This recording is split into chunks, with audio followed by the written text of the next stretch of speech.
Family, who understands? I crossed over to the Naruto world and became the younger brother of Uchiha Itachi. Right from the start, I was threatened by that bastard Wang Chong, and I ended up drawing the Rinnegan bloodline. Now, Itachi himself is teaching me how to open the Sharingan. Let me tell you, that bastard was right in my face at that gaming login platform, pointing at my nose and shouting, "NingFeng, Luyu is mine, Wang Chong's. If I see you say another word to her in the game, he'll kill you every time I see you." Well, I almost laughed out loud at that moment. He was bragging about how much money his family spent and what kind of insider strategies he got for the Inuzuka, Nara, and Akimichi clans.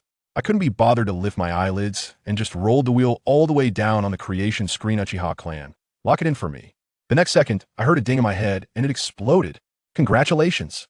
You have successfully obtained the identity of a main branch member of the Uchiha clan and become the younger brother of Uchiha Itachi and the elder brother of Uchiha Sasuke.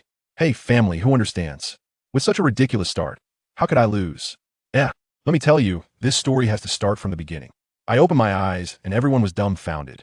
I discovered that I had actually crossed over and into a ridiculously absurd world. Everyone was preparing for college entrance exams, and what we were tested on was Naruto. Yes, you heard it right. The anime we chased in our childhood has become a life-saving online game that allows us to bring abilities back to reality to fight against demon beasts. Our beautiful teacher, wearing black-rimmed glasses, was banging on the blackboard, not talking about math or science, but all about how to increase Naruto's favorability and cloud hidden village combat power analysis, leaving me dumbfounded. Then the most explosive part came to show us how real this game was. She performed a ninjutsu right there. I saw her hands rapidly forming seals, and although I didn't hear what she shouted, suddenly with a bang, smoke filled the air, and next to her appeared a perfect clone of herself. Shadow Clone Jutsu. The classmates below were in an uproar, as if they had never seen the world before, all with shining eyes, eager to jump into the game and become ninjas. At this moment, our class famous Peidoan player, Wang Chong, stood up. He was the idiot who threatened me at the beginning. With a proud face, he was almost overflowing with a sense of superiority, claiming he had participated in the closed beta, was already level 10, and had learned both the Shadow Clone Jutsu and Transformation Jutsu. Let me tell you, he got that closed beta spot by stuffing 500,000 into the school from his dad, stealing it from me. Immediately, someone started whispering, saying things like, if he hadn't taken NingFeng's spot, NingFeng would have been a Jinin by now. And someone else said, isn't he just bullying NingFeng because his family is poor? These people, while expressing sympathy to my face, were pointing fingers behind my back, showing a hypocritical form of companionship. Then, the entire class attention turned to me. The beautiful teacher looked at me with pity and said that even though I, NingFeng, was first in theoretical knowledge, after testing, my body was special and couldn't extract chakra at all, making me a natural waste. If I entered the game, I would be disqualified from the college entrance examination. Wow. In an instant, sympathetic, regretful, and gloating looks were all directed at me, especially Wang Chong's lackeys, laughing so hard their mouths almost reached their ears. But I was clear in my heart. Who am I? A time traveler, a Naruto superfan. These natives don't understand anything. This isn't being a waste. This is clearly having an extraordinary bloodline that ordinary extraction techniques can't handle. This is definitely a special physique on the level of Senju or Uchiha. At that moment, ding, it came in my head. It came with the beginner's gift pack. Congratulations. The Super Ninja system has been successfully activated. I thought finally it's here and opened the gift pack directly. Congratulations. You have obtained a unique exclusive ability. You can only draw S-level rewards. Effective only in online game family. Listen, is this even human language? Isn't this just pure cheating? And S-level reward, the ceiling in the game. My future lottery draw is guaranteed to be S-level. The corners of my mouth were curving up like the tomo of the Sharingan. I couldn't hold it back at all. Just as I was enjoying it, a fragrant breeze came over, and our class flower, Luyu, who is beautiful and kind-hearted, stood up to speak for me, asking the teacher if there was a future for Taijutsu ninjas. As a result, that Wang Chong directly retorted, Taijutsu ninjas are nothing, any Jinjutsu can control them to death. After class, Luyu walked directly to my side, looking worried, and pulled out 3 explosive tags to stuff into my hands. Let me tell you, those things cost 100,000 each, equivalent to a normal family's annual income, and she offered them without blinking. She said to let me quickly level up in the game. Could I accept? I'm a cheat. I pushed them back to her and confidently said, don't worry, have a little faith in me. This made the little girl feel touched, her eyes sparkling with little stars. Finally, we waited until the afternoon when the whole school gathered on the playground to log into the game. The principal rambled on for a long time, and then the school handed out a strategy guide. When I opened it, I almost puked my leftover meal. Yukige Cure is the strongest. Its leader suppresses half of the ninja world. Konohagakure is ranked among the bottom of the 8 hidden villages. The Sharingan is the weakest bloodline limit. I wanted to ask who wrote this guide. Was a fish that slipped through 9 years of compulsory education? This information was more ridiculous than Boruto.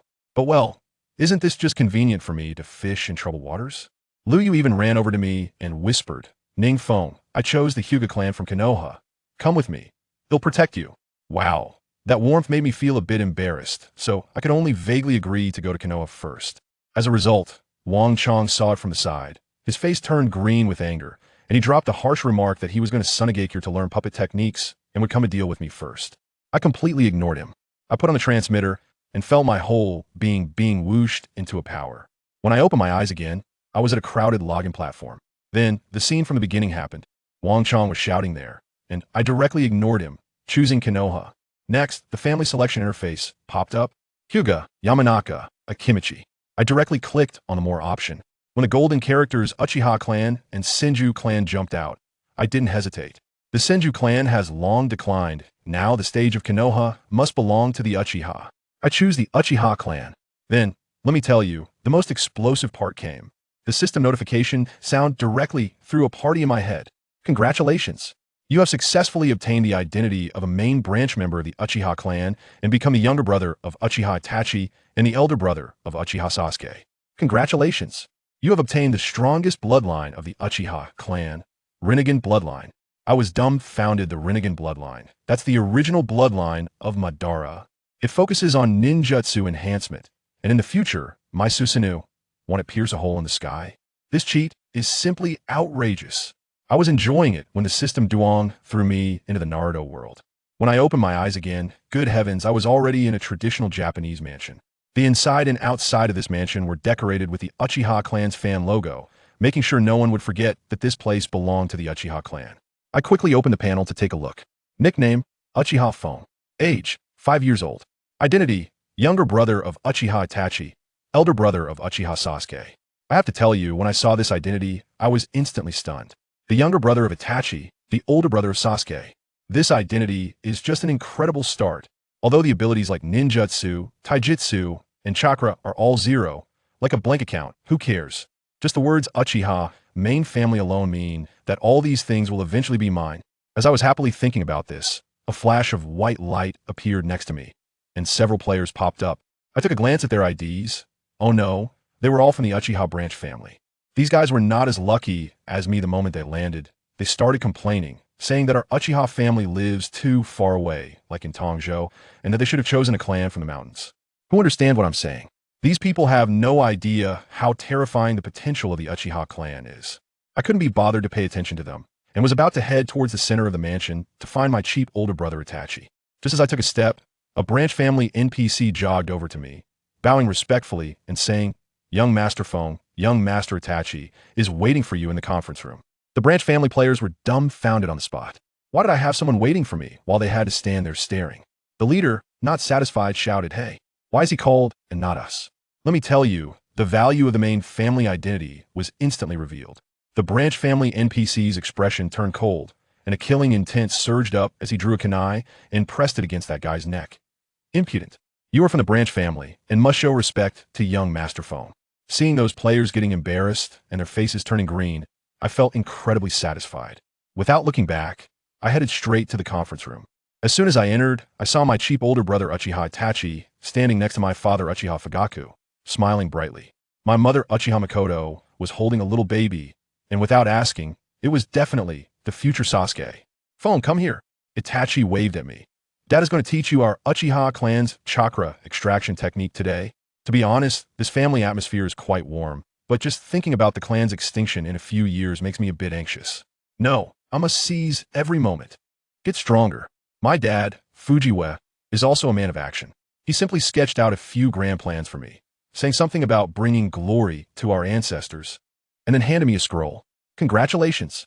Main quest, ninjutsu training, activated." I opened the scroll and took a look. Wow. The Uchiha clan's chakra extraction technique is too overpowered. A regular person's extraction technique gets 500 points of chakra in 5 seconds. with a chakra limit increase of 1,000. And for our Uchiha clan, we get 1,000 points in 5 seconds, and the limit directly goes up to 2,000. That's double. I directly used it, Duong. A massive amount of memory just poured into my brain as if it were free. The next moment, I looked up and smiled at my cheap old dad. Dad, I've learned it. At that moment, both my dad and Itachi were left speechless. They had apparently studied this thing for 3 to 5 days, and me? Just 3 to 5 seconds. The way my dad looked at me changed. He immediately made a decision. Itachi, don't go to the Umbu today. Stay at home and teach phone well. I felt a sudden chill in my heart. It seems that Itachi has already joined the Umbu, which means the night of the massacre is truly not far off. Without saying a word, Itachi pulled me towards the backyard. On the way, we passed by that group of branch family players who were all busy sweeping the floors and wiping the tables, while the butler euphemistically called it physical training. Looking at their envious and resentful eyes, I could only say that different people have different fates. Soon, Itachi brought me to a huge hot spring. The hot spring was steaming, and there was a strong medicinal scent wafting through the air. This is the secret medicinal hot spring of the Uchiha clan, and only those with talent can soak in it, Itachi said with a smile. Can I be polite? As soon as I took off my clothes, I jumped right in with a splash. Let me tell you, that feeling was incredible. Every muscle and bone in my body felt like it was loosened up. The system notifications were going crazy, flooding my ears. Congratulations! Your overall attributes have increased by 2. Congratulations! Your chakra limit has increased by 34 points.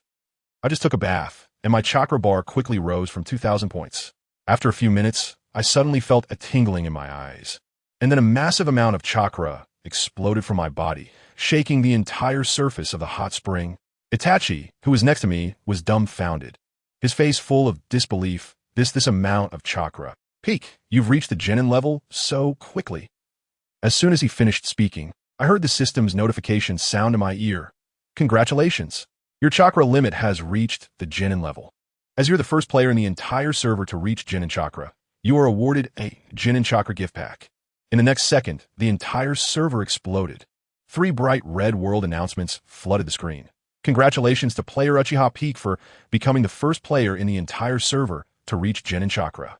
The world channel instantly erupted with comments, filled with disbelief, asking who this person was and reporting for suspected cheating.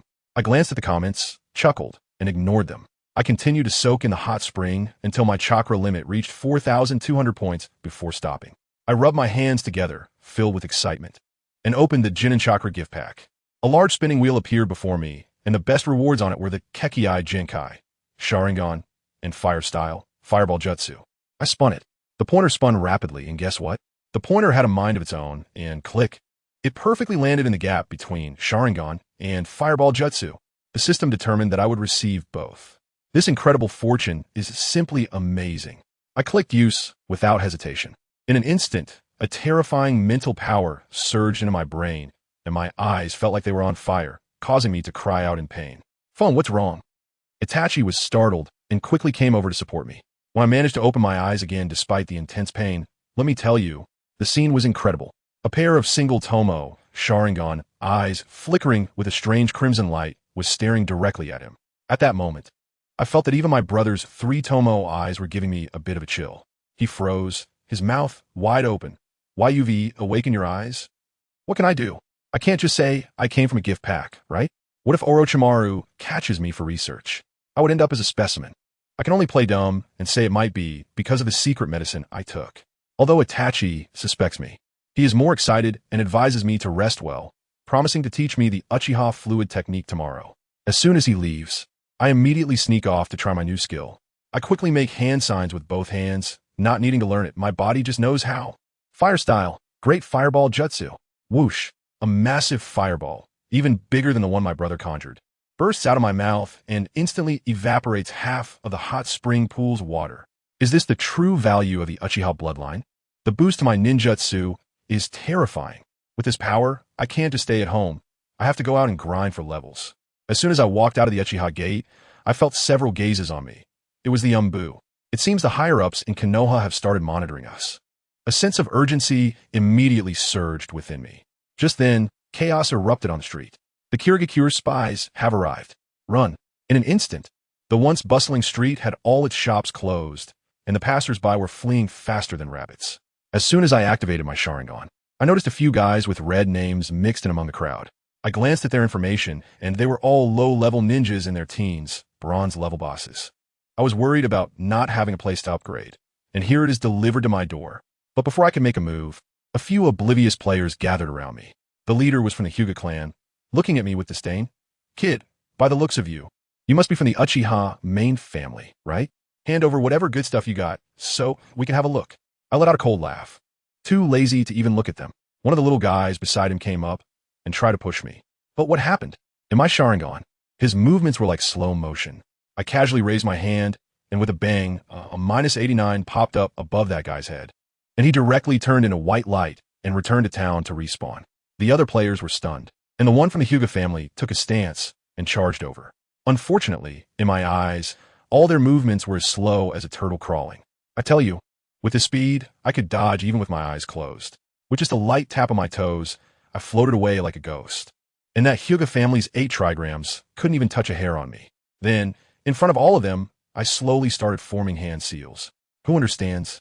My hand seal speed was so slow that I was almost falling asleep myself. Yet those players across from me still had expressions like, "Wow, that's fast." I directly unleashed a fire-style fireball jutsu, spitting out a fireball as big as a basin, and it instantly hit them in the face. I heard a scream, and -100 damage numbers floated up. Those guys turned into white light and returned to the city to soak in hot springs. There was a pile of loot on the ground, including shurikens, explosive tags, and a bit of gold, which I didn't mind at all, carefully pocketing everything. Hey, guess what? After killing just a few newbies, my experience bar shot up, jumping straight from level 1 to level 3. I felt much lighter all over. It seems that the Uchiha secret potion I took earlier really worked. I had just finished cleaning the battlefield when I noticed a few sneaky guys in the crowd, looking at me with eyes full of gratitude. Wow, I thought to myself, isn't this just like the spies from the Hidden Mist village mentioned in the original text? My commotion perfectly drew the attention of the Konoha ninjas chasing them away, providing them with a perfect cover. They gave me a brotherly thank you glance and were about to turn and slip away. Want to run? Not a chance. I swiftly followed them, relying on my physical abilities, and they didn't notice me at all. Before long, I trailed them to a dilapidated little house outside the village. I saw the leader, named Gonshitsu, stuff a scroll into the house and turn to leave. The opportunity had come. I stepped out from the shadows, eager to test how powerful my eyes really were. I said, "Hey buddy, running away?" They turned around and, upon seeing that I was just a still-weaned little kid, their disdainful glances almost seemed to carve the words, "just a kid," into their faces. But in the next moment, I opened my eyes wide, and a pair of blood-red Sharingan lit up in the darkness. The guys were instantly dumbfounded, their mouths agape, as if they could fit an egg in there. Sharingan? Hey Uchiha! The guy named Gonshitsu reacted the fastest, realizing he had been discovered, and without a second thought began to form hand seals, muttering water release, water dragon. His 2 little brothers also lunged at me, but I didn't take them seriously at all. Forming hand seals at a speed many times faster than theirs, I unleashed a great fireball technique. The massive fireball engulfed them completely. Bang, bang, bang. And all that was left in place were 3 wooden stumps. Oh, so they can use the substitution technique? Interesting. But what they didn't know was that at the moment they used the substitution technique, my Sharingan had perfectly copied that move. A system prompt chimed, and my mind was instantly filled with all the uses of the substitution technique. Now it was my turn. As they charged at me, I clapped my hands, and with a bang, I turned into a wooden stump as well. Gonshitsu panicked, probably afraid that the noise would attract the Konoha guard. So he unleashed his ultimate move. I saw him form a long series of complex hand seals, and suddenly, a massive water dragon shot up from the nearby river and charged at me. This technique was water release, water dragon bullet technique. A look of certainty that I was done for appeared on his face. However, his smile quickly froze, because he saw me, a 5-year-old kid, forming the exact same hand seals as him. That's right. Right in front of him, I used my Sharingan to steal his ace technique. I tell you, he formed 1 seal. I formed 1 seal. And before his water dragon was fully formed, mine had already roared out as an even fiercer and larger water dragon. Was this real or fake? My water dragon was definitely stronger than his. Boom! With a loud crash, the 2 water dragons collided, resulting in his instantly dissipating while mine unstoppable engulfed him. Minus 300 damage, a direct kill. With a splash, a pile of equipment exploded everywhere, and when I focused my eyes, wow, it was all orange light. Legendary level equipment.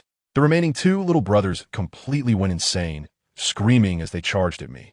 Probably thinking that after using two big moves, my chakra must be running low. Hilarious, I had quietly set up the explosive tags I picked up earlier. As they rushed up to me, boom, two loud explosions erupted, blowing them into a mist of blood. Folks, this is called professionalism. Gotcha, you understand?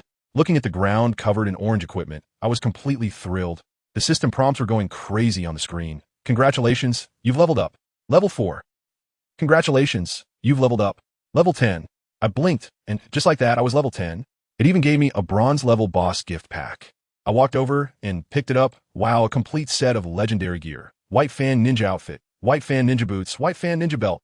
All of them are beginner divine equipment personally crafted by Konoha's White Fang, increasing chakra limits, enhancing hand seal speed, and boosting ninjutsu power. Only then did I realize that my talent, which could only obtain S-level rewards, was actually meant to be used this way. Defeating a small boss and directly getting a full set of graduation divine gear. Who understands this feeling? I excitedly opened the bronze boss big gift pack, and with a flash of golden light, congratulations.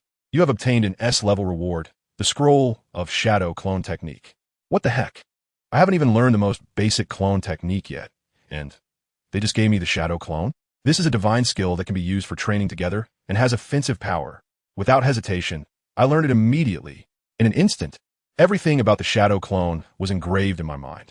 I picked up the scroll left by that spy, and the system automatically activated a B-level quest for me. Then I swaggered back to the Hidden Leaf Village. Wow. The village is now like during the new year, with new players everywhere, dressed in beginner's cloth and wielding wooden shurikens. And then there's me, a level 10 boss, in a full legendary White Fang set, shining like a firefly in the night. Sparkling wherever I go. A bunch of players gathered around me, opened my attribute panel, and then there was a chorus of gasps. What the hell? Are you cheating? Is this really a player? I couldn't be bothered with them and headed straight to the Hokage building. The Umbu at the entrance tried to stop me, but as soon as I showed them the spy scroll, they immediately let me through. When I entered, I could still hear the players outside exclaiming. He actually went to see the Hokage. Inside the Hokage's office, the future fourth Hokage, the incredibly handsome Minato Namikaze, was frowning as he reviewed documents. I handed over the scroll, and his eyes lit up. Just as he was about to come over and pat my head to praise me, a stunning red-haired older sister suddenly rushed out, scooped me up in her arms, burying my face in a place where I couldn't breathe while exclaiming, "Wow, where did this kid come from? So kawaii." I was stunned at that moment. Isn't that Kushina? Being young has its advantages. I instinctively. Ahem, anyway, Kushina's favorability towards me skyrocketed. My main appeal is that I cater to both young and old. Minato beside me looked helpless, and in the end, to reward me, he directly gave me a ninjutsu scroll. When I opened it, it was all lightning release techniques. Lightning clone, lightning ball, angry thunder tiger. I got a whole new wave of skills. This was an absolute steal. Feeling satisfied as I walked out of the Hokage building, I was about to head home when I suddenly heard the sounds of a fight coming from a small grove not far away. Curiously, I moved closer to take a look, and wow, isn't that Kakashi and my guy about to spar? I couldn't miss this. I immediately activated my Sharingan to the max and hid behind a tree to learn from them. Congratulations. You learned Leaf Hurricane. Congratulations. You learned the Lotus Blossom. I was thoroughly enjoying myself, learning almost all of the guys' taijutsu. After they finished their fight, they finally noticed me, the little peeping Tom. Kakashi instantly appeared in front of me, kunai pressed against my forehead. As a result, with a bang, I transformed into a puff of smoke, a shadow clone. Kakashi was momentarily stunned, probably thinking, how does this little brat know how to use shadow clone? In the next second, my real self appeared behind him, and I kicked him with a leaf hurricane I had just learned. Kakashi reacted quickly, raising his hand to block, but he was still shocked. My guy beside him looked like his eyes were about to pop out, pointing at me and shouting, You learned my leaf hurricane just by watching it once? I immediately switched back to the innocent child mode, blinking my big eyes and said, Two brothers, I saw you having so much fun fighting, so I came over to learn a bit. I'm leaving now. Kakashi put away his kunai, his expression complicated. But my guy excitedly rushed over and grabbed me. Little guy, you are a once-in-a-century genius. Come on, let's feel the power of youth together. I'll teach you the strongest taijutsu. Kakashi just quietly watched me, especially when he saw the Uchiha clan emblem on me. A hint of nostalgia and sadness flashed in his eyes, probably thinking of his good friend Obito Uchiha, Who gave him his eye? And guess what? Kakashi looked at me as if he had discovered a new continent, and he zoomed over with enthusiasm. Little bro, let me tell you, your talent is simply eye-catching in the ninja world. Don't hesitate. Take me as your master. I'll teach you Raikiri. I'll teach you how to copy jutsu, and you'll be unstoppable. Just as he finished speaking, the guy in the green jumpsuit with thick eyebrows jumped out, his big white teeth shining painfully in my eyes. Kakashi, you go away. Your gloomy style is not suitable for young people. Young man, come to me. Feel the sweat of youth. Burn together with me and explode everything. I was stunned at that moment. Who understands what I'm going through? I haven't said a word yet, and the two top mentors from Konoha are already fighting over me. The system notifications in my ears were ringing like firecrackers during the new year, and my favorability was skyrocketing. Awesome. Just when I was contemplating whether to go for an extreme choice, a cold yet reassuring voice came from behind me. Thank you both for your kindness, but I will teach my brother myself. I turned around, and there he was, my dear brother, Itachi Uchiha. Let me tell you, his aura was 2 meters and 8 centimeters tall. He just stood there quietly, and Kakashi and Might Guy immediately fell silent. That adoring gaze on me was simply overwhelming. While my brother brought me home, on the other side, the higher-ups of Konoha were in an uproar. The 4th Hokage, the legendary yellow flash Minato Namikaze, was inspecting the corpses of the mist ninjas I had taken down, along with a group of Umbu. One of the Umbu stood up, trembling. Hokage-sama, this doesn't seem right. These deaths are too artistic. There were water and fire techniques used, and the bodies showed signs of high-temperature burns. The craziest part is that these guys didn't even react before dying. It was like they were lined up for execution, killed with such precision. Another Umbu chimed in. Sir, the technique, the exquisite calculation. You might not believe it, but the one responsible for this is a 5-year-old child. Upon hearing this, Minato was stunned. He personally squatted down to examine the bodies, and the more he looked, the more shocked he became, his pupils shaking. I could imagine he was thinking, good grief. Having an Itachi from the Uchiha clan is already a headache, and now there's a Promac version? How are we supposed to survive this? Just then, Kakashi teleported over to report, and upon seeing the corpses, his eyes widened. Hey, Hokage-sama, isn't this the kid I just encountered? He then recounted how I used my Sharingan to copy his water dragon jutsu, detailing everything.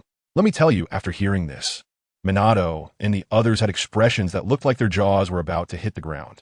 5 years old, awakened Sharingan, instantly learned ninjutsu, and counterkilled 3 spies. This script is too outrageous to even write. Anyway, I didn't care how shocked they were over there. I had already been taken back to the Uchiha headquarters by my brother. As we passed by, I saw those players busily cleaning the ground, all at level 1. Looking at me with eyes full of envy, jealousy, and hatred, probably thinking, we're both Uchiha starting out. Why is he the chosen one, while I'm just a chosen worker? Once I entered the house, my mom Makoto and the future Nine-Tails Jinchuriki, Aunt Kushina, rushed over, hugging me from both sides. The warmth was so overwhelming that I almost fainted from happiness. After the affectionate reunion, my brother took me to the backyard, where I met another legendary figure, Shursui. Shursui looked at me with admiration, and he and my brother were there complimenting each other.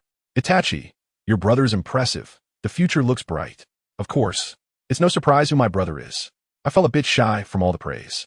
After the pleasantries, my brother got to the point and said he would let Shursui mentor me while he was on Umbu missions. I was overjoyed. Wow, 2 top-tier mentors for one-on-one lessons. This is going to be amazing. Sure enough, a system notification immediately rang out. Shursui Uchiha's guidance, exclusive mission activated. I had to accept it. I quickly expressed my loyalty. To be able to train with both brothers is a blessing I earned in my past life. Then, the real training began. They both vanished in a flash, running parkour on the rooftops, and my brother shouted from behind. Focus your chakra on your feet. Figure out yourself. Hey, let me tell you, having the Sharingan makes a difference. It's like having a top-notch learning cheat. I understood right away. Channeling chakra into my feet, my speed skyrocketed. Like I hit a nitrous boost. The system chimed, and my chakra control leveled up to level 2. When Shursui and my brother turned to see I had caught up, they were both shocked. Whoa, you learned that already? This kid is a monster. Just as they were about to teach me something new, suddenly, their expressions changed, and they exchanged wary glances. I also saw with my Sharingan a large group of unidentified ninjas rapidly heading towards Aunt Kushina's house. Immediately, the entire server exploded. World announcement. Mist ninjas are attacking, triggering the large-scale mission, Protect Uzumaki Kushina. Wow, something big is coming. The world chat exploded like it was New Year's Eve. The teams were forming, Mist brothers, gather up, let's crush Konoha. The Iwagakure folks were just watching from the sidelines. It was complete chaos. My brother and Shuei immediately became serious, and Itachi directly ordered, Peek, Shuei, and I will guard the two directions. You go protect Sister Kushina immediately. After saying that, the two put on their masks and disappeared in an instant. At that moment, I realized that in the eyes of these NPCs, this was a sudden event. They had no idea what a dungeon task was. To them, we players were living, breathing family and friends. Without saying a word, I applied oil to my feet, activated my chakra to the maximum, and dashed towards the coordinates at full speed. My speed was 2 to 3 times faster than other players, and in the night, I was like a streak of black lightning. Along the way, I saw a large group of Konoha players also rushing in that direction, led by a guy from the Hyuga clan, whose ID was Hyuga Chintion. He was already level 9 and had opened his Byakugan. It seems that both hardcore gamers and talented players are everywhere. We are still sizing each other up here, while the player from the opposite team, using misconcealment, has already come over to attack. One guy immediately unleashed a big move, water style, water dragon jutsu. A huge wave came crashing in, sending dozens of our frontline players back to the fountain. And it was a tragic scene. They were still showing off over there. So I directly used Faith Leap and jumped right into their crowd, forming hand seals so fast that they left after images. Fire style, great fireball jutsu. I tell you, when I shot out that fireball, it expanded from the size of my fist to the size of a house. And with a boom, it wiped out those dozens of Mist players who were still forming seals on the spot. Then, my ID flooded the entire world channel. World announcement. Konoha village player Uchiha Peak has completed 50 men slaughter. Going berserk. Folks, this move has directly made me a legend. Okay. The remaining Mist players were so scared they were dumbfounded and quickly used the ninja art. Mist concealment technique, making it so dark around that you couldn't see your hand in front of you. An assassin-type player quietly crept up behind me and stabbed with a kunai. Hey, you little rascal. What you stabbed was just my shadow clone. Taking advantage of their momentary daze because of the shadow clone. My real body had already finished forming seals on the other side. Fire style, great fireball technique. Another massive fireball washed the ground. In the end, only a few elite players managed to escape with the body replacement technique and were preparing to regroup, only to be horrified to find that I had already covered the ground around them with explosive tags without them noticing. I tell you, the expression on their faces at that moment was simply priceless. Boom. The world became quiet. World announcement. Konoha village player Uchiha Peak has completed 100 men slaughter. Acting like a god. After that series of moves, my chakra bar was almost empty, so I hurriedly pulled out a military food pill from my bag and popped it. My chakra was instantly full. I tell you, this thing is better than Red Bull. With a flash of my figure, I finally arrived in front of the Vortex Mansion. Aunt Kushina looked at me with shining eyes. Peak, thank you. Wow, my favorability shot straight up to 80 points. Outside, the Konoha Jonin and the Mist players were still fighting fiercely, and it seemed like they wouldn't settle the score anytime soon. I thought I couldn't just wait around. So I squatted down and started pulling chakra threads under the eaves of the roof. At the other end of the threads, I tied on explosive tags, making it look like a spider's lair. Aunt Kushina watched in astonishment from inside the house. Peek, your trap setup is way too professional, right? Are you really only 5 years old? I made a should gesture to her, and she understood immediately, rushing upstairs to clear some space for me. I quickly set up all the explosive tags for my backpack and left a secret sign at the door that only Leaf Ninjas could recognize to prevent friendly fire. This move is called professional. I used up all the explosive tags and just waited for some unfortunate soul to show up. Guess what? Those Mist Ninjas arrived faster than takeout. A massive crowd, at least a few hundred people, cleared out the remaining Leaf brothers and sisters like chopping vegetables. I could hear the sound of our players respawning at the fountain in the distance, clanging like firecrackers during the new year. Itachi and Shuei wanted to come help me, but they got completely entangled by the enemy's experts and couldn't get through. The Mist players had already started popping champagne, and I tell you, the chat channel was discussing how to divide the loot. Haha, there's no one left in Leaf. What about Uchiha Peak? Probably too scared to come out. Can he really turn the tide alone?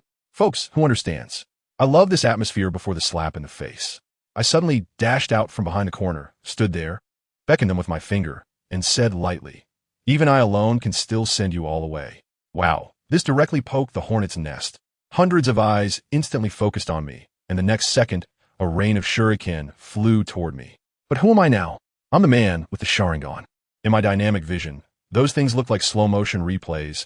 I twisted my waist, sidestepped, and not a single leaf touched me.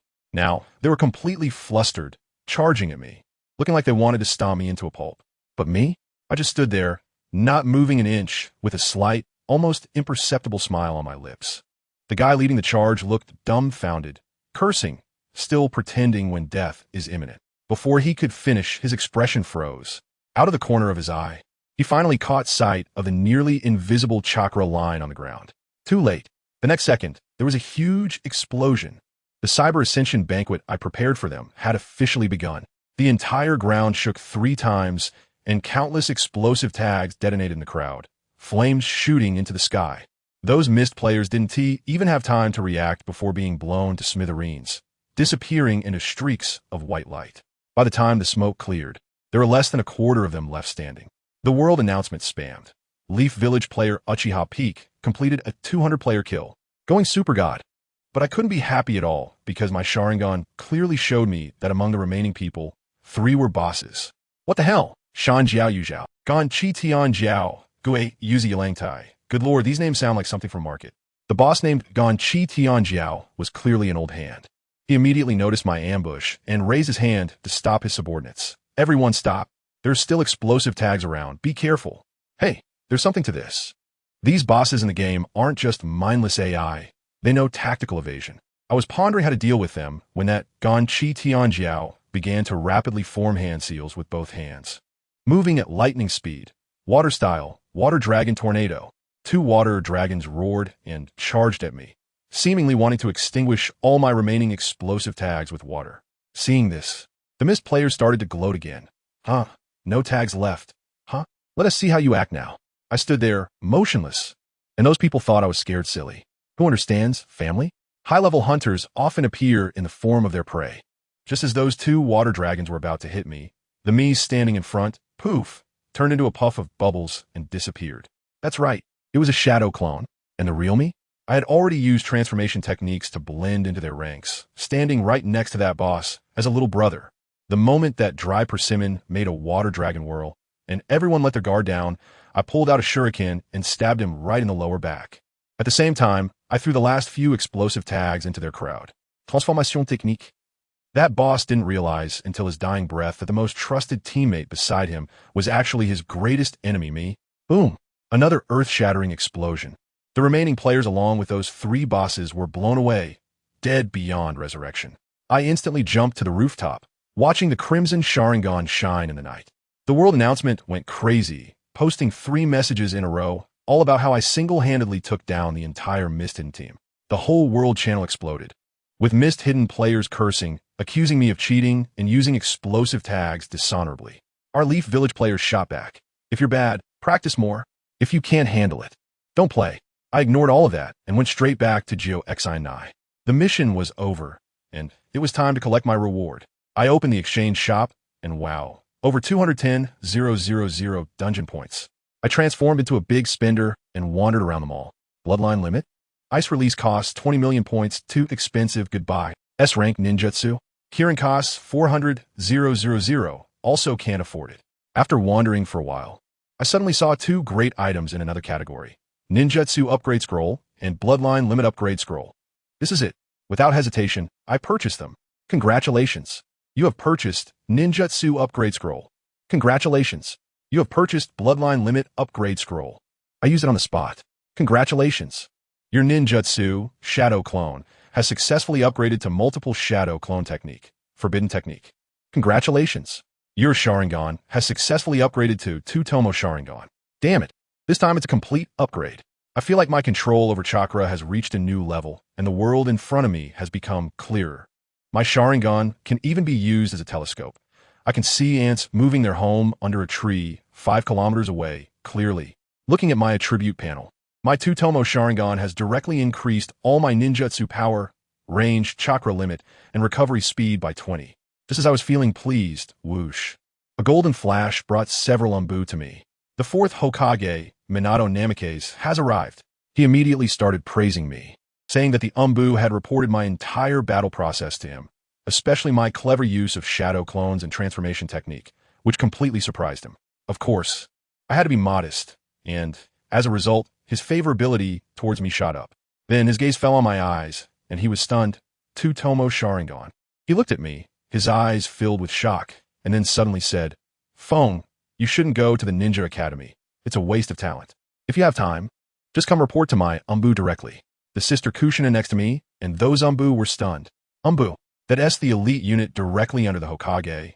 A talent camp of Konoha. My brother Itachi, Uchiha, also entered at the age of 7 or 8. But I'm only 5.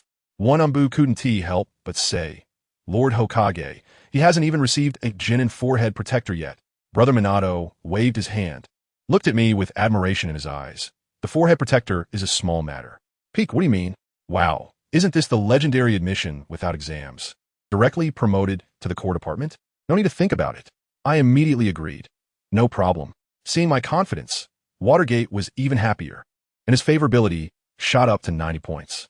He then handed me a card and told me to report to Kakashi. I returned home contentedly with the dark report card in hand. I checked in with Itachi and Shursui to let them know I was safe. And seeing that there were only a few minutes left to play, I decisively chose to log off. With a flash of white light, I found myself back on the school playground. My classmates were also logging off one after another, and the entire playground was buzzing like a market, excitedly discussing things from the game. I met the third Hokage. He asked such a kind old grandpa that such a kid from Awagakure said, "I have exceptional talent and want to focus on training me. I can even use the transformation technique in real life now. It's so awesome."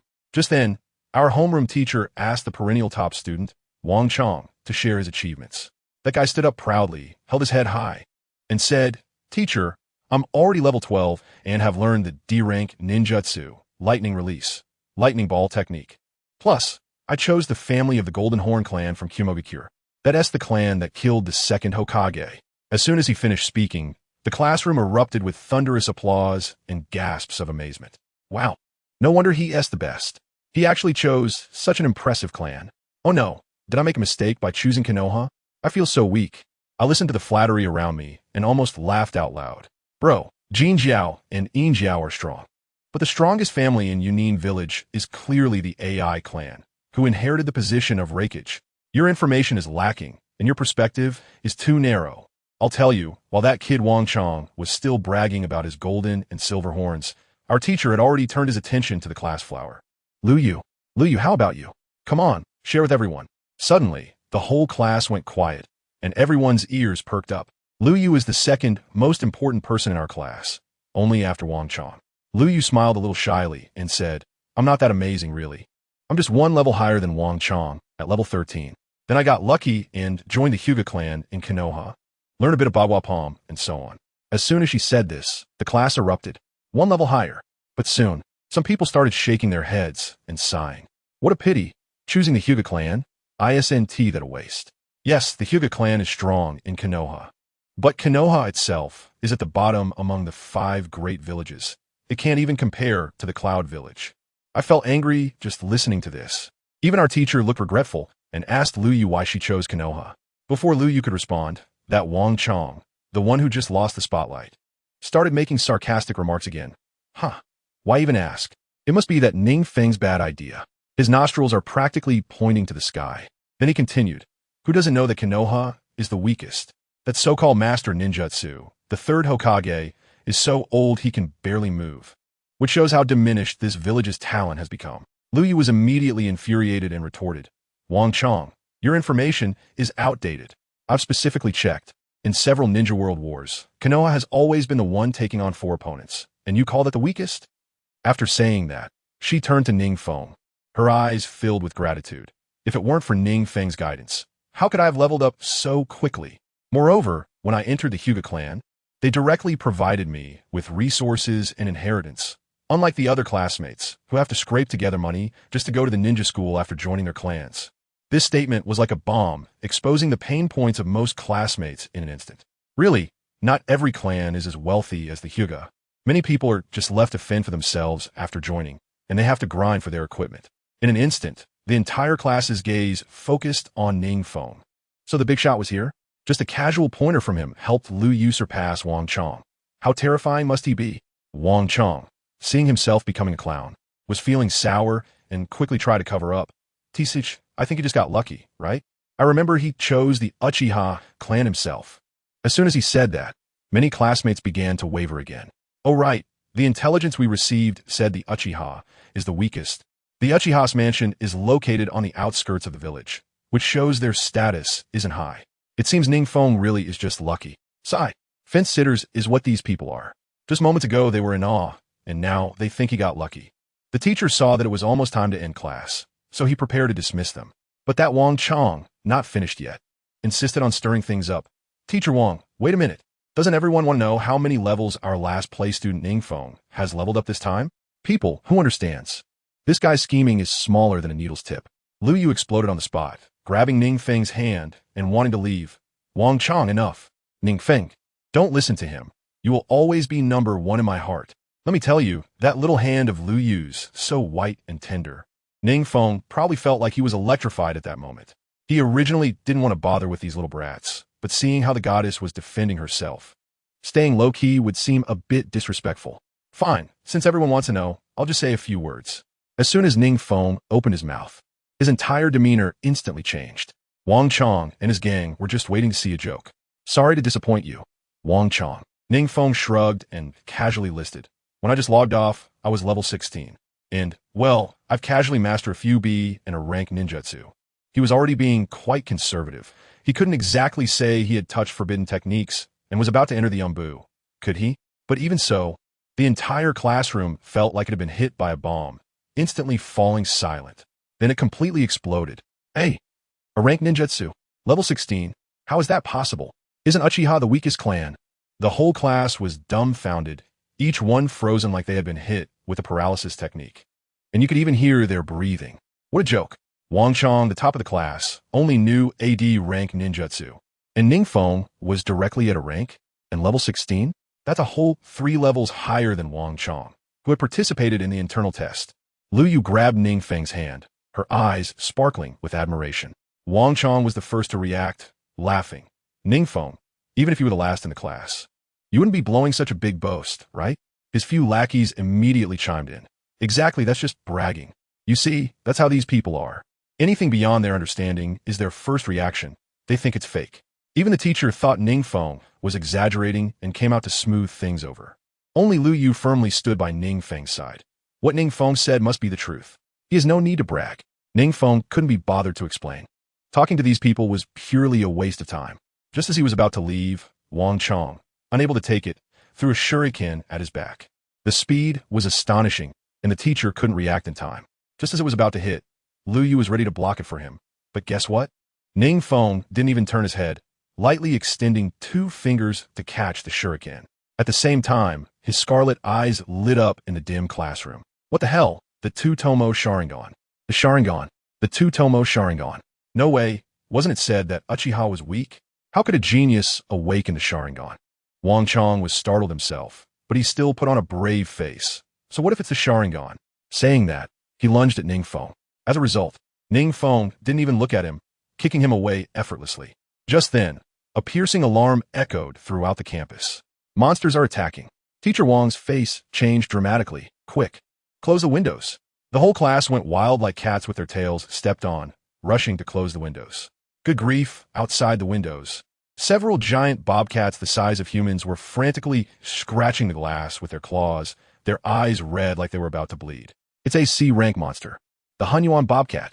Some knowledgeable students' voices began to tremble. It would take high-ranking genin to deal with this. We are doomed. At this critical moment, the kicked Wang Chong surprisingly got up and came up with a bad idea. Let's do a feint.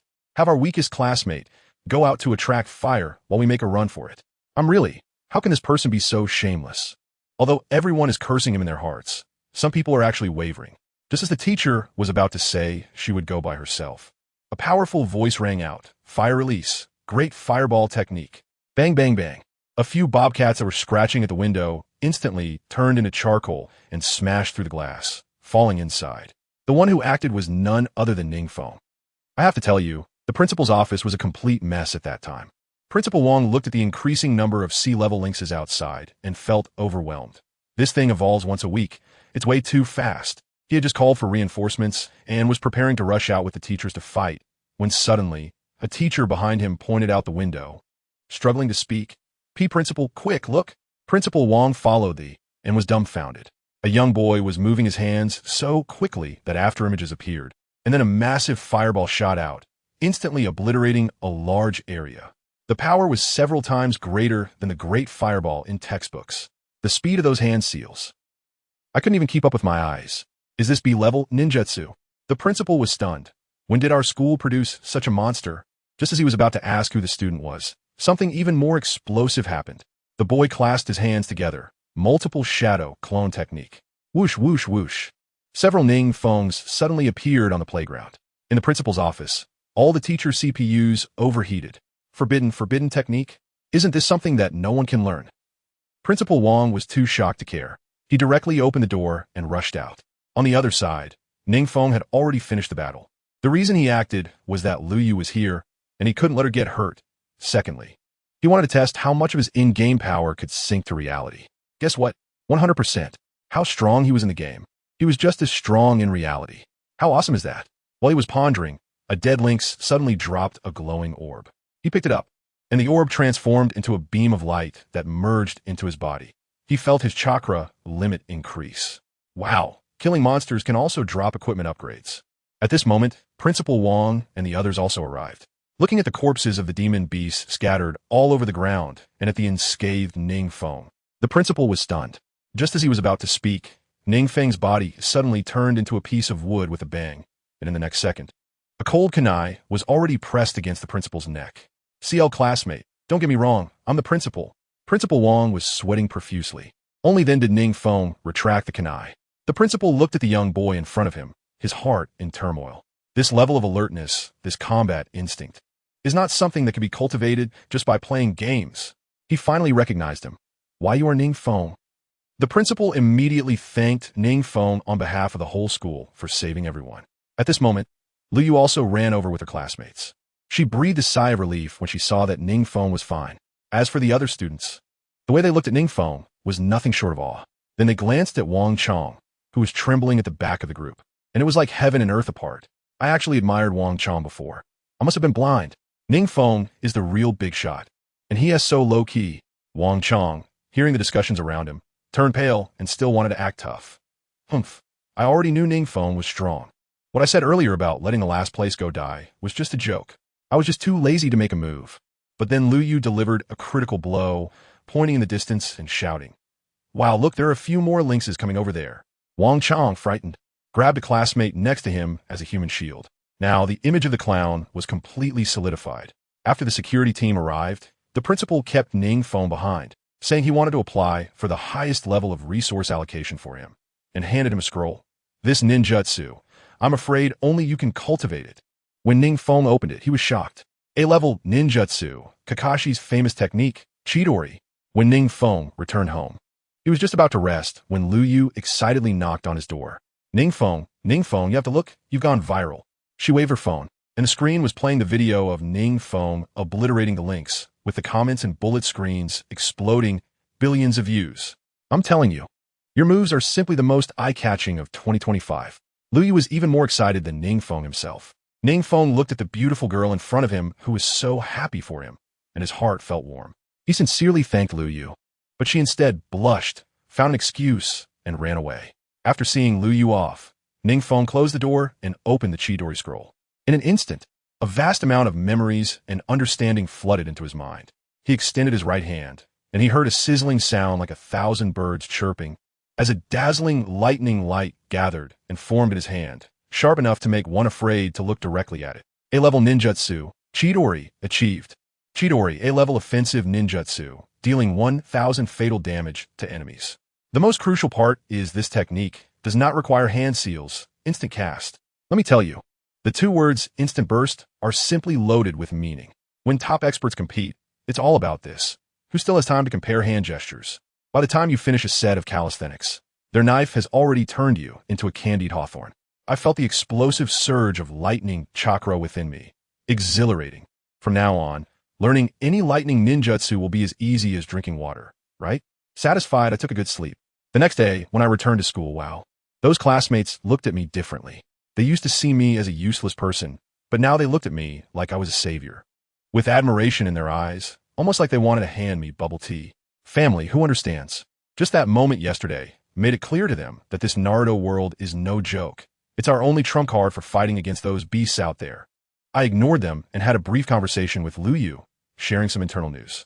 As soon as it hit 8 o'clock with a flash of white light, I was off. All the teachers and students of the school logged in collectively. When I opened my eyes again, I had returned to the Uchiha clan's residence. My brother, Uchiha Itachi, always wore that smiling expression, looking at me fondly. My good little brother, the order from Lord Hokage has come down, and you are to report to the Umbu. As he spoke, he placed a brand new forehead protector on my head, adding also, Dad is looking for you. As soon as I heard the words old man, my heart skipped a beat. Uchiha Fugaku, my cheap old dad, calling me at this time definitely meant trouble. I adjusted the forehead protector on my head. This thing actually has attributes adding 500 defense and reducing head damage by 30. Better than nothing, I guess. Stealing myself. I walked into the council hall, where my father sat in the main seat with a dark expression, surrounded by a circle of elders, each exuding a murderous aura. Their gazes made me feel that if I said even one wrong word, they would draw their swords on the spot. Especially my father, Fugaku. His killing intent was even more intimidating than my brother Itachi's. But when he spoke, the atmosphere changed dramatically as he proudly introduced me to the elders. Elders, this is my son, Uchiha Peak. Just a few days ago, he took down a spy from a mist and was personally promoted by Lord Hokage to join the Umbu. I understood right away that he must be overjoyed inside. At just 5 years old, I awakened my second Sharingan and was even noticed by the Hokage to join the Umbu. With this talent, I directly overshadowed my genius older brother. He called me here today to use me as a tool, showing off in front of the elders to solidify his position as clan leader. Those elders were very cooperative and immediately started showering him with compliments. Such a promising youth. The future of the Uchiha clan rests on these two brothers. They all praised him verbally, but their eyes were overflowing with envy and jealousy. Let me tell you, these elders from the branch family are always eyeing the clan leader position. Now that they see how impressive my brother and I are, it has completely crushed their hopes. My father, Fugaku Uchiha, had enjoyed enough of the flattery from these people, and finally, the truth was revealed. His expression darkened as he looked at me and said, Foam, you're about to join the Umbu. I hope you can tell us all the secrets from the Umbu, just like your brother. What a great guy, painting a grand picture for me. To put it bluntly, isn't it just asking me to be a traitor? I'm all too familiar with this script. I thought to myself, sure, you want intelligence, right? Let's see how I can strip all the good stuff from your Uchiha clan before I say anything. By then, I'll just make up some false intelligence and play the reverse game. Annihilating the clan is impossible. I still hope to return to the real world and summon the entire Uchiha clan to fight against the demon beasts. Just thinking about that scene gets me excited. I smiled slightly and spoke directly. I can provide the information, but it has to be exchanged for something. When Fukeu heard my willingness to cooperate, he was extremely satisfied and immediately celebrated with the elders by opening champagne, as if with the two swords of our brothers, he could become Hokage the next day. Coming out of the suffocating council chamber, my brother Itachi and Shursui were already waiting for me outside.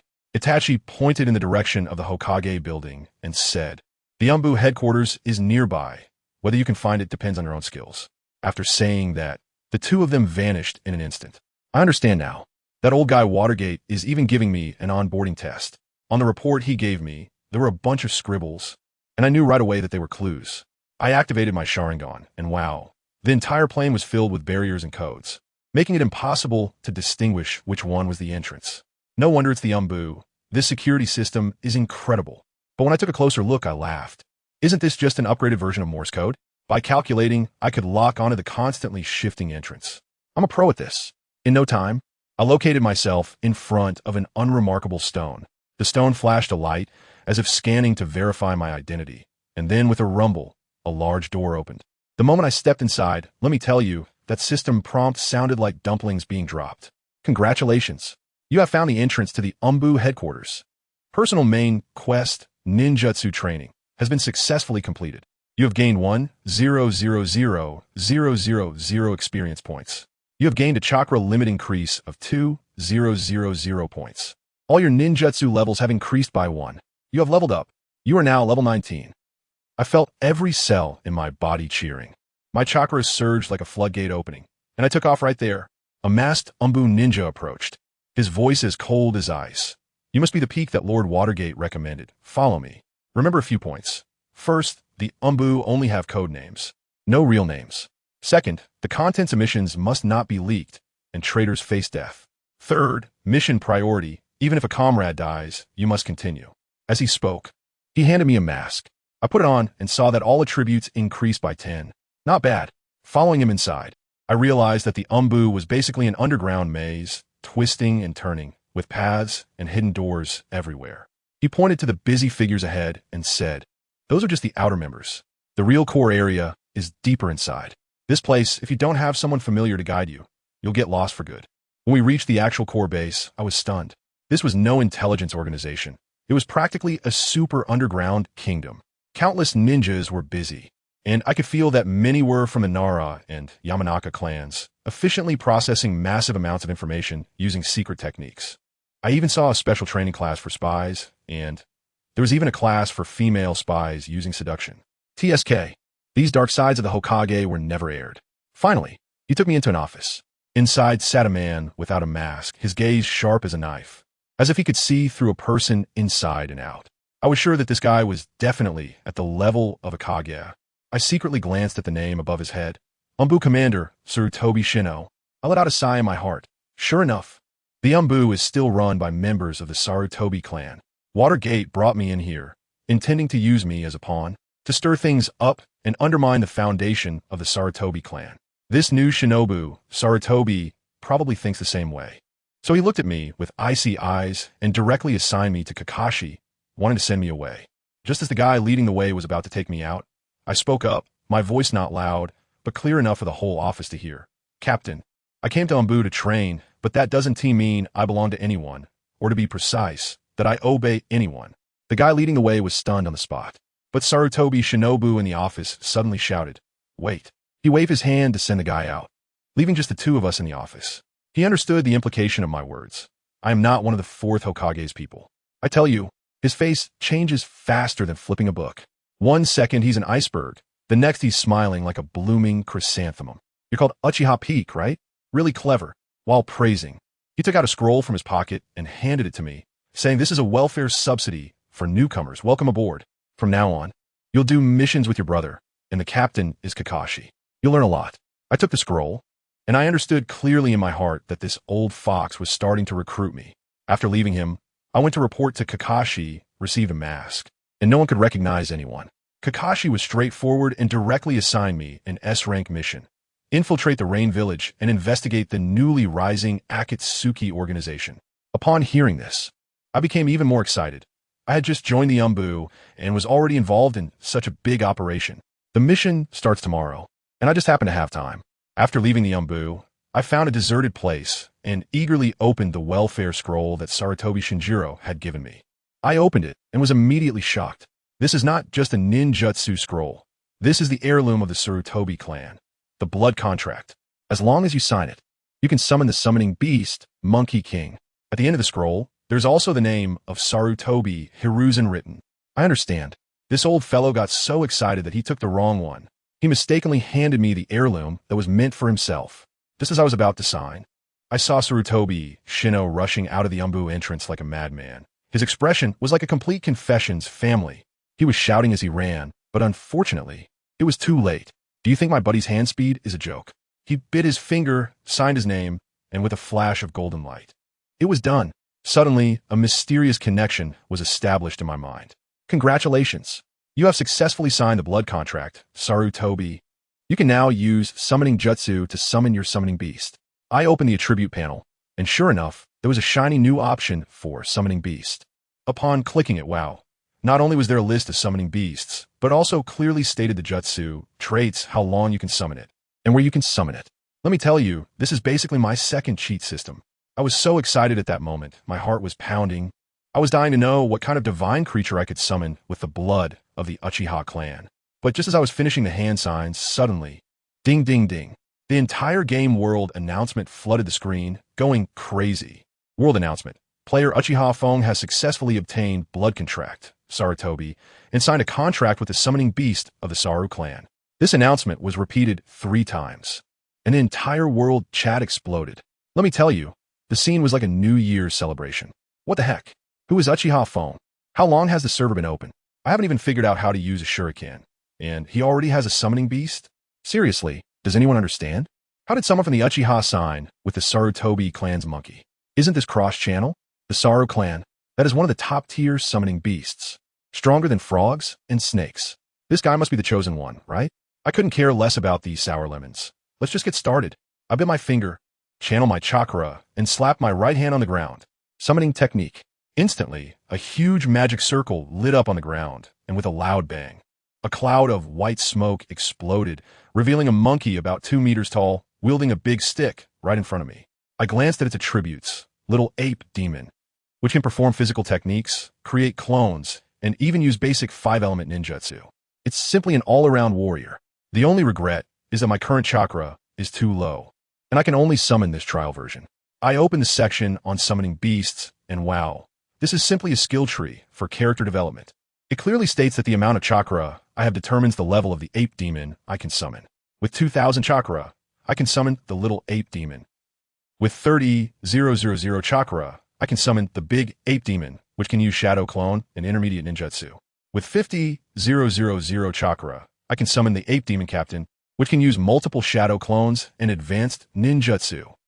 As I scrolled down, my eyes widened more and more, and when I got to the end, I gasped. With 200,000 chakra, I can summon the ape demon king, and with 400,000 chakra, as long as I can subdue the Four Tails first, I can directly summon the Four Tails beast, Sun Wukong. Does anyone understand? This is just my exclusive skin limited return. This is a complete win. I was happily planning how to quickly increase my chakra limit when the Umbu captain Sarutobi Shino suddenly called out to me. He handed me a bottle of medicine, smiling in a way that looked worse than crying. I could tell at a glance that this treasure was originally meant for him. You have good talent, he sighed. This is a secret medicine from our Sarutobi clan. Take it. I took a look and was stunned. Secret medicine of the Sarutobi clan. Increases chakra limit by 10,000 points. Raises summoning beast level by 1 tier, and has a certain chance to directly raise it by 2 tiers. At that moment, my mind went blank. Does this mean that if I'm lucky, I can directly skip the Great Ape Demon and summon the Ape Demon Captain, who can use high-level Shadow Clone Jutsu? I quickly thanked him. Thank you, Shinosuke-senpai. He waved his hand, patted my shoulder, and left. I looked at his lonely figure, feeling no sympathy at all. I swiftly returned home and couldn't wait to take that bottle of medicine. Congratulations. Your chakra limit has increased by 10,000 points. Congratulations. Your blood contract level has increased by 1 rank.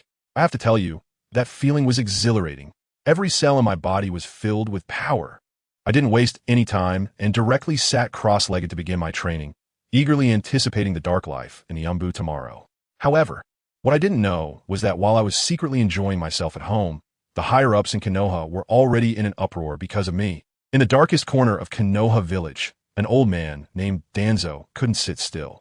This old guy is the leader of Root, who has spent his life wanting to become Hokage, constantly scheming. When he heard that I, a member of the Uchiha clan, had entered the Umbu directly under the 4th Hokage, he thought the opportunity had arrived. He believed this was a signal for the 4th, Minato, to wrestle with the 3rd, Hiruzen, and he could take advantage of the chaos. My lord, one of his Root ninjas knelt before him. Kakashi's team has a mission to infiltrate the Rain Village, consisting of Itachi Uchiha, Shursui Uchiha, and a medical ninja, all trusted confidants of Minato Namikaze. Upon hearing this, Danzo's mouth almost stretched to his ears. His eyes filled with calculation. Good, it's time for you to make your move. Just look at this line of thought. Even the Oscars would have to give him an award for best screenplay. His little plan was clicking away. Eliminate Minato's confidants on the mission and then pin the blame on Hiruzen, causing infighting between Minato and Sarutobi, allowing him to reap the benefits and finally become the Hokage he dreamed of. While he was daydreaming, another subordinate came in to report, My lord, the Sarutobi clan gave Shursui Uchiha a blood contract yesterday, seemingly trying to win him over. Danzo was stunned. The Sarutobi clan, so proud, actually invested such a significant resource to win me over? He immediately changed his mind. Kakashi's team must be wiped out. However, leave Shursui Uchiha alive. I want to see what this kid is capable of. Of course, I had no idea that this old schemer was plotting against me. After a night of training, my chakra increased by 150 points. The next morning, I headed straight for the gate of Konoha. When I arrived at the entrance, to my surprise, 3 guys wearing Umbu masks were waiting for me. I glanced over, and above their heads, bright red names floated. Hinata Rainbow, level 29, Root Preparatory Member, Silver Level Boss. Akimichi Kaisai, level 27, Silver Level Boss. My heart sank. I understood that Danzo had ramped up the pressure on me. Someone was sent to assassinate me. The fake Kakashi leading the group pretended to ask me the password. I opened my mouth and started talking nonsense. He actually nodded seriously and said, "The code is correct. Let's go." I almost laughed out loud at that moment. Do you guys also implement KPI elimination at the root? Fine, since you want to play, I'll play along with you. I followed behind them, my Sharingan quietly activated. On the other side, Itachi also encountered an ambush, but he resolved it effortlessly. Looking at the bodies turned into toxic mist on the ground, he immediately recognized it as the handiwork of the root. Thinking of me, a rookie on my first day at work, Itachi's heart instantly raced as he rushed over to me like a madman. Kakashi and the others also dealt with their respective troubles and sped towards me. But little did they know, what I was facing was not a crisis at all, but rather my exclusive experience baby had just arrived. I followed behind those 3 fake teammates and pretended to be a chatterbox. Captain, what exactly is our mission this time? The fake captain turned around and started rambling. Infiltrate the rain-hidden village, gather intelligence, understand? Just as he turned back, I moved. My figure flashed, and with a swift motion, I threw a kunai, and with a soft sound, I sliced the throat of one of the root members from behind. He didn't even make a sound and fell to the ground, dropping a pile of equipment. Congratulations. You have achieved an overlevel kill. Experience doubled. Congratulations. You have reached level 22. The remaining 2 were dumbfounded and finally reacted. They pulled off their Umbu masks and put on root masks, staring at me intently. Kid, you actually discovered us. The leader said through gritted teeth. Lord Danzo originally wanted us to spare your life, but now it seems you must die. As soon as he finished speaking, he whipped out a massive chain that crackled with lightning, while the other pulled out 3 enormous wind shuriken. I let out a cold laugh and charged straight in. The chain swung like a fan, crashing down on me with lightning. I blocked with my kunai, clanging for a while. If it weren't for my Sharingan, I would have been sliced to pieces by now. That guy was still laughing maniacally. Haha, my chains. Before he could finish, a shadow clone dropped from the sky to distract him, while my real self circled behind him and, with a swift motion, used Chidori to give him a chilling surprise. Congratulations. You've reached level 23. Another flash of golden light. I looked at the lightning ball in my hand, shocked. The power of Chidori was too overwhelming. There was only one left. He clapped his hands, and 2 white snakes emerged from his sleeves to bite me. I easily dodged, but he surprisingly used shadow clones again, and 3 identical versions of him threw a bunch of explosive tags at me. Fire style, fireball jutsu. I sent a big fireball over, swallowing his clone and the explosive talismans. In the smoke of the explosion, I felt he was hiding in the shadows. Try to launch a sneak attack. Dream on. I descended from the sky and unleashed another 1,000 birds. Puffed. Job's done. Congratulations. You've leveled up to level 24. I took a deep breath and hurried over to lick the bag. Let me tell you, it was a big explosion. I directly got a whole set of legendary shadow set. After putting it on, I became half transparent and my chakra presence was completely suppressed. It was simply an assassination artifact. I also got a book of illusion, Naraka's technique. This wave was like Danzo sending express delivery from 1,000 miles away. And it was even free shipping. I had just changed my equipment, and I felt like I was about to merge with the air. Just then, 3 figures landed in front of me with a swoosh. Although the leader was wearing a mask, I recognized his name above his head at a glance. Kakashi. Next to him was Itachi, and there was a girl named Inuzuka Hana, who should be Inuzuka Kiba's sister. Kakashi glanced at the scene and said coldly, "Looks like you've run into some trouble too." Inuzuka Hana, still shaken, said, "Yeah, I encountered some as well, but luckily I noticed in time." Itachi remained silent, just watching the corpses turn into poisonous mist, his brow furrowed. Everyone knew it was Danzo's doing, but no one pointed it out. All right, enough of that. The mission is what matters. Kakashi went straight to the point, saying, "I'm the team leader this time, codename 6, proficient in lightning release, with 8 years of experience in the Umbu." Itachi continued, "I'm 7, skilled in Genjutsu, with 5 years of experience." Inuzuka Hana added, "I'm 8, sensory type, with a keen nose and 3 years of experience." It was my turn. I cleared my throat and said, I'm 9, proficient in lightning release, just learned multiple shadow clones. And today is my first day in the Umbu. As soon as I finished speaking, the three of them stopped their movements and looked at me in unison. I could feel Kakashi's shock even through his mask. You are the one who joined the Umbu at 5. Itachi's gaze was even more complex, a mix of relief and concern, which finally turned into a hint of affectionate smile. Just luck. I humbly brushed it off. Next, the four of us rushed towards the Rain Village at full speed. On the way, I didn't waste any time and bombarded Kakashi and Itachi with questions about training. Taking advantage of the opportunity, family. If I don't seize it, it will be a waste. Soon, we arrived at the border of the Land of Fire.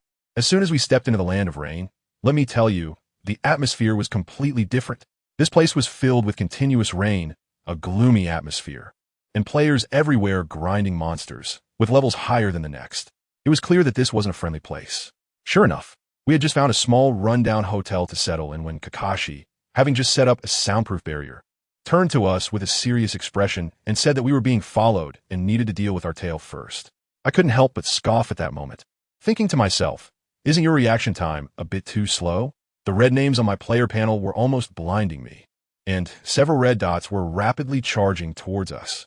I immediately spoke up. I'm afraid it's too late. They're already at the door. As soon as I said this, Kakashi, my brother Itachi, and Inuzuka Hana, who was responsible for sensing, all froze in shock. Inuzuka Hana was even more confused at the moment. She quickly formed hand seals and infused chakra into her nose, finally realizing the threat. The way she looked at me was as if she was staring at a monster. Her expression seemed to say, You, Uchiha, how can your sensing ability be worse than that of our Inuzuka clan? What can I say? Should I tell them? Who understands family matters? That I have a cheat for revealing blood? I can only force myself to act cool and vaguely explain. I'm just guessing. Think about it. We just arrived here, and the surroundings are filled with those sickly, sweet-smelling flowers. Isn't it obvious that they are meant to interfere with our sense of smell? If I were the enemy, I would definitely choose this place to make a move. I told you as soon as I said that. Their gazes toward me became even more strange. Kakashi and Inuzuka Hana were directly shocked. Even my brother, who is with me every day, looked at me as if he was meeting me for the first time. They must have been thinking, this kid not only has an abnormal level of strength, but his brain also seems to be like a supercomputer. Just with a few flowers, he directly analyzed the enemy's tactics. Inuzuka Hana was even more impressed, nodding repeatedly and saying that the surrounding flowers indeed affected her perception. At that moment, I could feel that they no longer regarded me as a burden, but rather as a true asset who could carry the entire team. Kakashi, being the squad leader, reacted quickly and immediately ordered my brother to use Jinjutsu to gather intelligence, while Inuzuka Hana reported the coordinates, and I, due to my strong insight and analytical ability, became the firepower support. We disappeared in an instant like ghosts, ready to ambush. To be honest, I was a bit nervous about executing a real-life mission for the first time, but thinking about Kakashi and my brother being there, I felt more at ease. It will be fine to let loose. Here they come. Inuzuka Hana whispered sharply. She quickly reported the enemy's position, one at the stairway, arriving in 2 seconds, one on the roof, arriving in 3 seconds, 3 more downstairs. Kakashi shot me a glance. Take them all down, and don't use any jutsu with family traits. In the next moment, I flickered and appeared directly behind a rain ninja on the 2nd floor, striking swiftly, and a kunai took him out. Congratulations. You have successfully killed a level 34 rain chunin. You gained 40,000 experience points. Congratulations. Your teammate has successfully killed a level 37 rain chunin. You gained 20,000 experience points. You leveled up to level 25. You leveled up to level 26. Wow, the experience bar is rising like I'm on a rocket. I can even share experience when my teammates get kills. This is 1,000 times better than grinding dungeons with those new players. We took out this wave of advanced troops and then slipped back to our original position. With my 2-Tomo Sharingan, I can see it clearly. That group of real main forces in the distance has already stopped. The one in the lead is a guy with the ID Sanashiyu Tenrai, a high-ranking jonin, just a step away from the shadow level. I spoke directly. They have stopped. The leader is Sanashiyu Tenrai, a member of the Sanashiyu clan. As soon as I finished speaking, Kakashi and the others were shocked once again. Inuzuka Hana was probably starting to doubt her life. As a sensory ninja, she felt like a decoration here. Kakashi gave me a deep look and suddenly handed over the command. Number 9. Since your reconnaissance ability is so strong, you take charge of this operation. Wow, this guy really dares to give me the reins. But I didn't hold back and directly accepted it. I immediately started listing the dishes, 5,000 meters away. The Boss Mountain Pepper Fish Thunder, the chakra flow method is very similar to Demigod Hanzo, most likely a poison jar. 2,000 meters away, 4 sensory ninjas. They're their eyes. 3,000 meters away, 8 assassin-type ninjas, chakra attached to their feet, very fast, the kind that specializes in targeting the backline. With this analysis, I directly burn out all 3 of their CPUs. Without stepping out of my house, I completely uncovered the enemy's secrets. Who can withstand that? Kakashi confirmed the information about the Sanjiao Fish Clan's poison ninjutsu, and his expression was serious. Then, I dropped the bomb. The weakness of the Sanjiao Fish Clan is their internal poison sacs, and after spraying poison gas, there's a 5-minute cooldown. At this point, even Inuzuka Hana was completely convinced, her eyes sparkling with admiration. I could feel that in their eyes. I seemed to be glowing behind them. Now, it's time for me to arrange the tactics, I said with determination. Once the tactics were set, Kakashi and the other 2 turned into streaks of light and went to execute the mission. Meanwhile, I watched their backs with a wildly rising smile. At the same time, the World Channel exploded. World announcement. A mysterious player has gained unanimous recognition from the Konoha Umbu members for their outstanding performance and successfully became the captain of a small Umbu team. Players across the entire server went crazy, discussing which divine player was so impressive that they had already become an Umbu captain. Was the next step becoming Hokage? Sigh. I wanted to keep a low profile, but my strength wouldn't allow it. On the other side, the boss named Tianlei was still boasting to his underlings. Holding outdated information about the 3 of us, he thought nothing of me, saying that a 5-year-old kid couldn't stir up any trouble. I felt embarrassed for him. He was setting up a flag, textbook level. Sure enough, his sensory ninja quickly reported that we had split into 4 groups and charged towards their sensory team. Hearing this, Tianlei was overly excited, thinking we had entered his encirclement and that everything was under his control. Who would have thought that just as he approached the map, a flash of lightning appeared, and Kakashi's Chidori pierced through his heart. Kakashi coldly said, "You've been fooled. That was just a shadow clone." As a result, the pierced Tianlei transformed into a cloud of poison mist. Wow, another clone. Kakashi, who had used Chidori, inhaled the poison mist and fell to the ground. Tianlei walked out triumphantly, thinking he had countered. But the next second, the poison Kakashi also transformed into smoke. Shadow clone? Tianlei's expression changed. Then, another Kakashi charged over with lightning. This time, Tianlei panicked, thinking this had to be the real body, so he took off his helmet, unleashed his ultimate move, and used the ninjutsu, poison of the Sanjiao fish. A rolling cloud of poison mist instantly covered the battlefield. As a result, that figure once again transformed into a shadow clone. Multiple shadow clones? Tianlei was completely dumbfounded. This wasn't T in his intel at all. He finally realized that all along, it had been one person using multiple shadow clones to play him, tricking him into using his most valuable poison mist attack. It was all about the information gap, just when he was doubting his life and preparing to wait for the 5-minute cooldown. One of his underlings who had just arrived to support suddenly had his eyes turn into crimson double Tomo Sharingan. Hiss! The sharp cry of Chidori sounded again. I, disguised as his underling, struck through the heart. With a thud, this ace jonin from the Rain Village turned into a pile of golden light and equipment. The news returned to the Rain Village, and the so-called demigod, Sanjiao Fish Hanzo, fell silent after hearing the report. A 5-year-old kid, the on-site commander, used a forbidden technique as a basic attack to take out his own brother. The amount of information was overwhelming. The old man's CPU must have burned out. Meanwhile, I had no time to care about their shock. Family, I've struck it rich. Completely rich. Congratulations. You successfully defeated the Rain Village Jonin, Sanjiao Fish Tianlei, at a higher level, earning 60,000 experience points. Congratulations. You completed the first kill of the Golden Level Boss. You received the Golden Level Boss First Kill gift pack. Congratulations. You leveled up to level 28. I feel a powerful force surging into my limbs, exhilarating. I quickly took advantage of Kakashi and the others not paying attention and gathered everything that had exploded on the ground. Congratulations. You picked up Water Style, Water Clone. Congratulations. You picked up Body Flicker Technique. Congratulations. You picked up Summoning Scroll, Salamander. Wow. instant teleportation, spirit summoning scroll. This is a huge profit. But what I'm looking forward to the most is that shiny golden level boss first kill gift pack. I took a deep breath and opened it directly. In front of me appeared a huge wheel filled with great prizes. And the two ultimate grand prizes at the top almost blinded me. Space Ninjutsu, Flying Thunder God, and Lightning Release. Kirin. My heart was about to jump out of my chest. This is graduation gear. Without hesitation, I clicked to start. The wheel spun rapidly, and finally, the pointer stopped steadily between Flying Thunder God and Kirin. Congratulations. You have obtained the Ninjutsu Scroll, Space Ninjutsu, Flying Thunder God. Congratulations. You have obtained the Ninjutsu Scroll, Lightning Release. Kirin. System prompt. Only children make choices. Adults take everything.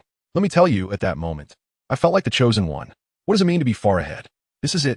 I immediately clicked to use it, and in an instant, countless pieces of knowledge about space and lightning were imprinted in my mind, as if I was born to know them. When I finished digesting all of this and opened my eyes again, for Kakashi and the others, only a moment had passed. As soon as I opened my eyes, let me tell you, the way Kakashi and Itachi looked at me was different. It was as if I suddenly had some kind of kingly buff. Those two guys even felt a jolt in their hearts, an urge to kneel before me. It was unbelievable. Ahem. Kakashi was the first to react, clearing his throat. Number 9, that guy from the Thunder Clan is gone. Next, it's your command to enter the village. Itachi and a few others beside him nodded like garlic, completely convinced. No joke, after that wave of operations, who wouldn't shout big shot if they saw it? I nodded, thinking it was easy to get the hang of it. With a wave of my hand, the remaining Rain Village minions were no match for Itachi and Kakashi, and they were cleared out in no time. Entering the village was even simpler. I had previously activated a stealth suit, so I skipped the transformation jutsu and just swaggered right in. Of course, once inside, I took a look around. Wow, it seemed that two factions were vying for power in the Rain Village. On one side was that old guy Hanzo of the Salamander, and on the other was the still uncorrupted Akatsuki, which was still a budding organization pursuing love and peace. Kakashi and the others went to gather intelligence, and they were incredibly efficient, finishing up what Konoha needed in no time. Then I heard a chime in my head. Mission completed, 50,000 experience points, and 2,000 gold in hand. What a delight. Taking advantage of Kakashi and the others not being back yet, I changed into some local clothes and wandered around the village. I have to say, there were quite a few players in this village, bustling all around, but their levels were generally low, with the highest being just level 25. Just as I was feeling a bit bored, I suddenly heard a very nice female voice in front of me. Hello, everyone. Our Akatsuki organization is here to eliminate hatred and seek peace. Here is our brochure. I looked up, and wow, isn't that Xiaonan? I was shocked at that time. In the distance, I saw a few people dressed in black robes with red clouds handing out flyers. The one leading them was a girl with blue hair, who looked about 15 or 16, and she was incredibly delicate, with the words Xiao Nan written in large characters on her head. I just remembered, right during this period, the Akatsuki was still in its passionate entrepreneurial phase with Yahiko, Nagato, and Konan, always thinking about achieving world peace through handing out flyers and talking big. To be honest, just thinking about how badly they were later betrayed by that old schemer Danzo, with Yahiko dying and Nagato going completely dark, I can't help but sigh. While I was feeling sentimental, a group of players rushed over, shouting, "Does anyone understand?" A bunch of people were surrounding Konan, trying to boost their villager favorability, and the guy leading the charge had the ID, "I love eating bananas." His face was just like the latest model of electronic pickled vegetables in 2025, both smelly and appetizing. He shouted, "You guys think you can achieve peace with just a few people? I think you're a scam organization."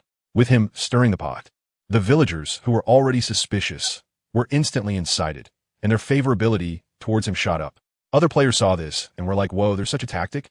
So they joined in, and in no time, Conan's favorability plummeted, making her eyes red with grievance.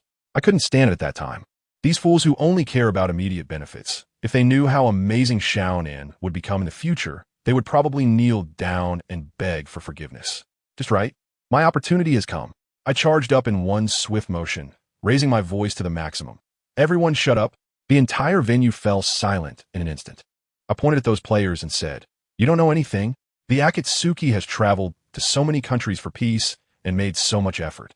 Even your village's demigod, Hanzo the Salamander, has praised them. If they were a cult, they would have already used ninjutsu to take you haters away. So why would they bother to distribute flyers so kindly? I delivered a powerful speech that completely stunned those players. Xiaonan started crying on the spot, not out of sadness, but out of emotion, looking at me with tear-filled eyes. The members of the Akatsuki beside her were the same, looking at me as if I were a savior. Then, the notification sounds in my head went off like crazy. Congratulations! Xiaonan's affection for you has increased to 55 points. Congratulations! Xiaonan's affection for you has increased to 60 points. Congratulations! Xiaonan's affection for you has increased to 65 points. Awesome! The villagers around also reacted, apologizing one after another, and my affection rating soared accordingly, with the system notifying me that I could buy items in Rain Hidden Village at a 50 discount from now on. As for that, I love eating bananas, and his followers, their affection rating dropped to 0, and from now on, the prices for them would double, which made me laugh out loud. Xiaonan came back to her senses and quickly took advantage of the moment to distribute the remaining flyers. This time the villagers were very enthusiastic, all eager to grab one. After finishing the distribution, Xiaonan ran up to me, her face full of gratitude. Little brother, thank you so much today. I put on a mysterious demeanor. It's just that I help those in need when I see injustice. To be honest, organizations like yours that purely seek peace are rare these days. Xiaonan looked at me with even more surprise, probably wondering how this little kid could speak so eloquently. Just then, a tall figure rushed over from a distance in a panic. Xiaonan, it's bad. Hans's men have surrounded our base.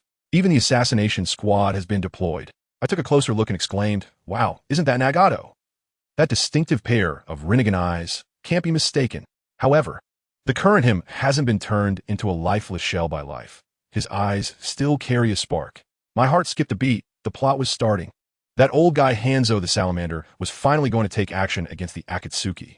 As soon as Conan heard this, she became anxious and didn't forget to glance at me before leaving. Little brother, I have urgent business to attend to. If you need anything, just come find us at the Akatsuki. With that, a paper crane flew into my hand, which had the address on it. Watching them rush off in a hurry, I smirked and quietly followed. When I arrived at the Akatsuki's headquarters, wow, it was surrounded inside and out by ranged shinobi, completely sealed off. There were also quite a few traces of Konoha's route. Yahiko was facing off against them with a few of his brothers, and the tension in the air was so thick you could almost squeeze water out of it. I found a corner to hide, activated my Sharingan, and could see everything clearly. The power comparison was simply a dimensional strike. The Akatsuki had no chance at all. Just then, the so-called demigod Hanzo of the Salamander walked out with a smile and began his classic PUA. Young people, I admire your idea of peace. As long as your Akatsuki joins my ranks, I will support you. Otherwise, haha. Yahiko was also a tough nut. He frowned and said, we will not join anyone. Just at this tense moment, on the verge of conflict, I tell you, suddenly the entire world rang out with the system notification sound. Ding, ding, ding. It rang 3 times in a row. World announcement. The second large-scale dungeon mission has been successfully triggered.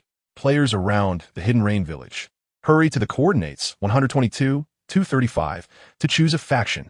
The entire world channel exploded instantly. Countless players rushed over like crazy. A selection box popped up on my side. 1. Hanzo's faction. 2. Akatsuki faction. Do I even need to think? I directly selected Akatsuki. And guess what? Most players, a large crowd, all rushed to Hanzo's side, and their numbers surged like a flood that had just burst its dam. The public chat was full of mockery. LOL. Those who chose Akatsuki must have accidentally clicked. Seriously, the other side has demigods, and we're going to fight with our heads? The great Uchiha Fugaku actually chose Akatsuki? He must have clicked the wrong option. What a shame. On the Akatsuki side, counting me, there were just a few players, each looking worried.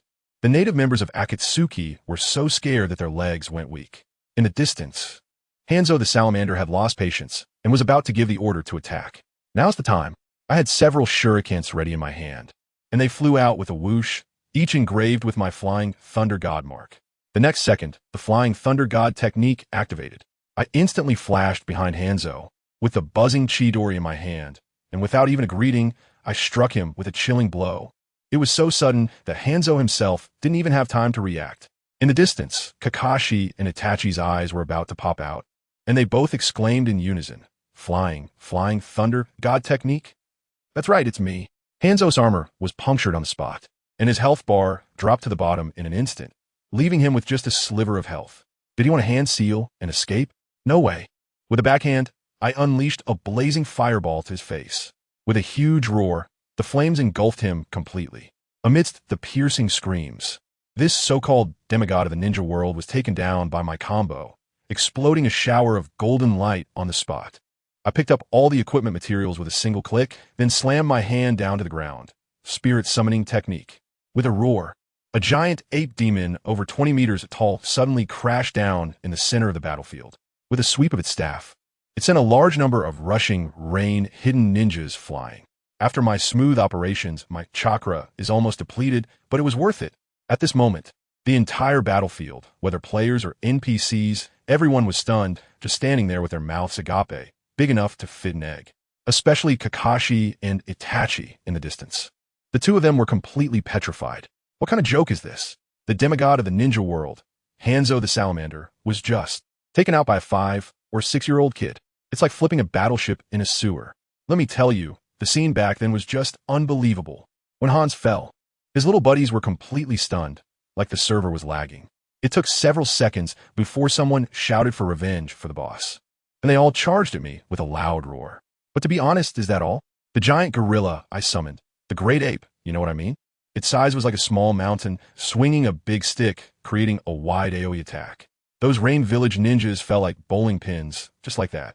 In the distance, the 3 members of the Akatsuki, Yahiko, Nagato, and Konan had their eyes wide open, probably about to drop their jaws to the ground. Especially Konan. Her expression was a mix of shock and disbelief, probably thinking, where did this little brat come from? She reacted quickly, probably worried that my earlier Flying Thunder God technique had drained my chakra, and hurriedly flashed over to my side, looking concerned and asking me, "Hey, are you okay?" "I told you," she said, while glancing at my imposing gorilla, and her expression became even more complicated, probably thinking that her concern was a bit unnecessary. I had to pretend with an innocent expression and said, "I'm fine. I just can't stand seeing such a great organization like the Akatsuki being harmed by conspirators."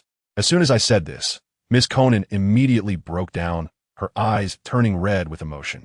I heard the system notification chime, and her favorability towards me shot up from 70 to 90. Who understands, family? A favorability of 90 points could lead to a proposal in a game. Okay, just as I was secretly enjoying this, the entire server exploded. Ding, ding, ding. The world announcement flooded the screen, repeating 3 times.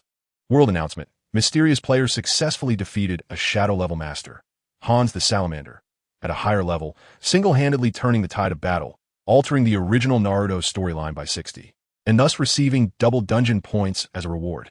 The entire world channel instantly erupted with confusion, filled with question marks. Who is it? Are they hacking? It's only been a few days since the server opened, and someone can solo a shadow-level character? Players on-site quickly came out to explain, "Don't be ridiculous. It seems like a sneak attack, but that positioning, that movement, is completely unclear. I don't have time to deal with them." I quickly took advantage of the gorilla and Konan covering for me and pulled a military ration pill from my bag to pop into my mouth. To be honest, it tasted pretty good, chicken flavor. The blue bar instantly recovered a large portion. At this moment, the Akatsuki side still couldn't hold on. After all, there were too many opponents. Nagato and Yahiko were entangled by several ranged shinobi and couldn't free themselves at all. Only Konan stayed by my side the whole time, protecting me fiercely. To be honest, I felt a bit touched. Just then, 2 ranged shinobi circled around, and it seemed they were about to ambush Konan. My Sharingan activated, and with a Jinjutsu, those 2 guys froze on the spot, collapsing to the ground, their gazes vacant as they started contemplating life. Sharingan. Jinjutsu? Konan was shocked. She finally noticed the danger behind her. But what shocked her even more was that this little guy not only knew the Flying Thunder God technique in Shunshin, but also had the Uchiha's bloodline limit. She blurted out, "Are you from Konoha? How is Master Jiraiya?" As soon as I heard that, I knew there was a chance. I quickly smiled and said, "Jiraiya-sensei is doing great, living comfortably in Konoha, soaking in hot springs every day, enjoying beautiful women, just living it up." With a chuckle, Konan was directly amused by me, and her affection level jumped from 90 to 95 with a ding. She laughed and said, "Sensei is still the same. Can't resist beautiful female ninjas. But this is a battlefield. Is it a bit inappropriate for us to chat here?" Konan also realized it.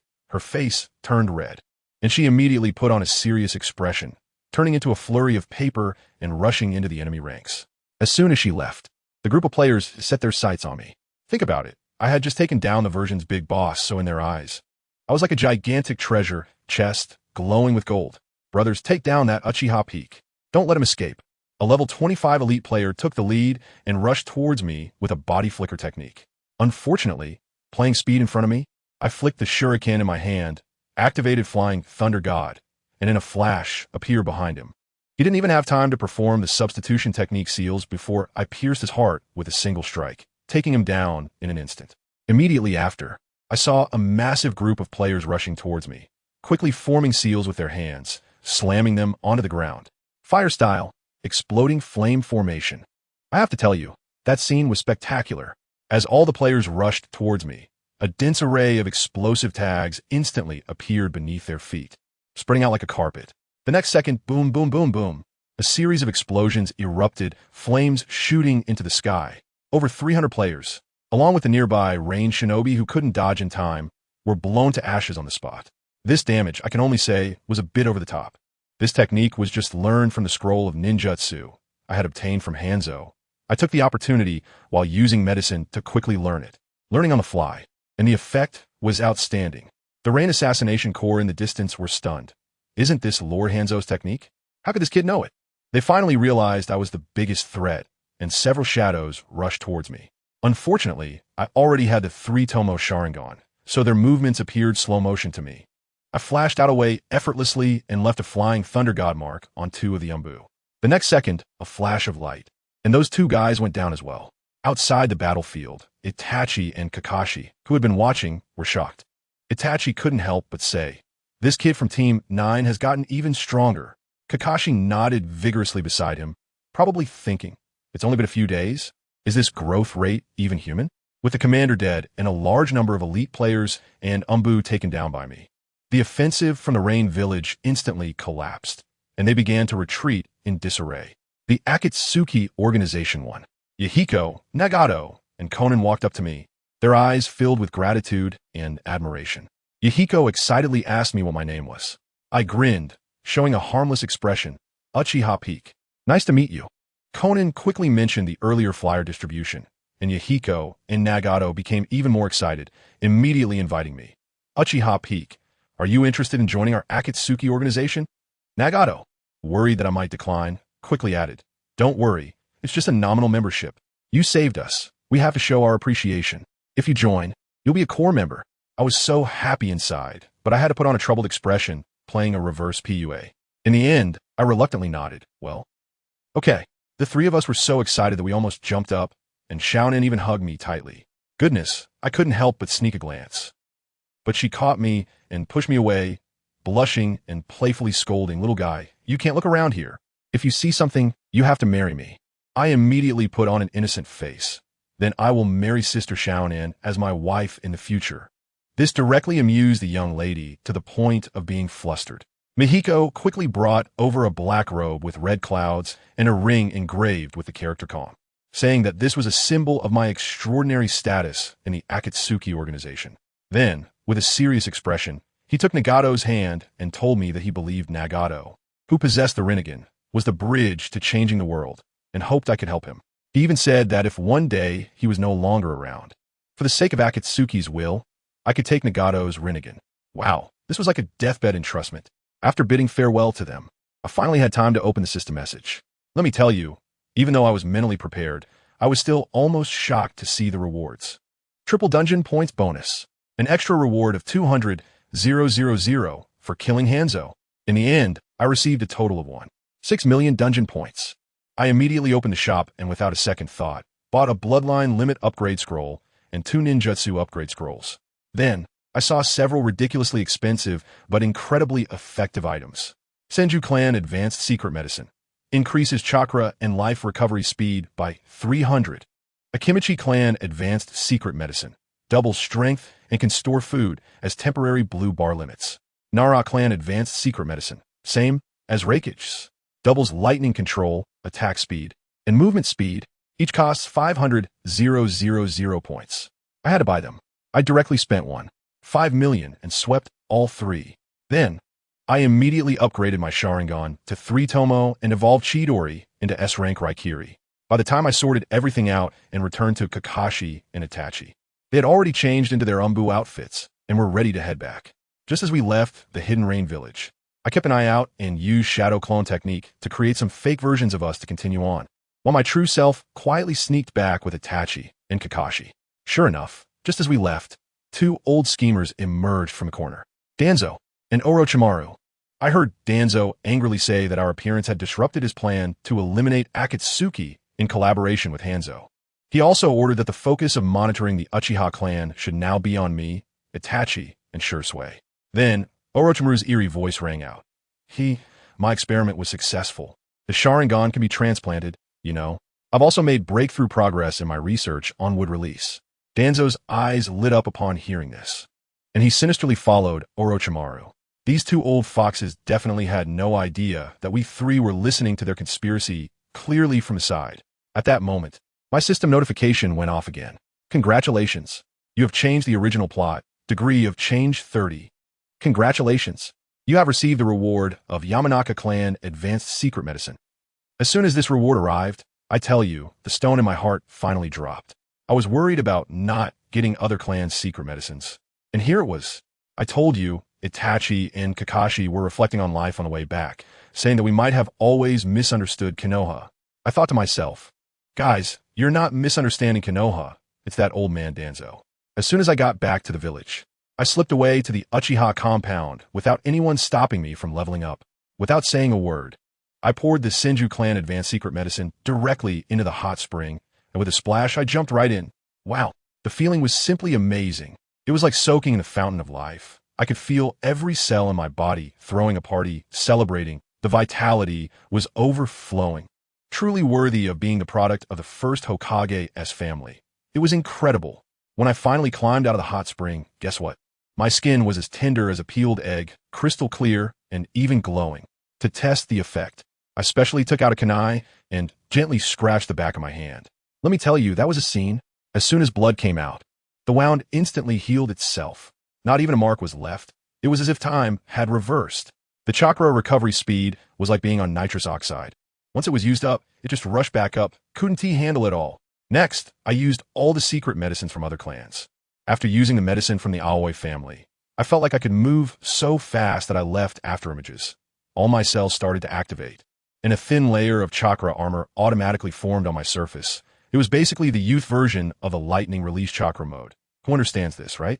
Just as I was immersed in the joy of becoming stronger, early the next morning, Kakashi's message came, asking me to go to the Umbu headquarters. I sneaked into the office with ease, and wow. That scene, dozens of eyes all focused on me. Their expressions were complex, jealousy, and envy almost written on their faces. The 4th Hokage, Minato Namikaze, was sitting right at the front. When he saw me, he immediately cleared the room of all other Umbu members, leaving only our small team. He picked up the mission report. His gaze was one of disbelief, staring at Kakashi and asking, "Number 7, are you sure what's written in the report?" But the second half of the mission was commanded by this 5-year-old, Number 9. Kakashi was so supportive of me, standing up immediately and praising me to the skies. Especially when he talked about how I single-handedly detected Danzo and Orochimaru's little schemes. I could see my future teacher's mouth drop open wide enough to fit an egg. Kakashi even added a final touch, saying, "Lord Minato, I suggest the village must invest all its resources to train Number 9. His future achievements will definitely surpass mine." Minato was silent for a long, long time. The office was so quiet you could hear a pin drop. Then he suddenly raised his head, looking at me intensely, and threw out a bombshell. "Number 9, I remember you haven't even attended the ninja school yet, and you don't have a team leader, right? I see you can use the Flying Thunder God technique. How about I become your teacher? What do you think? Who understands this, right?" I was completely stunned at that moment. Kakashi and Itachi's jaws dropped to the ground. The Hokage himself wanted to personally take me as his disciple. This treatment, it's just like being the designated heir of the next generation. This incredible fortune, I must seize it. I was so excited that I almost jumped up and immediately agreed. "I'll have to call you Teacher Watergate from now on." Teacher Watergate was also happy, laughing heartily, and right then he handed me a bulging wallet and a book he personally wrote about the cultivation of space-time ninjutsu. Let me tell you, That was a limited edition signed copy. We even agreed to meet every night at 8 o'clock at Aunt Kushina's for some special training. After coming out of the umbu, I was still floating with excitement, so I casually opened the attribute panel to take a look. Wow, in the achievements section, it said, killed 1 shadow level master. This resume is simply explosive. But just when I was feeling good about myself, a sinister voice suddenly came from behind. Oh, isn't this Uchiha Peak? I happen to be in need of a genius here. I wonder if you have any thoughts? I don't even need to look back. The smell is too strong. Who else could it be besides Danzo, that old fox? As soon as I turn around, sure enough, he has brought a few root members and surrounded me directly. The way they look, it's as if they're about to rob me. Does he want to pull me into root? No way. What a ridiculous thought. I rejected him on the spot. His expression darkened, and just as he was about to give a signal to his subordinates, I used the Flying Thunder God technique to disappear from my spot. I also used an illusion to take down one of his subordinates, just to give him a little welcoming gift. The next second, I appeared on a rooftop thousands of meters away, watching Danzo below with a tense expression, his mouth almost stretching to his ears. I filled the air with chakra and shouted down to the crowd below, Danzo, I know you've been plotting against the Uchiha clan all along, forcing us to defect so you can reap the benefits. With my shout, half of Konoha village could hear it. The onlookers instantly gathered around, and the scene was packed with layers of people. Danzo's face turned green on the spot. Trying to slip away? No way. I continued to shout at the top of my lungs, acting my heart out, pretending to be an innocent and wrong child. Haven't you always wanted our Uchiha Sharingan? You were researching Sharingan transplantation with Orochimaru. Don't think nobody knows. I'm only 6 years old. You set your sights on me the moment I open my eyes. I'll tell you, Danzo was publicly executed by me, unable to say a single word, just standing there pointing at me. Ew.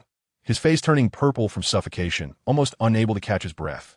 One of his subordinates, a ninja from the Root organization, couldn't stand it anymore and wanted to scare me, but I immediately played the drama queen. Shrinking back in fear, wow, the Root organization is going to hit me. The higher-ups of Konoha are going to attack this 6-year-old child. The nearby onlookers, filled with a sense of justice, immediately protected me behind them. Seeing the situation turn against him, Danzo wanted to back down. But I didn't give him the chance and dug another pit for him. But Lord Danzo, ISN to your secret base, conducting experiments on a Sharingan? He instinctively retorted, Impossible? My secret base. As soon as the words came out, he realized he had made a fool of himself. Goodness. He directly admitted to having a secret base. The crowd erupted. Just at that most chaotic moment, my dad, Uchiha Fugaku, arrived with a group of clansmen in security uniforms, storming in with great momentum. As soon as my father arrived, he stood right in front of me, coldly staring at Danzo. Danzo, someone has reported that you are infringing on the interests of Konoha and have connections with the rogue ninja, Orochimaru. Please come with us. Danzo's subordinates wanted to draw their swords, but suddenly, dozens of crimson Sharingan eyes behind my father lit up in an instant. There were 2 Tomo, 3 Tomo, densely packed. Soon after, Itachi and Shursui also arrived with more clan members, surrounding us completely. That scene, you understand how protective we Uchiha are, with a whole clan backing you up? My father's gaze cut across Danzo's face like a knife. By the way, Lord Danzo, if you dare to lay a hand on Uchiha Sasuke, our Uchiha clan will pursue you relentlessly, even if it costs us every last one of our lives. Itachi and Shursui also stepped forward, their expressions practically screaming, try to touch him and see what happens. Danzo was completely intimidated. I could see his eye twitching, especially when my father's eerie Sharingan shone brightly. He didn't dare to utter a word. He knew that there was no way to resolve this matter peacefully today. Just as he was about to sneak away with his people, my father did something even more explosive. He suddenly pulled out a token engraved with the fan symbol and, in front of the entire village, declared in a booming voice, from this day forth, Uchiha Sasuke will temporarily become the junior clan leader of the Uchiha clan. After saying that, he directly shoved the heavy junior clan leader's token into my hands. Let me tell you, once I got this token, the feeling was just different. This thing is basically a plus version of a talisman. From now on, anyone who dares to mess with me is going against the entire Uchiha clan. My dad Fugaku's move was truly grand. He directly gave me a top-tier buff with protection from the whole clan. To be honest, when the whole clan surrounded me at that moment, I really felt a bit warm inside. Family members who understands this feeling of being protected by the entire clan. It's simply amazing. I'm feeling quite happy here, while my old man has already pressured Danzo to confront him at the Hokage building.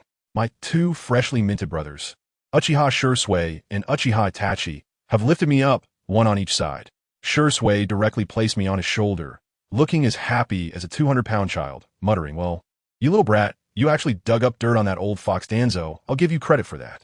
Itachi, usually so stoic, broke his silence. You should have seen the look on Danzo's face when he was confronted. It was the color of pig liver. I bet just investigating his scandals is enough to keep the Umbu busy for a while.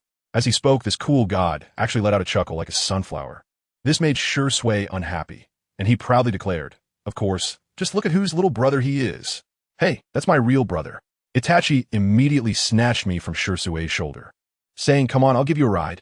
Goodness, these two, one being the instant Shursui and the other the clan annihilator Itachi, top-tier combat powers in the ninja world, are now arguing like two elementary school students over who gets to give me a ride.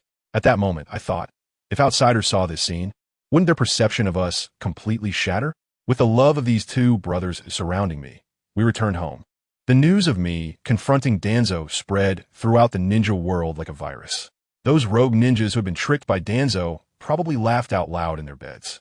My name, Uchiha Peak, has also started to make its mark in the ninja world. Just as I was thinking about it, game time ended. A flash of white light appeared, and I logged off, returning to the school playground. Let me tell you, the playground is so lively. It's like a cosplay convention. A bunch of classmates are dressed in outfits from different ninja villages, wearing headbands on their foreheads, boasting to each other. Haha, I've joined the Hidden Mist Village. I'm in the same class as the future 7 ninja swordsmen, Zabuza. One guy is there, bragging like crazy. Wow, Zabuza. I heard he's super cool. A group of people nearby are so envious. Their eyes are turning red. I couldn't help but laugh. Who understands, family? If we don't split into another class, isn't that just a pure survival mode hell start? This guy is still here enjoying himself. I couldn't be bothered with them. So I found a corner and started thinking about how to combine the ninjutsu from the game with my real body. As a result, that guy Zai Bujan insisted on coming over and showing off in front of me. "NingFeng, what level are you?" "Let me tell you, I'm definitely going to take off in the future. We should communicate more." His voice was so loud that he seemed afraid others wouldn't hear him. I couldn't even be bothered to lift my eyelids. "Sorry, I'm busy." This guy wanted to say something else, but suddenly, the alarm went off. A security guard rushed over, rolling and crawling. "Principal, it's bad. Another beast is coming. This time it's a Class B." As soon as he finished speaking, the entire ground began to shake violently, as if there were an earthquake.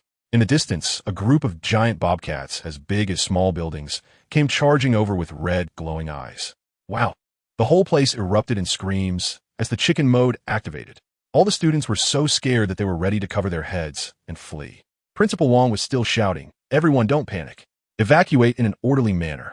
But that thing was too fast. One of them suddenly pounced over, its huge mouth aimed at the principal to bite.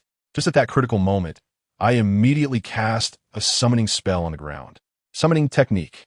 In the next second, a giant ape, much larger than that mountain cat, the ape demon, descended from the sky.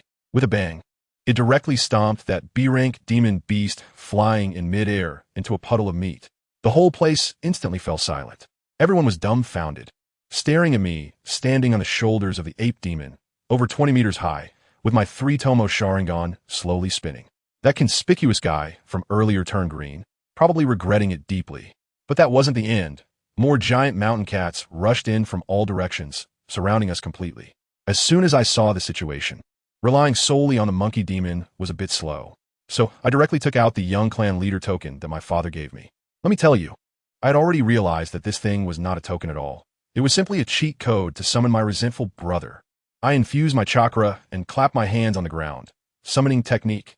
A huge formation instantly unfolded, and in the next moment, Itachi Uchiha and Shursui Uchiha, dressed in Uchiha clan attire, appeared out of thin air in the real world. "Brother, what's the matter? Using the order of the junior clan leader? Oh, my foolish brother. If there's something, just call me Shursui. Step aside." As soon as these two appeared, their first act was to bicker. But when they saw the dense crowd of giant bobcats surrounding them, their expressions instantly turned cold. At that moment, I had just one thought. If this young clan leader is so impressive, if I become Hokage in the future, wouldn't I be able to shake the entire Konoha village with just one shout? "Hey guys, stop chatting, let's get to work." All right. The three of us jumped directly onto the shoulders of the ape demon and simultaneously formed hand seals. Fire release. Great fireball technique. Let me tell you about that scene. 3 gigantic fireballs, each several hundred meters in diameter, crashed down like an asteroid hitting the Earth, instantly turning a large area of mountain cats into char. The onlooking classmates and the newly arrived city guard were left with their jaws dropped, completely becoming the background. Then, Shui used a teleportation technique, transforming into streaks of light, and wherever he passed, cat heads rolled to the ground. Itachi was even more ruthless, with a glare. The mountain cats in the distance fell in droves, directly caught in an illusion, dying in their dreams. The monkey demon was also getting into the action, using multiple shadow clones, filling the mountains with violent giant apes wielding clubs, mercilessly pounding those mountain cats. This wasn't a fight, it was pure grass cutting. Just when we were getting into the heat of the battle, a thunderous tiger roar suddenly echoed, and a giant tiger demon over 30 meters tall, radiating an overwhelming aura, appeared. With a big king character on its forehead, it was clearly the final boss, an A-level demon beast. Some classmates screamed. This was the kind of creature that could destroy a city. And what happened?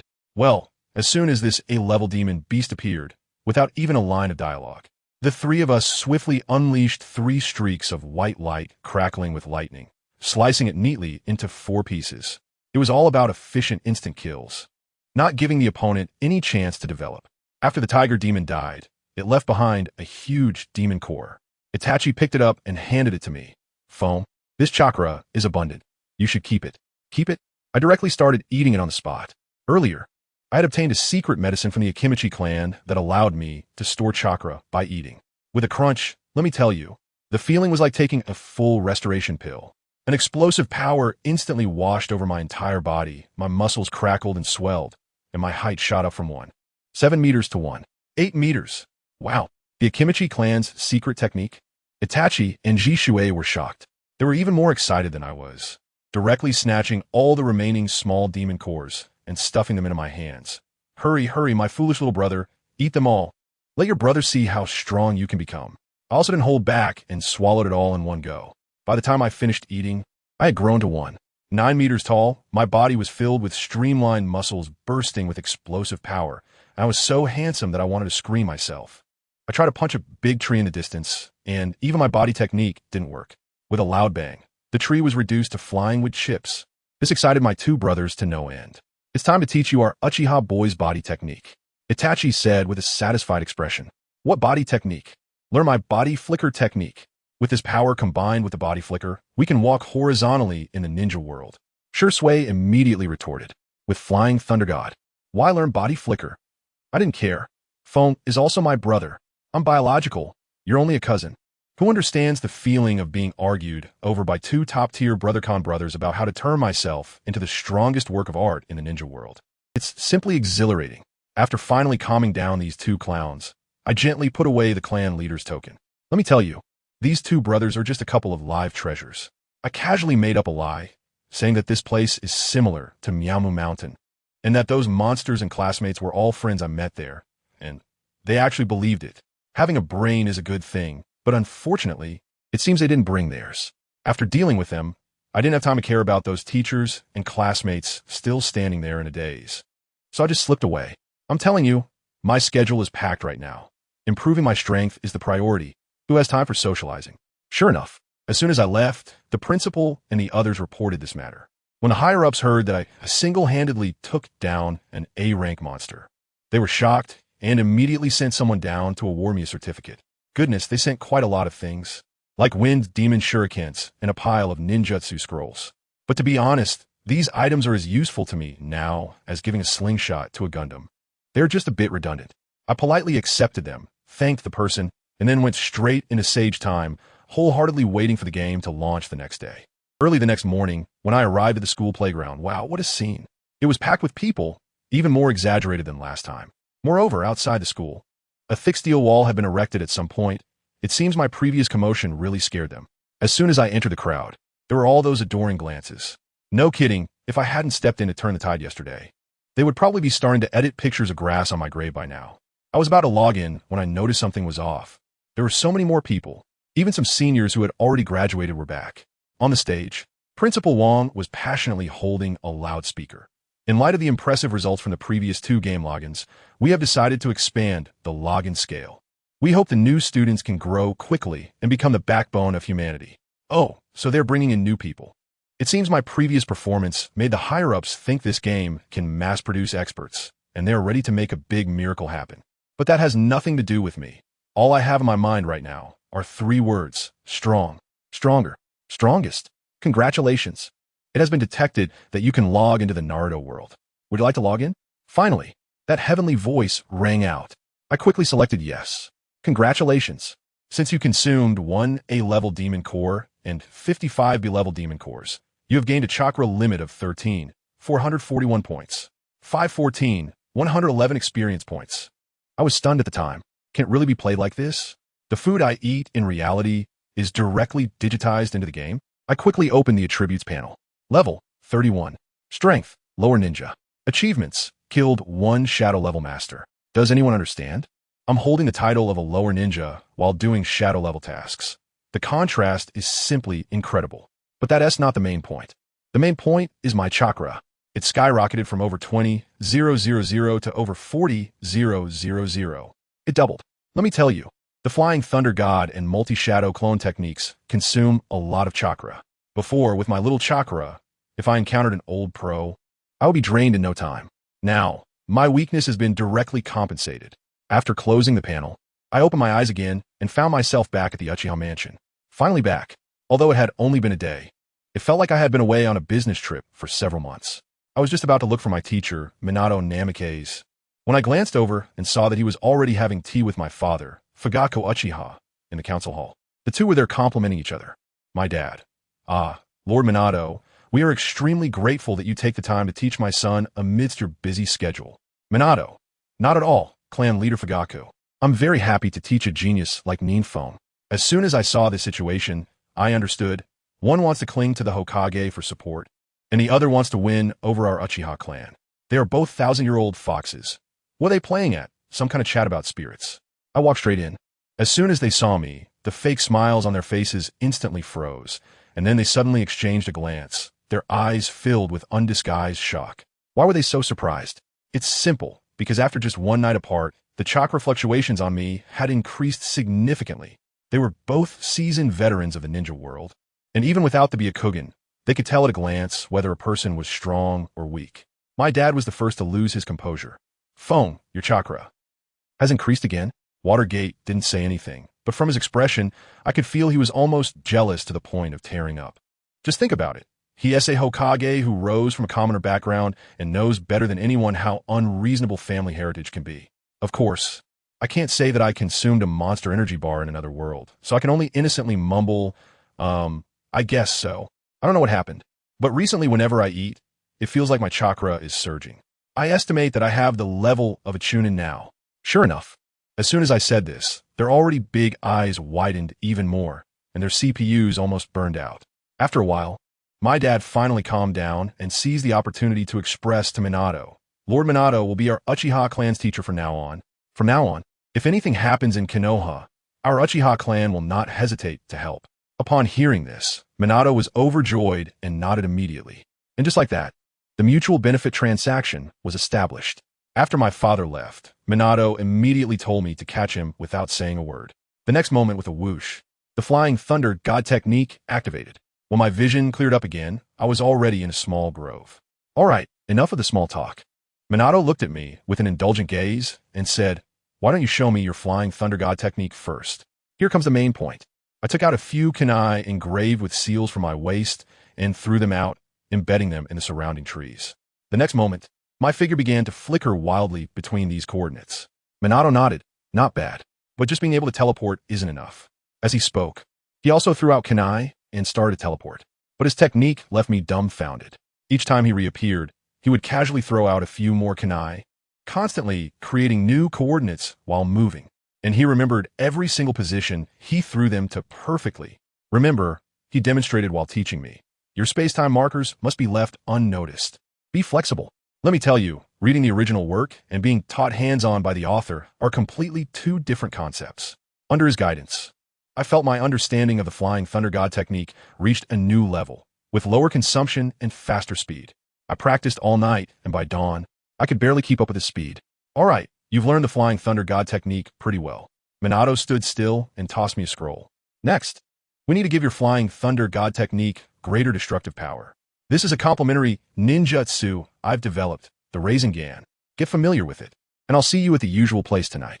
After saying that, he disappeared. I picked up the scroll, and sure enough, it was the Rasengan.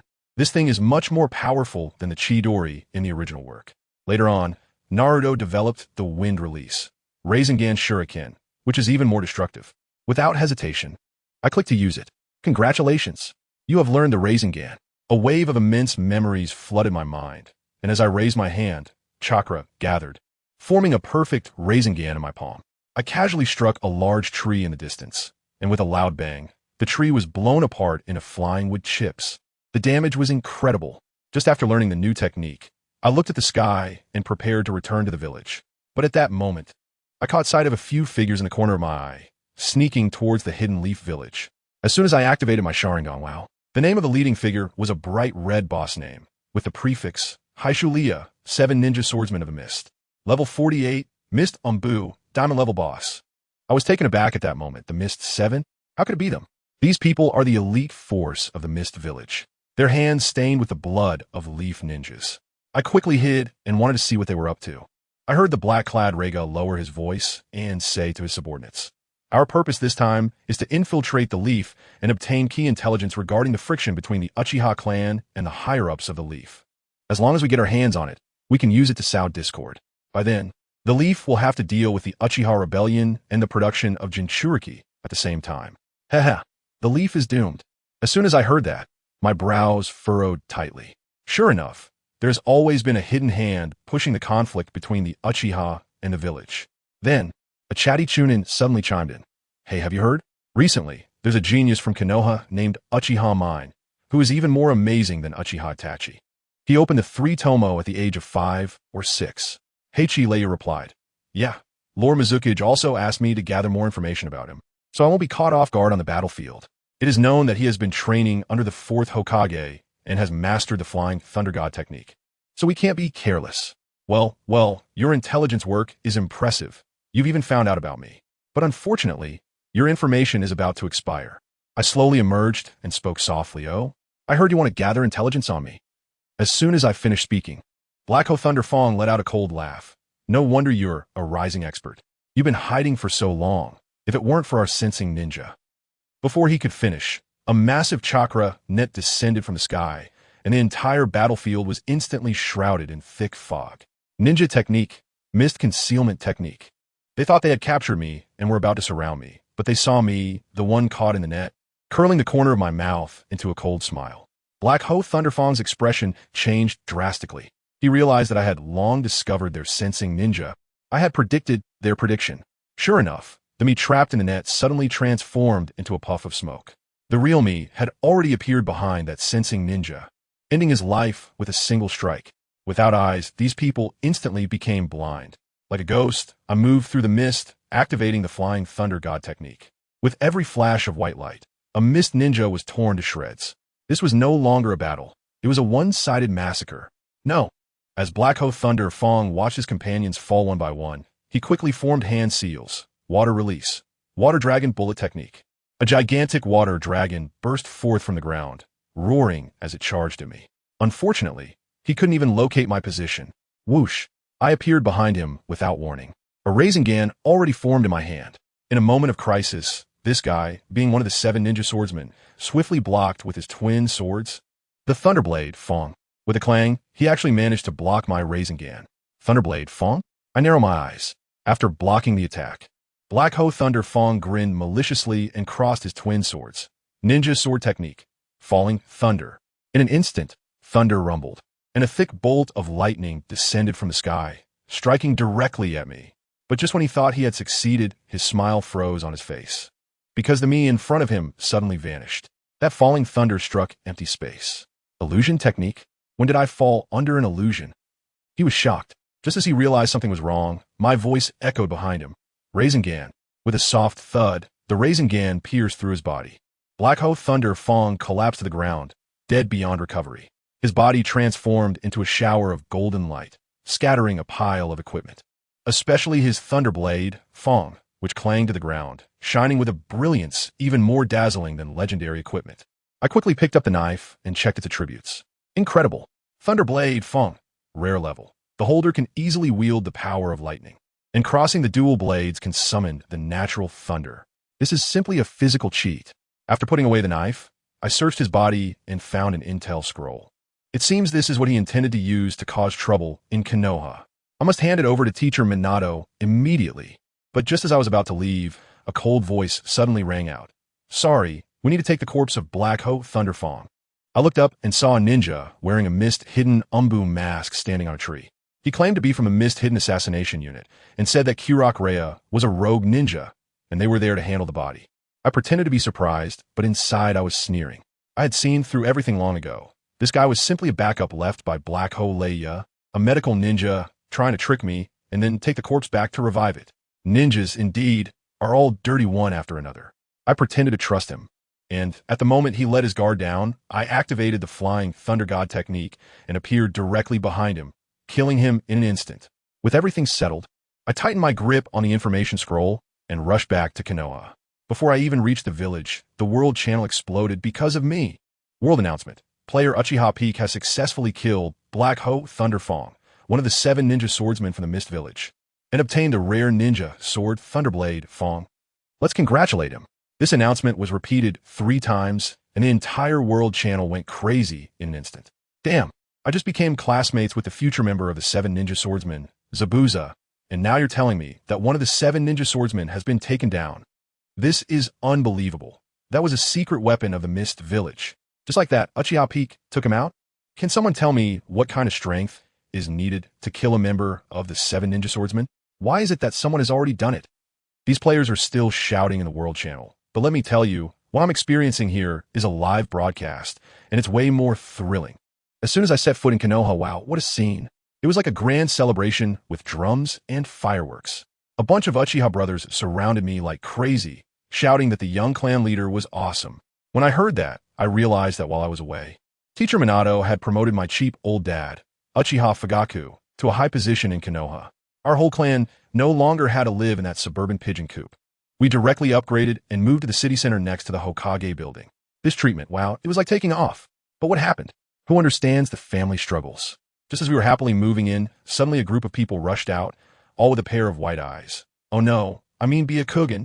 The one leading them was Hinata Hizashi, acting like a roadblock, directly stopping us and shouting, "Who allowed you to move? Did we, the Hyuga, agree to this?" I couldn't help but laugh at that moment. Who do you think you are? Right after that, his brother, Hinata Hizashi, strolled out from behind with his hands in his pockets, and his face was so cold, as if someone owed him $200. The Uchiha people were so angry that their faces turned red. Just as they were about to argue, I waved my hand to signal them to step back. I stepped forward, standing tall at over 8 meters due to the Akimichi secret medicine, and looked down at him. I said, "When we Uchiha were bleeding and sweating for Konoha, where were you, Hyuga? Now the 4th Hokage is Minato Namikaze, and he personally issued the order. What? Do you have any objections? Want to rebel?" Those 2 brothers still wanted to be stubborn, so I glared at them, and my 3-tomo Sharingan activated. That scared Hinata Hayashi so much that he took several steps back. Hinata Hizashi's heart also sank, probably calculating how another fierce person had emerged from our Uchiha younger generation. You think this is the end? The heavyweight guests arrived. Ino's dad, Shikamaru's dad, and Choji's dad. The trio of Ino Shikicho all showed up, along with the Hyuga. The 4 major clans directly organized a team-building event right in front of me, insisting that this matter needed the 3rd Hokage, Sarutobi Hiruzen's approval. I couldn't help but laugh at that moment. I said, "So what you mean is that the 4th Hokage's words don't hold any weight, and he's just a figurehead? The real leader of Konoha is Sarutobi Hiruzen, right? If this gets to the ears of the daimyo of the Fire Country, what do you think will happen?" I also took the opportunity to give them a little history lesson. If it weren't for our Uchiha ancestor, Uchiha Madara, nodding and teaming up with the Senju clan back in the day, you guys would have just been our shoe shiners. Now, you're trying to ride on our heads. Huh? A few words left these clan leaders speechless, their faces turning as red as liver. My father, Uchiha Fugaku, arrived at that moment with Itachi and Shursui. Upon seeing the situation, he stood tall, his Sharingan activated, clearly indicating, "If you're not convinced, let us settle it." Just as tensions were rising, Sarutobi Hiruzen, The old man strolled over with his hands behind his back. He opened his mouth with that old leader vibe, saying that this matter was still under discussion. And Fugaka's appointment hadn't been formally issued yet, so everyone should disperse. I couldn't believe it. This was a classic case of muddying the waters. The Hyuga clan suddenly seemed to find their backing, their tails almost wagging in the air. I was amused and thought to myself, old man, you think you can use your seniority to pressure us? Everyone assumed we were going to back down. Even my father was preparing to pull me away. But I simply said, wait, and in front of everyone, I repeated that whole daimyo theory right in Sarutobi's face. I asked him if he wanted the daimyo to know that the fourth Hokage he personally chose is now just a puppet. The old man's face turned green. I tell you, that expression was priceless. In the end, he could only force out a joke and left in a huff, warning the clan leaders to go directly to Minato if they had any issues in the future. This whole operation I would call a textbook example of workplace revenge. Later, when we got to the Hokage office, Minato-sensei looked at me with a complex expression, both proud and touched. I casually handed him the intelligence scroll I got from defeating the 7 ninja swordsmen of the mist, and then, right in front of him, I formed a Rasengan. Minato-sensei was instantly petrified. His expression seemed to ask, you learned a technique that took me forever to master in just one night? Are you cheating? After a while, he finally pulled me aside and said, since you're so amazing, let us try a combination technique. So we ran to the training ground, each of us making a Rasengan, and when we collided them together, let me tell you, a miracle happened. The 2 Rasengans fused into a super Rasengan the size of a human head, and the wind pressure nearly blew us away. Minato-sensei was astonished. Saying this thing was called the Taijutsu Rasengan. We tried to push it outward, and wow, in front of us a large area of forest instantly vanished. It evaporated, leaving a giant pit. The power was simply extraordinary. We were both pumped up like we had adrenaline shots, practicing all night long, and our synergy was off the charts. Just as we were exhausted like dogs, Sister Kushina, with her big belly, came over bringing us some late-night snacks. Teacher Minato looked so heartbroken, rushing over to show his concern, but he was immediately shot down by a glare from Sister Kushina. She said, our child is an exceptionally talented being. How could they possibly be easily affected during pregnancy? She was so proud. Sister Kushina glanced around at the training ground, which we had completely wrecked with our ninjutsu, and lifted her chin, saying, I told you, this guy Peak has extraordinary talent. He will definitely be your strongest right-hand man in the future. I tell you, Teacher Minato really knows how to take advantage of the situation. He grabs the snacks and shoves them in his mouth, eating while praising. Ha ha ha, it's all thanks to my wife for having good taste. Seriously, I don't want to be here eating dog food. I took a deep look at Sister Kushina's belly and silently paid my respects to the future Naruto, then quickly found an excuse to slip away. As I was leaving, I casually pocketed a scroll. This isn't just any ninjutsu. It's filled with Teacher Minato's chakra. You get what I mean? With this thing, I can perform that incredible wind release. Raisen Shuriken all by myself. Of course, I also left some of my chakra for him, emphasizing a mutual effort. I was pondering how to use my new moves when I was just about to head home, and hey, I discovered that someone had drawn a strange symbol in the corner of my house. To others, it looked like a child's doodle, but to me, it was as glaring as a pop-up on my phone. Something sinister was afoot, and trouble was brewing. I quickly found a corner where no one was around, put on my mask, and headed straight for the dark headquarters. Wow, it was like a pot had exploded inside the headquarters, with people coming and going, and everyone had a look of urgency on their faces. As soon as I walked in, I saw Kakashi and Itachi waiting for me. They waved at me as soon as they saw I had arrived. Our 4-person team had just come together when we were called to see the leader of the Umbu, Sarutobi Shino. I tell you, I've never seen a face like his, as dark as the bottom of a pot, and he opened with a bombshell. The situation is urgent. Those crazies from the Mist Village have sent a large number of experts to infiltrate Konoha, and among them are even the 7 ninja swordsmen of the Mist. He took a deep breath and continued. Their intentions are unclear, but it's highly likely that this is a signal for war. Your mission is to stop these people at the village's outskirts, gather intelligence on them, especially the 7 swordsmen. Each one is a tough character. Kakashi furrowed his brows. Mist Village? Are we going to war again? I'm not surprised at all. Ever since we took down that black hole last time, I knew this wasn't over. Counting the days, Kushina is about to give birth, and the seal on the 9 tails is at its weakest. These guys really have some nerve. Just then, another member of the Umbu burst in, rolling and panting, shouting, Captain, not good. The Cloud Village has joined in. Their people are heading towards the Hyuga and Uchiha territories. The Mist Village is involved too. As soon as he said this, Itachi and I exchanged glances, and we both understood. These bastards have had their eyes on our two clans for a long time, and today they finally couldn't hold back any longer. Let me tell you, when they target the Hinata clan, I can't even be bothered to lift my eyelids. What if they mess with the Uchiha? Dream on. I came here, and the Uchiha clan has treated me well from top to bottom. Now I'm even the junior clan leader. If they touch my family, aren't they just touching my foundation? Itachi patted my shoulder, and with a look, the meaning was clear. Go ahead, family comes first. Kakashi didn't say anything, but his eyes conveyed the same message. Even the captain intentionally lowered his head to pretend he didn't see me. This level of tacit understanding deserves full marks. Without a word, I used the Flying Thunder God technique to flash back to my doorstep. Sure enough, with my Sharingan, I saw a dozen Nin from the Cloud and Mist villages charging forward like cannon fodder in the forest, followed by about 10 Nin observing from behind. The old trick again, using cannon fodder to scout. Before they arrived, I quickly set up a spider web trap filled with explosive tags and connected the chakra threads tighter than the strands in the spider's denver. Then I pulled out a bunch of kunai and inscribed the Flying Thunder God technique on each one, scattering them like flowers in the wind to ensure everything was foolproof. This was my first time taking on so many people alone, so I had to be steady. Just after I finished setting up, a hapless Nin stepped on the line, and with a loud boom, he was blown up into the sky like fireworks. The others were instantly stunned.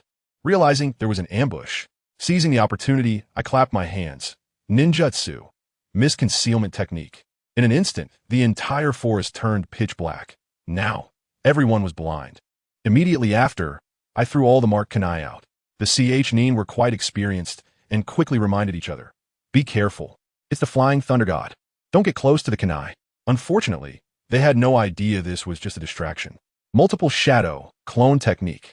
I sent out several clones to rush into the mist and play with them, while my real body hid away to watch the show. In the distance, the Nin were still analyzing, saying that the enemy was Uchiha foam, an agile type, and that space-time ninjutsu wouldn't work in a cramped environment. They planned to corner me in a small space. Hilarious. Do you really think you can study me? Before they could make a move, one of my shadow clones charged at them with a giant Tai Chi Rasengan. The Nin were terrified and scrambled to retreat, with one even throwing a big windmill shuriken in a desperate attempt to take me down with him. What happened next? With a puff, my shadow clone exploded into a cloud of smoke. Surprised? Unexpected? Just as they realized they had been tricked, my real body descended from the sky with the Tai Chi Rasengan, directly capping them with a massive sphere. With a tremendous roar, several Nin were instantly turned into mush, not even leaving behind a human shape, and blood mist filled the air. The remaining few were scared out of their wits and hurried to hide in the woods. Let me tell you, they probably wouldn't understand until their dying breath how they didn't even catch a glimpse of my figure before half of them were wiped out. I moved like a ghost, disappearing into the fog, using Flying Thunder God to dart around, making them scare themselves. When they were on the verge of breaking down, I formed a Tai Chi spiral sphere in my hand, the sound of the storm hissing loudly. In the next moment, I appeared right in front of 3 Jonin hiding in a blind spot. Their expressions were like they had seen a ghost, and then I flattened them with a single hit. After finishing this job, I disappeared again. The remaining Cloud Shinobi completely went crazy, and one couldn't help but unleash a big move into the air. Lightning release. Lightning Dragon Bullet technique. As soon as his dragon came out, I used Flying Thunder God to get in close and took him out in an instant. When I reappeared, I was already holding the Thunderblade Fong, seized from the Black Hoe Thunder Fong, and the lightning was so bright it lit up the sky. The opponents across from me had their eyes nearly popping out. Thunderblade Fong, you were the Konoha expert who took down the Black Hoe Thunder Fong. They knew they couldn't win, and the remaining few exchanged glances, surprisingly forming hand signs at the same time. Lightning release. Lightning snake technique. Several lightning snakes merged into a giant snake as big as a small hill, charging at me. They thought the one holding the blade was me. How naive. Wind release. Tailed spiral sphere. Another cold voice sounded behind them. The one with the blade was just a shadow clone. My real self, holding the final big ball, sent the remaining few, along with the snake, away, turning them into a sky full of blood mist. The end. After the battle, I rushed back in the mist and quickly cleared out those Nin foot soldiers. Then I opened the system panel and saw that my experience bar was skyrocketing, leveling me up 3 times. Awesome. just as I was picking up equipment. Wait, there was a glowing orange scroll on the ground. Bloodline Limit Upgrade Scroll. Who knows what this luck is? Family. Without hesitation, I clicked to use it. Congratulations. Your 3-Tomo Sharingan is upgrading to Kaleidoscope Sharingan. I feel like there are 2 nuclear reactors installed in my eyes, with a surge of destructive power rushing in. A few seconds later, the notification sound rang again. Congratulations. Level up successful. Damn, is this the power of the kaleidoscope? I tried it out, with a glare from my left eye. All the shurikens on the ground flew up into the air, hovering there like Magneto, hitting wherever I pointed. My right, I was even more impressive, as if it contained a spatial attack similar to the one from the Uchiha clan's tomb, which I couldn't use yet. The key moment came when I focused my mind and tried to summon that thing. Suddenly, there was a series of bone-cracking sounds, and a burst of golden light erupted behind me, instantly forming a massive golden arm and ribcage that shielded me in the center. Susanoo initial form, get. This thing consumes a lot of chakra. I quickly dismissed it after playing around for a bit. Just as I was savoring the moment, swish, swish, swish. Itachi arrived with members of the Uchiha and Hyuga clans. They looked at the pile of corpses, their jaws almost dropping to the ground. Especially the head of the Hyuga clan, Hinata Hizashi, who stuttered this. So many people, did you kill them all? Itachi's eyes were fixed on me, suddenly exclaiming, Mangeki Sharingan. Upon hearing this, Hinata Hizashi nearly lost his balance, probably regretting his previous bravado against us Uchiha. Of course, I couldn't tell the truth. I played dumb and said, I don't know, as I was killing my eyes hurt, and then I broke through. Itachi was so excited that he gave me a bear hug. Awesome, little brother. I'm so proud of you. Hinata Hizashi was so embarrassed he wanted to find a crack in the ground to hide in, wanting to apologize but unable to lower his face.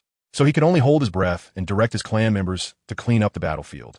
On the way back, Itachi told me that the ones I took down were the real main forces of the Cloud and Mist villages, while the others were just a diversion. Their attempt to sneak and was completely ruined by me alone. Just as we were talking, Brother Shursui came over with a few clan members. Itachi didn't notice anything, but when I scanned with my Sharingan, I was shocked to see that these guys had red enemy names above their heads. The scum from the Cloud village dared to use transformation jutsu. I sneered inwardly, but greeted him with a smile on my face. Brother Shursui, you guys are so quick. Just as I approached the fake Shursui, the kaleidoscope Sharingan suddenly spun. A massive golden Susanoo erupted instantly, enveloping both me and Itachi, while that steel giant hand squeezed fiercely, turning the fake Shursui and his accomplices into a mist of blood. It was only then that Itachi suddenly awoke, looking at me in shock, finally realizing that the enemy had infiltrated right beside us. But even more outrageous was that these people were merely a smokescreen. The real threat was still lurking behind. I tell you, at that moment, I felt a chill down my back. A glance from the corner of my eye revealed a group of people hiding in a corner far away. The leader was a dark-skinned woman, who I later found out was the secretary of the 4th Reikage, Mabai. This group was sneaking around with a huge cannon, and the dark barrel was steadily locked on my brother and me. This thing is called a chakra cannon, said to be the hidden treasure of the hidden Cloud village. One shot could even take down the moon. Their plan was a series of tricks, first sending a group of cannon fodder to wear us down and lower our guard, while they hid behind to launch a surprise attack, taking us out in one go. Their scheme was so clear that I could hear the sound from 800 miles away. Mabai was quite confident, waving her hand as those disguised as our clan members. The hidden Cloud ninjas charged like rabid dogs, filled with explosive tags, ready to be human bombs. Right after that, the chakra heavy cannon fired with a bang. In that instant, I felt the entire world shake. The shockwave flattened the nearby grove, and even the distant Hokage building trembled. As we were about to be blown to ashes, Mabai was so pleased, ready to use some kind of teleportation technique to send the cannon back and wrap things up. I thought to myself, how naive you are. Just as she was about to make her escape, a giant hand of Susanoo descended from the sky, reaching out from behind her and grabbing her tightly in my palm. The expression on her face was like she had seen a ghost, filled with disbelief. Absolutely impossible. Turning back, I saw that the me and Itachi who had been blown to pieces were actually just 2 shadow clones. Family, who understands? What a lonely explosion. In fact, I had noticed these people as soon as I started moving. When my brother arrived, we exchanged a glance, and I used Flying Thunder God to take his real body away, leaving 2 shadow clones to entertain them. I can only say I was leading the game, predicting your prediction. My brother was also surprised at that moment, but his way of thinking was quite unique. He didn't even consider that I had activated a cheat. Instead, he imagined a tragic drama with 800 episodes, convinced that I had awakened my powers because I was emotionally stimulated by seeing him in danger, and that I wanted to protect him. Well, this turned the scene of capturing criminals into a large-scale emotional event. The people from the burlap clothing, being single, immediately surrendered when they saw their plan exposed. When Minato arrived with the Umbu to take them away, these Yunin ninjas played dirty, pretending to surrender, only to try to commit suicide by biting their tongues the next second. Fortunately, my brother and I were quick, casting illusions on each of them and taking them down. After Minato packed up these captives and left, only my brother and I were left at the scene. The air suddenly became quiet, and the atmosphere was even a bit ambiguous. My brother walked over, his gaze filled with affection, making my skin crawl. He patted my shoulder with a moved expression and said, "Feng, thank you for awakening the Kaleidoscope Sharingan for your brother." I let out a huh at that moment, thinking to myself, dude, your filter must be 800 meters thick. But he didn't give me a chance to explain and just declared on his own, "Don't worry, if I ever open a kaleidoscope, and if your eyes go blind, I'll give you my eyes, so you can unlock the eternal kaleidoscope." After saying that, he vanished in a flash, as if afraid I might back out. I'm still in a state of confusion, and Shursui suddenly appeared from somewhere, looking at the direction where Itachi disappeared with a smile. Then he turned to me and said, "Feng, you shouldn't want Itachi's eyes, because this pair of kaleidoscopes from Brother Shursui has always been reserved for you." I was completely stunned at that moment. Family, who can understand the pain of having two top-tier brother complexes at the same time? This extravagant wealth. Whoever wants it can have it. After finally getting rid of Jishui, I quickly opened the system, and sure enough, capturing such a high-ranking official like the cloth-clad man brought a hefty reward, besides a bunch of ninja tools. The most amazing thing was that I got a special Jonin gift pack. I rubbed my hands together and opened it directly, and wow, the things inside made my eyes widen. Susanoo upgrade scroll. I have to tell you, the newly opened Susanoo is actually just a half-finished product. For me, it's just a skeletal frame that can barely block attacks. But this scroll is amazing. It can directly let my Susanoo skip the development stage and upgrade on the spot. Without hesitation, I clicked to use it, and I felt a heat in my eyes as a massive force surged in. My Susanoo directly evolved from the first form's skeletal frame to the second form, filled with tendons and flesh. That sense of security instantly maxed out. After feeling great, I was exhausted and went home to sleep. The next morning, as soon as I arrived at the family's council hall, I felt that the atmosphere was off. All the clan members looked at me with anger and frustration. Just as I was wondering about it, my father, Uchiha Fugaku, walked out with a serious expression. He was about to say something when a sarcastic voice came from outside. "Clan leader Fugaku, this is also for the future of Konoha? A mere Uchiha peak in exchange for peace between two villages. Why not?" As soon as the words fell, two elderly figures walked in under the protection of the Umbu. I recognized them. They were the senior consultants of Konoha, Mito Kamen and TZ Komatsu, the retirement team of Konoha Village, who could do nothing but play with political power. As soon as I saw this situation, I knew something bad was about to happen. Sure enough, Mito Gateyin cleared his throat and immediately put the blame on me, saying that because I captured their people, Yun Hidden Village was threatening to start the Fourth Shinobi World War. The higher-ups in Konoha discussed it, and for the sake of peace, they decided to hand me over and send me to Yun Hidden Village as a hostage for 5 years. I was so angry that I laughed. "Do you want this blessing?" My father slammed the table and said he would never agree. Uchiha Itachi and Shursui arrived instantly. 3 pairs of Sharingan coldly staring at those two old men. As a result, Mito came in and had a thicker skin than a city wall, starting to moralize, saying things like, "Fugaku, are you disregarding the safety of millions of people in Konoha?" And Uchiha Mikage, think about it, sacrificing one for the happiness of thousands of families. Wouldn't your hero image be even more magnificent? Wow, I've never seen someone so good at PUA. Just as my dad and the others were about to get physical, these two old guys clapped their hands, and their hidden forces surrounded us directly. They're really gonna go hard on us. I've been watching coldly all this time, and now I can't hold back any longer. So I speak up directly. What a fine senior advisor of Konoha. You're submissive in front of the ninjas from other villages, but you hit hard against your own heroes. You really know how to play this game. You were trembling when you sought peace with the Cloud Village, but now you're forcing your own people to their deaths, each one more stubborn than the last. Is this what you call brilliance? As soon as I finished speaking, a voice like an ice shard came crashing down. "Konoha's Hokage? I think he's quite impressive. Goodness, when I turned around, it was Minato Namikaze. He had arrived, leading the Umbu. Without saying a word, he immediately unleashed an attack on those two old geezers. Mizukage Tobarama, Haruno Sakura, you are hereby expelled. Following that, he added something even harsher. Additionally, you're suspected of treason, so come along with the Umbu for a little chat. You'll have plenty of time to work on your sewing skills in there. In a flash, a group of Umbu surrounded the two old men like dumplings. Then, in front of everyone, Minato declared, I, Uchiha Kage, am 5 years old and the new senior advisor of Konoha. Family, who understands? This twist is simply like a workplace fantasy coming to life. That old lady still wouldn't accept it, saying that having a 5-year-old as an advisor was too abrupt. I shot back, saying that letting those two softies be advisors was the real abruptness, which made her so angry her face turned green. In the end, she was dragged away by the Umbu like a dead dog. Let me tell you, Teacher Minato is really angry this time.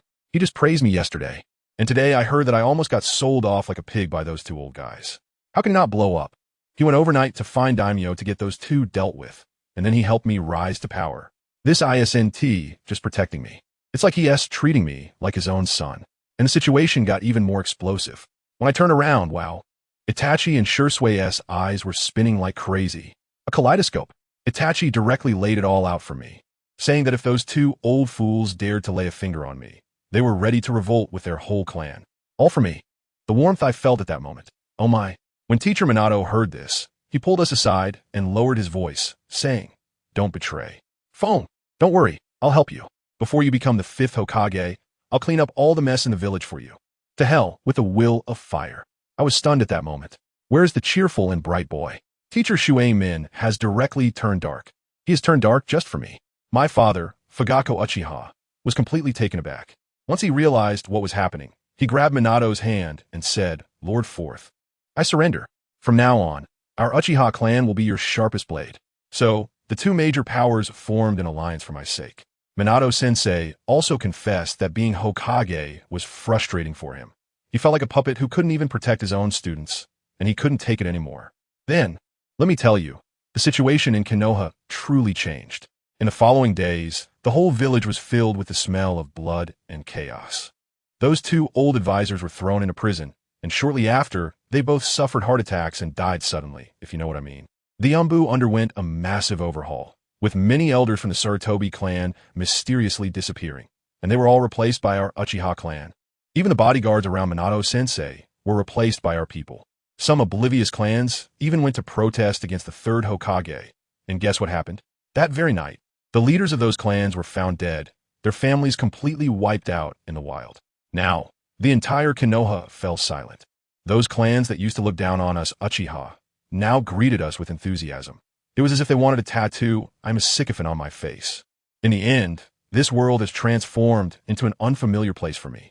I watched all of this, and I knew exactly what was going on in my heart. Teacher Minato was paving a bloody path for me with his future and reputation. Anyway, since Teacher Minato was helping me clear the way in Konoha, I logged off for now. When I opened my eyes, wow, I was back on the high school playground. The classmates around me were still saying, hey, I learned the shadow clone technique. He leveled up. My perspective has changed, guys. The principal hurried over, first handed me a black card, saying there was 10 million inside for me to spend freely, and then told me that a national expert group had come to see me. Just as he finished speaking, a line of old men with hair whiter than mine surrounded me like they were looking at a giant panda. The leading old man came up and pulled out a glowing green test tube, saying, Student, how about some Hashirama cells? Want to learn more? I directly exclaimed, Goodness. These old professors are really out there. It turns out they didn't come to the game to level up and fight monsters, but to do research with Orochimaru. All right then, let's go along with them. On the way, we first encountered a few clueless bandits. Just as I was about to make a move, let me tell you, a giant python, thicker than a damn skyscraper, came down with its tail and bam, the bandits turned into meat paste. An A-level monster. The Starry Sky Blood Python. That thing charged at us, and I quickly summoned a half-body Susanoo to shield the car. Then swoosh. I unleashed a Rasengan that made a big hole right in its 7-inch mark, and its head fell to the ground. It was over in an instant. Nothing more to say.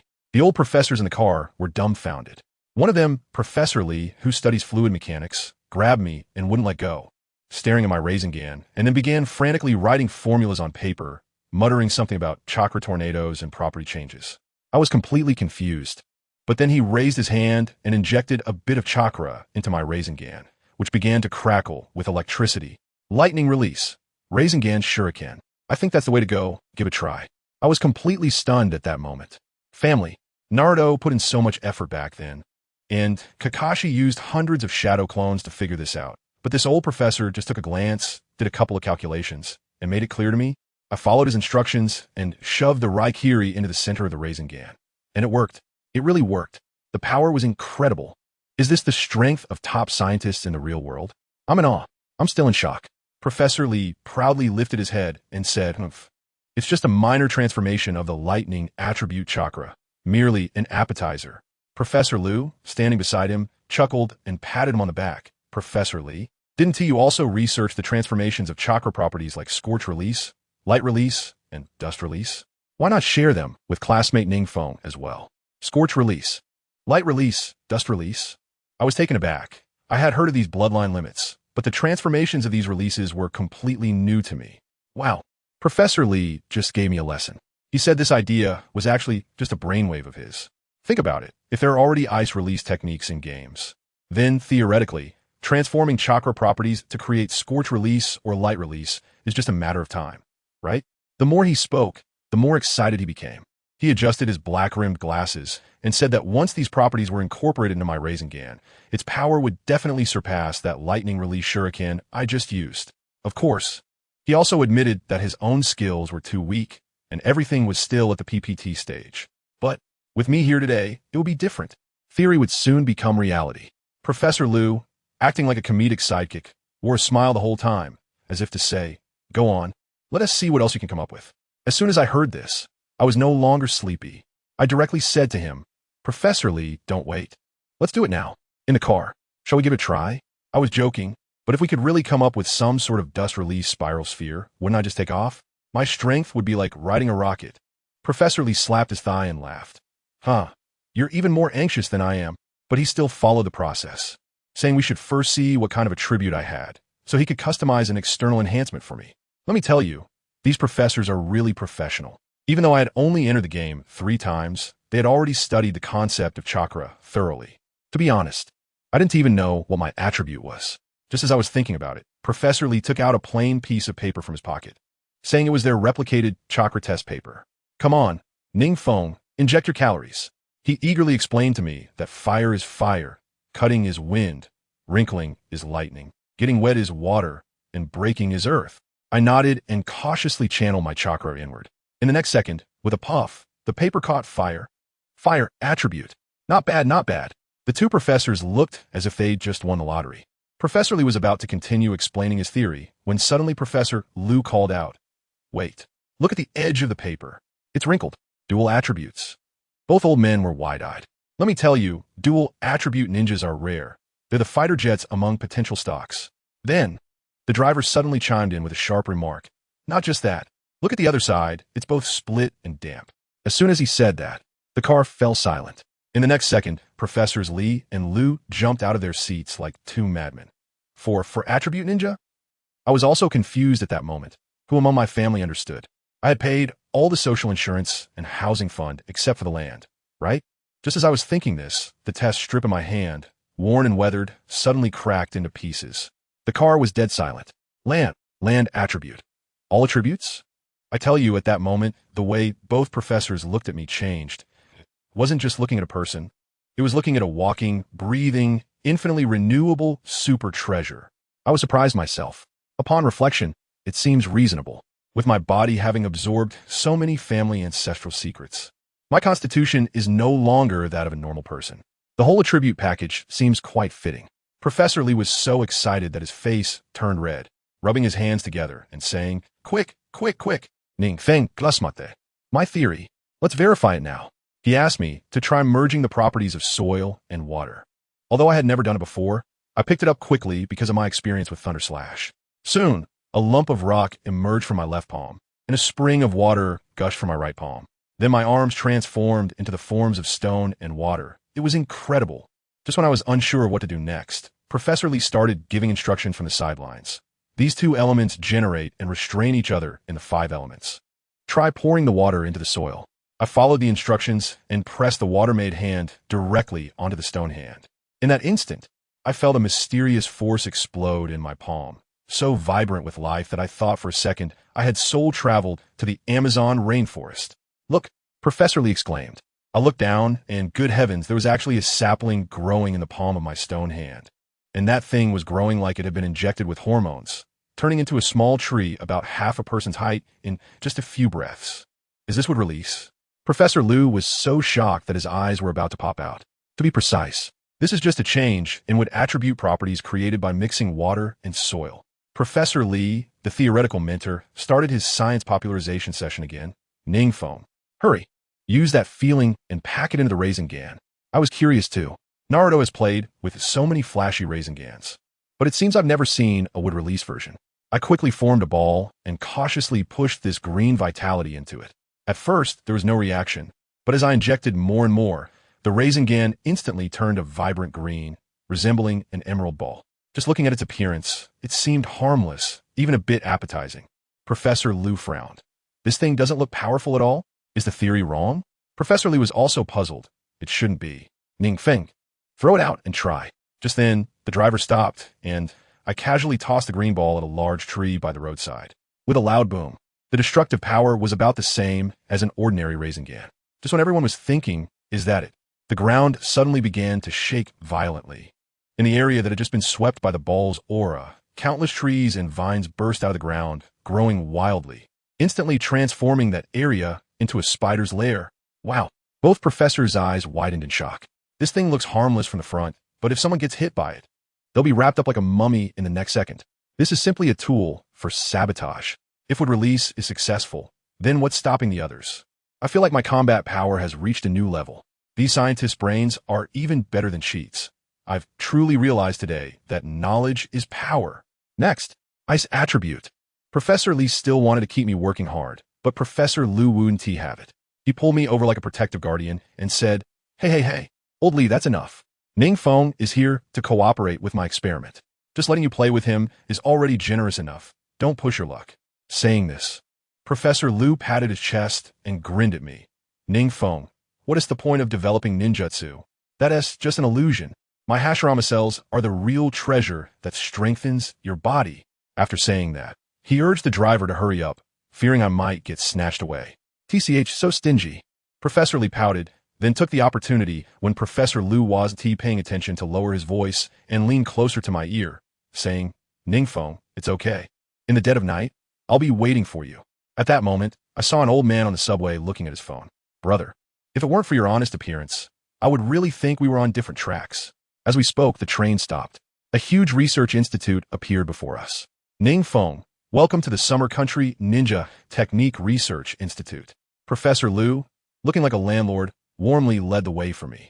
I took a glance, and this place looked unremarkable from the outside, but secretly there were experts patrolling everywhere, with at least a few thousand people heavily guarded like Area 51. As soon as I stepped inside, I was stunned. It was enormous, resembling a sci-fi movie set, filled with high-tech experimental equipment and busy researchers. The screens in front of them displayed various data that I couldn't understand. Suddenly, a voice echoed throughout the hall. "Report. The Flying Thunder God Technique of the 4th Hokage, Minato Namikaze, has been successfully deciphered. It is expected that we will soon be able to apply space-time ninjutsu to real-world technology, creating cars and airplanes with space-time engines." Wow! The whole venue erupted with thunderous applause. I was stunned. This was only my third time logging into the game. Were they already researching how to use the Flying Thunder God to build vehicles? This tech tree is seriously skewed. Professor Liu walked to the center of the venue, cleared his throat, and introduced me grandly. "Everyone, this is NingFeng, who has slain an A-level monster. Full attributes. Sharingan, space-time ninjutsu. With him, our research will surely advance by leaps and bounds." In an instant, all eyes in the room were focused on me, as if I were a giant panda. Especially that girl who announced the results earlier. Her eyes were sparkling. "All right, let's not waste time. Get the Hashirama cells we brought out from the game ready." With a command from Professor Liu, several researchers immediately carried over a vessel. I took a glance at the cells in the vessel. Their vitality was astonishingly strong. Professor Liu said with a serious expression, "Orochimaru and Danzo have always wanted to do this, but no one can endure it. After precise calculations, only your kind of abnormal physique has the possibility of success. Once successful, a surge in power will be a minor matter. Of course I believe it. Ban Yi relied on this to unlock the Rinnegan. Then, a very lively-looking female scientist approached, introducing herself as Zhu Qin, an assistant to Professor Liu, who specializes in researching interstitial cells and will be closely observing my condition. She pushed over a testing machine and said she needed to measure my overall physical constitution first. As soon as she turned it on, the numbers on the machine screen skyrocketed to 3 million, and then with a bang, it exploded. Zhu Qin was petrified on the spot. Professor Liu was also stunned and finally gave me a thumbs up, saying, "What kind of physique do you have? You broke the machine." He then said, forget it. No need to test. Let's go straight to the cells."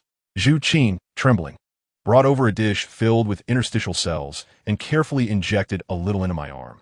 In that moment, I felt the cells boiling in my body like boiling water, causing me to grit my teeth in pain. Then the skin on my arm where the cells were injected turned completely white, and then that patch of white skin slowly formed into a face without consciousness. The face of Hashirama Senju. Wow, I just got a new roommate on my arm. All the scientists present stood up in shock. Zhu Qin analyzed that the energy of one interstitial cell is equivalent to hundreds of ordinary cells. No wonder the original was the god of the ninja world. I don't have time to listen to her analysis. I can clearly feel that with this small amount of cell injection, my chakra has surged significantly.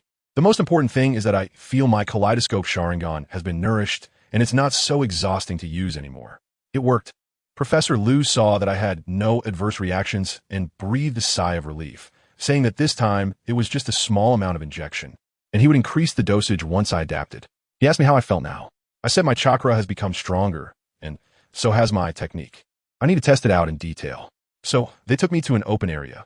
I originally wanted to form a hand sign for fire release, but suddenly a bunch of hand sign memories for wood release appeared in my mind. I guess it's the default setting that comes with the Hashirama cells. I immediately performed the hand seals. Wood release, wood block wall. Boom. Countless wooden pieces erupted from the ground around me, instantly forming a gigantic wooden shield to protect me inside. Wood release. Everyone present, including Professor Lee and Professor Liu, went crazy. The experiment that Orochimaru and Danzo had been working on for decades, killing countless test subjects without success, was completed with just one of my jutsu. I was quite surprised myself. Although I can't yet use world-destroying moves like the Tree Realm Birth, this is already impressive. Professor Liu was so excited that his face turned red, saying that the transplant effect was very good. We just need to see if there will be any rejection reactions later. Just as they were cheering, my kaleidoscope Sharingan suddenly spun, and a torrent of golden light erupted, instantly wrapping me in a massive golden skeletal figure. Susanoo, because I saw outside the research institute, several giant snakes over 100 meters long were rushing towards us at high speed, and 2 of them had already brought down their tails with a devastating momentum. Without waiting for the snake tails to hit, my golden Susanoo directly withstood the attack. It's the Starry Sky Blood Python. 4 of them. How could they appear here? The researchers turned pale with fear. Zhu Qin pointed at me, her voice trembling. Is this the divine power of the Uchiha legend? I didn't have time to deal with them because I was shocked myself. I found that with the support of the interstitial cells, my Susanoo had directly skipped the second form and soared to the third form. Not only did it have heavy armor, but I also had 2 big steel blades in my hands. It was shining golden and looked incredibly cool, but this thing consumed an outrageous amount of energy. I didn't have time to be amazed. I directly controlled the Golden Warrior and charged forward. The few starry blood pythons hadn't even reacted from their shock when I took them down, one by one, slicing their huge tails like cutting tofu into several pieces. In less than a few seconds, all 400-meter giant beasts were chopped into sashimi, dead beyond belief. I quickly released Susanoo, and in just that short moment, 1/3 of my chakra was gone. By the time the battle ended, Professor Liu and the others finally reacted, looking at me as if I were a deity. I flashed over to pick up the few monster cores that had exploded and swallowed them one by one, feeling warm all over. It was incredibly satisfying. Professor Liu ran over, looking fearful, and asked, "NingFeng, are you okay?" I shrugged and wiped my mouth. It's nothing, just a mere starry sky python. It can't hurt me at all. After all, I just transplanted the cells of Hashirama, and that's no joke. Let me tell you, as soon as I went offline, I was surrounded by those old professors, treating me like some rare treasure, scanning me from head to toe. They were so worried I might have any issues. saying I would be a huge loss for the country. Good grief, they really piled on the compliments. After a long while, they finally sighed in relief, confirming I was perfectly fine. Then, the next morning, Professor Liu, Professor Lee, and all the research staff lined up on the playground to send me off. With such a show, you'd think I was heading off to save the world. Their roles are now clear. They are responsible for research outside, developing ninjutsu and training routes, while my only task is to become incredibly strong in the game. The entire Research Institute is now my exclusive support team. Do you want to log into Naruto World? As soon as the voice sounded, I disappeared. When I opened my eyes again, Uchiha phone was back. Still in the familiar Uchiha mansion, but my identity is different now. As the young clan leader, my living conditions have improved significantly, and there are 2 servants waiting nearby. I waved my hand, telling them to go about their business and not to bother me. I walked out the door and stretched, only to see the players in the village bustling about. Some were running around the village with heavy loads, while others were climbing cliffs. It was quite a sight. It seemed that everyone had learned a harsh lesson from the brutality of the real world. Just as I was pondering this, my kaleidoscope Sharingan suddenly caught sight of several figures outside Konoha engaged in a fierce battle. Let me tell you, in the past, even with my distant sight, I would have been able to see it, but now my visual power has surged, as if I had equipped an 8x scope. I was just about to flash over to see what was happening when an unfamiliar Konoha ninja rushed over in a panic. Young Master Uchiha phone. It's bad. Your friend from the Rain Village, from the Akatsuki, was intercepted by their village's ninja on the way to Konoha. They're fighting right now. Akatsuki. I immediately recalled them. They were the ones I encountered with Kakashi when we infiltrated the Rain Village. It seemed that during my absence, they hadn't been having it easy either. Without a second thought, I directly used the Flying Thunder God technique and disappeared from my spot in an instant. Wow. I could feel that the speed of this technique had significantly increased. Is this the power of the Hashirama cells? It's simply outrageous. As soon as I landed, my kaleidoscope Sharingan beeped like a radar. Good grief, there were ambushes everywhere, in the grass, in the trees. All around me were elite ninjas from the Rain Village, each radiating murderous intent, clearly having been lying in wait for a long time. If it weren't for the bright red IDs hovering over their heads, I would have definitely been in for a big loss today. Go, shouted a leader. Can I indulge them?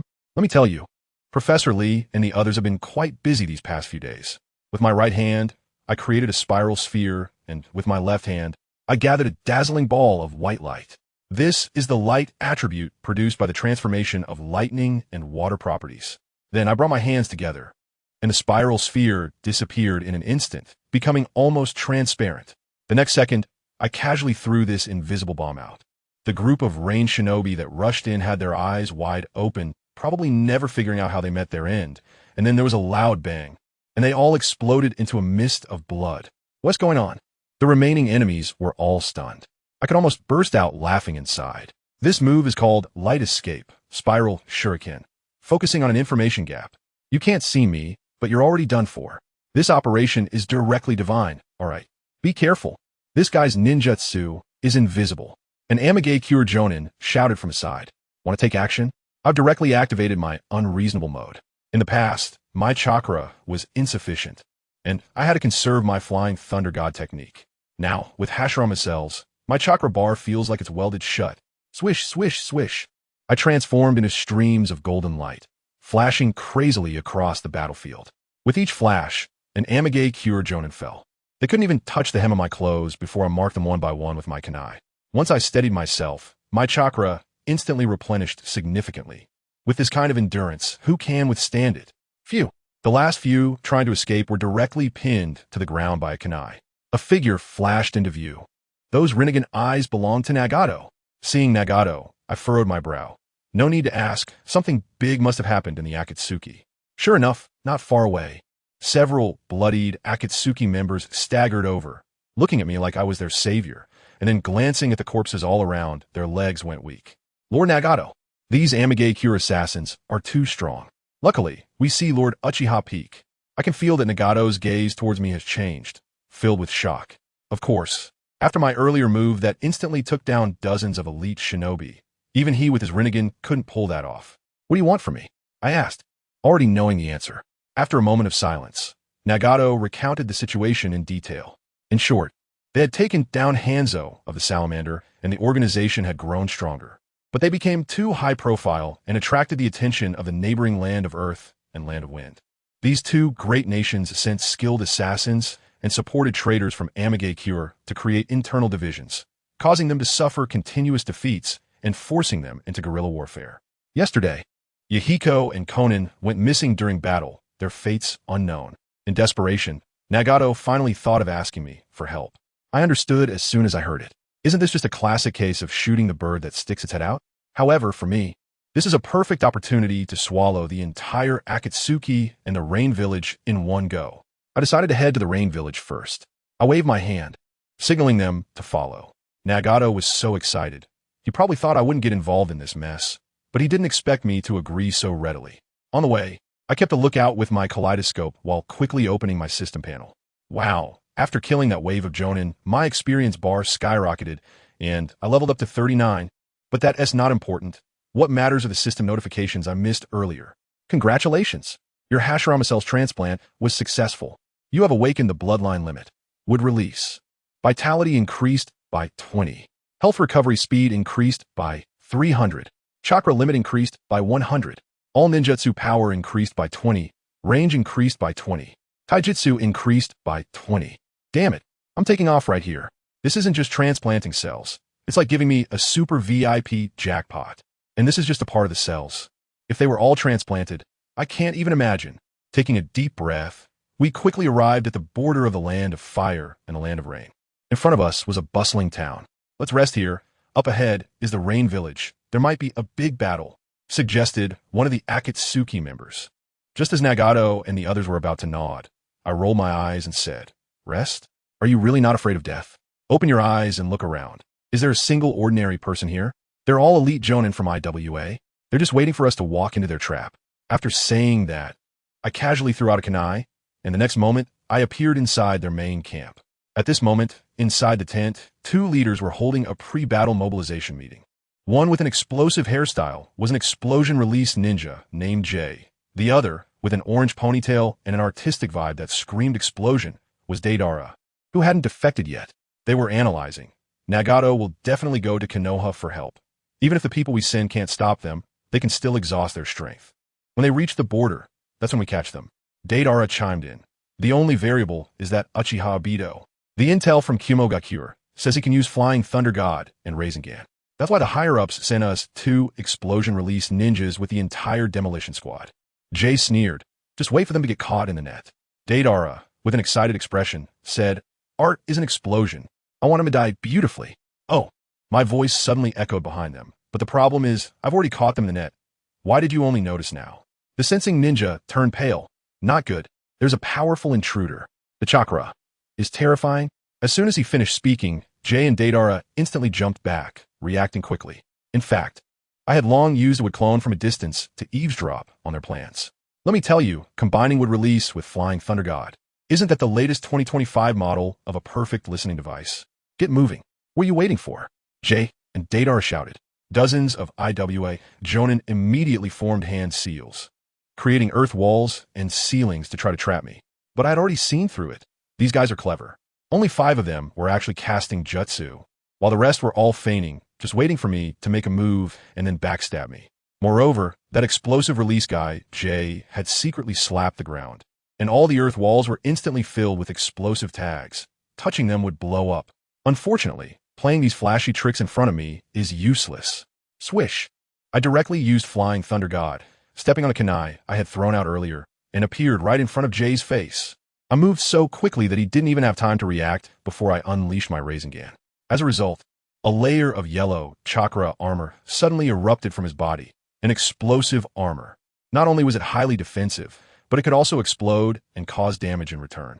He was well prepared, but it was useless. My Rasengan tore through his turtle shell to pieces. He formed hand seals, and the armor I shattered exploded violently.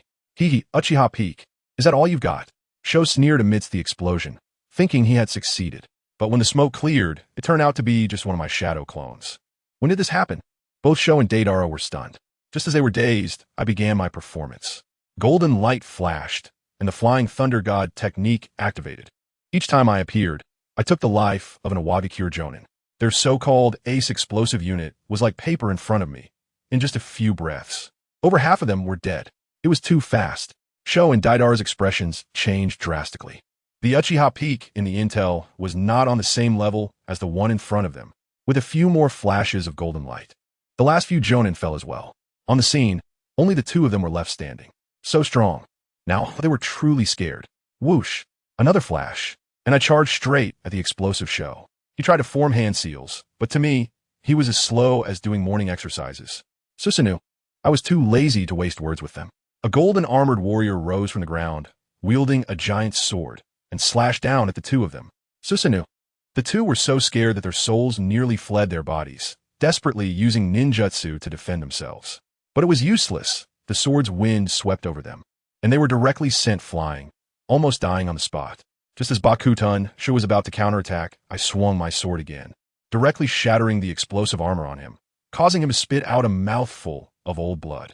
At that moment, countless explosive tags suddenly appeared on my Susanoo. It was Deidara's doing. The sound of explosions roared. Heh, even Susanoo will turn to ashes. Bakuten Shu sneered despite the intense pain. However, when the smoke cleared, my golden Susanoo was completely unscathed. How is that possible? Bakuten Shu was utterly despairing. The explosive release he was proud of wasn't even enough to give me a scrape. Deidara, hurry up. Bring his information back to the village. This person is the future great enemy of the village.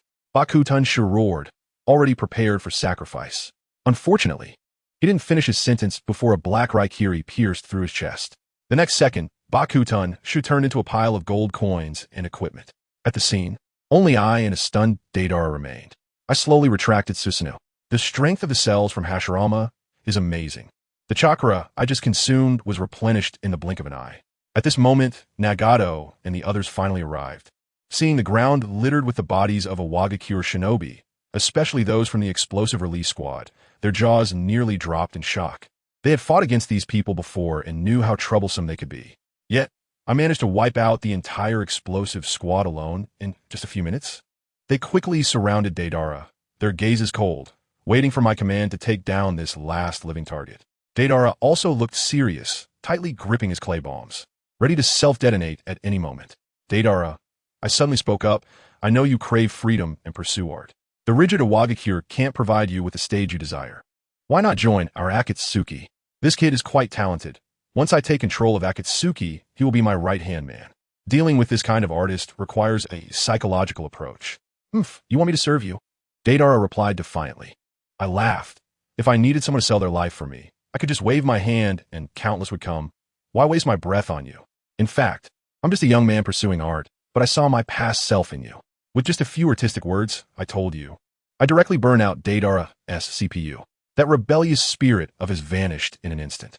The way he looked at me was like he was staring at some hidden master, and he knelt down on the spot, saying he would be mine from now on. The few beside Nagato were so excited they looked like they had hit the lottery. They were probably thinking, my thigh has thickened another circle. Little brother. It's not for the sake of living, but as a tool, as long as it's useful. I nodded calmly on the surface, but inside I was already planning other things. Cleaning up the battlefield. You know what I mean? One-click pickup. It's blind box time. We hadn't even picked up the stuff from killing that group of explosive release hunters. A clattering sound echoed. I was too lazy to look at the shurikens and kunai, and then, wow, a scroll flashed before my eyes. Explosive release, bloodline limit. Let me tell you, this thing is incredible. The description said that after learning it, all ninjutsu would have explosive effects. What does that mean? It's like saying that when I cast a water ball from now on, it can explode into a high explosive splash. All single target skills instantly become AoE. This wave is a huge upgrade in combat power. Without hesitation, I learned it right on the spot. In that moment, I felt every cell in my body filled with the impulse to blow something up. Family, who understands? Now, whatever I look at, it seems like there's an explosive symbol floating above my forehead. My hands are itching. Even a roadside stone makes me want to go give a hit. If I combine this with my wood release for a birth of the world of trees, the explosion, the scene is too beautiful to imagine. Just as I was enjoying myself, Nagato got anxious and said, Lord Peak, Conan and Yahiko are still missing. We should hurry. All right, rescuing people is urgent. Just as I was about to leave, Nagato pulled me aside again, looking like he had made a big decision, gritting his teeth and saying, Lord Peak, when we reach Amigay Cure, if we really can't win, I will give you my Rinnegan. You must rescue Konan and Yahiko and take Akatsuki forward. I was moved. I understood. Because I acted early last time, he hadn't experienced that kind of despair, so he didn't even understand the Rinnegan now. This actually paved a broad path for me to control Akatsuki in the future. I patted his frail shoulder and smiled. Don't worry, your eyes are very useful. But for now, it's not their turn to shine. Just watch me carry the whole field with my kaleidoscope. We rushed to the outskirts of Amigakure. And as soon as I activated my Sharingan, wow, it was like a festival. Layers upon layers of Awagakure and Amigakure ninjas surrounded the place like an iron barrel, with barriers inside, making it hard to see. Just when I was worried about how to get in, good guy, a VIP passage appeared. A team of Kimogakure ninjas swaggered over, and Awagakure even sent someone out to greet them. Nagato explained beside me. The leader is Darui, the right-hand man of the Raikage, who can use Storm Release. On the Awagakure side, it's the Tsuchikage S-Guard, known as the Shield of Tsuchikage Akatsuchi, all heavyweight characters. I instantly used a transformation technique to blend into the Kimogakure team and followed them into the village. These two were still engaging in mutual flattery. Kimogakure was obviously here to take a share of the pie. Darui even specifically asked me, saying that Uchiha Peak hasn't come to cause trouble, right?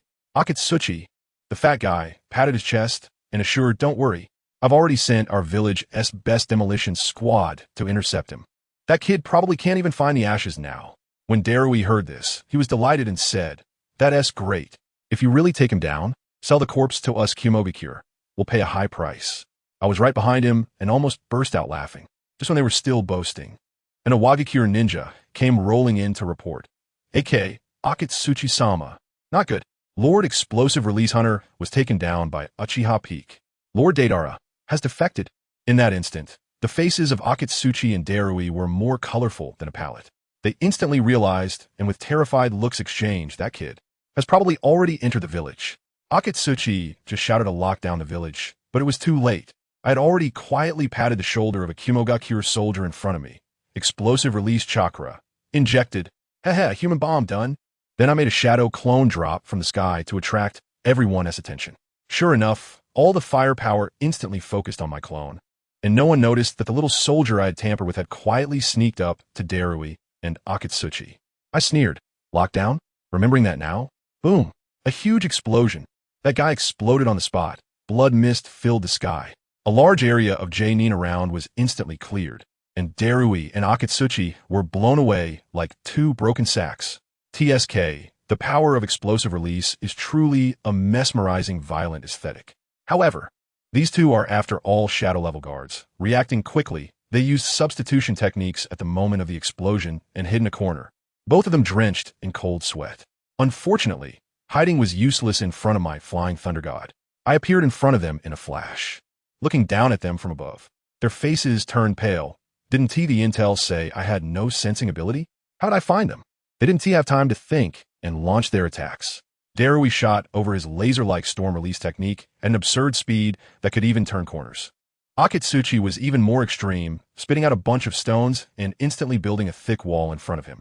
I directly activated multiple shadow clone technique, filling the sky with my clones, letting his laser play by itself. Then with a flying thunder god, I appeared right next to Akatsuchi's wall. Akatsuchi was still shouting from behind the wall. My defense, even your Susanoo, can't break through.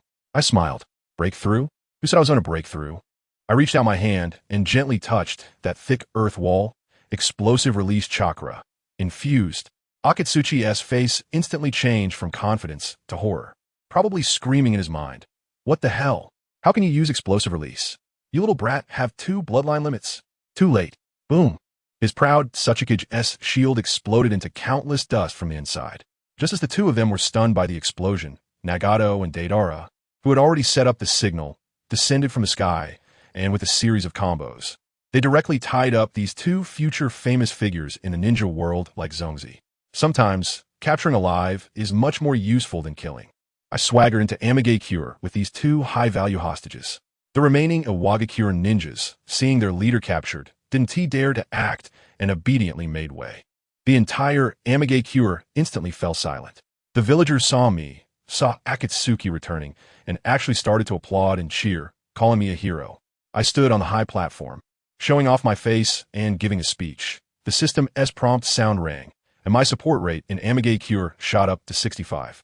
I casually checked my support rate in Konoha. Wow, 5. It couldn't be any higher. After settling all this, I had Nagato and the others handle the captives and contact other members while I personally went to find Konan and Yahiko. I figured they must still be hiding in some corner of the village. Sure enough, it didn't take long for me to find a few remnants of Amage Cure preparing to rush into a civilian house. A few small fish wanted to steal my kill.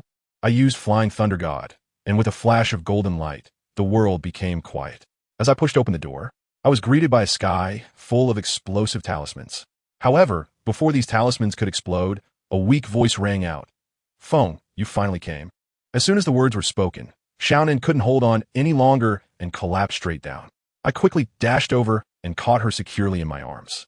Once Xiaonan fell asleep, she slept for a long time. I took her back to the residence that had already been adorned with the Akatsuki flag, gave her a bit of water, and seeing her complexion improve significantly, I finally breathed a sigh of relief. Not long after, Nagato arrived with Yahiko, who looked equally weak but had a big smile on his face. Seeing that Xiaonan was safe, the three of us finally relaxed completely. Just as I was catching my breath, Yahiko suddenly closed his eyes and collapsed with a loud thud. Wow, what a physical condition. It's all about extreme one-for-one exchanges, huh? I hurriedly asked Nagato to take Yahiko away to take care of him, and now it was just me and Konan, who was sleeping like a little pig, left in the room. I looked at her quiet face and thought to myself, well, this trip wasn't in vain after all. Just as I was about to turn and leave, Konan groggily woke up, struggled a bit, and said, "Feng, thank you this time." Before she could finish her sentence, she fell back asleep. All right, I get it. I walked out the door and wow, the entire Akatsuki organization was lined up at the entrance to welcome me, like they were waiting to greet a triumphant general. That kid Nagato, leading the way, gave me a deep 90-degree bow. The way he did it, I swear he was just short of offering incense to me. He opened his mouth and said, "Lord Feng, if it weren't for you this time, our Akatsuki would have disbanded on the spot. So, all of us have discussed and would like to formally invite you, Lord Uchiha Feng, to become the leader of our Akatsuki, the captain of the Akatsuki team." As soon as he finished speaking, the group behind him echoed like a tape recorder, shouting, "Lord Feng, be our captain." Exactly, the Akatsuki can't be without you. Just like the West can't be without Jerusalem. I'm telling you, that scene was like a fan meeting, each one more excited than the last. At that time, my mind was as clear as a mirror. These people were scared after being beaten before. They have ideals, but their resolve is too weak. In this world where everyone is obsessed with war, relying solely on love and peace to generate power is just waiting to be pressed to the ground and rubbed by all kinds of strongmen, isn't it? I haven't made my stance clear yet. Just now, Xiaonan, who had just fallen asleep, suddenly came over and leaned against the doorframe. Looking serious as she said, "Lord Feng, please don't refuse. We were too naive. Without someone like you, a strong leader, we will eventually be played to death by those old foxes from Awagakure and Youngakure." Nagato nodded vigorously, like a chick pecking at rice. That's right. Strength is the ultimate truth. We realized it. We really have. Well, since the conversation has gone this far, if I refuse again, it would seem a bit ungrateful. I cleared my throat and said, "All right, I'll take the role of captain. But let me make it clear first, we need to establish 3 rules. First, I will be the nominal leader, but the 3 of you, Nagato, Yahiko, and Xiaonan, must assist me and help with the tasks. Second, I have a lot of things to deal with back in Konoha, so I can't be here every day. When I'm not around, you all need to step up." I thought to myself, this deal is not a loss at all. With the Akatsuki organization backing me, my influence in Konoha would be like having cheats activated, right? What give that old man Danzo the edge? It's just that he has roots doing the dirty work for him. Now, I have my own, and it's even an international version. Doesn't this open up a whole new landscape? When they heard my agreement, they were so happy they almost popped champagne on the spot. Yahiko stepped forward, took a deep breath, and with all his might announced, "Since Lord Peak has agreed, from today onwards, you are the 3rd Mizukage of our Amage Cure." I was just thinking about it when suddenly a notification popped up on my screen. "Congratulations, you have become the 3rd Hokage of Hidden Rain Village. Congratulations on becoming the first village chief-level player in the entire server, rewarded with the Hidden Rain Grand Gift Package." Family, who understands this feeling? It's like you suddenly became the server administrator in a game, with GM privileges right at your fingertips. I quickly opened the so-called village management interface, and wow, the roster of all the ninjas in the Rain Hidden Village was right there. At a glance, I saw that many key positions were filled by former subordinates of Hanzo, the Salamander, and relatives of the Salamander clan. Is this acceptable? Isn't this like me becoming the chairman, with all the former chairman's people underneath? They are ready to undermine me at any moment. I smirked and turned to Conan, saying, since I am the Rain Shadow now, it's time to implement some capitalist Iron Fist reforms. Upon hearing this, Conan and the others' eyes lit up, and they excitedly said, Lord Peak, you can do whatever you want. We will not have any objections. Good. I immediately ordered Nagato, take a few trustworthy people and deal with these remnants of the previous dynasty on the list using various accidents. After that, you will head up to establish an assassination organization called Peak, specifically for us to handle dirty and hard work. Yahiko, you will gather people to form our own Umbu in Amage Cure, creating a special forces unit. If you need more manpower, let Deidara help you. Conan, from now on, you will follow me as my secretary, handling political affairs. When I am not around, you will be the acting Rain Shadow. Isn't this what they call aligning job responsibilities and maximizing granularity? I laid everything out clearly for them. Without a word, Nagato and Yahiko took their orders and set off. Their execution was top-notch. That night was truly a nightmare for certain people in Amage Cure. When the sun rose the next day, all discordant voices in Amage Cure had physically disappeared, especially the Yamabiko clan, which was completely erased from the map as if they had never existed. I have just stabilized my position, and guess what? The news spread across the entire ninja world as if it had grown legs. Iwagakure was the first to explode with outrage, claiming that I not only captured their general, Akatsuchi, but also seized Amage Cure and became the third Hokage. This was a tremendous humiliation. Soon after, the news reached Konoha. In the Hokage's office, the atmosphere was bizarre. My teacher, Minato Namikaze, and my father, Fugaku Uchiha, were overjoyed, their faces flushed with excitement. On the other hand, Sarutobi Hiruzen and Danzo were looking green, as if they had been poisoned. Teacher Minato chaired the meeting, ostensibly asking for everyone's opinions, but in reality, he was backing me up, directly labeling this as a great victory for Konoha. Danzo couldn't hold back and jumped out to accuse me of being a rogue ninja. Just as they were arguing heatedly, an Iwagakure envoy swaggered in and threatened Teacher Minato, saying that if I wasn't captured and treated as a rogue ninja, and if Amage Cure wasn't returned to them, they would join forces with Kyomogakure to start the Fourth Great Ninja War. Upon hearing this, Danzo and the third Hokage became energized, immediately fanning the flames and pressuring my teacher. In that tense moment, I, Uchiha Peak, teleported directly to the center of the Hokage's office using the Flying Thunder God technique. I crossed my arms and smiled at the Iwagakure envoy. Oh, isn't this a defeated opponent? What's wrong? Not satisfied with losing and coming to Konoha to rally support. Danzo went crazy, pointing at me and shouting, Rogue Ninja Uchiha Peak. Root. Get him. Kill him. As soon as he finished, my teacher slammed the table. His hands filled with Flying Thunder God Kunai and shouted with a murderous aura, I dare anyone to lay a finger on him. My father, Fugaku, silently stood beside him, his Sharingan already spinning, and the skeletal frame of Susanoo was about to emerge. Danzo immediately backed down, sweating profusely and waving his hands. Cough. Just kidding, everyone. Don't take it seriously. I sneered inwardly. All of this was already within my expectations. As soon as my teacher saw me arrive, he felt reassured and directly announced in front of everyone. In recognition of Uchiha Bofang's tremendous contributions to the village, from today onward, you are the advisor of Konoha. Additionally, on behalf of Konoha, I will provide you with 50 elite ninjas, 1,000 shunin, and 5,000 genin for your rain-hidden village. Furthermore, I will allocate 10 billion as startup capital.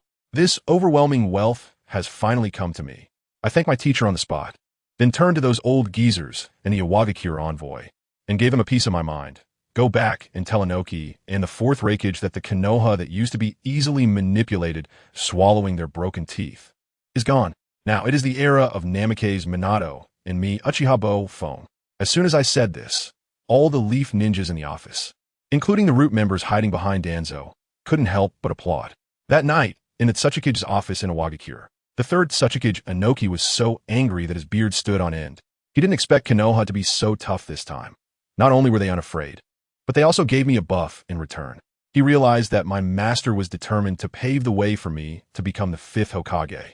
Since soft tactics weren't working, Inoki's eyes turned cold, and he decided to take a hard approach, planning to send a large army to push me out while I was still unstable. Just as he was about to give the order, two people walked in at the door. One was his son, Kuratsuchi, and the other was a muscular man wearing a red hat, exuding terrifying chakra. Kuratsuchi spoke up, "Father, why mobilize the entire army for a mere Uchiha peak? Just me and the Jinchuriki of the Five Tails, Han, are enough." Meanwhile, his father Inoki was still hesitating. Let me tell you, this old man was overthinking it. Sending a Jinchuriki in a battle? That was equivalent to declaring war on the entire world. Essentially preparing for the Fourth Great Ninja War. But if they didn't send someone strong, wouldn't sending ordinary soldiers just mean handing over their heads to Uchiha Peak? Just as this old man was tangled up in his thoughts, almost pulling his beard out, there was a loud crash outside, and an Awagakure ninja came rolling in, shouting at the top of his lungs, "Lord Sasuke, it's bad. Our genius boy from the demolition team, Deidara, has gone crazy and is now carrying out a suicide attack in the village, throwing bombs everywhere." What the hell? Inoki was stunned, as if his house had been robbed. Just as he was about to give an order, let me tell you, the most explosive scene happened. A figure appeared out of nowhere, without even a greeting, and in the blink of an eye, directly flashed to the center of their command room. The newcomer waved cheerfully. "Hello, esteemed seniors, Third Mizukage, senior leaders of Konoha, Uchiha Peak, I have come to pay my respects." Good heavens! I was there at the scene, and I was dumbfounded. In the entire Sasuke building, from Sasuke Inoki to his son, Kuratsuchi, and even the Five Tails, Jinchuriki Han, everyone stepped back as if they had been struck by paralysis, their eyes wide open like copper bells. Family, who understands what this means? It's like you're having the highest military meeting, and the enemy supreme commander directly parachutes onto your table, even asking if you've eaten dinner yet. This was simply rubbing the face of a Wagakure into the ground. Inoki's lips trembled as he pointed at him. You're Uchiha Peak?" But being an old hand, he quickly forced himself to calm down in a second. Our brother Feng was so calm, as if he were strolling through his own backyard, smiling and saying, "That's right, it's me. I noticed that you seniors haven't come to Yuin Village to hang out with me for a while. So I couldn't wait any longer and came to chat with you all. I tell you, what he said is pure nonsense. What do you mean by chatting with you? He just teamed up with the fourth Hokage, Minato Namikaze, over in Konoha to give the third Hokage, Hiruzen Sarutobi, and those old geezers like Danzo a good beating, got a huge wave of sponsorship for the Rain Village, and then used the Flying Thunder God technique to jump straight into the Rock Village. The purpose is simple, to tell you not to mess with me, or I'll throw a party in your bedroom. He has clearing the way for the Rain Village's development, and his main strategy is to act all arrogant, daring you to make a move. Meanwhile, he has plotting away, and that young hothead, Inoki's son, Kuratsuchi, finally reacts and shouts, "Uchiha Kage." Just in time, we were worried about not finding you. Han, get him. Let him taste the iron fist of our steam ninjas. As he speaks, he starts rapidly forming hand seals, trying to use Earth style to seal off all of Uchiha Kage's movements, afraid he might escape. However, I can only say that the young man is still too young. Before he could finish his seals, a kunai marked with the Flying Thunder God seal had already appeared in front of him. With a flash of light, Uchiha Kage suddenly appeared right in front of Kuratsuchi. In a moment of his jaw-dropping shock, Kage effortlessly grabbed his hands that were forming seals. Earth style instantly rendered useless. At that moment, the entire place fell silent. Inoki, Han, everyone was stunned. Kuratsuchi's seal formation speed is famously fast in the Rock Village. Yet what happened? In front of Uchiha Kage, it was as slow as a PowerPoint presentation, completely predicted and calmly subdued. Kage even politely said, "Brother Kuratsuchi, don't be so impatient. I'm here to discuss cooperation today. If you lack sincerity, then I can't help you." With that, he pulled out the Uchiha clan's token and slammed it on the ground. Summoning technique. With a loud bang, as the white smoke dissipated, I tell you, a more terrifying scene unfolded. Uchiha Itachi and Uchiha Shursui, two pairs of Sharingan, shone like searchlights, exuding murderous intent as they appeared behind Kage. But that is not all. A flash of gold, and the fourth Hokage, Minato Namikaze, also arrived. The three of them formed a triangle, protecting Kage in the middle. The atmosphere felt like the next second 3 Susanoo could demolish the Tsuchikage building.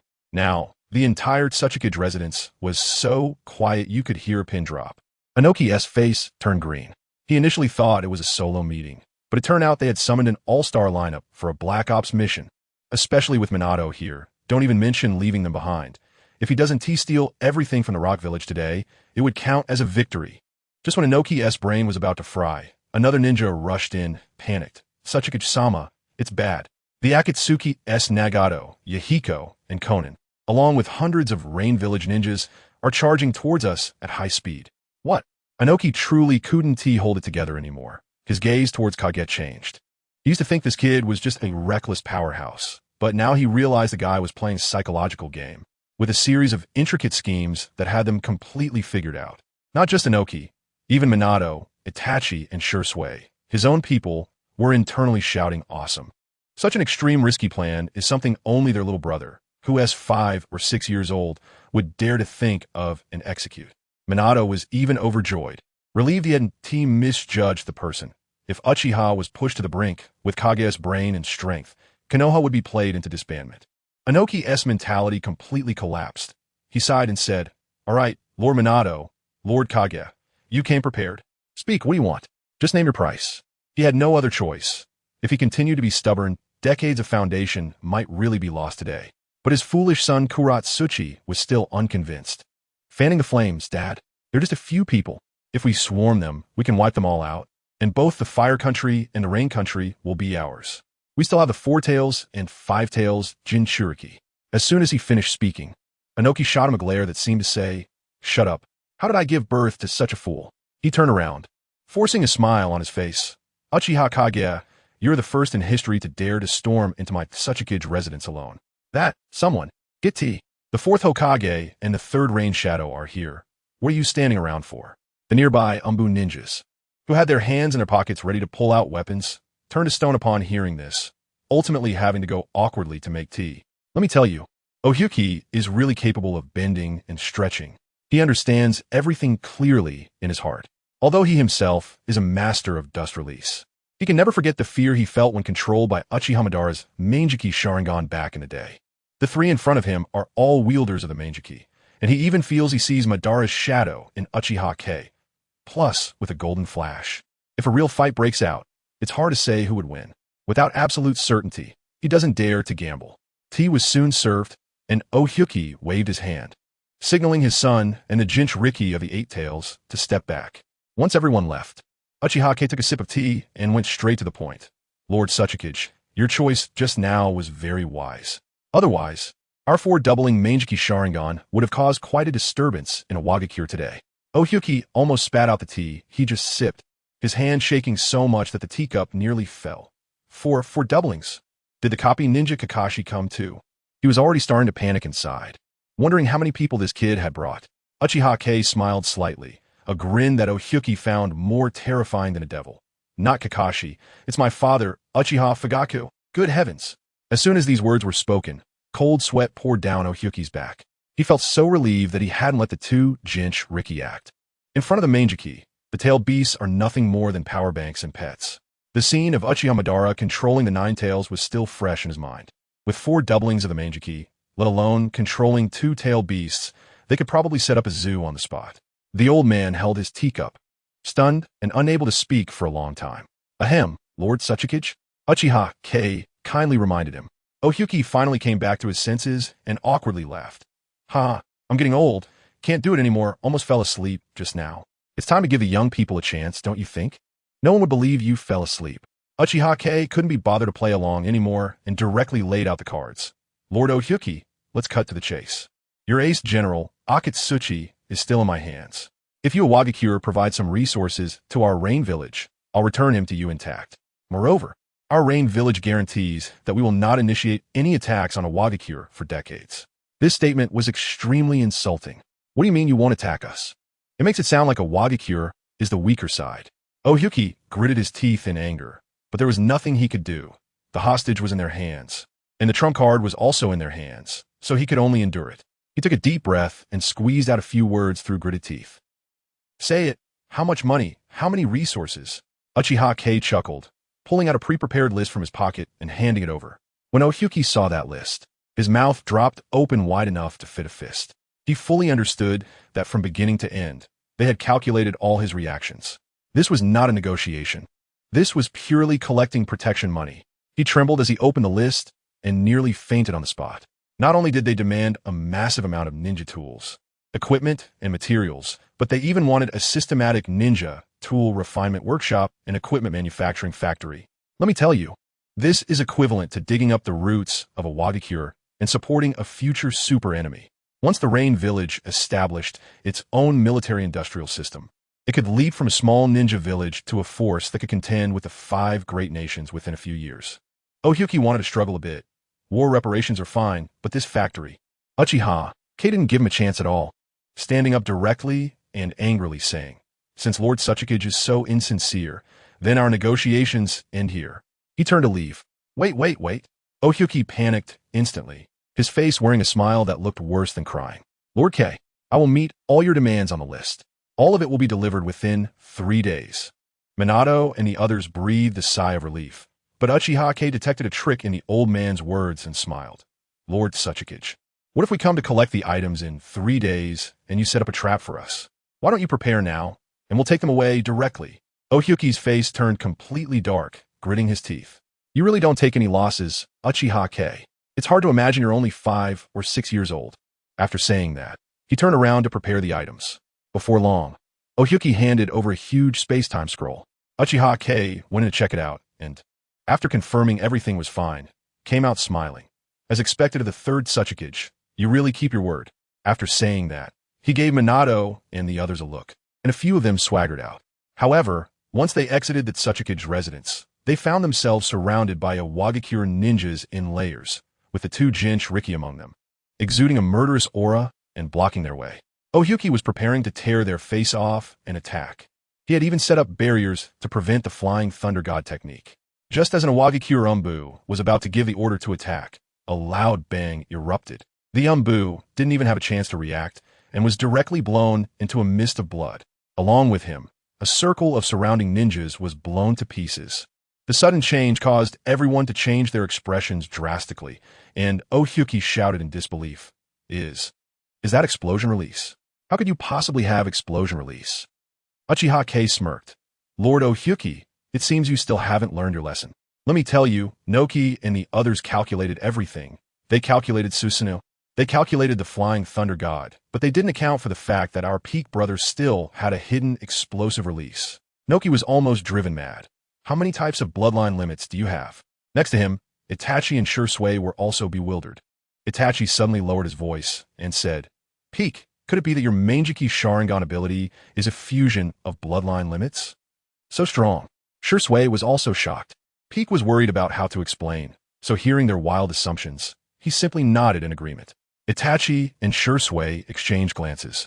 Their eyes filled with determination to find more bloodline limits for their younger brother and turn him into the ultimate patchwork monster. In the distance, Noki could no longer hold back. "Uchiha Peak, I admit I underestimated you, but the more of a genius you are, the less I can let you go today." Saying this, he was about to unleash a big move, but Peak shook his head and pointed to the Tsuchike's residence. "Lord Noki, are you really going to bring the entire Iwagakure village to accompany you in death?" Noki was taken aback, only then realizing that, at some point, his stronghold and many important buildings in the village had been covered with explosive release seals infused with chakra. As long as Peak had a thought, the entire Iwagakure village could instantly become a sea of fire.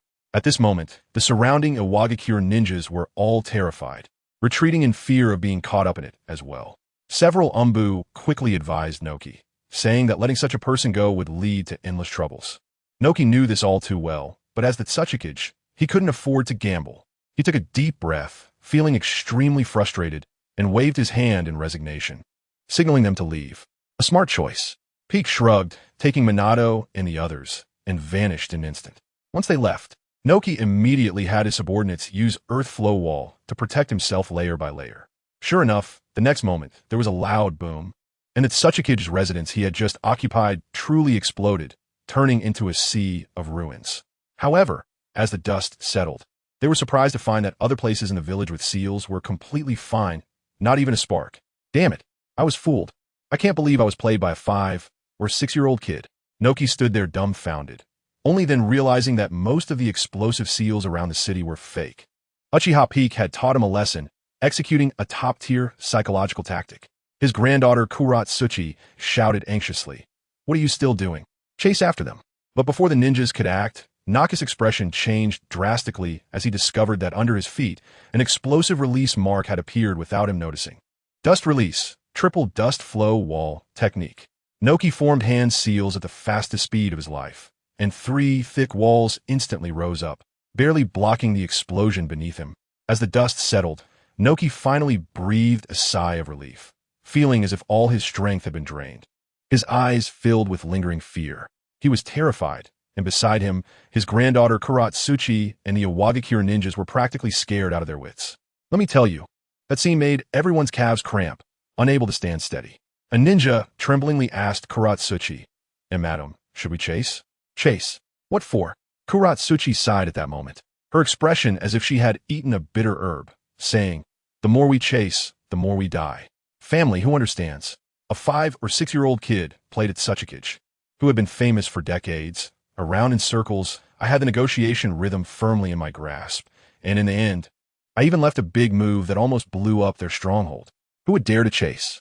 Do they want to risk their lives? Old Noki also realized what was happening, his face turning pale. He knew that with just his Iwagakure village alone, he couldn't deal with me. So this old man quickly came up with a plan and started calling for help. He shouted to the Umbu, "Go, notify Kyumogakure, Kirigakure, Sunagakure. Hold a 5 Kage summit. Just say that Amagakure is about to turn upside down. Good grief, since you can't beat me, you're calling for your parents, huh? And saying it's for the peace of the ninja world? It's simply laughable. The peace of these old folks is just to ensure that the 5 great villages have a table where no 6th person can sit. Any new force that tries to rise must be suppressed by them working together. I'm familiar with this routine." Kuratsuchi's eyes lit up upon hearing this, and she immediately sent someone to make contact. However, what these old men were plotting behind my back was the least of my concerns. I was on my way back, casually opening the system interface. Hey, guess what? Ding, ding, ding, ding. The system directly spammed my screen. The notification sounded louder than the firecrackers during the new year. Congratulations. You successfully extorted the 3rd Tsuchikage, Noki. Received Tsuchikage gift pack. Congratulations. You successfully intimidated Iwagakure. Received Iwagakure gift pack. Congratulations. Your bloodline limit, explosive release, has been upgraded to level 2. Congratulations. Reputation skyrocketed by 800 points. Before I could finish celebrating, a world announcement came directly, 3 times in a row, as if afraid others wouldn't know. World announcement. Player Uchiha Peak, 3rd Mizukage, successfully intimidated Iwagakure, extorting the 3rd Tsuchikage, Noki. I tell you, the whole world channel exploded in an instant. A group of players still preparing for the Chunin exam were dumbfounded, spamming the chat like crazy. What the hell? What kind of hack is this guy using? The players from Iwagakure said they were there the whole time, not daring to make sound, and that Tsuchikage's face turned green. Comparing people makes you want to die. I proudly closed the chat channel, rubbed my hands, and started opening blind boxes. First was the Earth Shadow package, and without hesitation, I clicked yes. Successfully opened the Earth Shadow package. You have obtained a new bloodline limit, lava release. Wow, lava release. A surge of scorching power instantly spread throughout my body, like soaking in a hot spring. It felt so comfortable. This is the signature skill of the 4 Tails Jinchuriki, the old man, capable of melting everything with magma power. Now my offensive capabilities are even richer. Before I could fully enjoy my happiness, I clicked on the Rock Hidden Village Grand Package. Congratulations! You have opened the Rock Hidden Village Grand Package. Congratulations! You have obtained a Bloodline Elimination Scroll, which can upgrade your bloodline limit. Bloodline Elimination Scroll? I gasped in shock. Wow, this incredible fortune has finally come to me. Explosion Release, Lava Release are just 2 types of chakra nature changes for bloodline limits. But bloodline elimination involves 3. It's the dust release that a Noki can use to disintegrate people into atoms. The system is really taking me straight to the top. I couldn't hold back any longer and immediately used the scroll. Detected that you already have the bloodline limits explosion release, melt release, wood release, and Sharingan. Your bloodline limit, melt release, has been randomly upgraded to the bloodline elimination, dust release. It's done. Family, I've directly borrowed the old man's signature skill from Noki. From now on, if anyone dares to oppose me, I'll just use a dust release, universe decomposition technique, and make them physically disappear on the spot. Just as I was happily contemplating my new ability, Nagato, who was leading the way, suddenly spoke. We're here. I looked up, and Hidden Rain Village was right in front of me. Although my teacher, Minato, Itachi, and Shursui were curious about what I had done to the village. Their identities were sensitive, so they quickly found an excuse to leave. I exchanged some pleasantries with them, and as I watched their departing figures, I felt quite emotional. I thought to myself, the night of the Nine Tails and the night of the massacre are coming soon. I must get stronger quickly. I can't let any of my dear ones who have treated me well come to harm. I was just thinking when suddenly my cheeks warmed up and a fragrant breeze swept over. Xiaonan's beautiful face leaned close to me. The girl couldn't hold back and came right in for a hug, tears welling up in her eyes. Lord Feng, you went to negotiate with the Tsuchikage all by yourself. Xiaonan was really worried to death. Looking at the stunning beauty in front of me, my heart warmed as I directly embraced her to comfort her. Don't cry, don't cry. In the distance, Nagato's eyes were also red. These two really treated me like one of their own. To be honest, going to a Wagakure to confront Inoki, how could I not be afraid? But being cowardly is not my style. Once I calmed Xiaonan down, I didn't waste any time and took out the space-time scroll I had extorted from Inoki, performing a trick right there. With a loud crash, thousands of ninja tools piled up like a small mountain, covering the entrance of Amigakure. But that wasn't all. Right after, several complete blade factories and production workshops dropped down in front of them like an airdrop with a bang. Nagato and Yahiko were dumbfounded on the spot. Their mouths agape, as if a fist could fit inside. Xiaonan was also stunned. The three of them understood. Amigakure was just a workshop before, but now with this, it was an industrial revolution. The members of Akatsuki could finally have their own kunai and no longer had to fight with bricks. I cleared my throat and put on a leadership demeanor. Ahem, put away your naive expressions. Yahiko, I'm entrusting you with the ninja school. Train those talents to the max. As soon as Yahiko heard this, he immediately nodded, looking as energized as if he had just been given a shot of adrenaline. We held a meeting on the spot and determined the future development direction of the village. Once they all received their tasks and got to work, I also received news. Regarding the 5 Kage Summit, Yanin, Suna, and Kirigakure all agreed. But guess what? Konoha, my hometown, outright rejected it.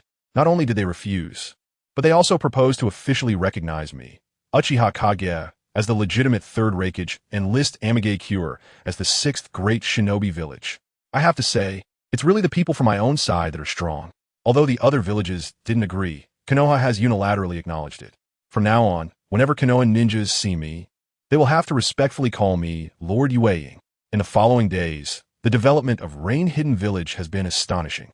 My extortion of the 3rd Tsuchikage has spread throughout the ninja world, and many ninjas who were bullied by a Wagakure have come to seek refuge with me, bringing their families along. One day, Konan came to report to me, her little face excited. Lord Peak, just 3 days. In just 3 days, we have gained over 200 Chunin and more than a dozen Jonin. Nagato Zambu has also been formed, with 34 Jonin on standby at any time. Also, the Ninja Tool Factory can now produce over 10,000 ninja tools in a single day. I nodded in satisfaction. The speed of development was simply like having a cheat code. After a few busy days, I was exhausted and just wanted to go out for a stroll. With a quick move, I found myself on the streets of Rain Hidden Village. I must say, even though it was still raining, the village was filled with snack stalls and a lively atmosphere. The villagers greeted me warmly, insisting on treating me to their snacks. And the sense of accomplishment was simply overwhelming. I was strolling when suddenly I caught a glimpse of a strange figure out of the corner of my eye. The person was wearing an orange spiral mask, and on top of it were 4 big characters, Uchiha Bito, with quotation marks added. Goodness, isn't that Uchiha Bito? What is he doing here? I hadn't had time to think it through yet when that guy's kaleidoscope Sharingan flashed red, and in an instant he appeared behind me, reaching out to grab my shoulder. He thought he had won, with a smirk on his face. Unfortunately, he didn't bother to find out who the real traveler was. In the next moment, he grabbed at nothing, while I had already silently appeared behind him. Huh. Obito was clearly startled, his body instantly phasing out and disappearing, appearing at a distance, staring at me intently with his single eye. I know exactly what he is thinking. This guy definitely feels that I'm hindering his plan to take revenge on the world. After all, Watergate is my teacher, and if he wants to carry out the Nine Tails Night, I will undoubtedly be one of the biggest obstacles. I crossed my arms and spoke leisurely. You came here to eliminate me, the greatest obstacle to your revenge against Konoha, right? As soon as I finished speaking, Obito's body visibly stiffened, clearly not expecting that I had seen through his plan. Before he could say anything, I had already made my move. I threw a kunai marked with space-time seals, and with my other hand, I formed a massive Rasengan, accompanied by crackling explosions, This was my explosive release. Rasengan Shuriken.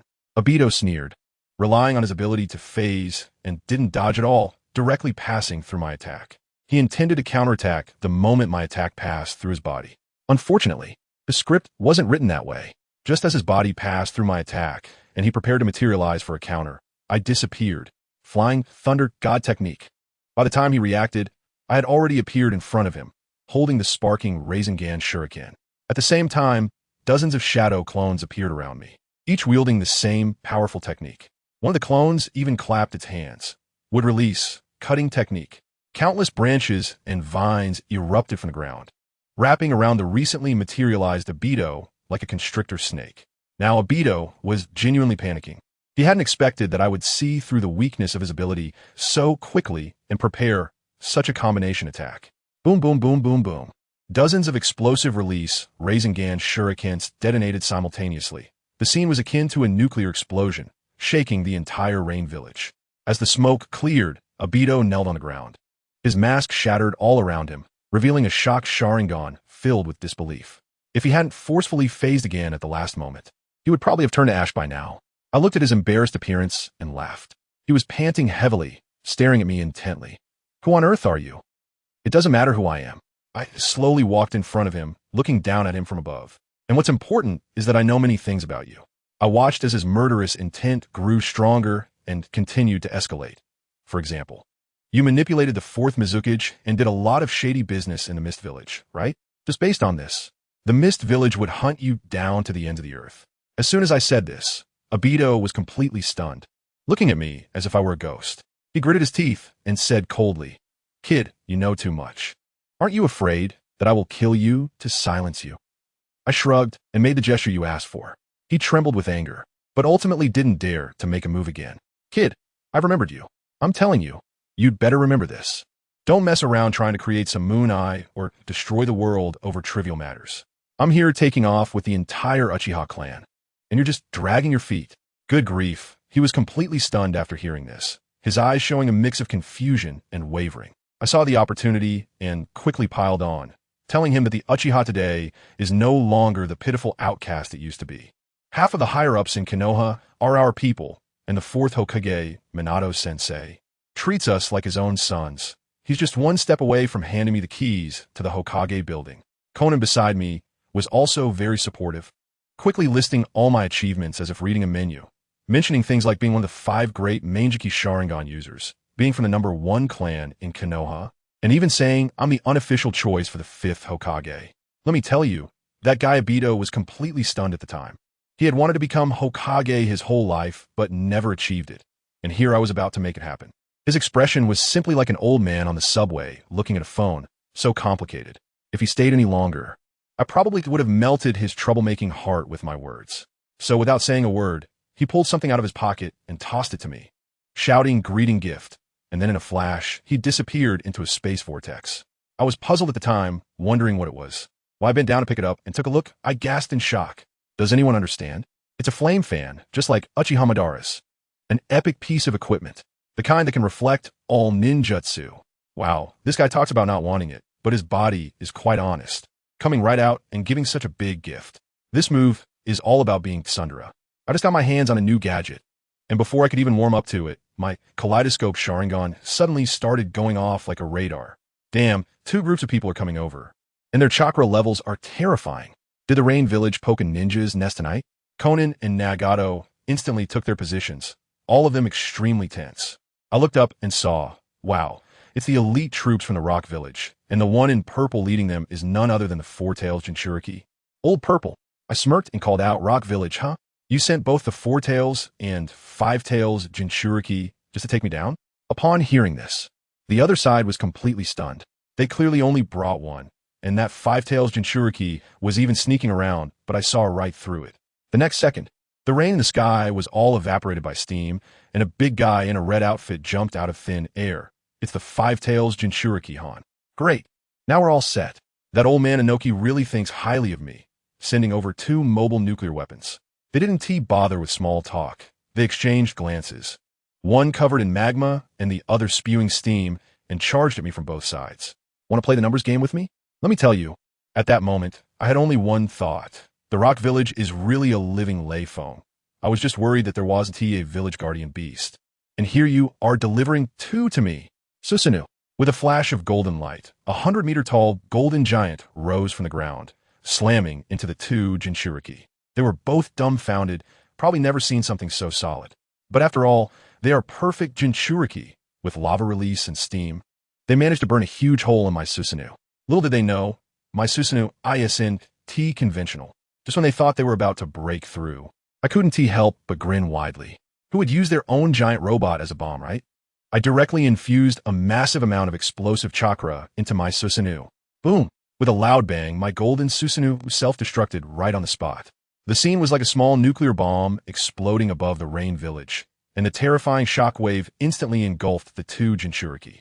The Five-Tails Han, relying on his speed, barely escaped the explosion center, but he was covered in blood and ran away without looking back. I'd already left a flying thunder god mark on him. Where do you think he can run? As for the Four-Tails Old Purple, he was knocked out by the explosion right there. And then his tailed beast went out of control.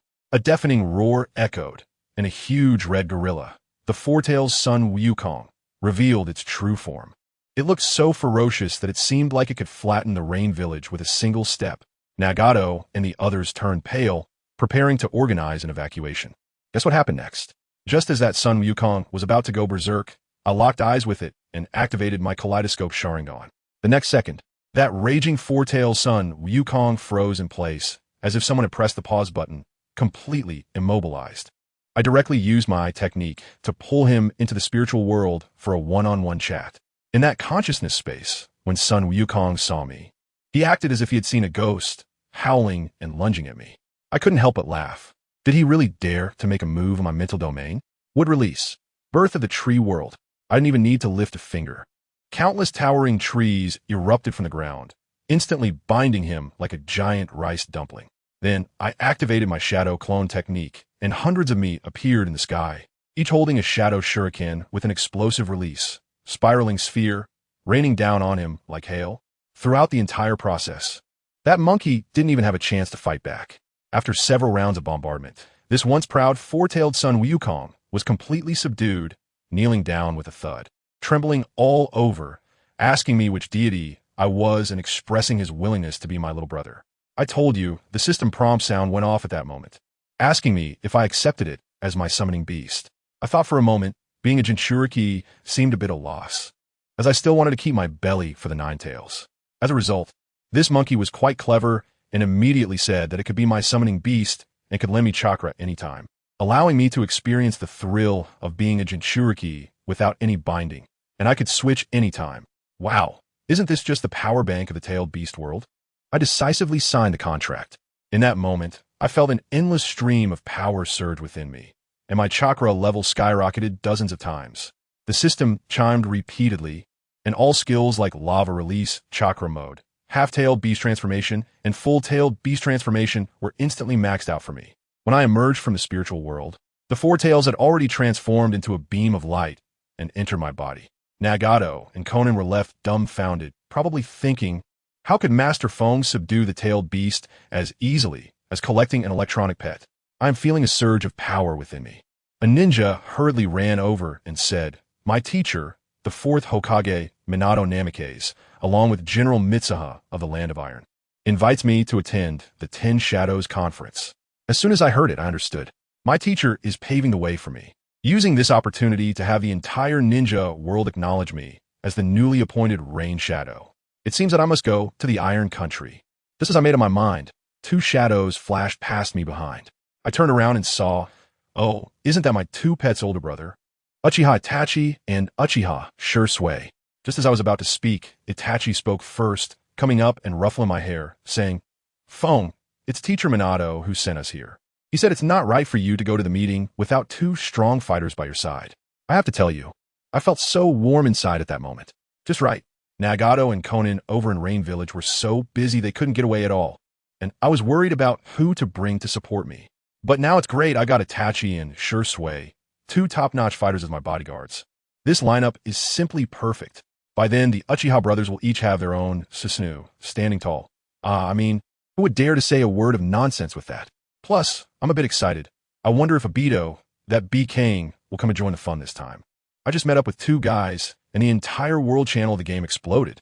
3 identical world announcements flooded the screen as if they were free, saying that the 4th Hokage of Konoha, Minato Namikaze, along with the General of the Land of Iron, Mifune, will hold a 10 Shadows conference in 3 days. And it's even a large-scale dungeon event. People who understands. The players went crazy at that moment. The world channel was filled with 666, and Brother Phone is awesome. With everyone frantically teleporting to the Land of Iron, the teleportation arrays light never stopping, like dumplings being thrown in. They must be thinking that if they follow Brother Phone, there will be rewards. Haha, these people. But I also need to hurry. These players are leveling up too quickly. I must seize this opportunity to make a big profit and completely widen the gap in strength. We walked quickly and arrived at our destination in less than half a day. The Iron Country is indeed different. There are no ninjas, only samurais. As soon as we landed, a samurai brother in heavy armor came to greet me, and he was quite polite, immediately asking, "Excuse me, are you Lord Uchiha mine? The 3rd generation Rain Shadow?" I just nodded, and immediately the eyes of my 2 brothers behind me became alert, scanning the surroundings like radar. I didn't mind. I thought to myself that this Iron Country was quite reasonable, knowing to send someone to pick us up, just as I was about to say a few polite words. A sarcastic, bone-chilling voice floated down from the sky. "Oh, isn't this the newly appointed Rain Shadow, Lord Uchiha Peak? What a coincidence." As soon as I heard the noise, I looked up and saw, oh, isn't that the old Sasuke Jinoki, who I had extorted a large sum of money from, floating in midair, hands in his pockets, looking like an old man out for a stroll, but his gaze was so cold it could freeze icicles. Behind him were 2 big hulks, their eyes looking at me as if they wanted to devour me alive. I hadn't even spoken yet when my brother, the Weasel, took a step forward and activated his taunting mode. Family members who understands. My brother's mouth is also blessed. When he confronts people, it's all smooth sailing. He said with a forced smile, "Oh, isn't this the 3rd Sasuke who has been extorted of quite a few good things by our 3rd Mizuki? Do you still have the face to come to the meeting? Oh, by the way, let me inform you, the 4-Tails Jinchuriki, Old Purple, whom you sent to deliver a head, has already been dealt with by our Lord Mine, and now the 4-Tails Beast is the property of our Hidden Rain Village. Thank you for your generous gift." As soon as those words were spoken, Inoki's old face instantly changed from white to green, then from green to purple, like he was experiencing light pollution, and he was about to explode with rage and make a move. The 2 guys behind him were also ready to perform hand seals in an instant. Just as the tension was thickening, a samurai from the Land of Iron quickly stepped in to ease the situation. Before he could finish speaking, whoosh, a figure appeared right in the middle of us as fast as a teleportation. It was none other than the General of the Land of Iron, Mifune. That speed was indeed impressive. No wonder they say their Aido strike is so fast that ninjas can't form seals. Mifune had just said a couple of polite words when suddenly several groups of people descended from the sky. My teacher, Minato, along with Kakashi and Guy, the Mizuki Jigura, who was controlled like a puppet by Obito, and Raza, the Kazekage who was later attacked by Orochimaru, all arrived. The atmosphere instantly became lively. Seeing that everyone was present, Mifune quickly led us towards the conference room. I activated my Sharingan and quietly scanned the whole place. Sure enough, that Mizuki Jigura had a vacant look in his eyes. Clearly under control, I had no idea where Obito was hiding. Of course, the other Kages were secretly sizing me up, probably wondering in their hearts what kind of background this Uchiha kid has to be treated so specially by my teacher, Minato. Once we entered the conference room, I noticed my seating arrangement was particularly interesting, right between Konoha and Iwagakure. This was purely stirring up trouble. We haven't even settled down yet. And that old man from the great wild tree suddenly stood up, opened fire, pointed at my nose, and questioned everyone present, asking whether the tailed beast treaty signed by the 5 great nations still counts. He even twisted the facts, claiming that I had stolen their 4 tails from Iwagakure. I wanted to laugh at that moment. You sent someone to kill me, but I ended up killing him instead, and all the gear belongs to me. Isn't that quite fair? How did it turn into me stealing something when it came out of his mouth? My teacher, Minato, of course, wouldn't back down and directly fired back. As a result, that old man started to play dirty, threatening us with the 4th Great Ninja War. And guess what? The Kazekage from Sunagakure and the Mizuki from Kirigakure also started to fan the flames, saying that for the peace of the ninja world, I should return the tailed beasts. Ha! A bunch of schemers just wanted to see us fight against a Iwagakure so they can reap the benefits. Just when Noki thought he had me cornered, my teacher, Minato, casually dropped a bombshell. He looked around the room and slowly said, "In fact, the reason I gathered everyone here today, besides confirming my student Uchiha Sasuke's identity as the third Mizukage, is for another purpose. That is, Konoha agrees that Amage Cure also has the right to obtain a tailed beast. In other words, the 9 tailed beasts need to be redistributed among our 6 great ninja villages." I tell you, as soon as those words were spoken, the entire venue fell silent, and you could hear a pin drop. Everyone was stunned. This was equivalent to an official acknowledgement that our rain-hidden village is the 6th great ninja village. On the spot, Noki and the hot-tempered 4th Reikage exploded with anger. Reikage slammed his fist down, shattering the table in front of him into countless pieces, and shouted at my teacher, "Minato, how can you make such a decision without discussing it with us? This is simply unacceptable. And are you sure that the current rain-hidden village qualifies to be the 6th great ninja village?" My teacher was so handsome, calmly telling them, "I'm not asking for your opinions, I'm informing you of the results." Family, who wouldn't be confused by such a domineering presence. Just as it seemed like a fight was about to break out, that old guy from the 3 ships turned pale. I thought to myself, just relying on words won't work. It's time to give them a little shock from the Uchiha. So, I directly unleashed the chakra of the 4 tails. Boom!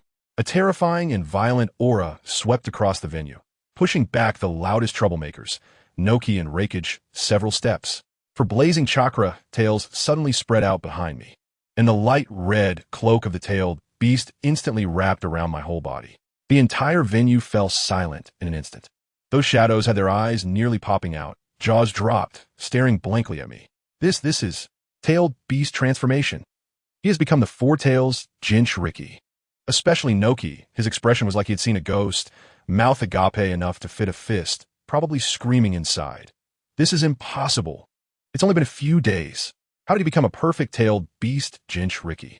Hey, he should think about it. Taming a pet with our Uchiha's Mangekyou Sharingan is a matter of minutes, really overreacting. Even my teacher, Minato, was momentarily stunned, but he quickly reacted. Seeing the effect, he immediately seized the opportunity and asked Reikage with a smile, "Lord A, do you think our rain village is qualified now?" At this point, Reikage and Noki were completely speechless, unable to utter a word after holding it in for so long. I realized that strength is the only hard currency in front of these people. Then the funniest part came. Just a moment ago, the Sand Village's Kazekage, Raza, who was stoking the flames, was the first to flip, smiling broadly, and saying that our Sand Village fully supports Lord Minato's proposal. That Lord Peak is a young hero, and that the Rain Village joining is a blessing for the ninja world. Wow, what a talent for being a fence-sitter. Noki and Reikage turned green with anger, glaring at him as if he were a traitor. Their last hope was the Mist Village. But that Mizukage controlled by Obito also slowly spoke up, expressing agreement. At this point, Noki and Reikage were completely dumbfounded, isolated on the spot. In the end, my teacher and the 3 ships worked together to finalize the matter. The 3 ships even came over to praise me, saying things like young hero and a promising future. These old foxes, their ability to adapt to changes is top-notch. As soon as these old foxes finished speaking, I immediately climbed on board and stood up. I tell you, it's time to put on a show. I first pretended to be extremely humble, saying something like, "Oh, all the seniors are taking such good care of me. I'm just a newbie who just took over Amage Cure and don't know anything. I still need to learn and communicate with all of you." I lower my stance to the extreme. But then, I turned the conversation directly towards that old man, Noki. In front of everyone, I loudly thanked him for his late-night warmth. If it weren't for him insisting on sending the 4 tails Jinchuriki right to my face, how could we Amage Cure have picked up such a strategic nuclear weapon for free? How could we have the confidence to compete for the title of the 6th Great Ninja Village? Well, as soon as I said that, the atmosphere in the room exploded.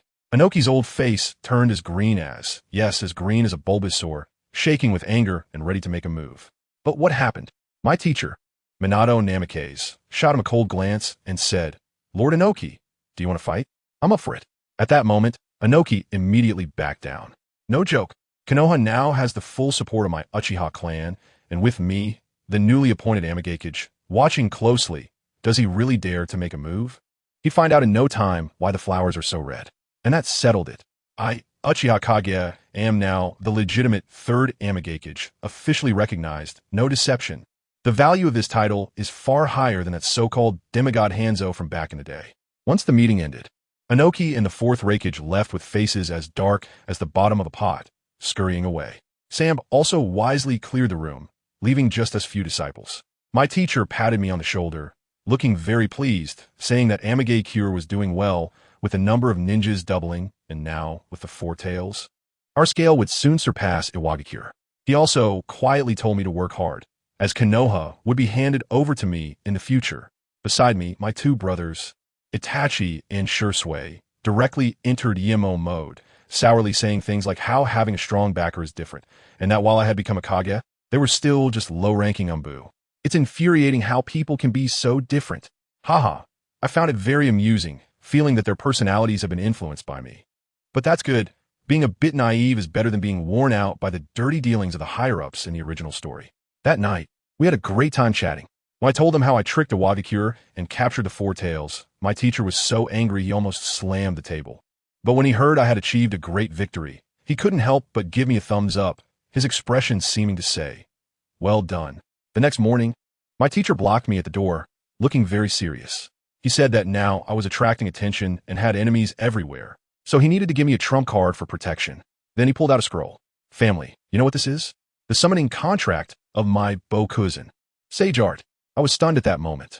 Let me tell you, my teacher is really good to me. This hidden gem of a technique was just handed over without hesitation. Without saying a word, I bit my finger and signed my name. Immediately, the teacher performed a summoning technique, and in an instant, everything went dark and then bright again. Wow, I was directly airdropped into paradise. Everywhere I looked, there were huge toad statues, and there was a large temple with 2 old white-haired toads meditating there. The 2 toad sages, Shinzoku and Jima, looked at me as if they had seen a ghost, saying that my chakra level was like a mobile power bank, ridiculously high in potential. Then they started teaching me sage arts. Let me tell you, it was like an open book exam. While others were struggling to feel the natural energy, I was directly gulping it down, and my system experience bar shot up rapidly, leveling me up twice on the spot. On my first attempt, I directly unlocked the sage mode. Although I got some toad patterns on my face, looking a bit like cosplay, the effect was fantastic. All attributes skyrocketed by 200. I felt like I had merged with nature. Just a light stomp and the ground instantly formed a big pit, as if it had been hit by a missile. This feeling was like activating a chosen mode. The 2 old toads were still worrying about me, saying that I needed to stand still before activating it, or I would become an easy target. But I quickly created over a dozen shadow clones, letting them sit in place to act as my power banks. When I needed one, I just released it. Wow, I must have burned out the CPUs of the 2 sages. They probably had never seen such outrageous moves before. Anyway, I had completely mastered the basic version of the sage arts. Seeing that I had learned enough, my teacher took me back. Once the reverse summoning was activated, we returned to the Land of Iron. After exchanging a few pleasantries with the 3 ships, I parted ways with my teacher and headed towards the Hidden Rain Village. This meeting was incredibly fruitful. The Hidden Rain Village became the 6th great ninja village, and I had learned the Sage mode. What a thrill. And what happened next?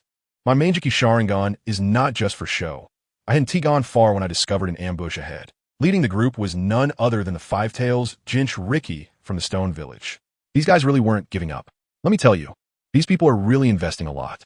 Suddenly, a huge chakra net opened up in the sky, trying to catch me like a fish. Not only that, but I also spotted 4 unfamiliar faces hiding nearby, none of them from Iwagakure. A glance with my Sharingan revealed that they were all S-rank rogue ninjas, part of an organization called the Zuanyuanzhong. I'm familiar with that name. It's the mercenary group from the original story that takes money to get things done, similar to the Akatsuki. But they play dirtier. They're the ones who shove explosive bugs into your body, which is really disgusting. As soon as you use chakra, they can make you explode on the spot, completely unpreventable. Iwagakure actually brought these plague gods in a deal with me. They really spent a lot. Unfortunately for them, they ran into me, in front of Sage Mode, playing with bugs? Are you trying to scrape my back? I didn't even have the interest to waste a single word on them. With a flying thunder god technique, I instantly appeared right in front of the Jinchuriki of the 5 tails. He was so stunned, probably still wondering where I went. The next second, a gigantic golden figure, Sasuke, rose directly from the ground. The scene was incredible. The guy desperately dodged my slash, but he quickly realized that my target was not him at all, but the Zuanyuanzhong and Iwagakure elites who were ready to watch the show behind him. I tell you, the blade was as smooth as cutting tofu, with one slash. Those so-called elite ninjas turned into blood mist, not even having time to scream. Before they could recover from their shock, I directly powered up The eyes of my Susanoo instantly transformed into toad-like eyes, and black patterns appeared all over my body. I activated Sage mode inside Susanoo. Who understands? Family. Sage Susanoo brings a sense of oppression to the max. I could feel the Five Tails Moo King inside Han trembling wildly, like a phone on the highest vibration setting. Screaming in my mind, run, run fast. This is Uchiha Madara's style. We can't win. Now you want to run? Too late. I controlled the Sage Susanoo and effortlessly swung my sword. With that one swing, a destructive sword aura swept across, instantly vaporizing everything in front of me, whether it was people, trees, or mountains. After the sword aura passed, it left behind a massive chasm thousands of meters long, and the entire world became quiet. As Susanoo retracted, I landed steadily. Wow, the ground was littered with exploded equipment materials, like it was New Year's. I couldn't be bothered to pick and choose. I just pressed the pickup button, and guess what? Ding! I got the sealing scroll of the Five Tails. Ding! And another bloodline limit, boil release. To be honest, S-rank stuff like this is just whatever to me now. I've seen enough. I learned boil release in no time and absorbed the Five Tails, feeling a bit stronger again. At this moment, the samurai from a land of iron finally arrived, led by Miura, who looked at the ground filled with corpses and the deep chasm, his jaw nearly dropping to the ground. I couldn't be bothered with their shocked expressions and just walked away. Just as I reached the entrance of Amigay Cure, the system prompt came. Only 5 minutes left of game time. Time to log off. In a flash, I returned to the real-world research lab. Professor Liu and the others had just logged off too, all excited with flushed faces, surrounding me and insisting on asking what I gained this time. I didn't hide anything, just said I was level 49 and casually mentioned I got a few bloodline limits. Explosion release, melting release, boil release, plus a bloodline limit elimination, dust release. Alright, I also conveniently absorbed the Four Tails and Five Tails. I tell you, after I finished speaking, the entire laboratory was so quiet you could hear a pin drop. That beautiful researcher, Zhu Qin, opened her mouth for a long time before managing to squeeze out a sentence. Bro, did you go poke the tail beast's nest? What can I say? I could only shrug my shoulders, just pure luck. Professor Liu was so amused he couldn't stop laughing, saying to stop researching the Senju cells and just study me instead.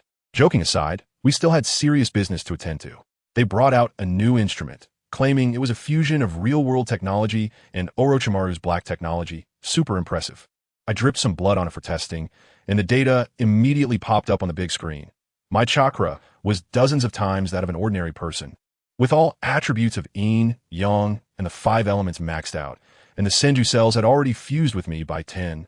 When Professor Liu and the others saw this, their eyes lit up, saying this state was stable enough. And it was time to increase the dosage and inject more Senju cells into me. Just as they were about to start, an alarm suddenly went off outside. Good grief. Several A-level giant bugs, each over 10 meters tall, were charging straight towards the research institute. The researchers were stunned, and I couldn't be bothered to move. I just had one thought. A golden Susanoo sword light flashed in reality, and those giant bugs instantly turned into protein fragments. When Professor Shui saw those remains, his face turned pale, saying this creature was called the Titan giant bug, usually solitary, and now a whole group appeared. What did that mean? It meant an S-level bug king had been born. This scared the old professors so much they nearly wet themselves, trembling all over, their glasses covered in sweat, saying if this thing became a king, as an S-level existence, it could easily wipe out several cities in a day, or even destroy a small country like it was nothing. I tell you, at that moment, Professor Shui's face was as white as if he had just been pulled out of a flour mill. Professor Liu nearby was also panicking, thinking about quickly taking people to escape and performing the surgery somewhere else. But the next second, all of their jaws nearly dropped to the ground. I wondered what there was to be afraid of. With a casual flick of my wrist, I struck again with my sword, not even putting in much effort. Goodness. The sword energy surged forth like it was unleashed, not only sending the swarm of large moths in front of me flying, but the residual wave of sword light shot out far into the distance. I didn't even see clearly, but I felt like there was something particularly huge out there, larger than the research institute. As it extended a tentacle, my sword energy sliced through it in the middle, cutting it in half. That massive corpse just lay there stiffly, like a collapsed, unfinished building. I received Susanoo, clapped my hands, and felt just like I had squashed a few flies. I even smiled at them and said, "Done. These bugs aren't that great." At that moment, I truly had no idea. With a casual flick, I ended up instantly killing the S-Class Bug King. shaking them up like sifted chaff. The scene was eerily quiet, a deathly silence. Everyone was frozen, glancing at me, then at the massive corpse in the distance.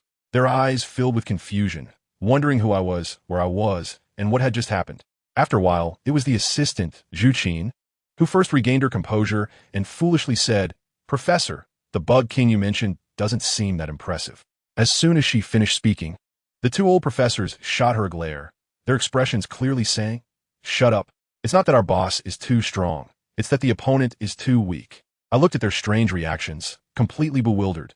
"Professors, what's wrong with you? Are you under some kind of illusion?" Professor Lu's lips trembled as he pointed into the distance. S-rank monster. You. One sword? As soon as I heard there was an S rank, I was taken aback. What a hidden gem. I quickly widened my kaleidoscope Sharingan and scanned the area, but was immediately held down by the two of them, who kept shaking their heads. I understood then that to them, the distinction between a rank and S rank didn't matter. To me, it was just the difference between a beefed-up super soldier and a fragile super soldier. No difference at all. I couldn't be bothered to argue with them, so I directly asked, all right, we've cleared all the issues, can we continue the surgery now? I'm in a hurry." The two professors exchanged a glance. Their expressions were quite complicated. They were probably thinking this guy is already this strong, and with the addition of interstitial cells, won't that just break the ceiling? Professor Lu suddenly gave Professor Shui a signal, and Professor Shui understood immediately. Yeah, at this point, why be conservative?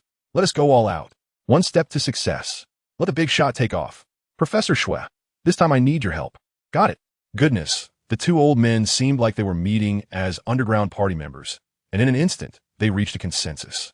The entire research institute seemed to hit the fast-forward button. Everyone moved quickly, preparing to give me a plus version of cell transplantation. Zhu came over and told me to lie down, and I swiftly lay down on the operating table without needing any support. The subsequent process was similar to the last time, with Professor Lu personally performing the surgery, pushing a tube of green, vibrant interstitial cells directly into my body. Snap, snap. The face of the first Hokage on my right arm instantly upgraded from pixelated quality to 1080p HD, with the facial features becoming much clearer. It was simply insane. What is this face? The two professors leaned in, as if they were admiring a rare treasure.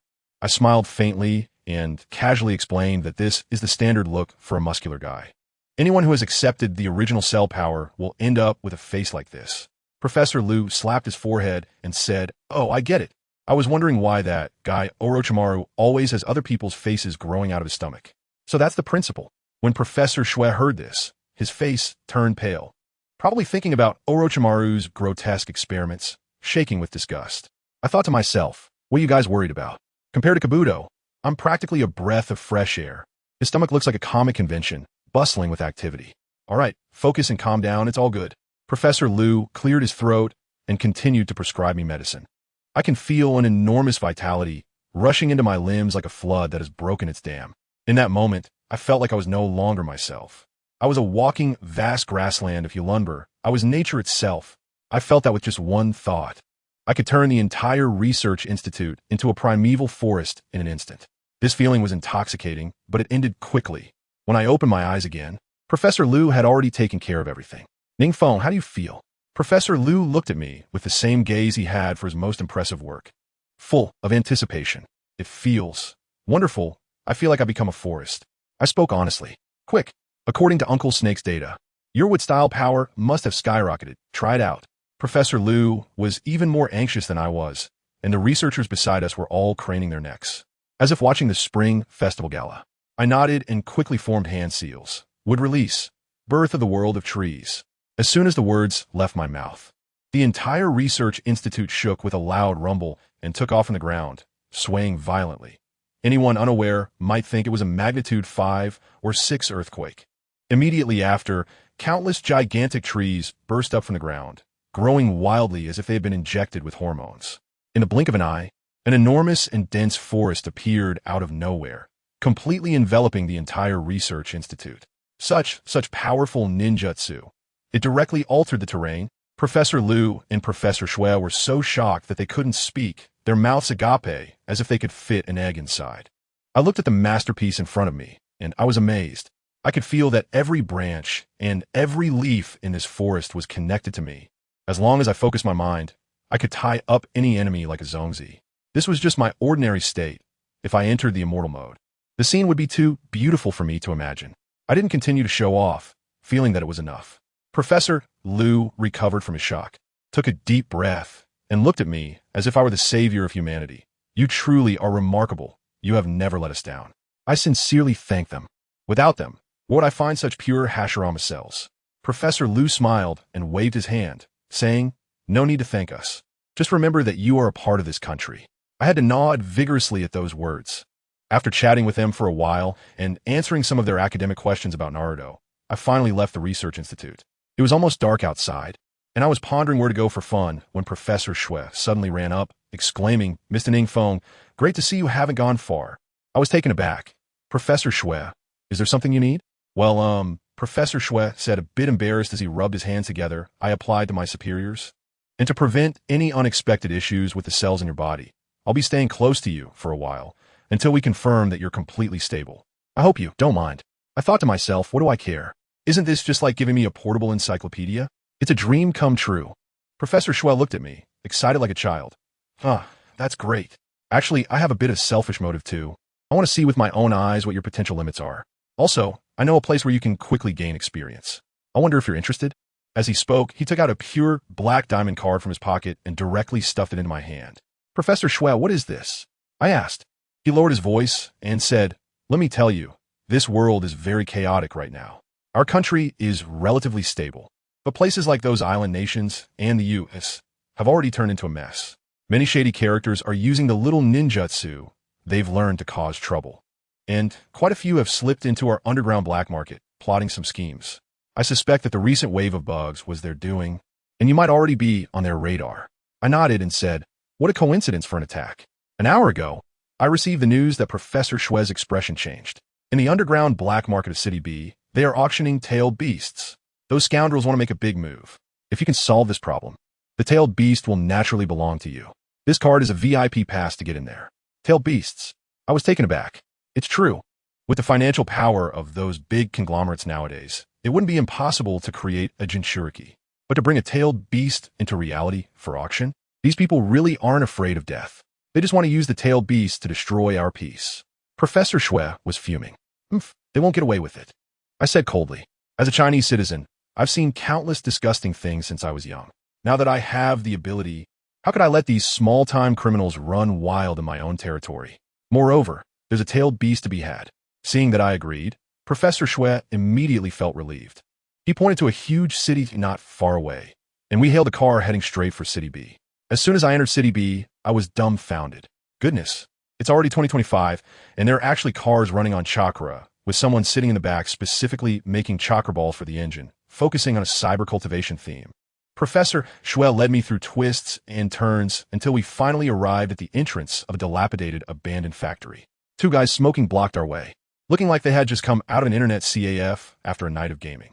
But when I activated my Sharingan, I was surprised to see they were at the level of Chunin. Professor Shui showed his black diamond card, and I took mine out as well. As soon as those two saw it, their attitude made a complete turnaround, and they respectfully opened a transparent barrier for us to enter. There are many intricacies here, Professor Shui said quietly. This black market is run by a tycoon named Zhang Liang, who has spent billions cultivating ninjas, with at least dozens of jonin. We passed through several dilapidated factory buildings, like going through a dungeon, and finally arrived at a resplendent underground space. It was like a super luxurious nightclub, with a group of men and women dressed in bizarre outfits having a blast inside, but my eyes could clearly see that under the dim lights. It was all dirty transactions. As soon as we entered, a businessman in a black uniform approached us, quietly handing me a scroll.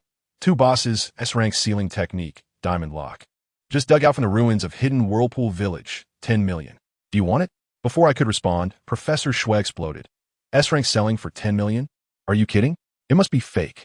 The guy, seeing that he was dealing with an expert, chuckled and pulled out another scroll. How about this one? S-rank 4-symbol seal, 300 million. Now, this is genuine. For symbol seal, my eyes lit up. This is a great item.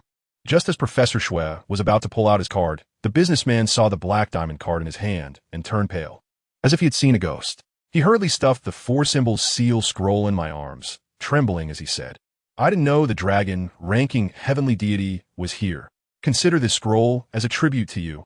After saying that, he turned and fled without looking back. I held the scroll with a puzzled expression.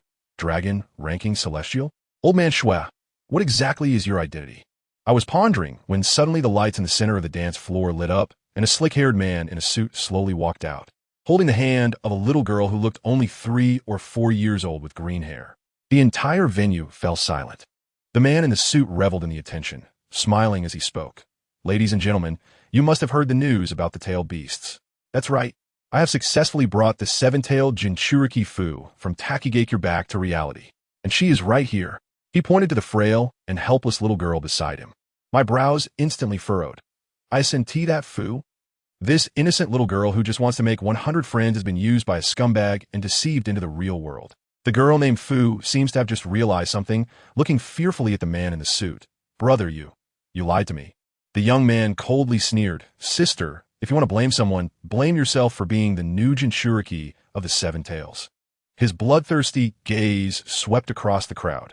"I believe everyone here has guessed the identity of this little girl. Yes, that's right. She is Fu, the new Jinchuriki of Takigakure. And to get this little girl, heaven knows how much effort I had to expend. All right, most of you here are tycoons from various countries who sneaked in. I believe you're all very interested in the Jinchuriki of the tailed beasts. So, please place your bids. Starting price is 1 billion. At this point, the young man revealed a cold and twisted look, no longer glancing at the terrified Fu, which only made her more afraid. 2 billion. 6 billion. 3 billion. In this black market filled with countless powerful tycoons, many people showed no sympathy for Fu's plight. Instead, they eagerly raised their hands, wanted to bid high, and claim this Jinchuriki for themselves. Everyone was not a fool. Although the Hokage game had only happened 4 times, many already knew the power of the tailed beast Jinchuriki. Especially after mastering a tailed beast, the owner's strength could surge several times, directly becoming a top expert in the ninja world, which was not impossible. Such a valuable opportunity, no one would miss it. All right, someone has bid 3 billion. Is there anyone willing to bid higher? The young man on stage was very excited. Selling for such a price had already met their expectations. Just with this terrifying amount of money, they could do much more beneficial things for their development. Of course, compared to a Jinchuriki of the 7 Tails, a price of 3 billion was actually not high. After all, not everyone could control a tailed beast, and there was also a huge risk involved. Crack, crack. Professor Shui clenched his fists, glancing painfully at Fu in the distance. He had long heard that the merchants in the black market used cold and ruthless methods, but he never expected them to target a 3-year-old child. Even if she was a tailed beast, she was still only 3 years old. Unfortunately, although Professor Shui was angry, he was wary of the strength of those around him and did not dare to act rashly. Just as Professor Shui hesitated, the price for the 7 Tails Jinchuriki Fu had already reached 8 billion, purchased by a tycoon from the United States. Seeing the young man repeatedly calling out for 8 billion with no one else raising the bid, when Fu was about to fall into the hands of this American tycoon, a faint voice slowly resonated, deceiving a 3-year-old little girl and participating in the auction. "Can't you have some shame? I'll take the heads of everyone present." The one speaking was none other than NingFeng. Long before the young man began the auction, NingFeng had been observing the situation, discovering that the bidders in this underground black market were actually foreign tycoons, especially the young man on stage, who was from an island nation. These people secretly gathered in China's underground to auction off the Jinchuriki of the 7 Tails, which made one suspect their motives and intentions. However, of course, what forced NingFeng to act was the actions of these black market participants. In pursuit of power, they even dared to sacrifice a 3-year-old little girl. This was something many people would find hard to do. As soon as he finished speaking, the originally noisy underground black market suddenly fell silent. Almost everyone looked in astonishment at this unfamiliar face that had just entered the underground market and then revealed a trace of disdain and contempt. The next moment, countless people began to laugh loudly, clearly unconcerned. Suddenly, the air became tense. The 2 guards stationed at the entrance of the underground black market quickly moved, almost instantaneously appearing behind NingFeng with astonishing speed. NingFeng noticed that these 2 guards had mastered the body flicker technique to perfection and had considerable battle experience. With their strength, they could probably fight against even a Jonin-level opponent, but unfortunately, they were facing NingFeng. Before the 2 guards could launch their attack, they had already dashed out, crashing through several people, leaving gaping holes in their bodies, dead beyond revival. Following NingFeng's gaze, One could even see clearly through the gaping holes to the outside. Fool! NingFeng, too lazy to waste words, reached out and pulled the terrified Fu into his arms, while his other hand grabbed Professor Shui. The next moment, an enormous golden Susanoo, rapidly enlarging, instantly shattered the entire factory, turning it into flying debris. A powerful and terrifying airflow spread out violently from NingFeng's center. The strong shockwave thus carried unprecedented power, flattening the surroundings in an instant. Meanwhile, countless figures leaped out from the factory. It was evident that the owners of these figures were all filled with horror, especially when they saw the Susanoo before them. Their eyes widened in disbelief. As Susanoo, they found it hard to imagine that someone who seemed unremarkable possessed such terrifying power. Just as the owners of these figures formed hand seals to prepare to attack and together repel NingFeng's Susanoo, they saw NingFeng's Susanoo heavily slash out a sword. The powerful sword energy instantly expanded to over 1,000 feet, turning all those who attempted to confront the Susanoo into a mist of blood, dead beyond revival. Even those who barely escaped the factory were stomped to death by NingFeng's Susanoo. These foreigners must be plotting something. NingFeng's gaze was cold. When those in the black market remained indifferent to the little girl's plight, NingFeng had already judged their lives and sentenced them to death. When NingFeng landed back on the ground, the Seven Tails Jinchuriki Fu, who had been tightly holding on to NingFeng's sleeve, finally felt a sense of safety and burst into tears. Professor Shui, on the other hand, was not particularly shocked. Instead, he felt numb. After all, the shocks NingFeng had brought them were not few. Chapter 137. Lightning Release Chakra Mode. Crushing in seconds, suddenly, Professor Shui seemed to find something in the ruins and hurriedly ran forward to pick up a very strange-looking bag. Inside the bag were classified documents filled with dense text, vaguely revealing something. Professor Shui picked up the documents. He even looked closely when he instantly exploded with rage. Just as Professor Shui was about to return to NingFeng and inform him of the situation, suddenly a beam of light appeared, rushing towards Professor Shui as if trying to capture him as a hostage. Unfortunately, before the owner of the beam of light could get close, NingFeng had already appeared in front of the owner of the beam without warning, and the Tai Chi Rasengan in his hand had been heavily slammed down. Boom! Amidst the deafening roar, the enormous Tai Chi spiral pill, carrying an incredibly terrifying power, instantly shattered the armor of the Aurora Master into countless flying fragments. At this moment, NingFeng noticed that the Aurora Master had actually been practicing the Lightning Release Chakra Mode. However, even with the Lightning Release Chakra Mode, it was utterly unable to withstand the Tai Chi spiral pill, leaving him to watch helplessly as he was instantly destroyed, turning into flying debris, vanishing without a trace, as if he had never existed. Boom! Once again, amidst the thunderous explosion, the Aurora Master vanished into thin air under the astonished gazes, as if he had never existed. When the Aurora Master turned into a mist of blood, Professor Shui finally realized that someone had intended to take him hostage. If NingFeng had not intervened, he would have likely become a hostage of these black market thugs, with his life hanging in the balance. This man was that young man from earlier. Who would have thought he was still alive and almost kidnapped me as a hostage? Professor Shui was filled with lingering fear.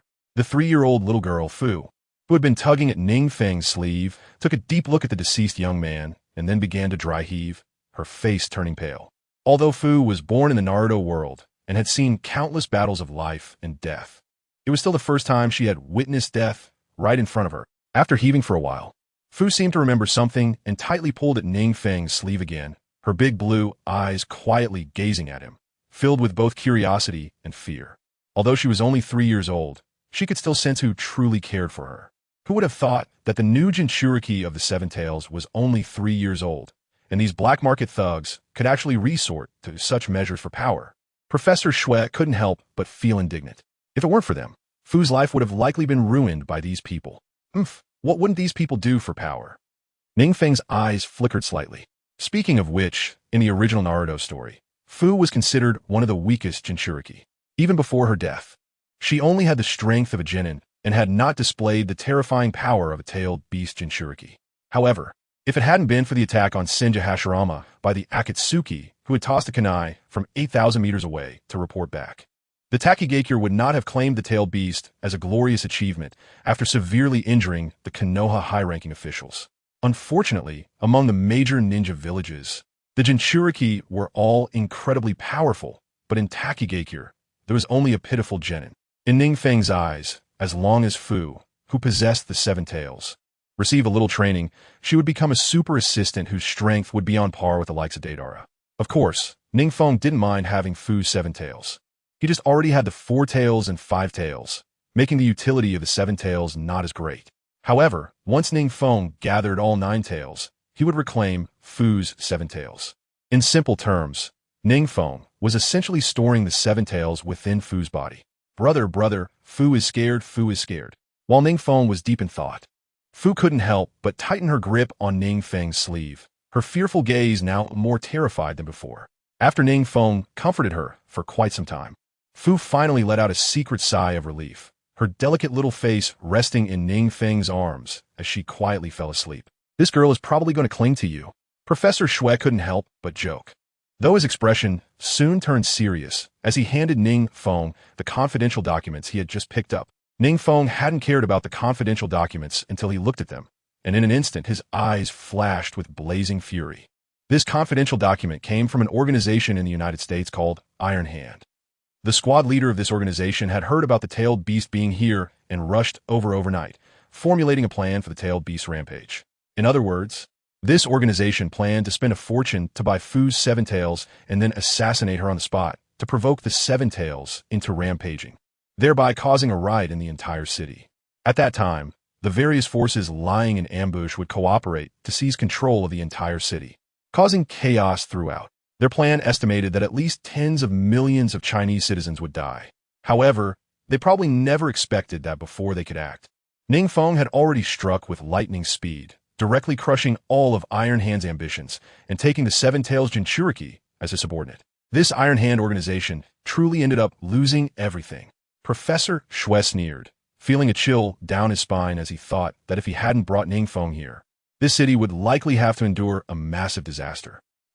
Suddenly, NingFeng noticed in the confidential document that Iron Hand had arranged for thousands of people in the black market to plan this operation.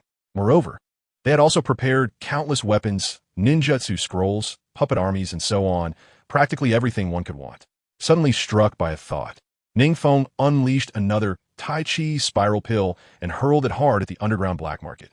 An astonishing scene unfolded. In the deep pit, countless bodies of Americans emerged. Clearly all members of the Iron Hand organization. Before they could act, they had been crushed into a pulp by NingFeng Susanoo. Beside the corpses, a room-sized space was filled to the brim with ninjutsu scrolls, weapons, puppets, and other items. Wealth. NingFeng's eyes widened. Those Iron Hand members probably never imagined that they had traveled a great distance to China, and before they could cause any destruction, they were directly turned into pulp by NingFeng Susanoo.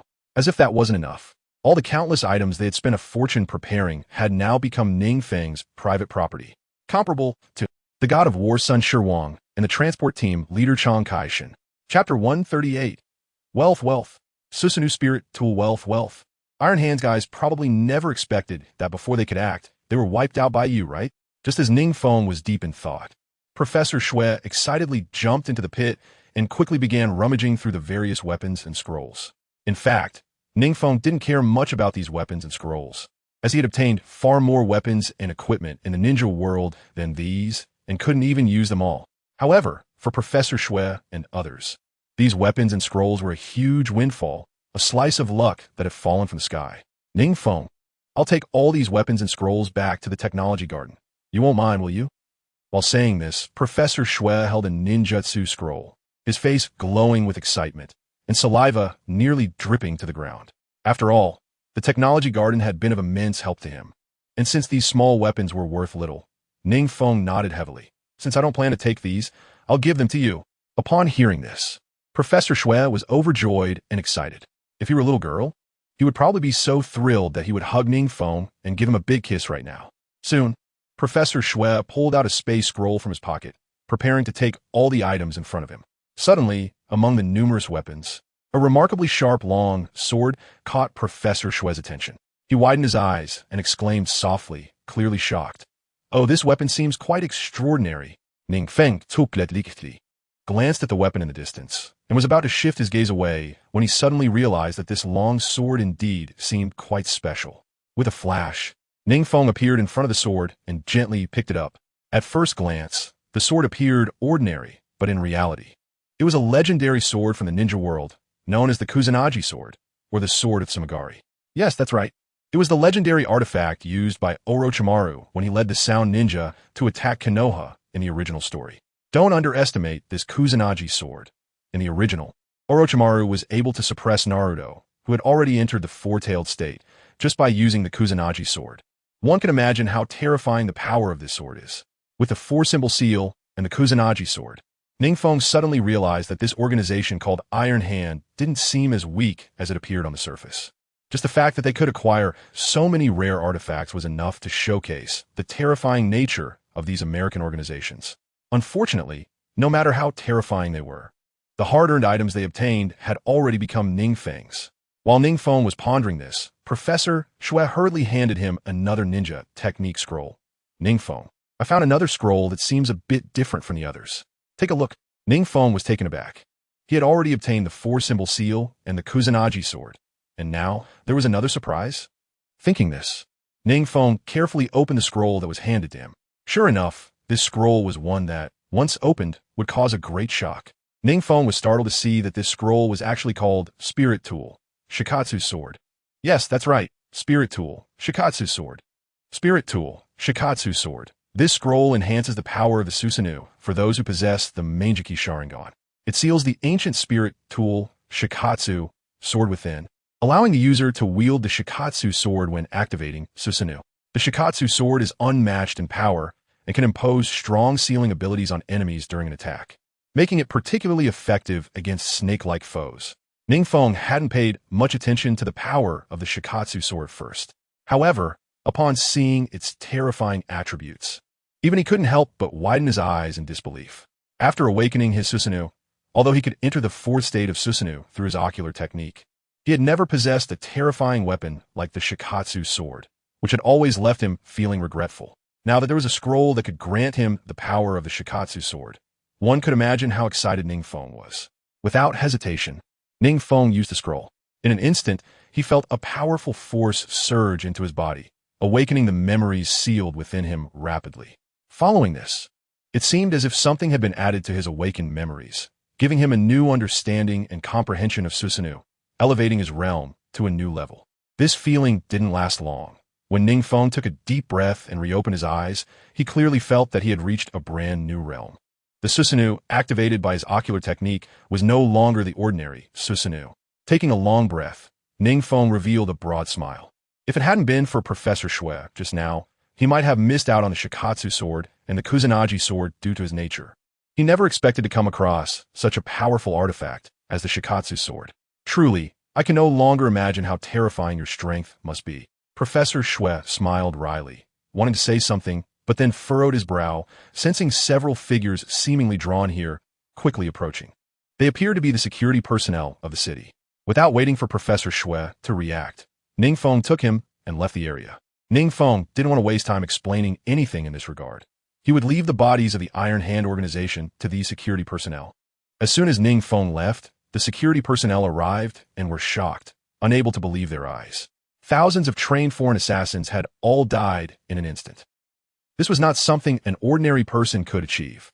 After leaving the black market, NingFeng casually glanced at the login time and found a hotel for Fu and Professor Shui to stay in. It didn't take long for him to wait. The next day, as the bright light illuminated the entire city, a pleasant and crisp prompt sounded again. Congratulations. You can now log in. You can log in Naruto World. Would you like to log in? Chapter 139. Log in again, the Night of the Nine Tails. Successfully logging in with great familiarity, NingFeng soon felt a powerful pulling force that drew him in. Although it was always a login, as his strength grew, NingFeng could clearly feel that each login was actually a transfer through time and space. Of course, NingFeng didn't forget to bring along Fu, who was still in his innocent and carefree age, logging into the Naruto world together. It is worth mentioning that since Fu was originally a character from the Naruto world, the login device did not resist bringing him along. As before, after a whirlwind of spinning, the familiar login interface appeared before NingFeng. Accompanied by the pleasant and crisp prompt, when NingFeng reopened his eyes, he found himself back in the Rain Village, the place where he had logged off previously. Before NingFeng could head to the Rain Village office, a page quickly popped up in front of him. It read, "System message. Naruto officially enters new era. The new version Chaos of the Nine Tails will soon begin, so please look forward to it. System message. Naruto officially enters new era.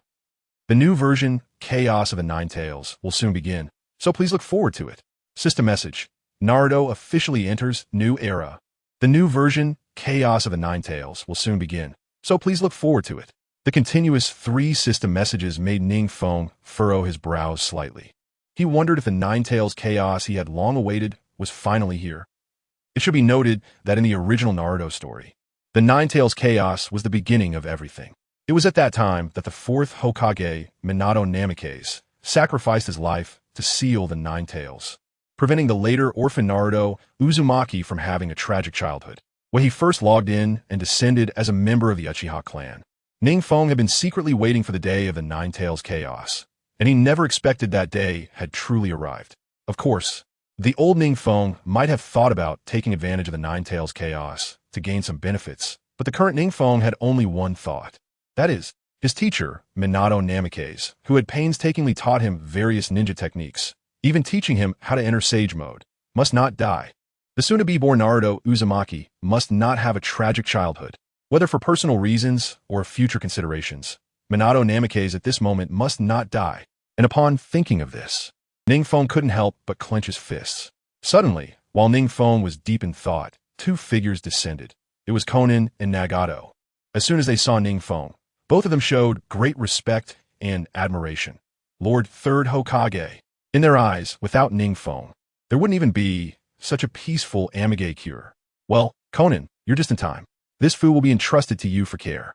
This person is still the Jinchuriki of the 7 Tails and will be a strategic weapon for our Amage cure in the future. NingFeng said this casually, then gently patted Fu's little head, his gaze turning to Konan. At this moment, Fu was tightly clutching NingFeng's sleeve, her delicate little face filled with fear, especially when her gaze fell on Nagato, which made her even more frightened. However, when Fu looked at Konan, her face lit up with joy, completely forgetting her earlier fear. The 7 Tails Jinchuriki? Fu? Konan exclaimed, glancing at their 3rd Hokage in surprise. The value of a tailed beast Jinchuriki was well understood, even by a small village like Amagakure. In just a few weeks, Amagakure had successively acquired the 4 Tails, 5 Tails, and 7 Tails. This meant something significant, and no one understood it better than they did. Then, Konan instinctively reached out to touch Fu's little head. Unexpectedly, Fu got scared and shrank behind NingFeng, looking very nervous, afraid that the elder sister in front of her was a bad person. Konan shrugged helplessly. Fu, this is Sister Konan, your brother Feng's loyal partner. You can rest assured to follow them. They will take good care of you. Don't be afraid. NingFeng smiled and gently stroked Fu's little head. Upon hearing this, Fu finally turned her curious big eyes back to Konan, her eyes blinking continuously. Seemingly having made a decision, Fu walked up to Konan and gently tugged at her sleeve, looking as if she was asking for her care. At this moment, Fu was only 3 years old and looked exquisitely beautiful, her adorable appearance making everyone present burst into laughter. It was the first time Konan had seen such a cute little girl, and she immediately promised NingFeng, Lord Hokage, I guarantee to complete the task. When you come back, you will see a very powerful 7 Tails Jinchuriki. Hearing this, NingFeng finally felt relieved. Konan was very loyal and caring, and it was just right to entrust Fu to her care. However, NingFeng didn't expect that Konan could see that he was about to leave Amagakure. Since that was the case, NingFeng didn't explain further. Instead, he squatted down, gave Fu some instructions, and then, with a flash, disappeared without a trace, heading straight for Konoha. At this moment, NingFeng was worried that if he arrived late, he would lose his teacher, Minato Namikaze's life. If NingFeng's calculations were correct, Uchiha Bito, who was heading to Konoha to cause destruction, should have received the Hashirama cells from Uchiha Madara, and his strength should have increased again. Otherwise, with Uchiha Bito's strength, he wouldn't be able to suppress the 9 Tails at all. Of course, during this time, NingFeng had thought about taking the opportunity to find Uchiha Madara and the others who were secretly plotting everything, but in such a vast ninja world, how easy would it be to find them? With this in mind, NingFeng sped toward Konoha, countless landscapes rushing past his eyes. Even with the speed of the Flying Thunder God technique, it still took some time for NingFeng to reach Konoha. However, before NingFeng could return to Konoha, he noticed that at a place called the Forest of Death, 3 factions of ninjas were rapidly approaching Konoha. No, to be precise, it was 4 factions. Mist, Cloud, Stone, and even Sand had dispatched ninjas. It seemed they had all secretly received the news that Kushina Uzumaki was about to give birth, and the seal of the Nine Tails was at its loosest. Chapter 140. The Night of the Nine Tails. Movements of Konoha that night. The brilliant starry sky was filled with countless stars, giving a beautiful feeling. If it were any other time, many Konoha ninjas would have come out to stargaze and enjoy the rare leisure. However, today the atmosphere in Konoha was particularly strange. To be precise, it was particularly tense. Yes, that's right, tense. Because today was the day of the birth of the Nine-Tails Jinchuriki, Kushina Uzumaki, and also the moment when the seal of the Nine Tails was the loosest. It should be noted that since the birth of the ninja world, many ninja villages have experienced situations where Jinchuriki gave birth, leading to the tailed beast rampaging and destroying entire ninja villages. Especially since this tailed beast was the most powerful existence among the many tailed beasts, the Nine Tails. Of course, the tense atmosphere in Konoha was not just because of this. More importantly, Konoha Zanbu had already received news from various sources that various ninja villages were secretly taking action. If it were just a small Nine Tails, the ninjas of Konoha would still be able to handle it easily. But if there were other village ninjas causing trouble in the dark, then everything could become problematic. At this moment, at the Hokage residence. Inside the residence, the 4th Hokage, Minato Namikaze, had just finished dealing with the documents in his hands and was about to flash to his home. Just as he was about to reach home, Minato couldn't help but glance at the somewhat strange, starry sky and let out a deep breath.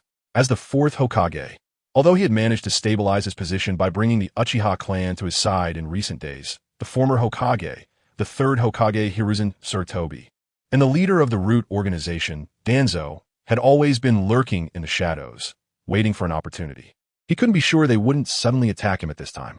Just as Minato was thinking this, a series of sharp sounds suddenly came from outside, and he saw a member of the Uchiha clan with his Sharingan activated, slowly descending. The leader of the Uchiha clan, Fugaku Uchiha, looked deeply at Minato. Lord Minato, please rest assured, Konoha tonight is under our protection and nothing will happen. As soon as Fugaku finished speaking, 2 more figures landed. It was Itachi Uchiha and Shursui Uchiha. 3 pairs of flickering Manjiki Sharingan vigilantly observed their surroundings, providing Minato with an unprecedented sense of security. Thank you. Minato sincerely expressed his gratitude. He could see that these people were here to protect Kushina Uzumaki. If it had been before, when the Uchiha clan had a bad reputation, he might have been wary of their Manjiki Sharingan, fearing they would manipulate the Nine Tails and be cautious of the Uchiha clan. However, after experiencing so much, Minato had completely trusted the Uchiha clan. No need to thank us. In fact, this matter was arranged by Foam. He instructed us beforehand that once Kushina Uzumaki goes into labor, we should quickly mobilize the Uchiha clan to protect your family. Fugaku Uchiha quickly explained. In fact, Fugaku didn't know why, but he could vaguely sense that Konoha village tonight was not so peaceful. Really? Minato was a bit surprised, and his heart warmed. His student was actually worried about him, his teacher. Moreover, he was still so far away in Amigakure, with such a caring student. What more could he ask for? Ha, Lord Minato, don't misunderstand. Anyway, I just indulge Foam. Whatever Foam says, we do. Uchiha Fugaku spoke while giving a glance to the Uchiha clansmen who followed him. The latter nodded repeatedly and quickly formed an orderly guard around Minato's room, on high alert for any movements nearby. It was evident that the Uchiha clansmen who came this time were mostly the elite of the Uchiha clan, even among the elite. This clearly showed how much Uchiha Fugaku valued Minato and the others. Gratefully glancing at Uchiha Fugaku, Minato instinctively looked towards the direction of Rain Village, thinking, on this day when my teacher's wife is about to give birth, will Uchiha Peak return to protect her? Without wasting much time, Minato slowly walked into his home. Inside, Kushina Uzumaki was lying on the bed in pain, while a female Uchiha clanswoman was taking care of her. It is worth mentioning that in the original story, Kushina's caregiver during childbirth was supposed to be Sarutobi Hiruzen's wife, Sarutobi Bawako, but at Uchiha Peak's special request, she was not assigned. Moreover, if someone were present at this moment, they would be astonished to find that various barriers had already been set up around the Minato household. Compared to the original story, their strength had increased significantly.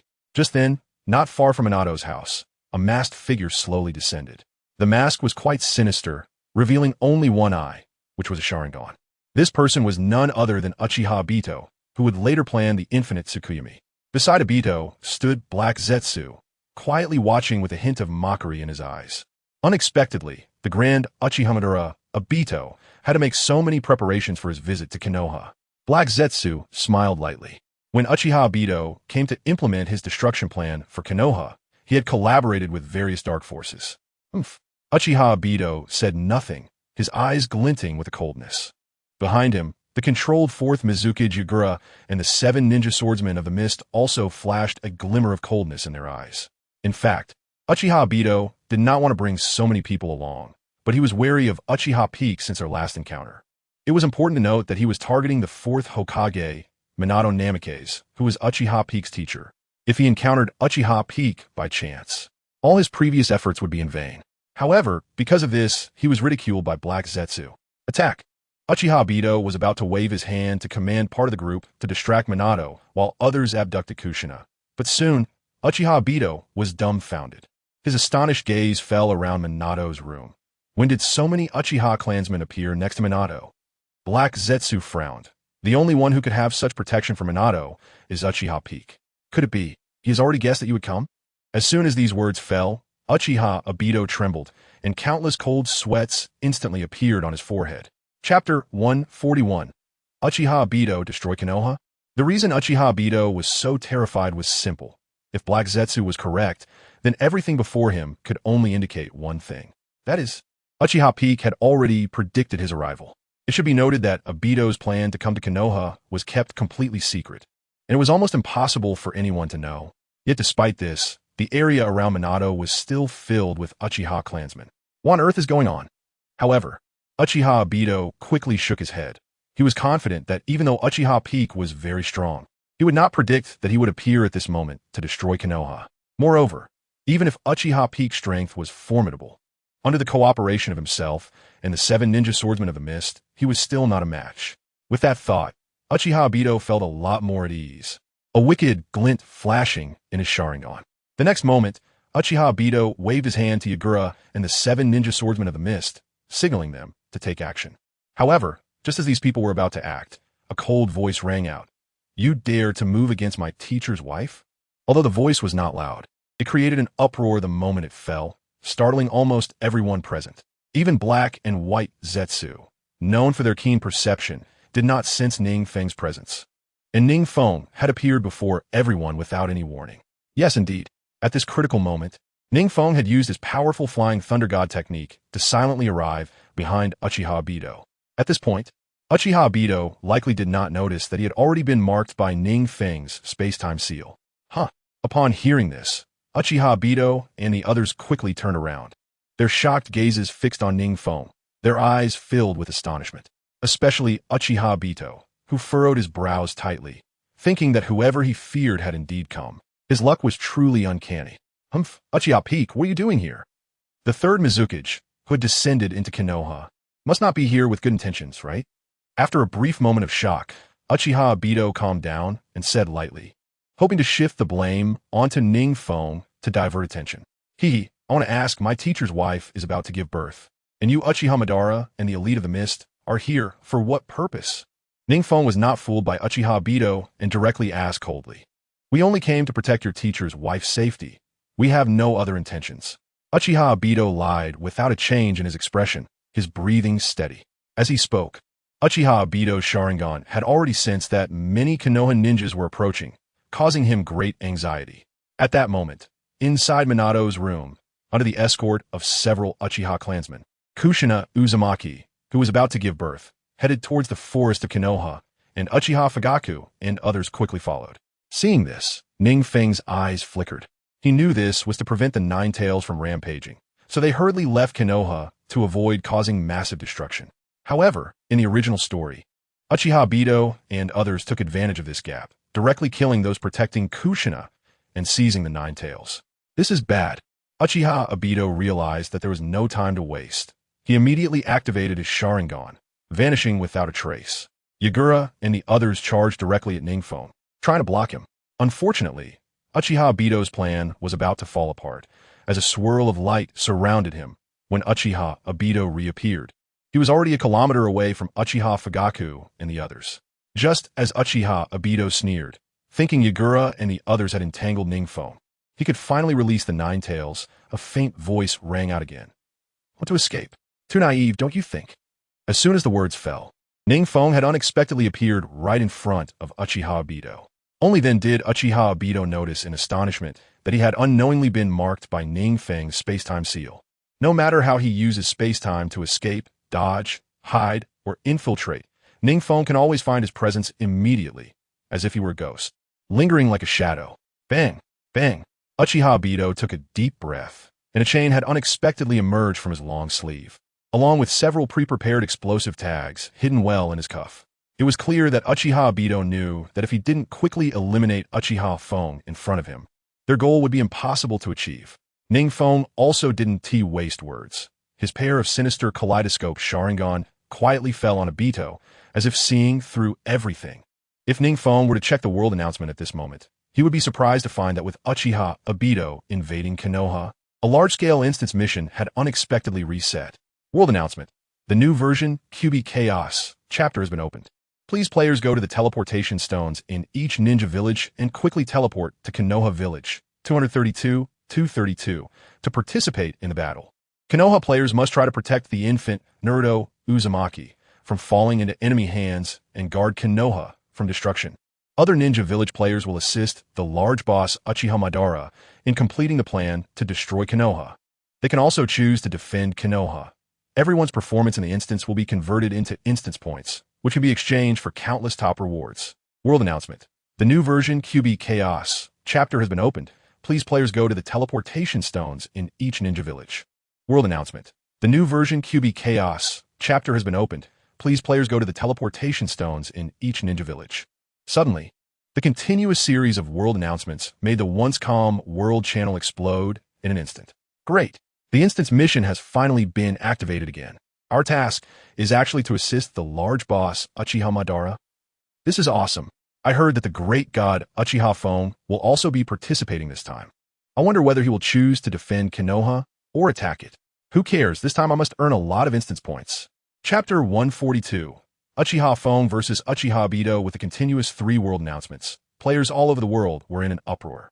If someone were at the teleportation stones in the major ninja villages at this moment, they would be astonished to see a sea of players surging towards Konoha Village. You should know that this large-scale instance mission had been several weeks since the last one. Seeing player Uchiha Feng shine in one large instance after another, rapidly increasing his strength, made their hearts itch. Moreover, with each login of the Hokage, more and more players were surprised to find that the ninjutsu learned in the world of Hokage could actually feed back to reality, enhancing their real-life abilities. It was still the only weapon and means to fight against real-world monsters. Therefore, more and more players instantly understood that this online game could very well be their golden opportunity to turn their lives around, to rise from being a loser to winning over the rich and beautiful. The entire country could undergo tremendous changes due to the arrival of the Hokage world, significant transformations, and so on. It's easy to imagine how important large-scale instance missions were to these players, and how terrifying the strength they could gain from them. In the past, many players were unaware of the stakes, not knowing that this online game could actually feed back to reality. But now, more and more players understood just how important this online game was. Swish, swish, swish. After several weeks, many players had gained some opportunities. Some even learned the lightning release chakra mode from a 4th Raikage, running at an astonishing speed. At the same time, many players successfully trained in the swordsmanship of the Cloud Village, becoming a Chunin of the Cloud Village. In short, many players were secretly shining brightly, only to be overshadowed by the greatest light, Uchiha Feng. And just as countless players began to take action, at this moment, outside Konoha Village, Uchiha Obito, who wanted to complete the infinite Tsukuyomi plan and destroy Konoha, quietly swung the chain in his hand, a cold eye peeking out from his mask, revealing a sinister light as he gazed at NingFeng in the distance. On the other hand, NingFeng sat quietly on the ground, his pair of kaleidoscope Sharingan flickering with a sinister light, calmly waiting for Obito's swift assault. For both of these powerful opponents, the clash of strong individuals often happens in an instant. They were both waiting for the moment the other showed a gap to directly crush their opponent. Unfortunately, time did not wait for Uchiha Obito to react. A flash suddenly appeared, and 3 kunai marked with space-time seals flew swiftly past Uchiha Obito without warning. 3 of them. Uchiha Obito frowned, his keen kaleidoscope Sharingan silently memorizing the trajectory of the kunai with space-time seals, preparing to chase and lock onto the situation as soon as NingFeng made a move. In Obito's view, with NingFeng's current combat power, he wouldn't have time to activate Susanoo under his lightning-fast attack. Just as Uchiha Obito contemplated this, one of the kunai marked with space-time seals suddenly revealed the figure of Uchiha Feng, who had a massive explosive Rasengan shuriken in hand, rushing towards Uchiha Obito with terrifying power. Oomph! Uchiha Obito sneered, thinking that such a technique was completely useless against him. As the Rasengan shuriken approached, he instantly entered a state of intangibility. Uchiha Feng's explosive Rasengan shuriken whizzed past Uchiha Obito, who easily dodged it. Just at that moment, as Uchiha Feng's back was illuminated, Uchiha Obito's kaleidoscope Sharingan instantly transformed his intangible self into a tangible state, and a massive chain was already fiercely locking onto Uchiha Feng. 5-1. Just as Uchiha Obito thought that Uchiha Feng was nothing special, the Uchiha Feng in front suddenly burst apart into a myriad of flying bubbles. Only then did Uchiha Obito feel a shock in his heart, realizing that the rapid assault he had just faced was actually Uchiha Feng's shadow clone. He immediately felt somewhat tricked and wanted to dispel his tangibility. However, in the blink of an eye, a massive blade of light descended from the sky, directly slashing down towards Uchiha Obito. This blade of light was enormous, exaggeratedly so, easily the size of a 100-meter-tall building, and came crashing down towards Uchiha Obito. Fortunately, Uchiha Obito reacted quickly and successfully entered an intangible state. Otherwise, that blade of light would have been enough to take his life. When Uchiha Obito looked towards the source of the blade of light, even though he had mentally prepared himself, he was still startled and couldn't help but yell out an expletive. What the hell? Yes, that's right. Uchiha Obito, who usually spoke elegantly and never swore, was now cursing in anger. The reason for his outburst was simple. At the end of the blade of light stood a massive golden warrior, towering at about 50 to 60 meters, slowly standing there, with the black markings representing Sage Mode covering the entire armor of the warrior, making it appear extremely formidable. It was none other than NingFeng Susanoo. In addition, unlike the Susanoo displayed by NingFeng before, the golden warrior quietly held a crimson magic sword in his right hand, emanating a terrifying sealing aura unique to spiritual weapons. Even though Uchiha Obito was far away, he could clearly feel that terrifying sealing aura, which was enough to make one feel breathless. It seems as if he was sealed in an instant. Sage Mode Susanoo? Spiritual weapon, Tenkin? After recognizing the armor of Uchiha Obito's Susanoo, Uchiha Obito broke into a cold sweat in an instant. Suddenly, he felt that all the pain he had endured was in vain. Originally, after his last encounter with Uchiha Itachi, Uchiha Obito had returned to diligent training and received a substantial amount of Hashirama cells from Uchiha Madara, significantly enhancing his strength. Obito thought that this time, when he destroyed Konoha, Uchiha Itachi would no longer be his opponent, but unexpectedly. Chapter 143. The 7 Ninja Swordsmen of the Mist Uchiha Obito versus Uchiha Itachi. Just when Uchiha Obito felt a sense of despair, at that moment, several sounds of swishing were heard as the 4th Mizukage, Hyuga, had already arrived with the 7 Ninja Swordsmen of the Mist. As soon as they landed, they saw Uchiha Itachi's enormous golden Susanoo, and for a moment, they all frowned tightly. Even from a distance, they could clearly feel the terrifying oppressive force emanating from Uchiha Itachi. Lord Uchiha Madara, what should we do now? The 4th Mizukage, Hyuga, took a deep breath and began to ask. He had some experience with the strength of this guy, Uchiha Madara, but it was surprising that someone so powerful could still suffer losses in front of Uchiha Peak. This really exceeded the expectations of the 4th Mizukage, Hyuga. I still don't believe it. Uchiha Obito thought to himself that he was lucky to have brought the 4th Mizukage and others. Otherwise, he wouldn't even have the strength to fight Uchiha Kage. Thinking of this, Uchiha Obito was about to continue manipulating the 4th Mizukage, Hyuga, to lead the 7 Ninja Swordsmen of the Mist into action when suddenly, a blade light that seemed to split the entire sky came crashing down. Wherever the blade light passed, Uchiha Obito could only feel an incredibly powerful pressure, as if he were being firmly locked down and heavily suppressed. He could only watch helplessly as the blade light fell in an instant, carrying an unprecedented terrifying power. In an instant, as the Jinchuriki, the 4th Mizukage Hyuga, found himself in an utterly helpless situation. He instantly entered the tailed beast transformation state, and the tailed beast ball was immediately spat out, heading straight for Susanoo. Unfortunately, while the tailed beast ball was indeed powerful, it only managed to slow down the speed of the Susanoo's blade light and was shattered into countless fragments in an instant. The next moment, under the horrified gazes of the fourth Mizuki Jigura and the 7 ninja swordsmen of the mist, the blade light directly obliterated them into flying debris, as if they had never existed. Meanwhile, 3 consecutive world announcements exploded across the entire world channel. World announcement: player Uchiha Kage successfully killed the invading 4th Mizuki Jigura, annihilating the entire 7 ninja swordsmen of the mist, completing the super god slaughter of the B0SS group. He will receive the Sage Mode reward, so please congratulate him, players. World announcement: player Uchiha Peak has successfully killed the invading 4th Mizuki Jigura and annihilated the entire 7 ninja swordsmen of the mist. World announcement: player Uchiha Peak has successfully killed the invading 4th Mizuki Jigura and annihilated the entire 7 ninja swordsmen of the mist. At this moment, countless players are still on their way to Konoha Village, and many players have even prepared their strategies for how to conquer Konoha Village. However, with the continuous announcements being made, those players rushing in at high speed suddenly found themselves dumbfounded, some even standing frozen in place. This is too exaggerated, right? The 4th Mizuki has fallen in battle? Isn't the 7 ninja swordsmen of the mist the strongest special force of Kirigakure? How could they be completely wiped out? Wow, this Uchiha Peak is truly amazing. Just like the saying goes, silent until they suddenly astonish everyone.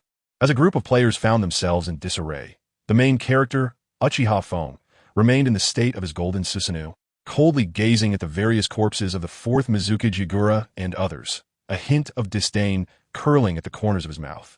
Uchiha Obito even now looked horrified, his face filled with disbelief as he took a long time to retract his gaze from Yagura's body. It must be said that at this moment, Uchiha Obito felt that Uchiha Fong was quite ruthless, if it weren't for the unique ability of his Sharingan, allowing him to switch between physical and virtual forms. He likely would have met his end here as well, thinking about how much effort he had expended planning to destroy Konoha, only to be coldly blocked by Uchiha Fong. He truly felt unwilling. Glancing at the distance, where Uzumaki Kushina was about to give birth, it seemed she was on the verge of successful delivery, intensifying Uchiha Obito's anxiety. Just then, accompanied by sharp sounds, Uchiha Itachi and Uchiha Shursui landed beside NingFeng, appearing to be his left and right arms. Kushina-sensei was about to complete her delivery. Uchiha Itachi spoke softly, his pair of cold Sharingan eyes fixed on Uchiha Obito in the distance. In fact, before Uchiha Obito and the others arrived, Uchiha Itachi had been somewhat worried that his younger brother, Uchiha Sasuke's concerns were a bit excessive. However, what Uchiha Itachi did not expect was that, indeed, the expert from the Mist Village had come to destroy Konoha, taking advantage of the moment when the Nine-Tails Jinchuriki Kushina Uzumaki was about to give birth. This made Uchiha Itachi, who valued the peace of Konoha, hate the planner in front of him even more, while also admiring his brother's strategy and intelligence in this regard. Only a leader like his brother Uchiha Sasuke, who possessed vision and perspective, could lead Konoha to victory. Just as my brother predicted, someone is going to attack Konoha, and they have their eyes on the Nine-Tails. Uchiha Shursui snorted coldly, his gaze flickering with a chilling intent. Damn it! Uchiha Obito looked at the 3 pairs of Manjiki Sharingan and immediately knew that he was likely in for a tough time today. Swish, swish, swish. Once again, several sharp sounds echoed as Wave Wind Water Gate and Uchiha Fugako descended, directly surrounding Uchiha Obito.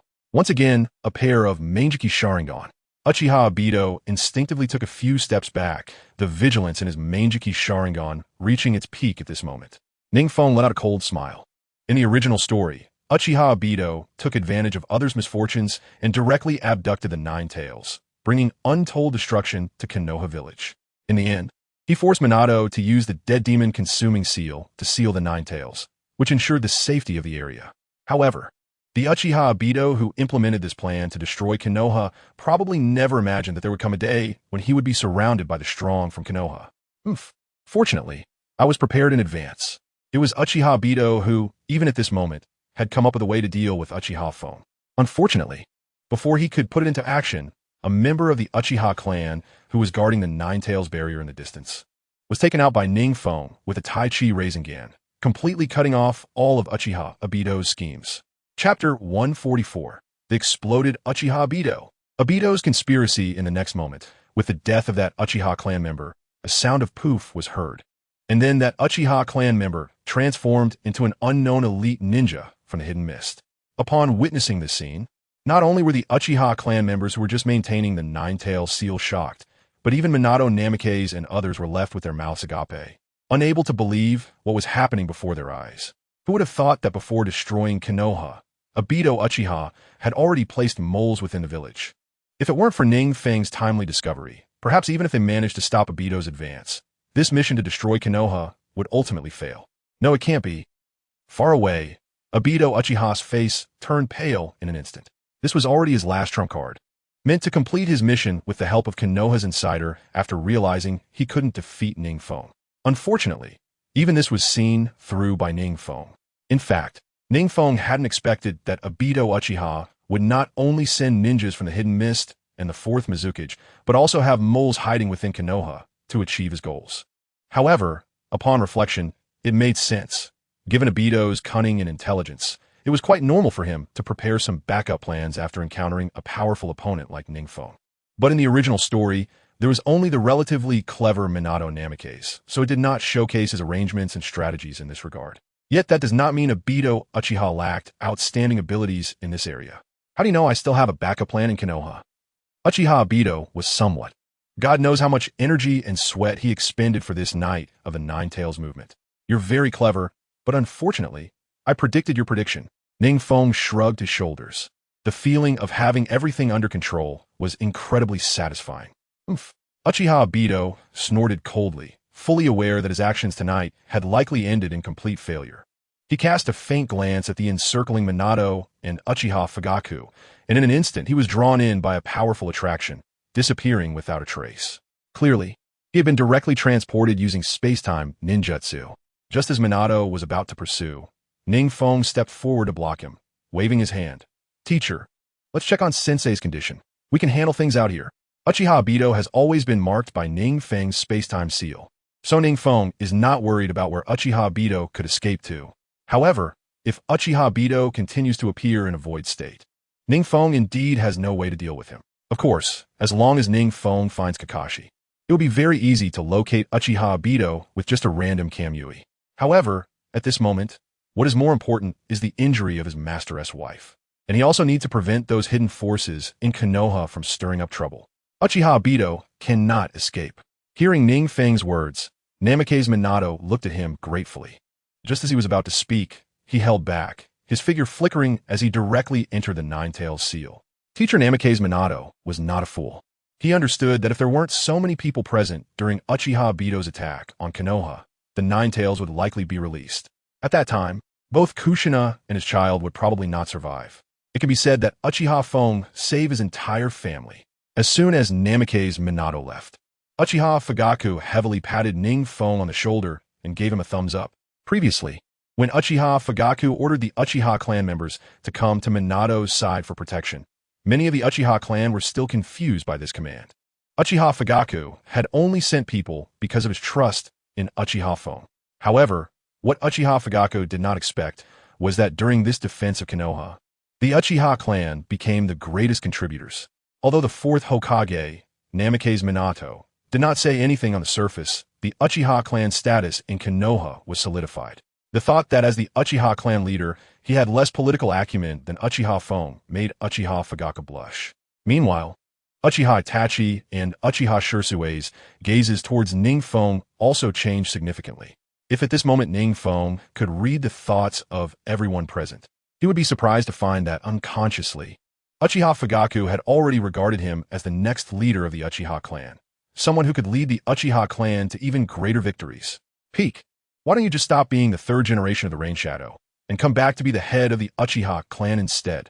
Suddenly, Uchiha Fugaku fell silent for a moment and then suggested, Shin, everything you've done for the Uchiha clan in Konoha is enough for you to sit on the Uchiha clan's throne. I also believe that under your leadership, the Uchiha clan will surely shine with even greater brilliance. As soon as the words were spoken, Uchiha Itachi and Uchiha Shirsue quickly chimed in.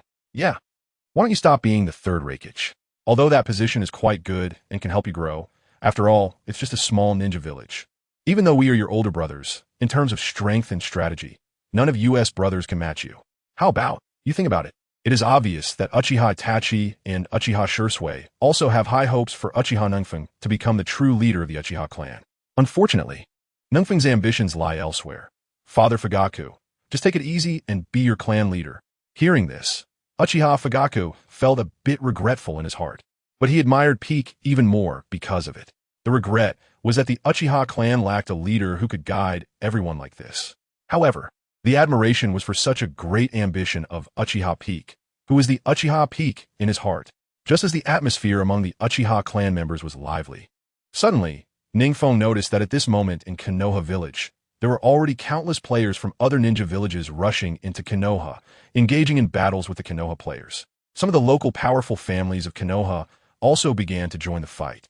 Suddenly, a series of sharp whistling sounds pierced the air as several Root ninjas surrounded NingFeng and the others.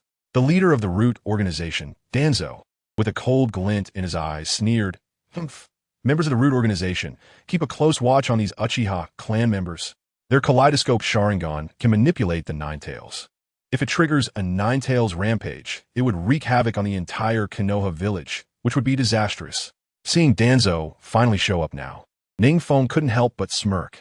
This Danzo is clearly trying to take advantage of this opportunity to seize power again. Chapter 145. Danzo appears? The Leaf Conspirator. In fact, NingFeng had long suspected that Danzo would likely make a sudden move at this moment, placing the blame on him before taking action with overwhelming force.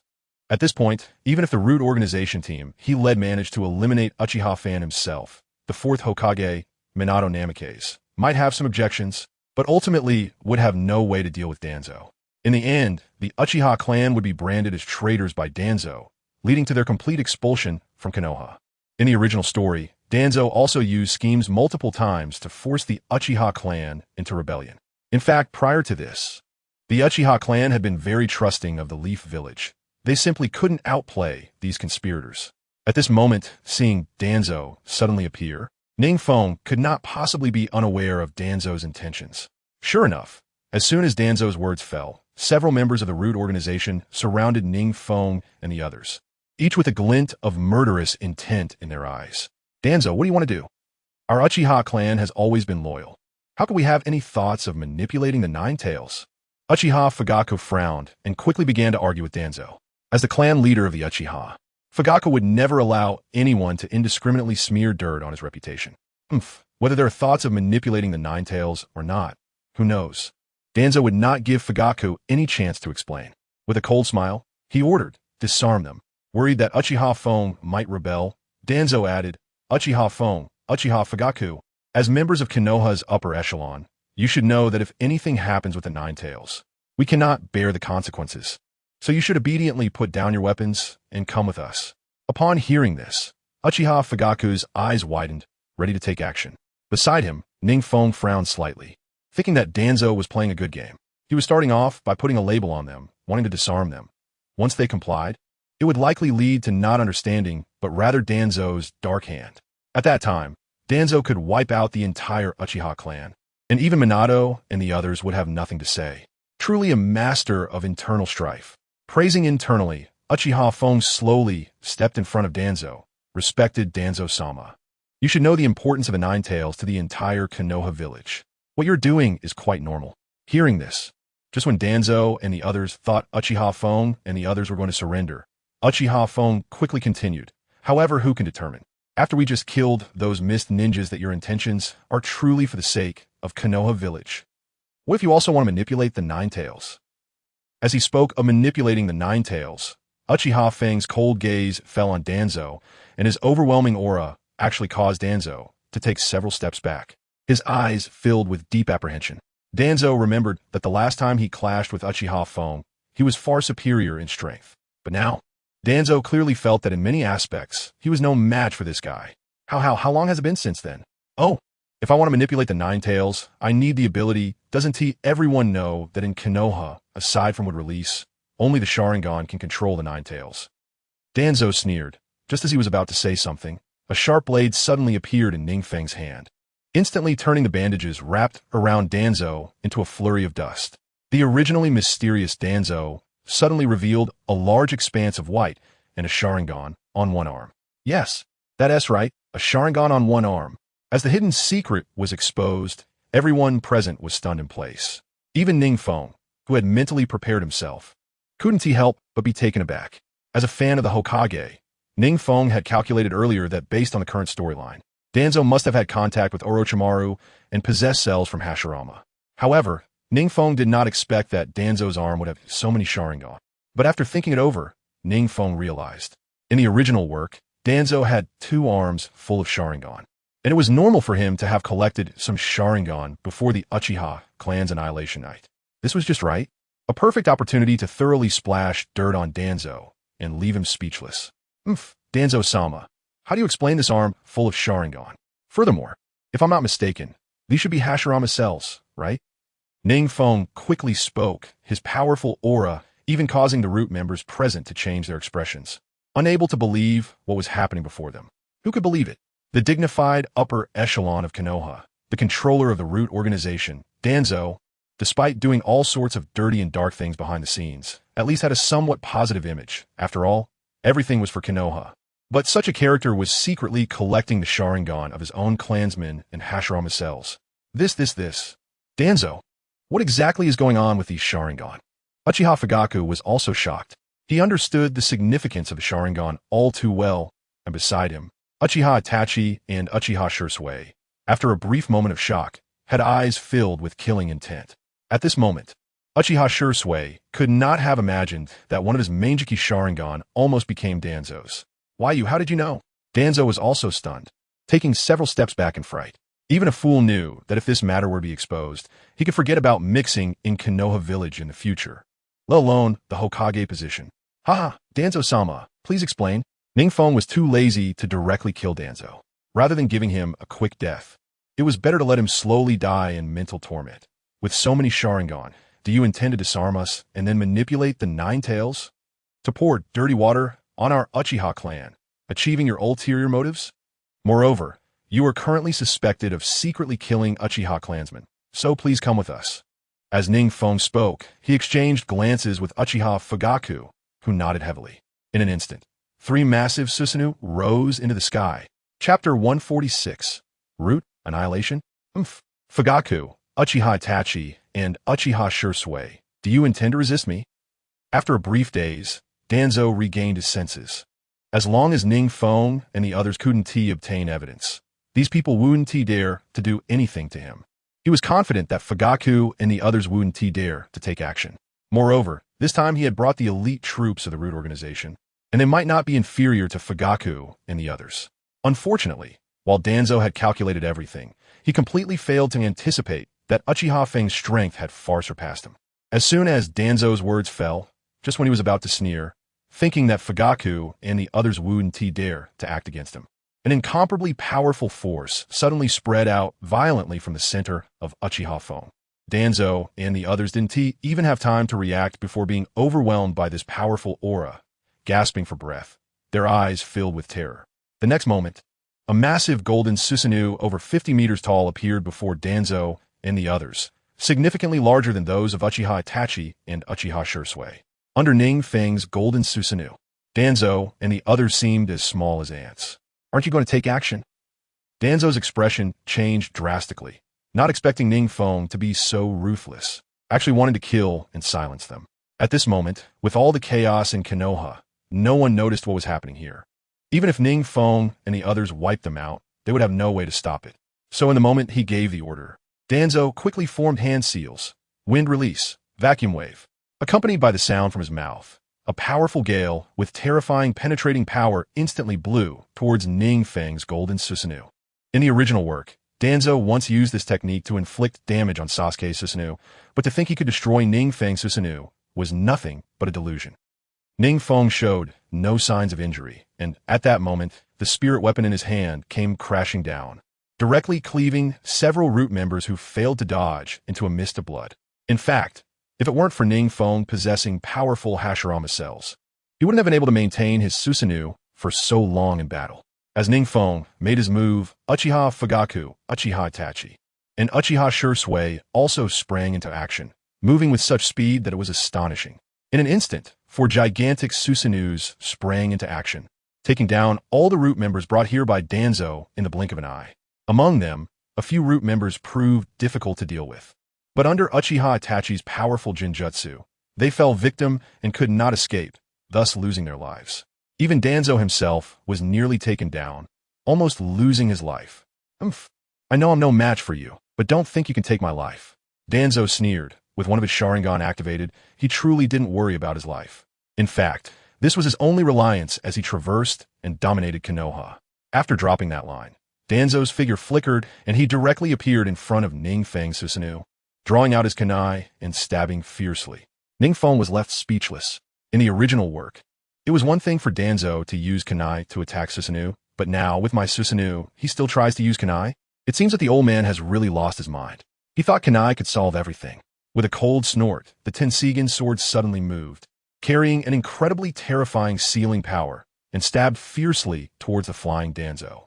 Before Danzo could even react, he was completely sealed by the Tenseigan sword, falling into a Jinjutsu and drifting into sleep.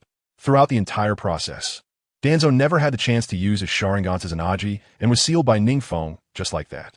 In fact, if NingFeng didn't have the Tenseigan sword as a sealing spirit weapon, dealing with Danzo would have taken a considerable amount of time.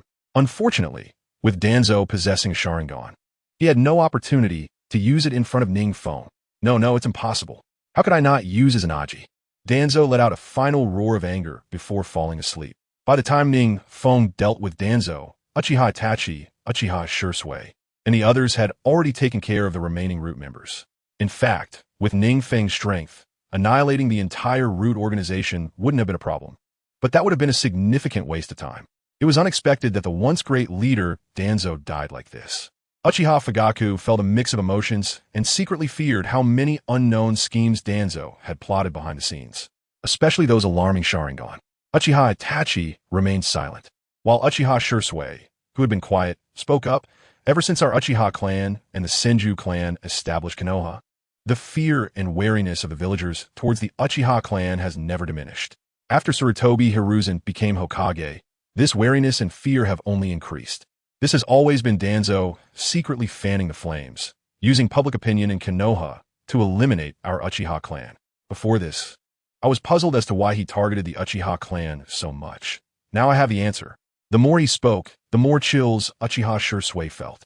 Uchiha Fugaku and the others remained silent, but they all understood very clearly that if Danzo had succeeded, their Sharingan could have very well been plucked out and turned into mere decorations on his arm. Just thinking about it filled them with a sense of relief. Feng, you have once again saved our Uchiha clan. Uchiha Fugaku expressed his heartfelt gratitude. Uchiha Itachi and Uchiha Shursui also nodded quickly, their gazes towards NingFeng filled with gratitude. Although they didn't know how NingFeng had seen through Danzo's plot, they were well aware that if Danzo were still in Konoha, their Uchiha clan would never know peace again. No, more accurately, you have once again saved Konoha. Whoosh! A sharp whistling sound came, and the fourth Hokage, Minato Namikaze, returned with a flying thunder god technique, a smile on his face. In his arms, he held a peacefully sleeping baby, who would later become the main character in the original work, Naruto Uzumaki. Chapter 147, Minato Namikaze's Gratitude, the reward for killing Danzo at this moment. Minato Namikaze looked at the baby in his arms with great emotion. Even a fool could see that the birth of Kushina Uzumaki was fraught with danger. First of all, regardless of the mysterious masked expert, just the ninjas from a mist village were not something ordinary people could handle. Although Minato Namikaze was the fourth Hokage and possessed immense strength, he was still at a loss when facing such foes. Simply put, if Uchiha Feng hadn't been present, the entire Konoha village would likely have faced a catastrophe by now. It was precisely because of this that Minato Namikaze sincerely expressed his gratitude to NingFeng. Teacher, you don't need to be so polite. NingFeng Sruket. Not to mention how good Minato Namikaze had been to him, having even taught him Sage Mode. Just his actions in the original work were enough to earn great admiration.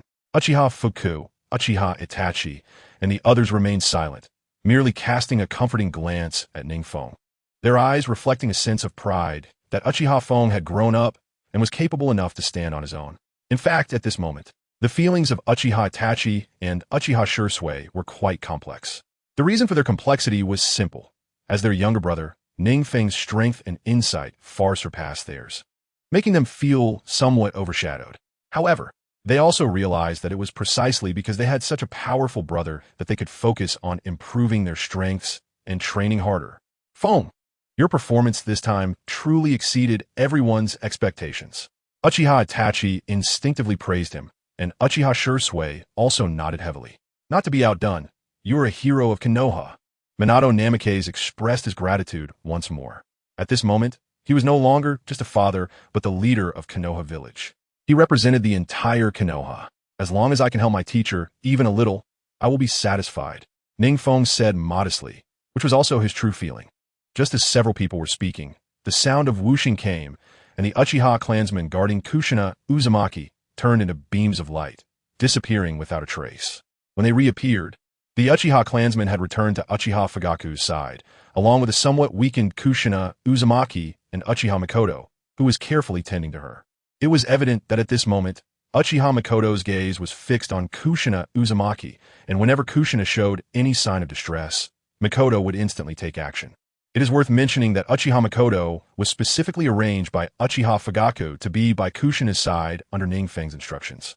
As NingFeng's surrogate mother, Uchiha Mikoto, although she did not possess the Manjiki Sharingan like Uchiha Fugaku and others, had a 3-tomo Sharingan, enough to handle some unexpected situations.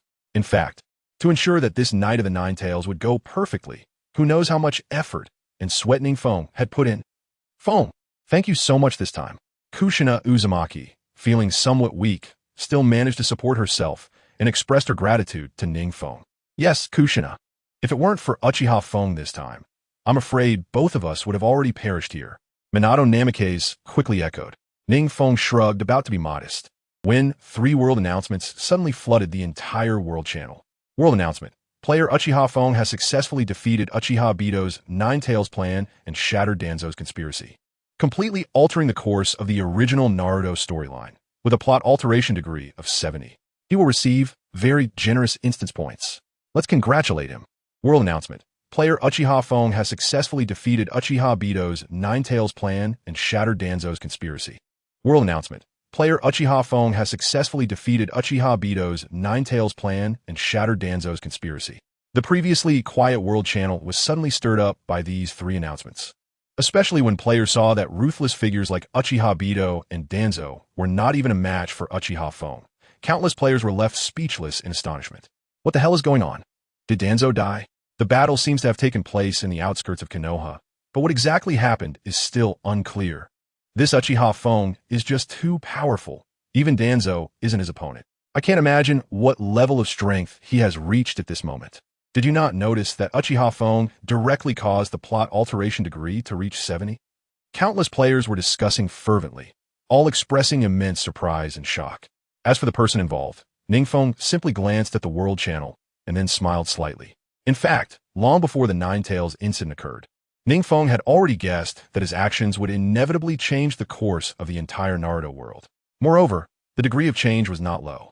However, what NingFeng did not expect was that the plot alteration degree would reach as high as 70, which meant that the instance points he would receive would also be extremely terrifying and outrageous. Nevertheless, no matter how generous the instance points were, that was a matter for later.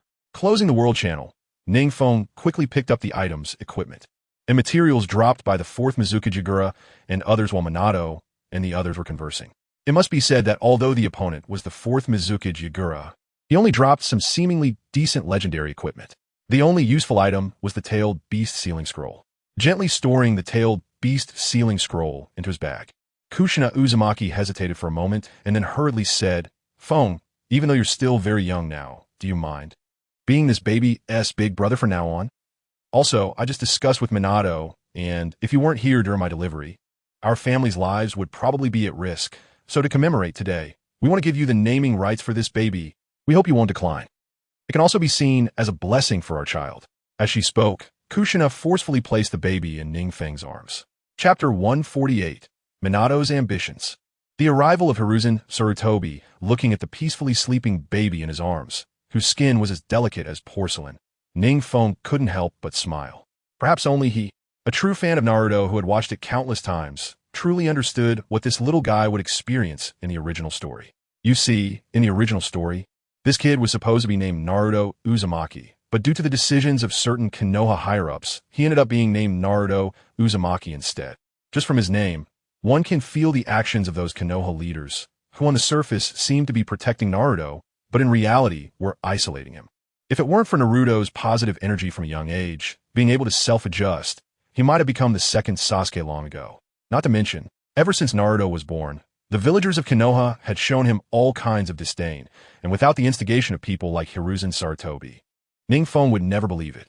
Moreover, throughout his childhood, much of what Naruto consumed was food that was almost expired, which was not the treatment a hero's descendant should have. In simple terms, this time when NingFeng repelled Uchiha Obito, he not only changed the trajectory of the entire ninja world, but also altered Naruto Uzumaki's life path. Just imagine if Minato Namikaze and Kushina Uzumaki had not perished, and Naruto had received guidance from them since childhood. His future combat power would surely surpass that in the original story. At the very least, Naruto would not have to endure such coldness and loneliness. Gazing at the peacefully sleeping baby in his arms, NingFeng's smile grew even stronger. Heaven knows, when he read the original story, especially when he reached the first chapter, where Naruto almost fell into the dark side of life due to years of ridicule, NingFeng felt deep sympathy for Naruto. If it weren't for a good teacher being present at that time, the history of the ninja world might have been rewritten. From now on, let me be your good big brother and good teacher. As he spoke, NingFeng gently brushed the tip of the baby's nose. Although he was a selfish person, he also understood the importance of gratitude. Since Minato treated him so well, he would naturally treat Minato's child well. While speaking, NingFeng looked at Minato and Kushina and said softly, "How about naming him Naruto Uzumaki?" Naruto, Minato, and Kushina exchanged surprised glances, both feeling that this name was very fitting for their child. Seeing their reaction, NingFeng nodded in approval. The reason he chose this name was, firstly, to honor Minato, wanting to tell Naruto that he had a father, a warm little family, and was not like in the original story where his parents died for Konoha and his father's surname was erased, being named Uzumaki Naruto. Secondly, he wanted to give Naruto a heartfelt blessing, hoping he would shine brilliantly in the future. After all, the original title of Naruto was Naruto's Legend. In a world called Naruto's Legend, how could there be no Naruto? Good name. Minato nodded heavily, his gaze on Naruto filled with tenderness. Kushina also nodded emphatically, saying, "Feng, this name is very good. From now on, he will be named Naruto Uzumaki. I hope he can grow up happily. Whether he becomes a ninja or not doesn't matter. The most important thing is that we love him." Of course, Naruto now has an older brother named Uchiha Mine. Just as Kushina said this, Naruto in NingFeng's arms seemed to sense something and suddenly stretched, revealing his smile. Instantly, everyone present was almost amused by Naruto's adorable expression. Uchiha Fugaku, standing nearby, looked deeply at Naruto and shook his head regretfully. Our Sasuke was just born recently too, but unfortunately, he's a boy. If he were a girl, he could totally become a family with Naruto. Haha, they could become sworn brothers. Minato laughed happily, as he had secretly put down a heart that had been hanging in suspense. Yes, becoming brothers is great, just like us and mine, taking care of each other. Uchiha Shursui, who had been unable to join the conversation, finally chimed in, hugging Uchiha Itachi and NingFeng tightly, looking at his two brothers and Naruto in his arms. NingFeng's smile grew even wider. If everyone were to become sworn brothers, wouldn't that mean there would be 5 when they moved? Perhaps no one in the ninja world could stop them. However, it must be said that NingFeng had always been the younger brother, and suddenly being an older brother was also a very nice life experience. Just as everyone was talking in a harmonious atmosphere, suddenly, a series of sharp whistling sounds came. Sarutobi Hiruzen, dressed in battle armor, led some elite members of Konoha, arriving late. "Minato, are you okay? How's the 9 tails?" As Hiruzen spoke, he rushed to the front of the crowd and, seeing everyone was unharmed, pretended to breathe a sigh of relief. The elite ninjas behind him also let out a collective sigh of relief. "Hiruzen, I'm fine." Thankfully, mine repelled the mysterious figure and wiped out the Miss Elite ninjas. Otherwise, Konoha would have faced the 9 tails rampage. Minato was no fool. How could he not know that Hiruzen and the others had come only after the matter was completely resolved? After all, Hiruzen, as the former Hokage, lived at the core of Konoha, not far from their home. So this time, it was indeed all thanks to Uchiha Mine. I must properly thank Uchiha Mine on behalf of Konoha, Hiruzen said, looking at NingFeng with gratitude, but a trace of unnoticeable unwillingness flashed in his eyes. Minato is my teacher. This is just what I should do, NingFeng replied simply. He had just noticed that those who came with Hiruzen were mostly from the Inuzuka, Nara, and Akimichi clans, all trusted subordinates of Hiruzen. Compared to Danzo, Hiruzen's personal depth was evidently much more profound. He couldn't possibly be unaware of Danzo's actions. Therefore, NingFeng naturally had to be cautious around such an old fellow. Soon, Hiruzen and the others left. However, in the end, NingFeng still sensed a trace of killing intent from the elite ninjas accompanying Hiruzen. Clearly, if they had fought to a standstill with Danzo and his group, then Hiruzen and his people were here to collect the corpses and regain power. It's just a pity that there was a variable like Uchiha Mine. Chapter 149, Settlement of Points, Exploding Points in the following time, Minato inevitably had to organize a gathering to treat everyone. While everyone was having a great time, NingFeng quietly opened his system messages. He wanted to see how many rewards he had received after wiping out the mist and repelling Uchiha Obito. It is worth mentioning that although Uchiha Obito had escaped, he had NingFeng's space-time mark on him, so NingFeng felt completely unafraid. Moreover, even if Uchiha Obito had escaped, he still had his good buddy Kakashi, right? Little did he know, as soon as NingFeng opened the system messages, he was shocked and fell into unprecedented astonishment. The reason was simple. He had earned dozens of billions of experience points just from killing these mist ninjas, directly raising his level to level 56. His overall combat power also increased by about 10 due to the level up. And this was just the experience he gained from killing mist ninjas. The points from this large dungeon task had not yet been calculated. Just as NingFeng was pondering this, 3 consecutive world announcements had already flooded the entire world channel. World announcement. Due to player Uchiha Mine successfully repelling the attack of the mysterious figure and protecting Kushina Uzumaki, preventing the Nine Tails from going berserk in Konoha. This large dungeon task has ended. Please players wait quietly for the settlement of dungeon points. World announcement. Due to player Uchiha Mine successfully repelling the attack of the mysterious figure and protecting Kushina Uzumaki. World announcement. Due to player Uchiha Mine successfully repelling the attack of the mysterious figure and protecting Kushina Uzumaki. At this moment, whether in the core area of Konoha or the outskirts, countless players were fighting for rich dungeon points. The consecutive announcements left those players stunned, especially those still on their way. They were furious and almost vomited blood. Damn, this large dungeon task ended way too fast. We weren't even prepared. And it was over. Yeah, it's terrifying. This large dungeon task ended too quickly. It's Uchiha Mine again. Sigh. It seems there's no hope for the dungeon points this time. Countless players discussed animatedly, each expressing how angry and regretful they were. Many players present hadn't even participated in the dungeon battle, and the large dungeon task ended instantly with NingFeng's fight. NingFeng glanced at the world announcement and shrugged. In fact, he didn't want this. Who let him be so strong that the battle ended so quickly? It's worth mentioning that even though NingFeng and Uchiha Obito had fought several rounds, in reality, it was only a matter of a few blinks of an eye. Because of this, many players had just arrived and the large dungeon task ended directly. Closing the world channel, NingFeng soon heard a pleasant and crisp notification sound.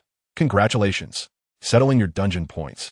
Due to your successful repulsion of the mysterious figure, you received a double dungeon points reward. Due to your successful protection of the key figure, Kushina Uzumaki, you received another double dungeon points reward. Due to your alteration of the original plot reaching 70, you received another multiple dungeon points reward. Dungeon points are being settled. Amidst the pleasant and crisp voice, NingFeng saw the dungeon points number rapidly jumping crazily. The dungeon points obtained in this large dungeon task are 9, 424, 311 points. In total, the dungeon points you have are 10, 123, 232 points. The moment the dungeon points were calculated, even NingFeng, who had long been prepared, couldn't help but gasp. How could he not be shocked? In the previous large dungeon tasks, NingFeng struggled desperately for half a day and only earned a mere 2 to 3 million dungeon points. But this time, he immediately got 10 million points. 10 million. Compared to last time, it was more than 5 times more.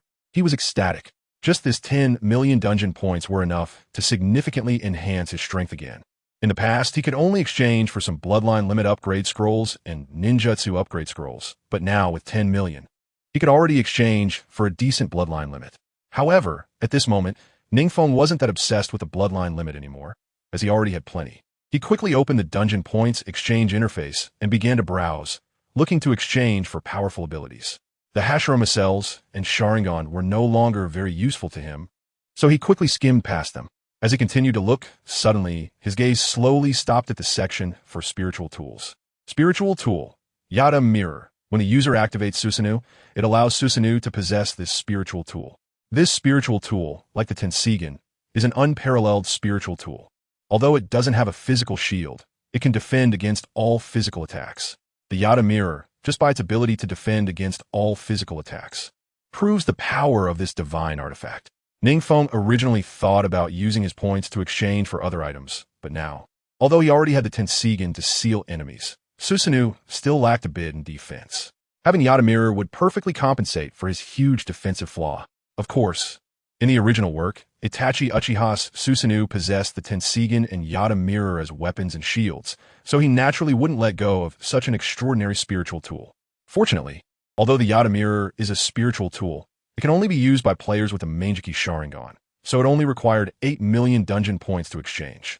Without hesitation, NingFeng exchanged for the Yada Mirror. The moment he successfully exchanged it, he clearly felt that the power of his ocular technique seemed to have increased significantly. If his previous ocular technique had the power of a god, then his current ocular technique possessed the power of a divine shield. This feeling was simply wonderful. Chapter 150, Explosive Rewards. The marvelous use of Kamui after successfully exchanging for the Yada Mirror, NingFeng felt a refreshing sensation. After successfully closing the system panel, he glanced at the remaining 2 million dungeon points and decided not to exchange for anything further, instead focusing on Kushina and the others. At this time, the banquet organized by Minato Namikaze was also coming to an end. In the end, Minato couldn't help but thank NingFeng again, creating a very lively atmosphere at the banquet. Only after the banquet dispersed could NingFeng finally return from Minato's home. Along with him were also Fugaku Uchiha, Itachi Uchiha, and Shursui Uchiha. It was evident that at this moment, whether it was Fugaku Uchiha, Itachi Uchiha, or Shursui Uchiha, their expressions were all extremely happy and excited. In fact, this battle against the Nine Tails was not just a battle for the rise of the Uchiha clan, but also a glorious battle that established the Uchiha clan status in Konoha village. From now on, no other family in Konoha village would be able to compare with the Uchiha clan. In the past, during Hiruzen Sarutobi's administration, there were still the Inuzuka, Yamanaka, and Hyuga clans competing for glory. But after this battle against the Nine Tails, no other family could overshadow the brilliance of the Uchiha clan. Of course, the more firmly the Uchiha clan established themselves in Konoha village, the more certain it was that the position of Hokage would be born from the Uchiha clan. As Fugaku and the others walked along the road, many Konoha ninjas enthusiastically approached them to greet them. Even when encountering members of the Inuzuka, Yamanaka, and Akimichi clans along the way, these clan members retracted their proud expressions and wore faces of respect, fearing that offending the Uchiha clan would lead to dire consequences. Feeling the dramatic change from exclusion to respect towards the Uchiha clan, Fugaku Uchiha walked while casting a gratified glance at NingFeng. Beside him, Itachi Uchiha and Shursui Uchiha also wore expressions of satisfaction. Like Fugaku, they could clearly sense the significant change in the way Konoha ninjas viewed them. They all knew very well that if it weren't for NingFeng's presence, it would have been impossible to turn the situation around. After a while, under Fugaku's lead, NingFeng and the others returned to the Uchiha residence. However, upon seeing the Uchiha residence, even though NingFeng was prepared, he couldn't help but be shocked. The reason was simple. The Uchiha residence in front of him was at least 5 or 6 times larger than the previous one. Moreover, it was clear that the Uchiha residence had been renovated lavishly, rivaling the Hokage's residence in Konoha village. In fact, from a certain perspective, the Uchiha residence was even more magnificent than the Hokage's residence. NingFeng never expected that after leaving Konoha village for such a short time, his family's residence would become so grand. Seemingly noticing NingFeng's astonishment, Fugaku Uchiha quickly said, "This is all thanks to you. Since our Uchiha clan moved to the core of Konoha village, Minato has issued several orders to expand the Uchiha clan. Furthermore, to ensure that the Uchiha clan members live comfortably, Minato specifically allocated several areas for the Uchiha clan." Hearing this, NingFeng felt a warmth in his heart. realizing that his teacher was not only good to him, but also quite generous to his family. Although there were their respective private reasons behind this, it still indicated a lot. While speaking, Fugaku was about to take NingFeng to tour the newly built Uchiha residence. However, seeing that it was still early, NingFeng quickly found an excuse to leave the Uchiha residence and headed straight to the Hitaki residence. Although the Nine-Tails disturbance had been resolved, it was likely that Obito Uchiha, whom he had driven away, would find a way to return. Perhaps he and the high-ranking officials of Konoha would once again plot a night similar to the Uchiha clan's extermination, which would not be good. Therefore, NingFeng wanted to take this opportunity to create a bit of trouble for Obito Uchiha, making him think twice before acting against him. Of course, NingFeng could also directly eliminate Obito Uchiha to completely resolve this trouble. But who knows if another mysterious and difficult character would appear to obstruct him after dealing with Obito. Rather than that, it would be better to threaten Obito a bit and extort some benefits from him to enhance his own strength. Of course, if Obito weren't also a member of the Uchiha clan, NingFeng wouldn't have acted this way. The Hitaki residence is not too far from the Uchiha residence. After all, the former Umbu captain, Hitaki SH Saku, had his own strong connections and resources in Konoha village. Although the Hitaki clan fell from grace with the demise of Hitaki SH Saku, it is still one of the old noble families. Soon, the Hitaki residence appeared before them, where Kakashi was leisurely competing with Might Guy in some unknown contest. Hey, isn't that Lord NingFeng? Kakashi paused and warmly greeted NingFeng. Since their parting in the Umbu, Kakashi had often secretly gathered information about NingFeng. Seeing that this kid not only grew rapidly but also quickly displayed his talents, Kakashi, who used to be NingFeng's captain, felt immensely gratified. Sometimes, he would even mention NingFeng's reputation to the Umbu ninjas to motivate them. Kakashi-sensei, I'm here today because I need your help with something, NingFeng said with a slight smile, getting straight to the point. Oh, what is it? Kakashi was taken aback, feeling that there were few ways he could help NingFeng. Kakashi-sensei, I want to borrow your Sharingan for a bit. As NingFeng spoke, he gently tapped Kakashi's right eye. Soon, Kakashi, who originally had just a Sharingan, felt a surge of powerful energy flowing in, causing his Sharingan to instantly evolve into a Mangekyou Sharingan. Huh? Mangekyou Sharingan? Kakashi was stunned. Heaven knows how long his Sharingan had been stuck in that state. NingFeng smiled, casually letting Kakashi activate his Mangekyou Sharingan. Then, he began guiding Kakashi to use Kamui, instructing him to transport the building in front of them into his Sharingan spacetime. Chapter 151. Uchiha Obito. This kid is unprincipled. In fact, ever since NingFeng activated the Mangekyou Sharingan and fully mastered its secrets, he could now assist others in upgrading their Sharingan using his chakra. Just now, he lightly tapped Kakashi's Sharingan, injecting a bit of chakra, which allowed Kakashi to unlock his Mangekyou Sharingan. As NingFeng pondered this, Kakashi, who had activated his Mangekyou Sharingan, quickly grasped its power through his talent, specifically Kamui. It must be said that guiding a genius like Kakashi to use Kamui was something NingFeng found very easy. In just a quarter of an hour, Kakashi had almost fully mastered the power of Kamui. Seeing this, NingFeng's smile grew even more pronounced. Perhaps only a fan of Hokage like NingFeng truly understood the significant flaw of Uchiha Obito. At that very moment, completely unaware that he was in trouble, Uchiha Obito was clutching his chest and breathing heavily. He was standing on a desolate mountain not far from Konoha village, surrounded by desolation. Damn it, if it weren't for Uchiha Feng, my plan to destroy Konoha would have succeeded long ago. Uchiha Obito grumbled, shaking his head in frustration. The only visible Mangekyou Sharingan, he had flickered with anger. Just thinking about the terrifying power of Susanoo that Uchiha Feng wielded made him feel depressed, even to the point of spitting blood.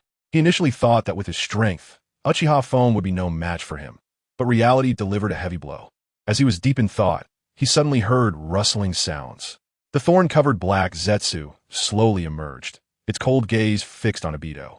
I didn't expect this guy named Uchiha Feng to be so powerful. Even with Hashirama cells, you're not his opponent.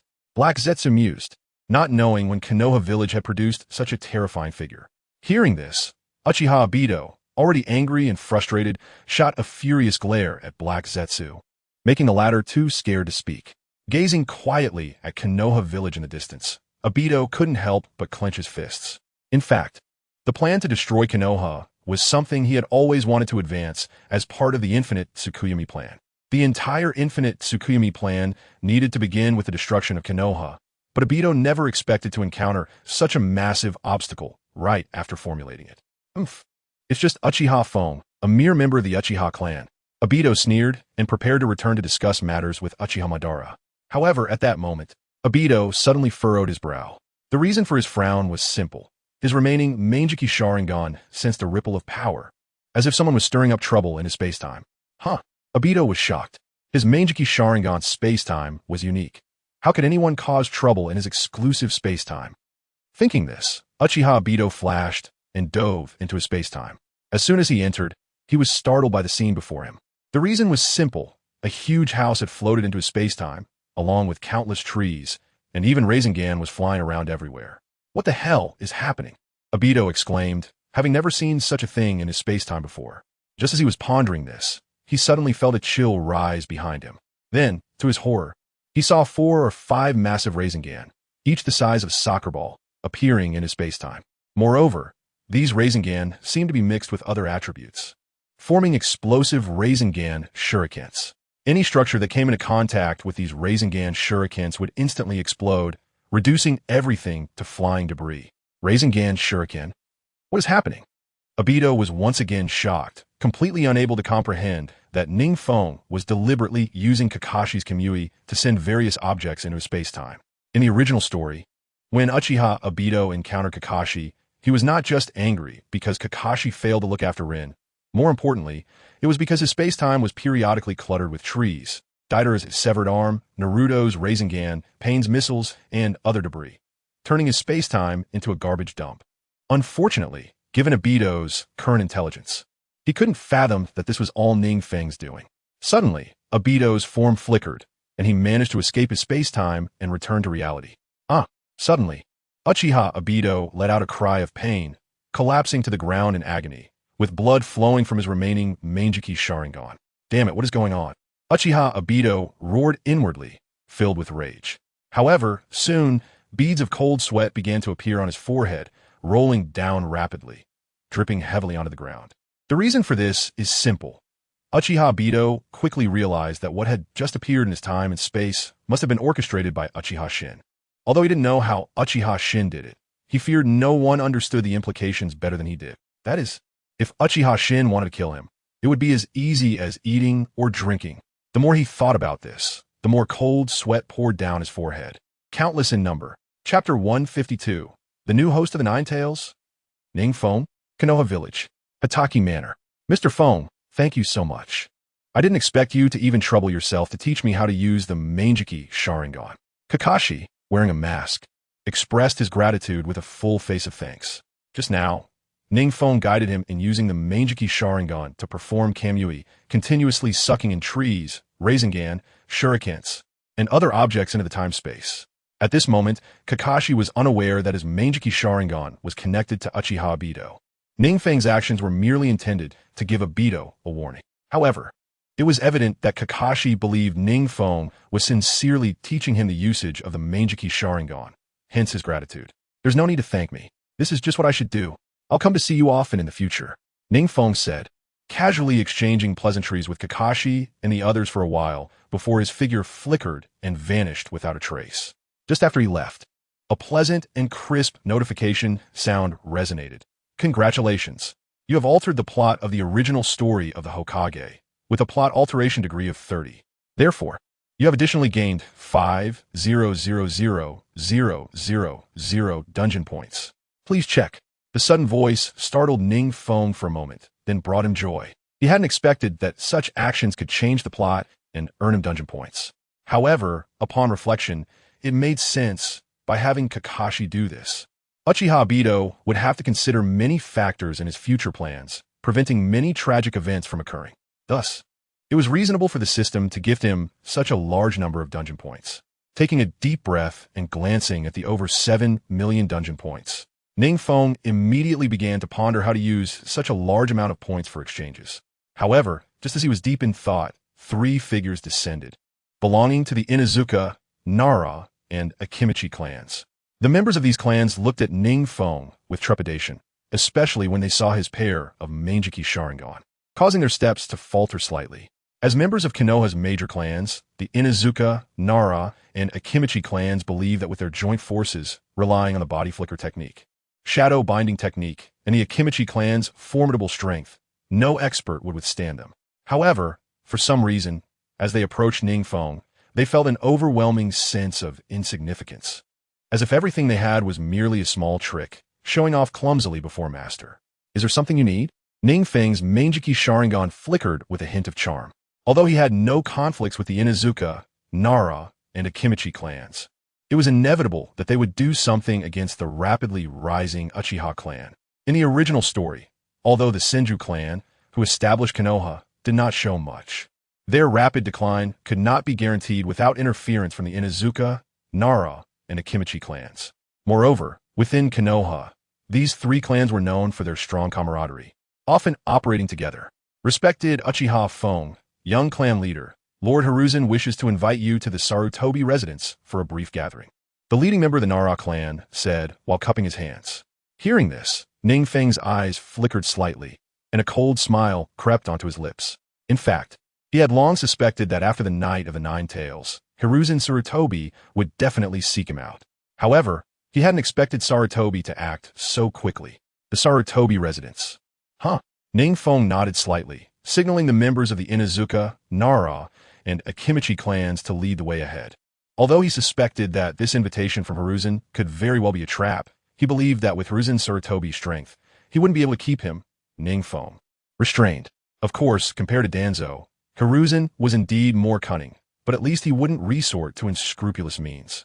In the original story, Danzo even poisoned the air to seize Uchiha Shirsue's eyes, revealing the maliciousness of his heart. Soon, the Inuzuka, Nara, and Akimichi clans led the way ahead. It is worth mentioning that the Sarutobi clan's residence is also located in the core area of Konoha village, so is not far from the Uchiha clan. From a distance, NingFeng saw the sparsely decorated Sarutobi residence, which was not as luxurious as the Uchiha clans but rather quite dilapidated. After all, it's Hiruzen. NingFeng frowned slightly. Clearly, Hiruzen was skilled at winning people's hearts, deliberately making his residence appear run down, which explained how he could gain the goodwill of Hashirama and Tobirama. As NingFeng was pondering this inside the residence, the third Hokage Hiruzen Sarutobi seemed to sense something and quickly spoke up. Is it young clan leader Feng who has arrived? Let him in quickly. As soon as he finished speaking, the members of the Inuzuka, Nara, and Akimichi clans made a gesture inviting NingFeng to enter. NingFeng was not polite and directly walked into the Sarutobi residence. At this moment, in the hall of the residence, Hiruzen Sarutobi had already prepared steaming sushi and green tea, quietly smiling as he watched NingFeng. Soon, NingFeng took a seat, and the members of the Inuzuka, Nara, and Akimichi clans also sat down at Hiruzen's invitation. The atmosphere in the entire hall seemed lively. However, NingFeng could still sense a hint of coldness amidst the lively atmosphere. Lord Hiruzen, if you have something to say, please speak candidly. The matters concerning the Uchiha clan and the Rain Village are numerous. NingFeng took the initiative to get straight to the point. Wanted to see what intention Hiruzen had in inviting him here. Sure enough, upon hearing NingFeng's words, Hiruzen Sarutobi, who had been contemplating, paused for a moment and then slowly spoke. Young clan leader Feng, you really are as impatient as ever. The purpose of my invitation today is quite simple. I hope you can agree to do something for Konoha. Oh, NingFeng was taken aback. I believe that after the Night of the Nine Tails, young clan leader Feng has sensed that many ninja villages have been eyeing Konoha covetously. Although Kushina Uzumaki is Minato's wife and has the Nine Tails sealed within her, she cannot freely control the Nine Tails and become the true Jinchuriki. Therefore, I would like to propose that young clan leader Feng become the new host of the Nine Tails. Chapter 153. Hiruzen Sarutobi's Conspiracy. Hiruzen Sarutobi's scheme. Hiruzen Sarutobi slowly spoke, and his words seemed to genuinely consider what was best for Konoha. However, upon hearing this, NingFeng clearly sensed that while Hiruzen appeared to want him to become the host of the Nine Tails, in reality, Hiruzen intended to use the power of the Nine Tails to eliminate him. It should be known that controlling the power of a tailed beast as a Jinchuriki is extremely difficult. One misstep could lead to backlash. Especially with the Nine Tails, the most powerful among the tailed beasts, it is the hardest to master. The reason why Uzumaki Kushina was a Jinchuriki is that she possessed the sealing power of the Uzumaki clan, but NingFeng does not have such powerful sealing techniques. Moreover, even if NingFeng successfully became the Jinchuriki of the Nine Tails, he would still feel indebted to Sarutobi Hiruzen. For Hiruzen, it would be a matter of reaping benefits from both sides. Furthermore, after this Night of the Nine Tails, Minato Namikaze would definitely seek him out, wanting him to become the Jinchuriki of the Nine Tails. Speaking of which, Minato Namikaze is the fourth Hokage of Konoha Village, the decision-maker of the entire village. When did it become Sarutobi Hiruzen's place to speak? Hiruzen is actually competing for his own voice within Konoha. I never expected that Hiruzen's senpai would be so kind as to want me to become the new Jinchuriki of the Nine Tails. However, this matter probably still needs to be discussed with Master Minato. After all, he is the Hokage of Konoha. NingFeng slowly spoke, clearly rejecting Sarutobi Hiruzen while emphasizing his own identity and status. For a cunning fox like Hiruzen, NingFeng dared not get too close. One day, he might just end up being played to death.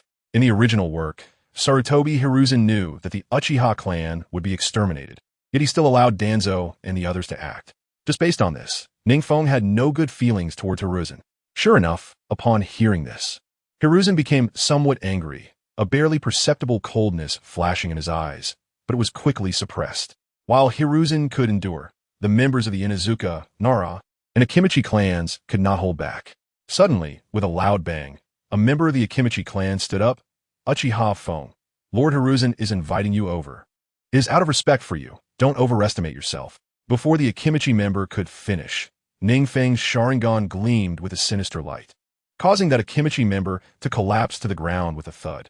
The other two clans members who were about to stand up also fell to the ground one by one. Soon, only Sarutobi Hiruzen and NingFeng were left in the entire conference hall. At this moment, Hiruzen looked at NingFeng with shock, mixed with a hint of fear. How could he not be afraid? The members of the Inuzuka, Nara, and Akimichi clans present were elite, yet they were instantly caught in NingFeng's illusion. Feng, I am only thinking of Konoha.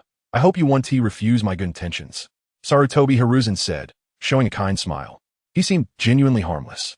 Just as NingFeng was pondering this, suddenly, a sharp voice rang out, and countless figures of the Sarutobi clan descended in the courtyard of the Sarutobi residence. Among them was also Sarutobi Shinosuke, the Umbu captain who had encountered NingFeng a few times before, his cold eyes fixed on NingFeng. Meanwhile, the other Sarutobi clan members instinctively reached for kunai in their pockets, looking ready to kill NingFeng at any moment. Hiruzen-senpai, is this how you treat your guests? NingFeng's eyes flickered slightly. Feng, if you cooperate, it will be fine for you to become the Jinchuriki of the Nine Tails. But if you do not cooperate, then the Four Tails, Five Tails, and other tailed beasts must be left to me, Sarutobi Hiruzen said, shaking his hand to reveal heavy armor that looked identical to the battle armor from the original work. Of course, I do this for Konoha's sake. For Konoha's sake. NingFeng smirket. Heaven knows how many clans and ninjas have suffered because of Sarutobi Hiruzen's claim of doing it for Konoha. The night of the Uchiha clan's extermination, he did not stop it, yet he shouted about doing it for Konoha. Clearly, there were other solutions to that extermination night. But Sarutobi Hiruzen just stood by and did nothing about Uchiha Bido and Uchiha Itachi. On the surface, he said it was for Konoha, but in reality, his heart was full of business. If not, Sarutobi Hiruzen would not want to keep NingFeng around if he could not become the Jinchuriki of the Nine Tails. What a claim of doing it for Konoha. NingFeng suddenly raised his voice. If you really cared for Konoha, why didn't you add more manpower beside Uzumaki Kushina? If you really cared for Konoha, how could that mysterious person easily infiltrate Konoha? As a former Hokage, you cannot possibly be unaware of the importance of the Nine Tails. Moreover, when that mysterious person invaded Konoha, you and the other ninjas took so long to arrive. With your strength, how could that be possible? NingFeng's questions came in a barrage, and at first, Sarutobi Hiruzen could easily respond and deflect them. But as NingFeng continued to press, Hiruzen was suddenly left speechless, unable to reply to NingFeng. Aye. Sarutobi Hiruzen was stumped, unable to say a word for quite some time, only managing to utter these two words. The Sarutobi clan members beside him frowned, waiting for Hiruzen to give orders, while the Inuzuka, Nara, and Akimichi clan members behind them were all discreetly preparing. A group of people was waiting for Hiruzen to give the order to act. Just then, a sharp whistling sound came, and Minato Namikaze descended, appearing beside NingFeng. At the same time, the elite Umbu members also surrounded everyone present. Hiruzen Senpai, Uchiha Fong is one of the high-ranking members of Konoha Village. What is your intention in surrounding him with so many elites? At this moment, Minato's eyes were already bloodshot, filled with intense anger. Minato regretted not anticipating that Hiruzen would cause trouble for Uchiha Fong. Fortunately, he arrived in time to prevent a disaster. He did not want the tragedy of Kakashi, Uchiha Obito, and Rin to repeat itself. This time, Minato was truly furious. Chapter 155, Teacher, Minato. Yes, Minato is angry. With this in mind, the newly appointed 4th Hokage, Minato Namikaze, suddenly found a kunai in his hand without realizing when it appeared. At first glance, Minato holding the kunai seemed to lack combat power. But this stance shocked all the members of the Sarutobi, Inuzuka, Nara, and Akimichi clans present, causing cold sweat to pour down. Even Sarutobi Hiruzen, the 3rd Hokage, was sweating slightly on his forehead. Cough, cough, Minato. Is there some misunderstanding here? I invited Uchiha Fong today because I actually want him to become the Jinchuriki of the Nine Tails for the sake of Konoha. Hiruzen hurriedly explained, looking afraid of escalating the misunderstanding. However, as soon as Hiruzen finished speaking, a hint of disdain appeared at the corner of Minato's mouth. He could see through Hiruzen's tricks, trying to use the Nine Tails to win over Uchiha Fong. Moreover, it was extremely dangerous for NingFeng to become the Jinchuriki of the Nine Tails. No one could guarantee that Hiruzen wouldn't pull any tricks in the process. Besides, why should the Nine Tails be given to Uchiha Fong without his consent? It wasn't that he didn't wish for Uchiha Fong to become the Jinchuriki of the Nine Tails. But Sarutobi Hiruzen's act of using someone else's resources to gain favor was too skillful. Hiruzen Senpai, you don't need to explain. I heard everything you just said to Uchiha Fong. If Uchiha Fong does not want to become the Nine Tails Jinchuriki, then the 4 Tails and 5 Tails must also stay. This is your own words, right? Minato Namikaze took a deep breath. He actually did not want to pick a fight with Hiruzen Sarutobi. After all, Hiruzen was the previous Hokage. In some respects, Minato had also benefited from him. Minato, although Fong is your student, for the benefit of Konoha, he either becomes the Nine Tails Jinchuriki and can never leave Konoha, or we keep the 4 Tails and 5 Tails to strengthen the combat power of our Konoha village. In that case, the balance of the 5 great nations will be broken, and then the winds of Konoha might cover other places. Hiruzen Sarutobi tried to persuade. Minato and the elite Umbu present frowned upon hearing this. At first glance, Hiruzen's actions seemed to be for the future of Konoha, appearing very noble and righteous. But in reality, this was just a pretext to suppress Uchiha Fong, weaken him, and further diminish the power of the Uchiha clan. Konoha cannot do this, considering how many times Uchiha Fong has helped the village. Minato, as the 4th Hokage, you should prioritize the interests of Konoha. Uchiha Fong is now your student. His wings are already beginning to grow strong, and he is about to become a double-edged sword. If used well, our Konoha can become even stronger. But if not, so, the reason I am doing this is to help you handle this matter. Handle this double-edged sword. Hiruzen Sarutobi spoke of Konoha's interests, closing with Konoha's interests. To be honest, there were times when NingFeng could understand Hiruzen's actions. Everything was for the benefit of Konoha. However, many methods were too foolish and too rigid. And many things do not have only one solution. Minato frowned again. He suddenly realized that the former Hokage, Hiruzen Sarutobi, in front of him was no longer the teacher he once thought he was. However, Uchiha Fong had saved Konoha multiple times, yet we treat him this way. What will those ninjas think in the future? I originally thought the reason Konoha was different from other ninja villages was that there were emotions and various bonds among ninjas, so we would trust each other and confidently rely on one another. But how can the esteemed former Hokage, Hiruzen, make people feel secure enough to rely on one another? Minato took a deep breath and slowly spoke. If this is what Konoha is like, I would rather take my family and my student Uchiha Fong and defect from Konoha. At this point, Minato's eyes were already red. Hearing Minato's words, NingFeng's lips curled slightly. In fact, in the original Naruto, many high-ranking officials, including Hiruzen, have been playing double standards for a long time. Kakashi's father, known as Konoha's White Fang, Sakumo Hatake, was criticized for abandoning a mission to save his comrades, being told he couldn't let personal feelings interfere with his duties. In the end, Sakumo Hatake fell into loneliness and committed suicide, which must have been fueled by the high-ranking officials of Konoha. Meanwhile, In a ninja school established by Konoha's high-ranking officials, they were constantly teaching ninjas to trust their comrades and rely on them. How could anyone entrust their back to someone who only wants to carry out the mission without rushing to rescue their comrade when in danger? It can be said that Konoha plays many things with extreme double standards. Whenever they can stand on a moral high ground to criticize you, they can easily switch directions. In fact, this is also the reason why NingFeng does not like Hiruzen and other high-ranking officials in Konoha. Minato, you. Hiruzen frowned deeply. He did not expect Minato to have such deep feelings for his student. After a long while, Hiruzen slowly spoke. Minato, rest assured, I will not dirty your hands. As long as I can keep the 4 tails and 5 tails in Konoha, even if I bear some criticism, it will be worth it. What a great sacrifice for Konoha. Finally, NingFeng, who had been silent and unwilling to speak, slowly began to voice his thoughts. Senior Hiruzen, can't you count the cost? If many people knew that Konoha would do such things just to keep me here, how many Konoha ninjas would be heartbroken? Moreover, haven't you always been promoting love and trust? Comrades are those whom you can safely rely on. I, Uchiha Feng, consider myself a true friend and comrade of Konoha. On the night of the 9 Tails, I turned my back and fought alongside Konoha, but the final result is that I am to be stabbed in the back by the esteemed former Hokage. Hiruzen, is this the love and trust you often preach? Also, the former Umbu Captain Tsukumo Hatake, Kakashi's father, he revered your so-called love and trust, and when his comrades were in danger, he abandoned his mission to assist them. And what was the result?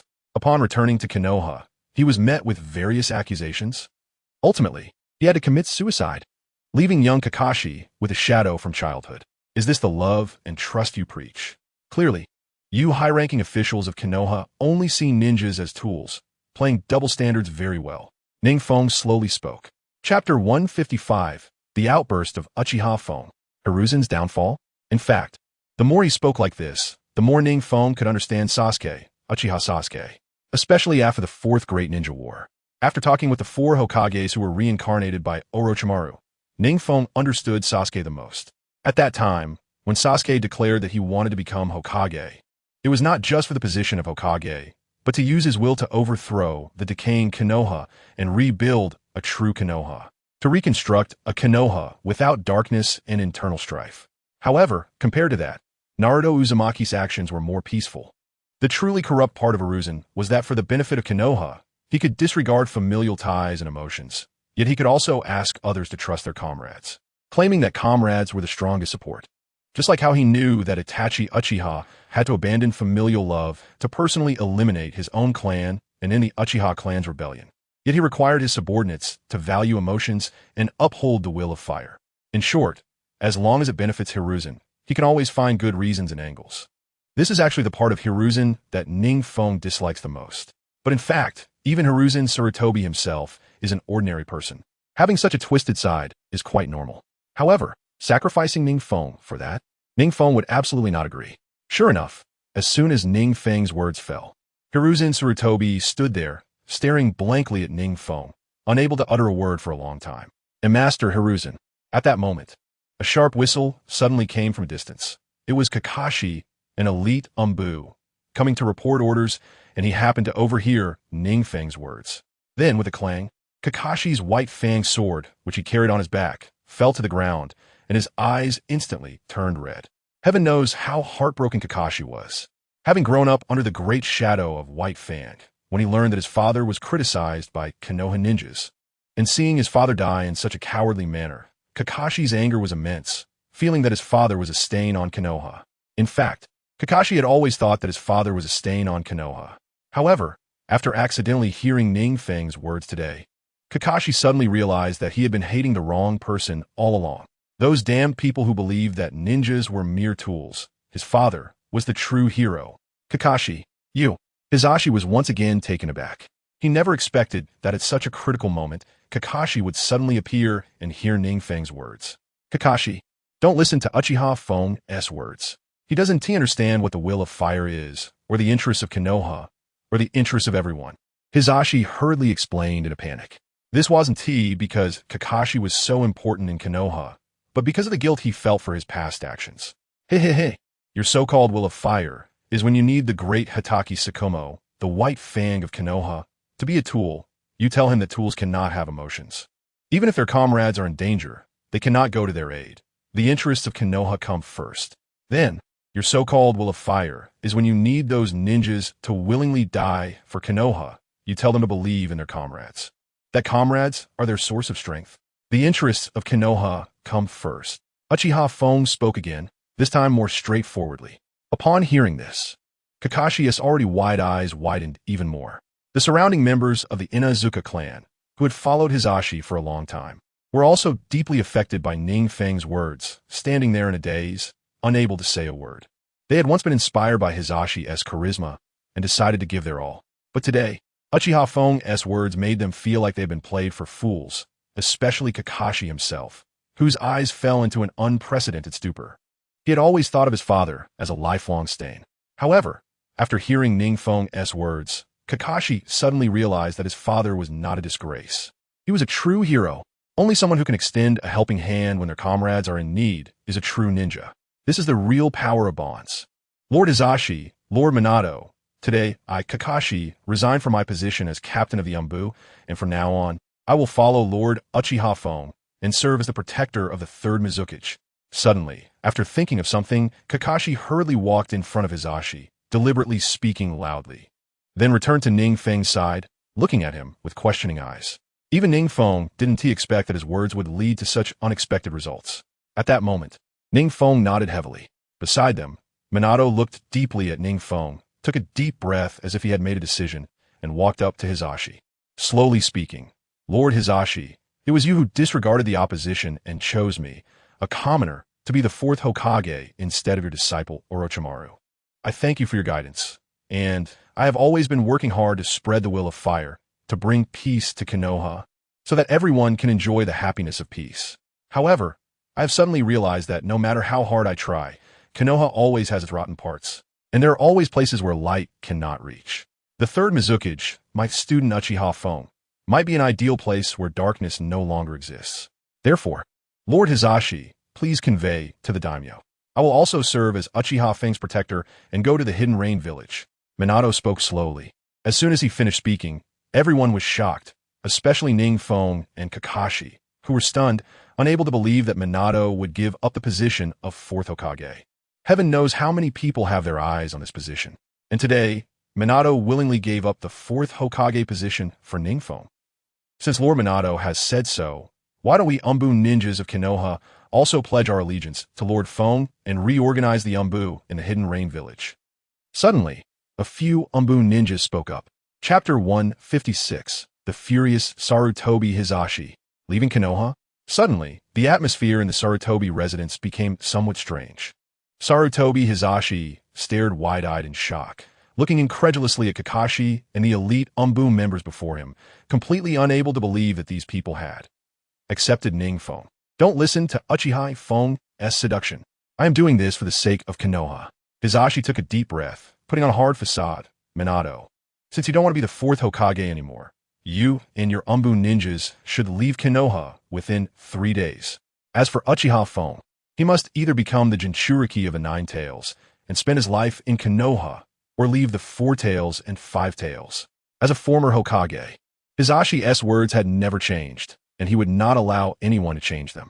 Moreover, even if he were to back down now, it would mean a loss of dignity which he could not bear. Senior Hisashi, seeing that Hisashi was still so stubborn, Minato and the elite Anbu members fell into despair again. Even Kakashi, who had always regarded Hisashi as a great senior, had now lost all hope. Can we change this? They had originally held some expectations for this elderly man who had served Konoha for many years. But until now, this old man. We're leaving. Let us see who dares to keep Uchiha Feng here. Minato snorted coldly, his icy gaze sweeping across the room, and he tightened his grip on the kunai in his hand. The surrounding members of the Inuzuka clan, seeing this, dared not act rashly. Then, Minato's large hand gently fell on NingFeng's shoulder. Feng, take us to your Hidden Rain village. From now on, we will follow you. Just don't mind us eating a lot. As he spoke, Minato revealed a sunny smile, looking like a bright and handsome young man, completely shedding the burdens of the fourth Hokage. For some reason, Minato felt very relaxed at this moment. After all, without being the fourth Hokage, he could protect those he wanted to protect more freely. Of course, Minato probably didn't realize that he would one day become a rogue ninja. For some reason, your teacher Minato suddenly started looking forward to the day he would become a rogue ninja. Minato suddenly chuckled. And I also understand why Senior Orochimaru defected from Konoha. As Minato and the others were about to leave, NingFeng, who suddenly reacted, gently tugged at teacher Minato. That teacher, you probably still can't become a rogue ninja for the time being. As soon as he finished speaking, Kakashi and the elite Umbu members were instantly stunned. Even Minato was shocked in place, his brows tightly furrowed. Feng, you don't have to worry about us. You have already given so much for Konoha. There is no need to leave the Four Tails and Five Tails here. Minato thought NingFeng was about to do something foolish for their sake. Suddenly, Sarutobi Hiruzen burst into laughter. That's right, Uchiha mine, your choice is correct. As long as you are willing to stay in Konoha village, or leave behind the Four Tails and Five Tails, your teacher Minato and Senior Kakashi won't have to become rogue ninjas. With your power, or the power of your tailed beasts, Konoha village dominating the entire ninja world is just around the corner. Just as Hiruzen thought Mine had come to terms with it and leisurely took a drag from his pipe, Mine shrugged and suddenly shook his head with a smile. I'm sorry, Hiruzen-senpai, but your thoughts are a bit off. Teachers like Minato and Senior Kakashi have no need to leave Konoha village to become rogue ninjas. Mine spoke slowly. Oh, Sarutobi Hiruzen suddenly laughed. The one who should leave Konoha is you, and the one who should become a rogue ninja is you, not us. Moreover, we have taken control of the Hokage residence, and more than half of the positions in Konoha's upper echelons are ours. Teacher Minato is the fourth Hokage. Why should we leave Konoha? Konoha village is decaying, but the decay is because of your existence, not ours. Mine said lightly, his few words making Minato and Kakashi realize the truth. Yes, why should they be the ones to leave Konoha, not Sarutobi Hiruzen? The ones truly in control of Konoha now are them, not that old man Hiruzen. Due to their belief in authority, for a moment, several people fell into a cognitive bias, and it was Mine's words that truly made them realize the situation. You all. Sarutobi Hiruzen was left speechless, the pipe in his hand trembling violently and falling to the ground with a bang, as he retreated several steps until he could retreat no further. Yes, Mine's words also reminded Hiruzen. The current Konoha village was no longer the time when Minato had just taken office and become Hokage. At this moment, Minato's faction had long since taken shape, supported internally by the Uchiha clan and externally by the Rain village. In the upper echelons of Konoha, Uchiha, Fugaku, Uchiha Mine, and Minato had formed a tripod, leaving only him and Danzo. In short, his control over the entire Konoha village had already dropped to an extreme low. He was no longer the one who could command the wind and rain as before. The more he thought about it, the more Sarutobi Hiruzen's legs trembled, shaking violently. No, it's impossible. You can't do anything to me, Hiruzen said while hurriedly retreating, his eyes filled with fear. Suddenly, unable to bear it, Minato frowned and gently handed a kunai to Hiruzen. Hiruzen-senpai. Looking at the kunai being offered, the former third Hokage, Sarutobi Hiruzen, surely knew what this meant. At that moment, his gaze turned cold. It seems you want my life. Only in this way can Konoha's decay completely disappear, right? Hiruzen-senpai, please don't force us. We just want to give you a dignified way out. Minato shrugged. After you commit suicide, we will publicly announce that your lifespan has come to an end. As for everything that happened today, no one will know. Oh, is that so? Seeing that Minato had no murderous intent, a fierce killing intent suddenly flashed in Sarutobi Hiruzen's eyes, and he lunged at Minato at an incredible speed. Chapter 157, Shiki Fujin. Sarutobi Hiruzen's scheme. The moment Sarutobi Hiruzen made his move, Mine sensed his killing intent. Although Mine was not in sage mode at this moment, his perception of natural energy had already reached a terrifying level. The sudden surge of Hiruzen's killing intent within the natural energy was something Mine could not miss. Therefore, just as Hiruzen was about to make contact with Minato, a sharp whistle suddenly rang out, and Uchiha Mine appeared in front of Hiruzen without any warning. Uchiha Mine's speed was so fast that Hiruzen didn't even have time to react. Then, with a loud bang, the former third Hokage, Sarutobi Hiruzen, was violently knocked away, crashing through countless obstacles along the way and creating several astonishing human-shaped holes. Wow, so fast. With Uchiha Mine's intervention, the members of Inuzuka, Nara, and Akimichi clans, along with Minato and the elite Umbu, truly felt the terrifying power of Mine.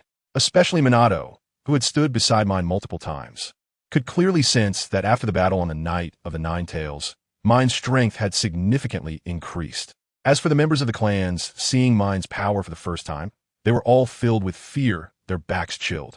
The reason for their fear was very simple. It was only at this moment that they truly felt the real strength of Uchiha mine. Before this, although they knew mine was strong, they thought he was only slightly stronger than the others and not that different from the Hokages. But clearly, everything in front of them proved how naive their thoughts were.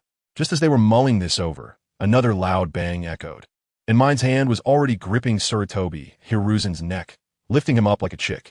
Throughout the entire battle, the so-called master of ninjutsu, Sarutobi Hiruzen, had no resistance against mine whatsoever.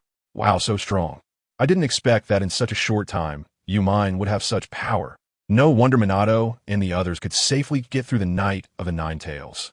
Sarutobi Hiruzen said with difficulty, clearly feeling as if his throat was being grasped by the Grim Reaper.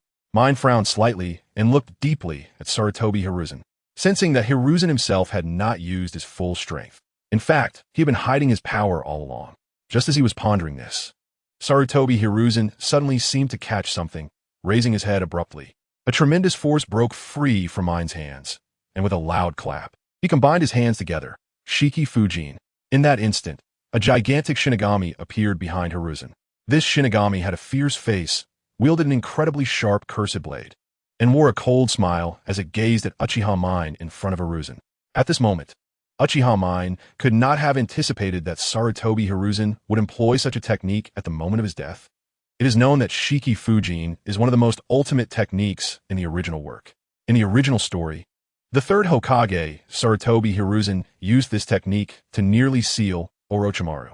Of course, if it weren't for Uchiha mine's intervention this time, the fourth Hokage Minato could very well have faced the situation of using Shiki Fujin to seal the rampaging Nine Tails. In simple terms, by using Shiki Fujin, Sarutobi Hiruzen was completely intending to take mine down with him.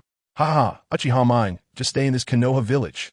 Your tailed beasts, the Four Tails and Five Tails, will all become part of Konoha village. Hiruzen laughed maniacally. Under Shiki Fujin, no one could escape unscathed. While practicing this ninjutsu, Sarutobi Hiruzen never expected that he would one day use such a technique. Hiruzen's sensei, Minato and Kakashi were astonished, not believing that Hiruzen would actually perform such a move. They rushed forward, wanting to stop everything from happening.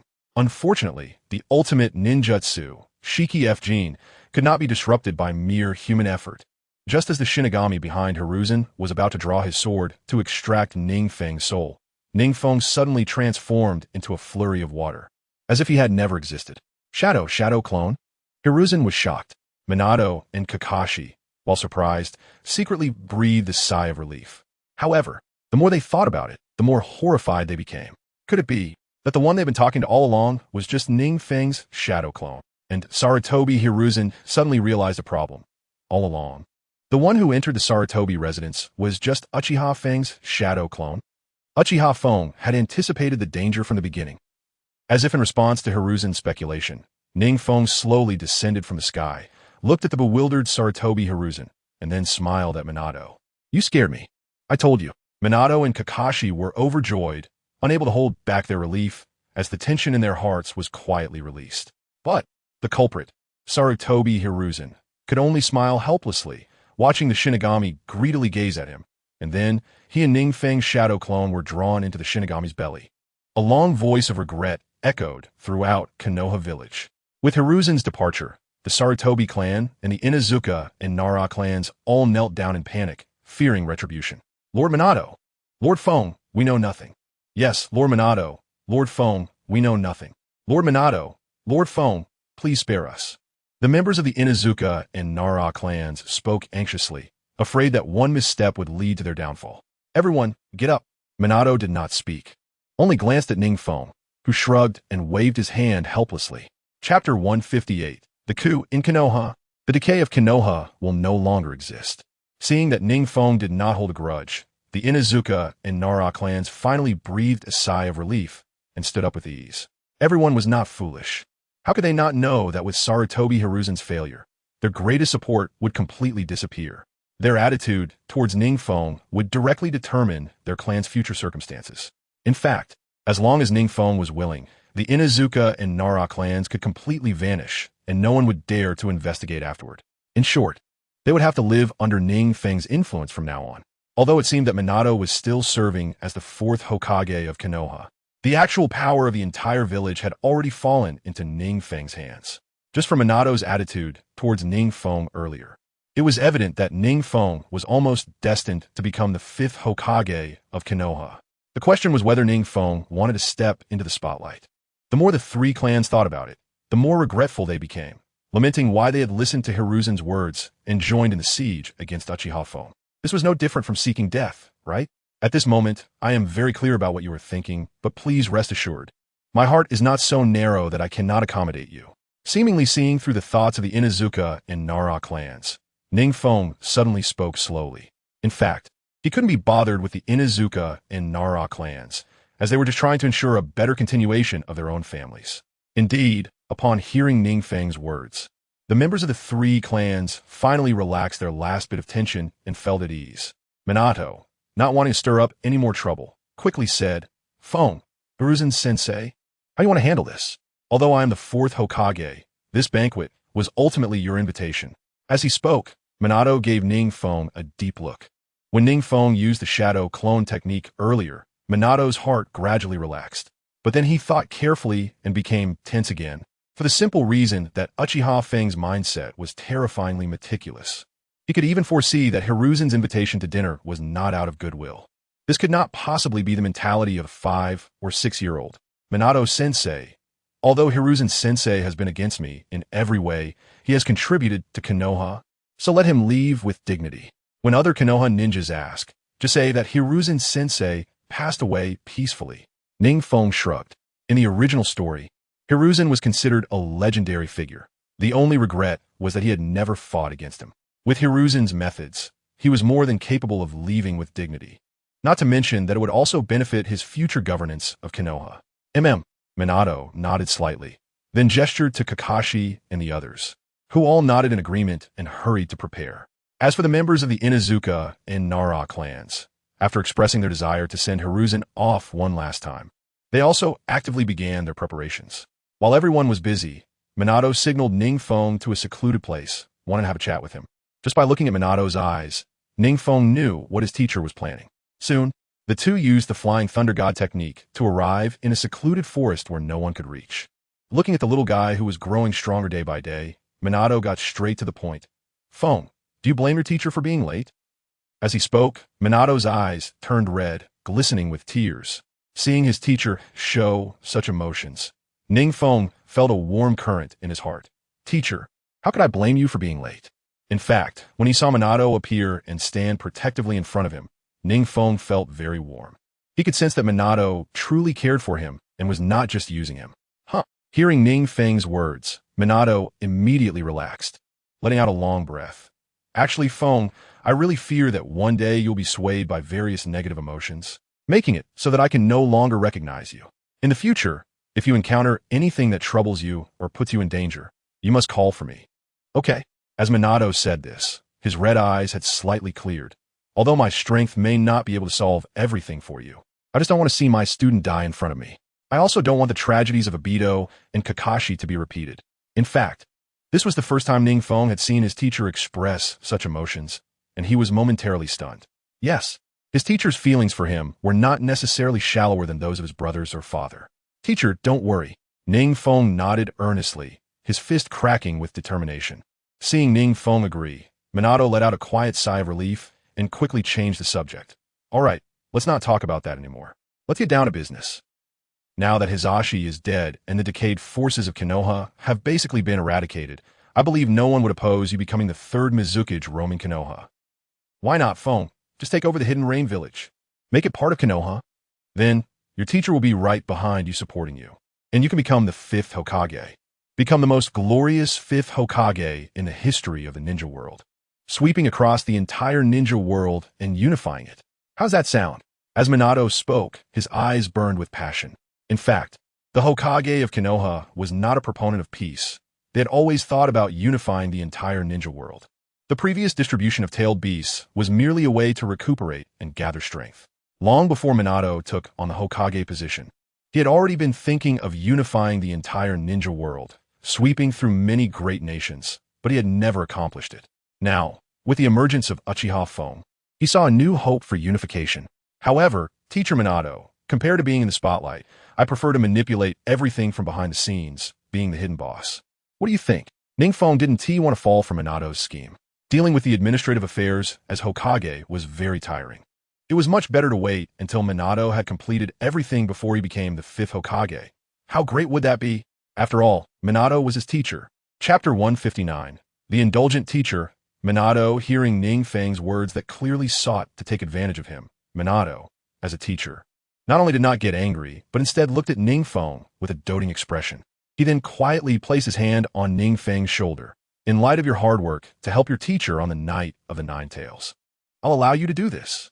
When I clear all the thorns for you and the flowers of victory are about to bloom, that will be the time for you to become the 5th Hokage. At this point, Minato took a deep breath. In fact, even before becoming Hokage, he had already realized that the understanding of the predecessors plant the trees and the later generations enjoy the shade was important. In his view, the development of events was gradual, and as long as he did what the 4th Hokage was supposed to do well, it would be much easier for NingFeng to take over. Not to mention, accumulating some resources for NingFeng to dominate the entire ninja world would be quite easy.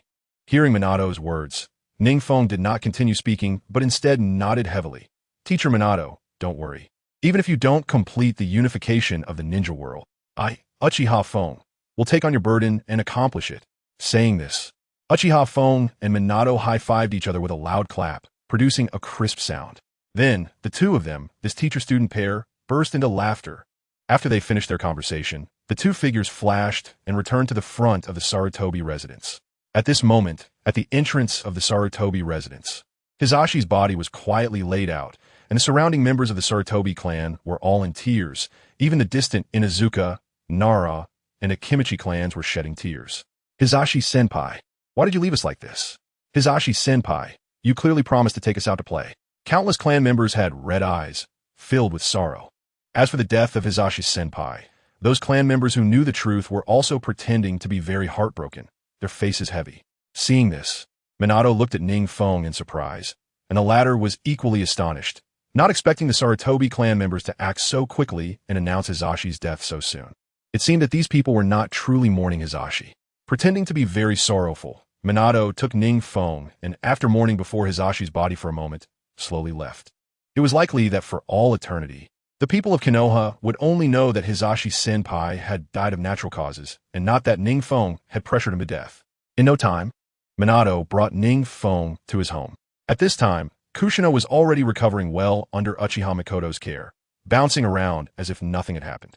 Seeing NingFeng, Kushina was overjoyed and quickly shook the sleeping baby in her arms to show NingFeng, wanting him to recognize the baby as his brother. Somehow, as soon as the sleeping baby sensed NingFeng's voice, a bright smile appeared on his face, and his tiny mouth opened slightly, looking very adorable. The baby seemed to sense something and reached out his hands, wanting to be held by NingFeng. Minato's action immediately caused everyone present to burst into laughter, especially Minato, who was extremely happy. NingFeng, look at Naruto like this, he completely wants to recognize you as his brother. Ha ha ha. NingFeng was also greatly amused by little Naruto's appearance, laughing uncontrollably. After finally shaking off little Naruto's antics, Minato took the lead in speaking. Kushina, I believe you saw what happened on the night of the Nine Tails. As the Jinchuriki of the Nine Tails, you need to be on guard at all times, as there's always a risk of losing control and endangering the village. Especially now that you've just become a mother, your ability to suppress the Nine Tails has weakened considerably. So, Kushina, I discussed it with Feng and hope he can help you suppress another portion of the Nine Tails, allowing him to also become a Jinchuriki. This way, while enhancing his strength, we can also reduce our risks. What do you think? As he spoke, Minato gently stroked the already asleep little Naruto. Upon hearing this, Kushina's eyes lit up and she excitedly exclaimed, Ah, Minato, you finally thought of it. Actually, during the night of the Nine Tails, I was always thinking about how to repay Uchiha Feng's kindness. I just feared that if Uchiha Feng became the Jinchuriki of the Nine Tails, he would also be bound in Konoha like me, so I didn't mention it. But since you brought it up now, I naturally oppose it. As she spoke, Kushina fixed her determined gaze on NingFeng, showing a stance of no matter what you say, I will agree. Watching the couple show their affection, Uchiha Makoto, who had been quiet, suddenly said with a hint of envy, "How long have you two been apart? And you're already showing off your affection. Our Uchiha Fong is still young. If he stays with you for too long, he might learn bad habits." Makoto's words once again sparked laughter. Meanwhile, NingFeng remained silent. In the original story, Minato sealed half of the Nine Tails chakra into Naruto, retaining the other half for himself. Even so, that half of the Nine Tails played a terrifying role in enhancing Naruto's combat power significantly. Now, even though Minato planned to give only half of the Nine Tails, it would still greatly enhance NingFeng's strength. Moreover, having the entire Nine Tails as NingFeng's Jinchuriki, although NingFeng's strength could suppress it, it would still require considerable effort. Then let us start now. I'll seal half of the Nine Tails chakra within you. After this, whether you can become the Jinchuriki of the Nine Tails will depend on you. Minato didn't waste any time. While speaking, he gave a look to Kushina, who immediately handed the little Naruto in her arms carefully to Makoto Uchiha. After everything was done, Kushina sat cross-legged on the ground, quietly waiting for Minato to extract the Nine Tails from her body. In fact, after spending day and night with this tailed beast, Kushina was already exhausted. Unfortunately, this was the fate of their Uzumaki clan. Chapter 160. Yin-Yang Nine Tails, the new Nine Tails Jinchuriki, just as Minato was deep in thought. NingFeng had already slowly sat down beside him, quietly waiting. In fact, this was NingFeng's first encounter with transferring a tailed beast. As a fellow Jinchuriki, although he could suppress the 4 tails and 5 tails, no one could guarantee that the tailed beast wouldn't rebel, and the power of the Nine Tails was not something an ordinary person could contend with. In short, everything had to be done with utmost caution. "Feng, when you're ready, give me a signal. I will start to release Kushina's Nine Tails chakra." Minato deeply looked at NingFeng, and upon seeing him nod heavily, he shifted his gaze to Kushina. At this moment, Kushina had already calmed down, with all her chakra quickly gathering within her body, continuously increasing the sealing power against the Nine Tails, hoping that the Nine Tails wouldn't cause any issues at this time. Soon, a pained expression appeared on Kushina's face, but she still bore it silently. Looking at the lovely figure before him, Minato took a deep breath. God knows how many cold stares and ridicule Kushina had to endure since becoming the Nine Tails Jinchuriki. How much danger and fear did she have to face? Even though he, as her husband, had become the 4th Hokage, people still kept their distance from Kushina when they saw her. Minato knew all too well how much Kushina had contributed to Konoha. There was a time when he, who adored Kushina, thought about letting her not become the Nine Tails Jinchuriki, but for the sake of securing his position as the 4th Hokage, Kushina had endured all this. It should be noted that usually, only the friends and family of the Kage could become Jinchuriki. This was to facilitate controlling the Jinchuriki while further solidifying the Kage's rule. In fact, Minato would rather not have Kushina's Nine Tails to solidify his own position. Now, finally having someone to help share the pain of the Nine Tails, Minato's heart was actually very happy. Moreover, with NingFeng possessing the Nine Tails chakra, his strength would undoubtedly increase significantly in the future. With this in mind, Minato gently placed his hands on Kushina's shoulders. In just a moment, using his powerful chakra, Minato forcefully dove into Kushina's sea of consciousness. Inside Kushina's sea of consciousness, several thick golden chains quickly flew out from her body, tightly binding the Nine Tails there, causing it to show a painful expression. It was clear that this was the powerful sealing technique of the Uzumaki clan, known as the Diamond Lock. In the original story, Kushina's clan member, Uzumaki Karen, had once used this technique to repel the 10 Tails Jinchuriki, who almost killed Sasuke. Soon, Minato exchanged a glance with Kushina, and with a Flying Thunder God technique, he arrived behind the Nine Tails. Even before the Nine Tails could react, Minato successfully cast the 4-symbol seal, sealing half of the Nine Tails chakra. After finishing all this, Minato's consciousness gradually returned. It was evident that a 4-symbol seal mark appeared on Minato's right hand, glowing faintly with a golden light on Kushina. Once everything was completely done, Minato shifted his gaze back to NingFeng, who nodded gently. In fact, NingFeng had been waiting for this moment for a long time. Then, with a loud clap, Minato and NingFeng's palms met, and the powerful Nine Tails chakra quickly surged into NingFeng's body under Minato's control. It could be seen that as the Nine Tails chakra was transmitted by Minato, the seal that had been holding the Nine Tails suddenly showed signs of loosening. In that instant, Both Minato and NingFeng clearly felt the violent aura of the Nine Tails. Especially for NingFeng, he felt a terrifying killing intent coming toward him. The killing intent of the Nine Tails was not just sharp. It was also mixed with deep darkness, decay, anger, and other negative forces. Anyone who came into contact with it would surely be affected by this killing intent. However, no matter how strong the Nine Tails aura was to NingFeng, it was just a slightly stronger tailed beast. Suddenly, the five tails and four tails in the sea of consciousness violently shook, and the next moment, a pair of calm eyes suddenly became bright. Immediately after, NingFeng's eyes filled with a scarlet color, like a flash of blood in the darkness. The sinister light seeming to coldly overlook everything in the world. Just before the appearance of the kaleidoscope Sharingan, the terrifying killing intent of the Nine Tails, which was originally rushing toward NingFeng, abruptly came to a halt. Even a Nine Tails chakra trembled uneasily at that moment. Then, from the seal in Minato's hand, a cold voice slowly echoed. Who is it? Who possesses such a terrifying ocular technique as the kaleidoscope Sharingan? Could it be that man? As soon as that man was mentioned, the Nine Tails body trembled violently again, as if it was very afraid and fearful of that man. Can't I have a powerful ocular technique like the kaleidoscope Sharingan? NingFeng said lightly, clearly noticing that the Nine Tails' resistance to the chakra transmitted by Minato had decreased significantly. It was obvious that even-tailed beasts like the Nine Tails followed the law of the strong. It seems this Nine Tails is quite afraid of you, Feng. Minato also sensed a bit of the Nine Tails' fear and immediately teased. Before long, as half of the Nine Tails chakra surged into NingFeng's body, Minato withdrew the seal in his hand, gasping for breath. It must be said that sealing the Nine Tails and then transferring half of its chakra to NingFeng had cost Minato an immense amount of chakra. At that moment, NingFeng clearly felt that in his sea of consciousness, not only were there the figures of the Four Tails and Five Tails, but also the Nine Tails. However, with the appearance of the Nine Tails, he also sensed more acutely that his strength had increased tremendously in an instant, especially with the Nine Tails chakra.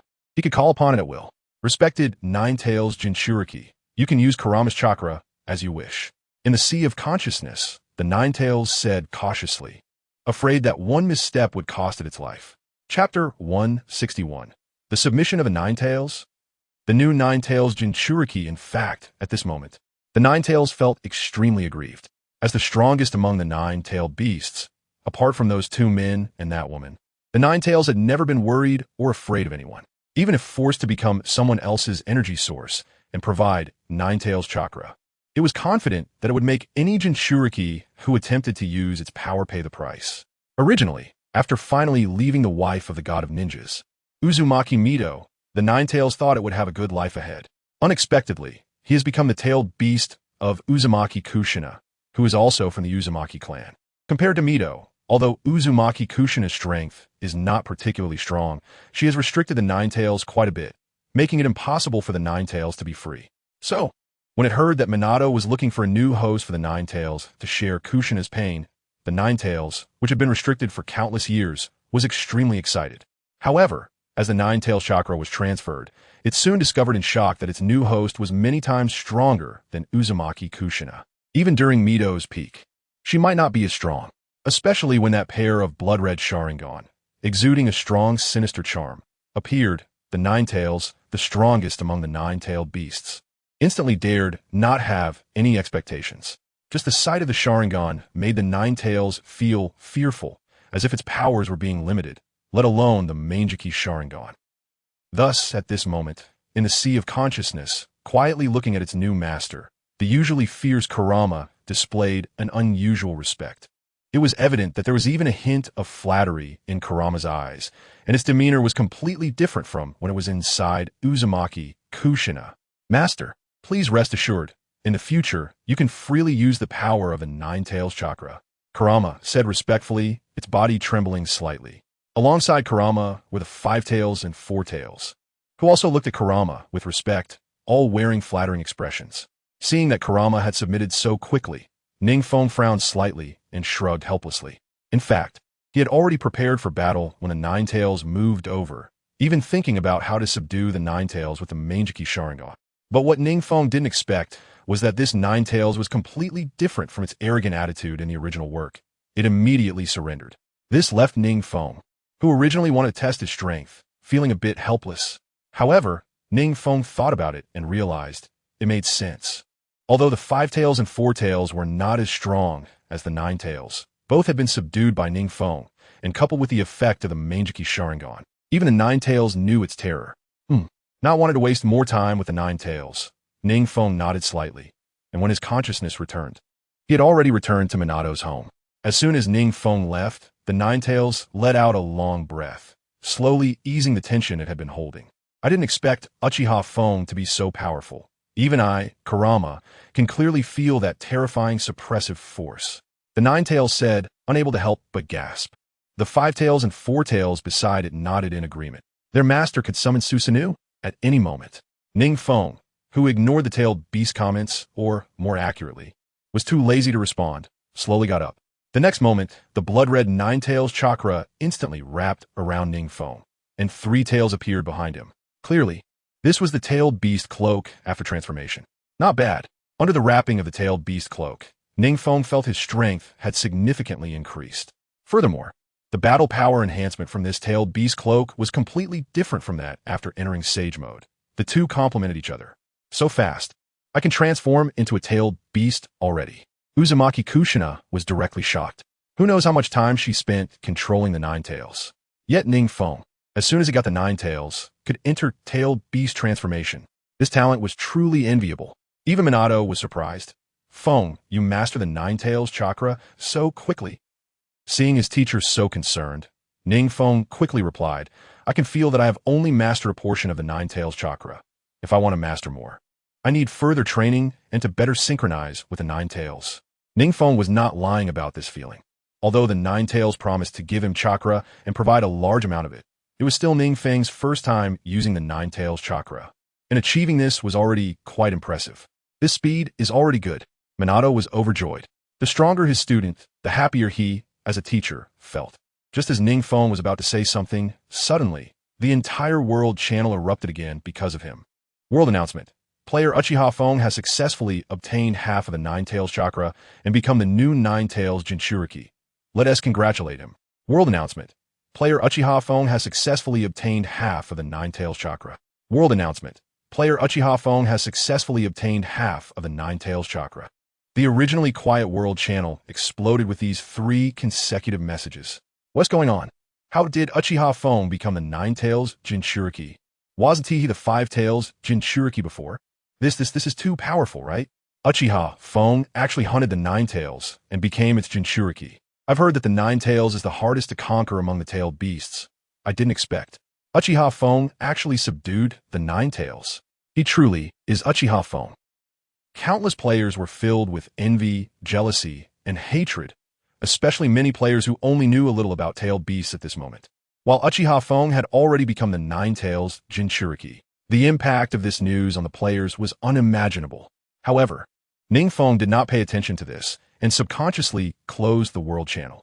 Just then, a pleasant and clear prompt sound suddenly rang out. Chapter 162, Changing the Plot. Super Reward. In the pleasant and clear voice, NingFeng was momentarily stunned, and then his eyes lit up as he realized that after obtaining half of the 9 tails, there was actually a reward. While he was pondering this, several voices rang out in succession. Congratulations, because you obtained the 9 tails and became the new 9 tails Jinchuriki. You have changed the original plot. Degree of change in the original plot. 60. You have received the following rewards. You have obtained a premium bloodline scroll 1. You have obtained a premium ninjutsu scroll 1. In the pleasant voice, NingFeng was stunned, thinking that after changing the plot, there were indeed generous rewards. At first glance, the premium bloodline scroll and premium ninjutsu scroll did not seem like much, but they would definitely enhance his strength once again. Thinking of this, NingFeng quickly opened the scroll. Congratulations. You opened a premium bloodline scroll. You have obtained Sage Body. Sage Body. Members of the Uzumaki clan often possess strong vitality and chakra, and the strongest physique among the Uzumaki clan is known as the Sage Body. You have obtained 9 tails Chakra Mode. 9 tails Chakra Mode. This is a mode that can only be utilized by a perfect 9 tails Jinchuriki. When activated, the Jinchuriki must unlock the seal of the 9 tails and release the 9 tails chakra. In this mode, the user's attack speed, movement speed, and even ninjutsu capabilities will receive tremendous boosts, and the user can enter Sage mode. In the pleasant voice, NingFeng took a deep breath, feeling incredibly happy and excited. You should know that, as a member of the Uchiha clan, despite having the bloodline enhancement of the Uchiha clan, it still has its weaknesses. Moreover, he now has Hashiroma's cells, which is equivalent to having the Senju bloodline in a way. All that's missing is the Uzumaki bloodline. It can be said that this sage body perfectly complements what NingFeng was lacking. As for the Ninetales chakra mode, there's no need to mention it. Originally, NingFeng was still considering finding a time to train with the Ninetales to learn this Ninetales chakra mode, but unexpectedly, he was delivered the Ninetales chakra mode. Ninja technique scrolled directly, as if someone had sent him a pillow while he was dozing off. The feeling was incredibly pleasant and exciting. Just as NingFeng was pondering, he clearly felt an overwhelming influx of countless memories about the Uzumaki clan bloodline and the Ninetales chakra mode flooding into his mind. These memories instantaneously enhanced his strength to an unknown degree. Especially under the sage body, he felt as if the chakra within him was inexhaustible. When he obtained Hashirama cells before, he had a similar feeling, but it was nowhere near as intense. Taking a deep breath, NingFeng's gaze was incredibly bright. The tailed beast cloak that had originally surrounded him and enveloped him gradually faded away, as if it had never existed. Sensing NingFeng's tremendous change, Minato's surprised gaze fell upon him. "Feng, what happened?" At this moment, Minato was genuinely worried that NingFeng might be seriously injured by the rampaging Ninetales if he wasn't careful. After all, not everyone could subdue the Ninetales. He was always prepared to seal the rampaging Ninetales at any moment. "It's fine. I feel like I've perfectly merged with the Ninetales. I become the perfect Jinchuriki." NingFeng Sruket. This simple statement stirred a huge wave in Minato and Kushina's hearts once again, especially Minato, who was so shocked that he couldn't speak half a word. Perfect Jinchuriki. God knows how much effort it takes to become a perfect Jinchuriki. Even the Eight Tails Jinchuriki took several years to achieve perfection. However, NingFeng became a perfect Jinchuriki in such a short time. This is impossible, right? Minato wanted to ask, but shook his head, suddenly realizing that with NingFeng's extraordinary talent, it was not impossible for him to become a perfect Jinchuriki in less than 10 minutes. "Feng, you are truly a genius." Kushina at this moment also didn't know what to say, so she could only helplessly praise him. She suddenly felt like she was the most incompetent Ninetales Jinchuriki. Minato cast a deep glance at his wife, Kushina. "You know Feng's talent." Hearing this, Kushina shrugged. She had to recognize the gap between herself and NingFeng. Once NingFeng fully adapted to the Ninetales, Minato opened up the conversation again. "Feng, this time I only gave you half of the Ninetales because I was afraid it might suddenly go berserk and something unexpected would happen. But now it seems we were overly worried. However, you just got half of the Ninetales and will need some time to adapt to its presence. As your teacher, I am now here, quietly waiting for you to return to Amage Cure to complete the first step of the grand plan for Konoha." As Minato said this, his eyes suddenly filled with ambition. God knows how long he had waited for this day. NingFeng silently nodded, and in a flash, he disappeared without a trace. In fact, compared to Minato, NingFeng was even more impatient. He had long wanted to witness a brand new Konoha. NingFeng's speed was incredibly fast, especially after obtaining the Uzumaki physique. He clearly felt that his speed while using the Flying Thunder God technique had significantly increased, multiplying several times. In just a few breaths, he flew out of Konoha village and arrived at the Nin exam venue. His speed was astonishing. However, just as he was about to continue on his way back to Amage Cure, several figures suddenly blocked his path. Among them, one figure was exceptionally large, with eyes that looked extremely eerie. "You must be Uchiha Feng. In the black market, your bounty has reached 200 billion. Blame it on your head being too valuable." Which caught my attention. The large figure spoke while revealing a greedy look. "Is this guy really that valuable, Kakuzu?" As Kakuzu finished speaking, the other rogue ninjas who had come from the black market spoke up one after another. "Kakuzu." NingFeng's eyes flickered slightly. Previously, the Wagakure had sent 2 Jinchuriki to deal with him. Now, was a small Kakuzu enough to handle him? Chapter 163. Kakuzu. The appearance of the Island Nation Guild in the original plot. While Kakuzu was indeed a member of the Akatsuki organization and quite greedy, his strength lay in surviving multiple near-death experiences, similar to Haiden, who was also an Akatsuki member. Thinking of this, NingFeng couldn't help but smile disdainfully. To be honest, he couldn't be bothered to deal with a small character like Kakuzu, Originally, NingFeng thought he might encounter one or two extremely powerful ninjas or ninja squads on his way back, just in time to test his Nine-Tails chakra mode. But unfortunately, the one coming to stop him seemed to be just a small Kakuzu. While NingFeng was pondering this, Kakuzu misinterpreted NingFeng's frown as fear and immediately sneered.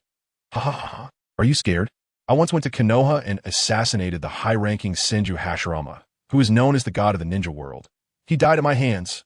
As Kakuzu spoke, the elite rogue ninjas around him secretly breathed a sigh of relief, praising Kakuzu. With Kakuzu, who dared to kill even the god of the ninja world, what were they afraid of from Uchiha Feng?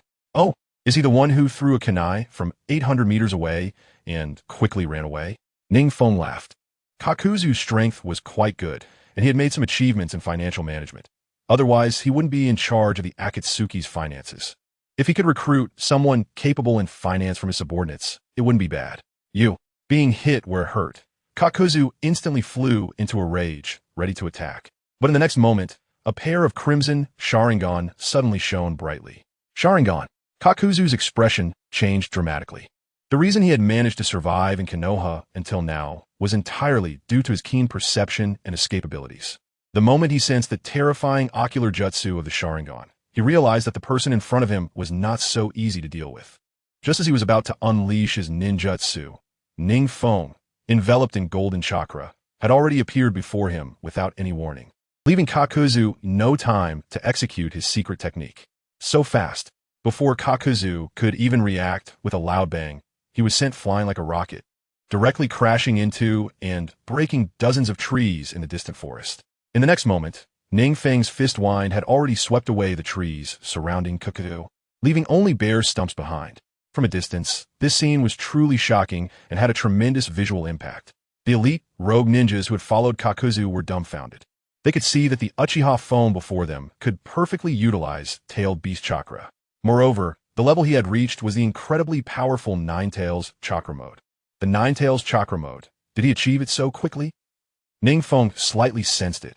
This was his first time using the Nine-Tails Chakra Mode. What surprised him was that under the Nine-Tails Chakra Mode, his speed was astonishingly fast, even faster than the Flying Thunder God technique. More importantly, with just an ordinary punch, he had unleashed such terrifying power. If he were to fully utilize the Nine-Tails Chakra, how frightening would that be? 9. Nine-Tails Chakra Mode. Kakuzu took a deep breath. Having lived for so long, he considered himself well-informed and had always heard of the existence of the Nine-Tails Chakra Mode. But it only existed in theory. He never expected to witness it for real. As for the elite rogue ninjas, they also knew about the Nine-Tails Chakra, which was entirely Kakuzu's bragging. Looking at the heart he had already lost, Kakuzu furrowed his brows. They hadn't even begun fighting, and he had already lost one heart. If this continued, he might meet his end today. Cough, cough, cough, I don't want the bounty anymore. Please, Lord Feng, spare my life, okay? Kakuzu quickly changed his attitude. Oh, NingFeng was taken aback. He didn't expect Kakuzu to be so eager to survive. But then again, if this person weren't cautious, he wouldn't have lived this long. After all, even with a lot of lives, one could still perish when encountering certain experts. The elite rogue ninjas who came with him were also stunned by his words, and one by one, they kneeled on the ground, pleading for mercy, fearing that if they were late, they would be finished. I can see that you're somewhat capable, Kakuzu. From now on, follow me, the Hidden Rain's leader. You should have some skills in finance. NingFeng waved his hand, thinking that casually taking in a Kakuzu was quite a good thing. Indeed, upon hearing this, Kakuzu was overwhelmed with gratitude. Yes, Lord Feng. He believed in a strong, and now that a strong person was taking him in, how could he not be happy? Just as Kakuzu was about to join NingFeng, a cold voice suddenly echoed from afar without warning. It seems that no matter how high the bounty is, if the hired ninjas are not up to par, they still cannot achieve their goals. Uchiha Feng, our Daichi Shrine has been waiting for you for a very long time. Amidst the cold voice, an island player with the prefix Daichi Shrine slowly appeared, accompanied by a dark mass of island players that stretched from one side of the mountain to the other. The names of these island players all had the prefix Daichi Shrine, and they all appeared to be luxuriously equipped. The leading island player was named Yamamoto Jiro, and his name prefix also bore the title of Vice President of Daichi Shrine, with a terrifying level of 50. NingFeng cast a glance and quickly noticed that the players from Daichi Shrine had brought several tens of thousands of members, most of whom were around level 30, making them quite a formidable guild. Previously, NingFeng had traveled alone and had not paid attention to the various guilds formed by these players. He did not expect that some guilds had already gained some scale and were looking to cause trouble for him.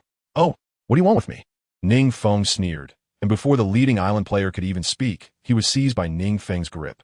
The remaining dark mass of island players hadn't even opened their mouths when Shockwave came out of nowhere, directly taking away a quarter of them, resulting in countless casualties. Chapter 164. The Provocation of Island Players. The landscape of the Naruto world, NingFeng's speed of action was incredibly fast. So fast that those island players didn't even have time to react before the battle was completely over. At this moment, Yamamoto Jiro, the so-called vice president of the Daichi Shrine Guild, was trembling all over, looking in horror at the great Uchiha phone behind him. Especially after sensing the terrifying aura of the Nine Tails chakra, he was utterly horrified. Don't underestimate Yamamoto Jiro. Among the hundreds of millions of island players logging into Naruto, he was one of the best, having even ranked in the top 5 among island players a few days ago. He had gathered countless island players to ambush NingFeng to crush the spirit of the Dragon Country players. But what Yamamoto Jiro did not expect was that this player NingFeng's strength was so terrifying that before they could even make a move, they were all defeated. Player Yamamoto Jiro, wait until you become a shadow-level expert before you can threaten me.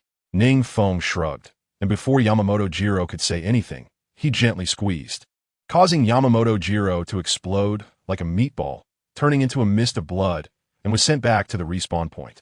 As for the island players who had come with him, NingFeng showed no mercy. Several massive-tailed beast Razengans slammed down, and the dark mass of tens of thousands of island players lost their traces, all eliminated. Casually stepping over the bodies of the island players, NingFeng shrugged, not taking them seriously, and headed straight for the Hidden Rain village. Kakuzu hurriedly followed him. As they walked, Kakuzu looked back at the island players in shock, his respect for Uchiha phone growing even stronger.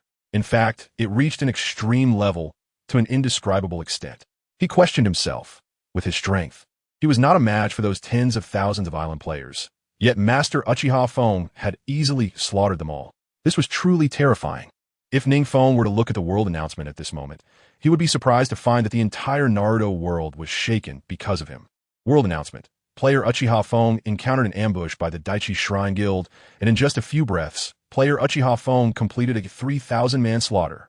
Player Uchiha phone is currently slaying gods. Players of Daichi Shrine, please go and stop him. World announcement. Player Uchiha phone encountered an ambush by the Daichi Shrine Guild, and in just a few breaths. World announcement. Player Uchiha phone encountered an ambush by the Daichi Shrine Guild, and in just a few breaths. It should be noted that the world channel was originally very calm. However, with the continuous pleasant notification sounds, countless players were shaken and looked horrified. What the hell? The so-called top players of the island, Daichi Shrine, can't even stop the steps of the great Uchiha phone. As expected of the great Uchiha phone, when he makes a move, he can directly destroy a large area. He actually achieved a slaughter of 30,000. How terrifying! Even if it were 30,000 pigs, it would take days and nights to catch them. As a player from the Day Sun Shrine, I can say that I didn't even see everything clearly before being taken away by the terrifying shockwave of the great Uchiha phone. Countless players instantly began to comment, and it was even more shocking than NingFeng obtaining the tailed beast and becoming the Nine Tails Jinchuriki. How could it not be shocking? Although the Nine Tails Jinchuriki is powerful and can wield the power of the Nine Tails, many players did not have a horizontal comparison and did not understand how terrifying the Nine Tails Jinchuriki truly is. Now, NingFeng has used numbers to show just how abnormal and terrifying the power of the Nine Tails Jinchuriki is. This is also why the players are so shocked, causing the world channel to explode. Unfortunately, NingFeng did not pay much attention to the events in the world channel and instead headed straight towards the Rain Hidden Village, with Kakuzu quietly following behind him. The Rain Hidden Village is not far away, and soon, NingFeng returned to the entrance of the Rain Hidden Village. However, as soon as he returned to the village gate, he was shocked by what he saw. The originally wide gate of the Rain Hidden Village, which could only fit a few vehicles, had now widened several times, and the formerly low buildings were now interspersed with high-rises. More critically, there were already many construction teams working around the Rain Hidden Village, building the latest skyscrapers. Are they this capable? NingFeng was stunned. When did the once impoverished Rain Hidden Village become so luxurious? Its grand appearance could even be compared to the 5 great ninja villages.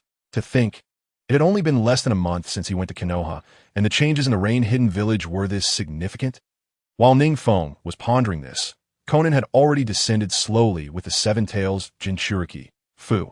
The 3-year-old Fu saw NingFeng's towering figure, and nearly a month of longing made her burst into tears, her arms slightly raised, as if wanting NingFeng to hold her. Lord Feng hug. NingFeng helplessly shrugged and gently embraced Fu in his arms. The little girl didn't even wait for NingFeng to react and directly gave him a domineering kiss. Lord Feng, Fu missed you. Being a girl. When she said she missed him, her cheeks immediately turned red, making her look even more adorable. Coupled with Fu's already striking appearance, her shyness made her even more lovable and heart-wrenching. Ha, little one. Feng missed you a lot too. NingFeng said as he hoisted Fu onto his shoulder, his gaze falling on Conan. How's the rain-hidden village developed in the month I was away? Did any other ninja villages come to cause trouble? Just as Conan was about to respond, Fu made a funny face, causing Conan to chuckle. Lord Feng, you hurried back from your travels and are still thinking about work. Our Akatsuki members have missed you to death. Hearing this, NingFeng awkwardly smiled, holding Fu in his arms, and then, amidst Fu and Conan's exclamations, he took large strides into the rain-hidden village. Chapter 165. The huge changes in the rain-hidden village. Efforts of Conan and others don't be fooled by Uchiha Feng's appearance, which seems to be only 5 or 6 years old. In reality, due to various bloodline enhancements, his functions are no different from those of a 17 or 18-year-old. As for Fu, although she is a cute little girl, Uchiha Feng hasn't reached the age of having wicked thoughts. But Conan is another story, especially with her delicate, fair skin. It ignited a flame in Uchiha Feng's heart. At this moment, Uchiha Feng gently held Conan in his arms, and Conan lowered her head, her cheeks hanging down, silently not saying a word, making her even more endearing. From Uchiha Feng's perspective, he could even see that the roots of Conan's ears were slightly flushed. Her reserved and shy demeanor gave him a feeling reminiscent of a first love under the moonlight. Yes, first love. Due to holding Conan, NingFeng's hand would occasionally unintentionally brush against her sensitive spots, giving both of them a tingling sensation. In his previous life, NingFeng had never been in a relationship, but for Conan, this was her first. Naturally, the feelings were the deepest for him. Lord Feng, do you think Conan is pretty? Suddenly, in the infinite silence, Conan gently flicked her long hair at the corner of her eye and mustered the courage to ask. As she spoke, her pure and flawless gaze fell on NingFeng. At this moment, Conan, who was already reserved and shy, looked at NingFeng with great courage, and her eyes were filled with the infinite feelings of first love. From Conan's eyes, NingFeng could even read a hint of restlessness, unease, fear, and anticipation that belonged to a girl. In fact, having grown up in the midst of war, Conan had always believed that her life would likely be spent fighting in the revolutionary cause of the ninja world. As for personal feelings, she, a little girl, didn't need to understand them at all. However, NingFeng's appearance made her suddenly feel that life seemed to have other realms, other ways to live. Especially the so-called love that little girls cherish. She felt she could also touch it now. Actually, feeling NingFeng's embrace, Conan didn't know why, but suddenly blurted it out. Perhaps it was because she hadn't seen Lord Feng for a month, which made her miss him very much. Conan's abrupt words left NingFeng momentarily stunned, his eyes widening slightly. Then, NingFeng couldn't help but smile, just as he was about to hold Conan even tighter. Fu suddenly spread her arms and nestled her head on NingFeng's shoulder, falling asleep peacefully. Fu's sudden action pulled the two back to reality from their fluttering hearts. Seeing Fu's adorable appearance, Conan couldn't help but laugh. Her first love face was even more charming when she smiled. The time alone with Conan wasn't long, and soon, NingFeng gently set Conan down. As for the sleeping Fu, NingFeng couldn't bear to put her down. In front of NingFeng, the members of Akatsuki, Nagato, Yahiko, and others were already standing at attention, their faces full of respect, lined up to welcome their third rain shadow. Lord Feng, Nagato, and Yahiko spoke slowly. The fervor and admiration in their eyes could not be concealed. No need for such formality. Tell me about the recent developments in the rain-hidden village. NingFeng was still quite concerned about the development of the rain-hidden village. After all, this was his future reliance against the entire ninja world. As soon as he finished speaking, Conan's expression turned serious as she handed a prepared report to NingFeng. Third rain shadow. in the month you were away. The Rain-Hidden Village has developed extremely rapidly in various aspects.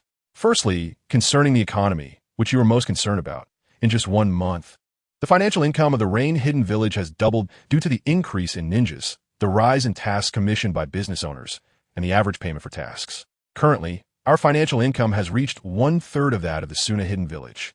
Xiaonan slowly opened her mouth and confidently stated everything she had calculated. 1/3 already? NingFeng's eyes flickered slightly.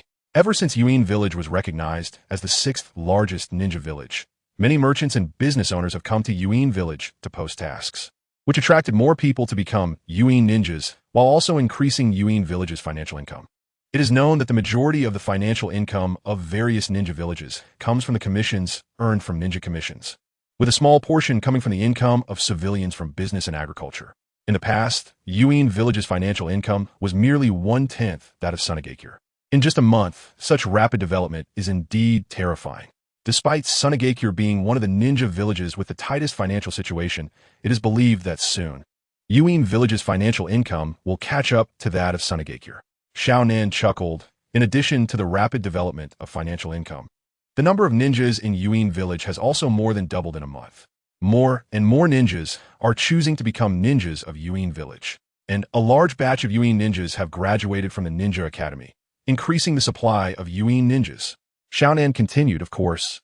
It is also because of this that more and more developers and business owners are coming to Yuin Village to establish their business empires, which is also why Yuin Village appears more luxurious. Listening to Xiaonan's report, NingFeng nodded slightly. The feeling of gradually managing a ninja village is incredibly satisfying and gives a sense of accomplishment. However, at present, Yuin Village is still too weak compared to other ninja villages.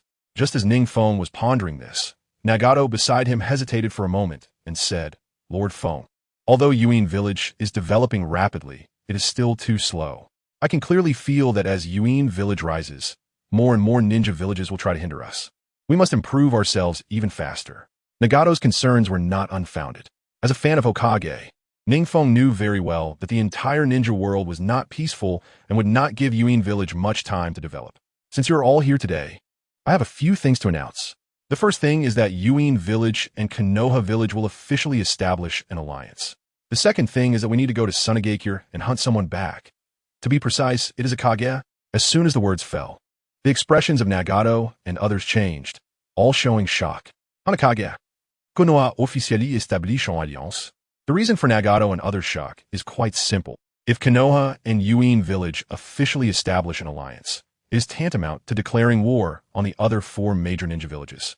If it were other ninja villages, perhaps it wouldn't make the other villages so alert, but Yuin Village happens to be at the crossroads of the 3 great nations, making its strategic position and status in the ninja world quite sensitive. In simple terms, whoever establishes an alliance with Yuin Village effectively possesses the capability to invade other ninja villages. Previously, although many ninja villages signed alliances with Yuin Village, they were essentially just paper contracts that could be easily nullified. This is completely different. Lord Feng, is Konoha really willing to sign an alliance treaty with us? Nagato asked in surprise. They were not fools and understood what this meant. Without mentioning anything else, at the same time Konoha and Yuin Village signed an alliance, the other 4 major ninja villages would inevitably take action against Konoha, and the pressure on Konoha would be immense. NingFeng smiled faintly, not wanting to explain too much. Just then, an Akatsuki member rushed in excitedly, noticing that the 3rd Reikage had returned. He first cupped his hands to NingFeng, then spoke to everyone. Lord Feng, Lord Nagato, Lord Yahiko, Lord Xiaonan. We just received news from Konoha that the high-ranking Sarutobi Hiruzen has passed away. Following his death, Konoha's high ranks have undergone frequent personnel changes. As soon as he finished speaking, Nagato and Yahiko suddenly realized something and looked at NingFeng in surprise. Immediately, their expressions reflected extreme admiration. They were not fools. How could they not hear the implications? On the surface, Sarutobi Hiruzen had passed away peacefully, but in reality, he must have died due to political struggles. Currently, the only ones in power in Konoha are Sarutobi Hiruzen and Minato Namikaze. Now that Sarutobi Hiruzen is dead, the remaining Minato Namikaze still shows care for their 3rd Reikage. And even as thoughts of passing on the position, No wonder Konoha would rather bear the accusations from other ninja villages than not officially establish an alliance with Yuin village. All of this must have been secretly planned by their third Reikage. The more they thought about it, the more Nagato, Yahiko, and others looked at NingFeng as if they were looking at a god. I suddenly realized that someone like Sarutobi Hiruzen, an old hand in the game, is no match for our boss. Nagato suddenly sighed. Yahiko beside him nodded in agreement. Yeah, in terms of political struggles, our boss is the real veteran. How could a mere Sarutobi Hiruzen compete with our boss? All right, stop flattering me. Now you understand why we need to officially establish an alliance with Konoha, right? NingFeng shrugged, and Nagato, Yahiko, and others immediately showed a submissive demeanor, all nodding vigorously. Soon, NingFeng assigned details for officially establishing an alliance with Konoha to Nagato, Yahiko, and others, such as the signing of treaties between the two Kages, and so on. After discussing these matters, NingFeng and Nagato quickly moved on to the next topic, which was hunting the Kage. Naturally, Nagato and others did not know why NingFeng wanted to hunt the fourth Kazekage, Raza. At this moment, Sunagakure was in the midst of a coup in the Land of Wind, and one of the military bases, Sunagakure, had already seen a significant reduction in military funding. Over the years, countless Sunagakure ninjas had lost their jobs and had to become rogue ninjas. Moreover, the Land of Wind itself is in a barren area with limited resources, and many Sunagakure ninjas have no choice but to pursue the path of being a ninja. Thus, internal friction within the Land of Wind is constant, with occasional small-scale rebellions. Given this situation, Sunagakure poses the least threat to Yuin village. Therefore, hunting Raza was something Nagato and others could not understand. NingFeng smiled slightly, without further explanation, and simply assigned the task, ordering Yuin village's intelligence department to quickly gather all information about Raza, while he himself would personally take action. In fact, this time hunting Raza was not only to intimidate various ninja villages and demonstrate Yuin village's terrifying strength, but also to test the true power of the Nine Tails chakra. Of course, the reason for hunting Raza instead of someone else is not that NingFeng is picking on soft targets, but rather that Raza's personal value is enormous. Although Yuin village is developing well, it lacks stable income and funding for faster development. Raza himself has the ability to manipulate gold with his sand-based jutsu. And if he can be captured, the increase in Yuin village's financial income can be imagined. Moreover, the already financially strapped Sunagakure would likely collapse in no time if it lost Rasha's ability to produce gold for fiscal revenue. Of course, if the leaders of other ninja villages knew that NingFeng was hunting Rasha to increase income, they would surely be furious. In fact, if it weren't for NingFeng not encountering Orochimaru, he would have certainly plundered some Edo Tensei techniques from him. Although the value of an Edo Tensei army in battle is not very high, if it could be turned into a perpetual motion machine, the energy it provided would be enough for Amigakure to rise to the forefront of ninja villages in a short time. Unfortunately, Orochimaru and Kabuto have mastered the Edo Tensei technique, but have never truly harnessed its power. We are gathering intelligence. Lord Feng, when will you set off? Nagato took a deep breath. Since the first Great Ninja War, Amigakure had always been under attack from other ninja villages. Although during the Second Great Ninja War, the second generation of Amigakure and the demigod Hanzo declared war on the three great nations. The fact is, Amigakure has always been in a passive position, never having taken the initiative to strike. This time, when the third Hokage Uchiha Feng suddenly proposed to hunt the Kazekage, their hearts were filled with excitement. Amigakure had never felt so proud before. NingFeng said nothing, merely standing quietly at the highest point of Amigakure, overlooking all beings, reminiscent of Pain's approach to Konoha to destroy the entire village. Chapter 167. Heading to Sunagakure. NingFeng's dominance debuts at this moment. In the barren land of the ninja world, Sunagakure, the vast ninja village quietly sat in the desert, resembling a patch of green in the sand. In the very center of Sunagakure, the then fourth Kazekage Rasha was discussing very important matters with the higher-ups of Sunagakure. Chiyo, so you're saying that Uchiha Feng went to Konoha not only to help them fend off strong enemies, but also successfully took down that guy, Hizashi. Now, Konoha is about to be truly under the control of Minato Namikaze?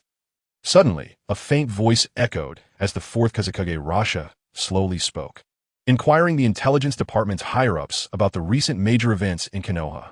Yes, Lord Kazekage, but to be precise, the one truly controlling Konoha is not the fourth Hokage Minato Namikaze, and he has long intended to pass the Hokage position to Uchiha Fong.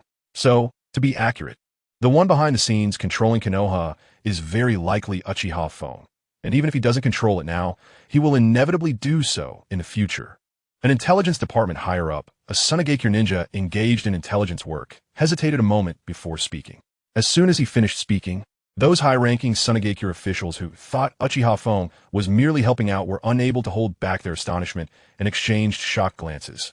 Especially the fourth Kazekage Rasha, who furrowed his brow. Isn't Uchiha Fong the third Hokage of Amigakure? How? Has he become the actual controller of Konoha? Just as the intelligence department higher-up was about to hand over all the prepared information to the fourth Kazekage Rasha and the other officials present, a ninja from the intelligence department suddenly rushed in a panic. The ninja shouted urgently, "Lords, I just received news from our spy hidden in Amigakure that Uchiha Fong has already returned to Amigakure. Furthermore, it is said that Uchiha Feng's next plan is to hunt the fourth Kazekage." At the mention of the latter, the ninja instinctively glanced at the fourth Kazekage Rasha. What? Hunt me? The fourth Kazekage Rasha's brow immediately furrowed deeply. Sunagakure has always done well in intelligence work, especially after the 10 Shadows Conference. Rasha has increased the number of spies sent to Amigakure to understand the situation better. In the past, Rasha had looked down on Amigakure, let alone sending subordinates to act as spies. What Rasha didn't expect was that Uchiha Fong, whose wings had not yet fully developed, would come seeking trouble with him so eagerly. Ha ha ha. Although that kid Uchiha Fong is quite strong, wanting to hunt a dignified Kazekage is nothing short of a pipe dream. Rasha laughed heartily, unconcerned. The surrounding Sunagakure ninjas who were in the meeting with Rasha also laughed heartily, not taking it seriously. Meanwhile, the still active Chiyo couldn't help but rub her hands in excitement. "Lord Rasha, you always say how powerful Uchiha Fong is, but I have yet to see it. I wonder if he could be a match for my puppets. Chiyo, you perhaps don't even need to step in. Not to mention, just our military buildings in Sunagakure are enough to make Uchiha Fong drink a pot of it." A few high-ranking Sunagakure officials were also unconcerned. Since the establishment of the ninja villages, although Sunagakure has been relatively weaker, they have never suffered a significant defeat. There have been shadow-level experts who came to assassinate Sunagakure's higher-ups, but they mostly returned empty-handed. "All right, just a small interlude. Let's continue the meeting," the Kazekage Rasha said, his expression indifferent. Compared to Uchiha Fong, what troubled Rasha more was the imminent danger posed by Shikaku.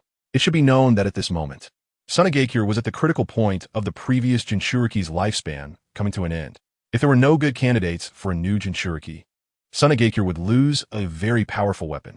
"Lord Kazekage, we suggest using Gaara as the new Jinchuriki for Shikaku." Suddenly, a Sunagakure higher-up spoke slowly. As soon as he finished speaking, Rasha's brow furrowed. "Gaara, huh? That's my son." Just as Rasha was pondering this, a faint voice suddenly echoed. "I didn't expect that the prestigious Sunagakure could also sacrifice the interests of child for the benefit of everyone. Poor Gaara, so young, must bear a fate he shouldn't have to bear, turning him into a monster that everyone fears." The powerful voice was filled with strength, and the calm words made all the high-ranking officials of Sunagakure blush with shame. Immediately, countless high-ranking officials of Sunagakure instinctively looked toward the source of the voice, their expressions changing drastically. The reason for their reaction was simple. The person standing before them was none other than NingFeng. In fact, after NingFeng obtained the exact clues from Sunagakure, he set off quickly, only to unexpectedly stumble upon the scene where they were discussing the next Jinchuriki. In NingFeng's view, sealing tailed beasts like Shikaku and Kurama into the bodies of children and making them bear everything was extremely selfish, especially for a child like Gaara, who would only be a few years old when becoming a Jinchuriki. Clearly, the higher-ups of Sunagakure had better options and candidates, yet they still chose children who had no choice. What else could this be if not selfish? "Who are you?" The fourth Kazekage Rasha frowned, and he did not know when a faint sand gold had already risen in the air. At the same time, the high-ranking officials of Sunagakure all stood up abruptly, their eyes cold, ready to strike at any moment. It is obvious to see that in their cold eyes, there's a hint of surprise, clearly very astonished. When did NingFeng appear, managing to bypass all their vigilance? One must know that the defenses of Sunagakure are quite tight, and ordinary people cannot sneak in undetected. "You, Uchiha Fong." Suddenly, a high-ranking official from Sunagakure exclaimed. Chapter 168. The ninja of Sunagakure stunned with the words of this high-ranking official from Sunagakure. All the high-ranking officials present were taken aback, their faces filled with shock. Especially those like Raza and Chiyo, who had just been discussing Uchiha Fong, were even more astonished, their faces displaying horror. It was evident that their eyes were filled with deep fear, and the fourth Kazekage Raza was in a state ready to attack at any moment. Do we need an outsider like you to command our high-ranking officials in Sunagakure?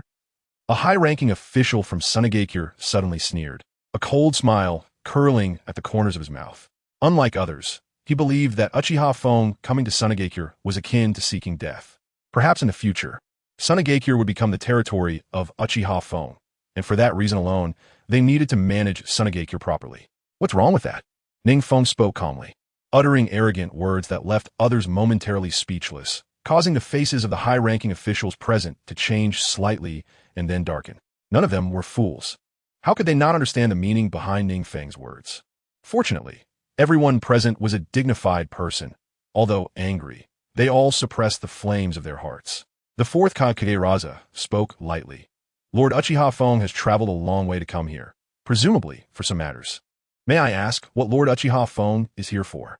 If we, Sunagakure, have unintentionally offended you, please do not hold it against us. While speaking, Raza bowed slightly. Although he represented the face of all of Sunagakure, the four Kazekage did not want to provoke Uchiha Fong and Konoha, as that would be quite unwise. Chiyo snorted coldly, unable to tolerate Raza's attitude, and immediately prepared to manipulate her chakra strings to attack. As a highly active super puppet master, Chiyo had a wealth of combat experience, and dealing with a mere Uchiha clansman should pose no problem. However, before Chiyo could fully control her puppets, NingFeng, who had already appeared in front of the puppet master without anyone noticing, made a slight movement, and Chiyo was sent flying, crashing through several people-shaped holes before finally stopping. So fast, the fourth Kazekage Raza's expression changed slightly, and the faces of the high-ranking officials at Sunagakure all changed dramatically. One high-ranking official even rushed in fear to NingFeng's front, crying out for mercy. However, NingFeng did not fall for this trick and swung his fist, directly smashing the begging high-ranking official into a cloud of dirt. It was clear that this begging fellow was merely a shadow clone. If NingFeng had not been careful, he would have been deceived and caught by this high-ranking official, giving his teammates a chance to strike. It could be said to be quite vicious. Just as NingFeng was pondering this, a loud bang echoed, and the ceiling of the Wind Shadow Mansion shattered completely. Countless ninjas from Sunagakure quickly began to form hand seals. Wind release, wind breakthrough. After all, strength in numbers can be formidable. As hundreds of ninjas simultaneously unleashed wind release techniques, their terrifying destructive power surged toward NingFeng like a tidal wave. We already knew Uchiha Fong would come to Sunagakure. We specifically laid an ambush here. In the sky above, the fourth Kazekage stood calmly on a sand mound, coldly looking down and speaking lightly. Don't underestimate the intelligence department of Sunagakure. In fact, as soon as NingFeng set off, the intelligence department of Sunagakure had received news of his imminent arrival and had developed a series of strategies specifically for him. However, just as the fourth Kazekage Raza sneered, thinking that NingFeng had fallen into his trap, he saw that NingFeng, who had been seemingly killed by the combined wind breakthrough of hundreds, had exploded into bubbles. Sorry, I anticipated that you would lay an ambush here, and I specifically turned the tables on you. A cold voice echoed, and NingFeng unexpectedly appeared behind the suddenly appearing ninjas from Sunagakure, without any warning. In fact, he had long anticipated that the intelligence department of Sunagakure would take action. So the ones who had been moving all along were merely his shadow clones. As soon as he finished speaking, the expression of the fourth Kazekage Raza changed. He did not expect that the one who had come with such imposing presence was actually a shadow clone of Uchiha Fong. This kid, has he calculated to this extent? In reality, with NingFeng's current strength, even if he charged into Sunagakure, it would not be a problem. However, compared to brute force, NingFeng preferred to use some clever tactics to make his opponents surrender directly. After all, the thrill of wits and courage is what makes it interesting. Turning the tables?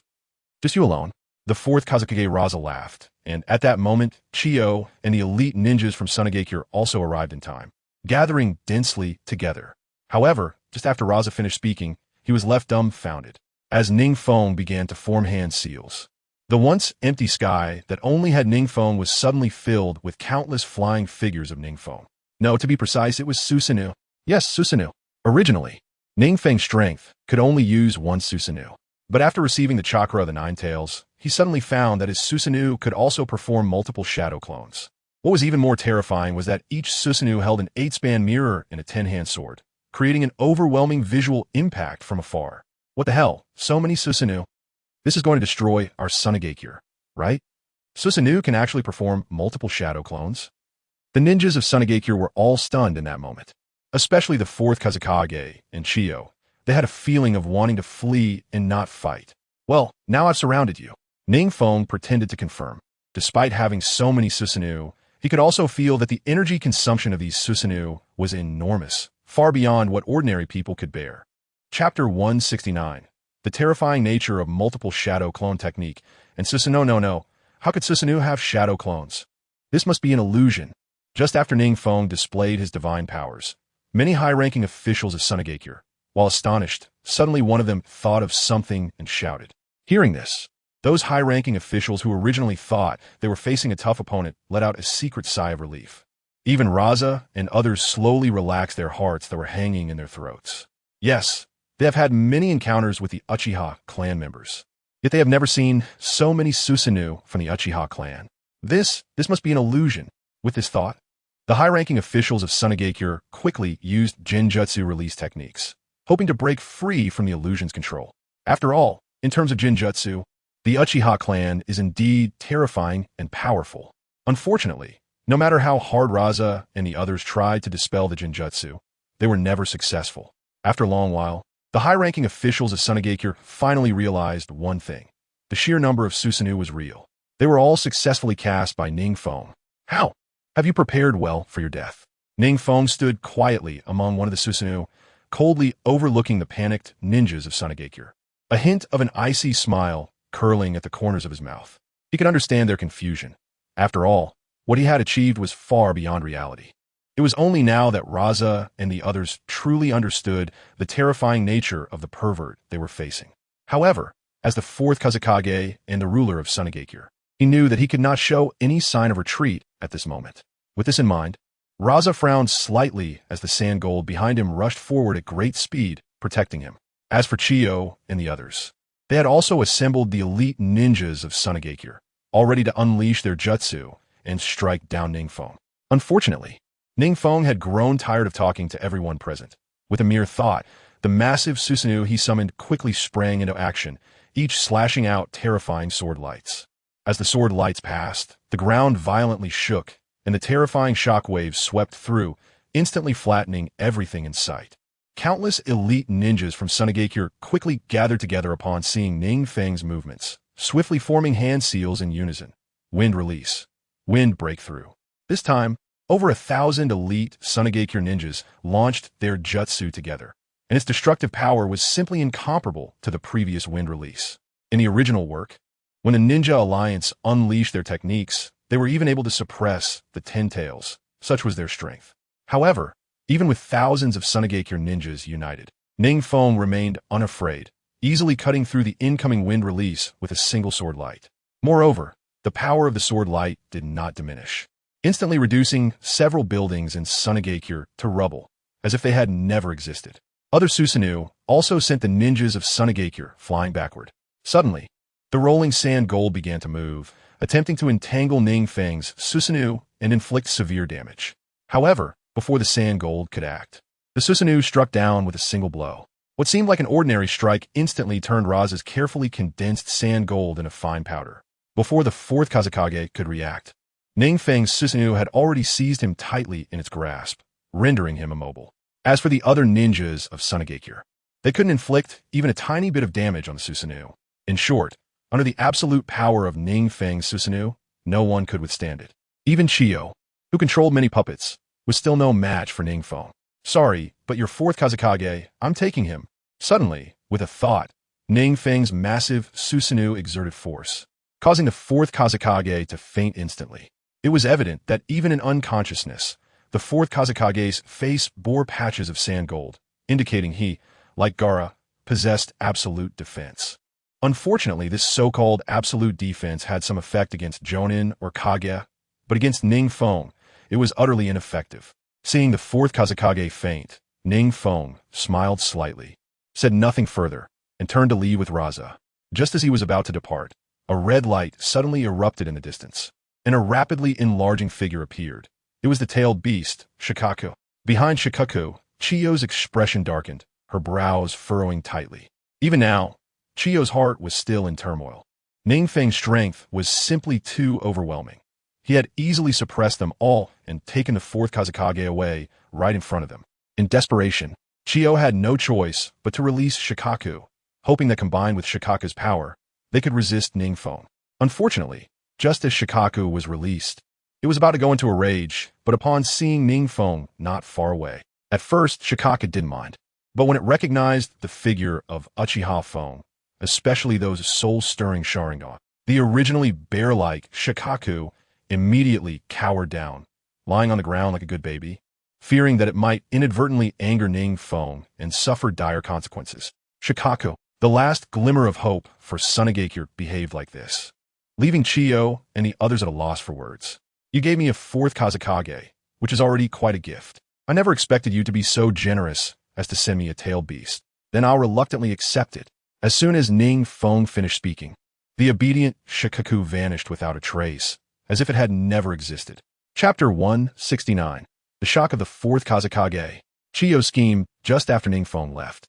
The high-ranking officials of Sunagakure were left in turmoil, especially Chiyo and the others. Their faces were filled with intense anger, turning a terrifying shade of red. How could Sunagakure have ever encountered such a thing? A mere ninja, relying solely on his own strength, directly abducted the highest commander of a ninja village, the Kazekage. This strength is simply too terrifying, isn't it? The key point is, how old is this Uchiha Feng this year? He has already reached such a level. Thinking of the chilling words NingFeng left behind as he departed, Chiyo and the others were infuriated, practically bursting with rage, wishing they could chop NingFeng into thousands of pieces. Unfortunately, the thought of NingFeng's terrifying strength made their anger wane. Glancing back, seeing that no ninjas from Sunagakure were pursuing them, NingFeng couldn't help but curl his lips into a cold smile. Given the usual behavior of Sunagakure ninjas, they would have pursued relentlessly. Now it seemed they had been thoroughly frightened by their own terror. But on second thought, it made sense. Anyone who witnessed several terrifying Susanoo in succession would undoubtedly feel a deep sense of despair, let alone the fact that he had taken away countless Sunagakure ninjas with a single strike. The terror and shock he displayed were unlike anything the ninjas of Sunagakure had ever seen, so it was entirely normal for them to feel despair. Who exactly are you? In this ninja world, there are hardly a few people who can take away the fourth Kazekage from the encirclement of the Sand Village ninjas. Just as NingFeng was deep in thought, the fourth Kazekage, Rasha, suddenly spoke up slowly, his eyes filled with wariness and fear towards NingFeng. I'm not anyone special. I am just Uchiha Feng. NingFeng shrugged his shoulders and said, actually, I came here today just to invite the fourth Kazekage to be a guest in our Rain Village and to contribute a little bit to our financial income. A guest? Rasha frowned, intending to get up, but was caught in place by NingFeng with one hand, unable to move. It was only at this moment that Rasha realized that trying to escape under Uchiha Feng's watchful eyes was simply as difficult as ascending to the heavens. Yes, as a guest. Once you arrive in Rain Village, you will need to produce gold dust for us day and night, helping our Rain Village increase its financial income. Of course, you can choose not to do this, but I fear that your Sand Village and your Sun Gara will not be able to be preserved. NingFeng said. The purpose of capturing Rasha was to enhance the financial income of Rain Village. If Rasha did not cooperate, then he would have come in vain. Hence the need to issue a threat. Of course, this was not because NingFeng was ruthless, but because for the future of Rain Village and himself, he had to think of every possible way to achieve this. Rasha's face was filled with anger, wanting to erupt, but thinking of NingFeng's power. He forcibly held it back. Just as NingFeng was contemplating this, he suddenly frowned slightly. The reason for his frown was simple. There were still some elite ninjas from Sand Village secretly following him, keeping their distance, clearly not having completely given up on the idea of recapturing the Kazekage. The leader of the group was none other than Chiyo. However, what puzzled NingFeng was that although Chiyo was leading the pursuit, the killing intent around her was not strong, clearly plotting something else. Just as NingFeng was considering whether to eliminate these elite sand ninjas tracking them, Chiyo suddenly waved her hand, giving the command to attack. The elite ninjas from Sand Village immediately rushed forward, wanting to reclaim their Kazekage. However, before the Sand Ninjas could act, a flurry of sharp shurikens suddenly appeared from behind, taking the lives of these elite ninjas, and the one who attacked was Chiyo. After doing this, Chiyo turned and left, preparing to return to Sand Village. Along the way, she stabbed herself a few times with shurikens to make herself appear injured. Upon witnessing the scene, NingFeng finally understood.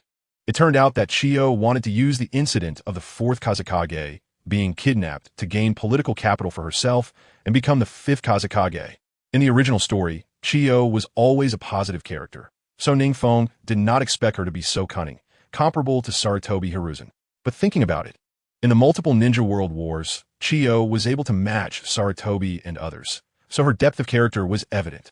However, this was just right. If Chiyo were to be supported to become the new Kazekage, then it would be much simpler for NingFeng to seek something from Sand Village in the future. With this thought, a glimmer of wicked light flashed through NingFeng's kaleidoscope Sharingan, and before the fourth Kazekage could resist, he fainted. Immediately, NingFeng sealed the fourth Kazekage into a space scroll, and with a flash of his body, he appeared right in front of Chiyo. At this moment, Chiyo was covered in blood from her own self-inflicted wounds, looking quite disheveled. She was contemplating how to return to Sand Village and deceive the Sand Ninjas into trusting her. In order to become the fifth Kazekage, when suddenly, a strong sense of life-threatening danger arose. Startled, Chiyo slowly looked up and noticed that NingFeng, who had just intimidated countless enemies in Sand Village, was slightly waving his hand, looking at her coldly. "Uchiha Feng, why you didn't leave?" Chiyo was shocked. She never expected someone would go to such lengths to become the new fifth Kazekage. NingFeng chuckled, standing with his hands behind his back. Chiyo's expression changed dramatically as she instinctively took several steps back. Then she seemed to think of something. Since Uchiha Feng knew, then Uchiha Feng's return must be for something that required her assistance. "Lord Uchiha Feng, please feel free to command me. As long as it helps me become the new fifth Kazekage, I can fulfill any condition you have." Chiyo was quite straightforward, quickly proposing to cooperate with NingFeng after a brief moment of shock. Indeed, her depth and wisdom were top-notch, comparable to Sarutobi Hiruzen. Chapter 170. The true behind-the-scenes boss of Sand Village. Those who want to see Chiyo in a swimsuit come out. I need to vomit first. The conversation with Chiyo was very pleasant. She was willing to do anything to ascend to the position of fifth Kazekage, trying every way to please NingFeng. In the end, NingFeng casually handed over a token to Chiyo, who then happily rushed back to Sand Village. Watching Chiyo leave with a satisfied expression, NingFeng's smile grew even wider. In fact, NingFeng did not expect everything to go so smoothly.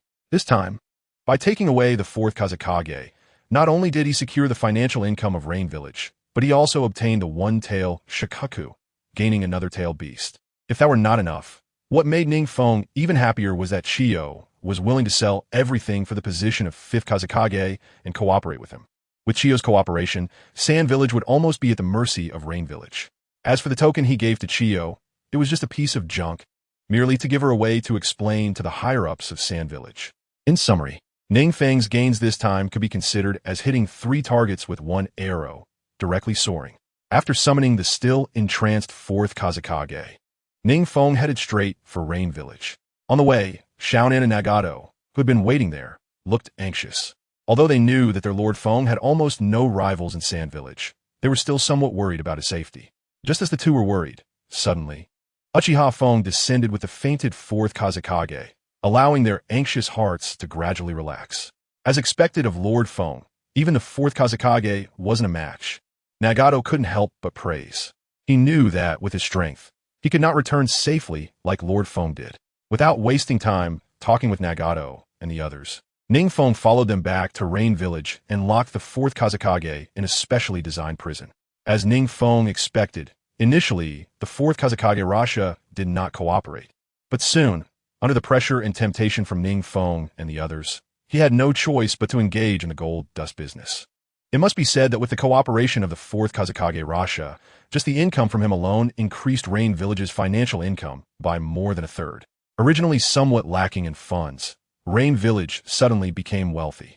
Of course, with With the rapid development of Rain Village's finances, NingFeng, Nagato, Xiaonan, and others immediately implemented significant political and economic reforms, such as developing wind power, electric power industries, and researching scientific weapons, among other things. In summary, with the help of Xiaonan, Nagato, and others, over the next few weeks, Amigakure experienced rapid development akin to a rocket, with new changes and advancements occurring daily. If at this moment NingFeng were to pay attention to the situation of the ninjas in Amigakure, he would be astonished to find that the number of ninjas in Amigakure had actually doubled within just these few weeks. The current number of ninjas in Amigakure was already comparable to Sunagakure, one of the 5 great ninja villages, and it was even on the verge of surpassing it. During Amigakure's rapid development, Puppet Chiyo, whom NingFeng had placed in Sunagakure, had also secured the position of the 5th Kazekage using the token that NingFeng had thrown away initially. As she took the throne, Sunagakure, both openly and covertly, sent a considerable number of ninjas and funds to Amigakure under various pretexts. Even Sunagakure's ace unit, the Puppet Brigade, was gifted to NingFeng as a guard team to ensure his safety. As Amigakure was rapidly developing and had officially established an alliance with Konohagakure, the 3 major ninja villages among the 5 great nations, Kumogakure, Kirigakure, and Iwagakure, could no longer sit idly by. Due to Amigakure's swift development, everything felt urgent. Under the suggestion of the 4th Raikage, the leaders of the 3 major ninja villages even held a secret meeting in the shadows. The content of the meeting was simple. The 3 major ninja villages would form an alliance, creating a coalition army to give Amigakure a hard time and restore it to its previous state. After all, for the major ninja villages, the more chaotic the border area between the 3 countries, the more it suited their political interests. The more peaceful and stable Amigakure was, the more it felt like a sharp knife poised at their throats, not to mention that this knife had the terrifying support of Konohagakure. Soon, the other 2 major ninja villages agreed with A's proposal and prepared to form a coalition to launch another major attack on Amigakure. That night, at the headquarters of Kumogakure, at the Raikage residence, the 4th Raikage A, who had just finished relaying messages to Mizukage and Tsuchikage, shook his somewhat sore arm, his cold eyes gleaming with intense brilliance. As one of the most powerful ninja villages among the 5 great villages, the 4th Raikage A had always wanted to destroy the major ninja villages and unify the entire ninja world. If it weren't for that, they wouldn't have nurtured a terrifying race like the Gold and Silver Brothers, nor such fearsome ninjas. However, every time he thought about the illustrious Kumogakure ninjas repeatedly suffering setbacks and defeats at the hands of Uchiha Fong, it felt a surge of frustration and anger. Haven't I found my partner yet? Suddenly, it roared, unable to restrain himself as he loudly asked those behind him. It was evident that in front of various intelligence reports on Uchiha Fong were quietly laid out, and beneath the intelligence, the conclusion from Kumogakure's intelligence department was annotated. This person is extremely powerful. Only the AB combination has a chance to defeat him. Retracting his gaze from the AB combination, A's eyes grew even colder. Since Kumogakure's establishment, the AB brother combination had been Kumogakure's super trump card, with countless talented ninjas perishing under the AB combination. Unfortunately, one of A's original AB combination members had lost their life during a mission, significantly reducing his combat power. Otherwise, with the power of the AB combination, I believed he would not tolerate Uchiha Fang's arrogance. Lord A, your partner has been found. It is the 8 Tails Jinchuriki from our Amigakure. I believe that with his help, Uchiha Fang will be no match. A calm voice rang out as a high-ranking member of Kumogakure spoke coldly. The 8 Tails Jinchuriki? A's eyes brightened slightly, and just as he was about to express his joy, another Kumogakure ninja rushed over in a panic. Raikage-sama, it's bad. Uchiha Fang is here. Chapter 171. The Arrival of Uchiha Fang. Kumogakure is terrified. As soon as the reporting ninja finished speaking, the 4th Raikage A, who had already been wary of Uchiha Fang's strength, suddenly stood up with a start, his eyes filled with astonishment. What? So soon? Where is he now? Seemingly anticipating something, the 4th Raikage A ignored everything else, and with a loud bang, he punched through the wall in front of him. Immediately, he activated his lightning release chakra mode and rushed towards the location of the 8 Tails Jinchuriki. As a legendary Raikage, he understood all too well the importance of a Jinchuriki to a hidden village. If the Jinchuriki were captured by Uchiha Fang, Kumogakure's combat power would be greatly weakened. Just as he was contemplating, the shocking scene before him left the fourth Raikage dumbfounded. He saw the enormous eight-tails beast, now transformed into a huge creature resembling a bull demon, lying on the ground in a state of weakness, its face filled with fear. Standing quietly on top of this bull demon was a young boy, none other than the third Mizukage, Uchiha Feng. Seeing the shocked expression on the third Raikage in the distance, the smile on Uchiha Feng's face deepened significantly. In fact, as soon as Amage Cure began to develop rapidly, he had already guessed that the fourth Raikage and others would not let him go, gathering various ninja villages to deal with him. Rather than waiting for others to unite against him, it was better for him to take the initiative, striking each one down, giving the ninja villages an image that would shake them to their core, allowing Amage Cure to develop thoroughly. Of course, NingFeng also knew that relying solely on his own strength, even if he destroyed the entire Kumogi Cure, the other ninja villages would take advantage of his weakened state to eliminate him. Therefore, NingFeng's primary purpose for coming this time was intimidation. When his strength could truly compete with the four major ninja villages, he would spare no effort to annihilate all the ninja villages in an instant, thereby achieving complete unification. As NingFeng was contemplating this, sure enough, with the appearance of the fourth Raikage, sharp sounds of swishing came through, and soon several elite members of Kumogi Cure rapidly descended, surrounding NingFeng completely, compared to the relatively small forces and not particularly strong ninjas of Sunage Cure, whose ace unit was only the Puppet Brigade. This time, Kumogi Cure's ace unit was quite substantial. They had not only the Kumogi Cure elite Taijutsu unit, primarily based on the eight-blade style, on the scene, but also the royal troops of the Gold and Silver Brothers, and even a specialized lightning release unit, a lightning release team, and an aerial unit nearby. Behind these dark-clad elite Kumogi Cure ninjas, there were actually hundreds of cannon-like artillery pieces quietly positioned, locking onto NingFeng's figure. These artillery pieces were none other than the chakra cannons that Kumogi Cure had used to bombard the moon in later years. Don't underestimate these chakra cannons. When the chakra within them reaches an extremely terrifying level, theoretically, they can destroy everything, even the earth itself. Truly Kumogi Cure. NingFeng's lips curled slightly. In the original work, although there was no detailed description of Kumogi Cure's overall strength among the 5 great ninja villages, based on its performance in the 4th Great Ninja War. Among the 5 great ninja villages, Kumogi Cure was undoubtedly one of the top super ninja villages, with strength comparable to Konohagakure, not to mention the various secret techniques and ninjutsu they possessed. Compared to the destitute Sunage Cure, Kumogi Cure was evidently much more challenging to deal with. May I ask why Lord 3rd Mizukage, Uchiha Feng, has come to Kumogi Cure today? 4th Raikage took a deep breath, suppressing the anger within him, and calmly inquired. If it were in the past, with his fiery temper, he would have already ordered all elite ninjas to take action and destroy Feng. However, the 4th Raikage was well aware that once they provoked Uchiha Feng, it was uncertain whether his ninja village would retain even half of its fighting strength. After all, the incident with Sunage Cure was still fresh in memory. Haha. I simply heard that Lord 4th Raikage of Kumogi Cure is contacting Kirigi Cure and Iwagi Cure to prepare to form a coalition against our Rain Village. So I came to Kumogi Cure to see if such things are really happening.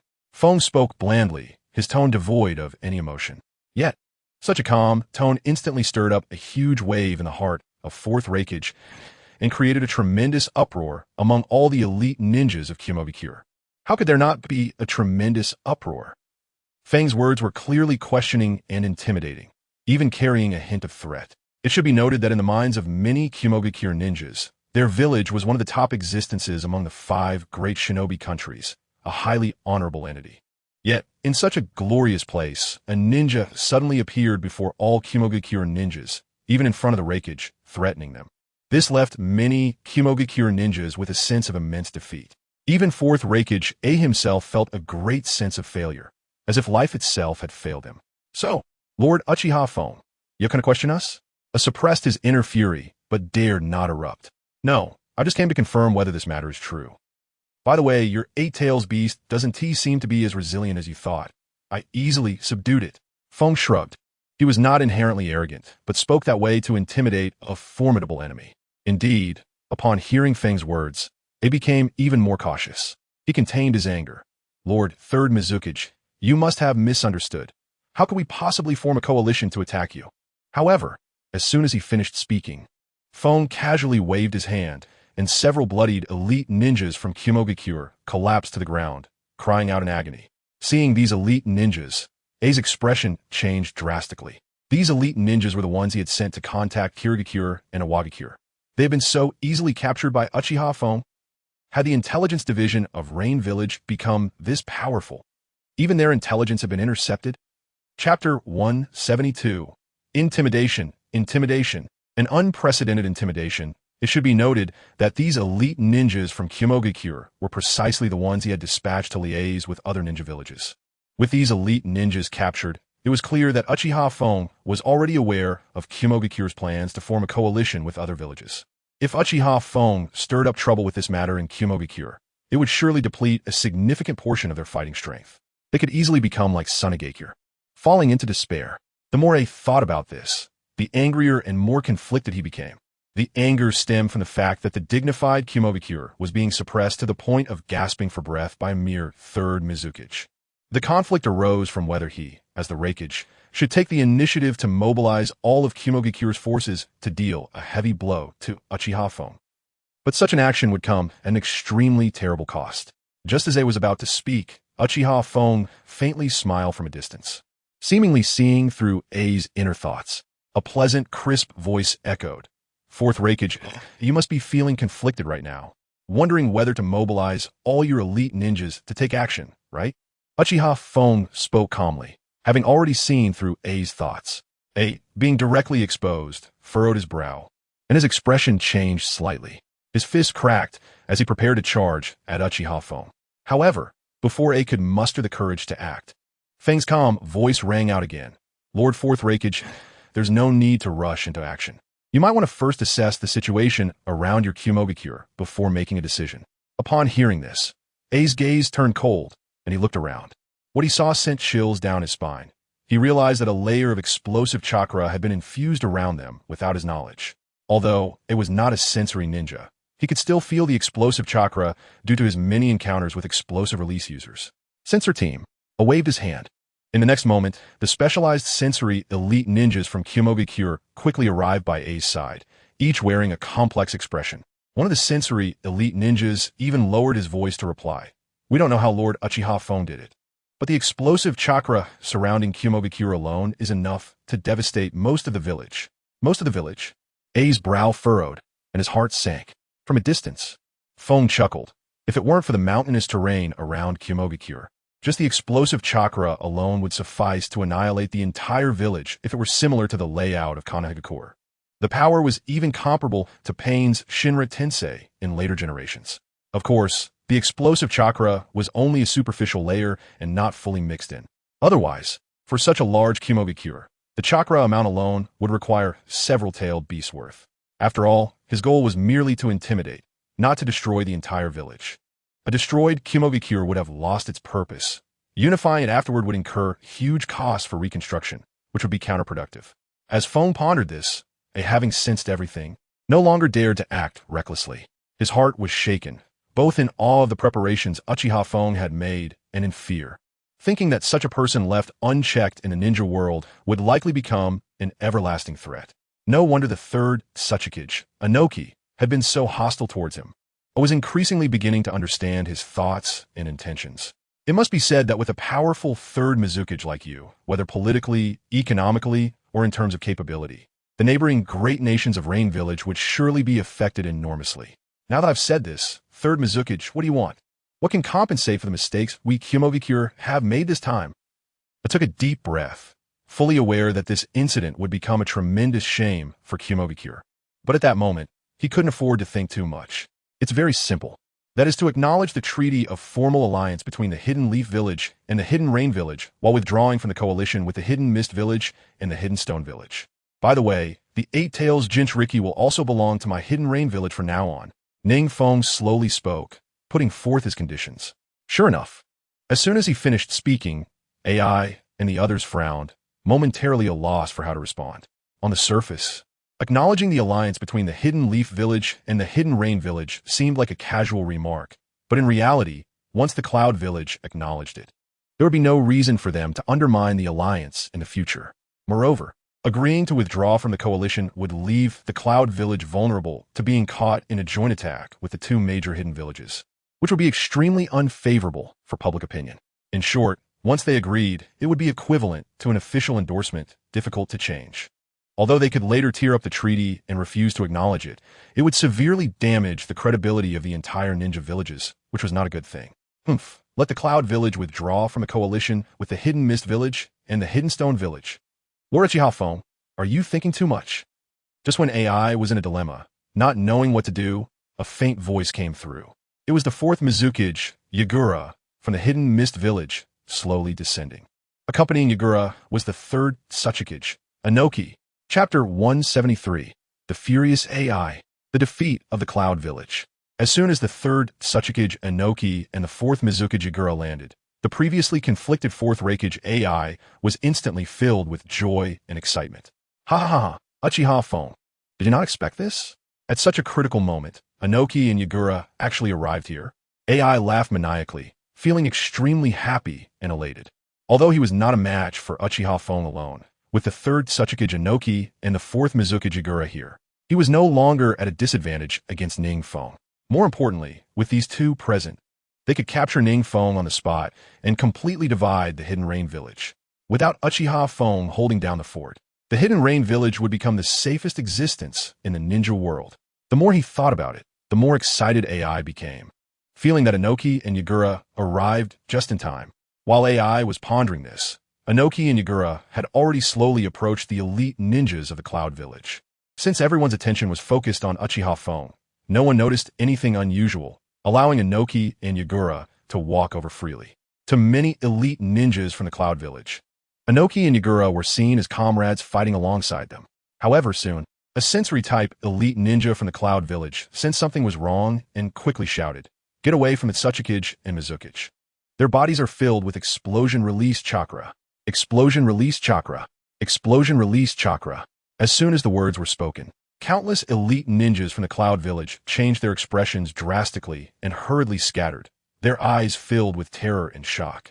In their astonished gaze, they saw the bodies of Sasuke, Inoki, and Hyuga becoming larger and more distorted, as if they could explode at any moment.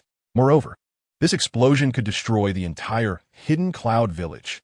From a distance, AI clenched his fists fiercely, his eyes filled with a fierce and murderous intent, and he activated his lightning release chakra mode. However, even so, as the fourth Raikage, AI did not dare to act recklessly, fearing that he might inadvertently provoke the young man in the sky. Who would have thought that the Hyuga and Inoki, who brought hope to the elite ninjas of the Cloud Village, had already been transformed by NingFeng using a transformation technique and infused with explosion release chakra? It's unimaginable what kind of terrifying power would be unleashed when this explosion release chakra detonated. Looking at the terrified elite ninjas below, NingFeng shrugged. In fact, the Sasuke and Hyuga infused with explosion release chakra were all transformations of NingFeng's shadow clones, intended to give him an extra layer of insurance. If the explosion release chakra set around them failed to detonate, then the Sasuke and Hyuga infused with explosion release chakra would also explode violently, turning everything to ashes. After experiencing this meticulously designed plan by NingFeng, AI fully understood that Uchiha phone had come prepared beyond measure. He could not afford to entertain any thoughts of luck. Of course, if he had any thoughts of luck, he and the other elite ninjas of the Cloud Village would have already been blown to pieces in that moment. So terrifying. AI's hands were trembling, scared by NingFeng's series of actions. If someone were here at this moment and saw the fourth Raikage AI with such a fearful expression, they would surely be astonished, unable to reconcile the proud fourth Raikage AI with such fear. All right, whatever you say goes. All the demands AI accept. At this moment, AI completely surrendered. While speaking, his voice trembled violently. As soon as he finished speaking, the previously furious elite ninjas of the Cloud Village, who were ready to pounce on NingFeng, all obediently calmed down. Some even secretly breathed a sigh of relief, wiping the sweat from their foreheads. There was no way around it. One misstep, and they would be meeting the King of Hell. Seeing AI completely surrender, NingFeng smirked and casually tossed out 2 prepared documents, which flew in front of AI. The dignified fourth Raikage AI, surprisingly, did not even carefully read the content of the documents before hastily signing his name. And then he fell silent, no longer speaking. In fact, It was the first time AI had signed such a humiliating treaty. No need to mention how humiliating it was. However, no matter how humiliating it was, he could only swallow it down. That's right. I'll be taking the Eight Tails Jinchuriki as well. NingFeng chuckled, nodding in satisfaction. And then he stopped talking, dragging the already unconscious GY back towards the Hidden Rain village, essentially returning with a full load. In fact, NingFeng did not expect things to go so smoothly this time, both intimidating the Cloud Village and preventing them from forming a coalition with other ninja villages. However, more than those, what NingFeng gained the most was undoubtedly the Eight Tails GY. It is worth noting that among the many-tailed beasts, apart from the terrifying and massive chakra of the Nine Tails, the chakra of the Eight Tails GY is also extremely formidable, incomparable to ordinary tailed beasts. Just within him, there are currently 4, 5, 8, and 9 tails of tailed beasts, and the chakra energy provided by these tailed beasts is unimaginable. Although the Eight Tails is not as powerful as the Nine Tails, it can still enhance his combat power significantly. At this moment, NingFeng even wanted to try the feeling of merging all the tailed beast chakras into one. It would be wonderful and terrifying. At the entrance of the Hidden Rain village, Nagato, Conan, and others were still quietly waiting. However, from a distance, NingFeng could see a familiar figure. This person was none other than Orochimaru. Yet, compared to the surprise of seeing Orochimaru, it was evident that Orochimaru himself was even more astonished. Especially when his gaze fell upon the flourishing Hidden Rain village. He was completely stunned. It is worth noting that when they, the legendary Sannin, were famous throughout the ninja world, the Hidden Rain village was still a rundown little village, lacking even a proper ninja hall. However now, the luxury of Rain Hidden Village and its grandeur are actually more impressive than that of the Sand Hidden Village, one of the 5 great ninja villages. What does this mean? No one understands this better than Orochimaru himself. Chapter 174. The Arrival of Orochimaru. Orochimaru's ambitions at this moment. Orochimaru was quietly waiting at the entrance of Rain Hidden Village for the arrival of Uchiha Peak. Meanwhile, outside of Cloud Hidden Village, several figures could be clearly seen standing quietly. One of these figures was tightly gripping a sharp kunai, with a space-time mark engraved at its end. This person was none other than the 4th Hokage of Konoha, Minato Namikaze. Behind Minato, Uchiha Itachi and Uchiha Shursui were also extremely quiet, sheathing their sharp weapons. They had long suspected that Uchiha Peak, given his personality, would take action before anyone else in Cloud Hidden Village could move, giving them a big surprise. However, thinking about Uchiha Peak acting alone and potentially facing a siege from the elite ninjas of Cloud Hidden Village, Minato and the others hurried to the outskirts of Cloud Hidden Village, keeping a close watch on their movements. If Uchiha Peak accidentally fell into one of Cloud Hidden Village's traps, they would not hesitate to activate Susanoo to save him. Of course, although Minato and the others were worried about Uchiha Peak's safety, they also knew that Uchiha Peak's strength was extraordinary and Cloud Hidden Village would not be his match. Even so, they still rushed over. I told you, that kid Peak is fine. It's all Shursui's fault for worrying too much. Uchiha Itachi suddenly spoke. The concern that had been stuck in his throat gradually eased. Clearly you dragged me here, and you say it's me who's worried. Also, Sensei Minato, why do you keep tugging at my clothes? Peak is perfectly fine.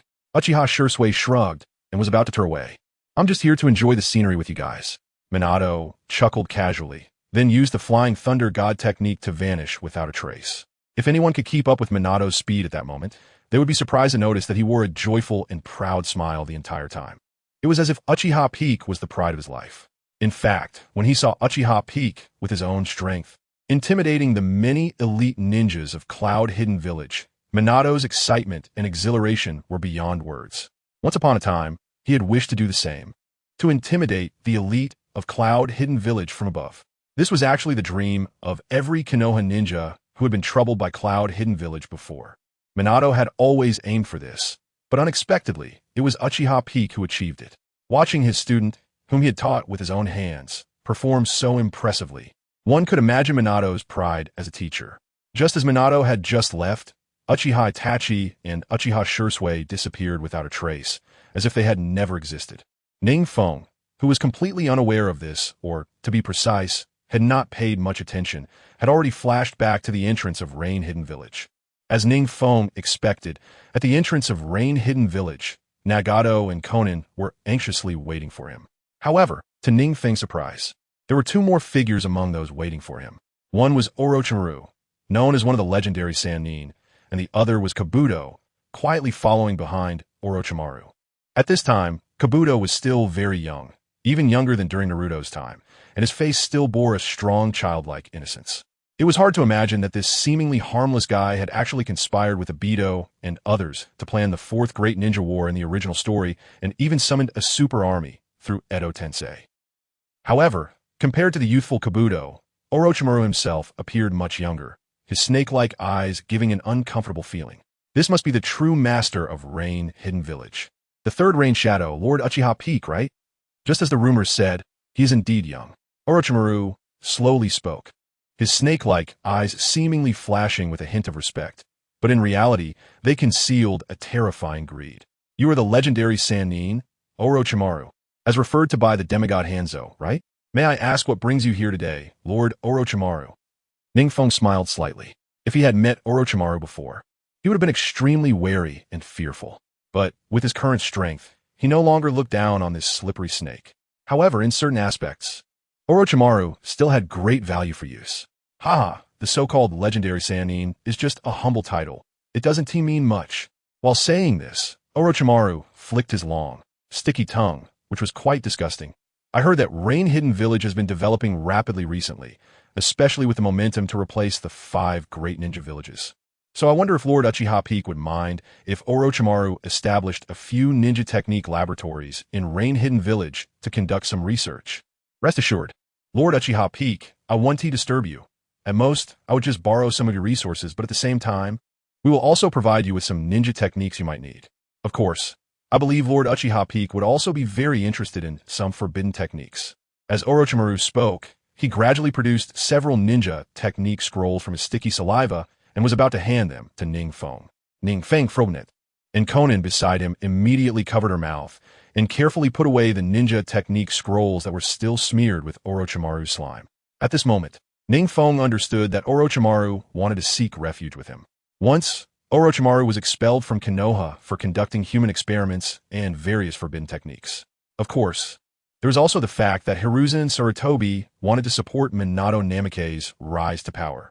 In short, Orochimaru's intention to seek refuge with him was not pure. In fact, as NingFeng had expected, Orochimaru's purpose for coming to seek refuge was quite simple. His reincarnation technique was about to reach its limit, and he needed a suitable body to continue his reincarnation. Among many quality bodies, NingFeng's body was naturally the most suitable for Orochimaru, especially since NingFeng possessed Hashirama cells and the Mangekyou Sharingan, which made Orochimaru exceptionally delighted. Chapter 175, The Arrival of Orochimaru. Mutual utilization. Since Lord Orochimaru wants to come my Rain Hidden Village to establish a few ninja research institutes. That would be wonderful. However, Lord Orochimaru, do you really have no conditions or anything like that for coming here? Konan was about to speak to advise NingFeng, but NingFeng spoke first, his sharp eyes seemingly seeing through Orochimaru entirely. Orochimaru felt an inexplicable sensation, as if all his actions were laid bare, and even his innermost thoughts were firmly grasped by others. This feeling made Orochimaru quite uncomfortable, but he had no choice but to endure it. Since I'm here at the third Raikage place, how could there be any other conditions? Just being able to accept us remnants is already quite good. Orochimaru said humbly. Haha, since that's the case, Lord Orochimaru is willing to stay in my Rain Village, and I, Uchiha Feng, naturally welcome him. However, Lord Orochimaru, I have a small condition that I hope you can fulfill. As NingFeng said this, a slight smile appeared at the corner of his mouth. Since Orochimaru had come to his doorstep, he wouldn't be polite. What condition? Orochimaru smiled slightly, wanting to see through NingFeng, but found this little guy to be too inscrutable, making it impossible to see through him. Lord Orochimaru, since you've been forced to leave Konoha, you must have researched quite a few forbidden techniques and mastered a lot of core technologies. Since you want to stay in my Rain Village, you must show a bit of sincerity, such as the impure world reincarnation technique. What do you think? Uchiha Feng spoke lightly. However, his casual words suddenly stirred up a huge wave in Orochimaru's heart, making him look at NingFeng with surprise.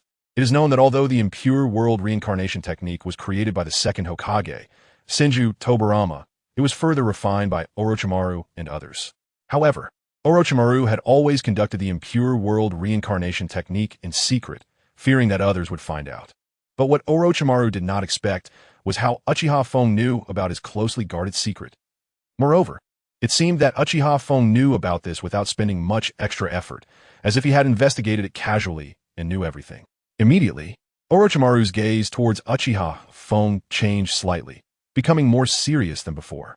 The initial attitude of superficial admiration and inner disdain had turned into a heavy weight. Cough, cough, cough. Lord Uchiha Fong is joking. How could I, Orochimaru, have such a forbidden technique? Orochimaru quickly tried to cover it up. It must be said that he hated being seen through, especially this feeling, which was particularly uncomfortable. Lord Orochimaru, there's no need to pretend with me. I actually know not only that you are researching the impure world reincarnation technique, but also that you are studying the technique of immortality. NingFeng shrugged, his tone still as calm as before. However, this calmness, devoid of any color, stirred up another huge wave in Orochimaru's heart. This time, the wave was even more terrifying and shocking than the last. At this moment, Orochimaru's view of Uchiha Fong was no longer just one of seriousness. It was fear-dread. How do you know? Orochimaru suddenly felt he couldn't play tricks in front of Uchiha Fong anymore. He never thought that the intelligence department of Rain Village could be so terrifying, even researching his forbidden techniques so clearly. What does this mean? No one understands better than Orochimaru himself. If NingFeng did not have his information, Orochimaru would still have the courage to steal NingFeng's body and launch a surprise attack. But now Orochimaru did not dare to, and his heart was filled with nothing but fear. Seeing Orochimaru silent for a long time, NingFeng smiled lightly, thinking that even someone as seasoned as Sarutobi Hiruzen was played around by him, let alone you, Orochimaru. On the side, Nagato and Konan had remained silent throughout. However, although they did not speak, how could these two clever individuals not see that the ambitious and scheming Orochimaru had completely been put in his place in front of their third Raikage? It was likely that even in Konoha, Orochimaru had never been humiliated like this before. Instantly, the two felt a sense of wanting to laugh. Meanwhile, Yakushi Kabuto, who was following Orochimaru, cast a deep glance at Uchiha Fong. As Orochimaru's little follower, Kabuto had never been satisfied with his identity from the start and always wanted to make a name for himself. Initially, he was attracted to Orochimaru's mysterious aura and powerful strength. But seeing Orochimaru being put in his place, he suddenly felt an urge to follow Uchiha Fong and emulate him. Lord Orochimaru. Suddenly, Yakushi Kabuto gently patted Orochimaru's shoulder, waking him up, causing him to reveal the smile he had just shown. He didn't expect that Uchiha Fong had already grasped so much information about him. It seemed unreasonable for him not to share these forbidden techniques. However, please rest assured, Lord Uchiha Fong, as long as Orochimaru settles in Rain Village, I will definitely share my core forbidden techniques with you, Orochimaru hurriedly assured. If before, Orochimaru was just trying to fool Uchiha Fong, then this statement was a true reflection of his inner thoughts. In other words, would he dare to play tricks in front of Uchiha Fong? That's right. NingFeng nodded slightly. In fact, his Rain Village was also lacking a research institute dedicated to various forbidden techniques like Orochimaru. In the original work, Konoha, Kumobikure, and other various ninja villages were constantly emerging and frantically conducting research on ninjutsu. As a smaller ninja village, Rain Village had never had such a thing, but now with Orochimaru's addition, it had completely filled this gap. As for Orochimaru conducting human experiments, that was not a concern. After all, using the corpses of ninja from other villages for experiments was perfectly fine, as long as it did not affect the ninjas of Rain Village. Chapter 176. Orochimaru's Inclusion. The arrival of the 6th major Rain Village at this moment. Rain Village. With Orochimaru's strong inclusion, the originally lacking technological research aspect of Rain Village received a significant boost. Subsequently, NingFeng had Nagato select several locations for Orochimaru to use as laboratories and deliberately let Nagato leak the news that Orochimaru had joined Rain Village. The other major countries' villages were already worried about the rapidly developing Rain Village, and they never expected that even the legendary Sannin, Orochimaru, would actively join. This was like adding wings to a tiger. Individuals like Raikage AI, after hearing the news, could only helplessly sigh and dared not take any action. At least, at this stage, they did not dare to act recklessly. In the following days, Rain Village, with Orochimaru's inclusion, was rapidly improving every day. One day, Uchiha Fong specially summoned Konin and Nagato. Nagato, I have a task for you. Go and dig up the tombs of those strong individuals. Uchiha Fong presented Nagato with a challenging task upon seeing him. Upon hearing that he was to dig graves, Nagato was instantly dumbfounded, somewhat confused. Even Konin had a puzzled expression.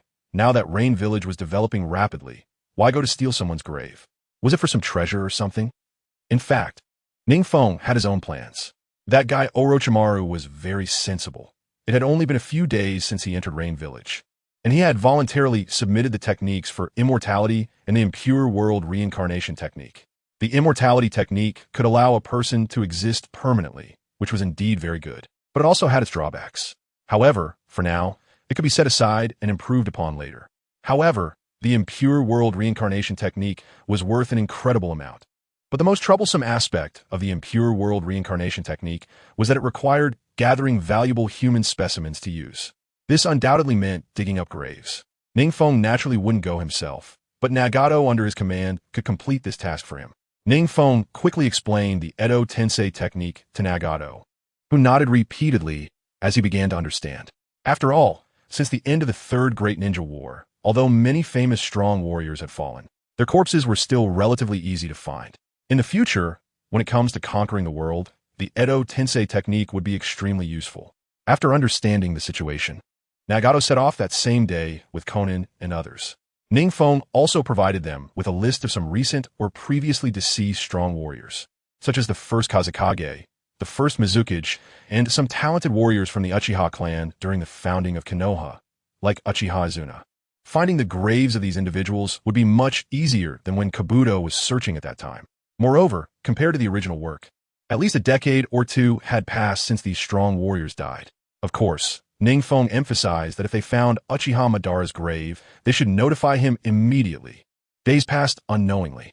At the Rain Shadow residence, NingFeng sat upright behind the Rain Shadow chair, quietly reviewing the total population of Amigakure. Suddenly, a figure flashed by, and Uchiha Itachi appeared nearby. Brother Itachi? NingFeng immediately sensed Uchiha Itachi's presence and was very happy to see him. He didn't expect that in just a few days, Itachi's strength had increased again. Uchiha Itachi was surprised by NingFeng's terrifying growth in strength, feeling secretly shocked. However, he quickly regained his composure and said, Lord Fourth Hokage has agreed to let me join Amigakure to prevent a series of unexpected events. Lord Fourth Hokage is worried that your village's current development might not have enough manpower to assist you, so he sent me here. That's great. NingFeng felt a warm sensation in his heart upon hearing this. It was true that with Amigakure's rapid growth, the tasks to be handled were increasing. Nagato, Konin, and Yahiko all had their respective positions now. Amigakure, indeed, needed to absorb more personnel, and trustworthy individuals like Uchiha Itachi were naturally the best choice. On the other hand, Amigakure's total ninja population had now exceeded 70,000, surpassing Sunagakure, and had truly become the sixth great ninja village in a real sense. However, NingFeng had another plan in mind, which was to annex some surrounding small villages into his territory. With a rapid increase in population, Amigakure's area seemed to have shrunk significantly, and it was time to expand and incorporate the nearby villages into Amigakure's jurisdiction. Of course, this would require more manpower and capable individuals. Uchiha Itachi was indeed the best choice.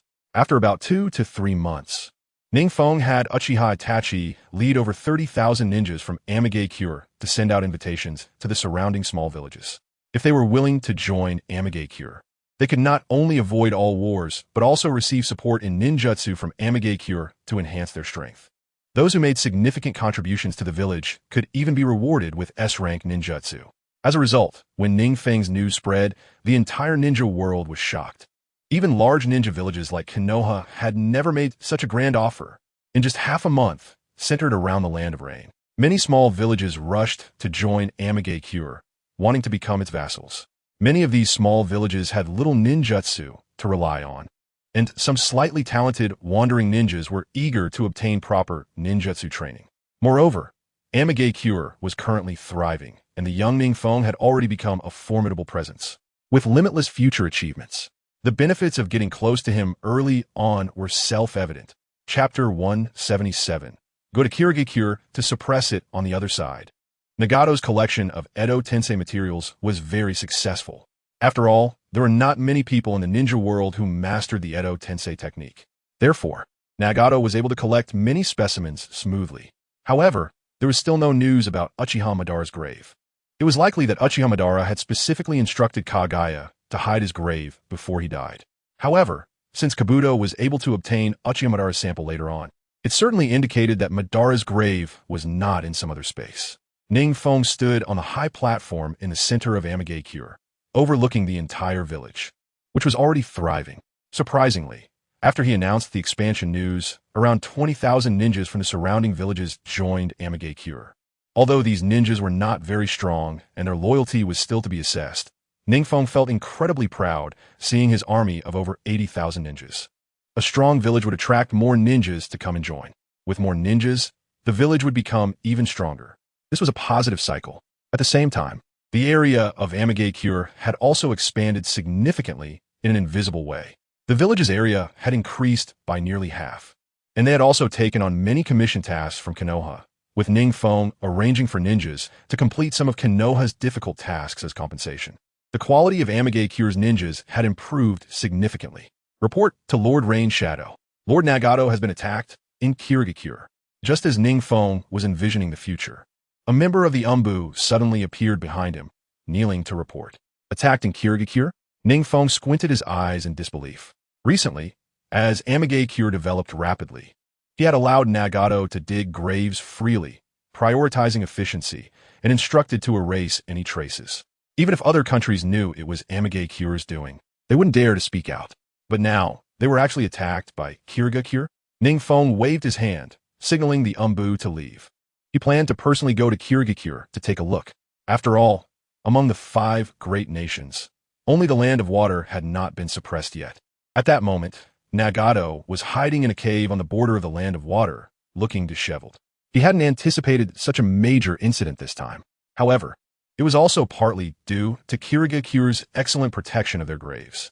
His negligence was also a factor which led to the attack by Kirigakure. Moreover, in just a few encounters, he could clearly feel that the ninjas from Kirigakure seemed like emotionless killing machines, only knowing how to execute orders, with solemn expressions otherwise. Nagato pressed on his injured shoulder. Fortunately, his abilities were unique, allowing him to escape danger multiple times. However, under the pursuit of 4 assassination squads from Kirigakure, he couldn't hold on for much longer. Surrendering was inevitable. Outside the cave, a sinister voice suddenly echoed. Following that was the sound of synchronized footsteps. Nagato's heart sank. This was bad. The quality of these Kirigakure ninjas was exceptionally high. In a short time, they had seen through his disguises and traps, and they were closing in on him directly. What he didn't know was that since Uchiha Obito manipulated Yagura, he had implemented the Blood Mist policy in the Hidden Mist Village. Although the Blood Mist policy buried many of the village's elites, it also nurtured a number of outstanding talents with their blood. Now, those who survived were all top-notch ninjas. Damn, Nagato felt the nearly exhausted chakra within him and trembled slightly as he got up to form seals, wanting to fight to the death when the footsteps outside the cave suddenly stopped. Then came the sound of drawing a sword, so startling that Nagato almost thought he heard it wrong. The sound of blood splattering, and the reluctant whimpers of ninjas before their deaths. Sorry, I'm late. Outside the cave, a figure holding a sword slowly walked towards Nagato. Nagato exhaled and slumped against the stone wall, weakly saying, Lord Peak, you've come at just the right time. Heh, it's not your fault that it has come to this. The ninjas outside the cave are indeed formidable. The visitor was none other than Uchiha Peak, who casually swung the katana he had temporarily taken from another ninja and walked in with big strides. In a recent battle, he had not used chakra. In order to minimize the impact, he had only used the simplest taijutsu to take them all down in an instant. There seemed to be some secrets in the Hidden Mist Village. He could feel that they were hiding something. Nagato propped himself up with his hand, half leaning against the stone wall, and spoke with difficulty. Secrets. NingFeng stroked his chin, appearing deep in thought. He wasn't sure what major secret the Hidden Mist Village had. But for now, the biggest secret was that Yagura was being controlled by Uchiha Obito using the Manjiki Sharingan. Wait, could this attack be Uchiha Obito's way of sending a warning? NingFeng suddenly recalled his confrontation with Uchiha Obito on the night of the Nine-Tails disturbance and speculated. Then everything makes sense. Uchiha Obito must have learned from Kagaya about my collection of strong corpses. Even if he didn't know what to use them for, He wouldn't just hand the corpses over to me. It seems it's time to find Uchiha Obito.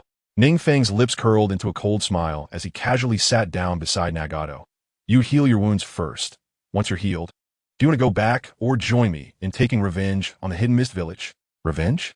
Nagato's Rinnegan widened in disbelief as he looked at NingFeng. Yes, NingFeng replied with a smile, but a hint of ruthlessness flashed in his eyes. Just the two of us, Lord Peak? Nagato asked in shock, his face somewhat pale. NingFeng nodded and casually leaned back against the stone wall. Nagato looked at NingFeng in disbelief, confirming that he wasn't joking. Although he was strong, he hadn't fully developed the Rinnegan, and it was quite a struggle to match a few elite jonin. As for NingFeng, although his strength was evident, Nagato didn't believe he could single-handedly take on a major country's village, not to mention the highly skilled ninjas of the Hidden Mist Village. Don't worry, there aren't many capable ninjas in the Hidden Mist Village.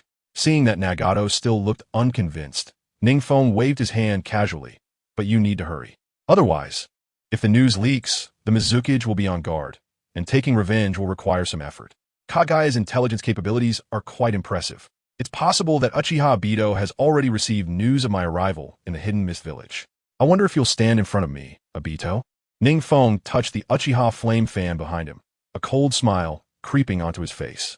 Chapter 178. NingFeng is the executor of the Moon's I Plan. Uchiha Peak has arrived. At Yagura's residence, Uchiha Obito was meditating when suddenly a creature resembling a pitcher plant emerged from the ground and reported to him in a low voice. He's here? Uchiha Obito was somewhat surprised. He hadn't expected that after the Nine-Tails night, Uchiha Peak still planned to not let him go. This time, it wasn't about the Nine-Tails incident. Kagaya seemed to see what Uchiha Obito was thinking and interrupted. This time he should be here because our forces pursued and injured Nagato. Pursued and injured Nagato? Uchiha Obito was taken aback. What is going on? How was Nagato injured? Wasn't he supposed to be staying well in the Rain Village? Nagato has been digging up the graves of strong ninjas in the ninja world. I suspect Uchiha Peak is preparing something bad again, Kagaya said with a serious expression. He had lived for 1,000 years and seen many talented heroes. But someone like NingFeng, who was not only powerful but also unconventional and could achieve remarkable feats repeatedly, was rare. So this time, Nagato's extensive grave digging must be due to Uchiha Peak secretly having new plans. Damn, Uchiha Obito cursed silently. He didn't want to have any conflict with NingFeng right now. The last time they fought was on the night of the Nine-Tails in Konoha. Although it was just a brief encounter, he knew he was not Uchiha Peak's match. In fact, he could say that without his Kamui's special ability, he might not even have the ability to contend with Uchiha Peak. That terrifying ninjutsu and taijutsu. Uchiha Obito's face twisted slightly beneath his mask. Let's go. Since this matter has escalated to his arrival, it can't be resolved simply. At the same time, Uchiha Obito secretly cursed the ninjas of the Hidden Mist for being so stubborn. The current development trend of the Rain Village was almost on par with Konoha. At this time, wouldn't it have sufficed for a Rain Village ninja to come and warn him? Pursuing someone to the point of desperation gives Uchiha Peak a reason to act against the Hidden Mist Village. On the other side, NingFeng had already sneaked into the Hidden Mist Village with a healed Nagato. After simply dealing with the traces, NingFeng did not plan to hide to any extent. He knew that Kagaya should have discovered something unusual by now. Therefore, Uchiha Obito would soon confront him, so he could actually just hold back in the Hidden Mist Village. However, is it NingFeng's character to be silent after being beaten? NingFeng had come to the Hidden Mist Village this time for the special ninja tools. Those 7 unique ninja swords. How's the scouting going? NingFeng and Nagato chose to stay in a dilapidated wooden house on the edge of the village to avoid drawing attention. The wooden house looked like it had been abandoned for a long time, and it seemed the owner had long been buried in a foreign land. The spies infiltrating the Hidden Mist Village were not of high rank. It could be confirmed that the Mizukage had ordered Jonin and above to abandon their tasks and return to the village recently. Nagato furrowed his brows, a glint of ruthlessness flashing in his purple glowing Rinnegan. It seems they must have discovered that several teams of ninjas had gone missing. The worst-case scenario is that the Mizukage already knows that Lord Peak has come. Otherwise, he wouldn't have mobilized so many ninjas back to the village. Lord Peak, should we continue? NingFeng coldly smiled. Continue, why not? Just based on those few useless ninjas in the Hidden Mist Village? As he spoke, NingFeng stood up proudly. Once they have gathered, wouldn't it be better to take them all out in one go? The shadow of another country must consider the interests of its own village. Therefore, after NingFeng demonstrated the ability to destroy their village, they all chose to compromise. However, the Shadow of the Water Country is under the control of Uchiha Bito. This means the Shadow of the Water Country doesn't care about the interests of its village at all. This is why we can only forcefully make a Bito feel the pain. Just like settling the score from the last Nine Tails incident. Have the orders reached the elite Jonin who are out on missions? Inside the Mizukige's office, the newly appointed 5th Mizukige, Kirigakure's Kagaya, sternly asked his subordinates. Since the last Nine Tails night, when the 7 ninja swordsmen and Hyuga were turned to ash by NingFeng, Uchiha Bito stealthily retrieved the ninja swords and then found ninja replacements for the original 7 ninja swordsmen and the Mizukige in Kirigakure. Report to Mizukige-sama. Most of the elite Jonin are already on their way back, and a few have returned to the village and are ready for your orders. However, this time, due to the sudden abandonment of the mission, the village has suffered significant financial losses from missions. That's trivial. Kagaya impatiently interrupted the report. Obito, controlling Kagaya, surely knows how much this action would cost. But right now, the situation is extremely urgent. Uchiha phone coming to Kirigakure definitely indicates bad intentions. Several days have passed, and there hasn't been any movement at all. This makes him increasingly anxious. What about the 7 ninja swordsmen? Suddenly remembering something, Hyuga quickly asked. The 7 ninja swordsmen have all returned to the village. That's good. Hyuga nodded slightly. Uchiha Bito knows the power that the 7 ninja swordsmen can exert. This increases their chances against Uchiha phone. However, he is very clear now that just this power is still not enough. If they can threaten Uchiha phone, the Moon Eye plan can be largely completed. The Moon Eye plan is originally about collecting tailed beasts. What NingFeng is doing now aligns perfectly with his plan.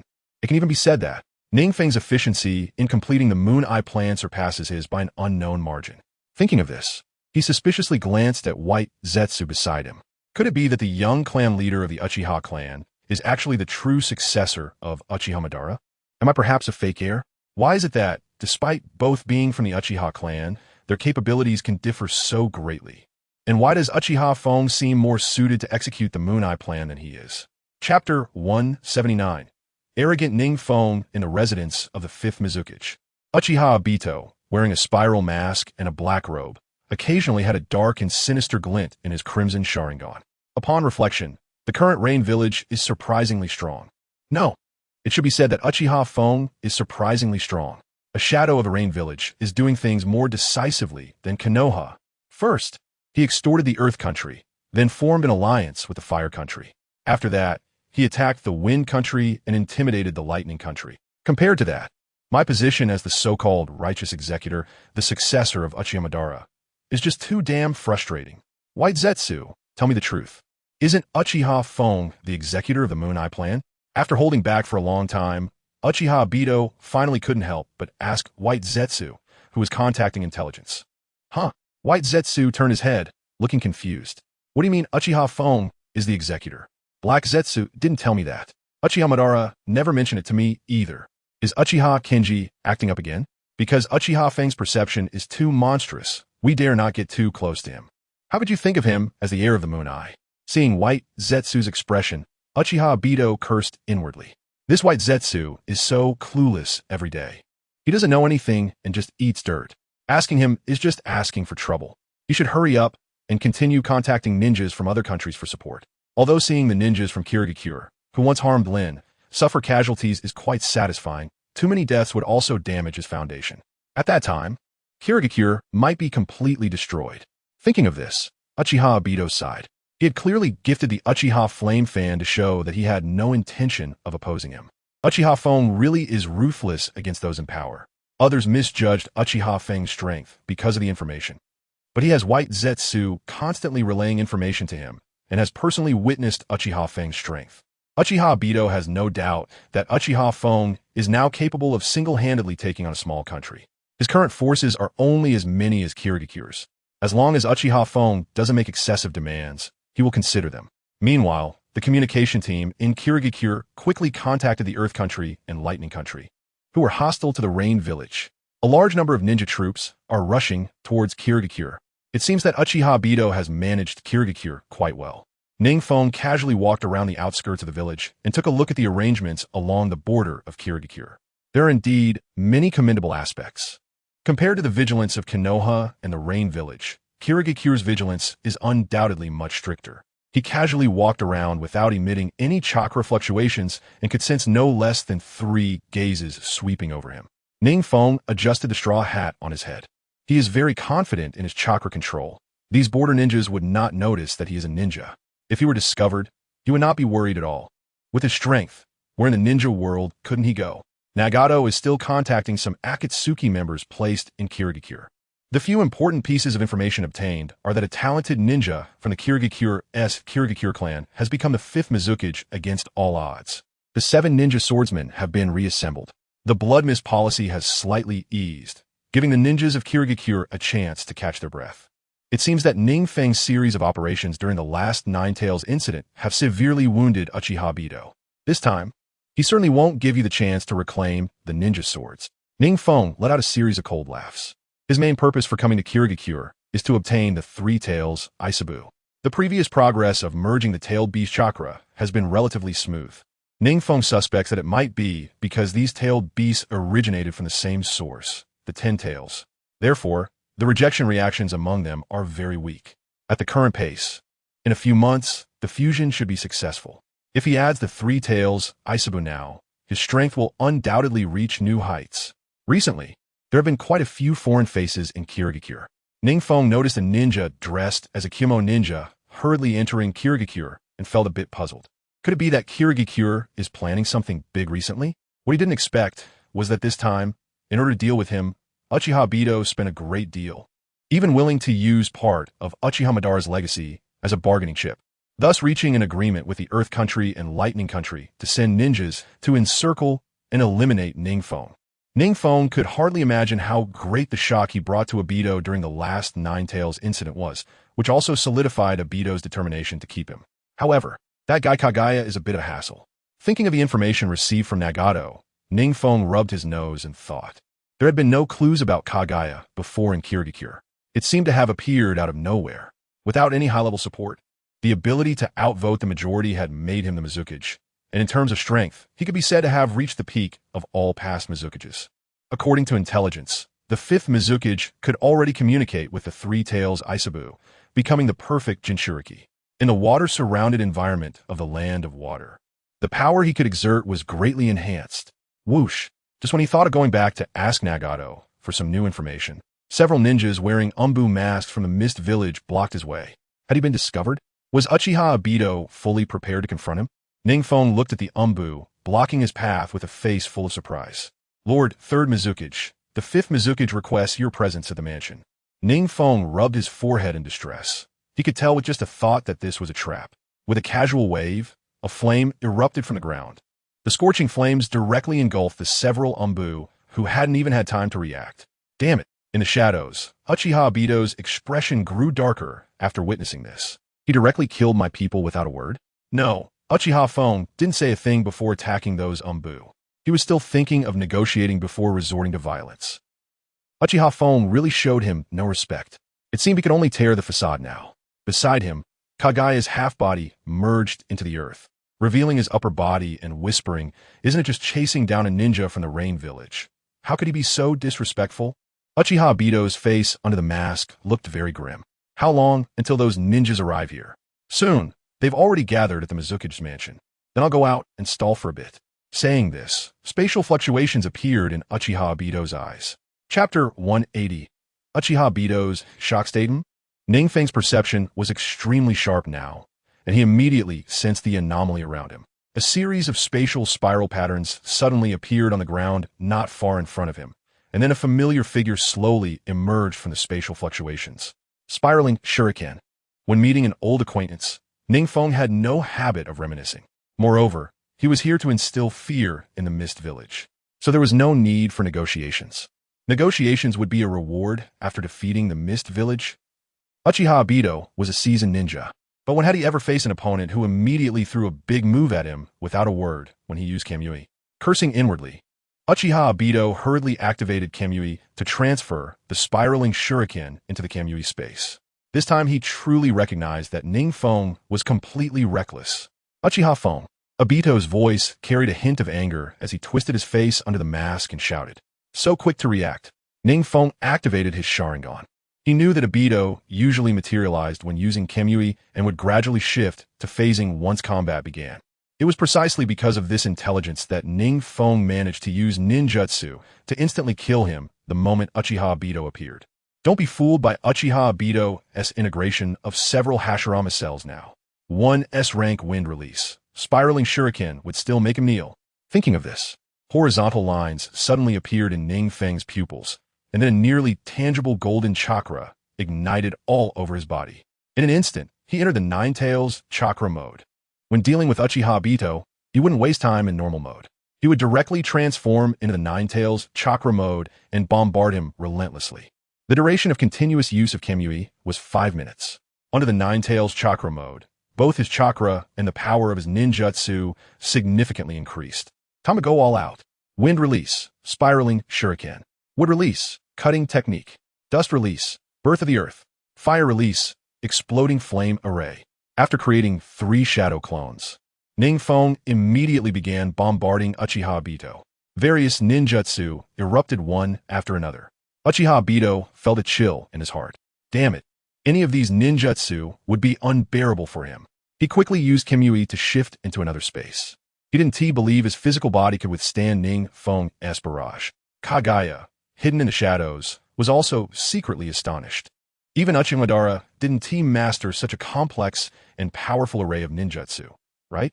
How did this guy come about? Looking at these ninjutsu, there was wood release and wind release, and even dust release. Did this kid fuse all 5 basic nature transformations? This was bad.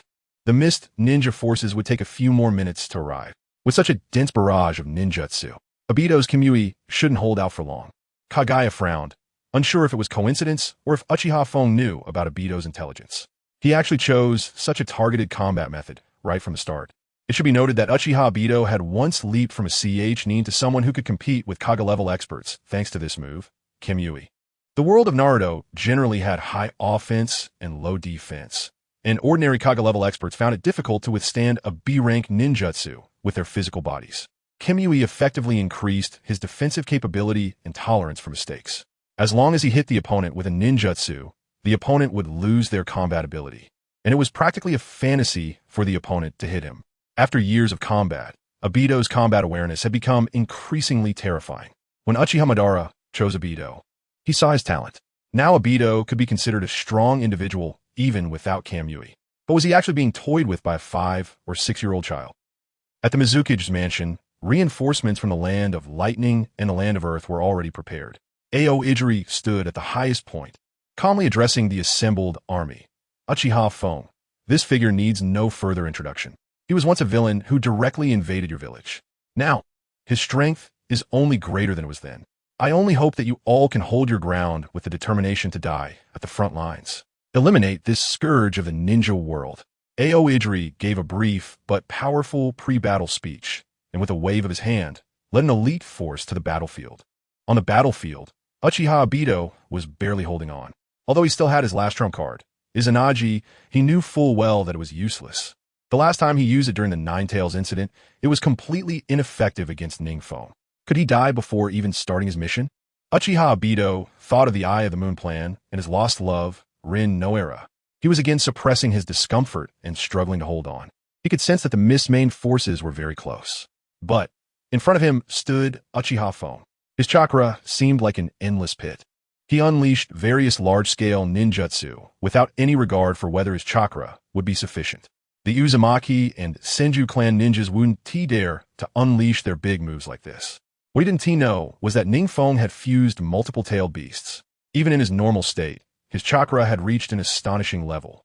Moreover, after entering the Nine Tails chakra mode, his chakra recovery speed greatly increased.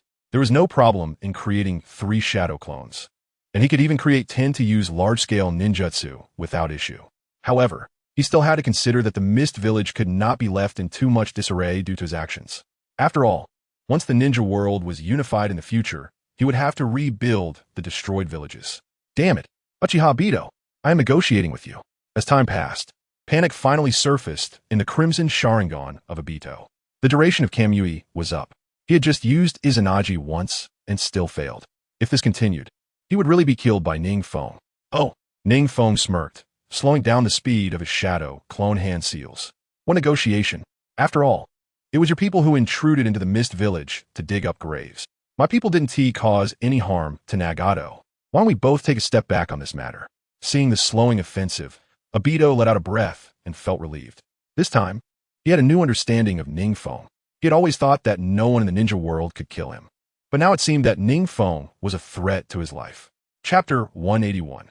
The Three Ninja Army Attacks. NingFeng's ultimate weapon, take a step back? How do you propose to do that? NingFeng sneered, secretly mobilizing chakra to continue forming seals. He had sensed that a large group of ninjas was approaching. So, he needed to delay and gather chakra to give them a big surprise. You go back to the Rain Village, and we will have peace. You can propose compensation for this incident, and I will respond appropriately. Obito was taken aback. He didn't expect that the Uchiha Feng, who had just been wildly throwing around chakra like a madman, would actually stop to listen to him. It could be said that he felt quite humiliated, and surely NingFeng would lower his stance as well. Compensation? Peace. NingFeng smiled non-committally. It indeed sounded like Mist Village was making a significant concession. His village was invaded, and he wasn't retaliating, but was even expected to compensate. However, NingFeng's intention was to intimidate. Even though Obito had already grown timid, without truly experiencing pain, he wouldn't remember his own strength. Meanwhile, the vast amount of chakra within him had been mobilized. The Tomo in NingFeng's pupils spun continuously, eventually forming a kaleidoscope shape. Obito's face behind the mask became even more panicked. Why did it suddenly turn into the kaleidoscope Sharingan without any disagreement? Did he still want to fight to the death with him? However, Obito glanced at the ninja army that had already arrived not far away. A cold smile appeared on his lips. At the same time, he hurriedly used Kimui to teleport to a dark place. Even if Uchiha Feng was a tough guy, he had just used so many large-scale ninjutsu. Now facing tens of thousands of ninjas, it would be impossible for him to retreat unscathed. I have a bad feeling. Kurizetsu suddenly appeared beside Obito. Obito covered his Sharingan and said calmly, "These tens of thousands of ninjas at the very least have elite Jonin-level strength. I even managed to recruit some strong members from the bloodline clans of the Mist Village. This time, let alone one Uchiha Feng. Even the 4 Kages from the other 4 countries might not be able to leave the Mist Village alive." When NingFeng saw Obito fleeing in panic, he smiled slightly, seeming to have anticipated it. He naturally knew that Obito had just been stalling for time, which was why he hadn't escaped. And now, he sensed a large number of chakra reactions approaching, which was why he let go of Obito. Upon closer inspection, these chakra reactions not only included Mist Ninjas, but also IWA and Kimo Ninjas. It seemed that Obito had spent a lot of effort to gather manpower from Inoki and A. However, this time they were destined to suffer a loss. NingFeng could hardly imagine what expression Inoki and A would have if they knew that their elite ninjas sent to surround him had all been wiped out in the Mist Village. It would probably be quite a spectacle, right? That ninja is Uchiha Feng, directly releasing ninjutsu from a distance, under Obito's control. The ghost lamp was the first to issue orders to the troops behind. The ninjas behind did not need him to say anything. Each of their eyes seemed to glow red. The scene of Uchiha Feng coming to their ninja village and acting tyrannically over their own shadow was vivid in their minds. They could no longer hold back. After hearing Yu's words, they all geared up and began to form seals to release ninjutsu. NingFeng looked at the incoming ninjutsu with a hint of mockery. The corners of his mouth still held a contemptuous curve. These ninjas were elites from 3 ninja villages, and the ninjutsu they used was impressive. However, in NingFeng's eyes, these ninjutsu could only change the terrain.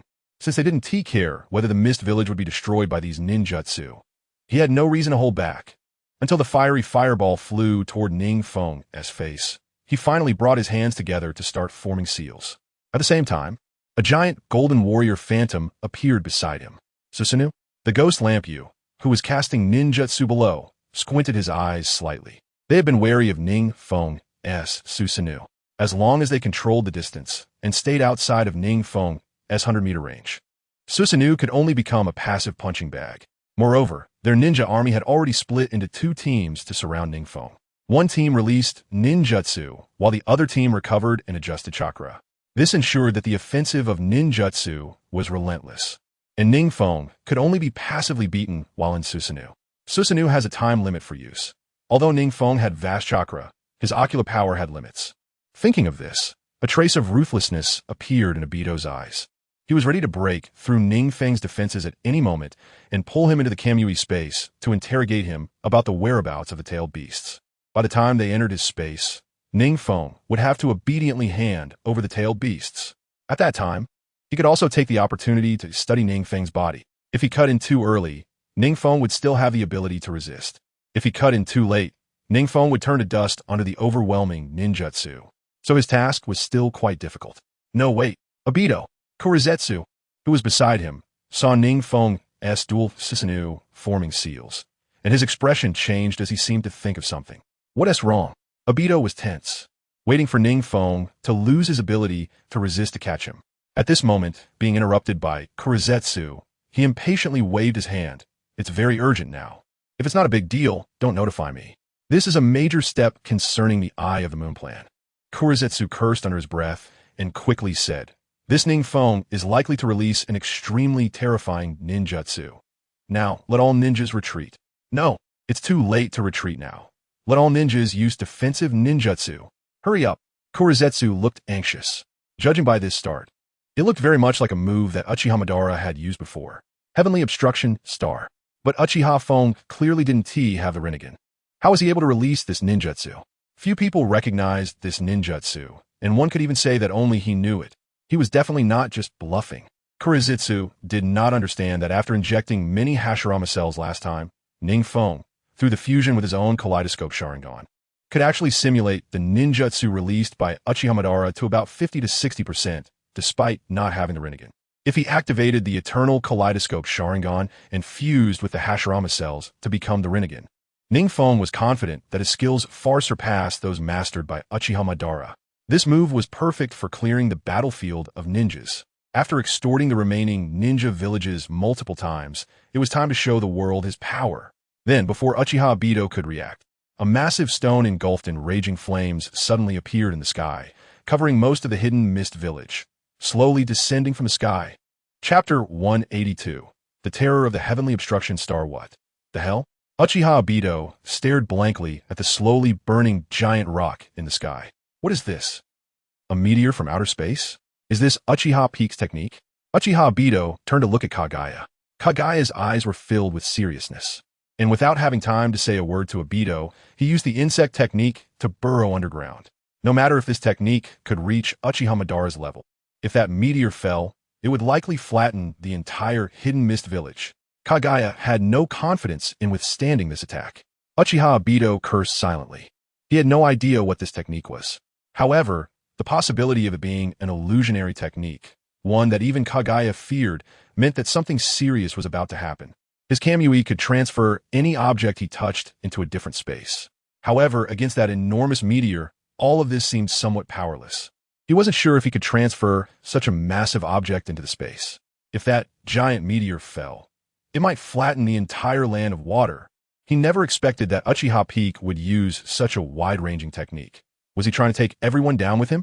Obito looked at the meteor blocking out the sun, recalling what Kagaya had just said about having all the ninjas use defensive ninjutsu. He quickly commanded his team, all of you release defensive ninjutsu. All the ninjas stared blankly at the meteor that had suddenly appeared in the sky, their faces filled with fear. Was this really ninjutsu that a ninja could use? Could it really create a meteor comparable to the land of water? Everyone's gaze towards the dual Susanoo in the center was filled with terror. Run. If they didn't run, they would die here. Someone shouted to flee first, and the entire force fell into chaos. Only the ninjas of the hidden mist village listened to Obito's command and quickly formed seals to prepare their defensive ninjutsu. At this moment, the shortcomings of the hastily formed alliance became evident. If they were to pursue NingFeng together with the other ninjas and unleash ninjutsu, they would have been more than willing. However, under the threat of death, every one of them was panicking. They even forgot to follow their leader's orders. Run, run. NingFeng saw the chaotic hidden cloud rock ninjas, and a cruel smile crept onto his face. Earlier, he had already used a secret technique to notify Nagato to leave. By now, he should have distanced himself from this area. His small heavenly obstruction star looked large, but in reality, its destructive power only extended to the size of the hidden mist village. It could also affect half of the ninja world, but that would only cause some minor earthquakes. Once he activated the Rinnegan, he wouldn't dare use the heavenly obstruction star anymore. At that time, the power of the technique would be too great. Even a Susanoo might not be able to withstand such immense destruction. As one earthen wall after another rose, the meteor slowly descended. Obito looked at the scattered allied forces and couldn't help but curse. In fact, their thousands of elite Genin could have used defensive ninjutsu to minimize damage under the heavenly obstruction star. However, the rock ninjas, who were best at defensive ninjutsu, were simply running around in chaos. Only the mist ninjas, skilled in assassination, were left to release defensive ninjutsu. Such a level of defense was simply unable to withstand that giant meteor in the sky. This is bad. Uchiha Obito suppressed the discomfort from his chakra exhaustion, and his Sharingan continuously emitted strong spatial fluctuations. He wasn't prepared to clash with Uchiha Peak underneath this massive meteor. The destructive power of a meteor falling like this was beyond what he could withstand. It was wise to quickly move to a safer position. As Uchiha Obito moved, the meteor above everyone's heads also slowly descended. All the ninjas seemed to smell the approaching scent of death. How could this possibly be a ninjutsu produced by human power? This power is divine. NingFeng watched with satisfaction as the ninjas below scurried in panic, slightly tilting his head to directly face the meteor. The shockwave from the meteor's descent had already gently swept through the surrounding woods of the hidden mist village, and some frail trees had even been uprooted by the swirling winds. The terrifying might engulfed the entire battlefield, and even the leading Obito could no longer maintain his composure. A hint of panic flashing through his eyes. In the face of death, he felt fear. The three-tailed beast within him roared, wanted to break free from its seal and escape on its own. Obito had long since become the Jinchuriki of the Three Tails under Uchiha Obito's control. Now, he could coexist peacefully with the Three Tails. However, at this moment, Obito had no time to control the Three Tails within him. The Three Tails finally broke free from the illusion of the Kaleidoscope Sharingan and saw the giant meteor blocking out the sun. The Three Tails knew its own strength. Even in the land of water, a battlefield suitable for its abilities, it could never withstand such a meteor. It seemed it was going to fall into slumber again. The Three Tails gave up struggling. When the Jinchuriki died, the tailed beast would not die. Instead, it would soon revive at a random location. So it didn't care whether it could survive this heavenly obstruction star. The meteor slowly descended and finally smashed down towards the hidden mist village where NingFeng was located. In the hidden leaf village, Hokage's office. Hokage-sama, this is the recent intelligence from the third Reikage. Minato Namikaze, wearing the Hokage hat, sat at the desk listening to the report from the Umbu ninja, just as he was about to reach out for the intelligence file in the ninja's hand. Boom, boom, boom. The ground suddenly began to shake violently. This tremor wasn't just within the Hokage's office. The entire hidden leaf village started to shake to varying degrees. Every villager panicked, getting up to grab their valuables and hurriedly trying to escape. An earthquake? Or an enemy attack? Minato furrowed his brow, a hint of suspicion flashing in his light blue eyes. The Umbu in front of him quickly drew their ninja swords, adjusting their stances to be on guard. Soon, the shaking of the ground subsided. Minato let out a heavy breath and said, "Investigate what just caused the earthquake. This tremor seems to be coming from afar." The Umbu ninja sheathed their swords and knelt on the ground, speaking in a low voice. Minato nodded and walked slowly to the window to look out at the hidden leaf village. His eyes flickered, lost in thought. Chapter 183. The painful hidden mist village. Meanwhile, at the source of the earthquake, the hidden mist village, the battlefield was already filled with corpses. The ground was desolate, faintly flickering with weak flames. The terrain had been drastically altered by the massive meteor. Broken pieces of meteorites were scattered everywhere, and the ground was pockmarked beyond recognition.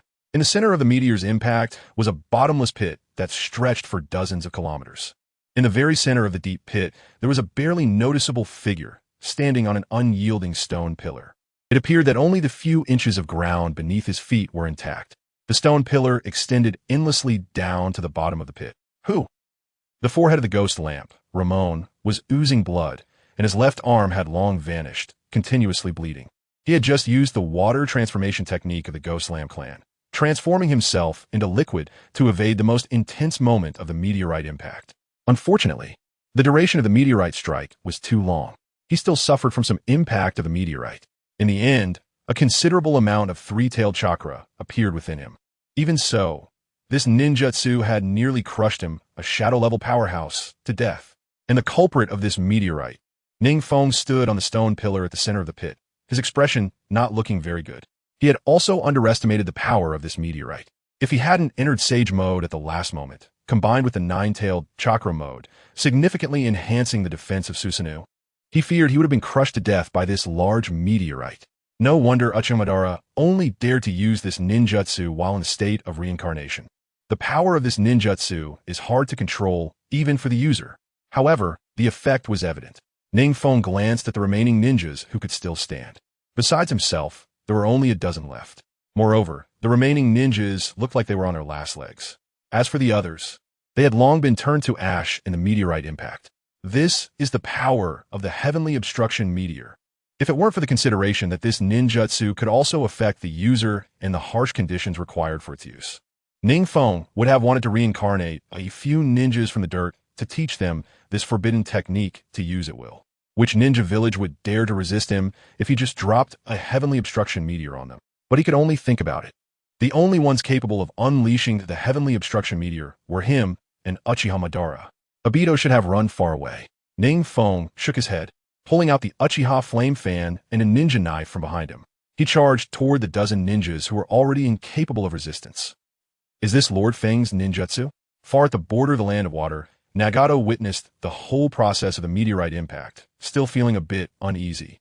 His master could actually perform such a godlike ninjutsu. His admiration for NingFeng couldn't help but grow even stronger. The recent fluctuations had also reached him. He secretly rejoiced that his legs were still relatively quick. If he had still been in the land of water, he would likely have been turned into minced meat by now. He needed to hurry back to the village and bring reinforcements to support Lord Feng. Nagato took a deep breath and continued to hurry along. He had learned that there were over 10,000 ninjas sent to encircle Uchiha Feng this time. Among them were elite ninjas from the Cloud Village and Rock Village. Although very few could survive under Lord Feng's ninjutsu, Nagato was still worried about NingFeng's safety and prepared to go back for reinforcements.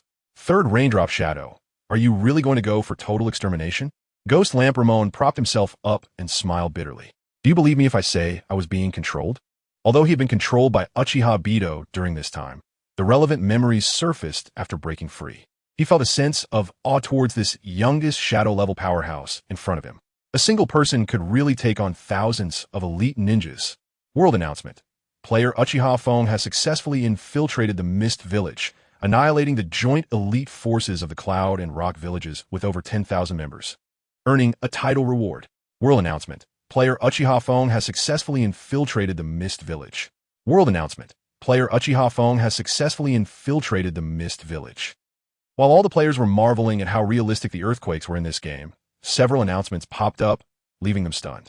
Entering the Mist Village? Directly taking on over 10,000 elite troops? This is even more formidable than the third Reikage. Wait, could the recent earthquake have been caused by the great Uchiha Feng? No way. How could it be so coincidental? Just as all the players were speculating, NingFeng was already smiling as he raised his ninja knife. You are from the Ghost Lamp clan, right? If you can persuade the entire Ghost Lamp clan to join my Rain Village, I can consider letting you off the hook. The entire Ghost Lamp clan? Ghost Lamp Ramon's eyes widened slightly. This would mean betraying his own village. Under the impact of this meteorite, the clan would definitely suffer damage. Now, they had to rely on the ninja who had caused them harm. What a humiliation. But he could no longer suppress the turmoil of the three tails within him. Ghost Lamp Ramon knew that if the three tails erupted, he would also be doomed. At that time, if the three tails fought Uchiha Feng, the entire Mist Village would only suffer even greater casualties. He gritted his teeth and lowered his head in humiliation, saying, I promise, my lord, I will persuade the people in my clan to join the Rain Village shortly. As for the Mist Village, although there was a protective array, it had been severely damaged under the meteorite's impact. Ordinary villagers in the village had already fallen dead everywhere. Even some low-level ninjas without special defensive bloodline limits had perished in the aftermath of the meteorite's fall. They truly felt the pain this time. The people of the Mist Village, whether they were lowly civilians or ninjas, truly felt fear this time. Just as the ninjas of the Ghost Lamp clan were relieved that they had retained many ninjas due to their clan's secret techniques. They saw a disheveled figure staggering from afar. Who was that? The clan leader of the Ghost Lamp clan, who was directing the clan ninjas to tidy up the chaos caused by the recent meteorite impact, was taken aback. That figure looked somewhat familiar. As he got closer, he realized it was the fifth Mizukage who had come from their clan. Mizukage, what happened? Although Ghost Lamp Ramon was from their clan, he was now the 5th Mizukage, so they should use formal language when they met. I have come to inform you that from this day forth, we will be leaving the Mist Village and joining the Rain Village. Chapter 184. The choice of Ghost Lamp Ramon. What? The clan leader of the Ghost Lamp clan was initially stunned. Then he noticed that the left arm of the 5th Mizukage, Ghost Lamp Ramon, had long since disappeared. Moreover, he looked extremely disheveled, as if he had just gone through a great battle. How is it? What is your intention, sir? NingFeng, who had been standing behind Ghost Lamp Ramon, stepped forward at some point and calmly spoke to the clan leader of the Ghost Lamp clan. The clan leader of the Ghost Lamp clan was a shrewd person. He immediately realized that Ghost Lamp Ramon had likely been coerced into persuading them to join the Rain Village. A ninja from the Rain Village who could be so young and capable of infiltrating the Mist Village to coerce the Mizukage. He could think of no one other than the 3rd Mizukage in the ninja world. He just hadn't expected that just a few months ago, he had been hearing news about Uchiha Feng going to other ninja villages to extort and demonstrate power. Now, only a few months later, it was the Mist Village's turn? Was this Rain Village really not afraid of offending too many ninja villages and being attacked collectively? While thinking, he began to size up NingFeng. Although he was not very old, just standing there exuded a daunting aura. It seemed that the next second, as long as he uttered a negative word, this seemingly harmless Mizukage would draw his knife against him. He subtly gestured to Ghost Lamp Ramon. Is it possible for the family of a Shadow of Rain to leave behind this Lord Yuing? After all, their understanding of the power of Uchiha Peak is merely hearsay. Even though Uchiha Peak had the achievement of defeating the previous generation of the Mizukage on the Night of the Nine Tails, they still felt nothing. This is human nature, something that even ninjas cannot escape. When pain has not befallen them, there will always be a glimmer of hope in their hearts. Ghost Lantern Remnant Moon smiled bitterly and shook his head while pointing to his left arm. My patience is limited. NingFeng looked at the leader of the Ghost Lantern clan, who was still unwilling to give up and was confirming something with Ghost Lantern Remnant Moon, and subtly released his chakra pressure. In an instant, the small room was filled with a very intense chakra reaction. The air around was constantly squeezing the leader of the Gazai clan, as if it would crush him into minced meat at any moment. The leader of the H-Zuki clan was taken aback and dare not say more. Although H-Zuki Sanyue was not under the suppression of NingFeng's chakra, he stood obediently beside him, not daring to utter a word in defense of his clan leader. NingFeng looked at the terrified expression of the H-Zuki clan leader with satisfaction and withdrew his chakra. In the ninja world, the strong could directly attack with chakra. Even a powerful strong man can kill with just the pressure of their chakra. The leader of the Ghost Lantern clan felt the pressure around him finally lift, and his body involuntarily relaxed. He quickly knelt down and bowed, saying, the Ghost Lantern clan is willing to merge into the Rain Hidden Village. NingFeng, with his keen perception, naturally noticed the small movements of these two individuals. However, he did not point it out personally, as it was he who had suggested that Gyui's can you persuade their clan leader. In that case, you should gather the members of the Gyui's clan who are willing to join Yuin Village. As for the rest who are unwilling to join and unwilling to follow me. NingFeng cast a meaningful glance at the clan leader of the Gyui's clan. I do not wish to leave any seeds of hatred that could take root and sprout again in Wuyin Village years later. Understood. The leader of the Hozuki clan responded with a slight tremble in his body. NingFeng's meaning was very clear. Those members of the Hozuki clan who disagreed with merging into the Hidden Rain Village could be killed directly. The leader of the Ghost Lantern clan instructed his guards to notify others while forcing a smile and saying to NingFeng, Lord Yuing, please come in and sit for a while. NingFeng nodded and stepped into the territory of the Ghost Lantern clan. Thinking about it, tidying up the aftermath of Mist Hidden Village wouldn't be a bad idea either. After all, under his own Tian Shijinxing, Wuyin Village has been almost completely destroyed. As for being criticized by the ninja world because of this matter, NingFeng doesn't care at all, as long as one has the power to suppress. There will be no opposing voices in the ninja world. At that time, Uchiha Madara from Konoha could suppress the ninja world with his own strength. So he acted ruthlessly and no one dared to speak out. It wasn't until after his death that some ninjas started to say he was ruthless and heartless. However, those ninjas would never have dared to speak up while Uchiha Madara was alive. This is the deterrent power of the strong. As long as one's strength is strong enough, no one will dare to speak out, no matter how ruthless their actions are. I have instructed the people below to notify. Results will be available shortly. The leader of the Koid clan said after NingFeng took his seat. NingFeng chatted casually with the leader of the Koid clan. He also learned that the current leader of the Koid clan is named Koid Rigetsu. The Koid clan did not suffer much damage this time. However, it is unclear whether it is due to the rebellious nature of the Koid clan's ninjas or something else, but nearly half of the Koid clan members chose to oppose. Hearing the guard's response, Ghost Lantern Cool Moon's expression became slightly stiff. His hands rubbed back and forth on his robe as he weighed whether the lives of half of his clansmen were worth the risk of fighting to the death with NingFeng. NingFeng sat not far away, watching with great interest as Ghost Lantern Cool Moon's expression changed continuously. He knew that while Ghost Lantern Cool Moon spoke decisively to him, when it came to actually dealing with clansmen of the same bloodline, he would hesitate. NingFeng would give him the opportunity to hesitate, but he would not forgive someone who made mistakes. During their earlier conversation, he had also mentioned that the meteorite was his ninjutsu and that his strength could easily defeat the fifth Mizukage, Ghost Lantern Remnant Moon. After receiving Ghost Lantern Remnant Moon's affirmation, Ghost Lantern Cool Moon felt a wave of fear. He was determined to submit to the Rain Hidden Village, but he did not expect that there would be so many people opposing him. After a moment of struggle, he resolutely walked up to NingFeng and said, "Lord Yueying, I will deal with the dissenters." "No need, Clan Leader Cool Moon," NingFeng replied, clapping his hands and standing up with a smile. "Years from now, you will surely feel gratified by today's wise decision. Your clansmen will also admire your brilliant choice. As for the people outside," NingFeng's tone shifted when he mentioned the dissenters. "There can't be more than two voices in a family. This time, it just happens to filter out voices different from the clan leaders. Wouldn't you agree?" Guizhong Liangyue felt a chill down her back under NingFeng's penetrating gaze. She quickly echoed, "I will handle them right away.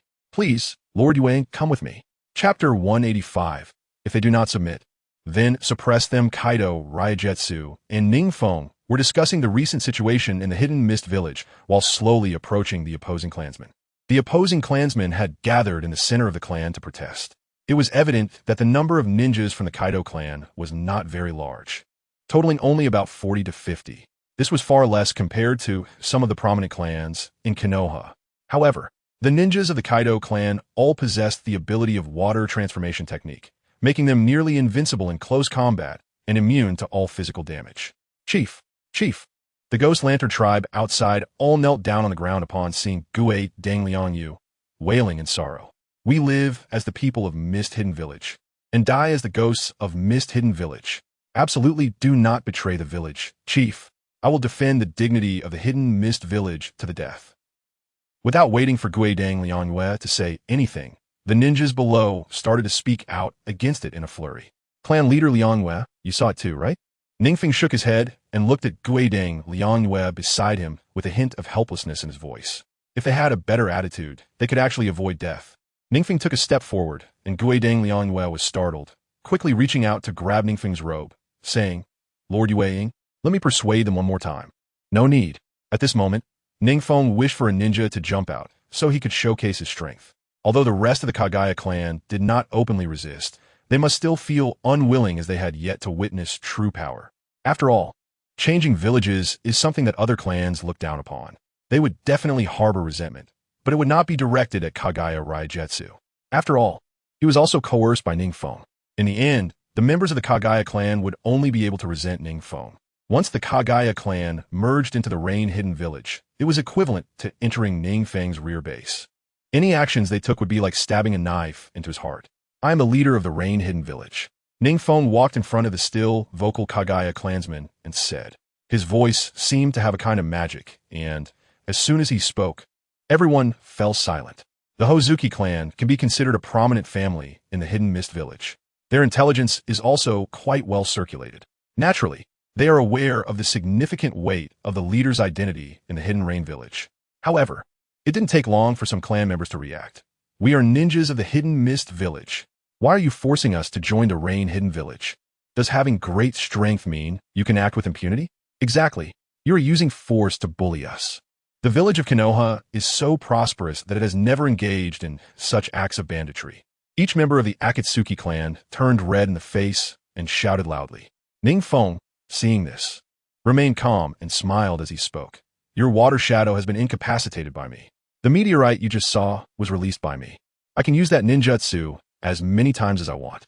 It's only because your clan has potential that I hope you will merge into the Rain Hidden Village." After saying this, NingFeng shook his head and raised his left hand towards the sky. This should make it clear to these dozens of dead men. What? The meteorite was really released by him? The water shadow? Incapacitated by him? The members of the Hozuki clan below have not yet realized that NingFeng intends to kill them and are discussing among themselves. However, the loudest voices are those questioning what NingFeng said. After all, the fifth Mizukage came from their own family. The strength of Hozuki Mangetsu is well known to everyone. It would not be an exaggeration to say he is the strongest Mizukage in history. In the Mist Village, which is suitable for water-style ninjas. They even believe they could go head-to-head with Senju Hashirama. How could it be possible that someone was killed in the Mist Village? This is hard to believe. Sita. In the sky, the clouds that were just scattered by the meteorite are now slowly gathering. Threads of lightning are continuously struggling to break out from the clouds. Attracted by the thunder escape technique in NingFeng's hand, becoming increasingly lively. Everyone wait. Finally, some of the clan members reacted and looked up at the sky. They were surprised to find that dark clouds had gathered above them. The rest of the sky, however, was completely clear due to the recent meteorite impact. It looked as if a heavy downpour was about to occur. Boom! A lightning bolt as thick as a water bucket suddenly struck the palm of NingFeng's raised hand. Crackling. NingFeng's lips curled into a cruel arc as his left hand slammed down onto the ground, drawing in the countless natural lightning bolts from above. In the sky, a terrifying head of a beast composed of lightning suddenly appeared before everyone. Roar! The beast let out a series of furious roars. NingFeng used his lightning release technique, Thunderbirds, to draw the lightning beast from the sky down to the Ghost Lantern clan on ground. Oh no, it's a lightning release ninjutsu. Everyone was shocked. Behind NingFeng, the closest to him, Gyuai's felt a wave of heart palpitations. Although their Gyuai's clan could use the water transformation technique to become liquid and be immune to all physical damage, they were most vulnerable to lightning techniques. But unexpectedly, the lightning release ninjutsu used by NingFeng looks extremely terrifying. Liang, you can clearly sense the chakra within it. If this lightning strikes down, he can imagine. His kin will be reduced to ashes, with no complete corpses left. As they pondered, a thunderous beast resembling a Qilin suddenly fell from the sky. Its speed was so fast that even the skilled Ikari ninja couldn't react in time to evade it. How does the rest of the family affect? Half a day later, NingFeng sat on the territory of the Ghost Lantern clan and asked calmly, "What about the other families?" Replying to Lord Yuing, "Most of the other families chose to submit after witnessing your lightning release ninjutsu and the meteor," said Ghost Lantern Liangyue with a respectful expression. Ghost Lantern Liangyue no longer dared to have any second thoughts. After seeing NingFeng's ninjutsu, he realized that NingFeng had the power to easily destroy their Ghost Lantern clan. After the Ghost Lantern clan's ninjas suffered heavy casualties from that lightning release ninjutsu, the remaining submissive ninjas no longer dared to speak. Although they were confident in their water shadow, the divine-like power that NingFeng could wield so effortlessly truly instilled fear in them, making them reluctant to take any further actions. The surrounding ninja families also witnessed this mighty ninjutsu and, under the persuasion of the ninjas sent by Ghost Lantern Liangyue, mostly chose to submit. Only a few bloodline families remained unyielding. Are there still those unwilling to join? NingFeng's lips curled into a mysterious smile. Let's go take a look. Chapter 186, The Emptied Mist Hidden Village. This, Gazai Liangyue said with a bitter smile, Lord Yueying, the families that refuse to submit are headed by those stubborn old fossils. No matter how much strength you show, you won't be able to integrate them into Yuin Village. Who said we have to talk nicely to them? NingFeng looked at Guidang Liangyue with a strange expression. It will be better to just kill those who do not submit. After all, the leadership is currently in chaos, and Kiri Shinobi Village has already been mostly destroyed. If they are not incorporated into Yu Shinobi Village, they will eventually be taken in by the remaining ninja villages. They still harbor hatred towards me. Isn't that just creating enemies for myself? Heaving a sigh, Gyuai's noted that the families in Misty Hidden Village were all quite familiar with each other. Now that NingFeng had made up his mind to kill, it was no longer appropriate for him to plead for his old friends. Following someone so decisive in killing, if he spoke too much, he might end up getting killed himself. Is it really necessary to eliminate everyone who doesn't surrender just to avoid making enemies? Is this adult really not afraid that such actions will provoke public outrage in the ninja world? Watching NingFeng's departing figure, Gue Dangliang, you had no choice but to quicken his pace to catch up. Let's start with the family that is closest. NingFeng cast a sharp glance at the Gue Deng clan members following him. Have you all packed everything you need to move?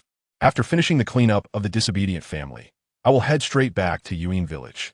The members of the Ghost Lantern clan trembled and quickly responded, yes. NingFeng looked back at his clansmen with satisfaction and waved his arm. Let's go. What's going on? Uchiha Obito stood atop a high rock, gazing far towards the direction of the hidden mist village, speaking with lingering fear. Uchiha Peak is currently taking in the families of Hidden Mist Village. Behind him, Black Zetsu was half buried in the ground, only his upper body exposed as he responded. Damn it! Uchiha Obito slammed his fist into the stone wall beside him, instantly creating a spiderweb-like crack on its surface. He really didn't expect NingFeng to play so dirty. After defeating your own people, you still want to take in the families from the Hidden Mist Village? If he really takes away most of it, the Hidden Mist Village will also be virtually non-existent. The Moon Eye plan is pretty much over as well. Uchiha Obito's expression under the mask became increasingly grim, but he couldn't think of a way to stop NingFeng. In terms of strength, he couldn't match NingFeng. In terms of intelligence, NingFeng had him completely figured out. In terms of power, his Hidden Mist Village was almost fully taken away by NingFeng. How can he continue? Kurojitsu is also quite helpless. If only Uchiha Fumio had been chosen as the executor of the Eye of the Moon from the beginning. Uchiha Obito had high hopes for Kakashi, but now it seems NingFeng is obviously far superior to Kakashi. In fact, the collection of tailed beasts that NingFeng has been working on aligns perfectly with the Eye of the Moon plan. Should I now try to recruit NingFeng to join the Eye of the Moon plan? A thought suddenly surfaced in Black Zetsu's mind. Black Zetsu, notify me immediately after Uchiha Obito leaves. Obito's voice trembled faintly, unable to suppress the anger bubbling within him. He was even starting to blame Black Zetsu for taking the initiative to hunt down Nagato. If Nagato had been allowed to dig in peace, wouldn't the Hidden Mist Village have avoided such losses? Thinking of this, his gaze towards Black Zetsu became somewhat cold. Black Zetsu felt a chill as he was stared at by Obito and quickly dropped the line, merging into the earth. I'll notify you when he leaves. How many more clans are there? After NingFeng dealt with another family that was unwilling to submit, he turned to Gue Dang Lianyu and asked. There are still more than a dozen. Gue Dang Lianyu swallowed hard and replied, trembling slightly. Behind them, there were many hunched-over ninjas who dared not look directly at NingFeng. These were the family ninjas that NingFeng had taken in this time. There were also some wandering ninjas and a few Chunin and Jinin from the Mist Village. They had all followed NingFeng along the way, witnessing firsthand as he suppressed one unwilling family after another with a wave of his hand. They had gained an understanding of their new leader's strength. It turned out that the strength of the Rain Shadow was so formidable. Forget it, we don't need the rest. NingFeng turned his head, stretched lazily, and said loudly, everyone, follow me back to the village. The ninjas behind him responded in unison. He had been in the Hidden Mist Village for almost a day, relying on his large-scale ninjutsu to swiftly defeat the non-submissive families. Only a few major families willing to submit were left. If he delayed until night, NingFeng feared that other ninja villages would learn of the news and come to the Hidden Mist Village, and by then, he would truly be surrounded by enemies. If he continued to deal with the remaining dozen or so families, he might not have time to return to the Hidden Rain Village before those ninja villages reacted. It is easy to imagine that his current actions would raise the vigilance of the other ninja villages against the Hidden Rain Village by several levels. The foundation of a village lies in the inheritance of its family ninjas. As long as the family ninja legacy of a village persists, there's a chance for the village to rise again. However, NingFeng's actions now undoubtedly uproot the opportunity for the Hidden Mist Village to make a comeback. In the future, if Obito returns, he will find it impossible to take action against the half-destroyed Hidden Mist Village. From this point on, the Land of Water can almost be excluded from the 5 great nations of the ninja world. A group of people set out from the Hidden Mist Village, embarking on the road to the Hidden Rain Village. What? Has the Hidden Mist Village already engaged in battle with Lord Peak? In the Rain Village, Xiaonan looked at the disheveled Nagato in shock, covering her mouth in exclamation. Nagato appeared exhausted, his body covered in the dust of travel. He had rushed back from the Mist Village without rest to deliver the information. Not daring to take a moment's break, he finally collapsed after bringing the intel. Xiaonan was in a panic, while beside her, Itachi Uchiha gathered the umbu with a stern expression, preparing to set out to rescue Uchiha Obito. Time was of the essence, and he couldn't spare a moment to comfort Xiaonan. Although he knew his brother was strong, deep down he questioned. With the combined elite forces of 3 ninja villages and the 5th Mizukage personally leading the charge, Even he had no confidence in making a clean getaway. So much time has passed. Could it be that my brother? Thinking of this, his expression grew even darker. The dozens of Umbu on either side had gathered and were just waiting for Uchiha Itachi's command to mobilize and rescue Uchiha Fugaku. Lady Konan, Lord Itachi, Lord Fugaku has returned. Suddenly, a surprised voice came from outside the door. Then a familiar figure stepped into the room. Chapter 187. The New 5 Great Nations of the Ninja World. Lord Peak, brother. Seeing the intact figure in front of them, Xiao Nan and Uchiha Itachi let out a sigh of relief. How could he be so reckless this time? Going to the Hidden Mist Village alone? Uchiha Itachi was scolding NingFeng while stepping forward to check if he had any wounds. Lord Feng, Yuin Village is now at the center of the storm. If Kirigakure targets us afterwards, they have allied ninja villages, and we won't be able to take action. Conan said with a worried frown.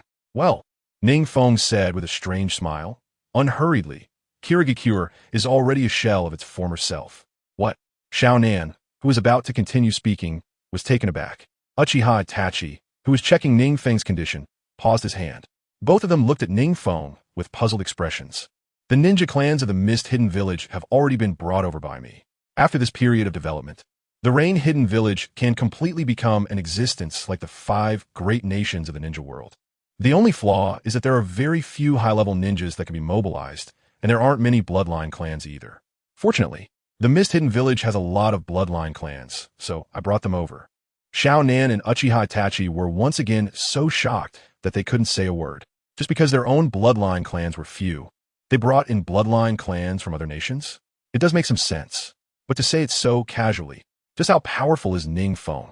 NingFeng noticed the dazed expressions of the two and shrugged, saying to Xiao Nan, let's divide the territories for these families in advance so they don't create conflicts.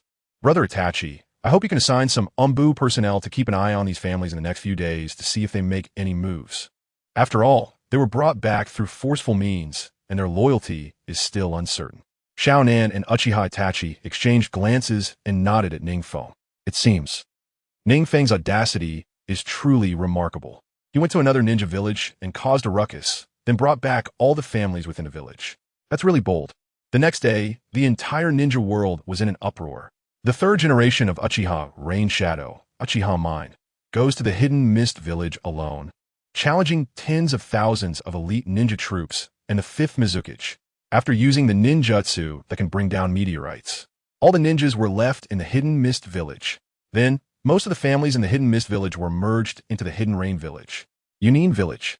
Raikage Sophis. The 4th Raikage, listened to the intelligence with a dark expression and finally couldn't contain his anger any longer, striking the table with a powerful chop. Crack! The table split in half with a loud sound. The secret cloth-clad figure beside him continued without surprise. This time, Yunin lost 386 elite Jonin. 1,924 Jonin. Damn, Uchiha Peak. The Raikage gritted his steel teeth, speaking slowly as if he wanted to swallow Uchiha Peak alive. His blood-red eyes fixed on the linen-clad figure as he asked in a deep voice, hasn't a single ninja returned? Ajabu paused for a moment in silence, then shook his head with pursed lips. This time, it wasn't just Yunin that suffered. Yunin also faced heavy losses. However, the most devastating losses should belong to the Mist Hidden Village. Not only did all their elite ninjas perish, but even the bloodline clans in the village were completely plundered by Uchiha Feng. AI retracted his wildly surging lightning-release chakra and walked to the window, gazing far away at the rain-hidden village. In Yin Village, Anoki let out a heavy sigh and waved to signal the intelligence personnel to leave first. This time, Yin's losses also reached a remarkably staggering figure. The rise of the rain-hidden village had become unstoppable. Anoki felt a heaviness in his heart, feeling disheartened as he slumped into his seat. Soon, the remaining families within the Mist Hidden Village also announced their departure from the village. Since then, the Mist Village has been completely disbanded. Even though Uchiha Obito returned to the village and tried everything possible, he couldn't reverse this decline. With NingFeng secretly pushing behind the scenes, Uchiha Obito had no choice but to give up on the Mist Village. Instead, the Rain Village announced its status as the 5th Great Ninja Village. Unlike the previous alliance with Konoha, this time there were no opposing voices from other countries. Every country seemed to tacitly acknowledge that the Rain Village was on equal footing with them. How strange. Lord Feng in the past, They would always jump out to oppose us, sitting in the same position as them. Xiaonan frowned and asked with some confusion. Huh, they are too busy taking care of their own affairs now. How could they have the energy to manage us? NingFeng's lips curled into a slight arc. In recent days, the news of the Rain Country becoming one of the 5 great ninja nations has led to an increase in commission tasks, and the economic benefits have also risen significantly. Moreover, tasks that had to be abandoned earlier due to a lack of manpower can now be taken on again because of the reinforcement from the Mist Village's bloodline clan ninjas. It can be said that with the acceptance of the Mist clan, the development of the Rain Village is speeding up. Too busy taking care of their own affairs? Xiaonan, slightly puzzled, pointed her index finger to her lips and suddenly realized. Right, they have sent elite troops to fight Lord Feng. Now that their elite ninjas are gone, they must be panicking. Yes, so now's a good time for us to develop. NingFeng lightly coughed and urged, knowing this. We need to focus more on development. When they have recovered, we will have the strength to confront them head-on. At that time, who would dare to oppose the Rain Country as one of the 5 great ninja nations? Xiaonan nodded thoughtfully. So everything is under NingFeng's control. Meanwhile, in the place where the Mist Village once existed, it is now a wasteland. Uchiha Obito, cloaked in black, slowly walked through the ruins. His expression behind the mask extremely grim. There is nothing left. Kurizetsu shook his head and sighed beside Obito. They tried their best to make amends after returning, but unfortunately, it was all in vain. The remaining clans were so frightened by NingFeng's Tenpenki that they scattered to various places in the water country. Obito had no doubt that in a few days, other countries would come to seize this land that once belonged to the Mist Village. He was now at a loss regarding the next steps of the Moon Eye Plan. Uchiha Feng is the greatest variable in the Moon Eye Plan. The greatest variable in the entire ninja world. Chapter 188. The secret meeting of the Lightning and Earth countries. It seems that the losses for the Cloud and Rock villages are not small this time. In the Hokage office of Konoha, Minato Namikaze looked unexpectedly at the increasing number of task commissions, smiling as he murmured. All of this is thanks to his good disciple. If it weren't for NingFeng defeating that army of over 10,000 ninjas in the battle at the Mist Village, Konoha's recent development would not be so robust. The Cloud and Rock villages have already shown signs of decline. And as long as Konoha can seize this opportunity to share the resources that originally belonged to them with the Rain Village, they will have to pay a higher price to reclaim them later. The resources in the ninja world are limited. Therefore, the 5 great ninja nations are strictly controlling the new forces in the ninja world. If it weren't for the Rain Village being under Uchiha Feng's management, Minato Namikaze would never agree to a ninja village developing extensively at the border of the 3 countries, seizing resources from his own. But now, the Rain Village has indirectly replaced the status of the Mist Village and has seized a lot of resources from the Cloud and Rock villages. Konoha has actually received a return far exceeding what they invested from Uchiha Feng. It seems that everything is going smoothly on Feng's side. Kakashi Hitaki's eyes narrowed slightly, a hint of a smile appearing on his masked face. He didn't expect that his junior brother could now take on a large ninja village alone. However, this time Feng may have gone a bit too far. Minato Namikaze furrowed his brows, his light blue eyes filled with worry. After all, there have been many conflicts and wars between the 5 great ninja villages. However, now it concerns the extinction of a large ninja village, and there are thousands of elite ninjas from his own village who have fallen. He is somewhat afraid that an Inoki would secretly target the Rain Village and Uchiha Feng. A direct attack is easy to dodge, but a hidden one is hard to guard against. Although NingFeng's strength can be said to be among the few at the pinnacle, he might not be able to withstand a sneak attack. Given Inoki's previous hatred for NingFeng and A's dissatisfaction with him, they might really unite to deal with him. Should I send some personnel to the Rain Village to protect Feng? This thought flashed through Minato Namikaze's mind. Although the Cloud and Rock villages are currently significantly weakened, gathering the full strength of their villages to formulate a series of assassination plans against NingFeng would still have a high success rate. The Rain Village is currently in a developmental stage, and many ninjas have been dispatched by NingFeng to carry out tasks. The guards around him are very few. Even Uchiha Itachi often mentions wanting to request Minato Namikaze to send some personnel to the Rain Village as NingFeng's guards. However, at this opportune moment, Konoha is also seizing the decline of the Rock and Cloud villages to compete fiercely for their resources and task commissions. Personnel are also relatively scarce at the moment. After pondering for a long time, Minato Namikaze finally felt that NingFeng had the ability to resist. Moreover, the Lightning Country and Earth Country might not necessarily unite. They should still focus on the development of their own villages. At this time, in the secret base at the border between the Cloud and Rock villages, A and Inoki, each accompanied by their own guard teams, stared solemnly at the two pieces of intelligence on the table. These two pieces of intelligence detail the recent task situations of the opposing ninja villages. It is evident that the task performance of the Rock and Cloud villages has sharply declined recently, especially for the Cloud village, which is already located in a remote canyon.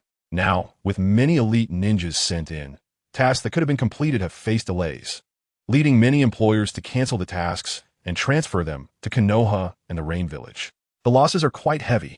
They cannot openly seek trouble with the Rain Village because they have no justification for sending troops. Now that all their elites are in the field, trying to find trouble with Uchiha Fong in the Rain Village is also without a name. Therefore, if they were to form this assassination team, the village's income would significantly decrease. Inoki frowned slightly, the wrinkles on his face deepening. It is clear that his mental state is not very good. He is already of an advanced age and has been repeatedly angered by NingFeng. Now, his body is starting to struggle. It is precisely because of the existence of Uchiha Fong that our village has been in such decline. Reikage slammed the information on the table in frustration and scolded angrily. The guards beside Inoki quickly drew their ninja blades, watching A, who was surrounded by lightning chakra, with vigilance. Seeing this, they took a deep breath. I lost my composure. But if we don't take action now, while the Rain Village is expanding and Konoha is anxious to seize resources from us and cannot help Uchiha Fong, we will lose even more in the future. Upon hearing A's words, dangerous glimmers flickered in Inoki's eyes. Indeed, ever since Uchiha Fong became the third Mizukage, he has brought significant economic losses to the Rock Village, without mentioning various secret techniques. Just the silver expenses alone require Rain Shinobi Village to pay hundreds of millions of ryo each year. These are real monetary losses. And there are even more hidden losses that have accumulated over time, slowly causing Iwagakure to decline. Noki is not a foolish person. He has naturally seen all of this. However, he is now old and does not wish to continue getting involved in the murky waters of the ninja world. Even the last time he dispatched ninjas, he sent the fewest possible, merely to vent his frustration over NingFeng's previous extortion. He initially thought everything would be peaceful, and defeating NingFeng would suffice. Unexpectedly, all the ninjas he sent out were killed, which made him lose face. It also made him feel a long-lost anger. After all, he is getting old, and Iwagakure needs to be passed on to the next generation. However, after this incident, he feels that the next Tsuchikage will find it difficult to reach his level of strength and experience. If the issue with NingFeng is left to the next Tsuchikage, it is likely that it won't be resolved. Therefore, it is most beneficial for Iwagakure's future development to eliminate its greatest threat while he is still in power. He is unusually calm, waiting for Noki's answer. He knows that Noki has been in office the longest among the Kage, and has a sharper sense of these matters than he does. However, the reason for his indecision should be that he feels it is not worth it to go all out against Rain Shinobi Village, so he wishes to develop peacefully with them. But now, with NingFeng having killed the ninjas they dispatched, it is undoubtedly like defecating on their heads. As one of the 5 great nations in the ninja world, the Land of Lightning and the Land of Earth have not suffered such humiliation in a long time. Chapter 189. NingFeng's Confidence, Assassination by 2 Nations at this moment. NingFeng was still unaware that the Land of Earth and the Land of Lightning had secretly plotted his assassination. He was still studying the forbidden techniques he had recently acquired from Orochimaru. One must admit that with ample experimental materials, Orochimaru's research progress is quite rapid. In less than 3 months, Orochimaru's Edo Tensei has been significantly improved, far surpassing the original Edo Tensei, developed by the second Hokage, Senju Tobirama. Not only has the degree of reincarnation increased dramatically, but the binding power over the reincarnated has also improved significantly.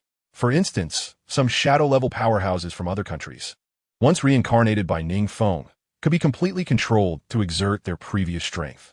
Unfortunately, the location of Uchiha Madara's grave has yet to be discovered. Moreover, the former Hokage of Konoha has also not been successfully reincarnated, despite the suggestion from Minato Namikaze. After all, NingFeng still harbors some feelings for Konoha, so he followed his master's advice. However, recently, the tasks from Rain Shinobi Village have been extraordinarily numerous. So much so that sometimes the guard around NingFeng also need to go out to carry out missions. At the same time, what excites NingFeng is the visible economic growth. A country's strength is primarily determined by the quality of its ninjas and its economic level. Although the Land of Rain is located at the intersection of three countries, meaning any war would implicate it, more opportunities often accompany crises. Because it connects the three nations, many merchants come to the Land of Rain. After NingFeng took charge and brought order to the Land of Rain, merchants who previously feared being robbed by wandering ninjas now enter directly from Rain Shinobi Village without fear. This has greatly increased the number of commission tasks. How is the tailed beast extraction coming along? NingFeng casually walked into Orochimaru's laboratory, as relaxed as if strolling through his own backyard, and asked Orochimaru, who was conducting an experiment. The tailed beast extraction will need some more time. Orochimaru put down his experiment, initially somewhat dissatisfied, but upon seeing NingFeng, he changed to a respectful expression. If he were to extract it directly now, the member of the Hyuga clan would be in danger. Orochimaru turned his head towards the experimental vessel beside him, which contained Hyuga Mangetsu submerged in a green liquid. Strangely, Hyuga Mangetsu was naked, with his lower half already liquefied. Only his upper body remained solid within the vessel, even though he had mastered the hydration technique and wouldn't suffer physical harm. A peculiar gleam flashed in Orochimaru's snake-like eyes. Clearly, he was very interested in the Hyuga clan's ability to resist physical damage. Forget it. Let's speed up the progress. NingFeng grimaced. He had already fused the tailed beasts that were originally within him. Had he not wanted Hyuga Mangetsu to lose his life, he would have directly extracted the three tails from him. However, this was the first captive integrated into his Rain Shinobi village. Killing Hyuga Mangetsu was minor, but it would demoralize those bloodline clan ninjas significantly. Suddenly, NingFeng sensed dozens of strong chakra signatures stealthily infiltrating Rain Shinobi village. They were quickly approaching the laboratory where he was. What is wrong, Lord Feng? Orochimaru looked at NingFeng, who suddenly voiced his doubts, somewhat surprised. NingFeng's lips curled into a chilling smile. A few little mice have snuck in. Their target should be me. Is it you, Lord Feng? Orochimaru raised an eyebrow, a cold smile creeping onto his face, his body slightly trembling. He really could not imagine who in the ninja world would dare to have ideas about Uchiha Feng. Orochimaru had previously requested an examination of Uchiha Feng's body and discovered that the strength of his cells far exceeded that of ordinary people, and their activity level was also beyond his expectations. They could even rival the cells of the first Hokage. It's worth noting that the first Hokage could heal wounds automatically without hand signs. The number of divisions for each cell is limited. In other words, the cells of the first Hokage also had their healing abilities enhanced at the cost of his lifespan. However, Uchiha Feng's cells were different. They were constantly regenerating. His body could continuously produce new cells while reabsorbing old ones. What terrifying experimental data is this?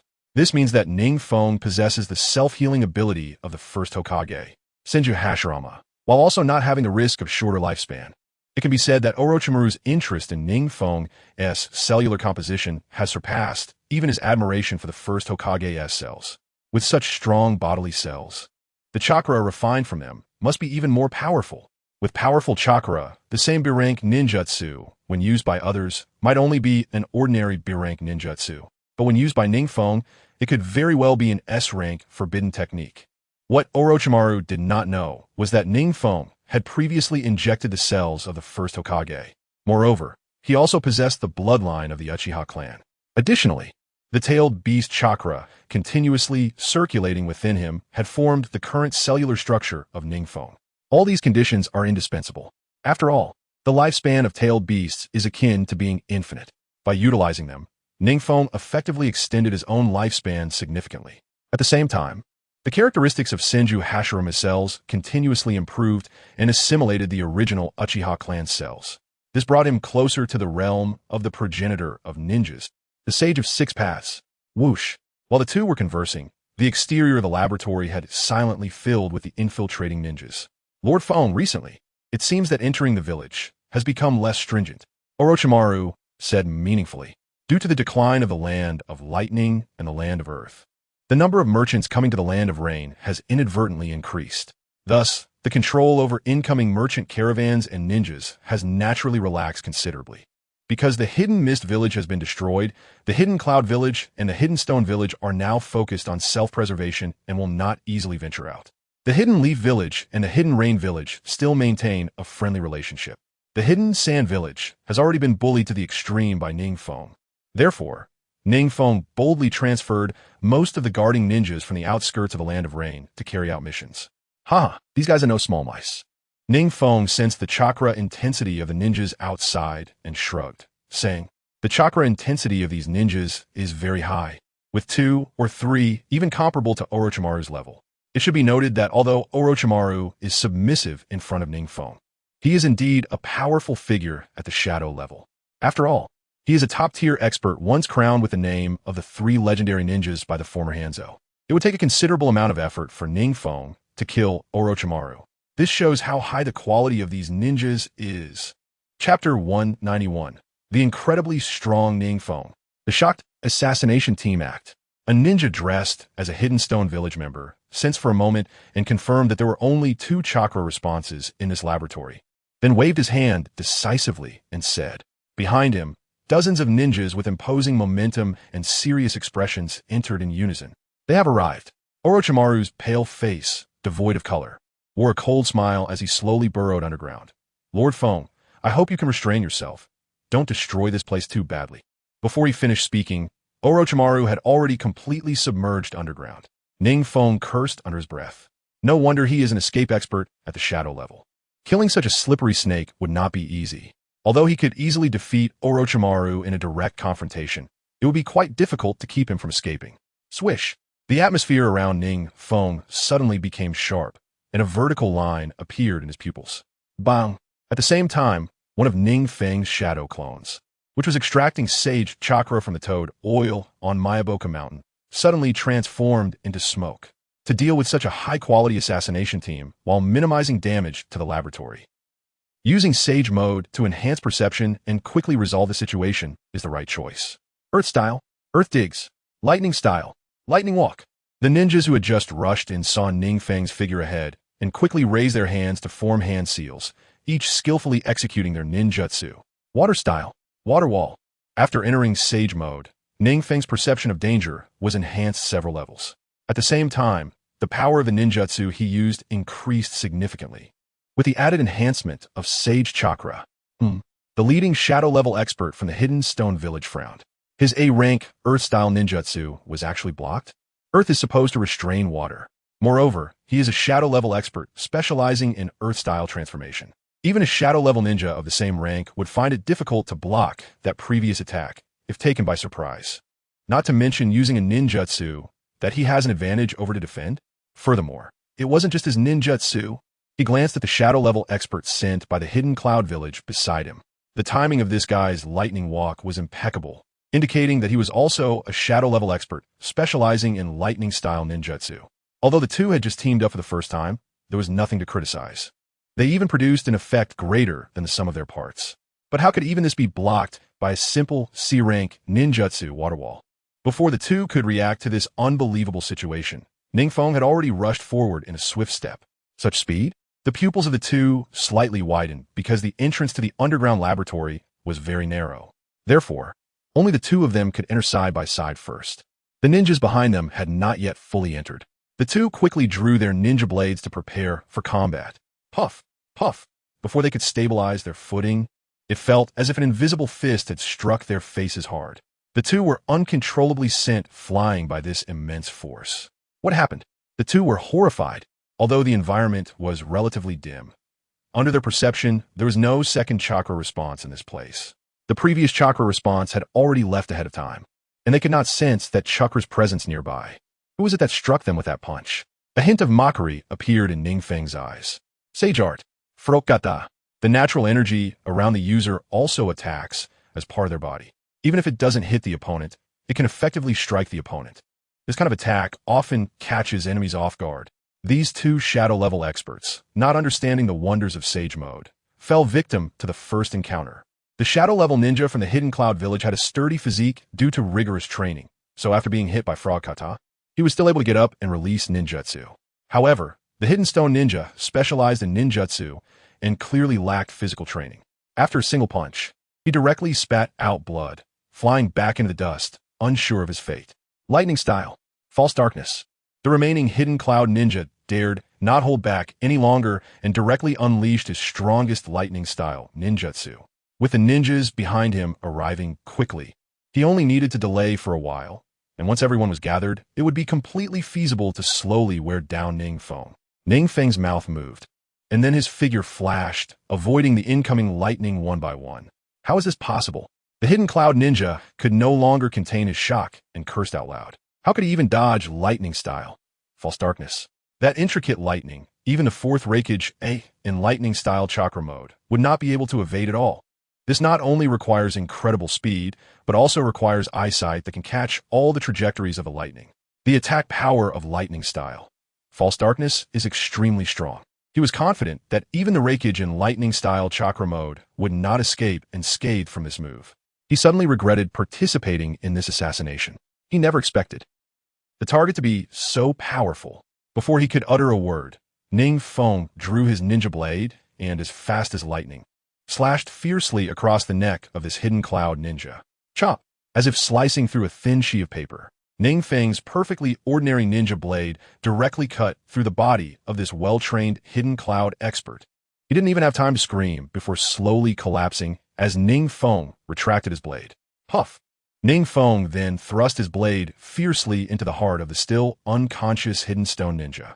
Blood gushed from the heart of the hidden stone ninja, and NingFeng stepped on his corpse, suddenly pulling out the long blade. Whoosh! The ninjas behind finally arrived one by one. Captain, Yinsher. The ninjas behind saw the two bodies lying on the ground and changed their expressions in shock. NingFeng wore a sinister smile, quickly approaching them while swinging his ninja blade.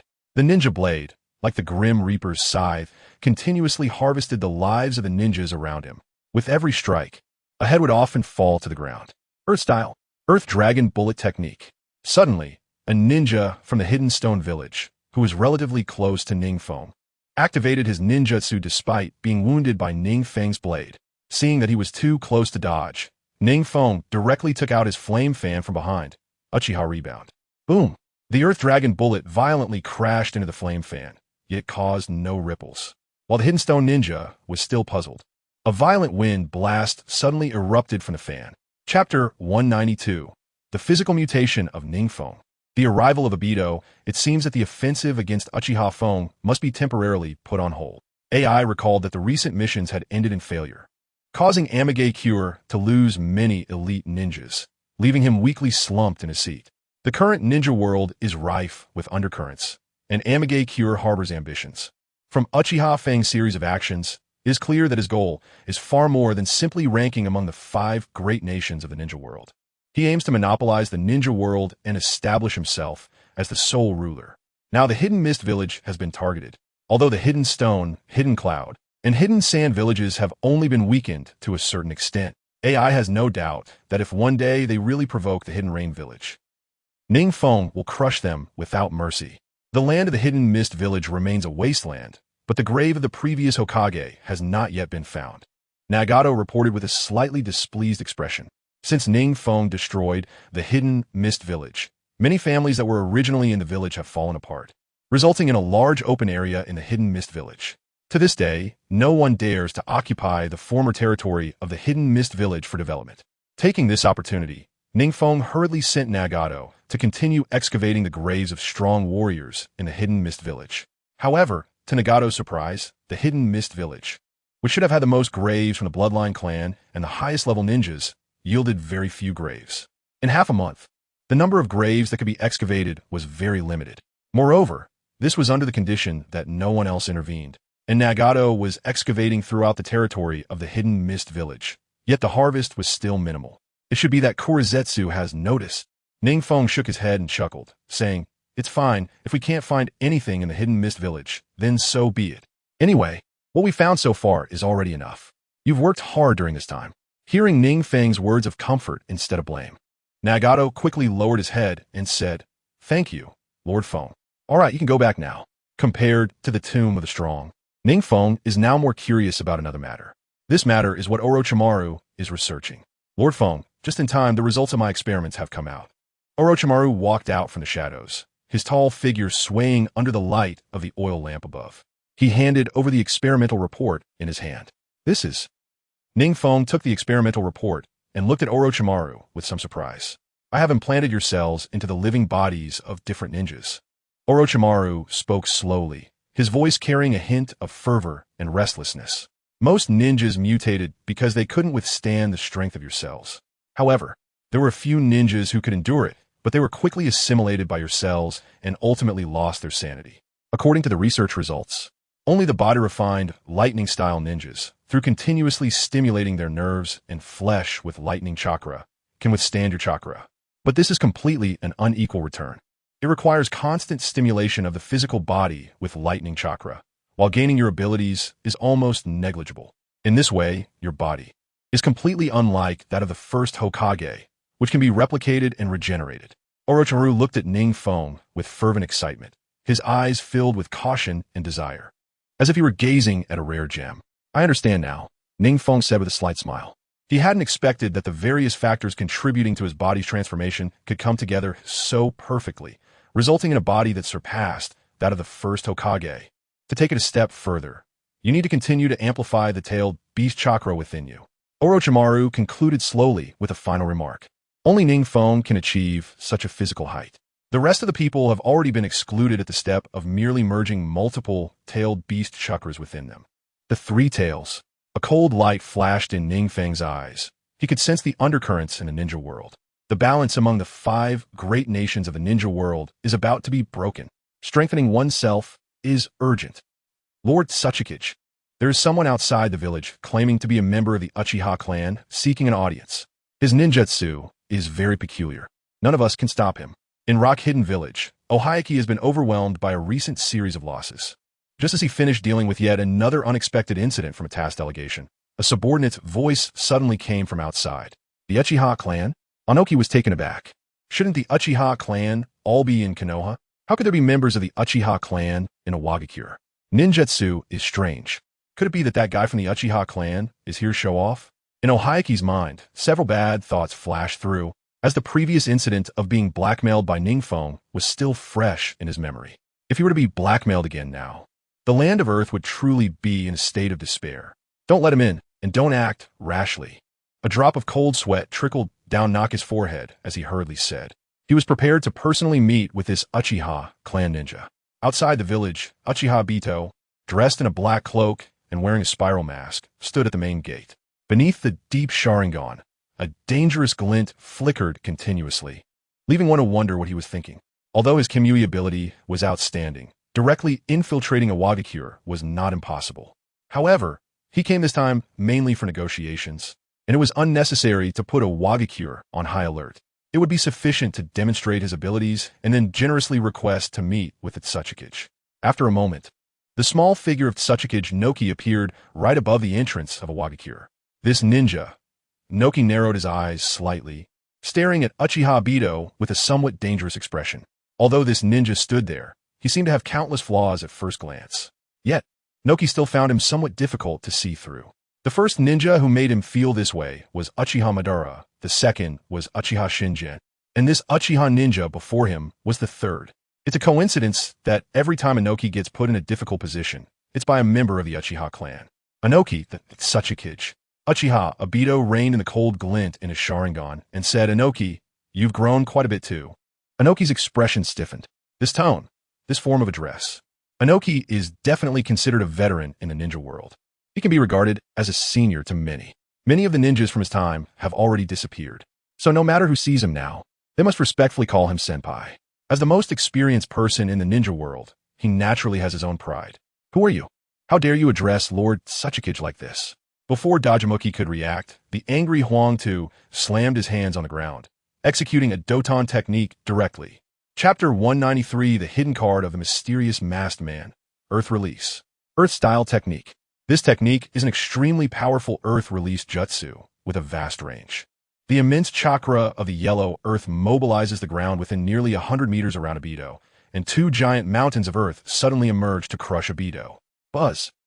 The Sharingan under the twisted mask continuously emitted spatial fluctuations. Soon, the mysterious masked man emerged completely unscathed. This guy, seeing that he was not affected at all, Anoki felt a sinking feeling in his heart. Could it really be that ninja? My name is Uchiha Madara. Tobi raised his head, and the Sharingan hidden beneath his spiral mask was so deep that anyone who looked directly at him couldn't help but feel fear. Uchiha Madara. Inoki's body suddenly trembled uncontrollably. He had experienced the time when Uchiha Madara dominated the ninja world. Back then, the first Hokage of Konoha and Uchiha Madara were beings who could single-handedly challenge the entire ninja world. And Uchiha Madara had left a much deeper psychological shadow on him. Uchiha Madara had repeatedly attacked Iwagakure after negotiations, leaving a strong impression on the young Inoki. How could you possibly still be alive? Inoki's face was filled with disbelief. The ninja world had long spread the news that Uchiha Madara had died after his battle with the first Hokage. Now, a ninja claiming to be Uchiha Madara had appeared with Sharingan? Inoki certainly wouldn't believe it. Just some tricks, Toby shrugged and said mysteriously. He knew that as long as he demonstrated the corresponding strength and space ninjutsu, Inoki would understand his identity. After all, Iwagakure had become weak after multiple attempts targeting NingFeng, so they would seize any offered assistance. Revealing Uchiha Madara's identity was undoubtedly a way to gain more leverage and cooperation. Tricks? Inoki's pupils dilated slightly.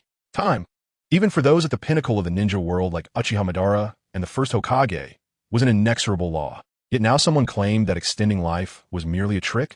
Otherwise, how could this space ninjutsu be explained? Aside from Konoha's fourth Hokage and Uchiha Phone, there wouldn't be any other ninja capable of using space-time ninjutsu so masterfully. Inoki's heart trembled. He had just seen Toby swagger out of the Earth-style ninjutsu unscathed. Standing here talking to him, the earlier Earth-style ninjutsu had been building up for a long time. In a hurry, even he, a seasoned shadow-level ninja, would have fallen for it. Yet the guy in front of him had effortlessly countered the Earth release. In the current world, aside from Uchiha Madara, he truly couldn't think of anyone else with such capability. Were you here for this time? Inoki asked warily. This isn't a place for discussion. Let's go inside and talk in detail. Toby's face behind the mask shifted slightly.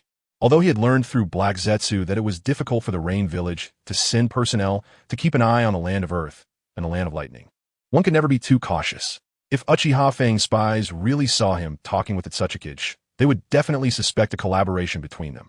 If that happened, his plan wouldn't be easy to succeed. You cannot enter the village. Inoki's expression changed slightly. Even if Uchiha Madara could extend his life to the present, he could conclude that Madara's strength was definitely greatly diminished. Otherwise, he wouldn't have come to him. Based on Inoki's understanding of Uchiha Madara, he was likely to have some urgent matter that required him to step in. Still as stubborn as ever, Toby cursed inwardly. He knew that Inoki had met Uchiha Madara before and had some understanding of him. Any ninja who understood Uchiha Madara would be on guard. Inoki, I am here precisely because of Uchiha Phone. My junior has overstepped his bounds. He has infringed upon my interests.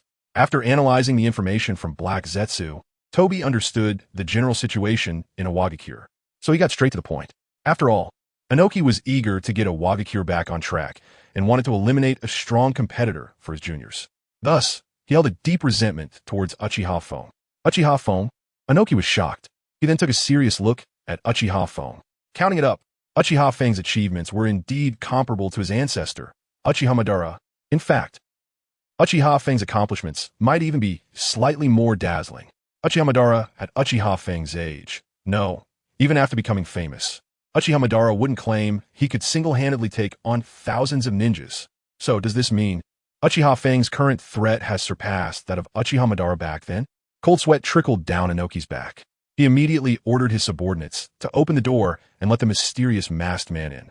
Although Iwagakure now seemed to be on the verge of decline, if they couldn't even retain a significantly weakened Uchiha Madara, it would be a disgrace for one of the 5 great nations of the ninja world. I hope no one else finds out about today's matter. Toby's Sharingan emitted a faint threatening light as he said coldly, Although you claim to be Uchiha Madara, whether you truly are remains to be verified.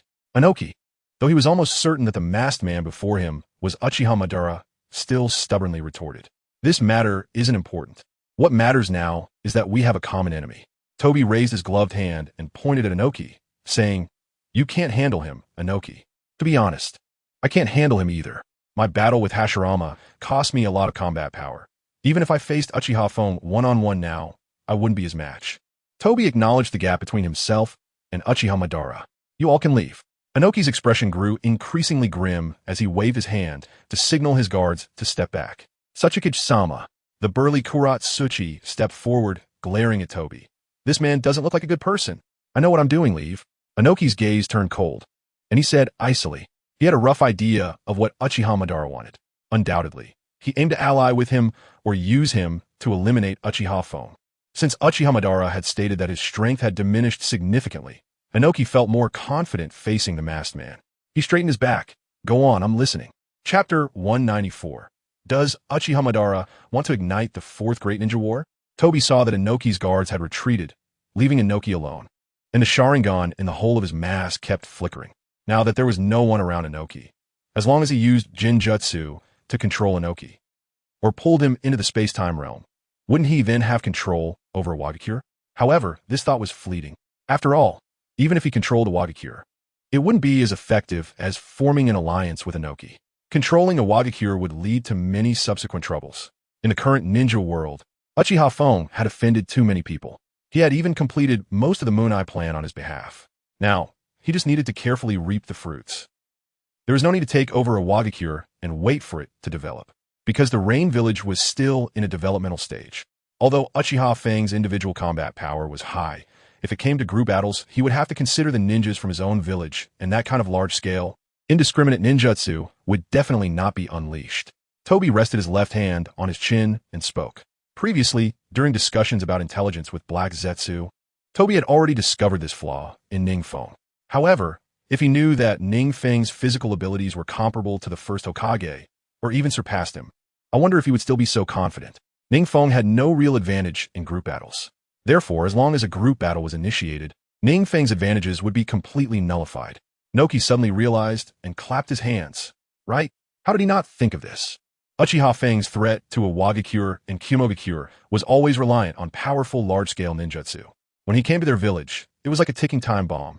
After all, he came alone. If he died, he died. But if he used large-scale ninjutsu, their entire ninja village could turn to ashes. So when Uchiha Fong arrived in their village, no matter what excessive demands he made, they would agree. It was said that Uchiha Fong had left tens of thousands of elite ninjas behind in Kirigakure relying on a single large-scale ninjutsu.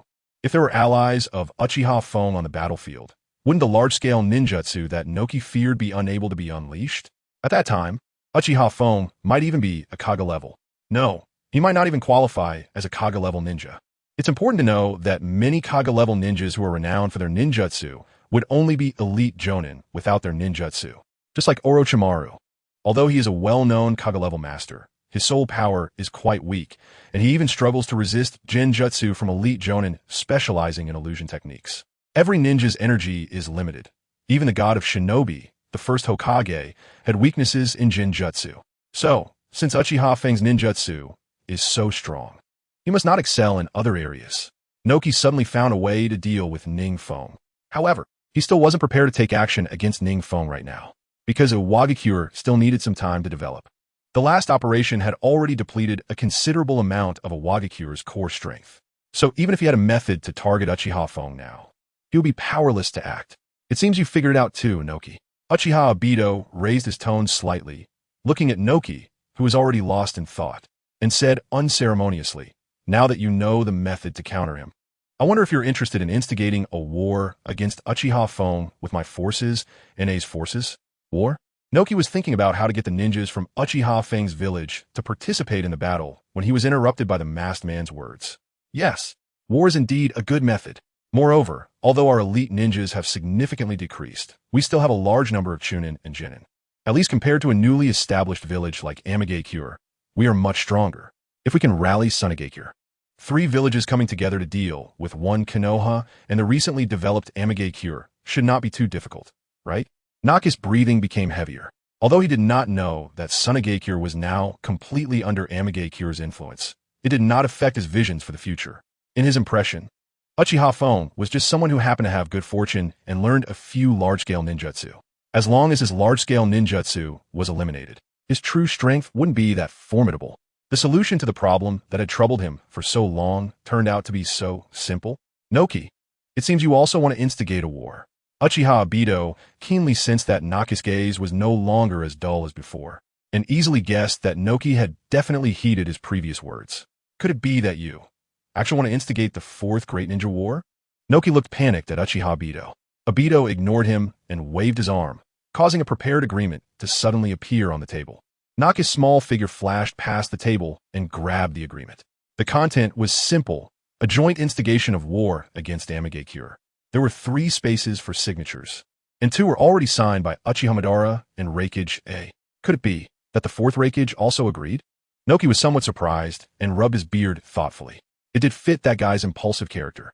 However, although the content of this agreement was simple, it exposed the ambitions of this mysterious masked man.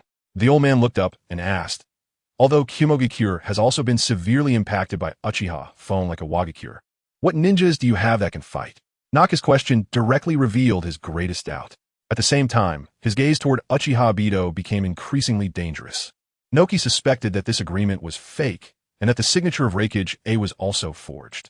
Although Reikage seemed somewhat reckless in his eyes, he was certainly not foolish enough to sign a war agreement with Uchiha Madara, who had no influence. Anything related to war needs to be taken seriously. After all, the cost of war often equates to decades of rise and fall for a village, and in severe cases, could cost an entire village. You can rest assured about that. I came this time with a specimen. Uchiha Obito's face behind the mask revealed a chilling smile, and then, amidst the spatial fluctuations of the Sharingan, a white figure slowly emerged from the waves. This is?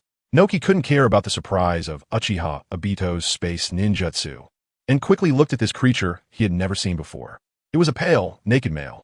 However, he felt no chakra response. This was cultivated from the cells of Senju Hashirama, possessing strong vitality, and could absorb the opponent's chakra and then replicate their appearance. Uchiha Obito's cold voice interrupted Naka's observation. In such a product, I have 50,000 of them. Chapter 195. The imminent 4th Great Ninja War. 50,000? Noki fell into deep thought again. He had just confirmed what Uchiha Obito said. This miraculous thing could indeed imitate its strength and appearance. If such a thing were deployed in war, the destruction it could cause by infiltrating the enemy's rear would be immeasurable. Not to mention 50,000. Even if there were only 20,000, Noki would feel a chill down his back. Although the copied abilities still had some gaps compared to the original, this kind of thing could be mass-produced. Judging by Uchiha Madara's tone, if they died, they would just be replaced. That means 50,000 top spies that can absorb chakra, imitate abilities and appearances, and are not afraid of death. I have one condition. After the war, you must give us a Wagakure 30,000 of these things. Noki held up 3 fingers toward Uchiha Obito. This condition, Uchiha Obito's brows raised slightly beneath his mask. It seemed that Noki was quite covetous of such things. Unfortunately, without other-tailed beast chakra, relying solely on the outer path's Gedomazo, he could only produce a little over 60,000 white Zetsu. However, not to mention whether 30,000 white Zetsu would remain after the war. Even if it did, he would not hand over such a strategic weapon to Noki. Such things would only listen to the creator's orders. Uchiha Obito said ominously. This was indeed the truth. White Zetsu only listened to him. Oh, Naka's seasoned experience told him that things were not this simple. Could it really be that there would be top spies that only listen to the creator and are not afraid of death? However, Noki cleverly signed his name first. Regardless of whether this thing truly listens to its creator, the Wagakure cannot afford any consumption right now. If they anger the masked man in front of them, he could target a Wagakure with 50,000 white Zetsu. At that point, it would be unbearable. Therefore, Noki decided to team up with the masked man first, at least to find the weakness of the white Zetsu, and after defeating the major threat of Uchiha Obito, he would turn against the masked man. After all, the masked man seems to have complete knowledge of his information. However, he has very little information on the masked man. The signature of the Reikage is naturally a forgery. However, since Uchiha Obito has Naka's signature, along with the wonders of the white Zetsu and his own reputation, he managed to obtain the Reikage's alliance in like manner. Thus, the 3 parties have gathered. Black Zetsu, capturing Uchiha Obito should be a piece of cake now, right? Uchiha Obito looked at the agreement in his hand with satisfaction. AI and Noki, along with himself, had established an alliance after meeting. It could be said that the announcement of the start of the Shinobi War would be made soon. No, Obito, it's still not enough. Black Zetsu, being a monster that has lived for over 1,000 years, immediately saw the weakness of this coalition. None of you have a leader. A leader? Uchiha Obito squinted his Sharingan, puzzled, and said, aren't the 3 of us the leaders? No, the coalition needs a president. Black Zetsu coughed lightly. After all, he had experienced numerous wars since Uchiha Madara, and he could naturally see the biggest flaw. Although the quality of the ninjas is not low without a president, the issues of this coalition would soon be exposed. Uchiha Obito frowned slightly. If I were to seek the position of president now, those two guys probably wouldn't agree. So, now is the time for Madara to see the light of day again. Black Zetsu's mouth curled into a mysterious smile. Recently, he discovered something very interesting. Previously, when the Rain Village was developing its power and absorbing surrounding small factions into the village, Black Zetsu had inserted many nails among them. Now he had a grasp of every move of the Rain Village. Because of the focus on developing power, NingFeng temporarily couldn't pay attention to some spies within the village. This gave Black Zetsu an opportunity. The reason they've been digging up the graves of the strong recently is to experiment with a forbidden technique called Edo Tensei. This forbidden technique was improved by Orochimaru. Black Zetsu looked at Uchiha Obito with a mysterious expression and said, "Edo Tensei?" Uchiha Obito clearly had not heard of this technique and asked in confusion, "What is this technique?" It is a technique that allows the dead to return from the underworld to the present world. When Madara is resurrected, he can then appear in the open as the president. Obito, you will keep an eye on Uchiha Obito, and once he is defeated while fighting Madara, you will drag him into the space-time. We will force him to reveal the whereabouts of the tailed beasts. The more Black Zetsu spoke, the more excited he became, gesturing wildly like a performer.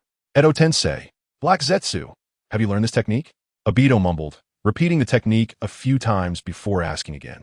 "Well, just wait and see." The development of the Rain Village can be said to be accelerating day by day. The current trend of development has already begun to overshadow both the Cloud Village and the Rock Village. Now, the Rain Village not only has the support of Konoha and Sunagakure, but has also attracted many merchants from Awagakure and Kyomogakure. This made NingFeng overjoyed. "Lord Ning, the sword of the Thunder God from the Land of Iron has been completed." While NingFeng was meditating and training with chakra, a guard's voice suddenly woke him from his thoughts. In recent days, NingFeng has been conducting experiments with Orochimaru in the basement, constantly exploring the secrets of his own body. Although his strength hasn't improved much compared to before, his control over his body has increased significantly. This way, he has invested more funds into the experiments, making Orochimaru unusually happy. However, recently, due to Orochimaru and NingFeng being absorbed in experiments, Kabuto has undoubtedly been sidelined to conduct his own experiments, because NingFeng only allowed Orochimaru to know the data about his body. If there were more people, his secrets would be exposed. "The sword of the Thunder God is ready?" NingFeng raised the corners of his mouth and smiled slightly. Ever since his last visit to the Mist Village, he had the idea of forging a katana that belonged to him. After returning to the village, he spent a fortune to obtain the materials and then persuaded his master, Minato Namikaze, to lend him the second Hokage's sword, the sword of the Thunder God, for modification and reforging. Now it was finally completed. With a sharp weapon in hand, his close combat ability would increase several levels. Chapter 196. The Reforged Sword of the Thunder God. Mitsuba's Aedo Slash. The Sword of the Thunder God is the sword of the second Hokage, Tobirama Senju. It is one of the sharpest ninja tools, possessing endless power of lightning. When combined with the Flying Thunder God technique, it is even more powerful. Coincidentally, NingFeng's Flying Thunder God technique has recently also made a breakthrough, and combined with the Sword of the Thunder God, it will surely be even stronger. By the way, Obito also has the Flying Thunder God mark. NingFeng recalled that he had left the Flying Thunder God mark on Obito during the Nine Tails attack night. That was a trump card he left when he prepared to deliver a fatal blow. With the Flying Thunder God mark, he could teleport to Obito's front at any time. Combined with the Sword of the Thunder God, he was confident he could take Obito's life in an instant. However, the Flying Thunder God's speed needs to be faster. NingFeng understood that although the Flying Thunder God is a rare space-time ninjutsu, it is still relatively slow compared to later space-time ninjutsu that appeared. Don't be fooled by Minato Namikaze's mastery of the Flying Thunder God technique. It all depends on his high comprehension, allowing him to improve the technique to better fit his own reflexes. It can be said that every ninja who can use the Flying Thunder God technique has their own reflexes. Only by adapting the Flying Thunder God to their own reflex speed can they maximize its power. Let us go. Let us get the Sword of the Thunder God first. NingFeng couldn't hide his excitement. He was now eager to see the appearance of the Sword of the Thunder God. Under the leadership of the samurai Mitsuba, the Land of Iron is also showing vigorous vitality. However, compared to the recently rising Land of Rain, the gap is not small. Now, anyone who sees the Land of Rain has to exclaim, Its prosperity is beyond words. NingFeng quietly brought a few subordinates to the border of the Land of Iron. Although he had considered taking the Land of Iron for himself, Mitsuba's attitude was very firm. The Land of Iron can only be the last refuge for the samurai. If one wants to forge ninja tools, they can come to the Land of Iron or send apprentices to learn its techniques. However, the Land of Iron must not belong to any ninja village or be used by any ninja village. Although NingFeng felt regret, he couldn't help but admire Mitsuba's wisdom, because the strength of the Land of Iron is not very strong. It is even comparable to the previous Land of Rain. Yet now it can stand up to the other 5 great nations, thanks to Mitsuba's brilliant leadership. Moreover, if the Land of Iron were to belong to any ninja village, then its outstanding forging skills would surely greatly enhance that ninja village's power. At that time, other ninja villages will definitely unite to balance the situation and eliminate it. By then, the Land of Iron will also turn to ashes along with its affiliated ninja village. After entering the border of the Land of Iron, NingFeng directly led his team to the center of the Land of Iron. This time, they were forging the sword of the second Hokage, which can be considered a divine artifact. Naturally, NingFeng entrusted it to the most renowned blacksmith in the Land of Iron, Mitsuba, in the Land of Iron at the daimyo's residence. Mitsuba had just finished discussing recent developments in the Land of Iron with the daimyo when a figure suddenly appeared on the eaves. Mitsuba paused his conversation and looked up with a hint of a smile at the figure on the roof. Did Lord Rain Shadow arrive in the Land of Iron right after the message was sent? The figure on the eaves jumped down. It's a pity that there was no mark made here. Otherwise, I would have come over to take the sword immediately. Mitsuba gestured for the daimyo to step back. The daimyo nodded, curious about the clash between the strongest in the Land of Iron, Mitsuba, and the legendary Rain Shadow, known as the strongest in the ninja world. Mitsuba had just told him that his swordsmanship had hit a bottleneck. This time, as he forged ninja tools for the Rain Shadow, he proposed as compensation to spar with him. Mitsuba's experience was also quite interesting. He had previously fought against Hanzo of the Salamander from the Land of Rain. However, the outcome was of course his defeat. At that time, Hanzo was revered as a demigod in the ninja world, and his strength was naturally beyond Mitsuba's reach. After losing to the previous Rain Shadow, Mitsuba practiced his swordsmanship diligently to wash away the shame of his previous defeat. However, shortly after, news of Hanzo's death arrived. Mitsuba had no choice but to suppress his desire for revenge and continue practicing his swordsmanship. Now, the third Rain Shadow had come to forge the sword of Thunder God. He also seemed to be skilled in swordsmanship. So the scene of Mitsuba's arduous practice after being defeated by the Rain Shadow resurfaced in his mind. Just as he found himself in a bottleneck, he hoped to take this opportunity to have a serious match with this generation's Rain Shadow, to wash away the disgrace of losing to Hanzo of the Salamander with his swordsmanship. Shall we start now? NingFeng looked at Mitsuba in surprise. He did not expect that Mitsuba, who seemed like a nice guy, was actually a warrior. He couldn't wait to fight him. The daimyo of your village is still behind you. Without saying a word, Mitsuba threw a long sword gleaming with a hint of lightning from his back. NingFeng reached out and caught it steadily. The sword looked very simple. After being reforged, the sword of Thunder God could be felt pulsating with electricity just by holding it. Come on, let's settle this right here. Mitsuba took a deep breath and solemnly placed his hand on the hilt of the long sword behind him. He was a true samurai, and in close combat, he was no less formidable than some shadow-level ninjas known for their taijutsu. NingFeng activated his 3-tomo Sharingan, and his casual demeanor faded. He had thought that Mitsuba's proposal for a spar was just casual talk. He had already brought a considerable amount of money to pay for the reforging of the sword of Thunder God.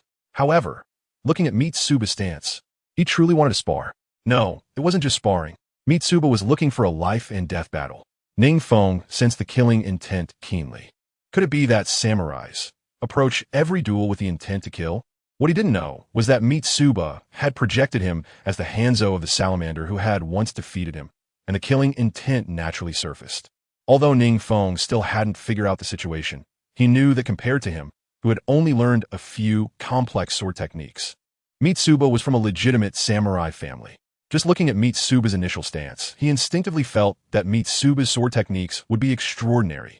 The two stood off against each other, and without realizing it, NingFeng also assumed the starting stance of Uchiha swordsmanship with the sword of Thunder God in hand. A breeze blew, causing the trees above them to sway with the wind, and leaves fell down. Suddenly, as several leaves landed in front of them, Mitsuba swiftly drew his sword and struck. It was an extremely sharp Iato cut.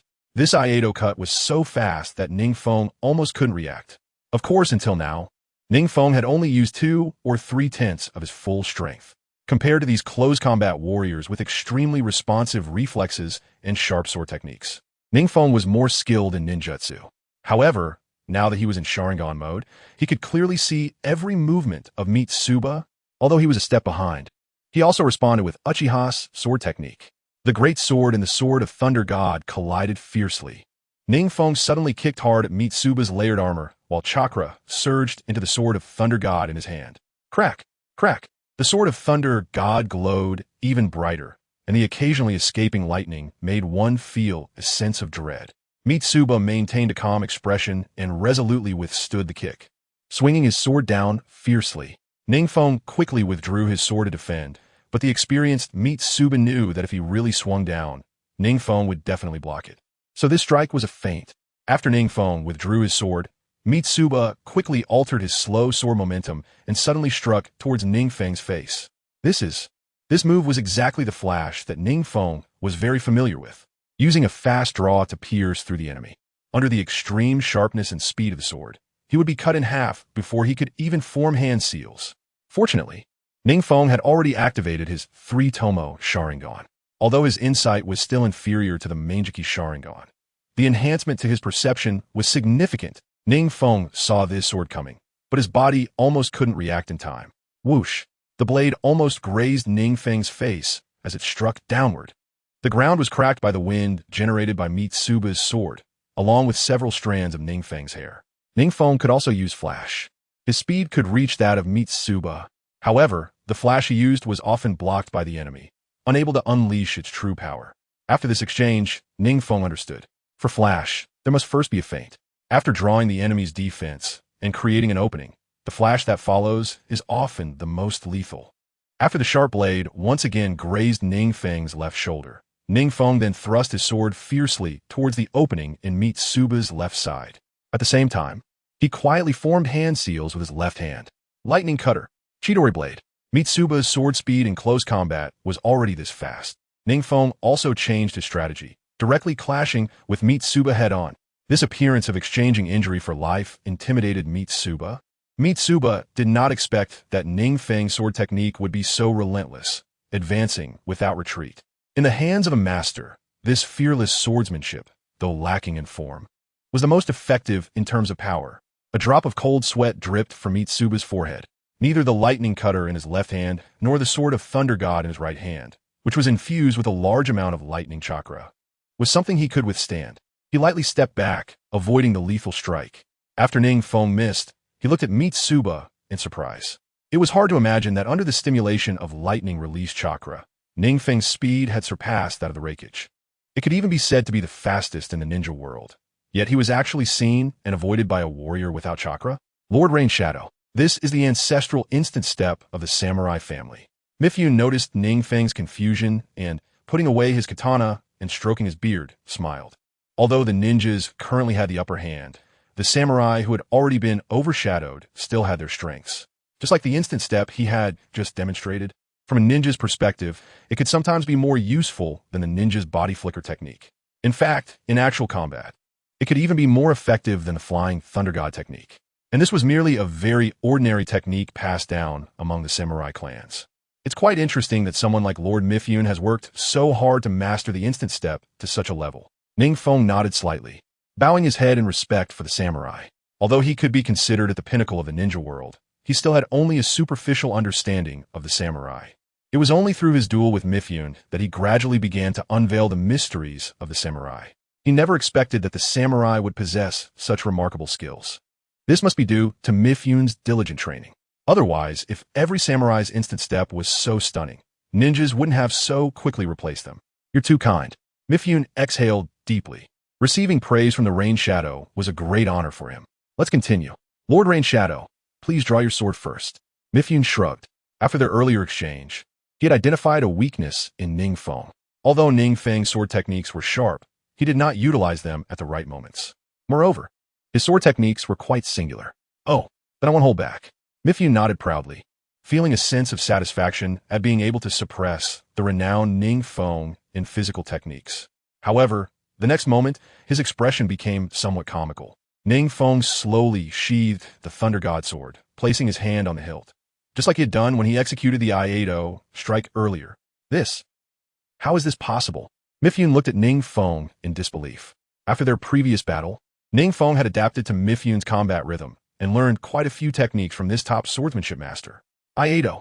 NingFeng calmed the turbulent thoughts in his mind, channeling chakra to the tip of his sword, and executed a powerful Iato strike. Mifyun, caught off guard, hastily drew his sword to counter. However, in such a rushed moment, how could he compete with the well-prepared Thunder God sword? A flash of white light, as quick as lightning, passed by, and the two stood back to back, still in the posture of having just drawn their swords. Mifyun stood firm in a stance of sheathing his sword, while NingFeng stood in the Iato draw stance he had just copied with the Sharingan. The daimyo nearby watched in confusion. These two seemed like warriors from the Warring States period, standing there for a long time. Lord Rain Shadow, I didn't expect you to learn my sword technique so quickly. After an indeterminate amount of time, when the leaf that had been stirred into the air by their crossed blades finally fell back down, Mifyun slowly spoke. His voice carried a hint of bitterness and reluctance. I have lost. After saying his last words, Mifyun seemed to lose his balance, slumping down while maintaining the posture of sheathing his sword. NingFeng opened his eyes leisurely, a flash of crimson passing through them. Chapter 198. The Bewildered Daimyo. Extorting the Land of Iron. The daimyo of a Land of Iron was still unable to grasp the significance of the situation. Mifyun actually lost? Although he didn't fully understand, anyone with eyes could see that Mifyun had been pressing NingFeng hard. However, after a single exchange of offense and defense, NingFeng actually defeated the strongest samurai of the Land of Iron, Mifyun, with one strike. If the two had gone through a fierce battle, and NingFeng had won by a narrow margin, the daimyo could accept that. After all, NingFeng was currently famous in the ninja world, seemingly on the verge of becoming the strongest ninja, but to be suppressed first and then win by an absolute advantage. The daimyo found this incomprehensible. NingFeng walked over to Mifyun and helped him up. Lord Daimyo, I wonder if the Land of Iron can send a few skilled blacksmiths to Rain Hidden Village, just to complete some high-difficulty ninja tool crafting. A friendly smile appeared on NingFeng's face. The daimyo was taken aback. While it was true that the Land of Iron allowed ninjas from other countries to come and learn forging techniques, the techniques taught to foreign blacksmiths were definitely not the core of forging techniques. NingFeng's request was essentially a demand for people. Moreover, it wasn't just a simple request for a few blacksmiths, from what NingFeng implied. He also wanted to pry the advanced forging techniques of the Land of Iron from their mouths. The daimyo of the Land of Iron revealed a troubled expression. After all, the consequences of this matter were not something he could bear. The current rapid development of the Land of Rain was evident to all. If his actions significantly improved the quality of ninja tools in the Land of Rain, the Land of Rain would directly rise among the 5 great nations. If he sent blacksmiths to the Land of Rain, the other nations might see the Land of Rain surpassing them and might vent their frustrations on the Land of Iron. Lord Rain Shadow, after all, the Land of Iron is a neutral country. This doesn't quite conform to the rules. The daimyo forced a smile, wiping the cold sweat from his forehead. NingFeng's aura grew increasingly overwhelming, and the ground beneath him trembled slightly. After all, Lord Mifyun and I had an agreement. If I won, he would send a few skilled blacksmiths to the Land of Rain. NingFeng said with a smile that didn't reach his eyes. The Thunder God sword behind him subtly trembling as if it would draw its blade against the daimyo if it didn't receive the desired answer in the next moment. The daimyo of the Land of Iron grew increasingly pale. He had come out with Mifyun today without any other guards. In his mind, Mifyun was a loyal and powerful samurai. With Mifyun around, he felt secure. But he never expected that NingFeng could defeat Mifyun in just a few moves. Now he was left unsupported. Of course, this matter pertains to a private transaction between me and Lord Mifyun, and I will ensure that no third party knows. NingFeng shrugged, pointing to the still unconscious Mifyun on his shoulder. All right, now no fourth person will know. He glanced at the trembling daimyo of the Land of Iron and clapped his hands as if suddenly realizing something. Not letting others know, the daimyo of the Land of Iron breathed a sigh of relief, as if granted amnesty, and quickly said, Rest assured, Lord Rain Shadow. I will take you to see them soon. As soon as he finished speaking, the terrifying aura around him suddenly dissipated. NingFeng nodded in satisfaction. If he could obtain the advanced forging techniques of the Land of Iron, then the biggest shortcoming of the Land of Rain would be addressed. Previously, the Land of Rain couldn't even utilize materials well, often using inferior materials to pass off as good. It was only after NingFeng became the third generation of the Rain Shadow that he procured a large amount of good materials from Konoha. Some iron ores were valuable but hard to get, and only the wealthy Konoha could satisfy NingFeng's appetite at once. However, the persistent problem plaguing the Land of Rain was still the lack of technology. Now, NingFeng didn't expect to encounter such unexpected joys upon arriving in the Land of Iron. First, he replicated Mifyun's Iato draw technique, and then he received so many unexpected benefits. The daimyo of the Land of Iron settled Mifyun, and then led NingFeng to search for the blacksmiths of the Land of Iron. Did he have an agreement with Mifyun? Certainly not. Mifyun only wanted to use this opportunity to clear the humiliation of losing to Hanzo the Salamander, and to break through the bottleneck of his sword techniques. However, I never expected to be knocked unconscious by NingFeng with a single blow. As a result, the daimyo, without any guards by his side, had no choice but to obey NingFeng's words and obediently select blacksmiths to hand over to him. Normally, if an elite ninja wanted to recruit blacksmiths from the Land of Iron, they would get entangled with the daimyo's guards upon arriving in the Land of Iron. Even if Mifyun arrived during this entanglement, he would easily crush them. Mifyun's strength is something ordinary elite ninjas cannot match. And this time, NingFeng just happened to defeat Mifyun when there were no guards around the daimyo, giving him the opportunity to extort the Land of Iron. He became the first person to extort a neutral country. What? You want us to go to the Land of Rain? The selected high-ranking blacksmiths looked displeased. Having long enjoyed being sought after by ninjas to forge ninja tools, they had become accustomed to their elevated status. How could they simply obey the daimyo's words and go to the Land of Rain? They no longer even tolerated the daimyo. If they were unhappy, they would directly voice their objections. Not to mention whether the conditions in the Land of Rain could match those of the Land of Iron. Simply uprooting themselves from their homeland was something they couldn't accept. These few people are already mine, right? NingFeng shrugged and looked at the daimyo beside him. They are yours, Lord Yuang, the daimyo said with a somewhat fearful expression. After receiving confirmation, a sinister smile crept onto NingFeng's lips. Then, a terrifying aura was directly imposed on the few blacksmiths. Thud! Thud! The leading blacksmith, who had been shouting, fell to his knees. He looked at NingFeng with a face full of disbelief. They never expected that this ninja before them would dare to take action against them. Is he preparing to kill them if they do not submit? NingFeng continually increased the output of his chakra. If he cannot be of use to me, then you can all stay here. After all, you no longer belong to the Land of Iron. Upon seeing NingFeng's unabashed killing intent, they truly felt fear and obediently followed him. These few are well-known blacksmiths from the Land of Iron. They must not be neglected. At the ninja tool forging facility in the Land of Rain, NingFeng instructed the person in charge at the entrance, accompanied by several people dressed in the attire of the Land of Iron. Yes. The person in charge of the ninja tool forging facility nodded in agreement, astonished that NingFeng was able to trick the blacksmiths from the Land of Iron. It is well known that the people of the Land of Iron have a notoriously bad temper. The idea of coming to another country's forging facility is unheard of. Only someone as powerful as our boss could bring in blacksmiths from the Land of Iron. Make sure to learn the techniques properly from the masters. Don't just watch the masters forge ninja tools. NingFeng laughed and scolded his blacksmiths. Although these blacksmiths from the Land of Iron had already stayed in the Land of Rain, if the blacksmiths from their own country did not put in the effort to learn forging techniques, it would still be quite difficult to quickly mass-produce high-ranking ninja tools. Chapter 199. The Turbulent Ninja World, the Fourth Great Ninja War. Have we gathered completely? In a dimly lit cave, Uchiha Obito sat leisurely in his seat, his legs casually crossed on the table as he spoke.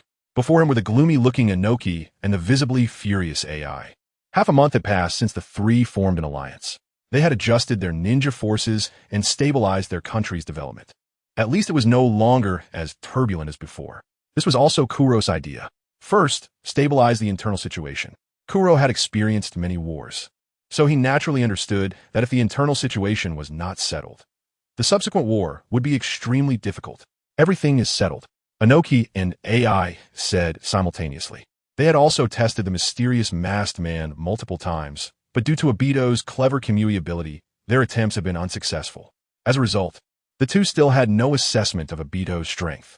They had formed an alliance, yet they knew nothing about their ally's strength. The two were still quite wary of him. However, since this is a coalition, we will also need a commander. Commander? Inoki chuckled lightly. Do you want to take the position? AI also looked suspiciously at Uchiha Obito, who was dressed in a black cloak and immersed in shadows. Obito's face beneath the mask showed a slight change. Let strength speak for itself later. Whoever is strong can become the commander. AI and Inoki exchanged glances and nodded in agreement. Report, Lord Yueying, there have been frequent clashes between Awagakure and Kumogakure along our borders. It has escalated to the point of mutual attacks. Just as NingFeng finished another task report from a client, a subordinate reported from outside. What's going on? Why have Kumogakure and Awagakure become active again recently? NingFeng sighed. Could it be that these two villages have united against the Land of Rain? But the Land of Rain has allied with Konoha, and if they want to unite against the Land of Rain, they not only have to face NingFeng's wrath, but also pressure from Konoha. NingFeng did not believe that the Land of Rain and Konoha would be unable to defeat Awagakure and Kumogakure.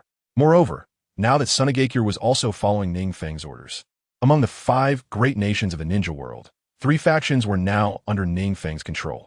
He did not seek trouble with Awagakure and Kumogakure, yet they dared to stir up trouble on his territory. Nagato, Yahiko, NingFeng called out, and then 2 figures appeared, half kneeling on the ground in the room. Lord Feng, you 2 mobilize 3,000 elite ninjas to the borders. If the ninjas from Awagakure and Kumogakure continue to offend, you could take action directly. Upon hearing this, Yahiko and Nagato were shocked. Is Lord Feng preparing to take action against Awagakure and Kumogakure? But their own village has just started to develop. They had just heard that Lord Feng had recently quelled the unrest in Kirigakure. Now, he was going to take action against Kumogakure and Awagakure. Just now. You also heard that it was Awagakure and Kumogakure who provoked us first. NingFeng stood up, a cold smile on his lips as he paced back and forth. If it weren't for the fact that we already have many strongholds along the borders, I would personally go to deal with Inoki and AI's ninjas. After hearing this, the 2 felt a chill run down their spines. They were well aware of their master's immense ninjutsu power. It is known that NingFeng is now recognized as the canon of the ninja world, capable of effortlessly using various large-scale ninjutsu that can alter the terrain. Understood. The 2 clasped their fists and quickly disappeared from the office. Really? Will you provide me with various experimental materials? In the underground laboratory of the Land of Rain, Orochimaru's base, Kabuto looked at Kuro with a face full of enthusiasm. Of course, as long as you join us. Kuro nodded, pointing to the scroll in Kabuto's hand. Isn't this the best evidence? The scroll in Kabuto's hand contained the secrets about the Sharingan, Rinnegan, and the content of the stone tablet left by the Sage of 6 Paths, written by Kuro. Although it was only a portion, it had already deeply attracted Kabuto.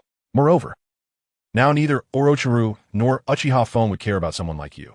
It is truly a pity that your abilities have not been recognized by them. Kuro said enticingly, guiding Kabuto. I have what you desire most. Various experimental materials, various experimental tools. That Uchiha Feng is just a small person, never sharing his ninjutsu. If you come here, you'll have access to all kinds of forbidden jutsu. Yin-Yang release, the technique of immortality. As Kabuto listened, he could no longer stop rubbing his hands. He was originally a person with great ambition, and it was precisely because of his outstanding abilities that Orochimaru chose him as his subordinate. To Orochimaru, he was a very qualified tool, and Orochimaru, with his immense strength, did not mind his ambition in the slightest. He entrusted him with some forbidden techniques to help Kabuto better assist him in his experiments. Naturally, he mastered many of the forbidden techniques that Orochimaru frequently used, and after a lot of practice and experimentation, he could even skillfully use most of the forbidden techniques that Orochimaru had given him. However, during Orochimaru's recent experiments with NingFeng, he had always been on the periphery. He felt neglected and realized that without Orochimaru, he could not independently grasp some techniques. Moreover, Orochimaru did not have the time to teach him, simply stating that his abilities were not sufficient yet. Thinking of this, he felt somewhat angry. Orochimaru was definitely afraid that if he passed on his techniques, his abilities would become stronger, and NingFeng would only come to him for experiments afterward. Let's go quickly. Kabuto was determined to prove his worth and wanted to leave the Rain Village to go to the service of Kagaya, because the information Kagaya had given him recently was beyond his understanding. Sage of 6 Paths, Rinnegan, Yin-Yang techniques. These all sounded extremely impossible, yet they were interconnected. It must be known that he had followed Orochimaru early on, traveling far and wide, and had quite a bit of experience and knowledge. He had a basic understanding of the accuracy of this information. All that was true although it sounded like a fairy tale. So he decided to create something that would shock both Orochimaru and NingFeng. Perhaps it would be a technique, or perhaps a powerful being. Well then, let's go. Kaguya let out a chilling laugh, and from the shadows behind him, a figure dressed in a black robe slowly walked forward, opening his crimson eyes. Chapter 200. Kabuto's escape with the strongest specimen, this person. Kabuto looked at Kaguya in shock. He did not expect that there would be a ninja here. It appeared to be a Uchiha clan ninja with a Sharingan. He stood there without emitting the slightest chakra response. It should be known that snakes have the keenest perception of their surroundings. And Kabuto, who had inherited most of Orochimaru's legacy, was also strong in perception. A ninja that even he cannot sense. How terrifying was that? With this lord, we can safely pass through the defenses of Rain Village. Kaguya shrugged, his figure gradually merging into the ground. Pass through the defenses of Rain Village? Kabuto was once again shocked as he scrutinized this newly appeared mysterious masked man. This ninja only wore a mask with a spiral pattern on his face, revealing one Sharingan. Apart from not exuding any aura, he did not seem particularly special. Bring all the usable experimental materials. Uchiha Obito said in a deep voice, the Sharingan beneath his mask constantly flashing with a ghostly light. All right. Kabuto had already prepared some experimental materials, including but not limited to various experimental instruments and reincarnation materials. However, even if all these items were packed into scrolls, they still amounted to quite a pile of scrolls. Obito raised an eyebrow beneath his mask. Kaguya had already told Kabuto that leaving this time was equivalent to severing ties with Rain Village. Take everything that can be taken. Kabuto was also aware of the consequences of betraying Orochimaru and Rain Village. He decided to go all the way with his betrayal and moved out all the materials and instruments he could use. Obito did not expect that this guy had taken most of the reincarnation materials, while Orochimaru was recently obsessed with studying NingFeng's body. In that case, Kabuto's gains from returning would be even greater. These reincarnation materials were sufficient to create an endless army of Edo Tensei. Of course, at this moment, Kabuto was completely unaware that all of this had already been noticed by NingFeng, who was merely laying a bigger trap. Is that all? Kabuto nodded, staring intently at Obito. He wanted to see how Obito could take so many things and break through the defenses of Rain Village with him. Then let's go. Obito extended his hand, signaling Kabuto to come closer. After all, they were in Rain Village, and if he carelessly took Kabuto away, it could cause a commotion. They were still quite close to the location of that snake, which was extremely sensitive to noise. Kabuto hesitantly placed his hand on Obito's. Then, the Sharingan glowed with spatial fluctuations, and Kabuto was instantly sucked in. And these. After Kabuto had entered the Kamui space, Uchiha Obito placed his hand on a pile of scrolls on the ground. This guy, he truly had a rebellious nature. Obito shook his head, somewhat emotional. Kaguya was truly powerful. He even discovered such a person. Rain Village was not as peaceful as it seemed on the surface. There were many dark-hearted individuals hidden beneath this seemingly bright facade. Orochimaru had learned quite a bit as well. Obito casually glanced around the laboratory. There were still quite a few experimental results inside. It's time to reincarnate Madara. The fluctuations in his Sharingan reappeared, and his figure quickly disappeared from the laboratory. Along with him, the scrolls on the ground vanished too. What is this? In the secret base of Uchiha, Obito, and Kaguya, Kabuto looked in shock at a coffin before him. Inside lay a corpse that looked extremely aged, with long hair covering half of its face.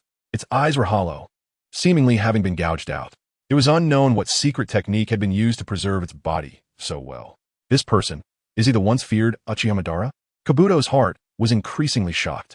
Although his appearance was much older than the rumors, the aura he exuded, even after many years of death, was something no other ninja could possess besides Uchiha Madara.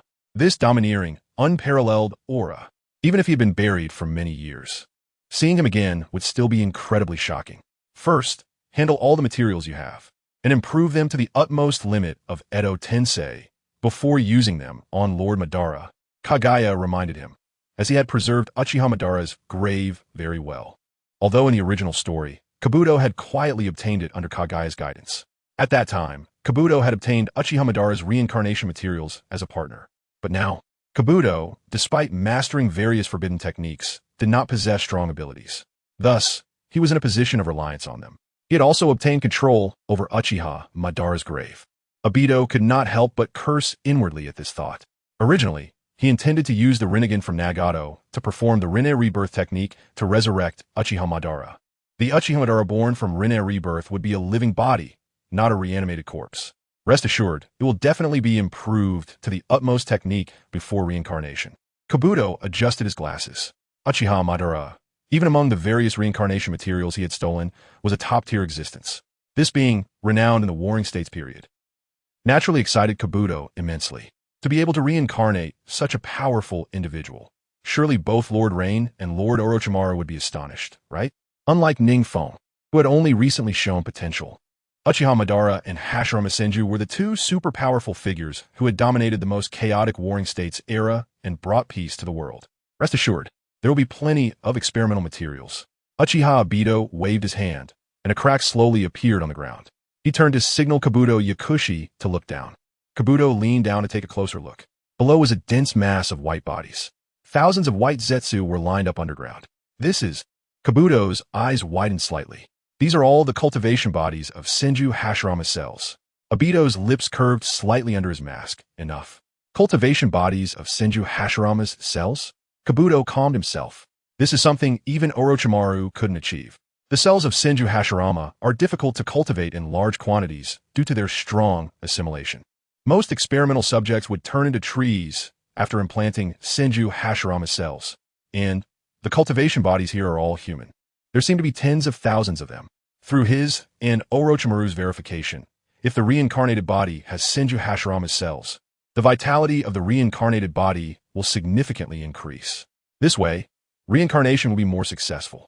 Therefore, using cultivation bodies of Senju Hashirama cells can produce stronger and more excellent warriors. Chapter 201.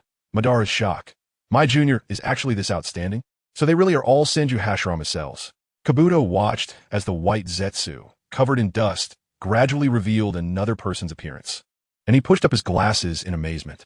As the caster, he could clearly sense that the reincarnation technique this time had a very high success rate. It even exceeded the level Orochimaru himself could achieve. Not only was the retained strength level high, but it also allowed for better control over the reincarnated, strong individuals. There are many such experimental subjects. A cold smile appeared at the corner of Kabuto's mouth. Suddenly, a standing coffin emerged from the ground, and the just reincarnated strong individual lay inside the coffin. The coffin closed its lid and slowly sank back into the ground.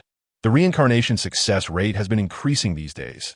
It seems the experimental materials he received in the Rain Village were very limited. In the shadows, Obito saw that Kabuto had completed another reincarnation and sighed to Black Zetsu beside him. It seems that NingFeng is still unable to recognize people. Black Zetsu showed a hint of disdain. Would he be anxious if he found out that most of his reincarnation materials had run away with Kabuto? Obito waved his sleeve, but he's about at his limit. The recent reincarnations have shown limited progress. The Reikage and Tsuchikage can't wait any longer to compete with me. Black Zetsu silently smiled. Then let him reincarnate Lord Madara today. At that time, Lord Madara will see the light of day again. Obito shrugged non-committally, then it settled. I can't be blamed. I left most of the troublesome tailed beasts at Uchiha Peak. Black Zetsu shot Obito a glance. He really knows how to push responsibility onto himself. Clearly, Uchiha Peak is too strong, and you don't dare to snatch the tailed beast from him. However, this is just thinking. Soon, Uchiha Madara will appear to reclaim the tailed beasts. That ninja who sweeps away everything in front of him. No one can stop him except Senju Hashirama. Having ninjas on missions stand by at all times, return to the Rain Village. The war is about to begin. NingFeng's expression hardened as he spoke to the guard beside him. Although Kabuto's rebellion was within his expectations, Kabuto's speed of action still surprised NingFeng. Behind NingFeng, Orochimaru stood quietly. That kid Kabuto wouldn't be so bold. Orochimaru is also a cunning person and quickly realized Kabuto's purpose. However, he shook his head and said to NingFeng, he knows Kabuto well. Although he has ambition, he would never betray the village or himself. Orochimaru, you still haven't seen through this guy Kabuto. NingFeng shrugged. In the original story, Orochimaru, upon seeing Kabuto infused with his genes from the cursed seal, had a face full of regret and silence. Even someone who is usually good at understanding people like Orochimaru can make mistakes. His ambition is far greater than you imagine. Meanwhile, after performing the impure world reincarnation with White Zetsu over 100 times, Kabuto finally confirmed that he had perfected most of it. He used the high-concentration Hashirama cells obtained with great effort from Black Zetsu and Obito to perform the most perfect impure world reincarnation with a white Zetsu filled with Hashirama cells. Summoning technique. Impure world reincarnation. Kabuto clapped his hands on the ground, and the white Zetsu in front of him kept screaming in pain, while the impure bodies kept surging onto him. After re-injecting Hashirama cells, he clearly had a longer reincarnation time. At the same time, a figure dressed in layered red armor with long black hair gradually became clear. It worked. Kabuto looked at the gradually clarifying figure with fervor. He could sense that the power contained in this figure was incomparable to all previous reincarnators. Finally, this day has come. It seems that Nagato has also grown quite a bit. The figure with crossed arms gradually became clear, and a deep male voice came from his mouth. Huh? Who are you? Suddenly, a red light flashed in the eyes of this figure, clearly having seen Kabuto. I am a caster. Kabuto bowed respectfully as he spoke. The caster? The figure reincarnated from the impure world reincarnation was taken aback, just about to say something. Black Zetsu and Uchiha Obito appeared in front of him. Lord Madara, what is going on here? The ninja who was reincarnated was none other than Uchiha Madara. Moreover, he did not reappear in an old form, but in the prime of his youth. Black Zetsu stepped forward and briefly explained the situation. He narrated in a fairly standard manner, without deliberately downplaying Obito's contributions during this period. The more he spoke, the worse Uchiha Madara's expression became. Upon hearing that Uchiha Peak used the technique of Heavenly Obstruction Star, he couldn't help but be stunned. Where did he learn that? No, how dare he? Uchiha Madara also knows this ninjutsu. The advantages of Heavenly Obstruction Star are numerous. It has a wide range and great destructive power. But the only drawback is that it can easily affect the caster. Even Uchiha Madara would not dare to say he could use this ninjutsu at will during his lifetime. One mistake could easily lead to his own ashes along with the falling meteor. Chapter 202. The Coalition Leader, Uchiha Madara. I have seen that scene. It must have reduced a lot of power. Obito said, while the Sharingan under his mask kept flashing with light. He already had a shadow over Uchiha Peak. But he could also tell from Black Zetsu's description that the technique used by Uchiha Madara was still quite different from the one he used. I generally understand the situation. Uchiha Madara nodded. The situation was still under control. The biggest variable is still his descendant, Uchiha Peak. As long as we can snatch the tailed beast from his hands, the plan will basically succeed. This time, the failure of the plan is not your fault. He also learned from Black Zetsu about Uchiha Peak's strength, and it sounded like quite a character. Such a person would probably be of the same caliber as me and Hashirama during the Warring States period. Hearing this, Black Zetsu and Uchiha Obito couldn't help but be shocked. Uchiha Madara's evaluation of Uchiha Peak was surprisingly high. He actually reached the same height as himself and Senja Hashirama. However, this reincarnation is still quite good. A cold smile appeared at the corner of Uchiha Madara's mouth. He felt the surging Hashirama cells within him. Years ago, he had only transplanted a small amount of Senju Hashirama cells to awaken the Rinnegan.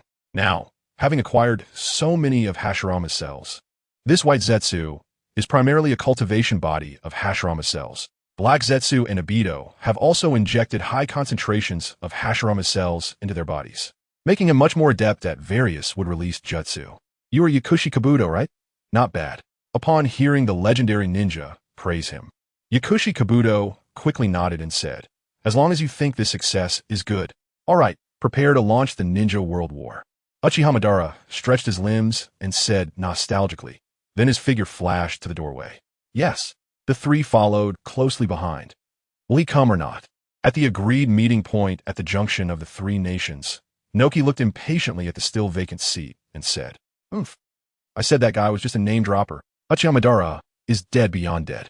AI scoffed disdainfully, having long believed that Uchiha Madara was dead for good. The mysterious masked man who appeared now is merely acting under Madara's name. Noki and the new Reikage. Just as the two were whispering, a familiar, powerful voice suddenly came from outside the door. Naka's face suddenly turned extremely panicked. AI looked at Noki with some confusion. That voice, it really is Uchiha Madara. Naka's forehead was dripping with cold sweat. After decades, he never thought he would hear that voice again. Then a familiar, towering figure stepped in. Looks like you've grown quite a bit, kid. The visitor was indeed Uchiha Madara after being reanimated. He was still wearing the layered armor from the Warring States period. with several cracks typical of reanimated beings on his face, to avoid limiting Uchiha Madara's strength, and also because he did not have the courage. Yakushi Kabuto retained all of Madara's consciousness. Haven't you lost a lot of strength?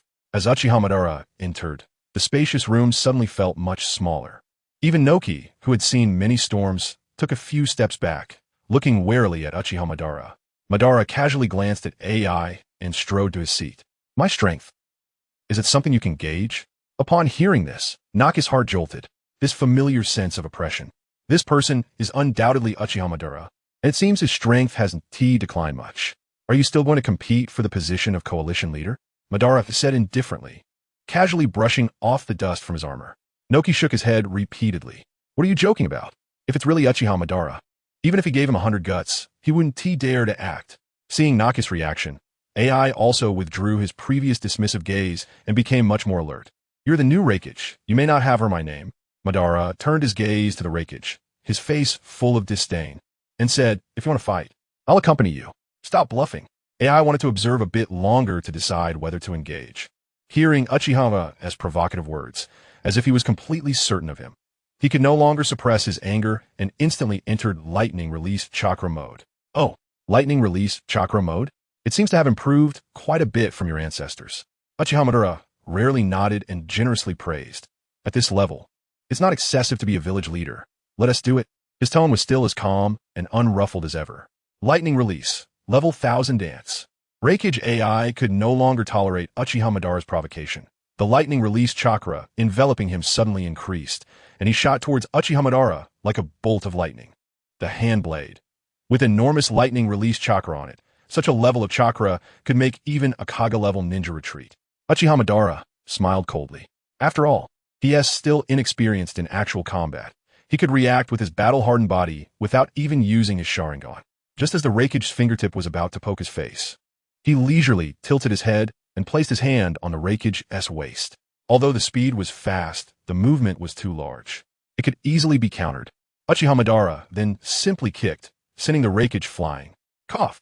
After hitting the ground, AI looked at Uchiha Madara in disbelief. His sudden attack was so easily resolved? Whoosh!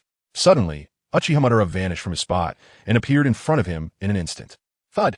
AI looked at Uchiha Madara's fist in disbelief, as if he had predicted his next evasive position, directly hitting his abdomen as he was retreating. A great force surged, and he couldn't help but spit out a mouthful of bright red blood. Noki, do you want to join the fun? Seeing AI unable to straighten up in a short time, Uchiha Madara waved at Noki. No need. Noki wiped the cold sweat from his forehead and forced a smile. Seeing this, Madara turned his head back to AI. Do you want to continue? AI spat angrily. No need. You can take this coalition leader position. Uchiha Madara shook his head and turned back to his seat. Then, let us declare war on the Rain Village tomorrow. Chapter 203. The Fourth Ninja World War Unexpectedly. Minato Namikaze looked somewhat surprised at the cracks just slashed into his robe, smiling slightly. You've already mastered the Flying Thunder God, so well. In front of him, a light blue lightning flashed by. NingFeng's voice slowly came. After all, with my master's guidance, I naturally grasped it much faster. Hearing this, Minato touched his golden hair and laughed. You kid, I haven't taught you anything lately. You've mastered the second stage of Flying Thunder God in such a short time. In terms of space-time ninjutsu, you are also a genius. NingFeng's figure slowly appeared, shrugging nonchalantly. What genius? It's all thanks to my master's good teaching. What brings you here today to see your master? Minato stepped forward and ruffled NingFeng's hair, laughing heartily. Since becoming the Mizukage, NingFeng has been busier day by day. Now he is even harder to find. The last time he saw NingFeng was several months ago. Ha! I was just thinking of my master. Thinking of Konoha? NingFeng sheathed his sword and smiled at Minato. You little brat, just admit it. Minato laughed and scolded, increasing the force of ruffling NingFeng's hair. All right, I just finished forging the Sword of Raijin and came by to learn the Flying Thunder God technique. NingFeng poked his head out, smiling awkwardly. The Flying Thunder God technique of the second Hokage has only reached this level now. After discussing with teacher Minato, he gradually improved the Flying Thunder God technique to fit his own ninjutsu. Hokage-sama, enemies are invading the borders. Just as Minato was about to continue discussing space-time ninjutsu with NingFeng, a subordinate report suddenly came from outside. Enemies? Minato frowned. Come in. An Umbu ninja entered the courtyard and glanced at NingFeng. It's common knowledge that NingFeng is the Hokage's disciple. He no longer held back and half-kneeled to report directly. The border of the Land of Fire has been attacked. The enemies attacking us are ninjas from the Hidden Cloud and Hidden Stone. Hidden Cloud and Hidden Stone? The frown on Minato Namake's face deepened. NingFeng also looked at the Umbu member with some surprise. After all, Hidden Cloud and Hidden Stone had already suffered significant losses in the last operation.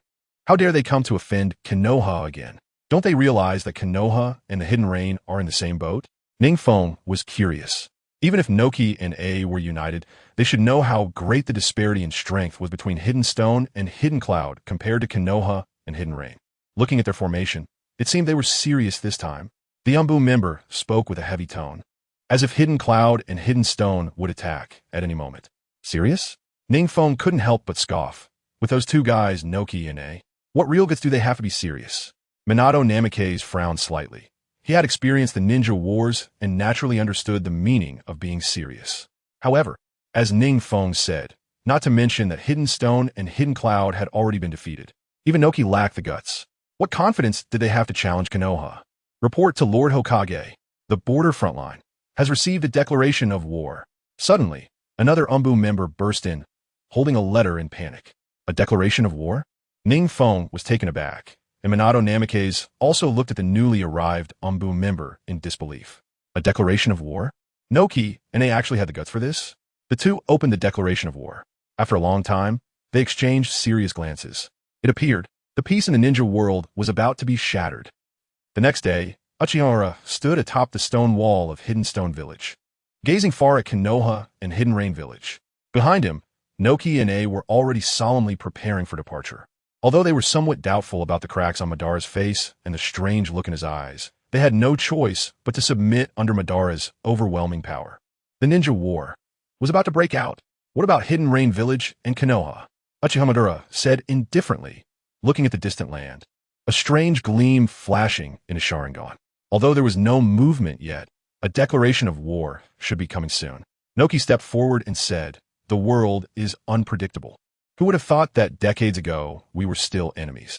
Now we must unite to face a common threat. I also want to see what kind of heroes have emerged in the current ninja world. I wonder how the current Hokage compares to Hashirama." Meanwhile, in Hidden Rain Village, NingFeng had received orders in advance, so Hidden Rain Village quickly assembled. Most of the ninjas were now standing solemnly in the center of Hidden Rain Village. In front of them was NingFeng's pre-battle mobilization speech. Although Hidden Cloud and Hidden Stone had suffered significant damage to their strength, they were still much stronger than the newly rising Land of Rain, which made it risky for them to be careless in this battle. Moreover, NingFeng also had the idea of training the ninjas of his village. Although the Land of Rain was developing rapidly and the strength of its ninjas was constantly rising, the best way to train was to go to the battlefield. The current Land of Rain was experiencing a surge in ninja numbers, needing to filter out the weaker ones.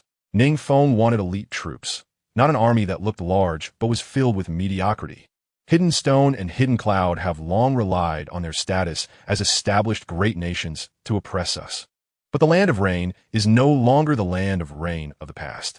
The ninjas of Hidden Rain have already become much tougher than before. If we want to protect this hard-won peace and safeguard our dear friends and family, please give me your lives first, NingFeng passionately declared from the stage, raising his arm high at the most inspiring moments. The ninjas below looked at the figure on stage like a god, filled with fervor. When did my brother become so eloquent? Uchiha Itachi stared at the figure on stage, unable to connect this image with the NingFeng he knew. Lord Feng is truly an all-around leader.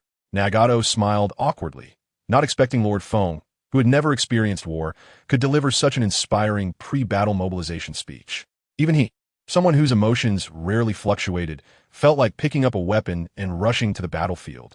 In our eyes, Lord Feng is omnipotent. Yahiko and Konan nodded and smiled. The person on stage was so dazzling that they were willing to follow him. Chapter 204. The Great War Begins. Part 1. In the tall tower of Hidden Rain Village, NingFeng and Orochimaru looked serious in front of a petri dish. It would still take a considerable amount of time to extract the three tails without harming Jiketsu, since the Ninja World War had already been instigated by A and Noki. NingFeng prepared to take control of the remaining tailed beasts. He knew that, in the original story, It was precisely by sealing all 9-tailed beasts into the Outer Path Golem that a series of events were triggered. Lord Feng, it seems it will take at least 2 more months to extract them without harming the host, Orochimaru said quietly after a long silence. His snake-like eyes glinted as he examined the semi-liquid Ketsu in the petri dish. Extracting a tailed beast from a Jinchuriki without harming their life was an incomprehensible feat. Orochimaru's current progress proved that he had not been idle during this time. As long as Orochimaru could extract the 3 tails, NingFeng could also extract the 7 tails from Fu without endangering her life. At that time, NingFeng could merge 2-tailed beasts at once. Hidden Rain Village also held the 1-tail Shikaku, which he could merge anytime. With that, he would only need the 2 tails and 6 tails to gather all 9-tailed beasts. The 2 tails was still in Hidden Cloud. He could just wait for the Raikage to go to the battlefield and directly seize it from their village. The 6 tails was sealed in the body of a bubble in Hidden Mist Village. Although NingFeng used the Heavenly Obstruction Star technique in Hidden Mist Village, the Jinchuriki of the 6 tails would not be so easily killed by it. They were likely hiding somewhere. How many strong individuals capable of the Edo Tensei are left? NingFeng rubbed his forehead. There was no need to rush the matter of the 3 tails for now. Currently, although the ninjas under his command were capable, their numbers were simply too few. Without the Edo Tensei technique, he would probably have to personally lead the charge into battle. The 3rd Raikage, the 2nd Mizukage, and about 20 bloodline ninjas. Orochimaru shrugged, indicating his helplessness. If there were too few specimens, they couldn't summon them. If it weren't for Orochimaru's interest in these specimens and keeping them around, Yakushi Kabuto probably wouldn't have spared them either. NingFeng frowned. Yakushi Kabuto's actions had a significant impact on him.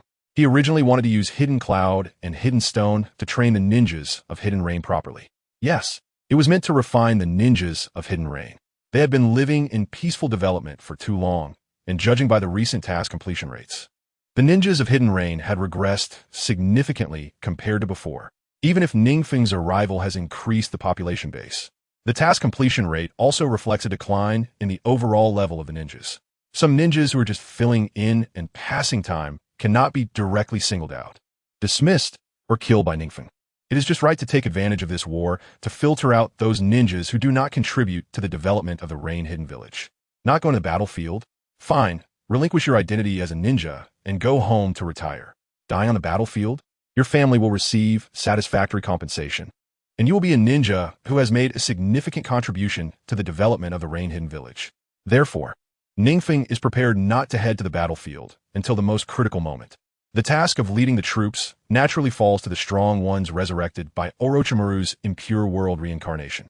Chapter 205. The Great War Begins. Part 2. That's enough.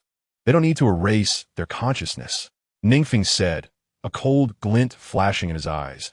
I wonder how the ninjas from Iwagakure and Kumogakure feel seeing their former veterans. Lord Feng, is indeed a master at killing and striking at the heart. Orochimaru licked his lips with his tongue. What NingFeng is doing undoubtedly makes the opponents hesitant to take action. The strong ones resurrected by impure world reincarnation are under his control. He does not recognize any ninjas from Kumogakure or Iwagakure. While they hesitate to act, Orochimaru is very willing to slaughter them one by one. Something feels off. NingFeng slowly walked to the edge of the tower, gazing at the entire Rain Hidden Village. He felt that this war was not like the previous alliance against him. This time, Kumogakure and Iwagakure seemed to want to use their entire village's strength to fight him to the end. Madara's first batch of troops has already headed to the battlefield of the Rain Hidden Village. The second team of ninjas from Kumogakure has arrived at the second battlefield of Konoha. The first team of ninjas from Iwagakure has arrived at the battlefield of the Rain Hidden Village. Orochimaru stood on a stone pillar, slightly squinting his eyes as he listened to the reports from below. The various forces have already begun the first round of skirmishes. However, it seems that Konoha and the Rain Hidden Village have responded quite well. Unexpectedly, Konoha today is no longer the Konoha that relied only on Hashirama back then. After a moment, Orochimaru chuckled and shook his head at Inoki, saying, "Who is the current Hokage?" "It is the 4th Hokage, Minato Namikaze." Inoki's face turned ashen. Standing next to Uchiha Madara, he could always recall the time when he and the 2nd Sachikage were suppressed by Uchiha Madara. This feeling is very unpleasant. Namikaze, what kind of surname is that? Uchiha Madara clearly had never heard of this name and was unfamiliar with this clan, looking slightly surprised at Raikage. Their clan is not well known, Minato Namikaze is an exception. I shrugged. He had fought against Minato Namikaze before. At that time, they were just jounin. But now they have all become village leaders, and he is not sure what level of strength Minato has reached now. He seemed like a good guy. I really look forward to fighting him. Uchiha Madara chuckled. He had already stood at the peak of the ninja world during his lifetime. Now that he has been reincarnated and infused with a high concentration of Hashirama's cells, his strength is even greater. Naturally, he views the current leaders of the 5 great ninja countries as mere children playing around, even though they have reached the peak of their respective nations. Truly worthy of Lord Madara. In the shadows, Uchiha Obito recalls his teacher, Minato Namikaze, with a hint of admiration. Even standing on the opposing side, Minato is a ninja with outstanding charisma, quick-witted and powerful. However, in his heart, Uchiha Madara is an even more formidable existence. Almost revered like a deity, Kurizetsu suddenly emerged from the ground. The defenses of Konoha and the rain-hidden village are quite good. They want to be able to break through for a while. Uchiha Obito let out a disdainful cold snort beneath his mask. Besides NingFeng from the rain-hidden village and Minato Namikaze from Konoha, who else do they have to present as a threat? How can they not break through? Konoha also has many elite jounin leading teams to resist our White Zetsu army. Chapter 206. The impure world reincarnated ones head to the battlefield. Konoha also has many elite jounin leading teams to resist our White Zetsu army. Kurizetsu said flatly. He had observed quite a bit of valuable intelligence on the battlefield through his unique characteristics. Elite jounin from Konoha? Uchiha Obito sneered, asking disdainfully. For example, who? The first on the list is Hatake Kakashi. He has received guidance from Minato Namikaze and Uchiha Fong, making his strength extraordinary. Kurizetsu immediately mentioned the name that Uchiha Obito least wanted to hear. That guy. Obito's eyes trembled slightly, as if he thought of something unpleasant. Back then, he entrusted Lin's safety to that most trusted guy, and the person he trusted the most ended up killing the person he loved the most. As a result, Obito now holds a strong bias against Kakashi. Let Kabuto send some ninjas to target Hatake Kakashi. Obito took a deep breath. He knows that Kakashi, who possesses the Sharingan, has already made a name for himself in the ninja world as the copy ninja.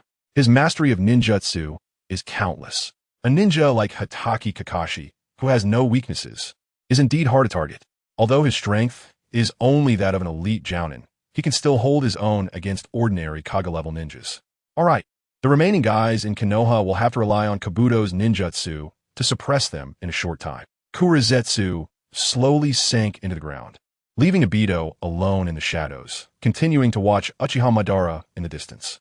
For this plan, Uchiha Madara intends not to let him participate directly. He can just act as Madara's shadow from behind. Obito knows exactly what this means. For whatever reason, the Eye of the Moon plan has not made any progress in his hands, and his status with Uchiha Madara has undoubtedly dropped significantly. Moreover, he has handed over Uchiha Madara's divine artifact, the fan, to the enemy. Obito sighed softly, hoping that after this great war, the Eye of the Moon plan could be completed smoothly. Lightning Blade. On the battlefield of Konoha, a figure enveloped in lightning charged to the front lines, continuously claiming life after life with sharp and cunning techniques. Captain Kakashi. The offensive from the east has intensified. Suddenly, a shout from the center of the battlefield brought the figure, akin to a god of death, to a halt. The lightning faded, revealing a ninja wearing a mask and the jounin vest of Konoha. Is there a situation with Lord Juki? Kakashi frowned slightly, his left eye's Sharingan radiating a chilling light. Thanks to NingFeng's improvements to the lightning blade, he was able to maintain the offensive for a longer time despite having limited chakra. That is how the earlier scene came to be. It seems that there are a few ninjas on Lord Juki's side that cannot be killed. Ninjas that cannot be killed? Kakashi's dead fish eyes widened slightly. He clearly had never heard this description before. You all hold your ground. I'll go take a look. Kakashi's expression hardened, and he immediately rushed towards the eastern battlefield. Enemies that cannot be killed. He is also a ninja who has experienced ninja wars, yet he has never heard of any ninja that cannot be killed. This time, not only are the attacking ninjas all the same white figures, but these guys also have incredibly strong vitality. Could be some secret weapon newly developed by Iwagakure and Kumogakure. Kakashi thought about the appearance of white Zetsu on the battlefield, feeling a slight chill in his heart. These creatures, unafraid of death and full of vitality, could really overwhelm the ninjas of Konoha if there were more formidable foes appearing from the side of Dajuku. The defensive battle for Konoha would be extremely difficult, just as he was anxiously trying to reach the battlefield to find out what was happening. A powerful chakra fluctuation suddenly emerged from below. Kakashi hurriedly stopped his advance, and, at the same time, the ground in front of him was violently pierced by a large sword. The scarlet light emitted from his left eye, the Sharingan, intensified as he fixed his gaze on the figure that had just emerged from the ground, one that had nearly taken his life. This person was one of the 7 ninja swordsmen led by the masked man during the Nine Tails invasion. The decapitating blade, Zabuza Momochi. Having turned to ashes under NingFeng's blade, Kakashi didn't know much about his information. However, unlike the white Zetsus that could be seen everywhere on the battlefield, Kakashi could clearly feel that the owner of this decapitating blade was filled with a sense of death. This guy should be skilled in taijutsu. Since he was the enemy, there was nothing more to say. It was time to fight.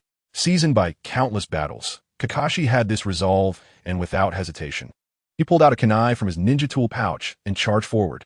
The kunai shimmered with dazzling lightning, looking extremely sharp. This kunai was infused with Kakashi's lightning release chakra, and even a taijutsu ninja with enhanced physical defenses would not fare well against this attack. Surprisingly, the ninja in front of him did not dodge or evade. His dark eye sockets showed no emotion. He simply raised the decapitating blade and swung it fiercely. Kakashi frowned slightly. This swordsmanship, he could easily dodge. However, to get to the battlefield in the east faster, he was prepared to trade injury for life. This kunai would certainly pierce the chest of the ninja in front of him without a chance of survival. Although he did understand why the ninja's expression was numb and he didn't dodge, Kakashi relentlessly drove the kunai deep into Zabuza's chest. At the same time, Zabuza's large blade came slicing from the left. Kakashi concentrated his chakra into his left arm, attempting to block the blow with his steel wrist guard. Zabuza's blade was incredibly powerful. Even though Kakashi had predicted the direction of the decapitating blade with a Sharingan and found the weakest point to defend, he was still sent flying. After landing, Kakashi squinted his Sharingan to look. To his surprise, the kunai in his right hand had pierced through Zabuza's defenses without any obstruction, directly passing through his body. Even though his lightning release chakra was extraordinarily sharp, this situation was definitely abnormal. Kakashi's pupils constricted sharply as he saw that no blood flowed from Zabuza's wound. Instead, something resembling paper appeared at the damaged area, and that material was continuously flowing into the wound, slowly repairing Zabuza's injury. Kakashi's expression changed under his mask. Could this be the unkillable creature that appeared on the battlefield in Dajuku? Chapter 207. Kakashi's fierce battle with Zabuza. It seemed to be the case. Kakashi's eyes gradually turned cold. Although the information was unclear at the moment, he remained calm and began to analyze. First of all, this guy was completely unafraid of injury. From his observation, within just 2 breaths of time, the wound caused by his kunai had completely healed. Even his clothing was restored to its original condition. If it were merely physical recovery, it could be considered a terrifying recovery ability similar to Tsunade, one of the legendary Sannin. However, the ability to even repair clothing. This unbelievable phenomenon indicated that the ninja in front of him was far from normal. Moreover, the way he swung his blade with such a numbness, Kakashi could conclude that he had completely lost his combat consciousness. Although he had not fought with Zabuza before, the 7 ninja swordsmen of the Mist Village were not to be trifled with. If it weren't for NingFeng's overwhelming strength, the 7 ninja swordsmen would have been more than enough to give Konoha's ninjas a hard time that night. So, the ninja in front of him was being manipulated. If he had this ability before, he wouldn't have been completely obliterated under NingFeng Susanoo. Therefore, he was no longer a living person.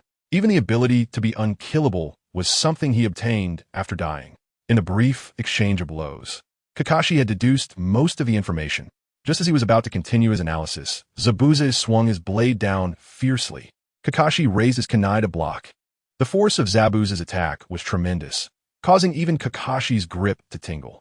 Stalemating like this was not a solution. He needed to think of a way to resolve this quickly. Kakashi's face turned a bit pale. At this distance, fighting Zabuza was not advantageous for him. Just Zabuza's taijutsu left him no room to use ninjutsu. His strength lay in using ninjutsu. Whoosh! Just as the two were locked in combat, a sudden sound of air being sliced came from behind. A familiar figure appeared between them, his hands brimming with a large amount of chakra. Before Kakashi could react, the figure slammed his hand forcefully against Zabuza's chest. Ah! Since his appearance, Zabuza had not spoken a word and had maintained a numb expression. But he suddenly let out a shrill scream, as pieces of the paper-like material fell from his face where the wound was. Kakashi watched in astonishment as Zabuza underwent this peculiar transformation. On his chest, a sealing technique pattern gradually extended to his limbs. To deal with this kind of Edo Tensei creature, sealing techniques were necessary. The figure then turned his head, revealing a handsome and refined face. NingFeng. Kakashi breathed a sigh of relief. The figure who had suddenly appeared was indeed NingFeng. He had rushed to Konoha after receiving reports about the appearance of some Edo Tensei users at the battlefield in the Rain Village. Since he had previously trained with Kakashi alongside Minato, he had placed a Flying Thunder God mark on Kakashi. Thus, he could use the Flying Thunder God technique to arrive beside Kakashi directly in Konoha. Coincidentally, Kakashi was currently engaged in a fierce battle with an Edo Tensei user, and NingFeng effortlessly helped him seal Zabuza. Now, he could summon the sealing team to join the battlefield. NingFeng did not have time to say much to Kakashi because the Edo Tensei technique was considered forbidden in Konoha.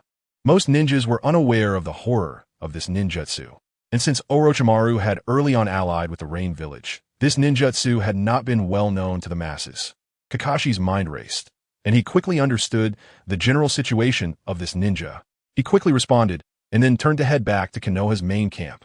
As for why he wouldn't continue to the battlefield in the east, with NingFeng here, was there any need for him to continue causing trouble? Minato Namikaze was sitting in his office, looking at several reports in front of him with a serious expression. The information contained was all about the current situation regarding White Zetsu and the Edo Tensei users. Many of these reports had been supplemented by Kakashi. Minato felt quite reassured about his disciple.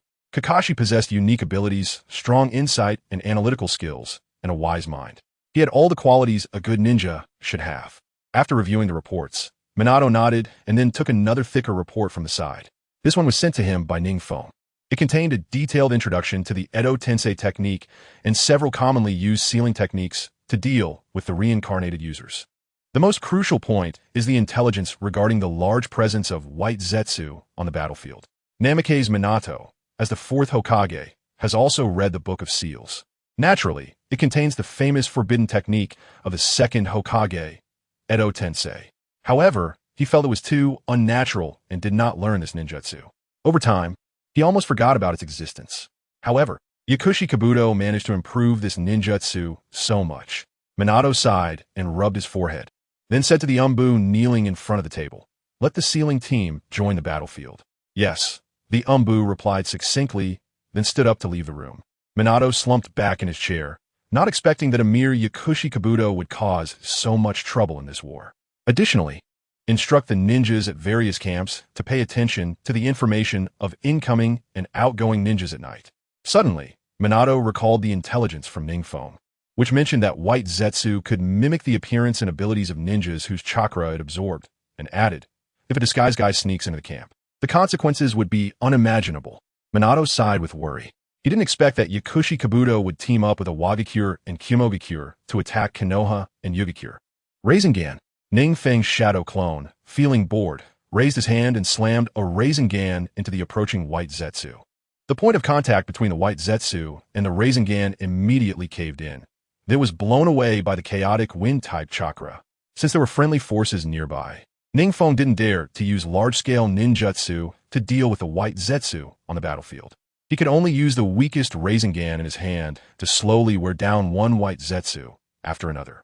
Lord Feng, a very powerful guy, has appeared at the front of the Eastern battlefield. Suddenly, a Konoha ninja rushed over in a panic, shouting at NingFeng from a distance. A powerful guy? NingFeng's shadow clones perked up. He had been bullying White Zetsu in this area for too long, and it was a bit boring. Since there was a very powerful guy, it should be a strong person summoned by Kabuto's Edo Tensei. NingFeng immediately left a few shadow clones here and sent 3 shadow clones to follow the reporting ninja. Chapter 208. Do you even understand what explosive release is? On the Eastern battlefield, a ninja with hair sticking up like a hedgehog was rampaging through the battlefield. He kept throwing punches at the surrounding ninjas, and as soon as his fist made contact, it exploded violently. Explosive release? NingFeng looked over with great interest. Although the explosive release used by this hedgehog-headed guy was significantly weaker than what NingFeng himself mastered, its current power was still quite considerable for the Konoha ninjas. This explosive-headed ninja only needed to trade punches. He could quickly recover from one punch, but the Konoha ninjas had to endure his explosive release after taking a hit. Almost no one could get close to him, let alone seal him. Everyone retreat. Leave this to me, NingFeng said, seeing that if this continued, the death toll for Konoha would surely keep rising, and he stepped forward to stop the Konoha ninjas from meaninglessly throwing their lives away. Lord Feng, several Konoha ninjas who were still about to advance were taken aback, then looked at NingFeng with admiration. If it weren't for the intelligence NingFeng provided to Namikaze's Minato yesterday, many white Zetsu would have infiltrated their camp last night. They were not afraid of dying on the battlefield, but dying in such a humiliating way at the hands of a spy was something they could not tolerate. All right, go support elsewhere, NingFeng said with a smile and scolded lightly, then focused on the explosive release ninja in front of him. Do you want to try Lord Feng's explosive Thunder Fist? The hedgehog-headed ninja looked at NingFeng, approaching alone with disdain, and said, You call yourself Feng? NingFeng chuckled lightly. My name is Uchiha Feng. Don't be surprised when you find out who sealed you in the end. Seal me? The ninja seemed to hear the biggest joke in the ninja world, exaggerating his mouth and showing a hint of disdain on his gaunt face. I have the strongest explosive release. With your little frame, one punch for me and you'll be done for. NingFeng shrugged, then go ahead and hit me. Seeing this, the ninja, who had been passively defending, changed his approach and charged forward. Although he didn't know why he suddenly revived, he had just fought and realized that he was not afraid of injury. All his wounds would heal quickly. So now he was fearless, simply wanting to experience the thrill of battle. Therefore, facing NingFeng, whose strength was unknown but full of confidence, he rushed forward without hesitation and threw a punch. Bang! This punch landed solidly on NingFeng. Huh! The ninja wore a sickly smile and then shouted loudly. Boom! The spot where NingFeng was hit suddenly exploded with an even greater force than before. This time, the explosive Thunder Fist had much more chakra, and its power was significantly stronger than before. Under the grand explosion, the shockwave even knocked some surrounding ninjas off their feet. A sizable mushroom cloud rose abruptly in the battlefield. The surrounding ninjas looked at the central figure with fear, worriedly glancing towards the smoke. Although they were very confident in NingFeng's strength under such a terrifying explosion, even the Hokage would likely be injured if they faced this ninjutsu head-on. As the smoke slowly cleared, the ninja saw the figure standing firm amidst it, and his sickly smile suddenly froze. In the smoke, the previous figure stood motionless, as if the earlier ninjutsu had merely stirred up a little dust. Is this your explosive release? NingFeng dusted off his clothes as the smoke gradually dissipated in front of him.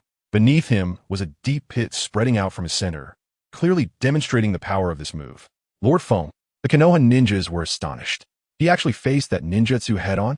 It should be noted that when that ninjutsu was not fully released just now, no one could withstand it. And now, with its power increased so much, NingFeng received it head-on and appeared completely unharmed. The ninja couldn't help but take a step back. His explosive release indeed had the drawbacks of slow speed and difficulty hitting targets. It could even be said that as long as he was kept at a distance and targeted with long-range ninjutsu, he would be a live target. However, he was very confident in the power of his explosive release. Just the previous hit alone would have turned even a ninja specialized in defensive ninjutsu into ashes if they were not fully prepared. But this seemingly still somewhat immature guy in front of him had actually taken it without a scratch. What? Still being stubborn? The ninja clearly would not accept that his explosive release had such limited power and forced a sneer, determined not to show weakness. I won't be killed anyway, so my morale cannot fall. You really let me down. Do you even understand what explosive release is? NingFeng sighed. He had initially intended to discuss and improve with this ninja through a ninjutsu duel, but it seemed that plan was ruined. This guy's mastery of explosive release was simply worlds apart from his own. With such explosive power, not even his physical body was blown apart. What do you know about explosive release? The ninja's face darkened as he stubbornly retorted. Although there were a few ninjas in Iwagakure who were more skilled in explosive release than him. However, on the current battlefield, the one who understands explosion release the most is still myself. Me? NingFeng shrugged and walked slowly toward Sho, saying maybe. As he spoke, he snapped his fingers. Suddenly, the air around Sho exploded. The scale of the explosion was many times greater than the previous one. What? Sho looked in terror at the increasingly hot air around him. There was clearly no medium. Why did an explosion suddenly occur? At the same time, Countless explosive tags surged up from beneath his feet, gripping his ankles tightly and preventing him from moving an inch. Damn it! Without NingFeng saying a word, Sho could sense the terrifying explosive chakra within. He never expected that this guy in front of him could really use explosion release. Even the master of explosion release, Sho, could not see through NingFeng's hand signs. Explosion release. Explosive flame array. NingFeng silently shouted in his heart. And then even more explosive tags clung to Sho's feet like maggots. Sho looked in horror at the explosive tags surging up and the explosions happening around him. Boom, boom, boom. Continuous explosions rang out, and a large amount of smoke was continuously released from Sho's side. NingFeng shook his head and raised his hand to perform a sealing technique. In the center of the smoke, Sho, who had been blown to an unrecognizable form, was slowly recovering his body. Just as he was regaining his lower body, NingFeng's sealing technique arrived as expected. Chapter 209. The Shocking Pharmacist Orochimaru. The Ninja World War officially begins. Whoosh. The sealing technique quickly covered the entire area that had not yet fully recovered from the impure world reincarnation. Sho's extremely hideous voice came from the smoke. He couldn't understand why he was so easily defeated. He clearly had infinite chakra and an immortal body. Why was he defeated by an unknown ninja using explosion release right after resurrecting? Is this ninja from Iwagakure? But just now, the ninja beside him was wearing a Konoha headband. What the hell is going on? Before he could ask another word, his figure was quickly sealed off by the sealing technique. This is so boring. NingFeng sighed. Didn't he know if the ninjas reincarnated by Orochimaru were too weak or if he was too strong? In NingFeng's eyes, the current Ninja World War was as meaningless as a child's game. If Orochimaru knew NingFeng's thoughts, he would surely curse. His impure world reincarnation technique was already comparable to Orochimaru's. Moreover, the reincarnated bodies were all cultivated from Hashirama's cells, and their strength upon resurrection was slightly superior to their living forms. Coupled with their immortal bodies and infinite chakra, every ninja reincarnated through impure world reincarnation was a very difficult character to deal with. Yet now, NingFeng actually said they were weak, easily defeated. This was simply a denial of Orochimaru's improvements over the past few days. NingFeng looked at Sho, who had been sealed beyond sealing, and shook his head with some emotion. In just one day, he had used the four symbols seal countless times. When he first obtained this S-rank sealing technique, he only intended to use it in case of emergencies. He never expected to use it so soon. Because he started digging up strong individuals' graves a decade earlier than the plot, Orochimaru still had many strong specimens in hand. Therefore, Orochimaru had taken many specimens as well. If nothing unexpected happens, NingFeng's battlefield will see many ninjas who once dominated the ninja world. Another one sealed? In the secret cave of Uchiha Obito and Kurizetsu, Orochimaru formed hand seals with one hand, and an unfolded scroll was placed in front of him. His face turned somewhat ugly as he shifted his gaze from the scroll to the Kurizetsu beside him. Do we have any intel on what's going on? Why were the ninjas reincarnated through impure world reincarnation defeated so quickly? The Kurizetsu beside him was supposedly there to relay battlefield information at all times. But Orochimaru also knew that the greater purpose of this Kurizetsu was to monitor him, even though he had defected for a long time. Since they hadn't spent much time together, Uchiha Obito and Kurizetsu naturally wouldn't fully trust him. The rain shadow has appeared in Konoha.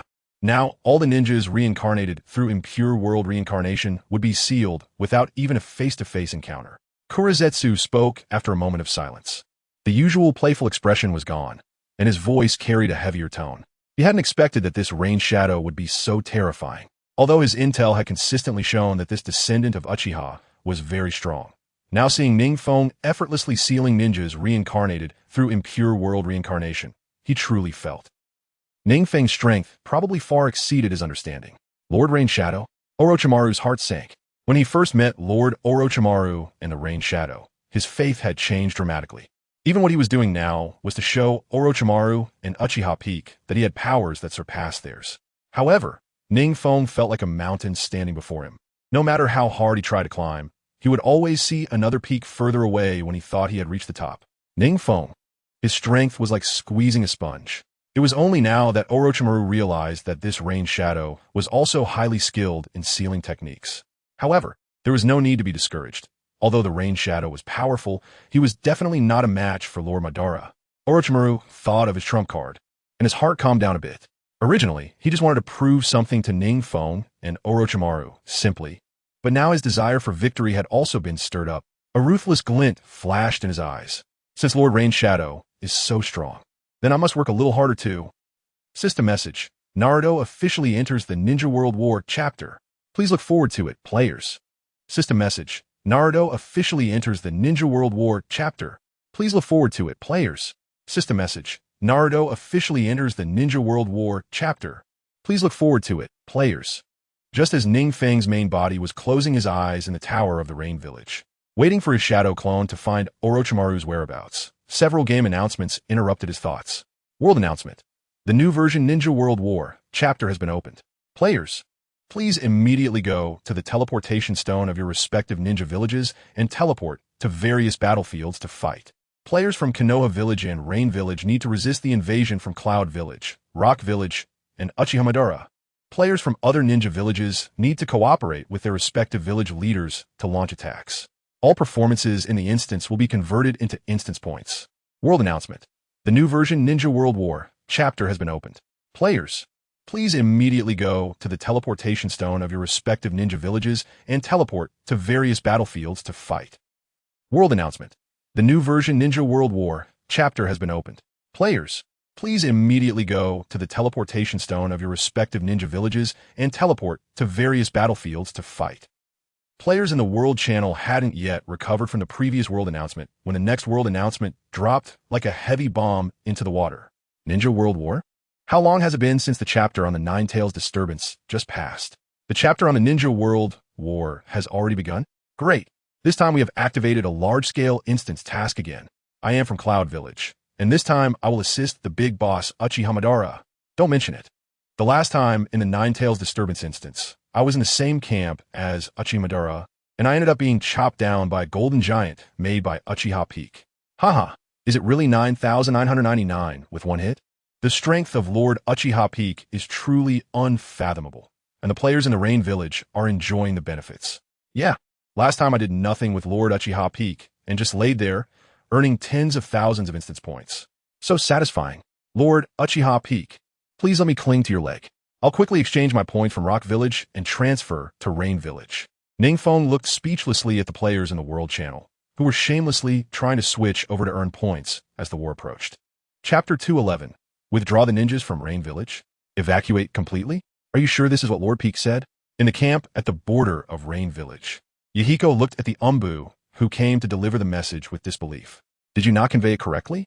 Isn't this equivalent to abandoning those hired ninjas? Nagato also looked puzzled. As the backbone of Rain Village, the two were naturally arranged by NingFeng to be in the leading position, responsible for confronting the ninjas from Cloud Village on the battlefield of Rain Village. In terms of numbers, they were already at a disadvantage. They had been exhausted from defense in recent days, and sometimes had to personally take the field. Although the more than 10,000 hired ninjas who just arrived yesterday did not fight, they greatly alleviated their pressure, at least in terms of morale. It gave the team a significant boost. With more people, their coalition felt much more confident. This is Lord Peak's exact words. The Umbu let out a deep breath. Lord Peak specifically sent him to rush overnight to convey this to the two commanders. This shows how serious the matter is. Nagato, it seems we need to recall those guys today. Yahiko looked at the Umbu's expression, which didn't seem to be lying, and sighed.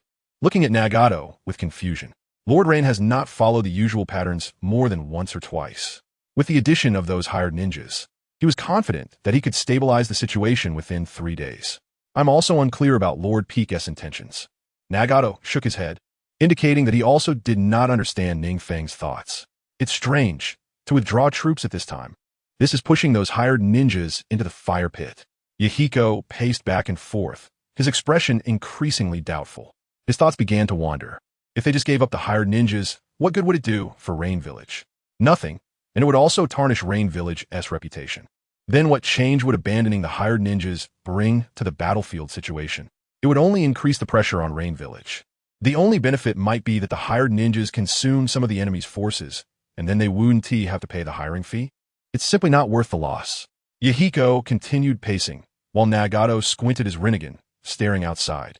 After a moment of silence, they signaled the Umbu to leave. Then they arranged for their subordinates to convey NingFeng's orders.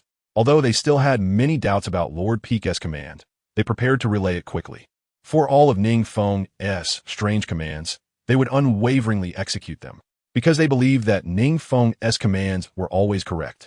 Unexpectedly, Lord Uchiha Peak did not set a limit on higher ninjas.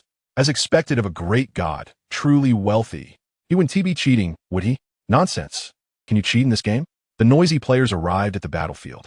Although their strength was not outstanding and they had not experienced much war, they had learned how to slack off from previous instances, so few of them died. In yesterday's instance battlefield, they were just messing around. However, they did not see Uchiha Peak. This was something they felt a bit regretful about. The current Rain Village already seemed to be on the verge of defeat, but the players were optimistic about it. Today, they arrived early at the battlefield. Some players analyzed that the system determined performance not only by whether they were on the winning side, but also by the completion rate of the instance, the degree of plot change, and the time spent in the instance. So, players wanted to earn points, mostly wanted to slack off from beginning to end. Why are the ninjas from Rain Village so late today? I don't know, but the system shows the instance has started, so let us just go in and hide. Players whispered among themselves as they saw the Rain Village ninjas who had yet to arrive, although neither side's ninjas had arrived. As soon as the system prompted that it had begun, they could start earning points by entering the battlefield. Perfect. We will set up some explosive tags first, and then find a place to hide, occasionally casting some long-range ninjutsu. A player who had earned many points from slacking off in instances spoke up to direct the others. As someone who had gained a lot of points from the system, he naturally knew how to maximize his point earnings. Brother Wei said, "Let us all be quick about it." Many players behind him immediately called for those around them to start moving. It should be known that this Brother Wei is also a relatively notable jonin in Naruto. He has also formed a not-so-small team. Although it can't compare to the previous attack on NingFeng by the Xinyuan group, it is still a small organization that players admire in Naruto. Players in his organization quickly urged everyone to follow his commands. If Uchiha Peak is an unattainable great god, then this Brother Wei is a well-known minor god. Look, who is that? Suddenly, someone shouted, attracting the attention of all players. In the distance, a group of Cloud Village ninjas appeared, and everyone felt their hearts sink. There weren't any Rain Village ninjas around them yet. Hurry! The leading Brother Wei could not continue directing players to set up explosive tag traps and quickly led the way to find a hidden place. While they were still far away, everyone quickly spread out to find good hiding spots. Brother Wei looked terrified. He realized that they were in a position with hardly any place to hide. Are all these players going to die here? Wait! A ninja from Rain Village is coming from behind. One came. What use is one? The opposite side has hundreds or thousands of ninjas. Some sharp-eyed players spotted a figure appearing far behind them and quickly shouted. However, soon a player poured cold water on them. It's too late to send that guy back now. Let him die with us. No, wait, that ninja is Uchiha Peak. A player adept at sensing and scouting had recognized the identity of the ninja coming from afar. It was actually the Uchiha Peak they had longed for and revered. Is it Lord Uchiha Peak? You can't be mistaken, right? I just did an instance with Lord Uchiha Peak last time. How could I be wrong? Could it be that today's lack of ninjas from Rain Village is Lord Uchiha Peak's strategy? Everyone stay calm. Lord Uchiha Peak has arrived. The previously gloomy players suddenly began discussing excitedly, as if the arrival of Uchiha Peak had given them a shot of adrenaline. Chapter 212. The Reappearance of the Heavenly Obstruction Star. Players fear all players were watching NingFeng, who was slowly walking from afar. Indeed, this time, NingFeng was making an appearance in his true form, because the things he was about to do could not be accomplished with shadow clones. Lord Uchiha Peak is actually walking over alone, although many players wanted to catch a glimpse of NingFeng's true appearance. However, a large number of Cloud Shinobi are already swooping in from nearby, and they can only try their best to distance themselves from the center of the battlefield. To their surprise, NingFeng has actually come alone. Is Uchiha Feng going to take on all the enemy forces by himself? What a joke. The opposing side is composed of the elite troops from Yunin Village. Just yesterday, I saw a jonin from Yuin Village charge into their ranks, and he was quickly killed. So, what is Uchiha Feng doing? All the players looked at Wei Gu in confusion. Among them, Wei Gu was the one with the highest prestige and the most understanding of NingFeng. However, Wei Gu had only had the fortune of experiencing the Nine Tails Chaos Dungeon with NingFeng once. He wasn't very clear on what NingFeng was planning to do. NingFeng had previously taken on thousands alone, using a large ninjutsu to flatten an entire great ninja village when he was in the Hidden Mist Village. Could it be? Wei Ge had a suspicion in his mind, and a hint of panic appeared on his face. Considering that the ninjas from the Hidden Rain village hadn't shown up at all today, he had a bad feeling. Everyone, quickly evacuate the dungeon. At this moment, Wei Ge had no time to say much and quickly shouted at the more than 10,000 players behind him. However, a golden samurai phantom with dual seals had already emerged beside NingFeng in the distance. In the vast battlefield, Wei Ge's voice sounded so short and powerless. All the players gazed from afar at the Susanoo, which seemed like a miracle. They sighed, realizing this was indeed the work of the great Uchiha Phone. Ninjas who can use Susanoo are all legendary figures in the ninja world. If they possess the Sharingan and can use Susanoo, could they also serve as the village leader today? NingFeng estimated the distance and figured that this ninjutsu could affect the battlefield behind. He directly activated the Susanoo with a double seal. This technique is a large-scale ninjutsu that has been released in the Hidden Mist Village. Heavenly Obstruction Star. At this moment, Wei Ge on the battlefield saw that most of the players were watching NingFeng, so he could only signal his few subordinates to leave the battlefield first. However, what he didn't know was that NingFeng's Heavenly Obstruction Shock Star had undergone several days of improvements, greatly increasing its range of effect. Unless he has mastered the Flying Thunder God technique now, he would not be able to move away from the range of impact with such speed. But can a mere Jonin possibly master the Flying Thunder God technique? The answer is no. In just a few breaths, all the players stared at the meteor that had broken through the clouds and was struggling to emerge from the sky, as if they were witnessing a miracle. The meteorite is enormous, covering the entire battlefield that spans dozens of acres. The surface of the meteorite flickers with sparks, and the temperature generated by its collision and friction with the clouds makes one's cheeks feel slightly warm. Could it be the ninjutsu of the great Uchiha Peak? It seems that Wei Ge mentioned that it is a large-scale ninjutsu of the Uchiha clan, and this technique was used to destroy the Water Country, one of the 5 great nations in the ninja world. Is its power really that immense? NingFeng looked at the crowd that had not yet dispersed with some surprise. With his kaleidoscope Sharingan, he could sense that the players were gathering together. Could they possibly think that I am here to save them? NingFeng was somewhat taken aback and thought to himself. He came this time to warn those slacking players not to come to Rain Hidden Village to farm points. NingFeng was wealthy and generous, but he was also a person who distinguished rewards and punishments clearly. He had investigated the ninjas who fought yesterday and found that, without exception, they were all point farmers. The very few players who actually fought had already been incorporated into the elite team and had returned to Rain Hidden Village for a day of rest with Nagato and Yahiko. Now, it was time to eliminate this group of pests. NingFeng looked at the players in the distance, thinking with a hint of amusement. Wait, that meteorite seems to be an indiscriminate attack, right?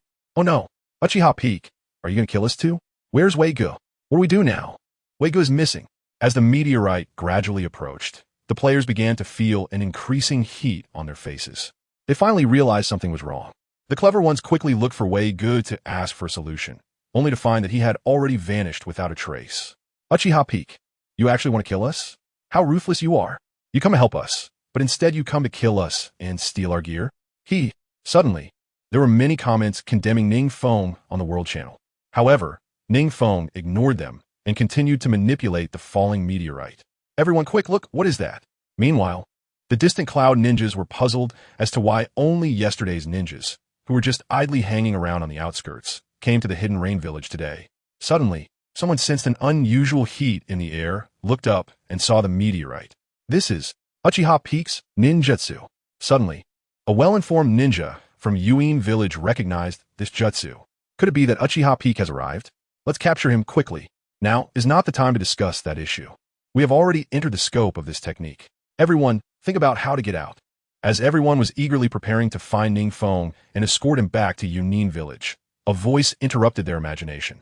This was a ninjutsu capable of reducing Wuyin Village to rubble. Everyone seemed to calm down as if they had been splashed with a bucket of cold water. That's right. This ninjutsu has the power to destroy a village. With such destructive power, they simply cannot resist it with their strength. If it's not good, everyone may end up buried here. Lord Raikage once said, if we encounter Uchiha Bido using this technique again, everyone must gather together to use a defensive ninjutsu.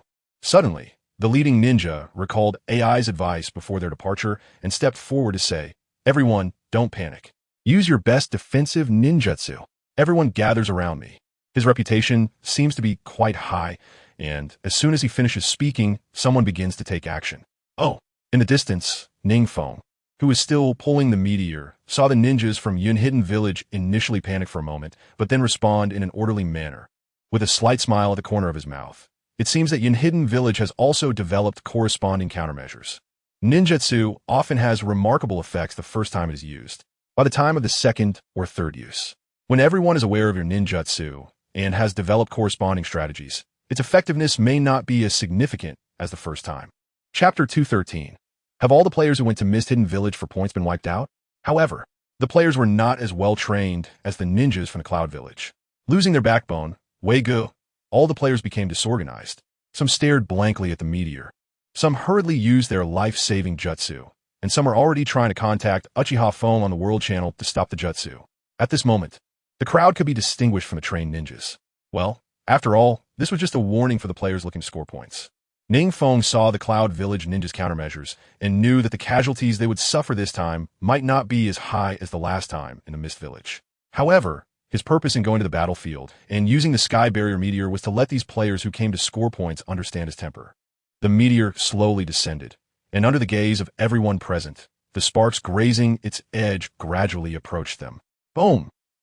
A dull thud echoed, and a serious expression appeared on every ninja's face.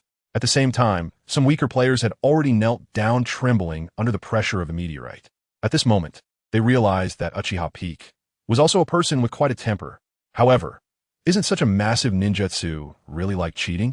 Only when they saw the immense size of the meteorite with their own eyes did they tremble. What exactly did Uchiha Peak do? Why is there such a ninjutsu? Everyone's attention was once again focused on NingFeng, as they wanted to see how he would deal with the massive meteor that had fallen from the sky. However, NingFeng simply activated his Susanoo and confidently gazed at the meteor in the sky. They were in despair, because they didn't have anything like Susanoo. Weiga. This meteorite is a bit too big. I'm afraid we can't get out. Stop talking nonsense. Hurry up and run. Wei Yi, who has already distanced himself from the battlefield, is still on the run with his little brothers. However, the size of this meteorite is truly enormous. Even from afar, they can still feel a hint of its heat. The meteorite has already crashed down. Did Lord Feng go to the battlefield alone? Yahiko returned to Amage Cure, looking at Conan in disbelief as he exclaimed. Yes, Lord Nagato said he would go to the battlefield alone. Conan wore a worried expression. Although she knew Nagato's strength was formidable, this wasn't the first time he had faced thousands of ninjas alone. Yet each time, she couldn't help but worry for his safety. It'll be fine. I believe Lord Nagato will definitely come back unscathed. Pain smiled and patted Yahiko's shoulder, saying, last time in Kirigakure, Lord Nagato buried thousands of elite ninjas all by himself. Well, Mayahiko let out a sigh, indicating that he was relieved. Wait, what do you see over there? Suddenly, Xiaonan covered her red lips with her delicate hand. Her beautiful eyes filled with disbelief as she pointed at the sky behind Yahiko and exclaimed, What? Miyako turned back with a wary expression and saw a meteor in the distance, standing upright in the sky and engulfed in blazing flames. Oh my! Mayahiko's eyes were filled with shock. That direction is the battlefield at the border of Rain Hidden Village. This is bad, Lord mine. Miyako gritted his teeth and turned to head that way. Nagato reached out to stop him, looking helpless. Have you forgotten? This is Lord Mine's technique. Since I returned from Fog Hidden Village, I have told you about it, and you said you were almost tired of hearing it. Mayahiko spat. Is this Lord Mine's technique? It seems. Nagato has mentioned it before. After a careful recollection, Conan gently placed her hand on her chest and let out a sigh of relief. At that time, Nagato did indeed tell them that Lord Pain had a technique involving a falling meteorite. However, this meteorite is much more magnificent than what you described. Nagato. Xiaonan shook her head, a look of disbelief on her face. When Nagato described this meteorite, they thought Nagato had been scared silly by Lord Feng's technique, speaking so exaggeratedly. But today, looking from afar, it actually felt like Nagato had understated the power of this technique quite a bit. Don't worry, Lord Feng, you'll be fine, Nagato said with a smile to his two companions as he carefully examined the meteorite. The last time in the Hidden Mist Village, he had also seen a meteorite of similar scale, and he was quite worried about whether NingFeng could escape from it. As it turned out, NingFeng returned from the Hidden Mist Village unscathed and brought back a lot of bloodline treasures. Since he wasn't harmed last time, he surely won't be this time either. While the three were joking, a tall figure slowly walked out from the shadow behind the tower and looked at the meteorite. "Feng, you've grown so much?" Uchiha Itachi sighed with a hint of emotion. NingFeng was still someone he had raised himself. He had seen every one of his progress with his own eyes. He wanted to be a brother who constantly motivated NingFeng from the front, but before he knew it, NingFeng had already surpassed him by a wide margin. "I need to keep working hard too." Uchiha Itachi chuckled softly, then turned and returned to the shadows. He had felt back in Konoha that NingFeng was a genius in ninjutsu. Now, having witnessed such a vast range of ninjutsu with his own eyes, he realized that his younger brother had truly grown up. He had far surpassed him. On the battlefield at the border of rain-hidden village, what was once a somewhat desolate plain is now filled with devastation. Broken meteorite fragments, a burning battlefield, and traces of ninjutsu everywhere. The cloud-hidden ninjas, covered in dirt and ash, got up, and the leading ninja counted the number of people. Only less than 2,000 ninjas had fallen, which is much better than the total casualties from Mist-Hidden Village. Damn it, he spat out a mouthful of blood angrily. The Cloud-Hidden Village is not good at defense. The ninjas from their village are hot-tempered and excel at tearing apart the enemy's defenses with speed. However, the joint defense ninjutsu of over 10,000 ninjas managed to drain most of the power of that meteorite. It seems that the consumption in Yunin Village is not too high. In the distance, NingFeng has removed Susanoo, and his eyes are slightly strained. The Kaleidoscope Sharingan has reverted back to the normal 3-tomo. Although he has made the ninjas of Yunin Village quite miserable, the casualties are not as high as the last time in Kirigakure. In fact, they're significantly lower. With this experience, the damage caused by the next Tian AI, Jinxing, will surely be even less. Letting out a light sigh, NingFeng shifted his gaze to the area where the players were. However, as soon as his line of sight moved, he could no longer look away. He has only one thought in his mind: getting rich. Chapter 214, NingFeng's Sudden Wealth. Bloodstain Upgrade Scroll. The position where the player previously stood in the rain-hidden village now shows no trace of its original appearance. At the same time, the player's presence has also vanished. In its place, there are treasures scattered all over the ground. NingFeng felt a bit dizzy. Most of the hired ninjas who came this time were players who had tasted success during the last Ninetales turmoil and had earned a lot of points by following NingFeng. Therefore, most of the treasures on them were quite valuable. NingFeng didn't waste any words and quickly rushed over to use the one-click pickup function. "Congratulations! Your reputation has increased by 10,000 points. Congratulations! You have received 3,000 silver. Congratulations! You have obtained 30 explosive talismans." A series of system notifications left NingFeng somewhat disappointed. Although they looked impressive, they were just some ordinary materials. It's important to note that as the shadow of a village now, he has access to as many ordinary resources as he wants. What he really wants are things that can directly and dramatically enhance his strength.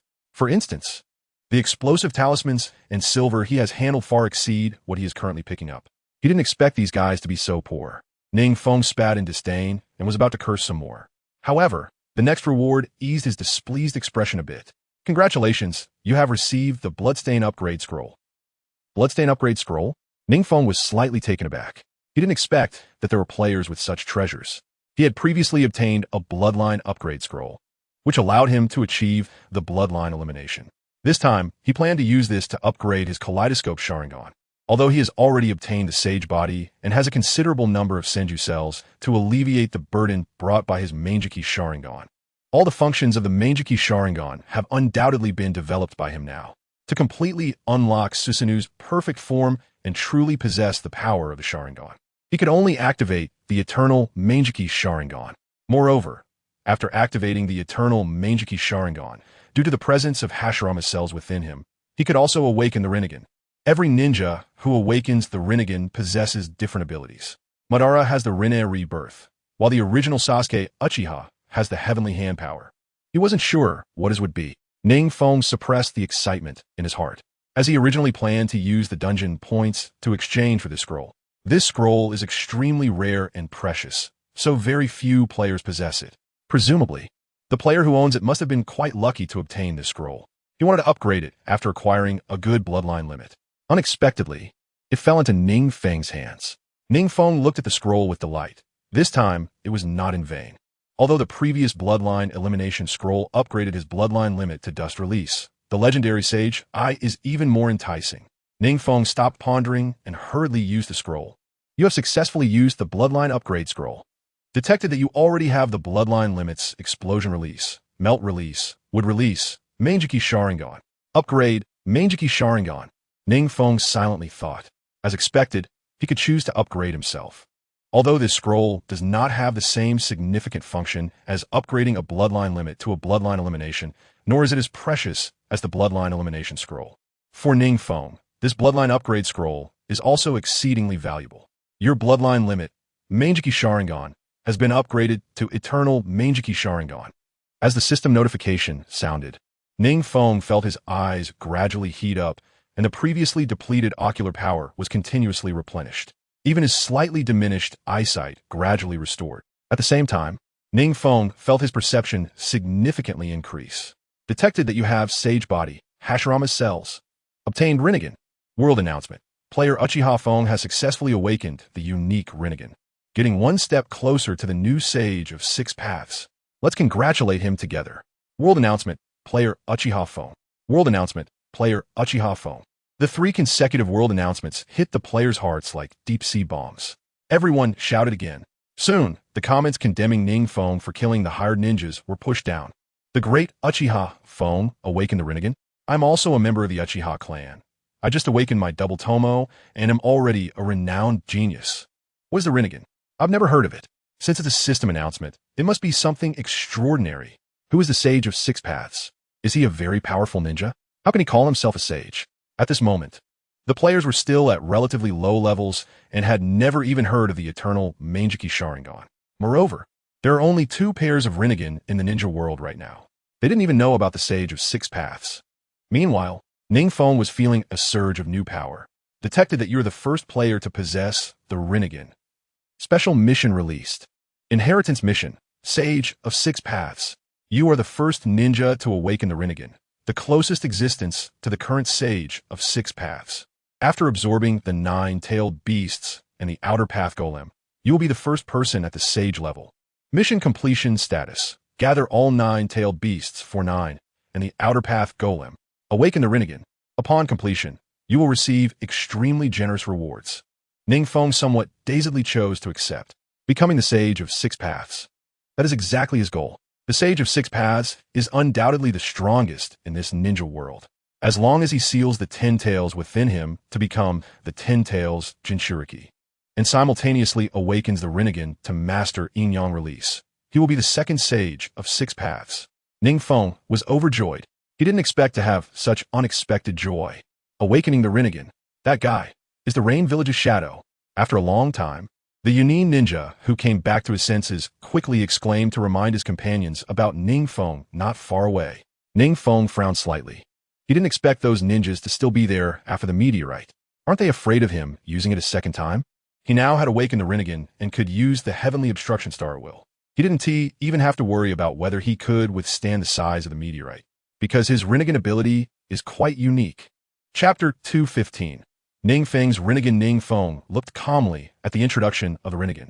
Rinnegan, the ultimate eye technique originating from the chakra fruit of the god tree. The Rinnegan's possessor controls Yin-Yang and possesses at least 6 types of chakra nature transformations, granting extraordinary abilities. You have mastered the 6 paths abilities. You have mastered the Outer Path rebirth technique. You have mastered the Rinnegan ability, Void. Void. Each time chakra fluctuates, your body can enter an alternate space. Duration is determined by chakra consumption. NingFeng nodded in satisfaction. This void means that when his chakra increases or decreases, he can evade all attacks. The greater the chakra fluctuation, the longer he can stay in the alternate space. It sounds very similar to Obito's Kimui, but upon further reflection, NingFeng realized that this Rinnegan void ability far surpasses Obito's in many ways. Obito's Kamui can only last 5 minutes, but for NingFeng, as long as he wants, he can release a highly chakra-consuming ninjutsu and then hide in the alternate space for a long time. He could even be in a state of intangibility at all times, because his sage body continuously generates chakra. Now, as long as he wishes, he can always be in the alternate space. Forget it. Using the Heavenly Obstruction Star again wouldn't be meaningful. NingFeng looked at the shattered ground around him and thought about the scene after using the Heavenly Obstruction Star once more. It would probably take decades for the entire border of the Rain Village to recover. After all, it was still within his village's territory. So NingFeng decided not to use the Heavenly Obstruction Star.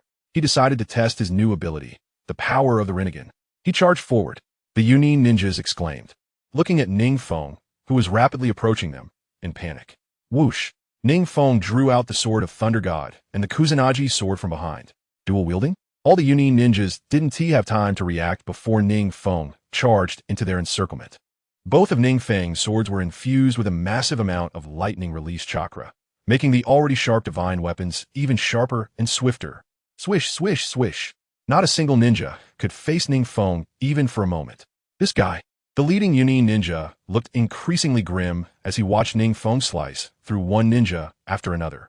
Among this over 10,000-strong ninja army, although most were Ch-Nin, there were also quite a few J-Nin and elite J-Nin, yet they were so easily and simply cut down by NingFeng, one after another.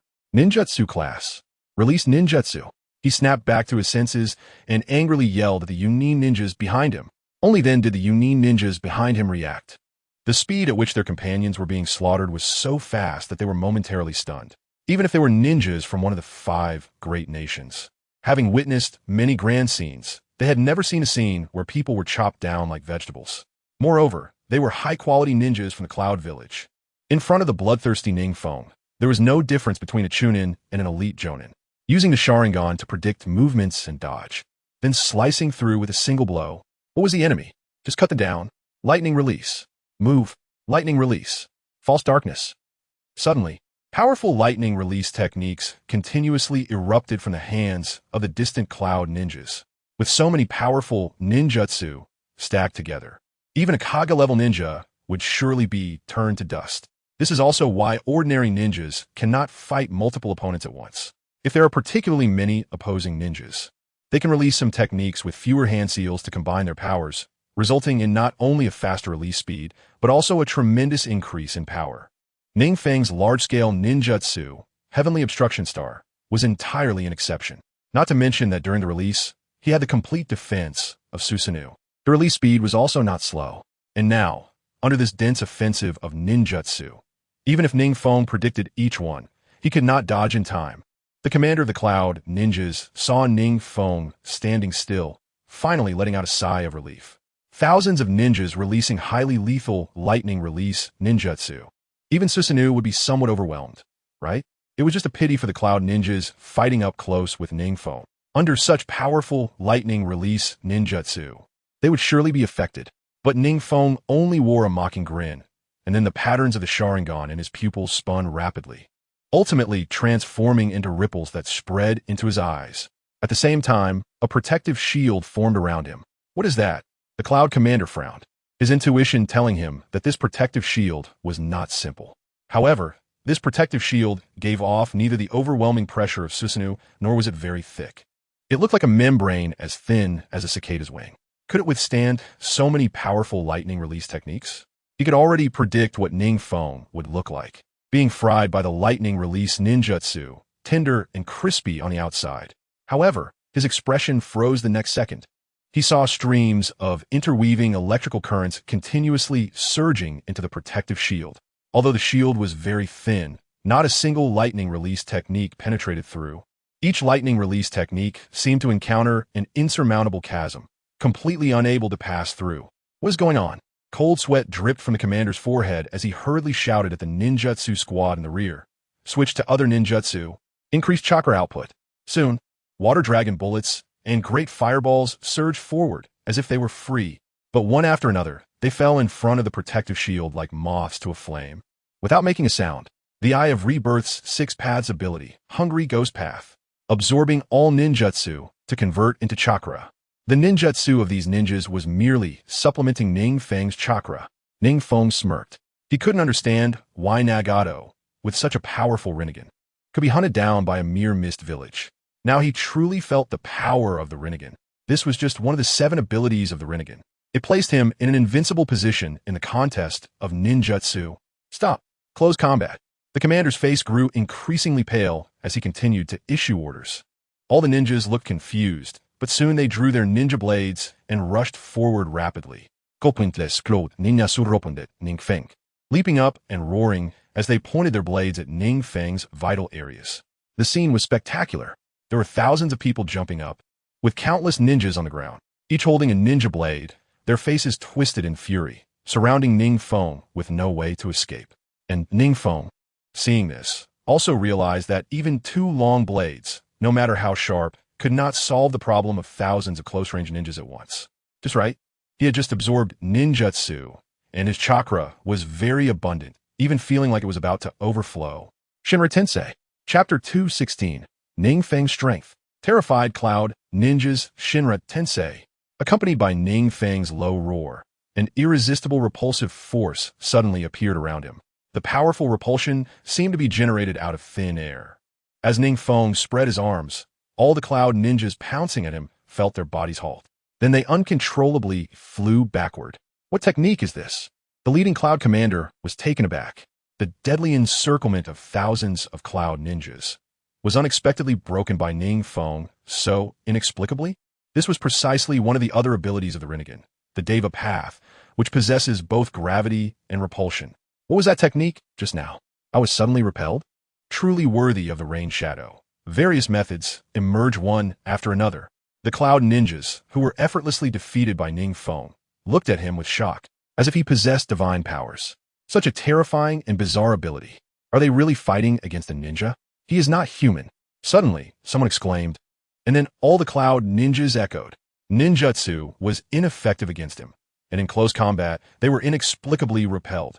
Could this be the ability of a normal ninja? If NingFeng could guess the thoughts of these ninjas, he would definitely laugh. These were merely the basic abilities of the Rinnegan. Did they really shock these guys to such an extent? If he were to reveal his complete Susanoo, would these guys kneel and call him a deity? Yes.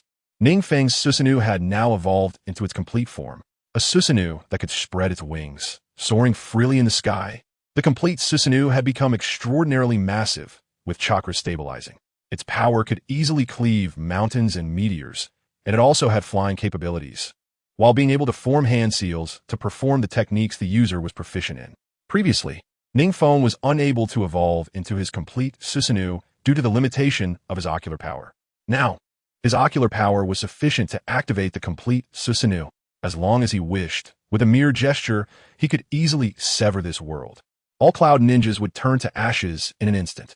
However, this was on the border of NingFeng's Rain Village. If he were to use his complete Susanoo to carve mountains and cut rivers, the environment here would be destroyed. Everyone, pull yourselves together. I don't believe his ability can last forever. Ninjutsu Squad, continue to release ninjutsu. The rest of you, charge forward. The commander was a person of stature. Seeing everyone's hearts in disarray, he hurriedly stood up and shouted. Although he was also extremely astonished by NingFeng's previous ability, he believed that such power would not last long. NingFeng remained silent, merely standing in place, emitting a series of low, deep laughs. With the Rinnegan, he had now truly stood at the pinnacle of the ninja world, simultaneously possessing the powers of the Senju and Uchiha. His abilities had now reached the peak of the ninja world.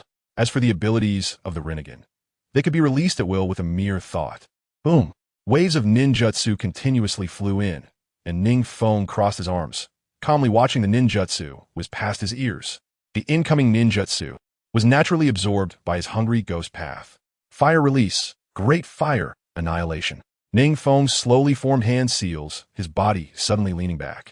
Then he exhaled a massive sea of fire that could embrace nearly 100 people. It was precisely due to the enhancement of the Uchiha bloodline that he unleashed an unprecedented fire release technique. Even the commander was stunned. Such an exaggerated sea of flames? What does it mean to embrace nearly 100 people? It completely enveloped all of them. And this was merely a jutsu released by NingFeng alone. He had heard that the third Hokage of Konoha was highly skilled in the 5 elemental jutsu, renowned as a professor of ninjutsu. But he wouldn't be able to unleash such an outrageous sea of flames, would he? The sea of fire enveloped them, and the intense heat rushed toward them, clearly leaving them with little time to react. Everyone unleashed their defensive jutsu. Ideally, it should be water release. The commander instinctively wanted to retreat, but remembering the thousands of ninjas behind him, he couldn't afford to disrupt their formation and said in a flustered manner. However, there were ninjas from the land of lightning. They excelled in taijutsu and even those good at ninjutsu mostly specialized in lightning release. Now their commander wanted to use water release and defensive jutsu. It's important to note that lightning release is known for its speed and destructive power. Defensive lightning release techniques are extremely rare, and the number of cloud ninjas capable of using water release is even fewer. Behind him, thousands of ninjas were struggling to use the most basic water wall technique. However, in a land of rain, where moisture was abundant, their jutsu was somewhat enhanced. Water release techniques are greatly influenced by the surrounding environment. So, this water release technique barely weakened the power of NingFeng's great fire destruction somewhat. Yet still, a massive sea of flames surged directly toward the cloud ninjas. Fire and water intertwined, although water release counters fire release. The nature of this fire release had reached a level that even ordinary Kaga-level ninjas would find hard to match. All the water release techniques were easily devoured by NingFeng's sea of flames like a thin film. A large amount of water vapor rose, and combined with the towering sea of flames, it surged toward them like waves. It's over. This was the only thought in the hearts of all the cloud ninjas. The sea of flames had already reached the frontmost cloud ninjas, the flames clinging to them like a parasite. They roared, cried, and rolled on the ground incessantly, but the merciless sea of flames quickly engulfed them, then swiftly sought out the cloud ninjas behind. All of this happened in the blink of an eye. There was simply no time for everyone to react. This rain shadow is terrifying even with fire release.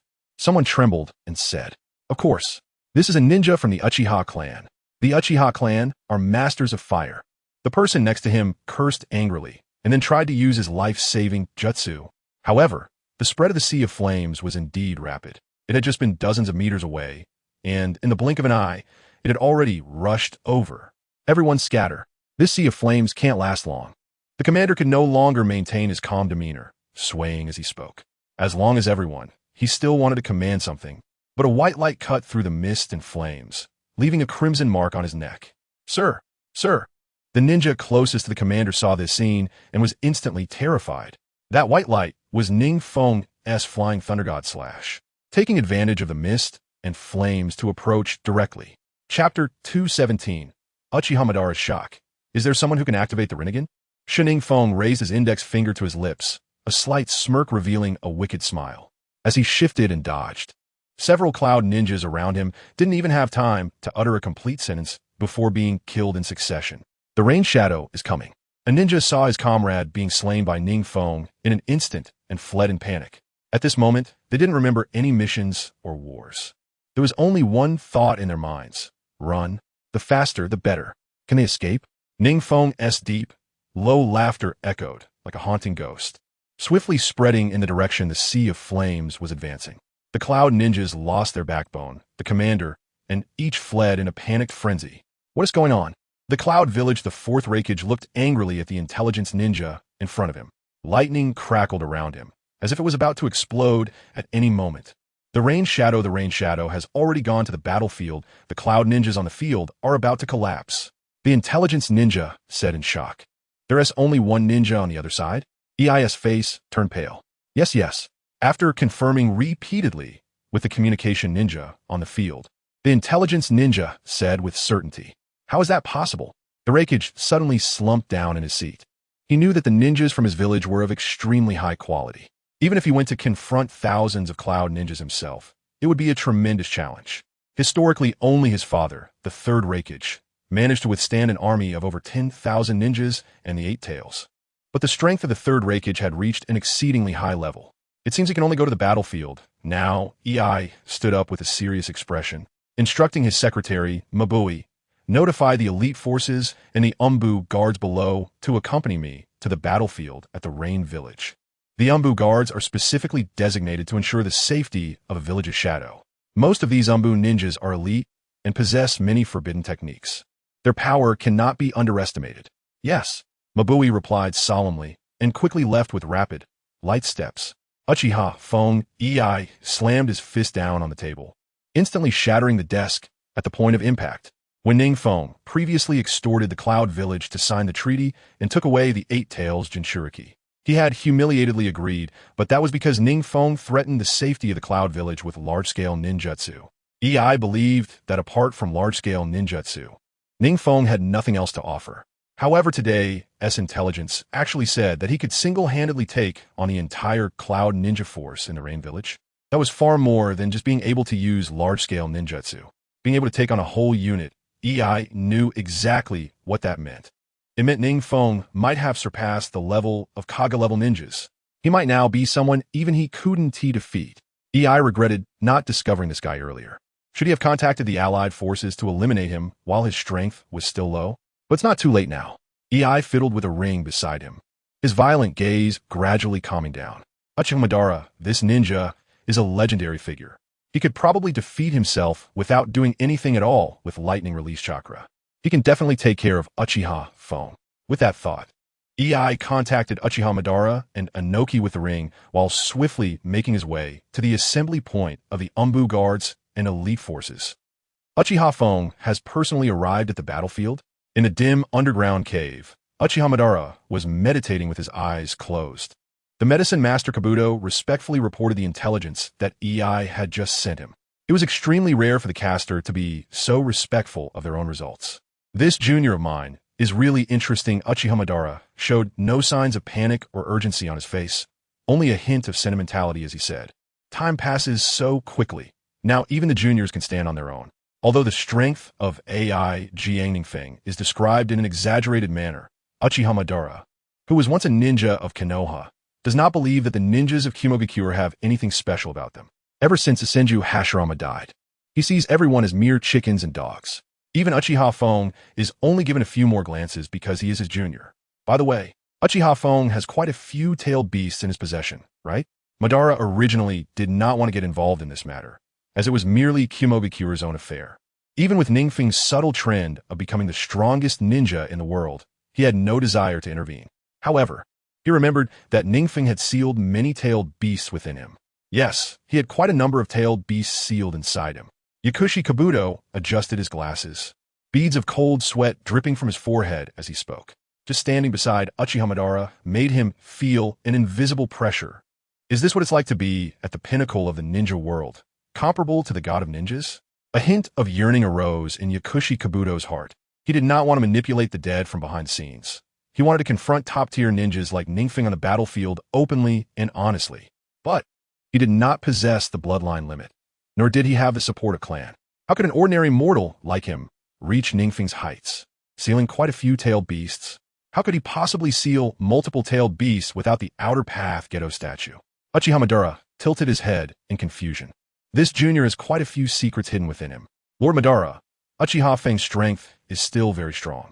In the shadows, Kurizetsu's face gradually became clear. Very strong? Uchiha Madara frowned slightly. Kurizetsu is a manifestation of his will.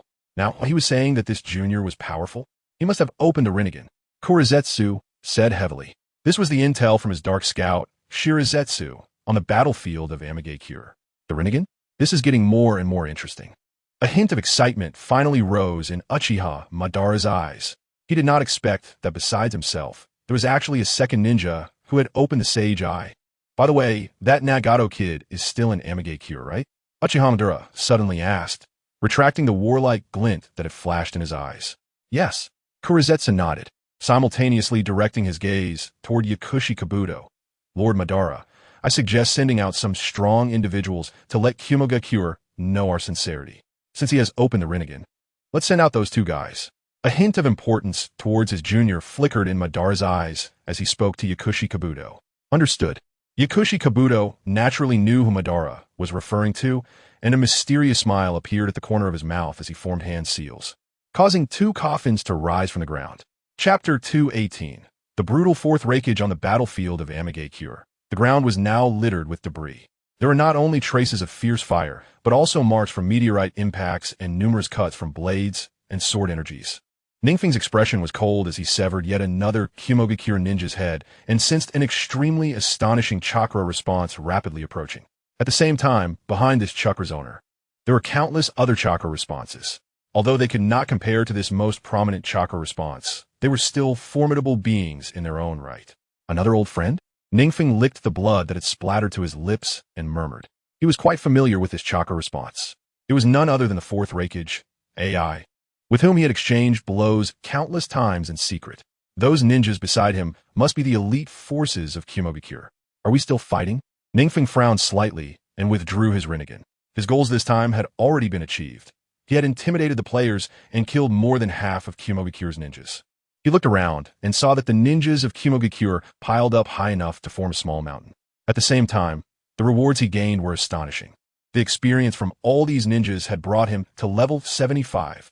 Based on his estimates, even the 4th Raikage AI's various abilities were probably only around level 70.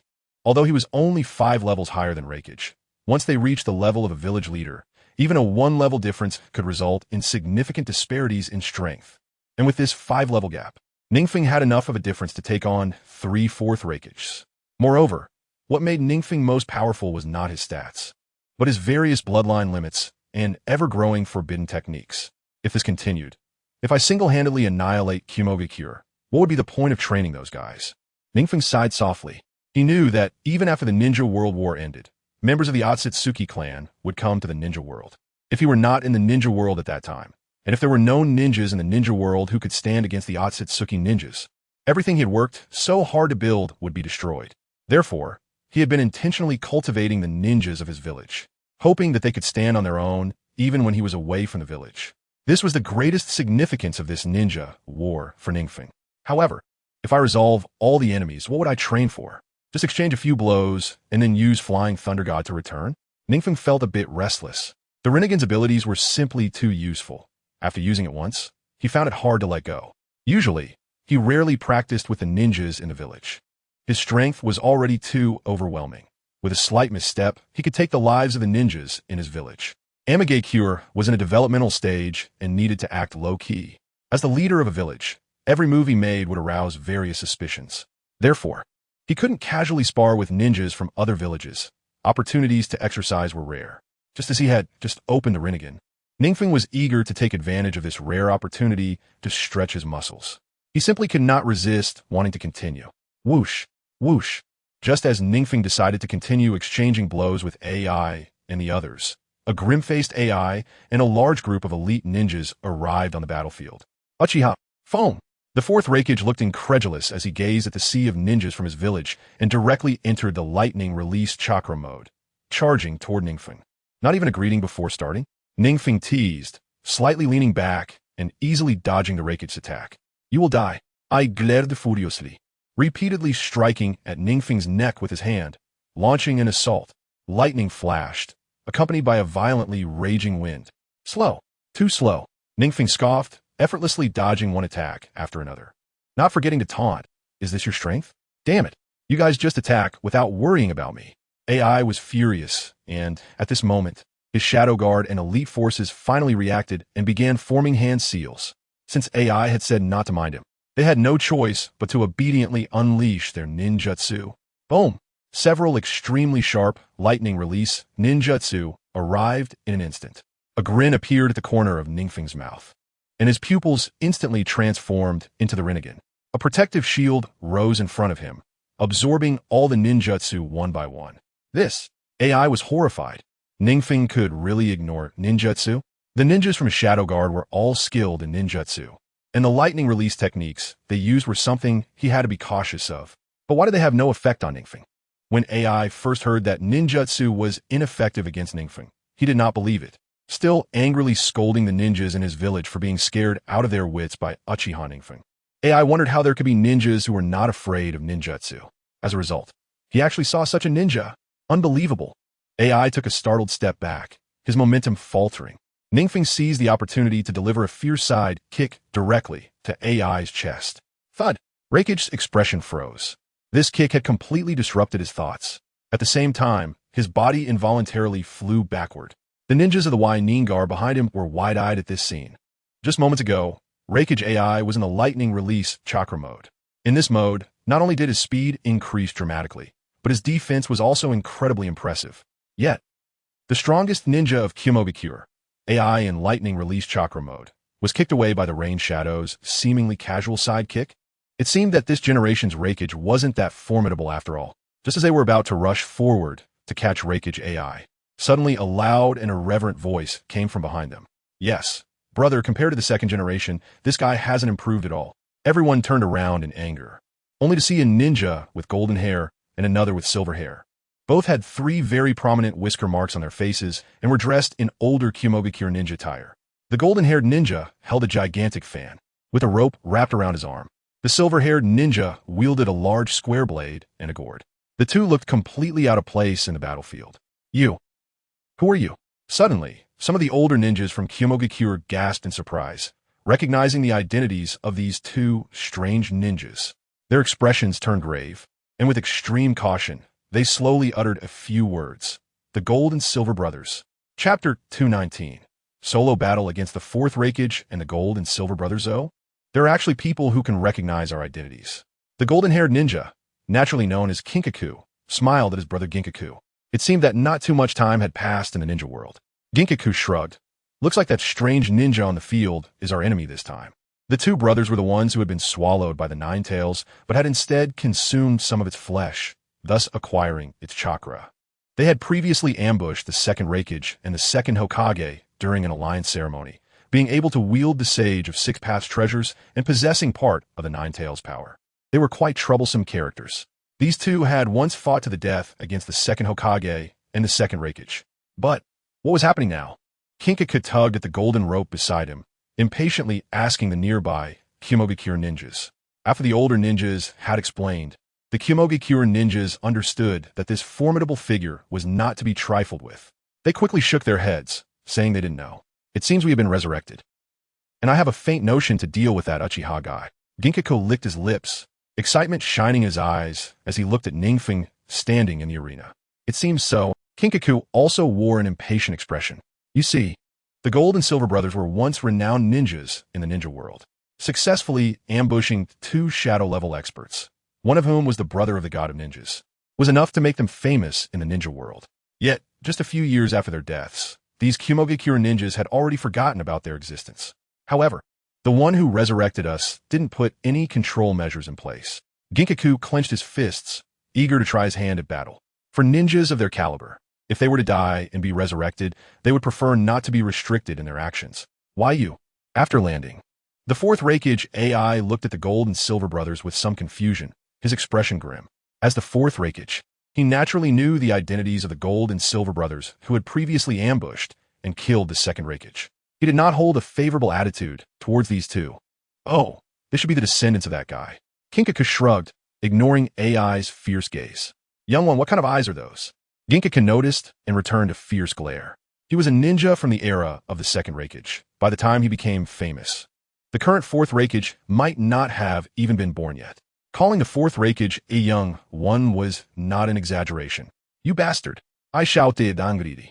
He had not received any notification from Uchiha Madara, but he guessed that the long-dead Gold and Silver Brothers were likely a result of Madara's ninjutsu effects. Since many of the resurrected ninjas were old acquaintances from Iwagakure and Kyumogakure, Madara had presumably arranged the impure world reincarnation technique in advance. However, even with a mental preparation to face the Gold and Silver Brothers, who had caused great trauma to Kyumogakure, AI could not suppress his inner fury. AI. First deal with Uchiha NingFeng. Suddenly, Ginkaku's body trembled, and his expression turned dull as he spoke. This is... Raikage AI was slightly stunned, halting his charge toward Ginkaku. Ginkaku also looked bewildered at his brother. I am the caster. This technique is merely summoning the dead. There's no need to be angry with the deceased. The words of Yakushi Kabuto slowly reached Raikage AI's ears through Ginkaku. After a moment of thought, AI retracted his imposing aura and let out a cold snort. Yakushi Kabuto also released Ginkaku from his restraints. In the state of impure world reincarnation, he could control these ninjas. However, the Gold and Silver Brothers used different abilities, and their combat style was quite unfamiliar to Yakushi Kabuto, who had been away from the ninja world for decades. Additionally, he was not well acquainted with the Sage of 6 Paths tools, making it impossible for him to fully utilize them. Therefore, he did not erase the consciousness of the Gold and Silver Brothers. However, just now, it was also because of Raikage's excessively volatile temper that Ginkaku had subtly begun to break free from Yakushi Kabuto's control. That brash Raikage. Uchiha Madara, standing next to Yakushi Kabuto, snorted disdainfully. It seemed that all generations of Raikage were no better than this, unable to comprehend the situation and merely venting their emotions. Yakushi Kabuto silently nodded. A ninja in Uchiha Madara's position could naturally criticize Reikage at will. However, he was merely a small Rain Village rogue ninja, unqualified to comment alongside Uchiha Madara on a village's shadow. Reikage AI realized that no matter how many of them there were, it wouldn't be of much use against NingFeng. So he ordered the remaining Ning Guard and elite troops to withdraw slightly to the edge of the battlefield. This action was also to keep track of whether any Rain Village ninjas were approaching the battlefield. After all, their remaining numbers were not many. Even if Reikage AI had confidence, he did not believe that these ninjas could withstand the large forces of the Rain Village. Now, suddenly, Reikage AI launched an attack, using lightning release chakra to deliver a powerful knife hand strike towards NingFeng. At the same time, the Gold and Silver brothers split into two routes, attacking NingFeng from both sides. A complete encirclement by 3 shadow-level experts. NingFeng's expression remained unchanged. He knew that even if these attacks hit him, they would not be lethal. The only thing that could threaten him was the Sage of 6 Paths tools wielded by the Gold and Silver brothers. Whoosh, whoosh, whoosh. NingFeng did not get overconfident and quickly activated his eternal Manjiki Sharingan. As long as the timing is not right, he can't care whether he can preserve the integrity of the Rain-hidden village's border. He directly activated Susanoo and charged in.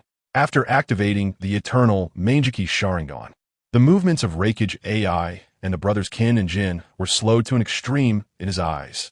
Is this the power of the eternal Manjiki Sharingan? NingFeng was somewhat shocked. He could feel the surging ocular power continuously flooding into his eyes like a tide. Unlike during the time of the Manjiki Sharingan, his ocular power now could be said to be endless. This was because an unending stream of chakra was flowing into his eyes, transforming into ocular power. And NingFeng's chakra was quite immense. Therefore, his ocular power was also tremendously vast. Swish! NingFeng easily dodged the attacks of the 3, leaping into the air and picking up the Kusanagi sword for a horizontal slash. Reikage AI, in lightning release chakra mode, reacted with incredible speed and ducked to avoid the blade at the first sight of its gleam. However, the brothers Kin and Jin did not react as quickly. Kin's body was directly bisected. Jin's 7-star sword, made of hard material, barely blocked NingFeng's blade. Chapter 220. Killing the Reikage O? NingFeng saw that Jin had fortuitously blocked his blade and swiftly drew the sword of Thunder God, thrusting it fiercely toward his chest. Hiss! Seeing this, Jin quickly retreated, fearing that this sword would pierce him through and through. Brother! Brother! Looking at his brother being cut down, Jin let out a mournful cry. This kind of injury, even with their partial Nine-Tails regeneration, they couldn't possibly survive.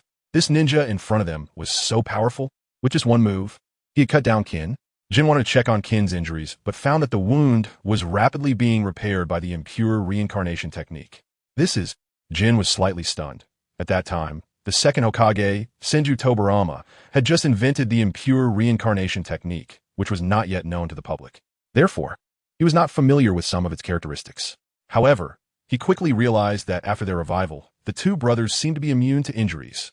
NingFeng immediately formed hand seals with one hand, and the explosive chakra he had laid beneath his feet erupted violently. He leaped into the air, and Reikage AI and the brothers Kin and Jin, unable to dodge in time, were caught by the explosive chakra that had been lurking beneath them. Boom! A small mushroom cloud shot up into the sky. The distant cloud, hidden ninja, stared wide-eyed at the scene. Unexpectedly, just now, NingFeng standing still was not waiting for the Reikage and the brothers Kin and Jin to attack. Instead, he had set up numerous explosive chakra under his feet. When the battle began, he leaped into the air and detonated the explosive chakra below, at such a close distance. Even Reikage AI in lightning release chakra mode could not react in time. This level should still not be enough. NingFeng landed steadily on the ground, not far from the explosion, his expression calm as he stared at the smoke caused by the recent explosion. Shadow Kurun Technique. Taijutsu Spiral Sphere. NingFeng did not intend to engage in close combat with the strange ninja Kin and Jin for too long. He immediately created multiple shadow clones and unleashed the Taijutsu Spiral Sphere, a highly destructive S-rank ninjutsu. Huge and numerous spiral spheres continuously emerged from NingFeng's shadow clone's hands, each one exploding in the smoke. Wave after wave of fierce attacks erupted in the smoke. The terrifying wind release chakra erupted violently. It caused all the cloud-hidden ninja at the edge of the battlefield to feel different kinds of pressure, Puff, puff, puff. The smoke was continuously blown away by the wind release, and new dust was constantly lifted by the massive wind release chakra. The swirling wind spread out in all directions, lifting fragments of meteorites into the air to fly about. Some 10-person-wide trees at the edge of the battlefield were uprooted. Such a terrifying gale would likely blow away even some weaker ninja. Meanwhile, NingFeng's massive chakra was visibly dwindling. NingFeng now possessed the chakra of multiple-tailed beasts, and being in sage mode, his chakra amount had already reached an astonishing level. This shows how great NingFeng's ninjutsu power is. That's about enough. NingFeng felt that his chakra had nearly consumed half, so he stopped his offensive. Dispelling the shadow clones, he casually threw 2 sealing techniques without even looking. Under such a bombardment, even Qin and Jin would not be able to withstand it. As the smoke cleared, there was only a deep, bottomless pit in the center. It was at least dozens of meters wide, and the edges still faintly emitted traces of wind-release chakra. Damn! The roar came from the depths of the pit. NingFeng gently shook his head and looked down. He saw that the tailed beast cloak of Qin and Jin had been nearly shattered, and traces of impure reincarnation were all around them. It was clear they had been blown apart many times before continuously regenerating. Beside them, AI, already in tattered clothes and covered in injuries that were hard to look at, was cursing angrily. Still alive? NingFeng clicked his tongue. He had expected the brothers Qin and Jin to still be alive.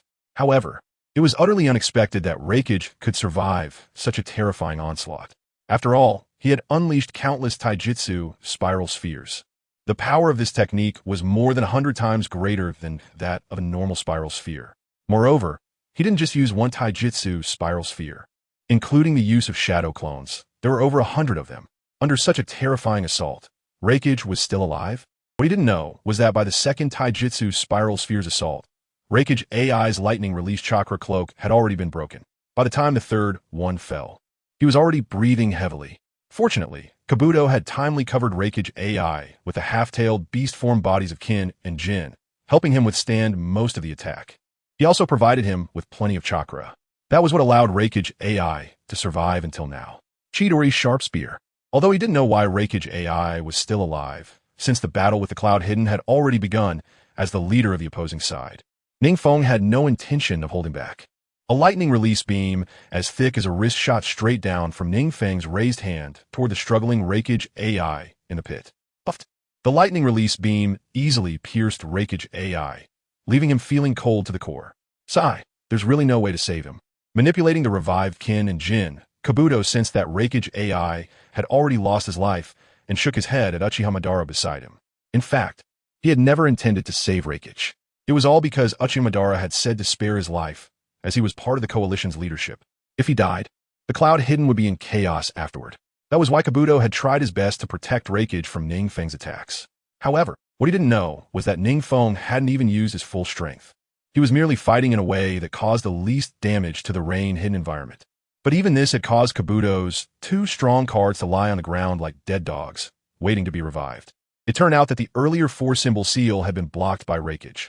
NingFeng dispelled the Chidori sharp spear. And with the support of the lightning release beam gone, Reikage's body flipped over, revealing 2 sealing techniques on his chest. These 3 had indeed calculated well. Qin and Jin feared the sealing techniques, so Reikage helped block them. When Reikage could not withstand NingFeng's bombardment of spiral spheres, the injured and regenerating brothers Qin and Jin blocked for him. Unfortunately, it was still of no use. NingFeng let out a low sigh and threw 2 sealing techniques over.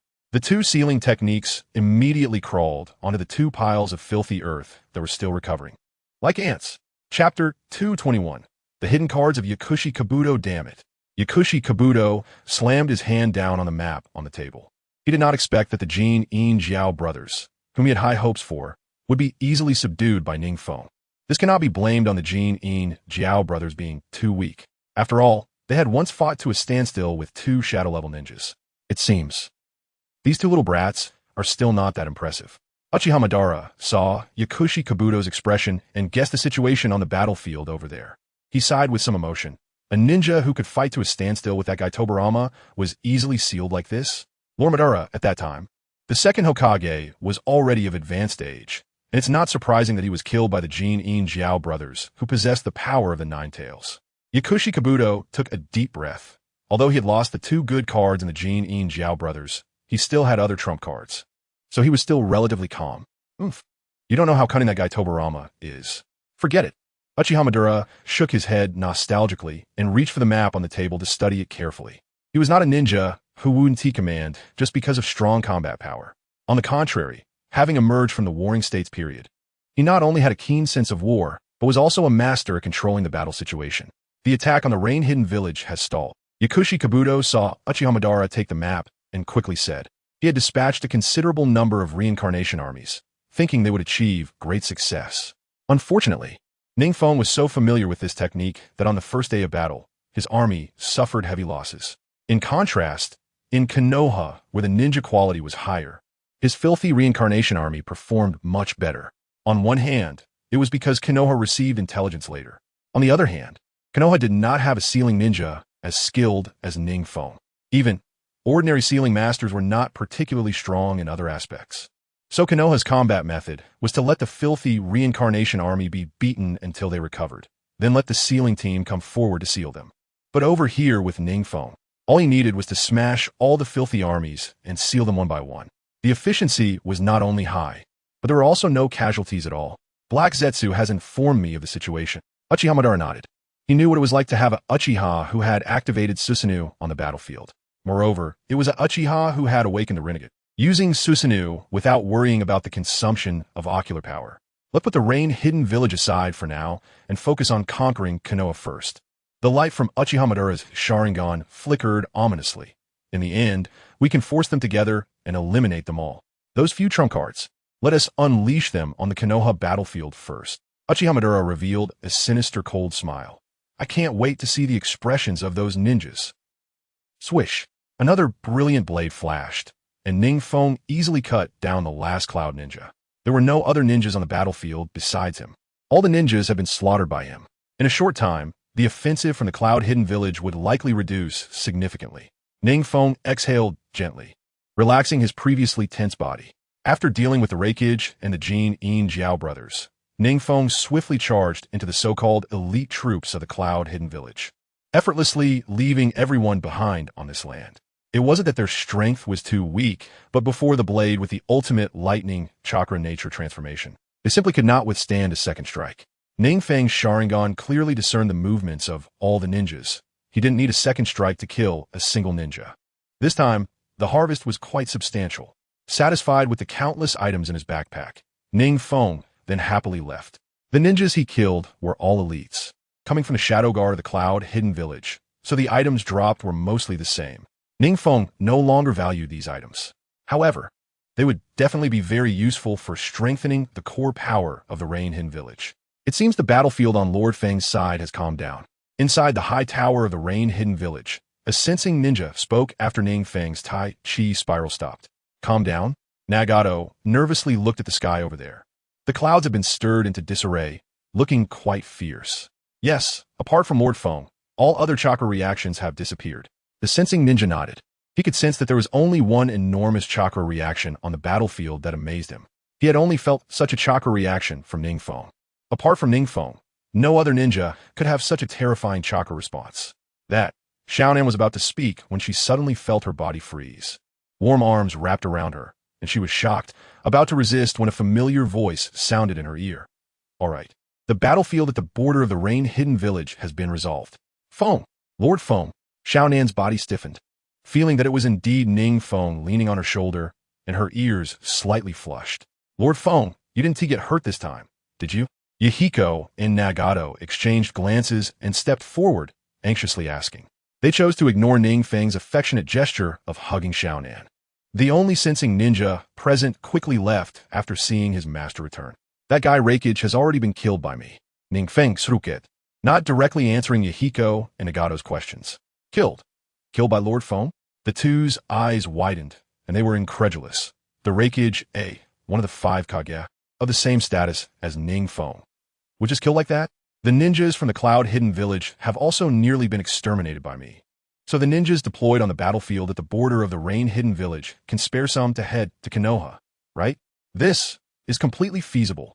Yahiko paused slightly, then knelt down and said seriously, to be able to almost annihilate the Cloud-hidden ninjas, Though it sounded shocking, they were not surprised if it was at the hands of NingFeng. The shock this leader brought to them was not just once or twice. After hearing NingFeng's words, Xiaonan quickly began to check NingFeng's body, carefully looking for any injuries. NingFeng smiled brightly and gently pressed down on Xiaonan's restless hands. Don't worry, this time I also had an unexpected gain. Saying this, the three Tomo and his pupils began to spin, quickly transforming into the pattern of the eternal Meijiki Sharingan. This is Chapter 222.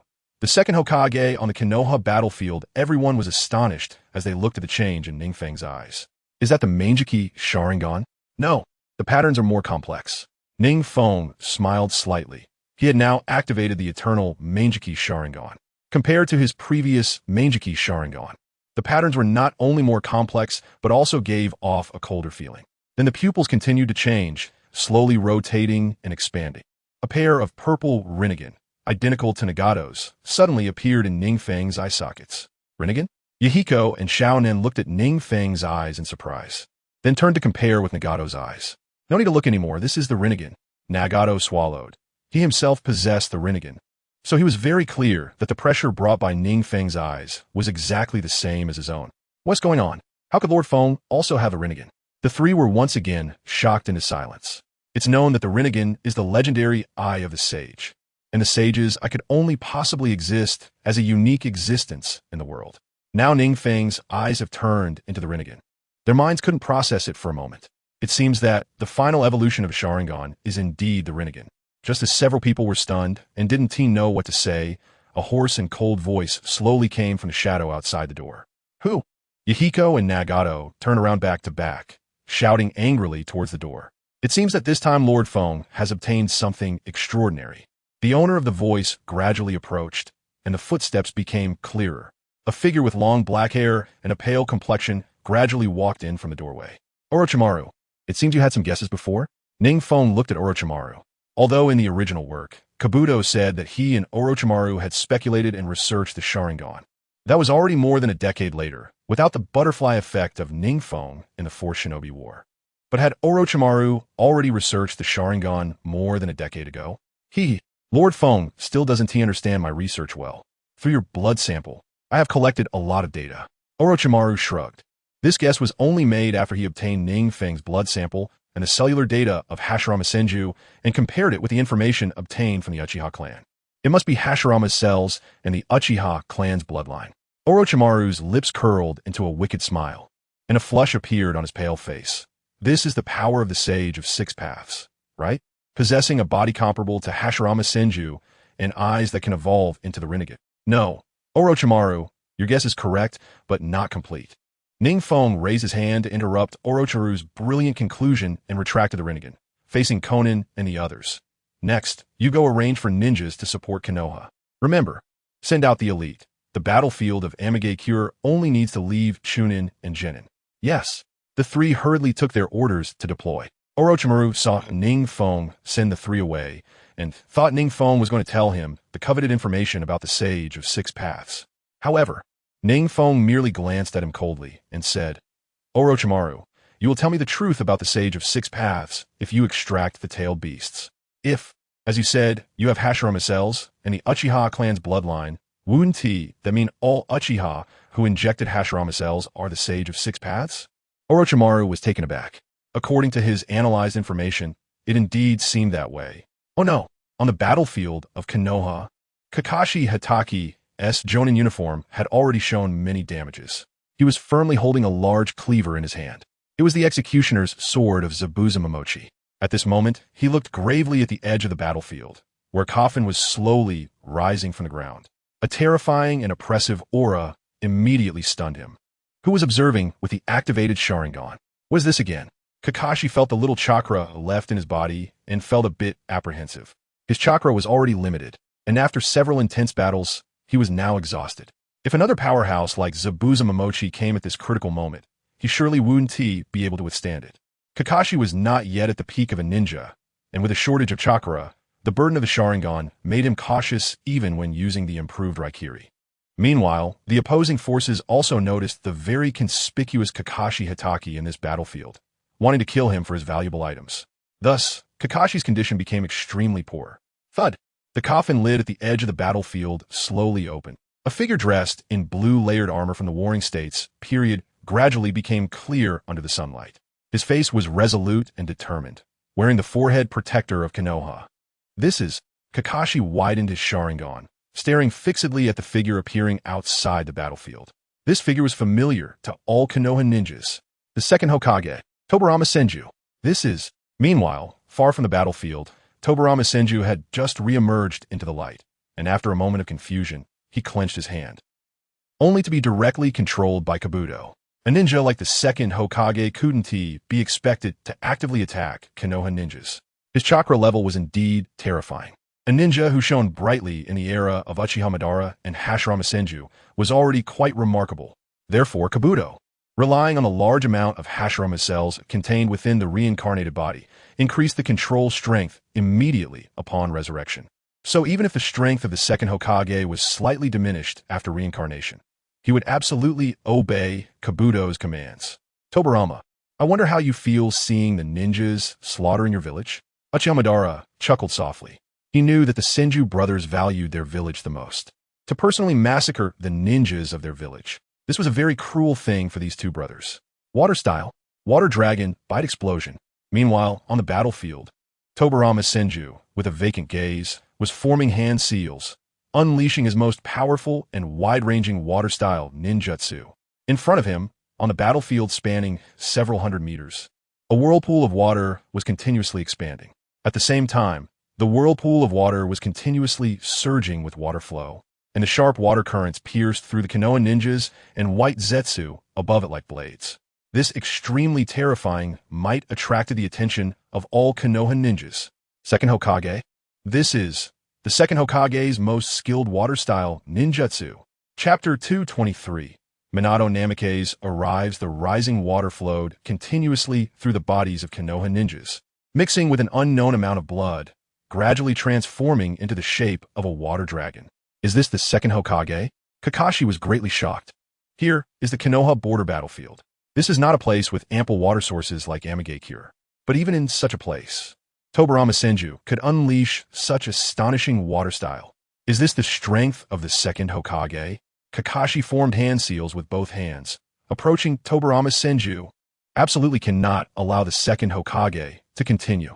Kakashi had only one thought in his mind: to stop the second Hokage from continuing to release ninjutsu, even without experiencing the second Hokage's strength in life. Just based on the pressure from the current second Hokage, Kakashi could imagine.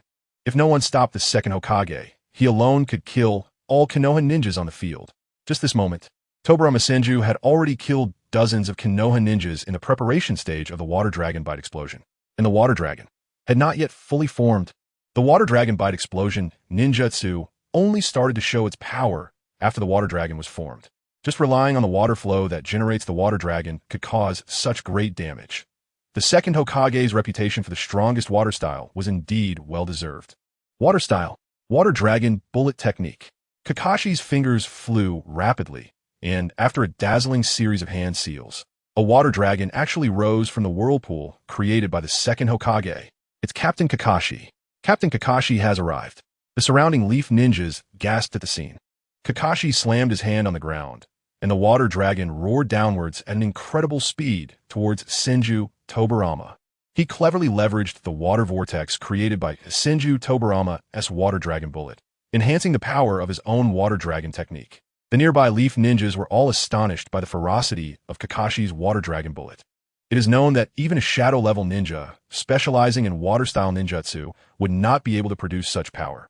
Yet, Kakashi was able to unleash such a terrifying water dragon after a prolonged battle. However, facing the water dragon that all the leaf ninjas deemed extremely powerful, Senju Tobirama simply raised his hand and shouted angrily. Then, a water curtain suddenly rose from the water vortex before him. Water style, water barrier.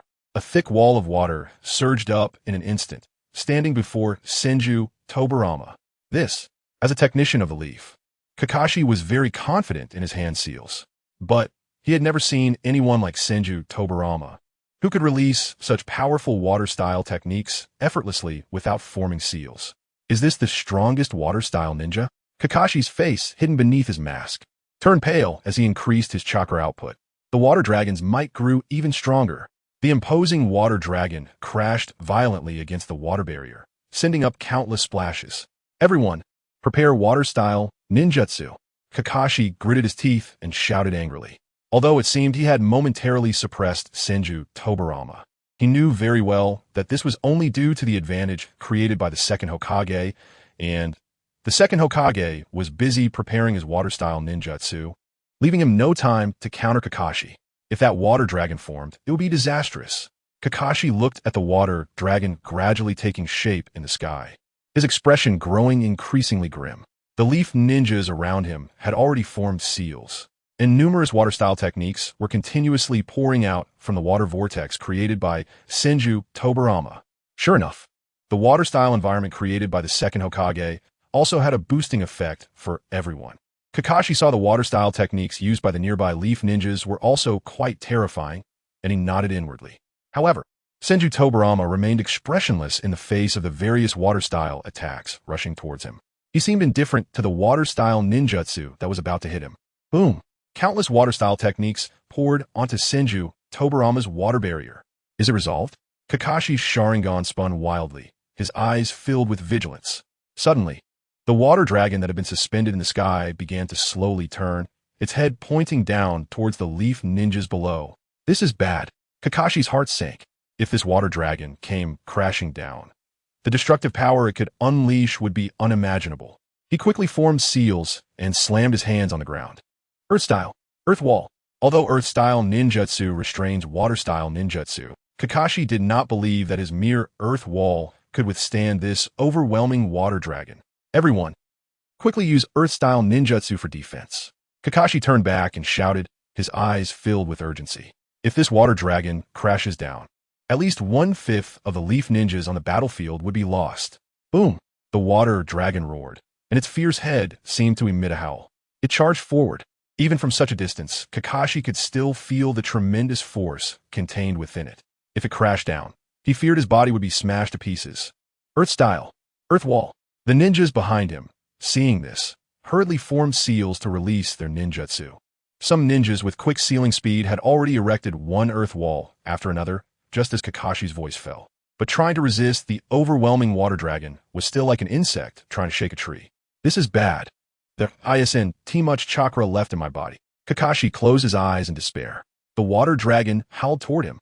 Drips of water fell to Kakashi's face before the water dragon, the cold and damp seawater making him feel slightly suffocated.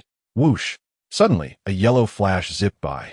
At the same time, the water dragon that was about to crash down onto the ground disappeared. Kakashi looked at his feet, where a familiar kunai was stuck in the ground. The engraved words were the ones he was all too familiar with. The sword of shinobi love. Whoosh! The yellow flash suddenly appeared in front of Kakashi again. A figure dressed in a ceremonial robe, crouching slightly with their back to Kakashi, turned around. Sorry, I'm late. Are you okay, Kakashi? This figure turned back, revealing a handsome and elegant profile. A confident smile with a slight upward tilt at the corners of his mouth. Leave the rest to me, you've worked hard. Yes, sensei. Kakashi nodded heavily. The person before him was none other than Minato Namikaze. Everyone disperse. Minato Namikaze observed the situation and immediately shouted. All the ninjas, still immersed in the shock of the Hokage's arrival, hurriedly dispersed upon hearing the command. The second Hokage. Minato Namikaze looked at the gradually becoming clear figure of Senju Tobarama with a complicated expression, reaching into his robe to pull out several Flying Thunder God kunai. His most proficient technique, the Flying Thunder God, was also created by the second Hokage, and the second Hokage's spatial mastery was quite high for Minato Namikaze. This battle was going to be a very difficult one. Chapter 224, The Second Hokage versus the Fourth Hokage. The Fourth Hokage has arrived. Everyone, quickly disperse. The Leaf Ninjas shouted, urging their companions to quickly move away from the positions of the two Hokages. Battles between shadow-level ninjas often have residual effects that can affect other ninjas. Whoosh, whoosh, whoosh. Minato threw all the Flying Thunder God kunai, which embedded themselves around him and Senju Tobarama. The second Hokage seems to have lost consciousness. Minato Namikaze looked at the gradually clear figure of Senju Tobarama with a dazed expression, his heart sinking. If it's the second Hokage who has lost consciousness, even if he has confidence in his own techniques, the pressure would still be immense. Water style, Water Dragon Bullet. Senju Tobarama clasped his hands together, and a massive water dragon suddenly lunged towards Minato Namikaze. Minato had anticipated that Senju Tobarama's water-style mastery was profound. However, he did not expect that he could simplify the complex hand seals of the water dragon bullet to such an extent. It only required a fluctuation of chakra to unleash such a formidable water dragon bullet. This is too exaggerated. Kakashi's eyes widened, staring fixedly at the water dragon that was several times larger than his own just moments ago. It is known that he had formed that massive water dragon by leveraging the environment created by Senju Tobarama. Yet, Senju Tobarama was able to release the water dragon bullet so effortlessly. Hiss. A storm swirled around Minato Namikaze's open left hand, and a spherical chakra ball gradually became clear as the winds surged in. Rasengan. Minato cradled the Rasengan in his left hand, his eyes fixed firmly on Senju Tobarama's water dragon bullet. In an instant, the water dragon bullet fell, and Minato's figure flickered, then appeared beside Senju Tobarama on the kunai. Is this the Flying Thunder God technique? Kabuto, controlling Senju Tobarama, was taken aback, clearly not reacting in time to why Minato Namikaze had suddenly rushed in front of him. The Flying Thunder God technique allows one to teleport to marked locations at any time. Uchiha Madara still had some understanding of the Flying Thunder God. After all, it was the technique that Senju Tobarama used to take away his brother, so he had no good feelings about it. So that's how it is. Yakushi Kabuto suddenly thought of the unusual patterns engraved on the kunai that Minato Namikaze had inserted into the ground earlier. Tobarama can also use Flying Thunder God. You could give it a try. Yakushi Kabuto nodded and said, I understand. It's done. Minato Namikaze pressed the Rasengan into Senju Tobarama's body, secretly thinking to himself. Ceiling team. Minato Namikaze had just turned around to shout when Senju Tobarama suddenly pulled out a kunai and thrust it towards his neck. Didn't it hit? Minato Namikaze's eyes widened slightly. His Rasengan had indeed hit solidly. A Rasengan of that level shouldn't recover so quickly. Minato Namikaze took out a kunai and forcefully swept away Senju Tobarama's kunai while simultaneously kicking hard. After being kicked away, Senju Tobarama spun in the air and landed steadily on the ground. And before Minato Namikaze could react, he suddenly transformed into a faint blue arc of light and disappeared. Minato Namikaze suddenly felt a chill behind him and quickly ducked down and sideways to avoid the kunai that Senju Tobarama had thrown. Rasengan. Minato Namikaze quickly gathered a Rasengan in his hand and slammed it down. Whoosh, whoosh, whoosh. Senju Tobarama did not dodge or evade. Instead, he quickly formed hand seals with both hands. A whirlpool of water on the ground rapidly gushed forth, continuously flowing towards Minato Namikaze, forcing him to retreat helplessly and disperse his Rasengan. Water release. Water wave. A massive wave suddenly appeared between the two, separating them like a chasm. Flying Thunder God technique. Minato Namikaze's expression darkened slightly. He had released such a mighty water release technique so easily, he prepared to use Flying Thunder God again to teleport behind Senju Tobarama. He had no solution for such large-scale ninjutsu. The only way to stop the technique was to eliminate the user. Swish! The kunai stabbed deeply into Senju Tobarama's body, and with an expressionless face, he threw back a shuriken tied with an explosive tag. Damn it! Flying Thunder God. Minato Namikaze was not a ninja specialized in physical defense. Being hit by this explosive tag would definitely leave him seriously injured. The second Hokage is truly shameless, Yakushi Kabuto thought to himself. He could even predict Senju Tobarama's fighting style in life. Whenever he had chakra, he would use Flying Thunder God to get close to the enemy and then follow up with a water release technique.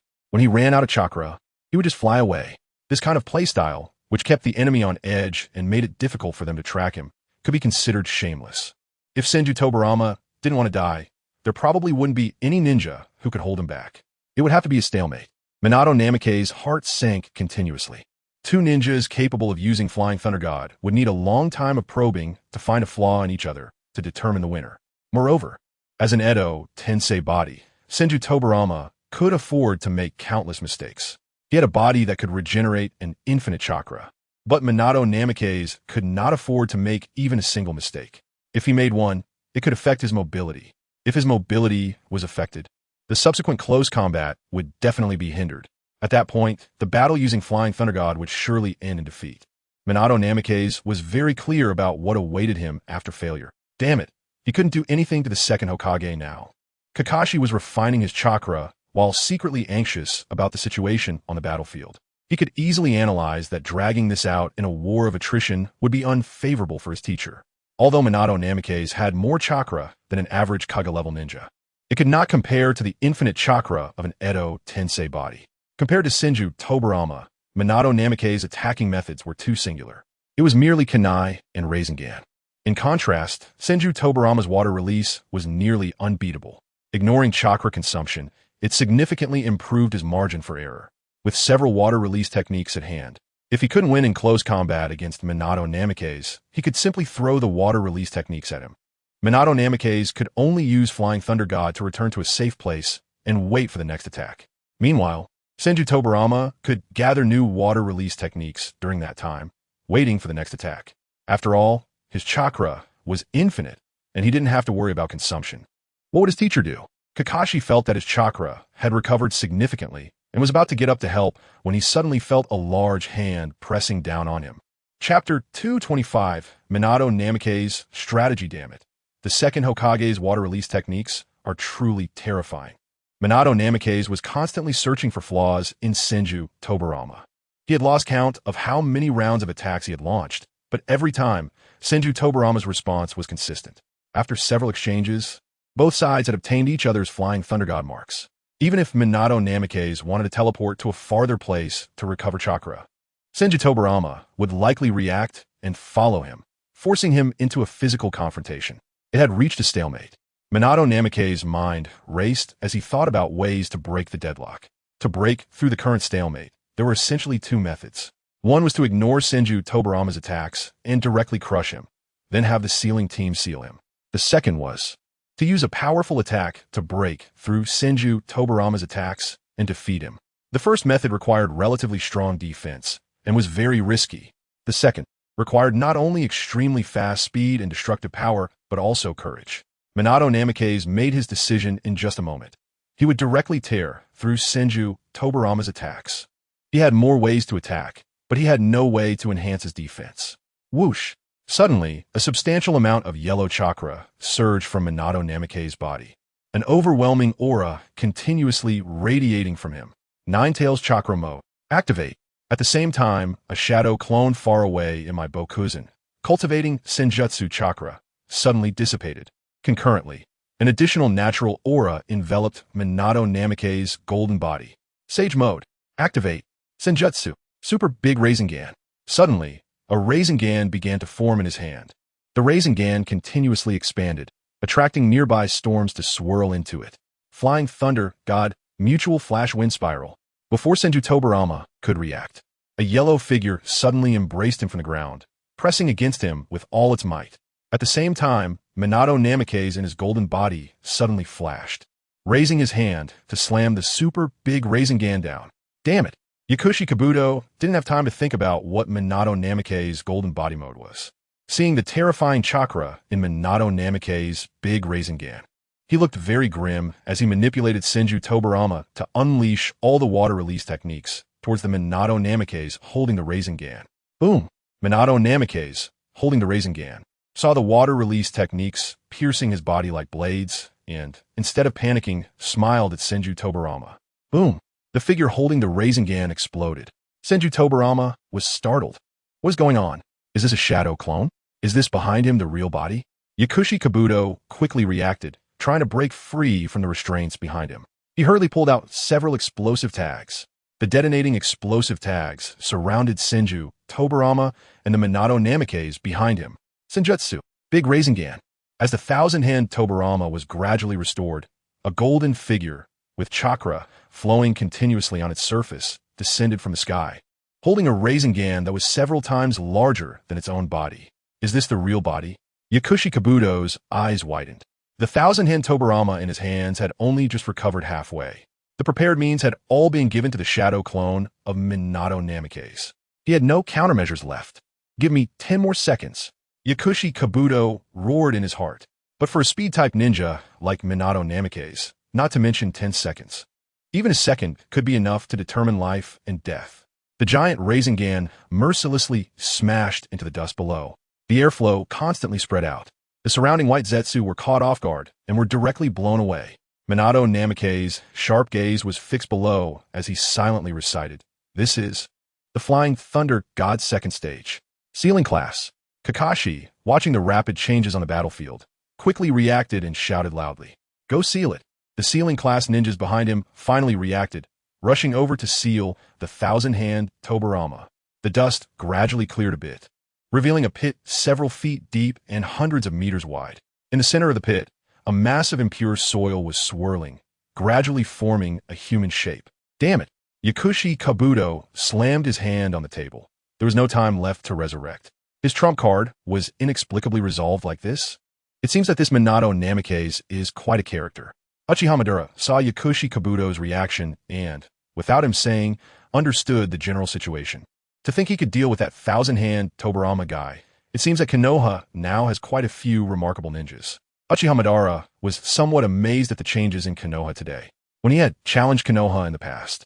The only one who could stand up to him was Senju Hashirama. Unknowingly, that weak Konoha had grown up. Many excellent ninjas had been born. Is this also the will of fire? Hashirama? Uchiha Madara sighed inwardly. The white Zetsu held him back. That's great. Just as Yakushi Kabuto was about to use Impure World Reincarnation to summon another strong person, several white Zetsu suddenly pounced onto the impure soil, replacing the second Hokage. Thousand-hand Tobarama, who was to be sealed. Damn it. Hurry up. Kakashi couldn't help but curse when he saw this scene. The sealing class hadn't been used for a long time, so the current techniques had such a big flaw, but it was already impossible to seal. The leader of the sealing class said with some difficulty. The area around the impure soil was already filled with white Zetsu. They couldn't seal the thousand-hand Tobarama that came out of the impure soil through the white Zetsu. Really, Kakashi couldn't help but want to curse. Is this the sealing class of Konoha? Even sealing a stationary impure soil could have so many mistakes.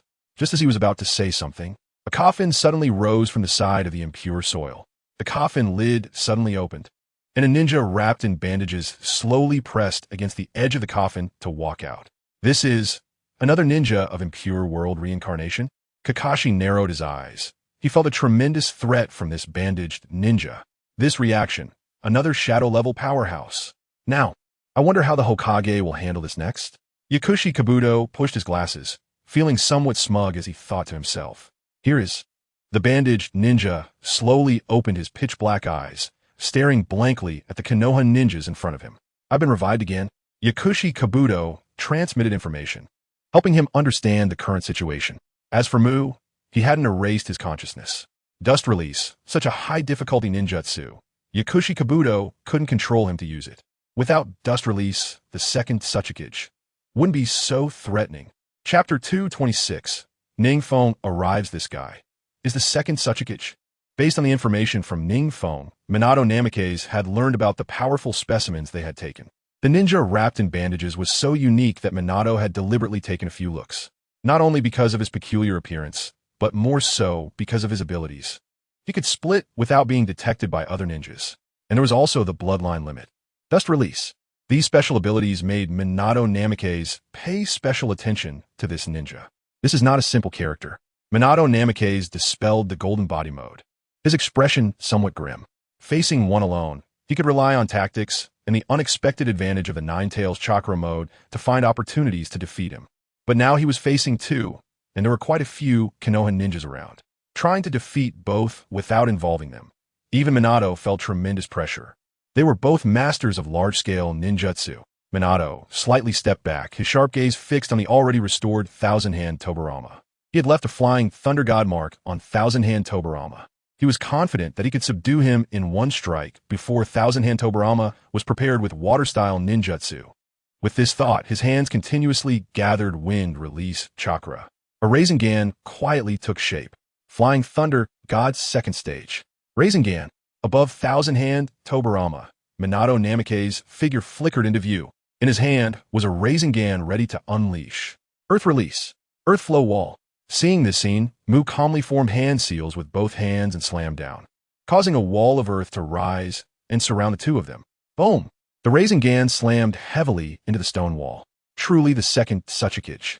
This earth flow wall sturdiness is quite impressive. Yakushi Kabuto nodded secretly. Although overshadowed by Uchiha Madara and Senju Hashirama in that era, Mu was definitely a very powerful shadow-level ninja. Such a solid earth flow wall. Minato Namake's expression grew darker as he saw his Rasengan fail to break through Mu's defense. Another ninja skilled in earth release. Now facing two was quite challenging for him. Dust release. Original world separation technique. The earth wall cracked open, and at the same time, the dust release ninjutsu, known for its ability to atomize everything, arrived. Flying Thunder God technique.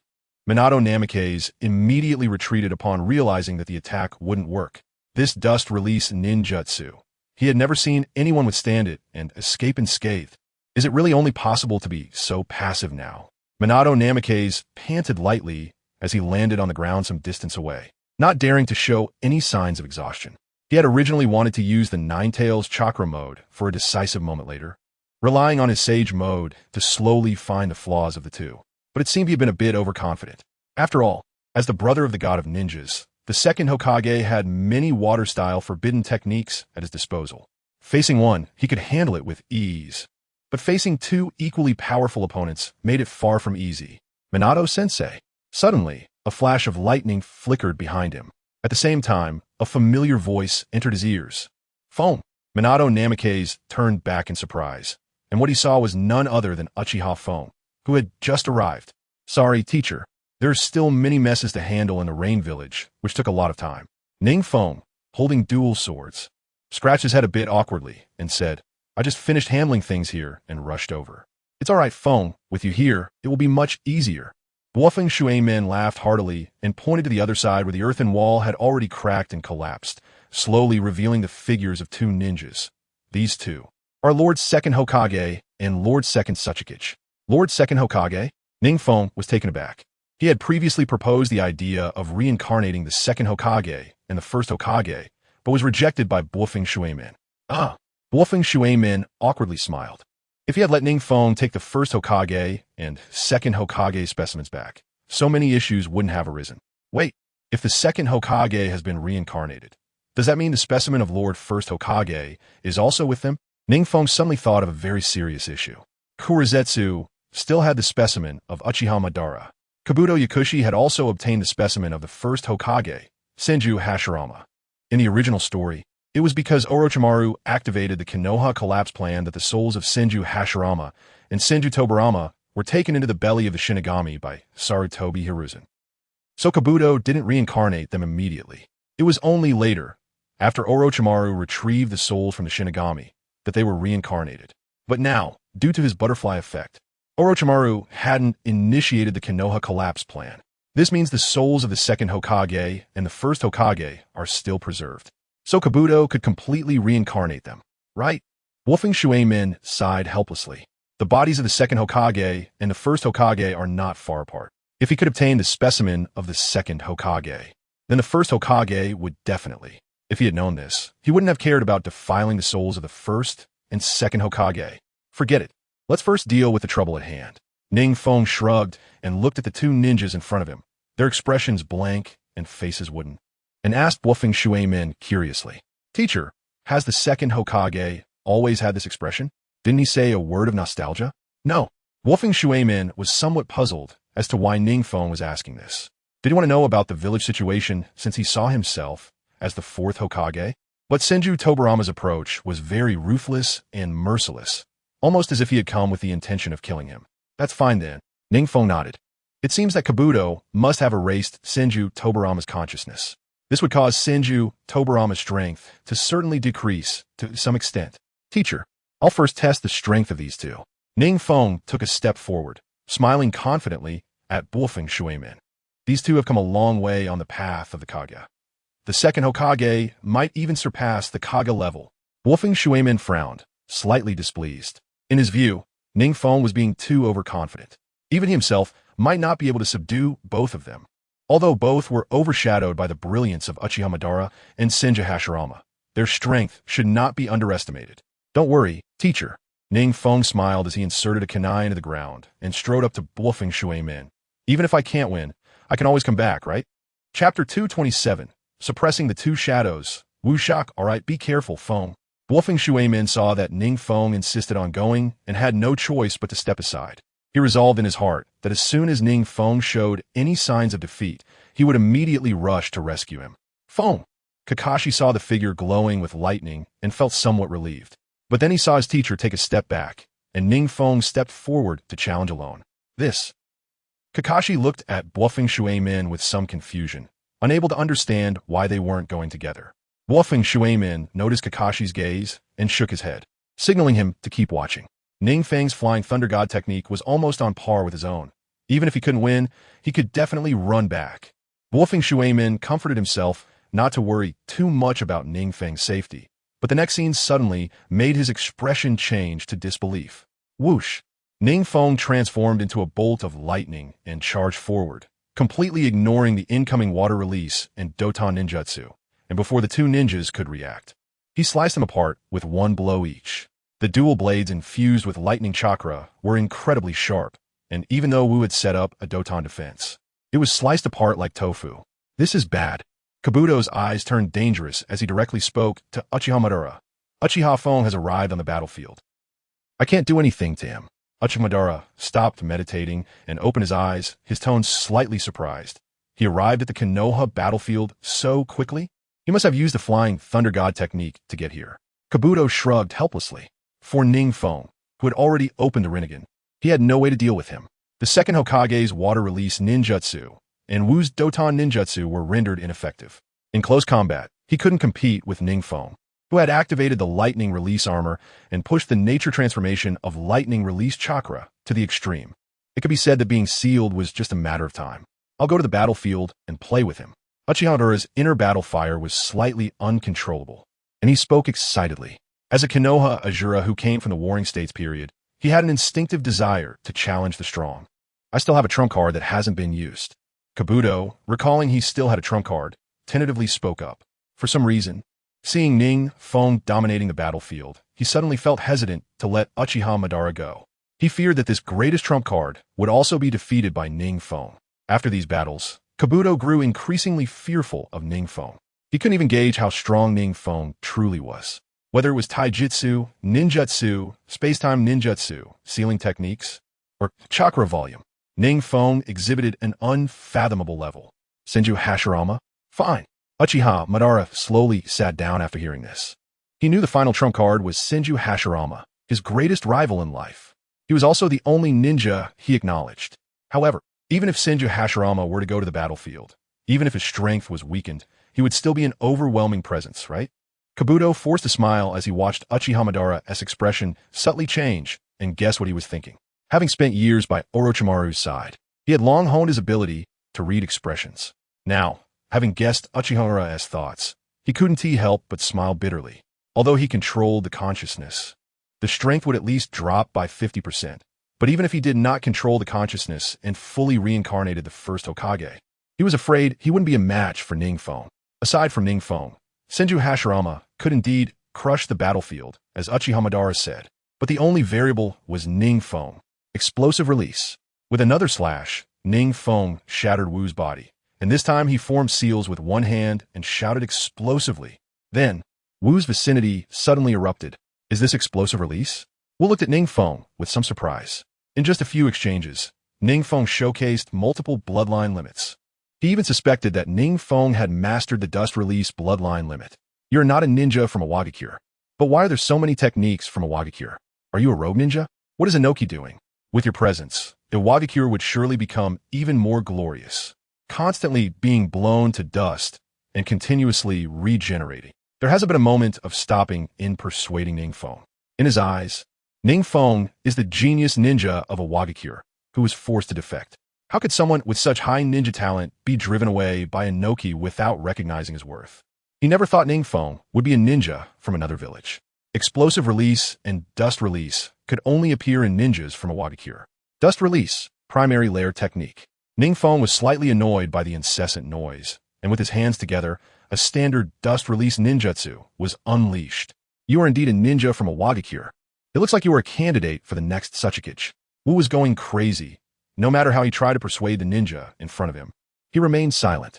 Dust release is a bloodline limit passed down through generations of Sasuke. It is impossible for someone who is not a Tsuchikage candidate to learn this technique. What is going on? Why is a Wagakure trying to eliminate such a talented rogue ninja?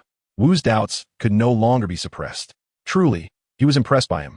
Yakushi Kabuto, seeing this, helplessly transmitted NingFeng's information into Wu's mind. This would have been incessantly persuading NingFeng, preventing him from concentrating on summoning Senju Hashirama. What? A leaf ninja? A rain shadow? When did Amigakure have the qualifications to call itself a shadow? There is actually a land of rain among the 5 great nations? Wu was shocked after receiving the information. The NingFeng in front of him was actually not a ninja from a Wagakure. Then where did the bloodline limit come from? Where did the explosive release come from? 4 symbol seal. NingFeng didn't have time to pay attention to Wu's words. He just kept using sealing techniques while releasing ninjutsu to let them regenerate. However, under the interference of white Zetsu beside him, he could only fall into a protracted battle. Won't exhaust me? NingFeng scoffed. Not to mention that as a sage body, his chakra recovery speed is incredibly fast. Just the chakra from the 4-tailed beast within him was enough to seal white Zetsu dozens of times on the battlefield. Boom! Just as the 3 were in a deadlock, suddenly another coffin rose from the edge of the battlefield. Is there a new resurrected ninja? NingFeng curiously looked at the coffin and stopped his assault. Bang! The coffin was violently opened, revealing the face of the ninja inside. It's him? Chapter 228, A Battle of 3 Senju Hashirama? NingFeng coldly sneered in his heart. He didn't expect that Yakushi Kabuto would so quickly summon Senju Hashirama after seeing his 2 ninjas being suppressed. Senju Hashirama, the god of ninja who pacified the chaotic world and established the ninja era with his own strength. Rumbling, as the dust settled, Senju Hashirama slowly walked out. His face had the cracks of the Edo Tensei, and his eyes were dull and lifeless. There was no need to erase his thoughts. Uchiha Madara suddenly raised his hand and pressed it on Yakushi Kabuto's shoulder. You can't erase it at all. Yakushi Kabuto was startled and quickly canceled the action of erasing Senju Hashirama's thoughts. At the same time, he had some doubts in his heart. If Senju Hashirama, a powerful ninja who could change the course of the battle, really wasn't going to have his thoughts erased, would there really be no trouble? Senju Hashirama's attire was still the layered armor from his lifetime in the Warring States period.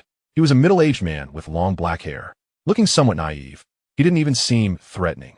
One could only feel his sincerity and gentleness from within. It's hard to imagine that this is the god of ninja who overturned the ninja world by himself. It seems that the thoughts of Senju Hashirama were not erased. NingFeng noticed that Senju Hashirama's eyes were not dull like his, and his face had some cracks. He guessed that he probably hadn't had his consciousness erased by Yakushi Kabuto. As for whether it was due to inability or intentionality, he couldn't speculate. A leaf ninja? Tobarama?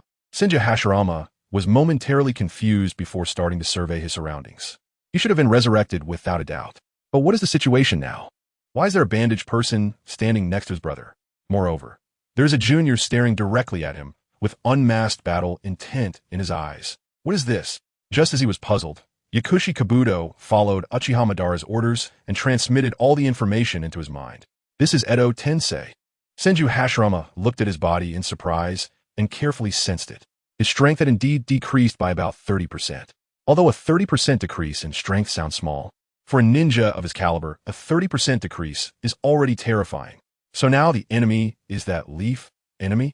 Senju Hashirama curiously scratched his head and looked at the nearby Minato Namikes and the leaf ninjas in the distance.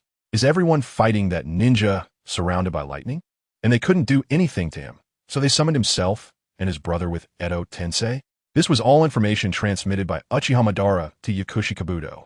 He knew that Senju Hashirama's mind was simple, and as long as he said a few words of information, he would believe it. So there was no need to erase his consciousness. Just transmitting the information to make him see NingFeng as an enemy was enough. This way, Senju Hashirama's strength wouldn't decrease too much like erasing his consciousness. Whoosh! Just as the 4 were in a stalemate, Senju Tobarama suddenly burst out with a flying Thunder God Kunai, stabbing straight forward. NingFeng tilted his head to dodge, and, at the same time, Wu also formed seals to release the primary layer technique. But what puzzled Wu was that even though he clearly hit NingFeng, he still walked out unscathed. This ninja is not simple.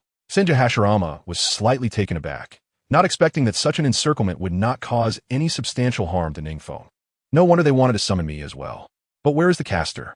Senju Hashirama put his hands together, feeling a bit puzzled. Would release. Would release. Advent of the tree world. Suddenly, trees surged around him. These trees grew rapidly, as if they were meeting a long-awaited rain, quickly covering half the battlefield around him. NingFeng jumped up to evade the massive onslaught of trees. Senju Tobirama also flew into the air with Wu's pull. Wood dragon technique. Senju Hashirama stood at the highest point of the trees below, clasped his hands, and let out a mighty roar. Suddenly, a wooden giant dragon, several times larger than the water dragon created by Senju Tobirama earlier, shot up from the ground and charged straight at NingFeng. Would release. Wood dragon technique.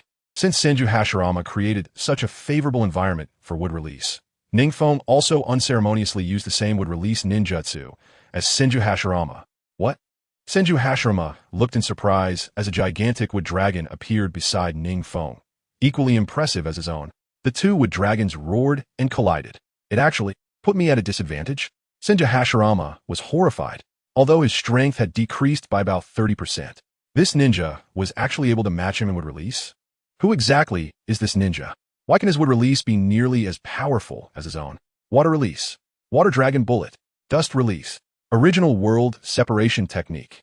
The massive ninjutsu unleashed by Senju Tobirama and Uchiha Obito behind him came pouring in.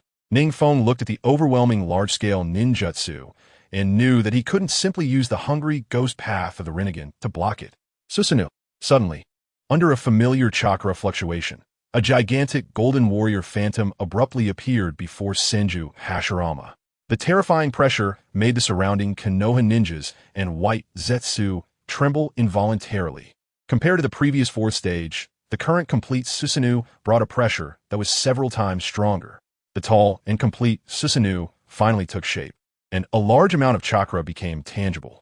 A golden giant warrior, hundreds of meters tall, stood majestically with several sheathed long swords in hand. Susanoo? It's actually from the Uchiha clan? Senju Hashirama was somewhat shocked by NingFeng's methods. How many trump cards does this guy have? He has already mastered the famous wood release and Susanoo? I can't believe Feng has actually grown to this extent. Just now, when he used the Flying Thunder God to bring Kakashi to the battlefield's edge, Minato Namikaze couldn't help but exclaim at this breathtaking scene. Fortunately, the surrounding Konoha ninjas followed his orders and all retreated. He also dared to get so close because of the Flying Thunder God technique. He didn't expect that Kabuto would resurrect Senju Hashirama so quickly. Upon witnessing the tree world that covered most of the battlefield, Minato Namikaze finally realized. The god of ninjas, truly deserving of the title. Such a terrifying range. The current battle is no longer something I can intervene in, unless I also activate the Nine Tails Chakra mode and Sage mode. I can barely help NingFeng. Kakashi, go gather all the Konoha ninjas to leave the battlefield. I'll head to support Feng. Chapter 229. The battle on both sides good. Kakashi quickly agreed. Although the previous battle had not occurred long ago, his chakra had already recovered to the extent that he could use body flicker technique to lead all the ninjas away from the battlefield. Buzzing.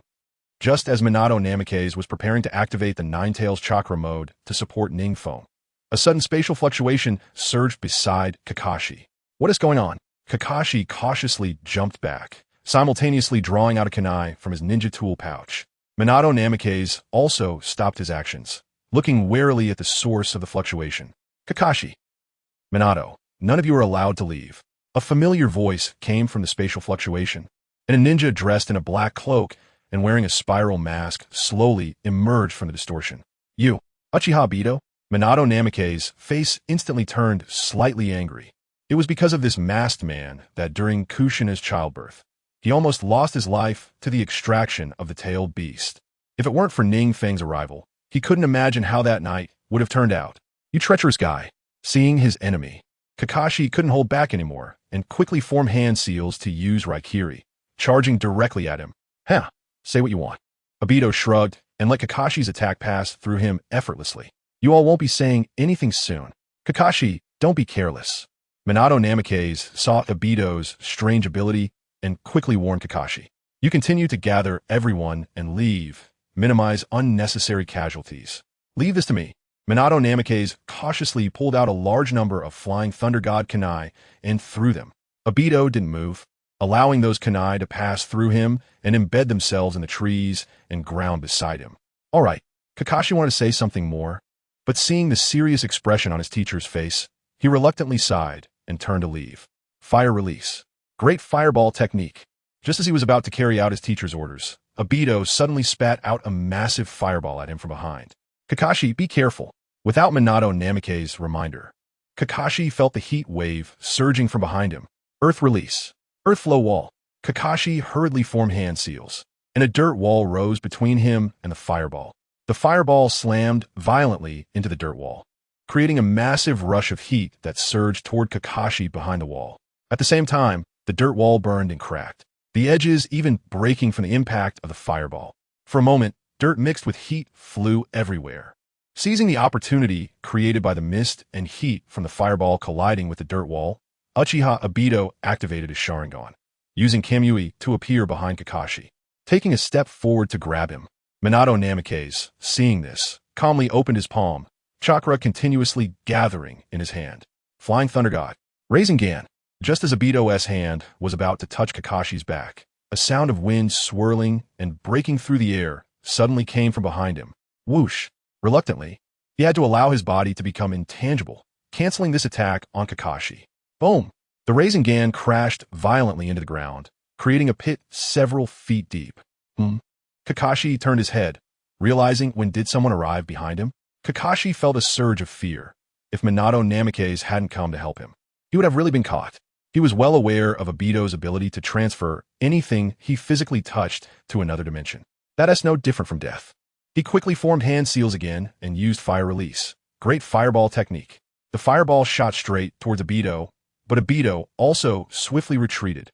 The fireball passed through Obito's form, crashing into the ground and engulfing it in a sea of flames. Kakashi, go now. Minato Namikaze saw Kakashi's serious expression as he looked at the masked man and quickly urged him. Kakashi realized he still had tasks to complete and hurriedly nodded to leave. Stay alert. He could come for you at any moment. Minato Namikaze looked at the dust and smoke with slightly dangerous eyes, simultaneously tossing one of his Flying Thunder God kunai to Kakashi. After receiving it, Kakashi felt a bit more at ease. Meanwhile, his pace toward the battlefield quickened significantly. Wood release. Wood golem technique. On NingFeng's side, the battle had reached a fever pitch. Senju Hashirama unleashed his most powerful wood release ninjutsu, the wood golem technique. It was indeed significantly more powerful than the complete Susanoo. At the same time, Obito summoned a rock giant. However, compared to the complete Susanoo and the wood golem, it was a bit lacking. Senju Tobirama continued to increase the water vortex under NingFeng's complete Susanoo, preparing to unleash a gigantic ninjutsu that could only be released after using impure world reincarnation. Compared to NingFeng and Senju Hashirama, a ninja of Tobirama's caliber was still lacking a lot in terms of realm. The rock giant was only half the size of the complete Susanoo, and the impact it caused was inconsequential to the complete Susanoo. What a terrifying junior. Senju Hashirama manipulated the wood golem to continuously attack NingFeng, increasingly feeling the terror of NingFeng. He knew deep down that NingFeng's complete Susanoo was already more terrifying than the Uchiha Obito he faced in life. Even if he regained his full strength, he was afraid he could only match NingFeng evenly. After all, he was once able to have back-and-forth battles with Uchiha Obito, who wielded the Nine Tails. However, under NingFeng's complete body Susanoo, he felt a sense of powerlessness. Yakushi Kabuto was also deeply shocked by NingFeng. Legendary ninjas at the level of Senju Hashirama and Uchiha Madara have no weaknesses and can fully utilize their strengths. For instance, Uchiha Madara possesses powerful ninjutsu, taijutsu, jinjutsu, and bloodline limits, but he is not very proficient in sealing techniques and other auxiliary skills. On the other hand, Senju Hashirama has terrifying ninjutsu and taijutsu that subtly surpass even Uchiha Madara. His physique is also incredibly strong, with chakra amounts that can rival tailed beasts. His resistance to jinjutsu is formidable as well, and such multifaceted strength without any weaknesses has earned him the title of the God of Ninjas. But NingFeng, he has absolutely no weaknesses. Every aspect of him is nearly at the pinnacle of the ninja world. Thinking of this, Yakushi Kabuto couldn't help but glance at Uchiha Madara beside him. His belief that Uchiha Madara was no match for NingFeng grew stronger. It was rumored that Senju Hashirama had killed Uchiha Madara in the Valley of the End, which means Senju Hashirama was stronger than Uchiha Madara. Now, that even Senju Hashirama is not a match for NingFeng, How could Uchiha Madara possibly defeat him? Chapter 230. The Power of the Mutual Explosive Tags Water Style. Great Waterfall Technique. As Senju Hashirama's wooden golem and NingFeng's complete body Susanoo clashed, Senju Tobarama's large-scale ninjutsu was finally completed. The water vortex beneath NingFeng's feet spread for several kilometers, and a massive water vortex surged towards him. NingFeng looked slightly surprised at the torrent rushing toward him, as if every drop contained the chakra of the second Hokage. The water continued to rise, forming an oval-shaped water prison that completely enveloped him in conjunction with Senju Hashirama's forest below. All three were engulfed in Senju Tobarama's ninjutsu, deeply trapped in the water prison. What was he trying to do? NingFeng's heart skipped a beat as he sensed that this ninjutsu seemed to threaten his life. Mutual explosivitax. Senju Tobarama held a kunai stuck with a bunch of explosive tags, soaring freely within the water prison. He swam to the head of NingFeng's Susanoo and pressed down hard on it. In an instant, a tremendous fire erupted from the water prison. Boom, boom, boom, boom. Countless explosive tags were triggered by the explosive tags on the kunai that Senju Tobarama just threw. More explosive tags continued to appear, and the flames engulfed all four people in the water prison. What kind of ninjutsu is this? NingFeng was somewhat dumbfounded, although the power of a single explosive tag is not exaggerated. But according to Senju Tobarama's method of stacking explosive tags, even his complete body Susanoo would be blown apart. This is nearly infinite pinpoint detonation. Is this Tobarama's mutual explosive tags? I never expected to see it used in this way. Senju Hashirama was surrounded by layers of wooden armor and was quite far from the pinpoint explosion. It was still futile. The violent explosion affected a range of several kilometers within the water prison. Even with his amazing defenses, he could not block all of the mutual explosive tags. What's going on over there? At that moment, while competing with Ibido in space ninjutsu, Minato Namikaze paused, his face looking very grim as he glanced toward the situation in the water prison. Although the explosion was inside the water prison, the pressure that emanated was already greatly reduced. However, the inside was engulfed in flames, and even the water prison could not hide the ferocity of the explosions. This terrifying explosion. "Phone, I'm coming." Minato gritted his teeth secretly, and the chakra of the nine tails swirling around his body surged even faster. Is this the ninjutsu that perfectly fits with Edo Tensei? Yakushi Kabuto marveled at the creativity of the second Hokage. He was able to create an entirely new ninjutsu that is completely applicable to Edo Tensei.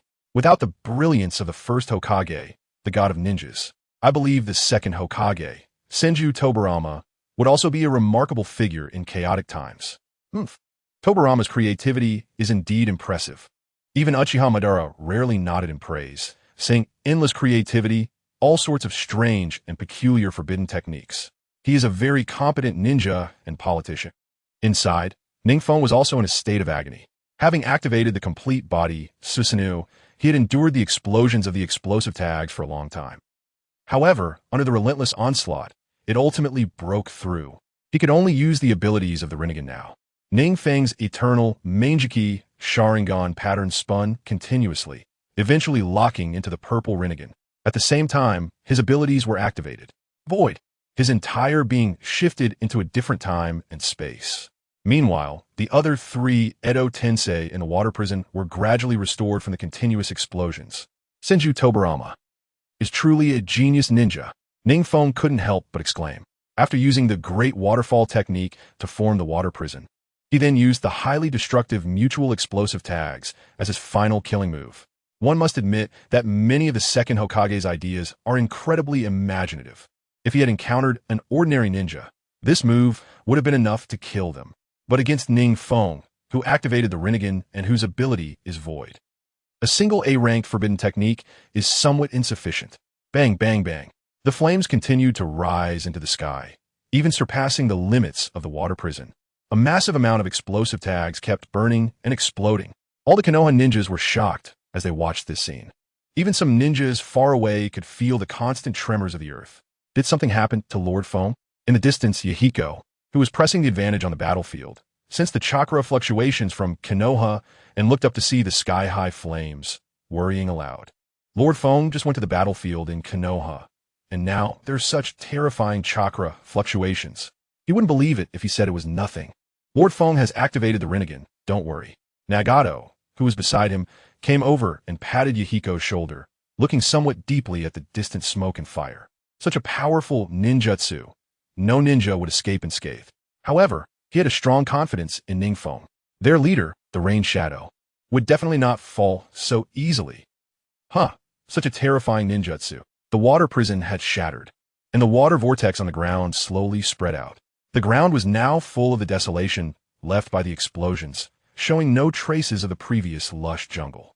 The figure of Wu slowly coalesced from the dirt, looking with lingering fear at the scattered devastation. It's hard to imagine that such a terrifying ninjutsu came from a Hokage of his generation.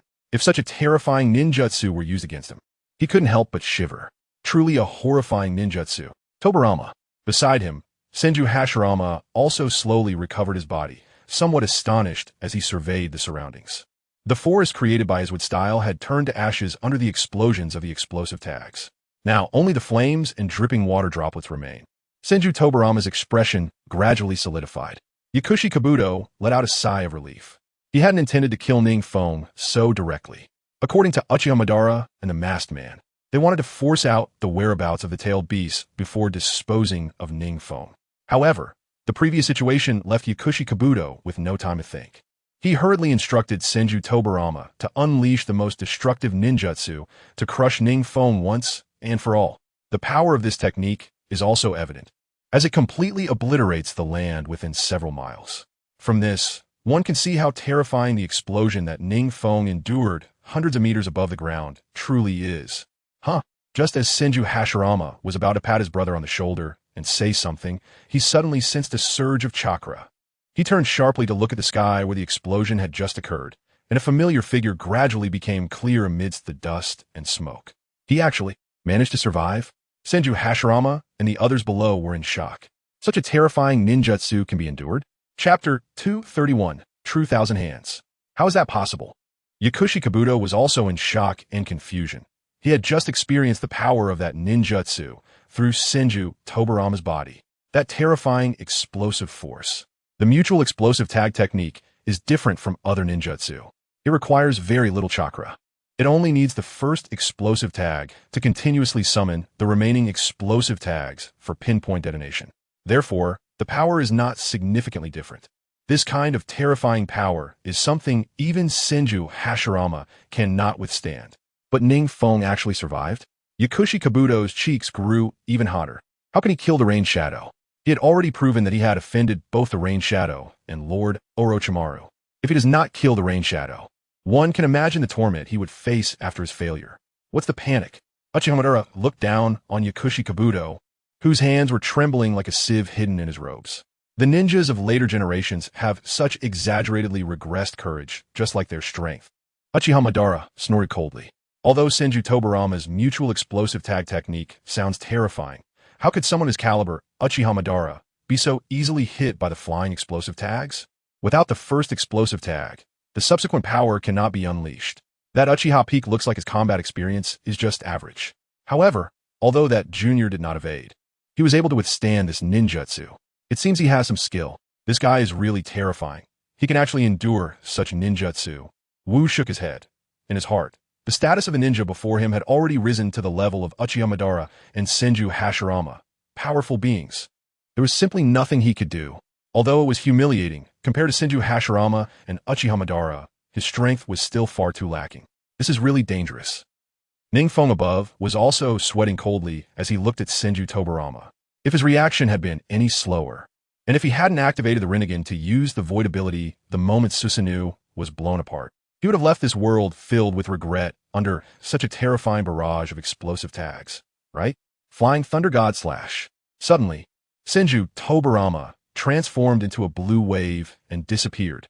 Then NingFeng felt a chill behind him, followed by a sound of air being sliced. Is that it? Without even looking, NingFeng casually drew his blade to block the unexpected thrust from Senju Tobirama. Sage Art. Meanwhile below, Senju Hashirama clasped his hands together and instantly entered Sage Mode. Knowing that NingFeng's strength had already surpassed his own, he was no longer going to continue playing around. Instead, he adopted the attitude he would have towards his lifelong rival, Uchiha Madara. He unleashed his strongest attack. This is NingFeng was about to say something to Senju Tobarama and Yakushi Kabuto when he felt a violent fluctuation of chakra from below. This fluctuation was stronger than that of an ordinary tailed beast, even compared to the chakra fluctuations of typical shadow-level ninjas. This reaction was like the difference between a full moon and a glowworm. Sage Art would release. True Thousand Hands. Suddenly, numerous gigantic Buddha statues with countless arms rose up from beneath Senju Hashirama's feet. The statues were so large that they lifted Senju Hashirama higher than NingFeng, who was floating nearly 100 meters above. The statues were already astonishing, and the arms behind them numbered in the thousands.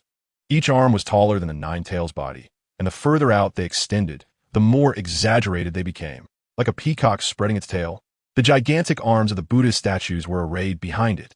Senju Hashirama stood atop the head of the Buddha statue, like a sesame seed atop an elephant's head. His cheeks were adorned with mysterious patterns that extended from his eyelids to his ears. This is NingFeng's eyes widened slightly. Senju Hashirama's strongest ninjutsu, also the most lethal move. In an instant, he entered Sage Mode and summoned a Buddha statue that was dozens of times larger than the Nine-Tails. Behind the statue were thousands of arms to strike and destroy the enemy. Each strike carried an extremely terrifying force. Senju Hashirama had once used this move to break Uchiha Madara's Susanoo during their battle in the Valley of the End. His complete Susanoo had just been damaged and was still being repaired with the help of his ocular power. He certainly couldn't withstand so many heavy attacks. The Rinnegan. The Void had just been used to block the mutual explosive tags and had already entered the different space for quite a while. If he were to enter again, his body might collapse. Yes, his Void is not invincible, although he can enter the different space at any time without time limits. Entering the different space would cause spatial turbulence to continuously tear at his body. With his body strength, he can stay in the different space for a while. But after reaching the limit, he would need a long time to rest before continuing to enter. If he forced his way in, he might leave part of his body in the different space. And the duration of the mutual explosive tags was extremely long. It had already pushed NingFeng to his physical limit. If he were to enter the different space again now, his body might collapse.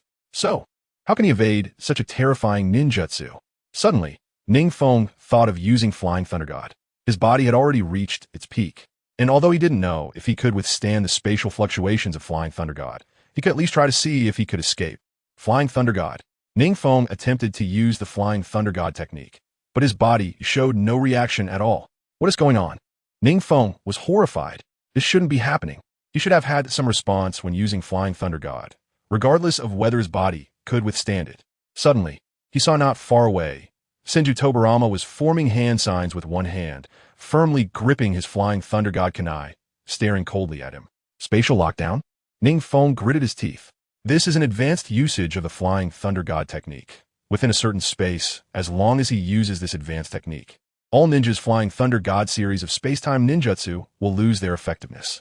The only solution is for the user of Flying Thunder God to have a deeper understanding than the ninja using the spatial lockdown. However, Senju Tobarama is the creator of the Flying Thunder God. Although Namake's Minato and NingFeng speeds may be comparable to Senju Tobarama's, or even slightly better, in terms of comprehension of the Flying Thunder God, the creator Senju Tobarama is undoubtedly the strongest. Sage Art would release. True Thousand Hands. Buddha Rising. With Senju Hashirama's loud shout, the massive Buddha's arms behind him suddenly all turned towards NingFeng's direction. Damn!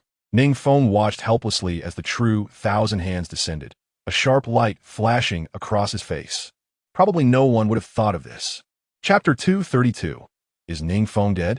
Below, Wu was looking at the gigantic Buddha statue with eyes that were almost godlike. This terrifying Buddha statue is even comparable in size to the Hidden Rock Village. If such an attack were to hit the Hidden Rock Village, one cannot even imagine the scene that would follow. The overwhelming power is more exaggerated than any ninjutsu I have ever seen in my lifetime. Is this the god of ninjas? Only a ninja who has mastered such ninjutsu would be called the god of ninjas, right? With almost no preparation time, this giant Buddha can be summoned at will. Senju Hashirama just needed to make a hand sign to summon this giant Buddha. And now, with many giant arms locking on a NingFeng, fear was rarely seen on his face.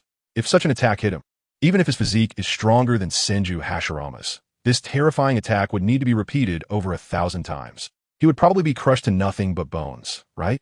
truly deserving of the title of the god of ninjas. On the other side, manipulating Senju, Tobirama. Kabuto Yakushi was in shock at the sight of the enormous Buddha that was larger than anything he had ever seen. This is the true god of ninjas. Such a terrifying ninjutsu falling down. Even Arakage would have nowhere to escape. He had sealed off the flying thunder god technique. The only space-time ninjutsu was also sealed by him. The complete body Susanoo was just shattered by his recently used mutual explosive tag of the second Hokage. Now, there is no way up to the heavens or down to the earth. Foam! Another Rasengan pushed back Obito. In the now Ninetales chakra mode, Minato Namikaze was shocked to see the giant Buddha towering over 1,000 meters. This is a nation-destroying level of ninjutsu.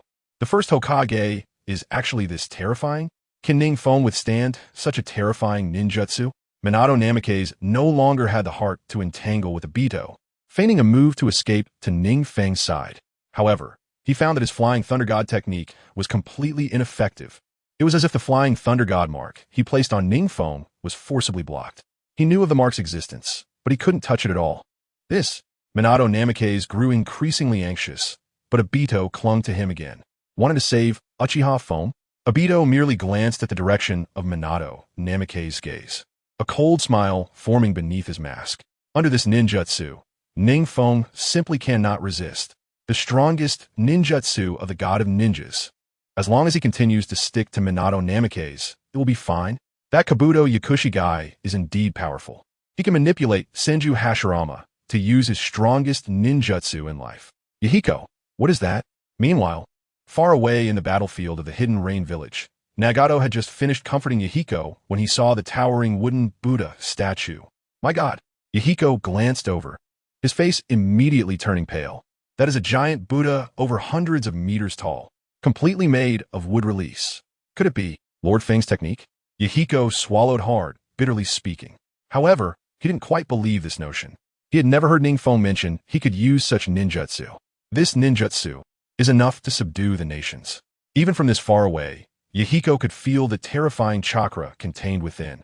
Could it be Lord Feng is facing such a terrifying ninjutsu? The two exchanged glances and simultaneously spoke. Could it be Lord Feng?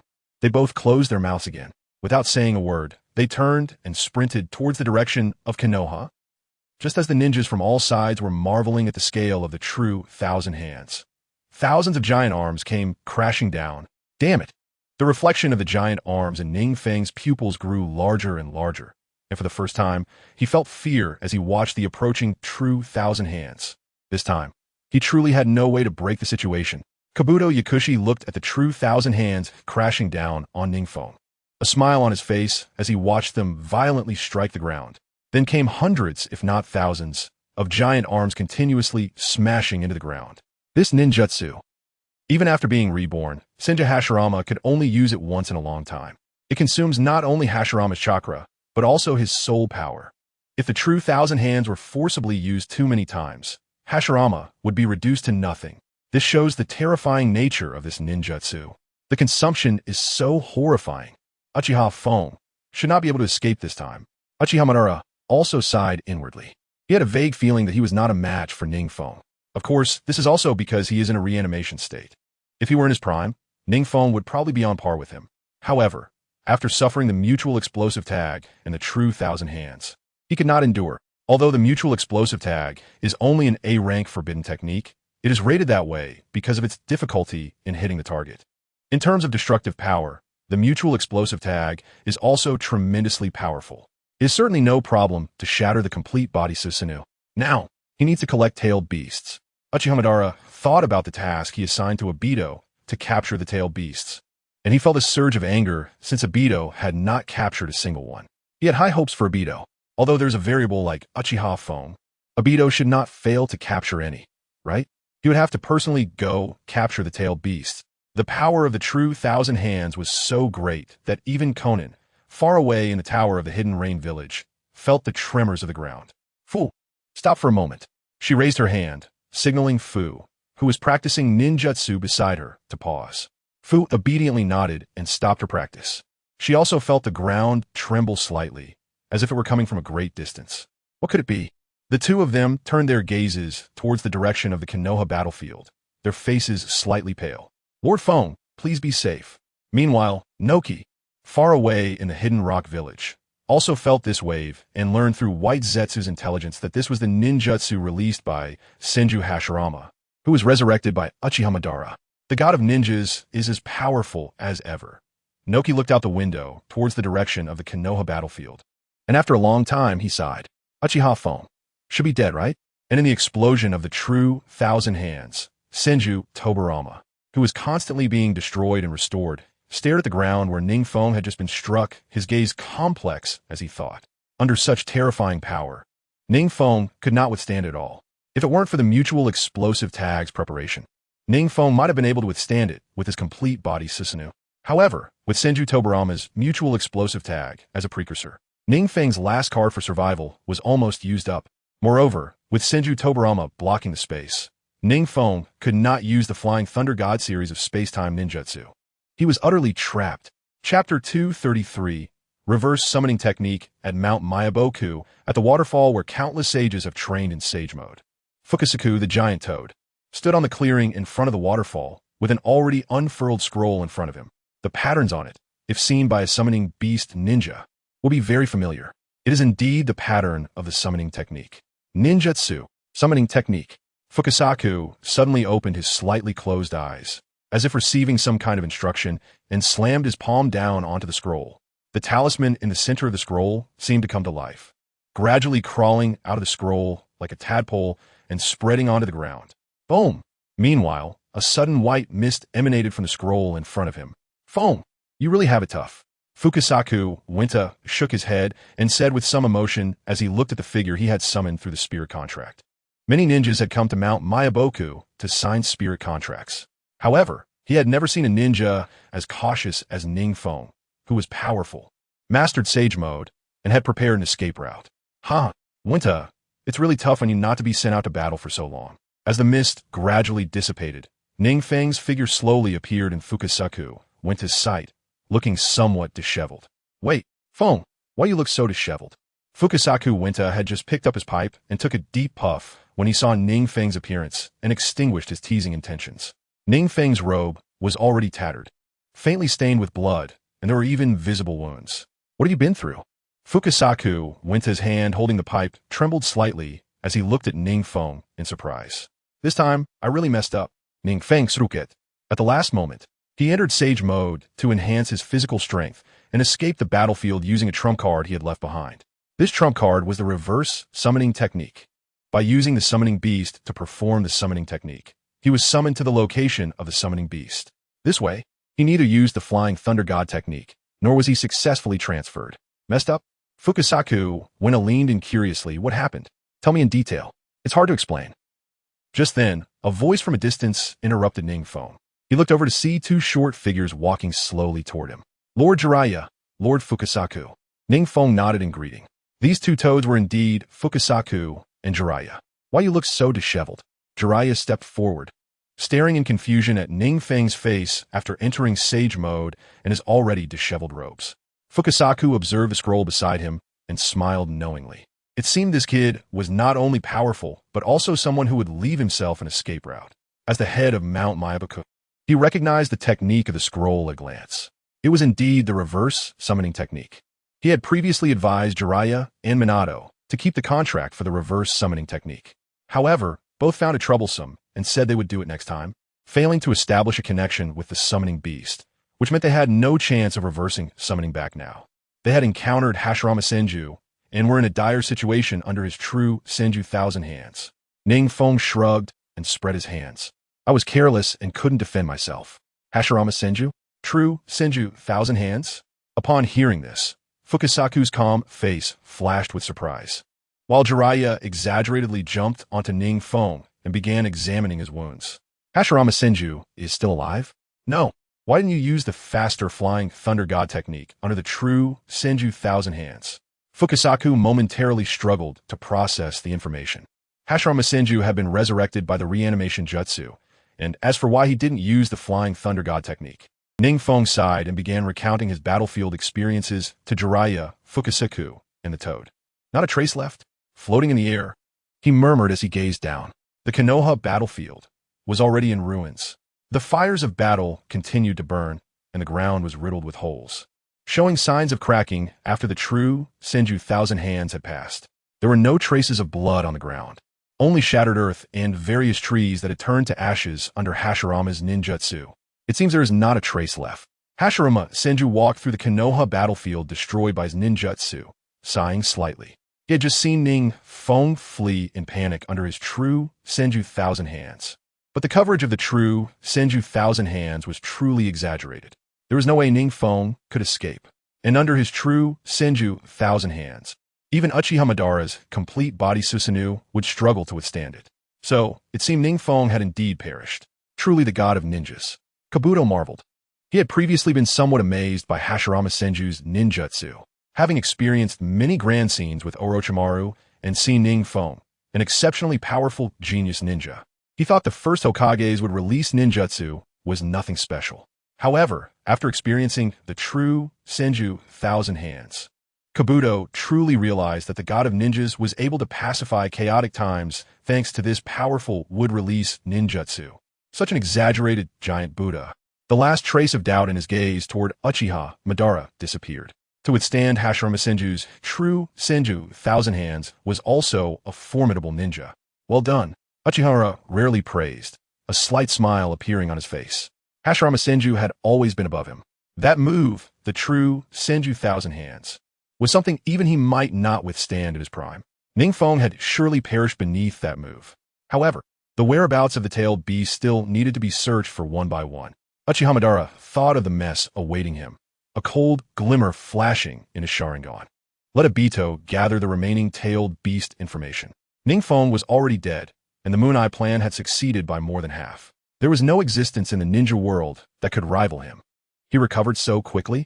NingFeng was somewhat stunned as he felt the wounds on his body healing rapidly with the help of toad oil, exclaiming, "Toad oil can help you enter sage mode. So naturally, it aids in wound healing." Fukasaku looked at NingFeng, who was bathing in toad oil, with a serious expression. In fact, merely using toad oil wouldn't heal injuries so quickly. The more significant reason was that toad oil enhanced the activity of the tailed beast chakra within NingFeng, resulting in a reaction that was greater than the sum of its parts, allowing his body to heal more rapidly. Chapter 234. The Shaka Professor Liu and Juqin. Alright, at this rate, I can return to the battlefield soon. NingFeng was extremely anxious inside. He had just suffered a defeat. Had the Konoha ninjas managed to evacuate? If they hadn't successfully evacuated, under the siege of the super shadow-level peak Hashirama Senju and Tobarama Senju, those Konoha ninjas would be no match for them. Stay put. Jiraiya glared at NingFeng with a plate of prepared insects in hand, complaining, "Your injuries are just a mix of luck and your special physique. If it were an ordinary ninja, they would have been finished long ago. The old lady is right. Your body needs to rest for a while." Fukasaku also looked at NingFeng's injuries with a grave expression. These injuries were hidden internal injuries. If not properly treated, they could cause irreversible damage to his body. These were all injuries caused by forcibly traveling through space. The reverse summoning technique was supposed to cause minimal damage to the body. Just how many times had NingFeng used space ninjutsu to injure his body to this extent? Fukasaku stroked his beard and sighed slightly. The ninja world was becoming increasingly chaotic. "Lord Fukasaku, I feel like I can go back now." NingFeng felt an overwhelming vitality surging within his body and prepared to return. "If you're eager to return to the battlefield, it's fine. Just remember to come back within 3 days." Fukasaku and Shima frowned and said in a heavy tone, "This injury should not be underestimated. Your internal injuries won't cause problems in the short term, but over time, it will affect your body. It's strange, old woman. The last time I saw him, he didn't have so many internal injuries. Could it be due to the frequent use in war?" Fukasaku paced back and forth, feeling increasingly uneasy about NingFeng's condition. "Returning now, I'll head back first." NingFeng speculated that it might be a side effect of overusing his Rinnegan. After all, it is the eye of a sage, and he has not yet mastered the specific extent of its use. He had almost kept his entire body in a different space. Such high-intensity use of the Rinnegan would surely cause damage to his body. "I'll head back first." NingFeng didn't have time to say much and was about to use the Flying Thunder God to return to the battlefield in Konoha. He didn't believe that his teacher, Minato Namikaze, could withstand such a terrifying assault. He had already delayed for too long in Mayaboka Mountain. Whoosh! Suddenly, As one of his feet landed on the battlefield in Konoha, he didn't have time to observe his surroundings when a system prompt abruptly sounded in his ear. You have 5 minutes left to log out of the game. Please log out quickly. Seeing that there were only 5 minutes left to log in, NingFeng couldn't help but pout. He hastily surveyed the battlefield. He had teleported to the kunai left for Minato's flying thunder god technique. However, that kunai was now stuck at an angle in the barren ruins, and Minato's trace was long gone. Please be safe. Teacher, NingFeng spupis constricted. The scattered flying thunder god kunai was enough to indicate that Minato's combat situation was extremely urgent. Normally, after a battle, both Minato and NingFeng would retrieve their flying thunder god kunai. Because these specially made kunai are quite expensive, it would be a significant loss to discard them carelessly. You have successfully logged out. With a pleasant prompt, the scene before NingFeng rapidly changed. Having adapted to the constant spatial jumps of the flying thunder god, he now didn't even blink at such trivialities. Mr. NingFeng, as soon as he opened his eyes, he was greeted by the somewhat surprised and beautiful face of Zhuqin. Then came the somewhat astonished expression of Professor Liu. They seemed to still be in the hotel. It made sense, considering they had just encountered an ambush from the American Iron Hand organization, and they still needed to lay low. Although Hua country's strength had significantly increased compared to before, it would clearly be unwise to confront a powerful country like the United States head-on. So they continued to stay in the hotel, adapting to the changing circumstances. After the last failure of the Iron Hand-tailed Beast Rampage plan, other spies had been infiltrating this city to gather information. Seeing that NingFeng's consciousness had awakened, Zhuqin began to explain. So, does that mean we can't go out now? NingFeng's lips curled into an inscrutable smile as he spoke in a low voice. Well, we still need to keep a low profile for a while. Zhuqin's face was slightly pale. She and T dared to go out these past few days, which made her complexion not very good. Low profile? NingFeng let out a cold laugh, as if he had heard something ridiculous. Now that he was a top ninja in the ninja world, he had just swallowed his pride. He was about to go back to vent his frustrations on Hashirama Senju and Tobarama Senju when the logout time came. He felt very frustrated. If that damned Iron Hand organization didn't provoke him, that would be fine. But if they did come to provoke him, his current strength could easily uproot the Iron Hand. Mr. NingFeng, the situation is very severe right now. Please keep your composure and wait for the higher-ups in Hua country to handle it. Professor Liu was also sweating profusely. After spending this time together, he understood that NingFeng was someone who couldn't tolerate even the slightest insult. Thinking of this, he cast a somewhat reproachful glance at Zhuqin. This assistant speaks too directly. Doesn't she know NingFeng's temper? Just saying that will definitely make him go out and fight those people. Don't blame Zhudomain. If you hide this from me, that would be the biggest harm to me.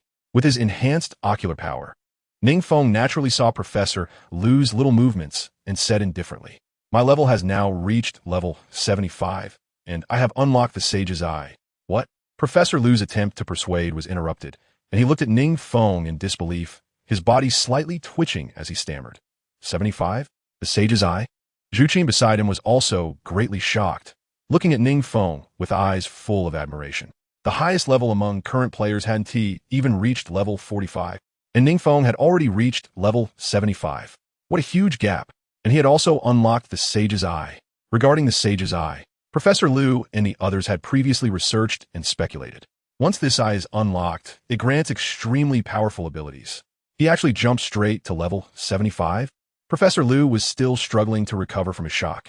He now had a completely new understanding of NingFeng's various abilities. Chapter 235, Bloodhand. So, can we just go out freely now? NingFeng had grown accustomed to the shock on their faces and casually took a paper cup to sip some water, laughing lightly. Such strength. Can you prove it? Professor Liu pushed up his glasses that had slid down to his nose, maintaining his composure as he spoke.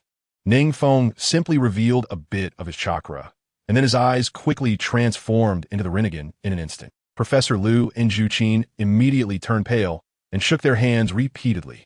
This terrifying pressure, absolutely a high-level player, that is definitely the experimental material they longed for. The Rinnegan, is that enough, Professor Liu? Zhudame? Professor Liu finally snapped out of shock, looking at NingFeng as if he were a precious giant panda. This is not just pure luck. Their research indicated that unlocking the Rinnegan requires immense willpower, great opportunity, and exceptional talent. NingFeng must have undergone rigorous training to unlock the Sage's Eye and stepped ahead of all players. It's important to note that the experience required to level up from 75 to 45 is not just a difference of dozens of times, but hundreds of times. So much experience. One can imagine how many NPCs and players NingFeng had slaughtered in the game. He must have emerged from a sea of corpses and rivers of blood. Mr. NingFeng, if you don't mind, let us head to the laboratory first. Zhu Qin's beautiful eyes sparkled as she found herself somewhat drawn to this man who had repeatedly created miracles. If members of the Iron Hand organization come, I hope Mr.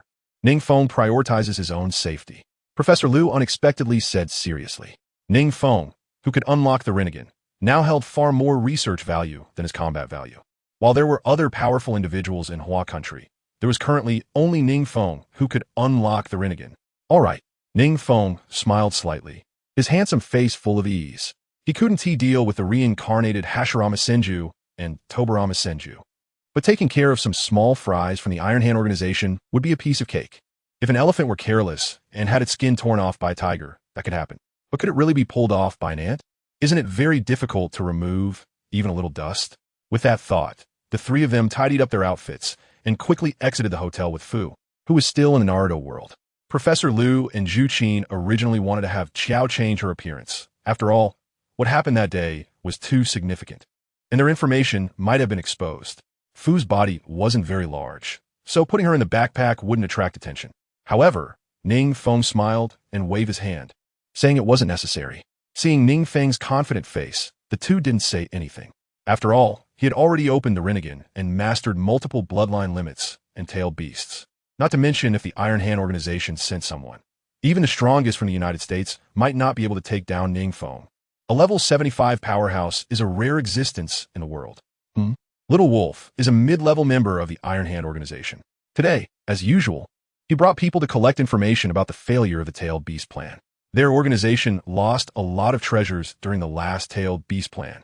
If they don't recover them now, it would be quite painful for the Iron Hand organization. However, after that incident, several related individuals seemed to have evaporated from the world. Even if he dug 3 feet into the ground, he couldn't find a trace of those people. Not even Fu, a 3-year-old child, had heard any rumors. After all, he was on Chinese territory, and he didn't dare to let his subordinates search too recklessly. If it didn't find anything in a few days, he would have to swallow his anger. Little Wolf thought of the scene where the boss of the Iron Hand organization scolded him and sighed helplessly. The biggest loss from the last operation, and the one he most wanted to recover, was none other than the Ten-Fist sword and the Kusanagi sword. These 2 artifacts were of great significance to the Iron Hand organization. Boss, we spotted the target on E Street. Just as he was thinking about how to report to his superior, a little brother stumbled into the room, a look of surprise on his face. What? Little Wolf immediately stood up, his face showing disbelief. You found them? Are you sure it's those 3 people? There are so many people on E Street. How did you see through their disguise? Boss, they weren't disguised at all. The little brother scratched his head, saying they were all seriously gathering information. Once they learned the news, they reported it immediately. But it seems like the boss isn't in a good mood. No disguise? Little Wolf frowned and turned back to the table. After pondering for a moment, he picked up a pen and wrote something down, then stuffed the letter into the little brother's hand. This is for Bloodhand. Bloodhand? The little brother was taken aback, his legs going weak as he knelt down. Boss, this. Just go if I tell you to. Stop with the nonsense. Little Wolf spat, his expression somewhat unpredictable. His strength wasn't very high. He only managed to accumulate some merits to reach a mid-level leadership position because he was relatively smart among the Americans. Now, hearing that those 3 people had appeared openly without disguise, he was also somewhat confused. The little brother reluctantly walked out, his shoulders slightly slumped in disappointment. Bloodhand was the commander sent by the Iron Hand organization to execute this plan and retrieve the artifacts. His strength was among the top in the Iron Hand organization, even named after his hand. Damn it, I actually have to find Bloodhand. The little brother muttered as he walked away. He clearly wanted to report the discovery of the target and gain some credit. Instead, he ended up with such an undesirable task. If he could go back to that moment, he definitely wouldn't have rushed to report this matter. In the dim underground base, dried corpses drained of blood were displayed everywhere, some animal, some human. It looked quite horrifying. The underground base, occupying hundreds of square meters, was almost covered by a thin layer of blood. In the center where the corpses were displayed, a figure was rummaging through a corpse that had already been disemboweled, slowly raising its head as if it had caught a scent. Suddenly, it vanished from its spot. Bloodhand, sir. Outside the underground base, Even though it was sealed with alloy metal doors comparable to a national treasury, the little brother could still smell the nauseating stench of blood inside. He knocked on the door and nervously spoke up. Chapter 236, Blood Hand's Attack. This is a letter from Wolf. Inside the underground base, where blood covered the ground in a thin layer, the little brother anxiously looked at the figure shrouded in a black robe before him. In the already dim underground base, the only thing visible was the deep red glow emanating from Bloodhand's eyes. He timidly handed over the letter that little Wolf had given him not long ago. Oh, Bloodhand reached out to take it. When the little brother handed it over, he accidentally touched the hand hidden beneath the black robe and felt a damp warmth, as if it had just been pulled from warm water.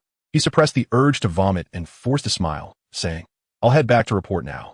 He knew that Bloodhand had a very bloodthirsty habit, enjoying disemboweling corpses and savoring the pleasure of extracting their organs. The warmth he just felt likely came from this. Bloodhand casually crossed his legs, leaning slightly back. "You wait a moment." "Yes." The little brother shivered, quickly sitting down and smiling obsequiously. Bloodhand leisurely pulled out the letter, unfolded it, and placed it on his lap to read carefully. "How interesting." After a moment, the face beneath the black robe looked somewhat grim, letting out a low, deep laugh. "You can go back now. There's nothing for you to do here." Bloodhand stretched, feeling in a good mood today because he had hunted another prey. So this little brother didn't need to come to satisfy his desires. Yes, the little brother felt as if he had been pardoned, quickly getting up to leave. He couldn't stand being in this slaughterhouse-like place for another moment. The target appeared so easily. Why bother with anything else? Bloodhand casually tossed the letter to the ground. Soon, the blood on the ground rushed to engulf the letter, drowning it in blood. Little Wolf's strength is still decent. He just tends to be too indecisive when handling things. The pillars of the Iron Hand are now so hesitant. Bloodhand let out a barely noticeable sigh, shaking his head and spitting. He wasn't planning to adopt any of Little Wolf's so-called plans. In his view, problems that could be solved directly with fists didn't need to be complicated by going around in circles. He, Bloodhand, was not one of those weaklings sent to execute the tailed beast turmoil plan. "NingFeng, sir. It seems we've been discovered." Professor Liu, sweating profusely, looked ahead at NingFeng, who was striding against the crowd, and said anxiously. Even he, whose counter-surveillance abilities were not very strong, had sensed more than once that someone seemed to be tailing their group. This was in a city in China. Although those followers made every effort to conceal their presence, they still differed greatly from the Chinese. Professor Liu also took a long time to come to this conclusion. "It's fine, let them follow." NingFeng shrugged, wearing a nonchalant expression. "We'll just lead him to a deserted place and kill him. We can't let the people of China suffer casualties." This, Professor Liu's face twitched slightly. Lead to a deserted place. NingFeng still seems unaware of what kind of personnel the Iron Hand organization has dispatched this time. Although Professor Liu knows that his current strength is formidable and that he has activated the Sage Eye, he is still far behind the well-established Iron Hand organization. According to his team's investigation, the Iron Hand organization places great importance on this operation. The items NingFeng obtained from the Iron Hand organization are indeed worth them deploying a large number of personnel to retrieve. Even in the eyes of the upper echelons of Hyuga, those items are incredibly precious. Either he submits the items to the upper echelons of Hyuga now, getting their protection for NingFeng, or he fights the Iron Hand organization to the death. However, even though Professor Liu has great confidence in NingFeng, he is still not optimistic about him. It is easy to imagine how powerful a well-known organization can be in the strong nation of the United States. "Don't worry." NingFeng seemed to sense Professor Liu's concerns and smiled confidently. Seeing this, Zhu Qin quickly said, "Don't worry, Professor Liu, since Mr. NingFeng dares to say this. He must have his own ideas." Professor Liu sighed, reflecting on NingFeng's previous performance. He is indeed not a reckless person. Since he dares to do this, he must have the ability to compete with the Iron Hand. NingFeng sighed helplessly in his heart. No matter how these people study the Rinnegan, they are only hypothesizing based on the abilities of Nagato. The true abilities of the Rinnegan are terrifying. How could they possibly measure it? Moreover, his current strength is already at the peak of the ninja world. Apart from the legendary peak experts of the Warring States period, Senju Hashirama and Uchiha, he has no idea how his strength compares to theirs. The rest of the ninjas are already beneath his notice. Is there someone in the Iron Hand organization who can match Senju Hashirama or Uchiha? If so, he could just use Flying Thunder God to escape. Whoosh! Just as he was pondering, a sharp sound of breaking air suddenly rang out behind him, interrupting his thoughts. What is that? NingFeng turned around and saw a blood-colored phantom forming a giant handprint flying towards him. Ah, what is this? A demon? The surrounding crowd also noticed this scene and scattered in panic. None of them had the strength of NingFeng. Most were just ordinary people with slight abilities. This is... Seeing the blood-colored handprint, Professor Liu's face paled slightly, thinking of something ominous. Just a small trick. NingFeng waved his hand without looking, and a massive amount of chakra erupted, causing the blood-colored handprint to disintegrate as if it had hit a wall. Huh, this is interesting. A figure cloaked in black from the shadows observed this scene, and his blood-red eyes flickered slightly as he muttered to himself. This technique of the blood claw is not something an ordinary person can withstand.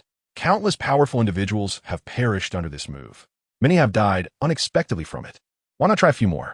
A cold smile appeared on the face of the blood hand in the shadows as he raised his hand to summon blood energy to release a secret technique.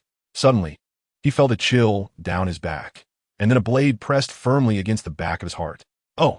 The blood hand turned around to see a tall figure with a fierce expression and sharp eyes. Shadow clone? Although the blood hand strength was derived from the United States, he was also quite familiar with the abilities in the Naruto world. However, when did this guy form his seals?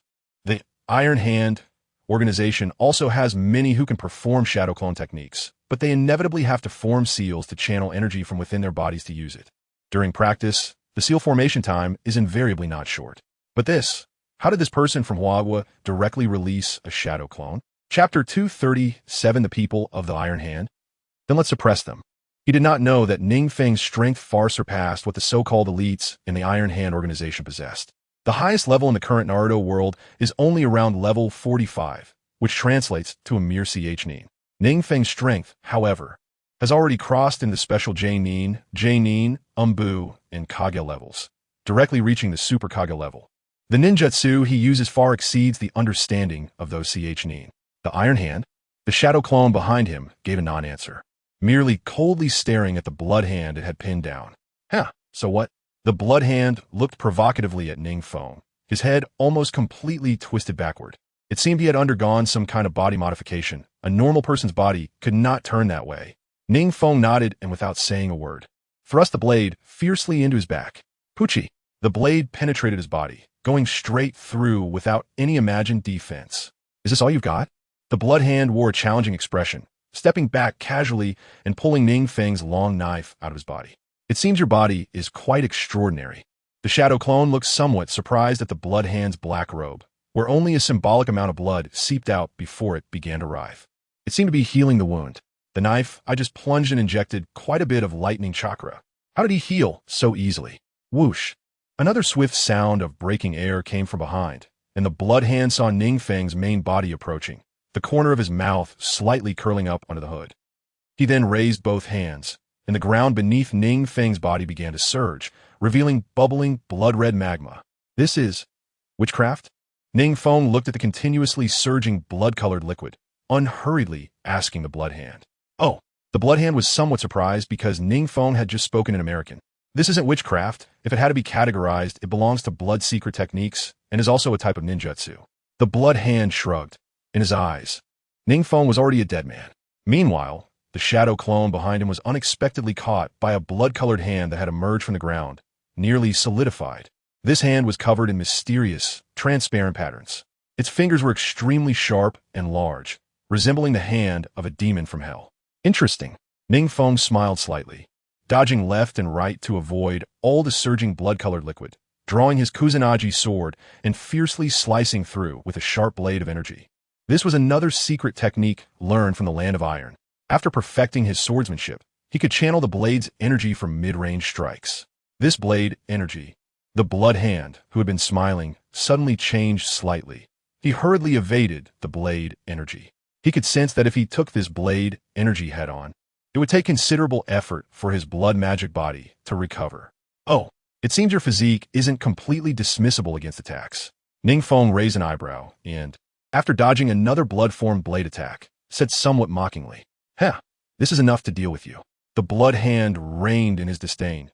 That blade energy, even within the Iron Hand organization, was rarely produced. Only a few renowned sword masters in the organization could unleash such terrifying blade energy. Fire release. Great fireball technique. This time, the battle erupted on the street, meaning many Hyuga citizens were watching this fight. If he exposed some skills like Susanoo, it would cause him unnecessary trouble.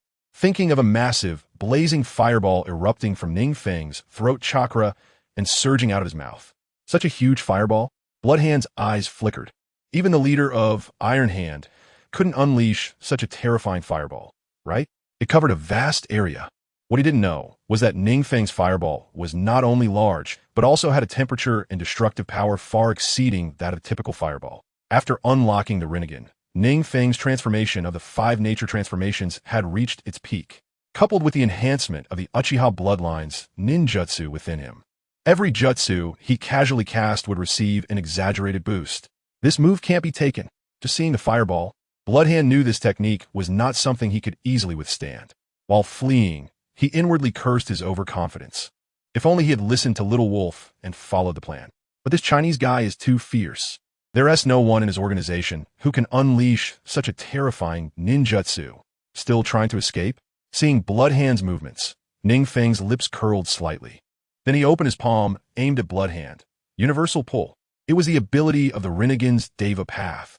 Attraction.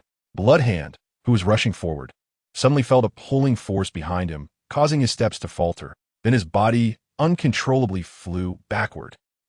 Bloodhand looked in astonishment at everything retreating beside him, his face pale. The fireball crashed into him, the searing flames instantly engulfing him. Bloodhand screamed in agony. But the sea of fire quickly, mercilessly swallowed him up. Don't kill me. Don't kill me. Bloodhand's voice twisted slightly, and the air was filled with the smell of burning flesh. The crowd around them stopped in their tracks, awestruck by the sight of Bloodhand struggling in the flames. They were also filled with fear for that handsome young man. Such a terrifying fireball. Was unleashed by someone so young? Wasn't he just very arrogant? NingFeng yawned lazily, watching Bloodhand writhing on the ground. I was wrong. Please spare me. I'll tell you anything about the Iron Hand organization. At this moment, Bloodhand felt the fire on him clinging like a festering sore, although the blood demon body was healing him. The burning of the flames far exceeded the speed of recovery. At this rate, he would be reduced to ashes in just a few moments. Snap! NingFeng snapped his fingers, and the burning flames instantly extinguished. Want to tell information about the Iron Hand organization? Bloodhand quickly nodded, simultaneously accelerating the flow of his blood energy in hopes of recovering faster. The onlookers watched as NingFeng, as if performing a magic trick, snapped his fingers and extinguished all the flames, astonished. This was because NingFeng's fire attribute chakra had reached its peak, allowing him to control his ninjutsu at will. This was also partly thanks to the Rinnegan. Chapter 238. Professor Lu's shock. Stronger than Hashirama's cells? Then come with us. NingFeng noticed Bloodhand's subtle movements, but he simply approached Bloodhand's limb body and threw a 4-symbol seal. What kind of technique is this? Just as Bloodhand was about to ask, he found that his connection with the blood energy in his body seemed to be severed, no matter how he tried to mobilize the blood energy. It was like throwing a stone into the sea. Just a little trick. NingFeng had used the 4-symbol seal countless times on the battlefield to deal with reincarnated beings, and now using it in reality was just as effortless. How about that? At this moment, Professor Lu and Zhu Qin hurriedly arrived from behind. NingFeng stepped aside, gesturing for them to take a look. Professor Lu saw the charred ground that had been cleansed by the fierce fire, and his gaze towards NingFeng was increasingly shocked. Zhu Qin noticed the figure on the ground that had been burned away to reveal its entirety. This is Bloodhand? Zhu Qin asked uncertainly, turning her gaze towards Professor Lu and NingFeng. Bloodhand? Professor Lu clearly saw the figure on the ground and couldn't help but exclaim loudly. He really saw Bloodhand? Professor Lu's eyes widened as he looked at NingFeng. Although he had always known that NingFeng was strong, it was only now, with a point of comparison, that he realized NingFeng's strength was already so terrifying. He effortlessly eliminated the key member of the Iron Hand organization. Seeing NingFeng's calm demeanor, it seemed as easy as eating or drinking. He just casually dealt with it. NingFeng shrugged. It was indeed the case. Although Bloodhand had strange abilities and used relatively novel techniques, in the world of Naruto, he was at most a high-level ninja in terms of raw strength. With NingFeng's Super Shadow level power, even without using his Susanoo, Lava Release, Dust Release, and other bloodline limits, he could easily toy with him using just a few basic ninjutsu. A single Rinnegan Devapath ability combined with a C-rank fire release technique was enough to take down the so-called Iron Hand key member. Mr. NingFeng, I truly apologize for my previous doubts. Thinking about how he had previously urged NingFeng to retreat for the sake of his life. Professor Liu felt a wave of shame. How could he not see NingFeng's strength? He should have been more cautious about those incoming Iron Hand members. Professor Liu didn't need to be so polite. Judging by your tone, is Blood Hand someone important in the Iron Hand organization? NingFeng asked curiously while sealing Blood Hand on the ground. The moment Blood Hand made his move, he noticed something was off with Professor Liu, so he deliberately played it conservatively. However, after a few exchanges, he realized that Blood Hand was significantly weaker compared to formidable figures like Senju Tobarama. That's why he only used a C-rank fireball to subdue him. Blood Hand was someone named after the Iron Hand organization. Professor Liu shook his head with a wry smile, realizing that he had previously used the Iron Hand organization to intimidate NingFeng. However, he also did not expect that the Iron Hand organization would take the loss of items from the last plan so seriously. They even sent out a character like Blood Hand.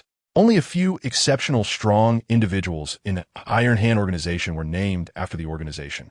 Blood Hand was a well-known figure in China, a ruthless and cold-blooded assassin, famous not only for his strength, but more so for his merciless attitude toward enemies and his bloodthirsty madness in battle. Yet such a renowned strongman was easily defeated by NingFeng. How deep must NingFeng's strength be now? Mr. NingFeng, I knew you could do it. At this moment, Zhu Qin, standing beside them, had an excited expression on her delicate face, slightly flushed. For some reason, she always felt a strong confidence in NingFeng. No more talking. This matter will soon reach the Iron Hand organization. Let us take this guy back to the lab. Let Professor Shui extract some intelligence from his brain. This time, let's aim to wipe out the Iron Hand organization completely. Saying this, he delivered a chop to the back of Blood Hand's neck, who was still attempting to resist, and the latter collapsed limply to the ground. Good. Professor Liu's mouth twitched slightly at the sight. The renowned assassin was simply knocked unconscious by NingFeng with a swift chop.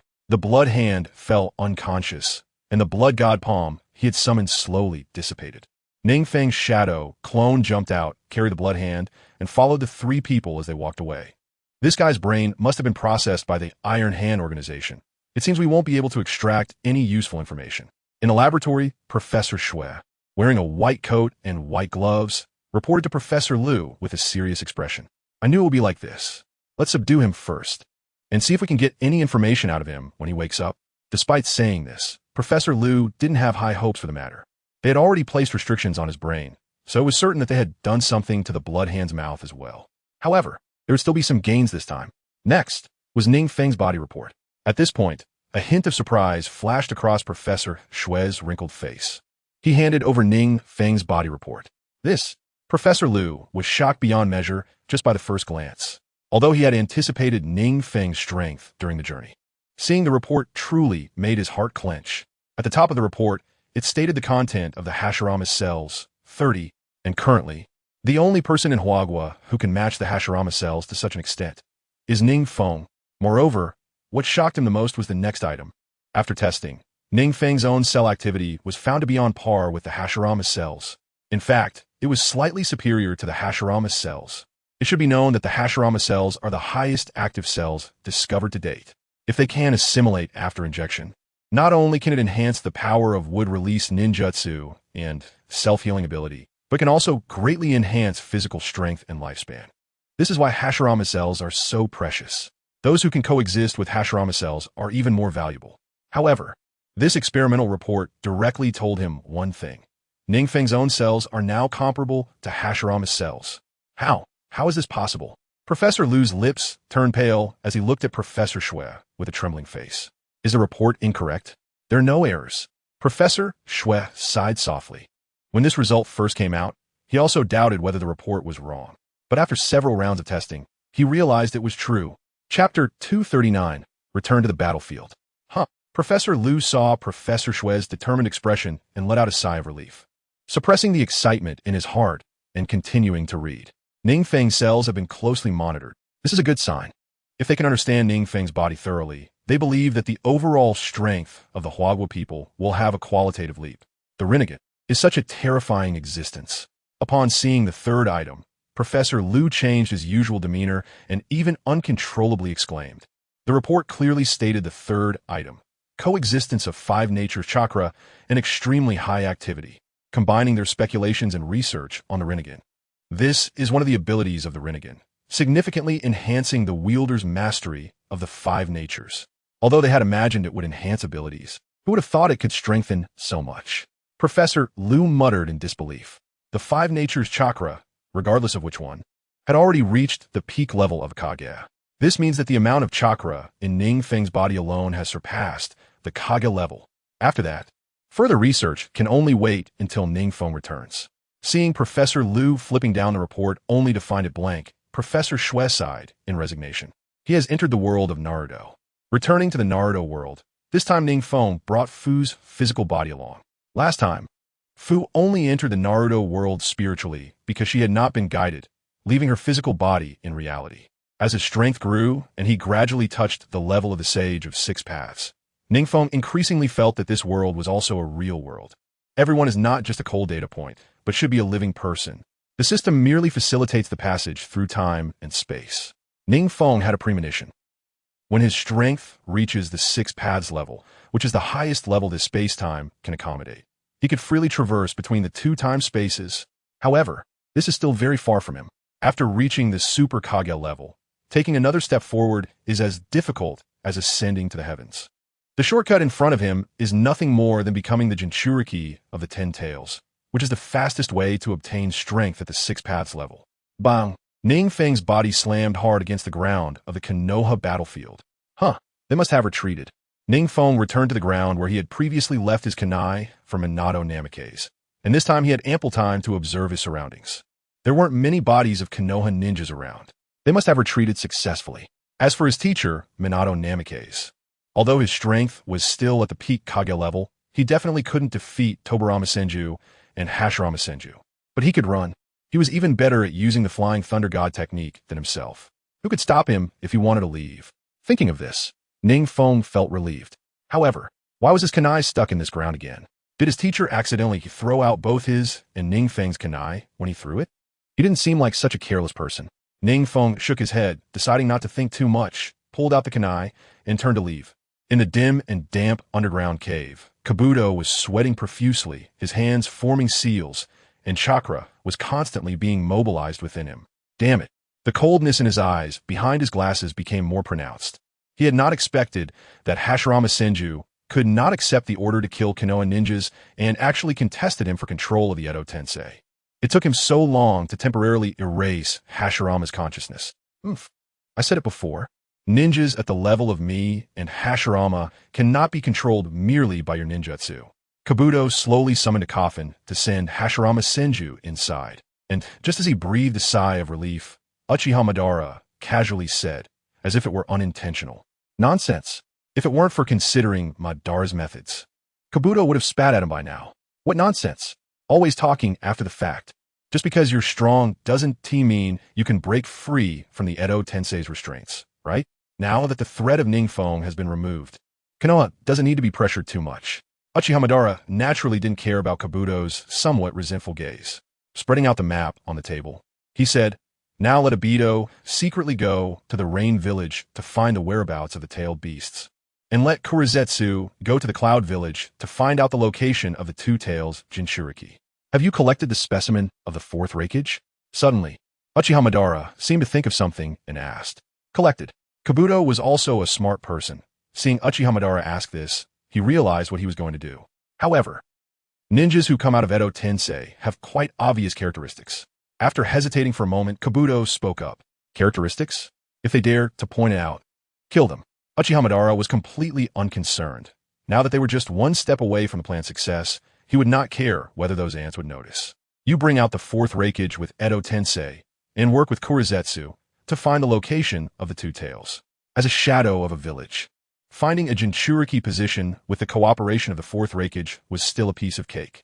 And then there's Nagato. Since he dared to betray me. Thinking about how my Rinnegan is still in Nagato's hands, Uchiha Madara couldn't help but let out a chilling, bone-chilling laugh. There aren't many who dare to betray Uchiha Madara. Each of their graves must be quite high by now. Kabuto Yakushi slightly shrank his body. hardly able to imagine how such a nearly tangible killing intent from Uchiha Madara could be cultivated beneath so many seas of bones and blood. He hurriedly summoned the fourth Reikage, delivering the message to Senju Tobarama and Obito beside him, as well as Kurizetsu. So, they've already retreated? NingFeng looked at Minato Namikaze with a confused expression. After experiencing the battle with Obito, Minato appeared somewhat disheveled. From what Minato said, he learned that Senju Hashirama suddenly lost control while pursuing the enemy and was quickly returned to his coffin by Kabuto. When he fought Senju Hashirama, he could clearly sense that Hashirama had his own consciousness. This means that Kabuto didn't erase Hashirama's consciousness at all. Senju Hashirama isn't a fool. Protecting Konoha's ninjas is his bottom line. Kabuto's actions touched Hashirama's bottom line. Therefore, Hashirama struggled desperately, which caused Kabuto's plan to go awry. However, to think that you could come up with a way to escape using reverse summoning technique in such a short time. After hearing NingFeng's countermeasure at that time, Minato couldn't help but praise him. In such a short time, the majority of ninjas would have just sat and waited. Unexpectedly, NingFeng could think of such a clever way to break the deadlock. Chapter 240, Uchiha Madara's Shock. Is he immortal? It was all just a backup plan left before. NingFeng didn't care too much about it, just shrugged and smiled nonchalantly. He hadn't expected that so many of his life-saving skills would nearly fall into the hands of Senju Hashirama and Senju Tobarama. Without Senju Hashirama, the subsequent battles should be much easier. NingFeng suddenly thought that since Kabuto sealed Senju Hashirama, the only strong beings left on the battlefield in Konoha would be Senju Tobarama and Obito. Although these two ninjas are strong, they are still inferior to Senju Hashirama, the Super Kage level ninja. At least Minato could handle them. But with Uchiha Madara still causing trouble, the situation on the battlefield isn't great. Minato's expression turned serious. Although Senju Hashirama was no longer on the battlefield, greatly relieving their pressure, Senju Tobarama and Obito were not as easy to deal with as NingFeng thought. There should be even more ninjas from Konoha that haven't been mobilized, right? NingFeng glanced around Konoha's defense line and roughly guessed that not many of Konoha's ninjas had been deployed. Indeed, many had not been mobilized because Sunagakure was also planning to attack Konoha. Minato sighed wryly. He didn't know what Konoha and Amagakure had done to provoke a joint attack from 3 of the 5 great nations in the ninja world. Konoha had a relatively large number of ninjas with high quality. However, under the 3-way siege, the ninjas on each battlefield could barely match their opponents. Moreover, there was also the disturbance caused by White Zetsu. White Zetsu can imitate and absorb the appearance and abilities of ninja chakra. This ability has given Konoha ninjas a headache. Fortunately, thanks to NingFeng's reminder, Konoha did not suffer too many casualties. What about the medical ninjas? Where's Lady Tsunade? NingFeng seeked, knowing well the pressure these factions were putting on Konoha. However, he had emphasized in the intelligence that medical ninjas should be sent to the battlefield. This idea was proposed by Lady Tsunade, one of Konoha's legendary 3, but was unfortunately vetoed by the short-sighted 3rd Hokage. Now that the 3rd Hokage was dead and Minato was in power, this suggestion would be very beneficial for Konoha's battlefield. So there was no reason not to send medical ninjas to the battlefield, right? Lady Tsunade refused to go to the battlefield. Minato smiled wryly. She must still be troubled by the previous veto from Sarutobi Hiruzen. NingFeng shook his head. This was a secondary reason. The main reason was that Lady Tsunade developed hemophobia after losing her lover and brother. This condition made her fear blood, which means Lady Tsunade would have no connection to the battlefield for the rest of her life. As for the other medical ninjas, they had already been dispatched to other battlefields, and there were simply not enough people now. Minato rested his chin on his hand, deep in thought. Although he was the 4th Hokage, he still needed to adopt some strategic insights from the 5-year-old genius ninja NingFeng. Whether in ninjutsu or various strategic insights, NingFeng was a top-notch presence. Sometimes, Minato even felt that NingFeng was his teacher. That's good. Leave the battlefield here to us. NingFeng smiled confidently. Since Senju Hashirama was sealed, it was time for him to shine. Aside from the Super Kage-level peak powerhouse who was comparable to him, the remaining ninjas were no match. All right, Feng. Minato also smiled confidently. With NingFeng's help, the pressure on this battlefield was greatly relieved. Even Konoha, which was slightly outnumbered, could launch a counterattack. Kabuto had already dispatched all the reanimated corpses to various battlefields in Konoha. Among them, he sent several Kage-level ninjas to the battlefield that he valued the most, where Minato was. Should we wait until tonight to launch a general assault? Kabuto looked at the map spread out on the table, marking a cross at one edge of Konoha before asking. Konoha's strength should not be underestimated. It was better to proceed steadily.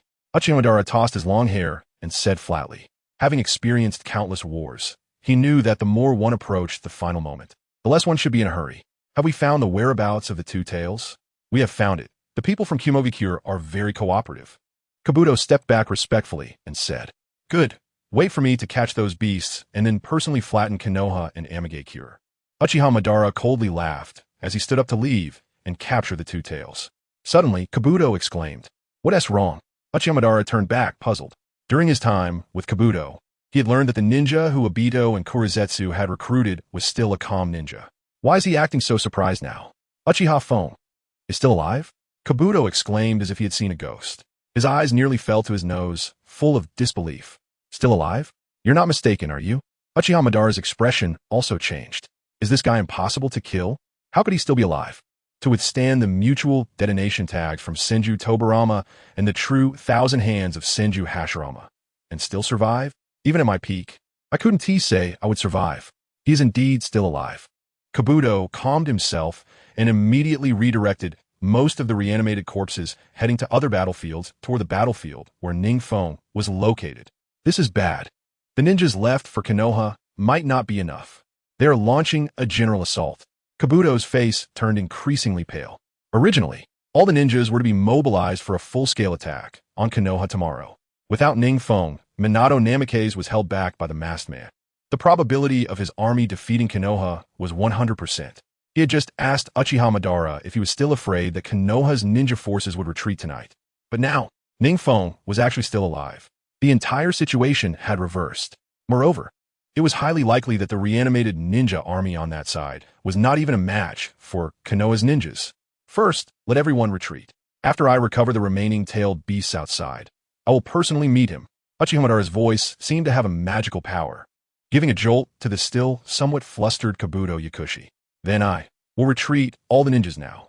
Kabuto's expression was somewhat grim. Senju Hashirama's trump card couldn't be used in the short term. Given that NingFeng had previously held back both Tobirama's Senju and Mu, it would be quite difficult to leave this battlefield. Oof. Uchiha Fong, Madara's Sharingan was filled with gloom. Chapter 241, Chiyo's Regret Whoosh. Another flash of lightning. A white Zetsu fell in response. In front of him were countless white Zetsus fleeing in the opposite direction of the Konoha battlefield. These guys were quite decisive. NingFeng swung his blade again, the massive blade aura carrying a vast amount of lightning chakra, the razor-sharp edge cutting through numerous white Zetsus in half. It seemed Kabuto had realized that they were no longer a match. A flash of yellow lightning appeared, and Minato Namikaze's face suddenly appeared in front of NingFeng. This retreat had indeed saved many white Zetsus and reanimated ninjas. NingFeng helplessly looked at the remaining white Zetsus on the ground. Although they had been cut in half by him, the white Zetsus filled with Hashirama cells had a very strong vitality. Even when cut in half, they could still survive. Whoosh, whoosh, whoosh. The blade swept past Minato's view, and NingFeng swiftly cut the remaining white Zetsus into several segments. Instantly, this group of white Zetsus was dead beyond recovery. Feng, your swordsmanship seems to have improved quite a bit. It's okay. NingFeng slowly sheathed his sword. The battlefield was still filled with smoke. This battlefield could be considered temporarily settled. Then, as you said, all defensive ninjas can come here. Minato smiled knowingly at NingFeng. The idea of a night attack was also proposed by NingFeng. Taking advantage of the information gap between Kabuto and them, they would catch them off guard. Even if Konoha's forces were not as numerous, upon seeing NingFeng, they would surely flee. This would also reduce the pressure on other battlefields. After looking at the items that have fallen on the battlefield and were picked up, NingFeng spoke while following Minato back. Let's see how Kabuto will deal with this tactic. A glint of sharpness flashed in Minato's light blue eyes. And then there's Sunagakure. NingFeng recalled the previous deal with Chiyo, not expecting her to dare betray him. Did she think that seeing Konoha besieged, she could come and take advantage of the situation? This time, they had made a huge miscalculation. Konoha, Sunagakure battlefield. At this moment, the battlefield was already a river of blood, incredibly brutal. The ground was littered with the remains of puppets and the bodies of Konoha ninjas who did not have time to collect them. Mixed in were some bodies of Sunagakure ninjas, but compared to them, Konoha occupied the majority. Since Uchiha Fong is dead, Konoha and Amigakure are pretty much finished. Looking at Konoha, which was on the verge of collapse, Chiyo, standing high above and overlooking the battlefield, couldn't help but show a rare smile on her aging face. Anyone with eyes could see that Konoha's strength had significantly declined since the death of the third Hokage. Furthermore, after NingFeng had died on the battlefield, Konoha and Amigakure's strength had dropped to a new low. Now, as long as Sunagakure lined up well and attacked Konoha together with Kumogakure and Awagakure, they would surely gain a lot. Besides, Chiyo also wanted to solidify her position as the fifth Kazekage. After all, she had not accomplished much during her tenure. If Awagakure and Kumogakure finished off Konoha and then turned to wipe out Sunagakure, she would have nowhere to cry. Now, attacking Konoha quickly also showed that she stood with Kumogakure and Awagakure. Kazekage-sama, the Konoha ninjas have already begun to retreat. Should we pursue? Pursue. Why not pursue? Without even looking at the Umbu reporting behind her, Chiyo smiled, watching the panicked retreat of the Konoha ninjas in the distance. Why not take advantage of this once-in-a-lifetime opportunity to net all of Konoha? If this time, they could capture Konoha's forces in one fell swoop. She could stabilize her position as Kazekage. As for the agreement with NingFeng, NingFeng was already dead, so why should she adhere to anything? Who would have thought that sitting in the Kazekage position for so long would make her forget that Konoha and Amigakure had formed an alliance? Suddenly, a heavy sound of something falling behind her startled Chiyo. Before she could turn around, a devil-like whisper sent her soul flying. What happened? Kazekage-sama, why are you so frightened? Trembling, Chiyo turned around, and what met her eyes was the Umbu who had just reported, now lying in a pool of blood, unaware of their fate. A tall figure holding a blade slowly raised its head, its blood-red eyes fixed on her, a mocking smile appearing at the corners of its mouth. Feng! Lord Feng! Chiyo's face twisted for a moment, forcing out a smile more hideous than crying, her voice tinged with a hint of despair. NingFeng was actually still alive, but the information received had said he had died on the battlefield of Konoha. How could he still be alive right in front of her? Since the Kazekage is at the end of her rope as an old friend, I should let you off the hook. NingFeng grinned savagely, shaking the blood off the Kusanagi sword while staring at Chiyo's increasingly pale face. Chiyo was so frightened by NingFeng's ruthless eyes that she staggered back a few steps, hurriedly saying, Lord Feng, give me another chance. For the sake of the supplies I sent to Amigakure, spare me this once. Chiyo hurriedly knelt down, not daring to meet NingFeng's gaze. She knew how terrifying NingFeng's methods were. There was no way she could escape from his hands. Ah. It seems you still don't understand principle. It's easy to add flowers to a brocade, but difficult to send charcoal in the snow. NingFeng swiftly slashed. The sharp Kusanagi sword severed Chiyo's head. Go to hell and reflect properly. NingFeng stepped over Chiyo's corpse and strode toward the position where Chiyo had just overlooked the battlefield. Here, he could see the entire battlefield clearly. It was evident that Konoha was retreating step by step. The Umbu had not yet had time to relay Chiyo's orders. So the ninjas of Sunagakure were all waiting in place. Only a few more hot-tempered ninjas were chasing after Konoha's ninjas. Just right. To catch these fence-sitters from Sunagakure, NingFeng leaped toward the direction of the battlefield, the brilliant Kusanagi sword radiating endless sharpness. Enemy attack. Someone's coming. Ah! The ninjas of Sunagakure cried out, as a ninja descended from the sky, suddenly charging into their ranks, and then began to slash wildly with a large sword. No ninja could pass by him for even a moment. A pair of blood-red eyes seemed capable of seeing through everyone's actions, and a long sword imbued with the power of thunder seemed able to cut through everything. Whoosh, whoosh, whoosh. The Sunagakure ninjas, who were just ready to launch an attack, were now torn apart by NingFeng's charge.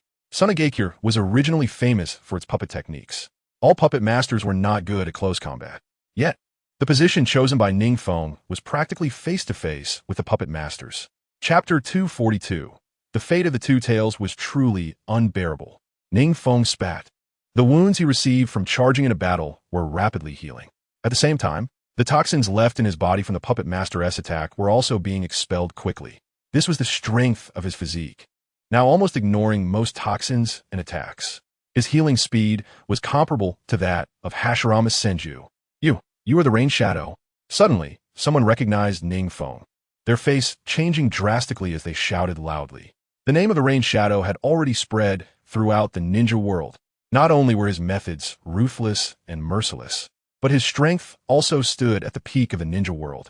We of Sunagakure have no grievances with you. Why do you want to eradicate us? This ninja said indignantly, while NingFeng said nothing and slashed down. Whoosh! A head flew into the air. For such insignificant characters who couldn't see the situation clearly, NingFeng couldn't be bothered to say a word. That's enough. NingFeng glanced at the retreating Sunagakure ninjas. A faint curve appearing at the corner of his mouth before he used the Flying Thunder God to leave the battlefield. Meanwhile, the Konoha ninjas, seeing the situation here, turned around and counterattacked the Sunagakure ninjas. So this is the Two Tails Jinchuriki? Hyuga Cloud Thunder Gorge. This was supposed to be the place where the Eight Tails Jinchuriki, Killer Bee, was imprisoned, but it was now in utter disarray. The ground was filled with traces of ninjutsu bombardments. Even the mountains here had been flattened. Orochimaru was sitting atop the outer path golem, watching indifferently as the golem extracted chakra from a comatose female ninja. This was the Two Tails Jinchuriki, Waiki. Orochimaru subdued her with almost no effort. Next were the One Tail and Six Tails. Orochimaru murmured, his gaze flickering as he looked toward the distant Kumogakure, where winds and thunder flashed. Not knowing what he was thinking, because he had activated the Rinnegan and summoned the outer path golem, his speed of sealing the tailed beast was extremely fast. In just a moment, one of the golem's closed eyes had slowly opened. Why haven't I received any news from Black Zetsu? Seeing that the outer path golem had finished absorbing, he stepped over Yki's corpse and walked toward the distance. NingFeng now possessed the 1 tail, 4 tails, 5 tails, 7 tails, 8 tails, and 9 tails, and he had just obtained the 2 tails. Did he also know some things about the Sage of Six Paths? Orochimaru doubted whether NingFeng was aware of the Sage of Six Paths and the 10 tails. Otherwise, why would he be so eager to collect tailed beasts? However, he hadn't signed a contract with the outer path golem, so he couldn't summon it. Moreover, he seemed to not know how to seal the tailed beasts. How then did he absorb those tailed beasts? Normally, absorbing a tailed beast to become a Jinchuriki was already the limit for an ordinary person. Looking at it now, he was even closer to the position of the Sage of Six Paths than Madara himself, although he didn't know how NingFeng dealt with those captured tailed beasts. If left unchecked, he would certainly not become the second Sage of Six Paths to execute the Eye of the Moon plan. Let's go check out the Mist Village. Orochimaru knew that the other 6 tails Jinchuriki should be near the Mist Village. If he could get the remaining tail beasts before NingFeng, then all he needed to do was defeat NingFeng to absorb the tail beast from him. This way, he could directly become the second Sage of Six Paths. Have they already brought back the 6 tails Jinchuriki? On the tower of Ningikure, NingFeng looked in surprise at the handsome young man in a blue haori with long flowing hair and an indifferent expression in front of him. This ninja was the Jinchuriki of the 6 tails, Waika. Although his expression was very calm, under the gaze of NingFeng's Sharingan, NingFeng could still see a hint of panic in his eyes. Sir, thanks to your foresight, I borrowed many Hyuga clan ninjas from Konoha to search for the Jinchuriki in the Mist Village. Yaha stepped forward and said with a smile. From the very beginning, NingFeng had instructed him to bring the sensory ninjas from Ningikure and the Hyuga clan ninjas from Konoha. This way, finding the Jinchuriki in the Mist Village would be more efficient. With sensory ninjas to detect chakra and Hyuga clan ninjas to locate positions, they quickly brought him back. After all, as a Jinchuriki, you have borne many criticisms. Why not let me help you find relief? NingFeng walked over slowly. Although Waika's face was calm, his hand behind him had unconsciously gripped the blowpipe in his hand. At the same time, a hint of vigilance was revealed in his eyes. Relief? Kill him or take the tail beast. As the 6 tails Jinchuriki, he had been coveted by many since childhood. He had even borne many insults from the villagers. But all of this had come to an end with the recent destruction of the Mist Village. Did the Rain Shadow find him for the 6 tails within him? Thinking of this, Waika couldn't help but take a step back. Although NingFeng's face looked much younger than his, the aura emanating from him was more terrifying than any ninja Waika had ever seen. Relax, I already have more than 1 or 2 tailed beasts in my hands. NingFeng glanced at him indifferently and said disdainfully, if it weren't for my mercy, I would have extracted your tailed beast by now. I hope you cooperate a little, then there will be a way to ensure your life is not harmed. Although his tone didn't carry any threat, Waika felt a chill run down his spine. This pressure. All right, take him down a rest. Seeing Waika in a daze, NingFeng immediately lost interest, casually waving his hand to signal the Umbu beside him to take him down. Waika was also a character with little ink in the original work. Even the 6 tails didn't have any outstanding attributes. Compared to the 8 tails, 9 tails, and other tailed beasts, he seemed like a mere filler. Yahiko. This time it counts as an unexpected joy. NingFeng nodded and smiled, patting Yahiko on the shoulder in affirmation. How is Nagato doing? Now only the 2 tails was left to gather all 9-tailed beasts. Once he seals all 9-tailed beasts, he would surely be close to having the conditions to become the sage of 6 paths. However, he still had not sensed the existence of the Outer Path Golem. The possessors of the Rinnegan could summon the Outer Path Golem, but he had no sense of it at all. Could it be that Uchiha Madara and the others had already summoned it, thus it counted as their summon? This thought had troubled NingFeng for a long time. However, as long as he seals all 9-tailed beasts within him, Uchiha Madara wouldn't be able to activate the Outer Path Golem. Compared to himself, who possessed all 9-tailed beasts, he would have no chance of winning. As for Nagato, he said that the 4th Raikage returned to the village, so he temporarily withdrew. Recently, there's been a massive chakra fluctuation in Cloud Thunder Gorge, and when it stabilized and he went to check, it was just a scene of devastation. What? Chapter 243. A storm is coming. The building is full of wind. The 4th Raikage was killed by me? NingFeng frowned slightly, falling into deep thought. He clearly remembered killing the 4th Raikage. How could he be alive again so soon? Was that not his real body? But, after dying, he didn't turn into a white Zetsu or disappear as a corpse. Did he? Could it be Edo Tensei? Suddenly, NingFeng thought of something and a cold smile appeared at the corner of his mouth. If AI knew that even in death he couldn't find peace and was still being used by the Allied forces, I wonder if he would die of anger again. Used? Yahiko touched his head in confusion, silently looking at NingFeng, not knowing what to say. It should be Orochimaru who resurrected the 4th Raikage and then went to find the 2 tails in the hidden cloud village together. What? Yahiko's eyes widened. He hadn't expected Orochimaru's actions to be so swift. In just half a day after NingFeng issued the order, Orochimaru had already reached the hidden cloud village. No need to worry about that 2 tails. After all, it will eventually come to me. NingFeng yawned lazily. His own hidden rain village already had 8-tailed beasts. Now only one was in Uchiha Bito's hands. Sooner or later, he would come knocking. Not all. Uchiha Madara stood on a high cliff outside the Konoha battlefield, gazing far into the northern battlefield. Smoke was rising, and flames were shooting into the sky.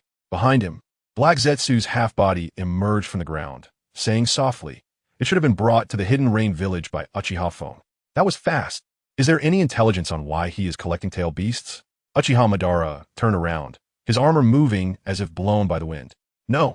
It seems every tailed beast was directly sealed into his body. Direct sealing? Uchiha Madara's expression slightly froze. Is there such a sealing method? For an average Jinchuriki, coexisting with one-tailed beast is already quite torturous. The Outer Path Geto-Mazo strips the chakra from 9-tailed beasts to eventually revive the 10 tails. Essentially, it is also a Jinchuriki of 10 tails. But NingFeng is directly sealing several tailed beasts in his body? At first, I didn't believe it either. But he now has 4-tailed beasts inside him. Black Zetsu shook his head, seeing Uchiha Madara's expression. He couldn't help but sigh. When he first learned of this intelligence, he had the same expression as Uchiha Madara. He had lived for over 1,000 years and had never seen someone treat tailed beasts like that. That guy truly is wasteful. Then all we can do is wait until we subdue him to take all the tailed beasts. Uchiha Madara sighed deeply. He hadn't expected that the Moon Eye plan entrusted to Obito would make no progress at all. The only tailed beast, the 2 tails, was still captured by himself. Looking at it this way, Obito hasn't done much at all? Black Zetsu, tell me honestly. Uchiha Madara pondered for a moment, preparing his words. What has Obito been doing all these years? Not to mention the reincarnation ninjutsu. Even the Edo Tensei was something you were trying to recruit people for. The 9 tails riot also failed.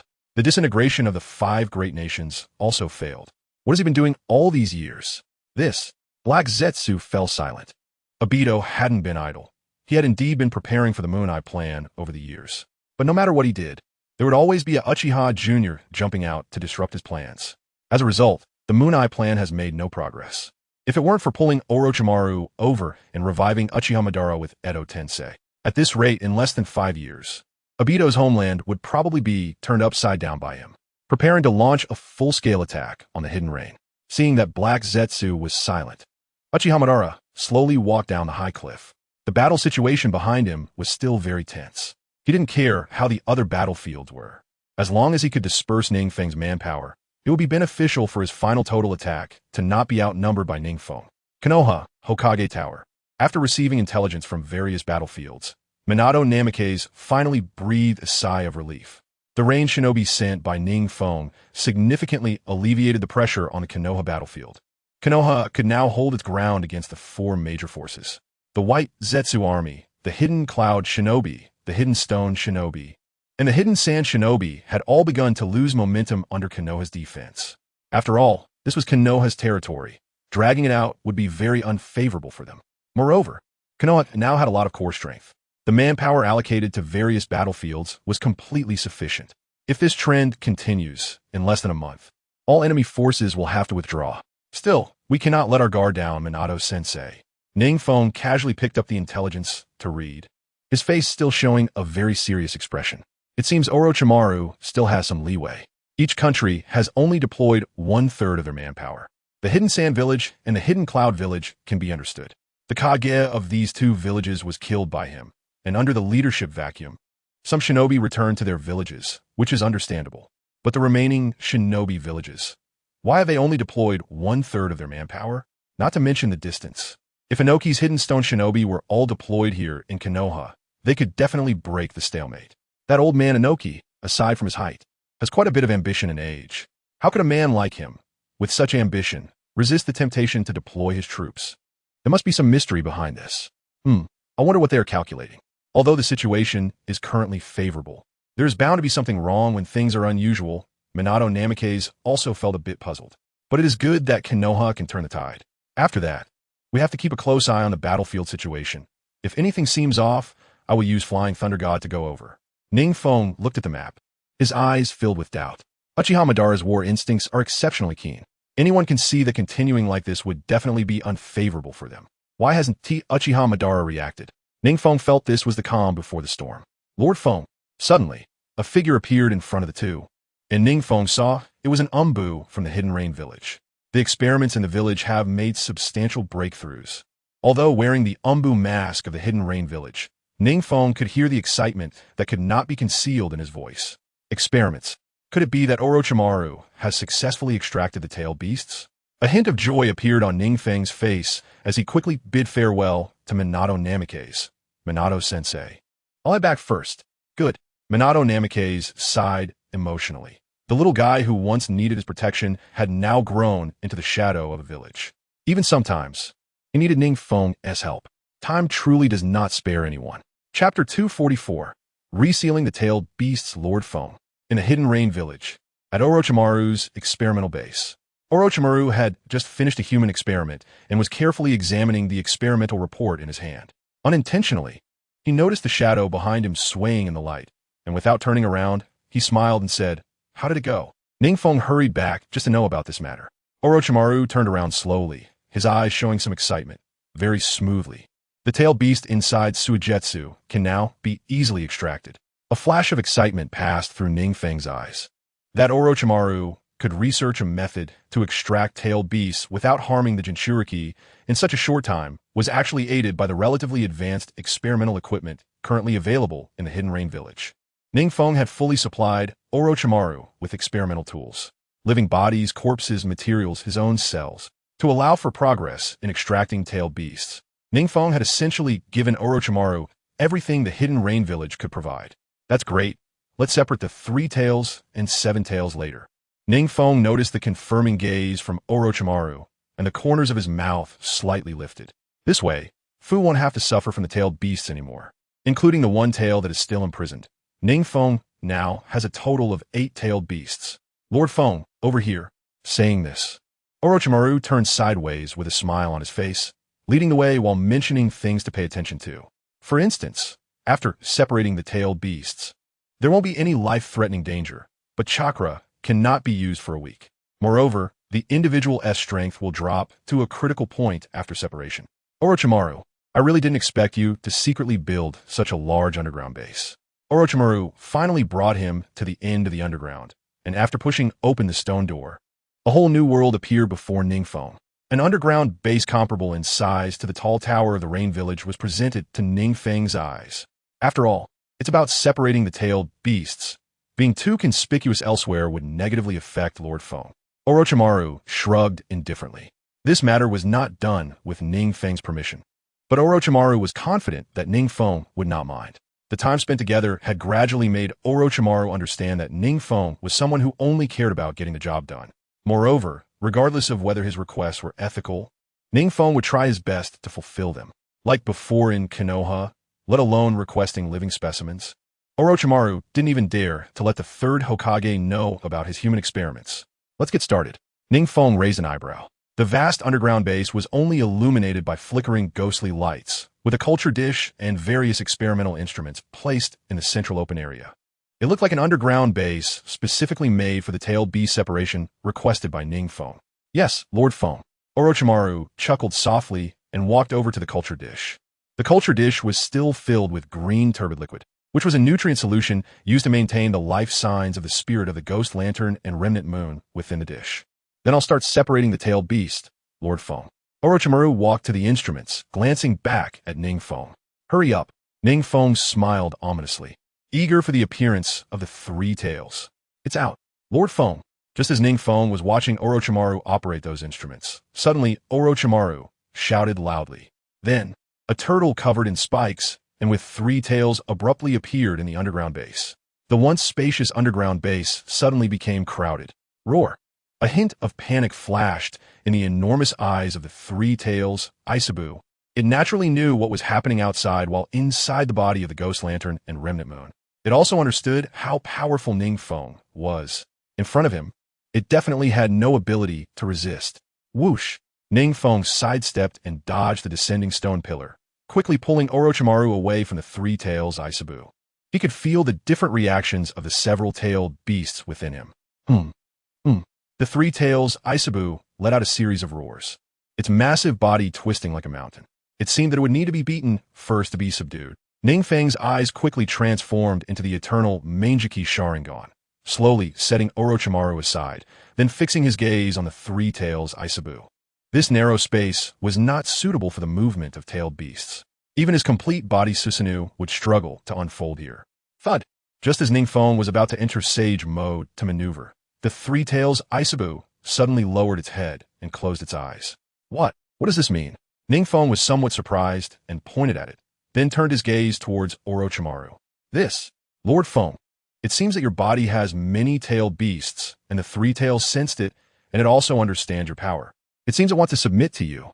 Orochimaru was dumbfounded, looking incredulously at the three tails, which was as docile as a pet dog. When did tailed beasts become this tame? If it were Uchihamura or Senju Hashirama in front of this tailed beast, such a reaction might be understandable.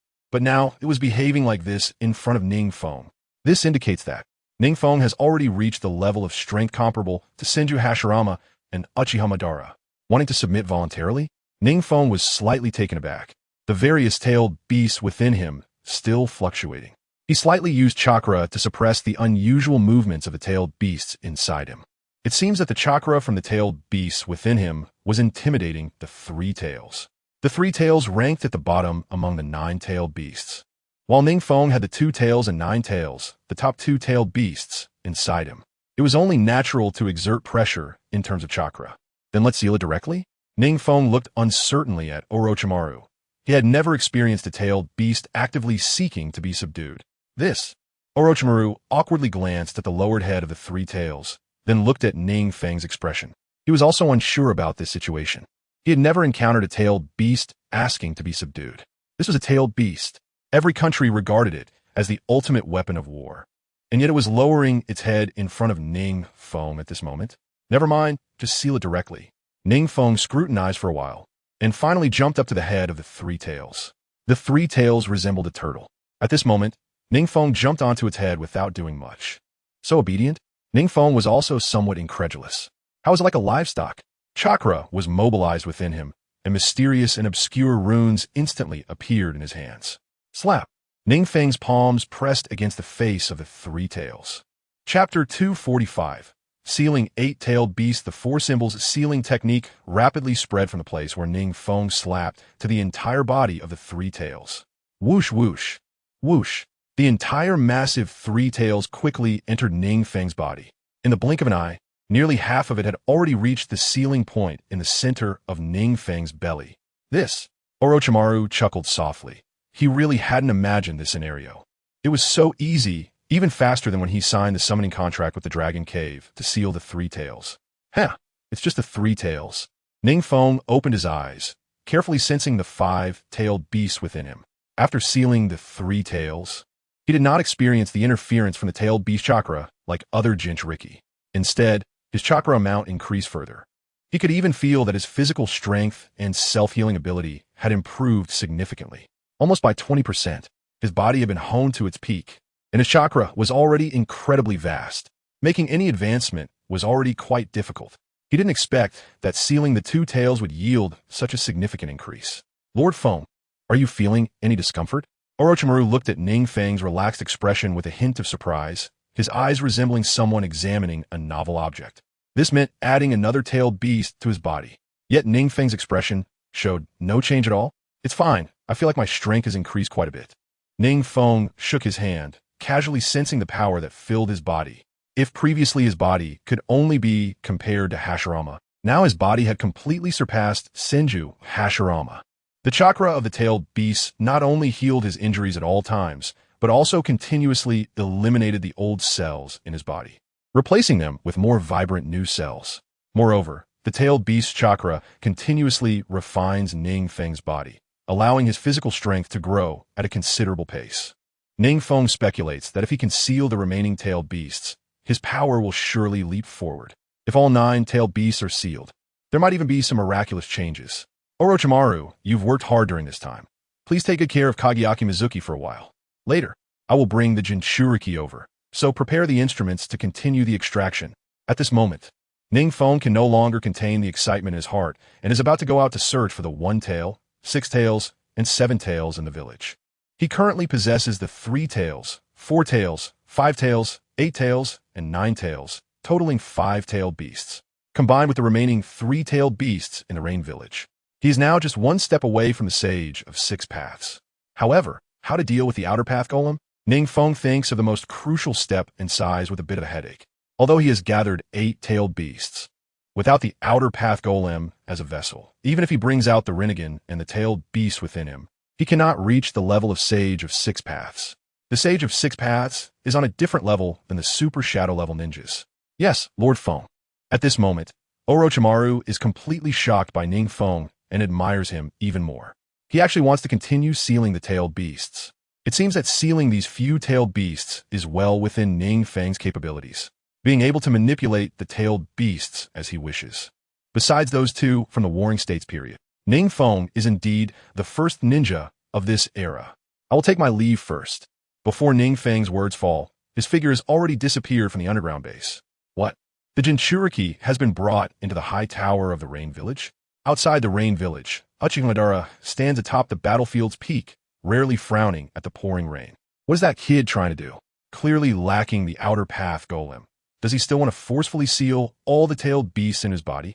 But sealing so many at once, can his body handle it? Even for himself, he has to absorb the tailed beasts through the Outer Path Golem as a medium. Controlling the tailed beasts is easy for him. However, sealing the tailed beasts is not just about controlling them. Once sealed, he must constantly endure the torment of the tailed beasts within him. If he lacks strength and has too many or too powerful tailed beasts within, he could even explode from within. This, I'm not too sure either. Black Zetsu behind him is also quite confused. That Uchiha Jr. has already made many outrageous moves, although each time has been inconspicuous. It has greatly shocked them. This time, he cannot afford to be careless. If something goes wrong, he will immediately seek Uchiha Madara's counsel. Forget it. Let's launch a full-scale attack now. Uchiha Madara glances at the distant burning battlefield, the corners of his mouth slightly lifting. His body hasn't fought in a long time. How he misses the feeling of battle.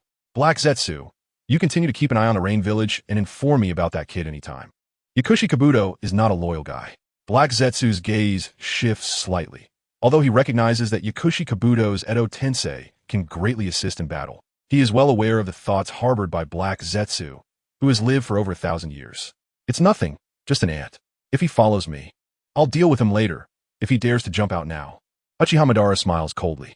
Even though he is a product of Edo Tensei, he does not fear Yakushi Kabuto, because he has ways to keep himself in control. Now, inform him to launch a full-scale attack. Uchiha Madara calmly looks at the distant fireworks and the fighting ninjas. He lightly pats his armor, his eyes filled with an uncontainable battle intent. Whoosh! Uchiha Madara lands heavily on the ground, stirring up countless splashes of water. Come on, let me feel the thrill of battle and blood. Whoosh! Whoosh! As the one-tailed Shikaku's form gradually disappears, the dust in the air slowly settles. In the center, a lean and tall figure gradually becomes clear. Compared to before, his aura is even more imposing, and the chakra of the tailed beast fills his entire body. A long breath escapes, and the spreading chakra causes the vast underground base to tremble. Orochimaru stares at the central figure as if witnessing a deity. He actually managed to seal all the tailed beasts in one go. Moreover, each tailed beast hardly resisted and was almost instantly sealed. Orochimaru. NingFeng's voice echoes in the underground base. Train with me. All right now. Upon hearing NingFeng's words, Orochimaru's expression suddenly darkens, ready to refuse. Are you kidding me? This is a person who sealed a total of 8 tailed beasts. His strength is completely on a different level. Although he is also a well-known powerhouse among shadow-level ninjas, he is already trembling in front of NingFeng, who has not yet sealed these tailed beasts. Chapter 246. Orochimaru's frustration boom. Before Orochimaru can finish speaking, a figure bursts through the dust like a ghost, and before Orochimaru even sees the figure, or even has time to react, he receives a heavy punch to the abdomen. Poof! Orochimaru's snake-like eyes widen, even though he has undergone soft body modification, making him nearly immune to all physical attacks. This punch still violently breaks his body in half. Cough! He struggles to steady himself, wanting to say something to the still somewhat blurry NingFeng. Just after receiving the punch, the dark energy within him suddenly explodes. Boom! Orochimaru doesn't even have a complete sentence to say before he is directly blown away by this terrifying force. Rumbling, Orochimaru's body flies back like a dead dog, firmly embedded in the stone wall, yet continues to advance deeper without losing speed. Cough cough. After a few moments, Orochimaru finally regains his senses. He can hardly feel anything in his abdomen. Orochimaru quickly opens his mouth, and a pair of long, white hands reaches out to press against his upper and lower lips. Then exerting force with both hands, his mouth corners are instantly pulled apart, tearing his entire face. At the same time, a new, saliva-covered long-haired figure emerges from his mouth. Terrifying, Orochimaru glances at his old body, deeply embedded in the stone wall, and now shed. The clothing around his abdomen has been torn by the wind from the punch, clearly revealing various internal organs of his old body. Such a simple punch actually left him in this state after experiencing soft body modification. If he hadn't reacted in time and used his own created substitution technique, he would probably be lying down for months after that punch. Truly terrifying power. Lord Feng. Orochimaru slowly walks out from the stone wall. That punch had driven him deep into the wall by dozens of meters. His current body strength has surpassed that of before by a considerable margin. In the center, NingFeng is still sensing the power within him. After sealing 8 tailed beasts, his physical strength has reached an astonishing level. Moreover, he still hasn't used the lightning armor that strengthens his body. Now he just needs to use various techniques to enhance his physical body and then use Flying Thunder God to close in. And he can directly face head-on. He can now claim to be the #1 close combat ninja in the ninja world without hesitation, with the vision of the Rinnegan and an unparalleled physical body. Orochimaru, continue to train with me to adapt to my body. Orochimaru was taken aback. This phrase seemed to be what he said to Kabuto every time he changed bodies. Why was it his turn now? Moreover, Lord Feng, if you continue like this, even if I can preserve my life, I will still die. Who is that person? I don't know. It seems he has already killed quite a few of our ninjas. Hurry and notify Lord Yahiko and Lord Nagato. Oh no. He's looking over here. Scatter quickly. On the battlefield of Amigakure, all the Amigakure ninjas felt a significant reduction in pressure after Lord NingFeng dealt with the Cloud Village ninjas. Therefore, the daily battles were quite easy, and there was hardly any life-threatening danger. But now, a ninja clad in red armor from the Warring States period, with long hair, actually managed to disrupt their formation single-handedly. The current ninjas, are they really this weak? Meanwhile, Uchiha Madara, who was surrounded by Amage Cure ninjas, felt a bit bored. You see, during the Warring States period, those who were not strong enough would die. He and Senju Hashirama became top-tier powerhouses through constant killing. As for those weak ninjas, they had long been buried in the dust of history. Although he was now in a time of peace, Uchiha Madara had estimated the strength of the current ninjas. But unexpectedly, they were even weaker than he had anticipated. Almost no ninja could withstand a single move from him. These were supposed to be the ninjas from Amage Cure, which was subtly becoming the strongest nation in the ninja world, yet they were so pathetic. Uchiha Madara didn't even need to activate his Sharingan. With his many years of battlefield experience, he could easily dodge the attacks coming from all directions. Although he was already a reincarnated body, able to recover from any attack, the habits formed during the Warring States period made him reluctant to let any attack land on his body. The quality of Amage Cure ninjas, compared to before, was unknown to what extent it had improved. But in the eyes of Uchiha Madara, a top-tier powerhouse forged in the mountains of corpses and seas of blood during the Warring States period, they were nothing but trivial. Swish! Another slash sent the nearby Amage Cure ninjas flying. Whoosh! Uchiha Madara jumped high, quickly forming hand seals, and a massive amount of chakra surged into his mouth. Fire style. Great fireball jutsu. Accompanied by a hoarse sound from his throat, a giant fireball that surrounded thousands of ninjas below erupted from his mouth. He was already at the pinnacle of the ninja world, and his fire-style jutsu was used to perfection. This B-rank fire-style jutsu, due to his overwhelming chakra, had transformed to such an extent that it created a one versus many scenario. This jutsu, most Amage Cure ninjas had experienced the baptism of the battlefield. Although they were weak in Uchiha Madara's eyes, they quickly reacted and formed hand seals. Water style, water barrier. Due to the constant rain in the land of rain, the entire country was filled with water sources. The enhancement of their water style was obvious. Streams of water rushed in from nearby creeks and rivers, erecting walls of water. Good reaction. Uchiha Madara rarely complimented, and his tone was full of admiration. Although these ninjas' overall quality was weak, their response to ninjutsu was barely on par with the ninjas from the Warring States period. Whoosh! The blazing flames enveloped several miles of land, and the fireball blocking the sun was terrifying, like the descent of a fire god. Thousands of water-style ninjas also unleashed their defensive ninjutsu in response. Towering waves quickly coalesced into a water wall, blocking the crowd from Uchiha Madara. However, this level was not enough. Uchiha Madara coldly smiled, increasing the amount of chakra within him.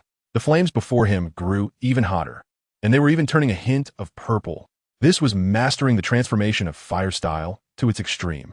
The giant flames, like the blazing sun, scorched the water wall, continuing to advance without losing momentum. A large amount of water vapor rose in the sky. This was a sign that the water style was evaporating due to Uchiha Madara's fire style. Although water style is supposed to restrain fire style, in front of Uchiha Madara, who had mastered the transformation of fire style to its extreme, their thousands of water styles still seemed slightly powerless. Chapter 247, Gravel. Continue to dance. Damn! All the Amage Cure ninjas present couldn't help but feel a shock in their hearts. This terrifying fire style. They had never even heard of it. Whoosh! Suddenly, a flash of blade broke through the mist, heading straight for the Amage Cure ninja who first encountered the fire style jutsu. Damn it! The Amage Cure ninja in front couldn't dodge in time and was struck head-on by the blade of light. Before he could finish his sentence, he was split in half at the cut. This, Hirata. The nearby Amage Cure ninjas looked in shock at this sudden scene. Swish! A figure descended amidst the flames. All the ninjas looked on guard, only to see Uchiha Madara holding an ordinary ninja blade he had just picked up from a corpse, quickly rushing into their encirclement. Everyone, don't be afraid. Let us all attack together. Yes, just one person. The water-style ninjutsu must continue. The fireball is coming. All the ninjas turned their attention to Uchiha Madara, and a clear-headed ninja saw the incoming fireball and timely commanded. Just gravel. Dance to your heart content. Uchiha Madara chuckled softly, completely unconcerned about what would happen if the flames burned him too. Instead, he dodged the incoming attacks with ease. His eyes filled with a chilling, killing intent. Huh! Around him, nearly dozens of ninja blades and shuriken came straight at him. In the distance, shurikens continued to fly. But Uchiha Madara remained unmoved, simply making a few simple movements to neutralize all the attacks. He didn't even have to move much, just blocking or dodging all the attacks. This guy, they're all using ninjutsu. Some quick-reacting Amage-Cure ninjas saw that their taijutsu attacks were ineffective against Uchiha Madara and hurriedly formed hand seals to prepare offensive ninjutsu. However, Uchiha Madara was a veteran on the battlefield, especially since he had once stood at the pinnacle of the ninja world. Aside from the one-on-one duel with Senju Hashirama, he often fought against multiple ninjas alone. Therefore, his experience in group battles was extremely rich, and he quickly saw through the Amage-Cure ninja's intentions. Want to use ninjutsu?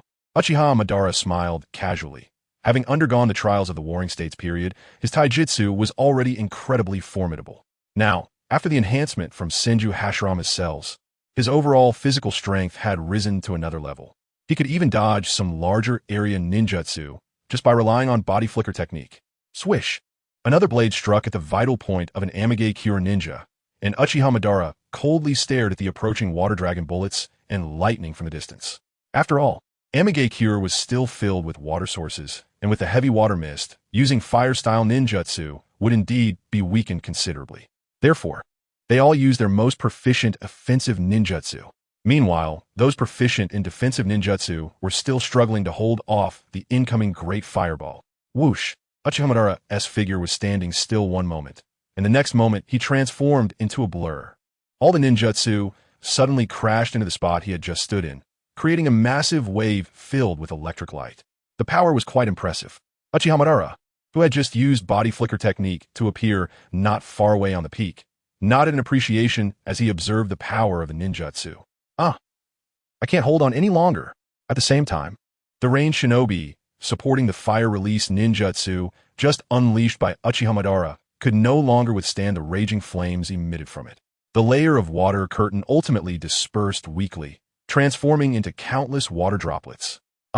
This is bad, everyone exclaimed in shock as a large gap opened in the water curtain, allowing the flames to surge in like a fierce tiger that had caught a scent. We're going to die. The frontmost ranged shinobi had already felt the terrifying temperature of the intensely red flames through the water curtain. Now, facing this inferno directly made him realize that this ninjutsu was extraordinary. Water release, water barrier. Just as he closed his eyes, preparing to accept the arrival of death, a familiar voice, which made him feel invigorated, rang in his ears. At the same time, the water droplets that had just scattered into the sky began to converge little by little, forming a thick water wall along with the light rain falling from the sky. Lord Nagato, the ranged shinobi, who had survived, couldn't help but exclaim upon seeing the figure beside him. Such terrifying fire release. However, Nagato's expression was more serious than usual. Even his chakra was surging continuously, and despite the surrounding environment, using water release ninjutsu couldn't contend with the flames. The ninja who unleashed such fire release ninjutsu. Who could he be? Nagato prided himself on being at the top of water release mastery, but beneath this inferno, he was significantly inferior in both range and power. That kid. Uchiha Madara looked down from the peak, and with his excellent eyesight, he immediately spotted the ninja desperately resisting the flames and noticed something different about him. That guy looks quite familiar. Red hair, a thin face, and those familiar purple eyes. Nagato, that kid, is actually on this battlefield? Uchiha Madara patted the armor on his body, shaking off some dust. He hadn't expected that his probing attack would inadvertently hit Nagato. It seemed that his pair of Rinnegan was on him.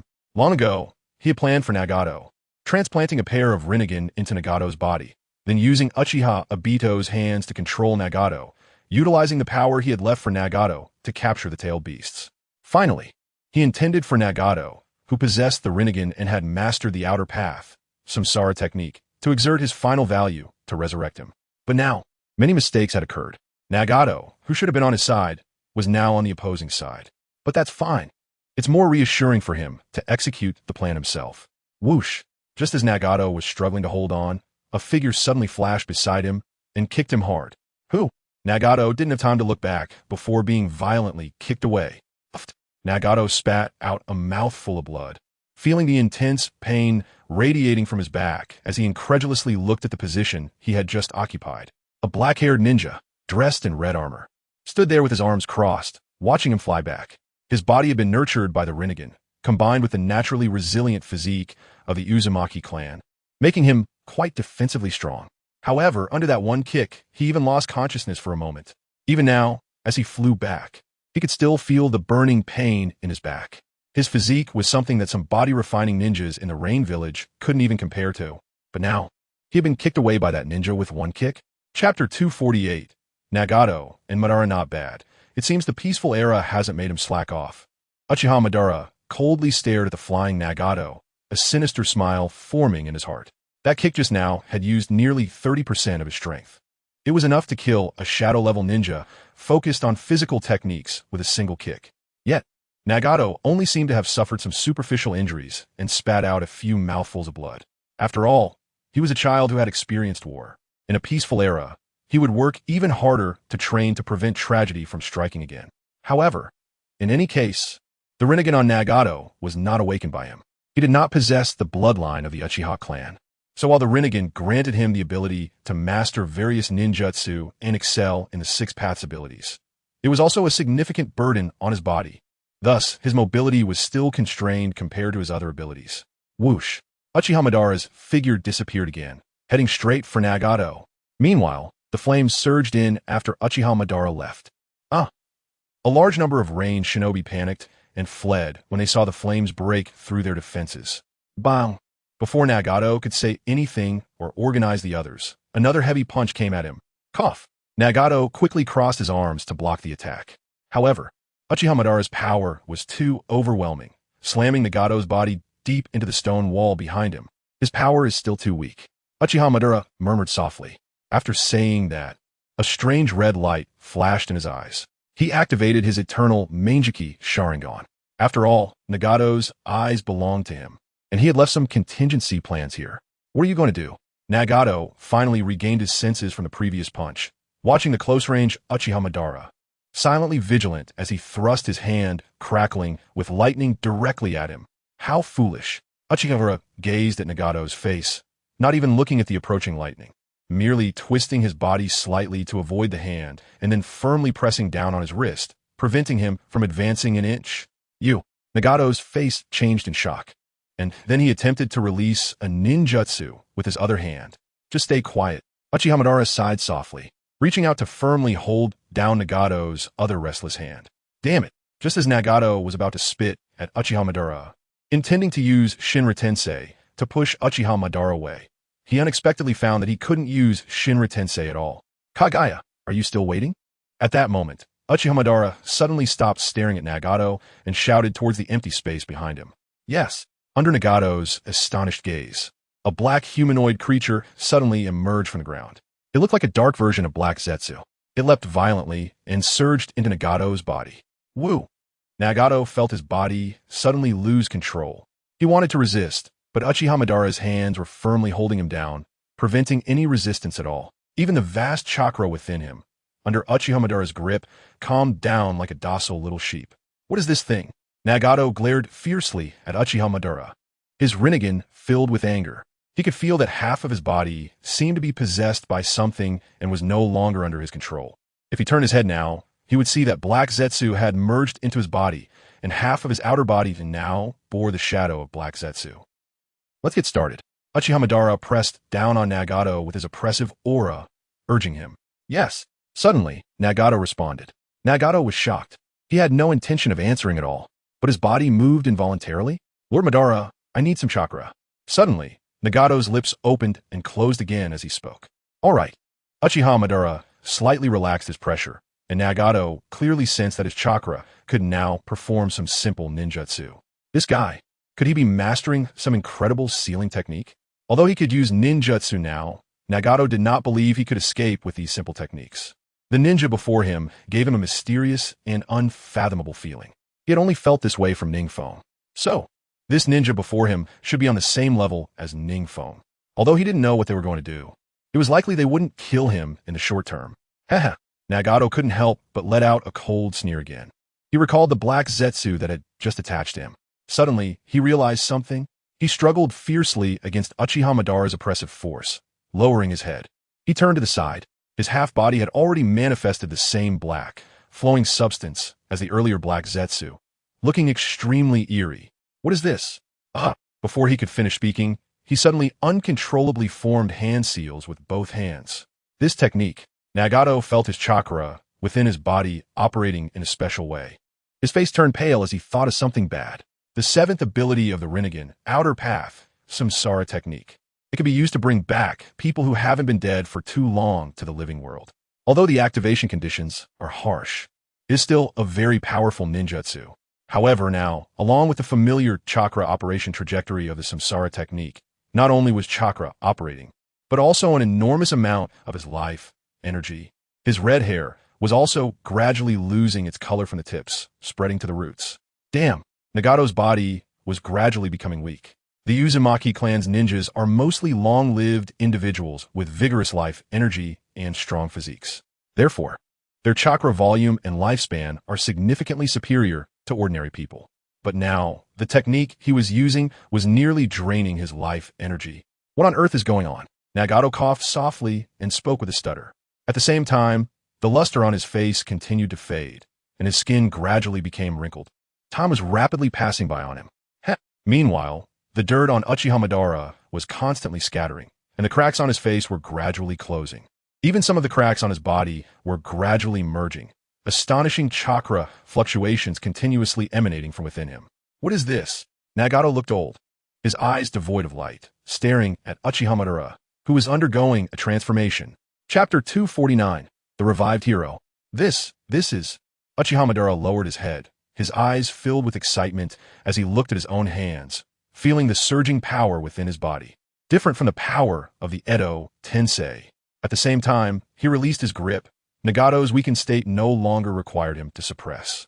Nagato slumped weakly, and the black Zetsu slowly left his body. He felt a wave of emptiness within him, different from the usual chakra depletion. It felt more like life reaching its end. What's going on?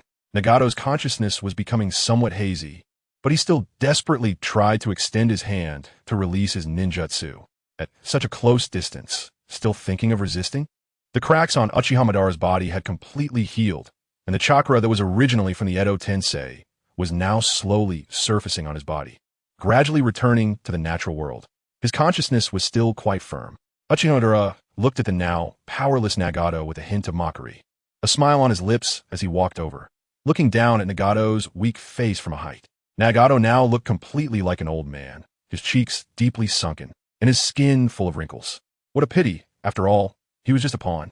Not knowing what he thought of, Uchiha chuckled softly, and suddenly, the Rinnegan in his eye sockets shattered. Only the deep eye sockets were exposed. Is it because of the Rinnegan in his body being with Nagato? Uchiha closed his eyes, but returned to his youthful state, his body filled with an overwhelming amount of chakra. Moreover, compared to the Edo Tensei body, his strength was undoubtedly fully restored after being revived. During the Edo Tensei, although his chakra was infinite and his body would not be harmed, his strength had decreased by a full 30%. Now back in the living world, his strength had also returned to its original level. This gift I'll take back. Before Nagato could say anything, he slowly extended his left hand. Even without eyes, he could perceive the surrounding environment through his senses. Nagato felt a chill in his eyes. Then his vision went blank. Then, warm liquid began to flow continuously from his eye sockets. Hiss! Uchiha placed the extracted Rinnegan into his empty eye socket, slightly opening his eyes. One Rinnegan was rapidly matching with his body. That one too, please. He smiled slightly. Feeling this familiar power made him even more delighted. The Edo Tensei could not fully unleash the power of the Rinnegan. And the power that the Rinnegan brought him was not just the ability of the six paths, but also his unique abilities. The abilities contained in his Rinnegan were the most terrifying. Nagato! Suddenly, a heart-wrenching roar came from behind. Uchiha, about to bend down to retrieve the eye, paused and slowly turned his head. A ninja with orange hair, dressed similarly to Nagato, looked over anxiously. Oh, you are Nagato's companion? He stood up, dusting off his armor, looking at Nagato with some surprise. This companion seemed quite worried about Nagato's safety. His heart ached when he saw his familiar old friend had aged so much. What did you do to him? Yahiko looked at the ninja before him, who only revealed one Rinnegan, with anger. He saw that one of Nagato's eyes was tightly closed, blood flowing out. Nagato's red hair had become extremely pale, and his face was full of age. It's nothing, just retrieving my belongings. Uchiha slowly raised his hand to his chest, looking down at Yahiko with an arrogant expression. Yahiko calculated in his mind and knew he was not a match for this ninja. Not to mention the strength needed to subdue Nagato. Just the ability to defeat the thousands of ranged shinobi outside was enough to prove that this ninja was not an ordinary one. Moreover, he now possessed a Rinnegan. His strength was definitely stronger than before. If he rashly stepped forward, he would only bring his own demise here. Fortunately, he had already contacted Lord Ning before rushing in. But since all the Flying Thunder God Kunai here had been put away, NingFeng wouldn't be able to arrive for a while. What do you want to do now? Yahiko took a deep breath. This person standing here gave him an overwhelming sense of intimidation, like a bottomless abyss. It was hard to imagine how terrifying the power within him truly was. Aren't you going to come protect your companion? Orochimaru looked at Yahiko, who dared not make a move, with a hint of mockery, and asked. Yahiko took a small step back, although his mind was filled with thoughts of saving his dear friend. The rationality of being a ninja constantly reminded him that the person before him was definitely not to be underestimated. Aren't you coming up? Do you not even have the courage to dance? Orochimaru lifted his foot and gently pressed it onto Nagato's head, although he didn't use much force. This simple act made Yahiko's eyes turn crimson. He actually was still insulting Nagato? Boring. Orochimaru lowered himself, preparing to retrieve the other Rinnegan. At this moment, Yahiko finally could not hold back anymore, quickly forming hand signs for a water-style ninjutsu and directly attacking Orochimaru. Water-style. Water, surge wave. Although there was no external water source to amplify it in the cave, Yahiko's proficiency in water style was clearly beyond that of an average elite J-nin. And the water ninjutsu he unleashed was quite impressive. Interesting. Orochimaru saw Yahiko's ninjutsu, and the corners of his mouth curled slightly. Now that his strength had returned to its peak, his sense of mockery was even stronger. With few rivals in the ninja world, he felt that the world was quite unpredictable. Whoosh! Suddenly, the fierce waves of water reached Orochimaru, as if they had encountered an invisible black hole. All sound vanished. What's going on? Yahiko was stunned. His ninjutsu had disappeared without a sound? This was the first time he had seen such a situation with another ninja. Nagato also had this ability, but can you already use the power of the Rinnegan? Yahiko thought of a possibility and suddenly turned pale, asking. Orochimaru looked at Yahiko with a surprised expression and slowly reached out to touch the other eye of Nagato. Didn't I just say? I came to retrieve my own things. Is it surprising to use my own things so skillfully? Whoosh! Suddenly, a kunai wrapped in flickering lightning shot straight towards Orochimaru's vital points. Chapter 250 First Clash with Six Paths Madara. Orochimaru's Rinnegan stared intently at the kunai that was almost thrown from a blind spot, a playful smirk appearing on his face. This kunai throwing technique is quite superb. Not only was the chakra attached to the kunai astonishing, but if he dodged this kunai, it would also destroy the Rinnegan on Nagato's body behind him. The kunai pierced into his body, and blood gushed out from Orochimaru's hand. Lord Feng. The sudden change made Yahiko overjoyed as he looked at the familiar figure walking slowly from the cave entrance, and exclaimed in surprise. I didn't expect that you managed to obtain the Rinnegan. The person walking over was NingFeng, who was now looking warily at Orochimaru, who was ignoring his injury and retrieving the other Rinnegan. As expected of a strong person from the Warring States period, he made a choice in an instant. A body can heal from injury, but there is only one pair of Rinnegan. If that kunai hit the Rinnegan on Nagato, he would only have one Rinnegan left. The power that one Rinnegan and two Rinnegan can unleash is vastly different. Orochimaru was now pressing the second Rinnegan into his eye socket, raising his head to look at this young ninja, who gave him an infinite sense of familiarity. He wore a simple black divine robe with clean, neat black long hair. He had two great swords on his back, along with a familiar fan. His ethereal aura and handsome appearance made it hard to believe he was the peak ninja of the current ninja world. One would think he was a fallen, wandering swordsman. I didn't expect our first meeting would be like this. NingFeng shrugged, extending his right hand to draw the Kusanagi sword from his back. Orochimaru, no need for unnecessary words. Let's see what you've got. Yahiko, step back. NingFeng gestured for Yahiko, who was watching from the side, to retreat. Even though Yahiko was already an elite J-nin, the aftermath of a battle between two super shadow-level ninjas was enough to kill him. Yahiko nodded understandingly and hurriedly retreated. As for Nagato's safety, he knew NingFeng must have it under control. The remaining two people on the field faced each other, sizing each other up. One was the strongest Uchiha from the Warring States period. The other was the strongest Uchiha of the current peaceful era. Their auras were completely different, yet they could feel the same meaning in each other's eyes. That is a contest for superiority. Fire style. Great fireball technique. Nagato's light cough suddenly echoed in the small cave, and seeing Uchiha Madara's expression momentarily distracted, NingFeng clapped his hands and launched a sharp offensive first. Interesting. Uchiha Madara was just about to open the protection of the Hungry Ghost path, but he noticed the kunai he had just blocked was subtly emitting spatial fluctuations. He quickly reacted and jumped out of the small space. Sure enough, the moment he jumped out of the cave, the kunai that had just pierced his body and was pulled out flashed with NingFeng's figure holding a sword coming towards him. Oof. NingFeng grabbed Nagato, and the great fireball behind him was already upon them. He opened the protection of the Hungry Ghost path, absorbing the great fireball behind him. Yahiko, take Nagato and leave quickly. NingFeng's figure quickly flashed to Yahiko's side, handing the already weak Nagato to him and speaking earnestly. Okay. Yahiko took Nagato, and NingFeng continued, quickly get all the ranged shinobi away from the battlefield. The further away, the better. Boom. Before he could say more, Uchiha Madara's offensive arrived as expected. Fire style. Dragon Flame Song Technique.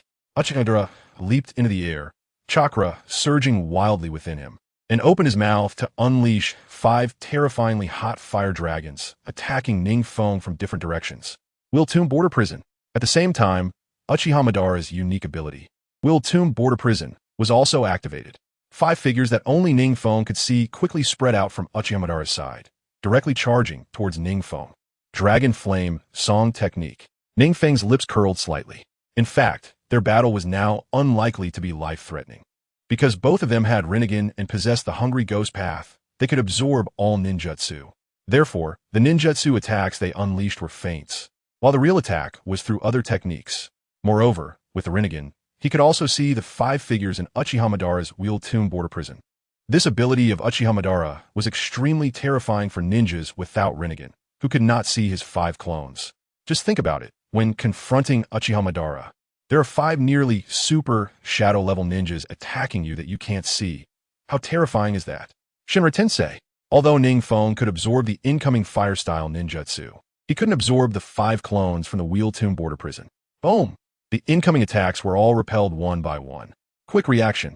Uchiha Madara, looking down from the sky, secretly praised this scene in his heart. Ability can be said to come from opportunity, guidance from a famous teacher, and hard practice. But reaction and experience, such precious things, can only be cultivated bit by bit through blood and tears in repeated bloody battles. This is why there are many ninjas with abilities in the ninja world, but very few who truly make a name for themselves. Because they have just gained abilities without the tempering of war, their experience and reactions do not match their capabilities. As for NingFeng, in Uchiha Madara's view, he is not only strong in various abilities, even his reactions have remarkably reached the level of his own. Whoosh! NingFeng's figure quickly vanished from his spot. Continuing this feigned attack between the two would yield no results. To quickly determine the victor, he could only engage in close combat. Dare to get close. The corners of Uchiha Madara's mouth curled up. His body, enhanced by Hashirama's cells, had become terrifyingly powerful. Originally at the pinnacle of the ninja world in taijutsu, the enhancement from Hashirama's cells undoubtedly took his taijutsu to a higher level. But does NingFeng lack confidence in his taijutsu? While he has confidence in his own, with the Rinnegan, a body surpassing Hashirama's cells and reflex nerves trained by the Flying Thunder God technique. NingFeng's close combat taijutsu level has also reached the peak of the ninja world. Chidori Blade. The Kusanagi sword in NingFeng's hand emitted a faint bird-like cry, and the flickering lightning illuminated Uchiha Madara's gaunt face. Chapter 251. The Contest of Susanoo. Interesting.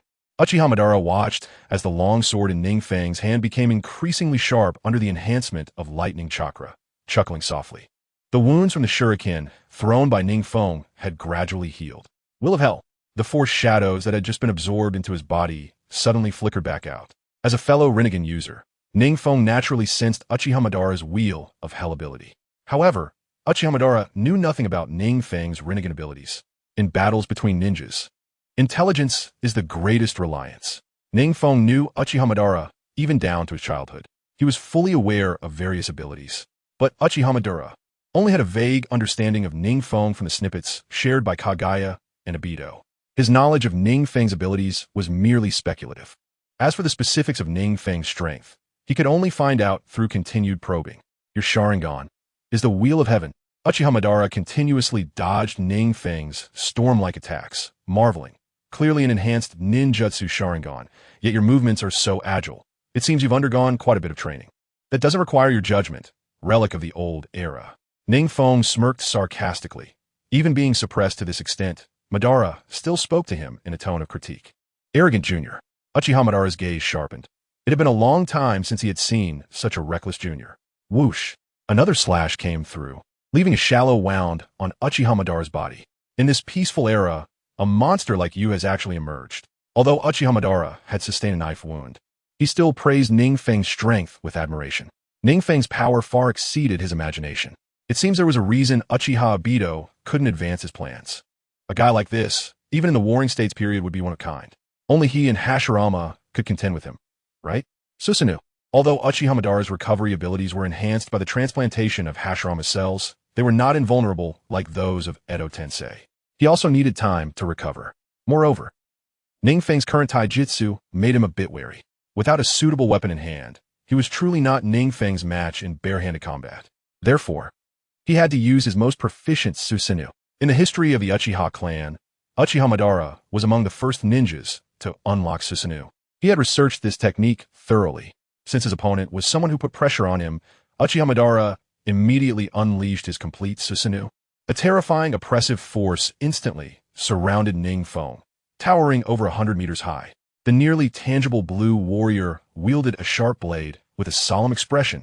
Uchiha Madara's chakra was extraordinarily large, and his fully manifested Susanoo, with chakra materialized, was truly terrifying.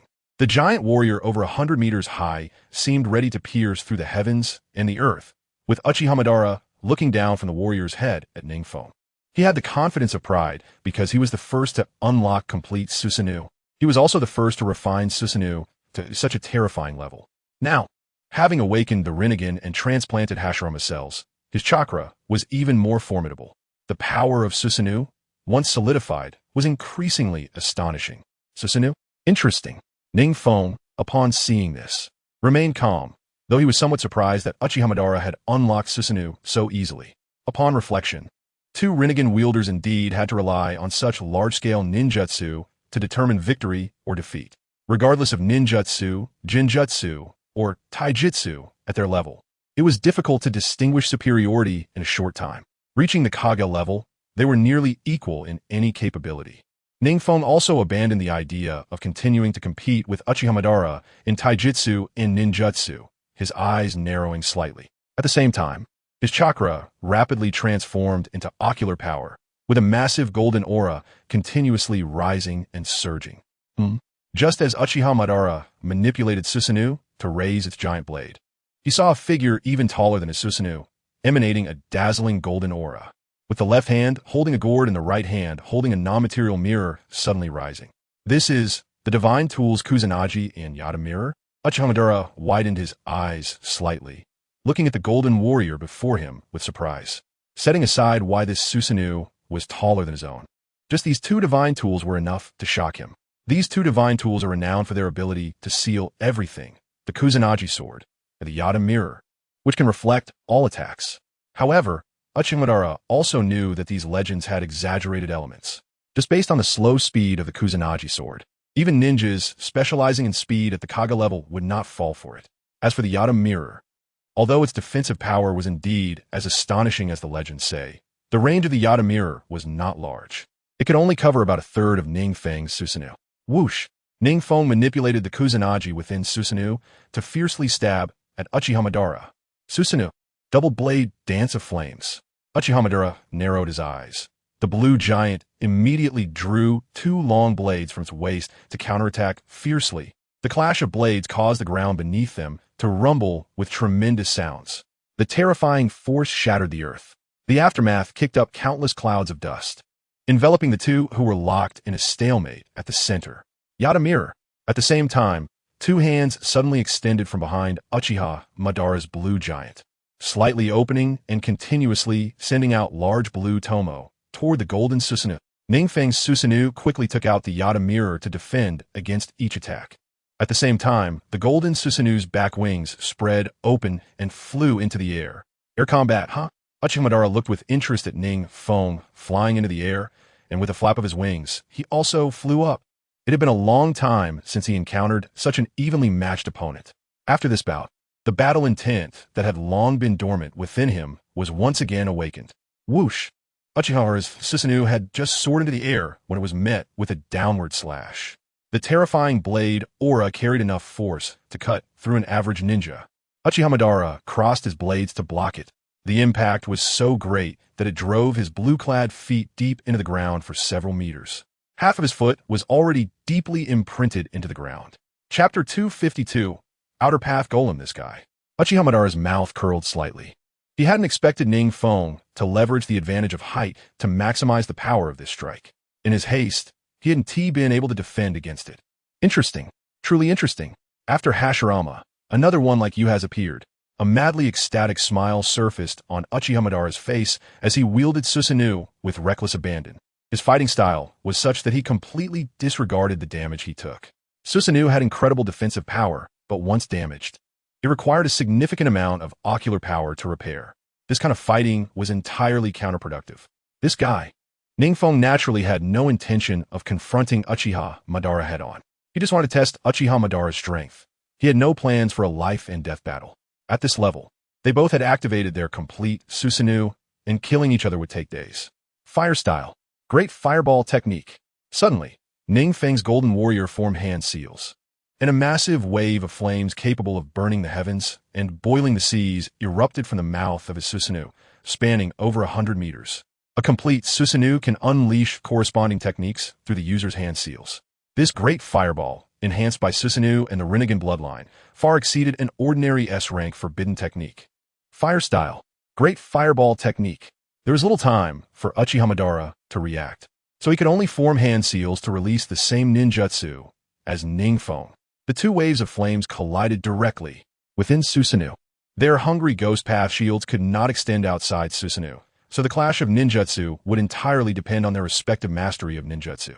However, NingFeng's great fireball wave was superior, seemingly on the verge of overwhelming Uchiha Madara. Truly worthy of the Rinnegan bloodline, the enhancement to ninjutsu was indeed terrifying. Uchiha Madara sighed softly. He and NingFeng had both mastered the nature transformation of fire style to perfection. Now it was about who could amplify fire style ninjutsu more. Having the Rinnegan bloodline, he excelled at rapid movement techniques. Uchiha sidestepped the wave of flames that nearly engulfed the battlefield, and when he turned back, NingFeng was already charging with two massive blades, one of which was the Tenseigan sword. He quickly drew his giant blade to counterattack. As the blades clashed repeatedly, the blade aura crisscrossed, and the shockwaves from each collision were enough to shatter the mountains and hills around them. Crack! After multiple clashes, one of Uchiha Madara's 4 giant blades suddenly shattered. After all, NingFeng's Tenseigan sword was a spiritual weapon, its quality slightly superior. In this innate duel, it held an advantage. Still, he felt a bit overwhelmed. Uchiha Madara stared at his shattered giant blade, slowly sheathing it. When he took it out again, it had transformed into a curved, ethereal blue giant blade. In an instant, Uchiha Madara used his terrifying ocular power to repair the giant blade. This demonstrated his control over ocular power and the peak usage of Susanoo. That was fast. NingFeng didn't hold back. Taking advantage of Uchiha Madara's brief recovery, he struck fiercely with several more slashes. However, no matter how powerful you are, the number of repairs is limited, right? I have a total of 8-tailed beasts within me. Let's see who can outlast whom. With that thought, a fierce glint appeared in his eyes as he swung his blade with increasing force. From time to time, he unleashed a ninjutsu that caught Uchiha Madara by surprise. Uchiha Madara not only had to dodge and block NingFeng's powerful slashes, but also had to pay attention to avoiding attacks from the Tenseigan sword. Although he was skeptical about whether the Tenseigan sword could seal Susanoo, he dared not test it. If Susanoo were truly sealed, he wouldn't be able to conjure so much ocular power from thin air in a short time. What's wrong? Why aren't you as cocky as before? Come on, keep dancing. Show me the power of the legendary Uchiha. As they fought, NingFeng's verbal taunts continued. Pressing Uchiha Madara wasn't enough. He aimed to deliver a strong blow to both his body and spirit. Uchiha Madara was a person with a strong sense of pride, and hearing NingFeng's words from within Susanoo made his expression slightly unpleasant. However, the current situation was that he had been completely suppressed. He couldn't compete in physical techniques, Susanoo, or ninjutsu. This junior seemed to be an all-rounder, excelling in every aspect. Damn it, if only I hadn't sealed the other-tailed beasts. Why should I be caught in such a bitter battle? He suddenly remembered that his outer path golem still had 8-tailed beasts unsealed, and he couldn't help but curse inwardly in anger. Summoning technique. Uchiha Madara suddenly formed hand seals, and a strange creature with 10 tails and a single eye abruptly appeared on the battlefield. This creature was as tall as Susanoo. Roar. This creature was the outer path golem. It let out a series of roars, and several branches on its shoulders emitted lightning. Then, bolts of lightning suddenly rained down from the sky. Outer path golem? NingFeng was slightly surprised to see the creature summoned by Uchiha Madara. After all, having only sealed one 2-tailed beast, wanting to exert any significant power was undoubtedly wishful thinking. It might not even pose any threat to NingFeng's Susanoo. Boom! The outer path golem lay on the ground, continuously roaring. The number of lightning bolts around NingFeng also increased, and dark clouds gathered in the sky above him. Can it really manipulate the lightning of nature? NingFeng looked at the actions of the outer path golem with some surprise, and he maneuvered Susanoo to rise and interrupt it. Although the lightning posed minimal threat to him, such a large number of lightning bolts would hinder his movements.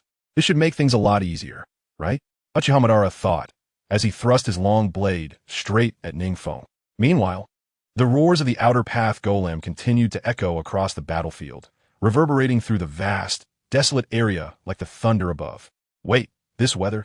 NingFeng, held up by Uchiha Madara and constantly disturbed by the lightning power of the outer path golem, felt a bit irritated. Suddenly, he thought a ninjutsu that was very suitable for this weather. Moreover, as long as he released this technique in the form of Susanoo, the resulting effect would definitely be catastrophic. With this thought, a hint of mockery appeared in his gaze directed at Uchiha Madara. Chapter 253, Kirin. Arrogant Junior. Uchiha Madara naturally noticed the mockery in NingFeng's eyes, and his expression grew colder as he manipulated Susanoo to attack. Even though the outer path golem was only supported by the chakra of one 2-tailed beast, as the vessel of the 10 tails, the massive chakra conglomerate formed by the god tree could still unleash terrifying power. Crack! Another bolt of purple lightning as thick as a barrel struck down. The ground beneath NingFeng's Susanoo has been shattered by the lightning. What's wrong? Are you too busy to resist? Uchiha Madara laughed heartily as he observed NingFeng's lack of counterattacks, merely dodging the strikes. This lightning attack was nothing more than a tickle to Susanoo, but too much tickling could still break through its defenses. Not enough. NingFeng subtly glanced at the dark clouds gathering in the sky. The massive and heavy clouds had completely enveloped their Susanoo, turning the sky black for over 100 meters. Oof. Seeing NingFeng remain calm and composed in defense, Uchiha Madara sneered inwardly. The outer path golem under his control was not only launching lightning attacks, but also gathering the surrounding dark clouds to form a massive lightning strike for a final assault. NingFeng could defend against these lightning strikes now, but that didn't mean he would be able to withstand the giant lightning formed by the outer path golem gathering all its chakra. During the brief moments of defense, NingFeng rapidly mobilized the chakra of the 8-tailed beast within him. The furious chakra became remarkably docile under his control. At the same time, his Susanoo was filled with lightning chakra. If Uchiha Madara could enter his Susanoo, he would see the furious lightning chakra surging within. Whoosh! As the blue Susanoo continuously slashed with its burning katana, the golden giant suddenly stepped back and began forming seals. What is he trying to do? Uchiha Madara instinctively sensed something was off. 8-span jewel. The blue warrior giant waved its large hand, releasing a series of 3 magatama that charged towards NingFeng like wild horses.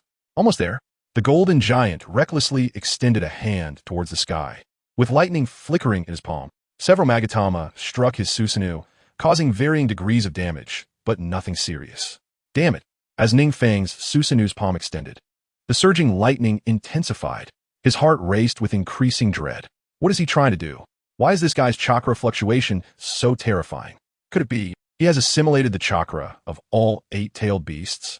Suddenly, Uchiha Madara exclaimed, "You madman, you actually absorbed all 8-tailed beasts into your body? If you use such vast chakra now, your rain-hidden village will be destroyed. Although Uchiha Madara had activated the Rinnegan and was a dominant force in the ninja world, he still felt immense pressure facing the gathered chakra of eight-tailed beasts.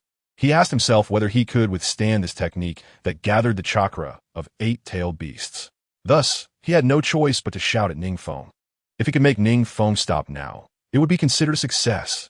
Thinking of this, he couldn't help but curse himself for summoning the Outer Path Golem. If it weren't for this golem, NingFeng wouldn't have been forced into a corner. The Rain-Hidden Village? If it gets destroyed, I can just build another one. Compared to this guy, what is the loss of a mere ninja village? Moreover, I can adjust the power of the technique and reduce its range. NingFeng, for the first time, saw Uchimaru's helpless expression, and his smile grew even wider. The golden Susanoo raised its hand, and the dark clouds in the sky rushed in as if summoned by some force. The thunderous roar contained within the clouds and the chaotic dance of lightning made Uchiha Madara's heart skip a beat. Lightning release. Kirin. The lightning emanating from the golden Susanoo's hand drew in a lightning from the sky, gradually forming a monstrous shape made of purple lightning in midair. What kind of ninjutsu is this? Uchiha Madara looked at the purple beast roaring at him in the sky, feeling a threat to his life. A technique that can kill you. NingFeng mocked as he poured the overwhelming chakra from within him into Susanoo's arm like a flood. The color of the lightning in Susanoo's hand deepened, and the leaps of lightning became more exaggerated as the summoned beast grew larger. Accompanied by thunder. Vanish. NingFeng swung his hand down, and the golden Susanoo followed suit towards Uchiha Madara. The beast composed of lightning in the sky roared forward. A terrifying pressure descended upon the entire land, like the arrival of a thunder god, akin to divine judgment. The overflowing lightning reached Uchiha Madara in the blink of an eye. Boom! The vast lightning instantly engulfed Uchiha Madara's Susanoo. Even the Outer Path Golem nearby halted its movements, frozen in place as it watched this heart-stopping scene. What happened over there? Far away in the rain-hidden village, Conan, worried about NingFeng who had just received news and went to the battlefield, saw the distant lightning illuminating the sky and piercing through the earth.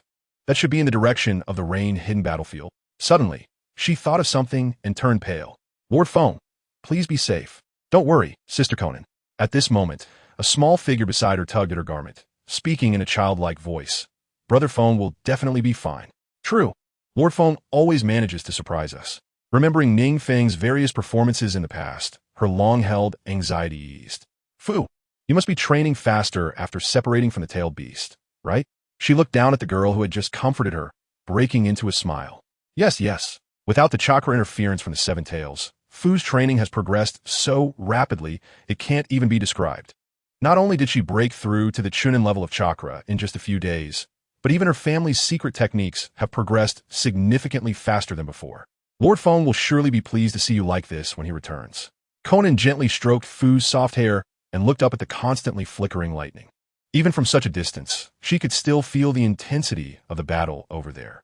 Fu gazed at the flashing lightning, her delicate face illuminated brilliantly, and fell into silence. Chapter 254. The Defeated Madara, What Happened Over at the Rain-Hidden Village? Meanwhile, after just concluding a battle, Minato Namikaze from Konoha looked at a beam of lightning that pierced the heavens and was equally astonished as he turned to an Umbu beside him. This, I do not know, my lord. The Umbu beside him knelt down and replied. They all believed that NingFeng had been overpowering the enemy, and due to Minato Namikaze's relationship with NingFeng, they had not set up any surveillance. They were not able to obtain timely intelligence about the Rain-Hidden Village. It seems something has happened. Minato Namikaze sensed the direction of the lightning and discovered two astonishing chakra signatures. He had only seen this level of chakra from NingFeng. One of these two chakras must be NingFeng. But who is the other one?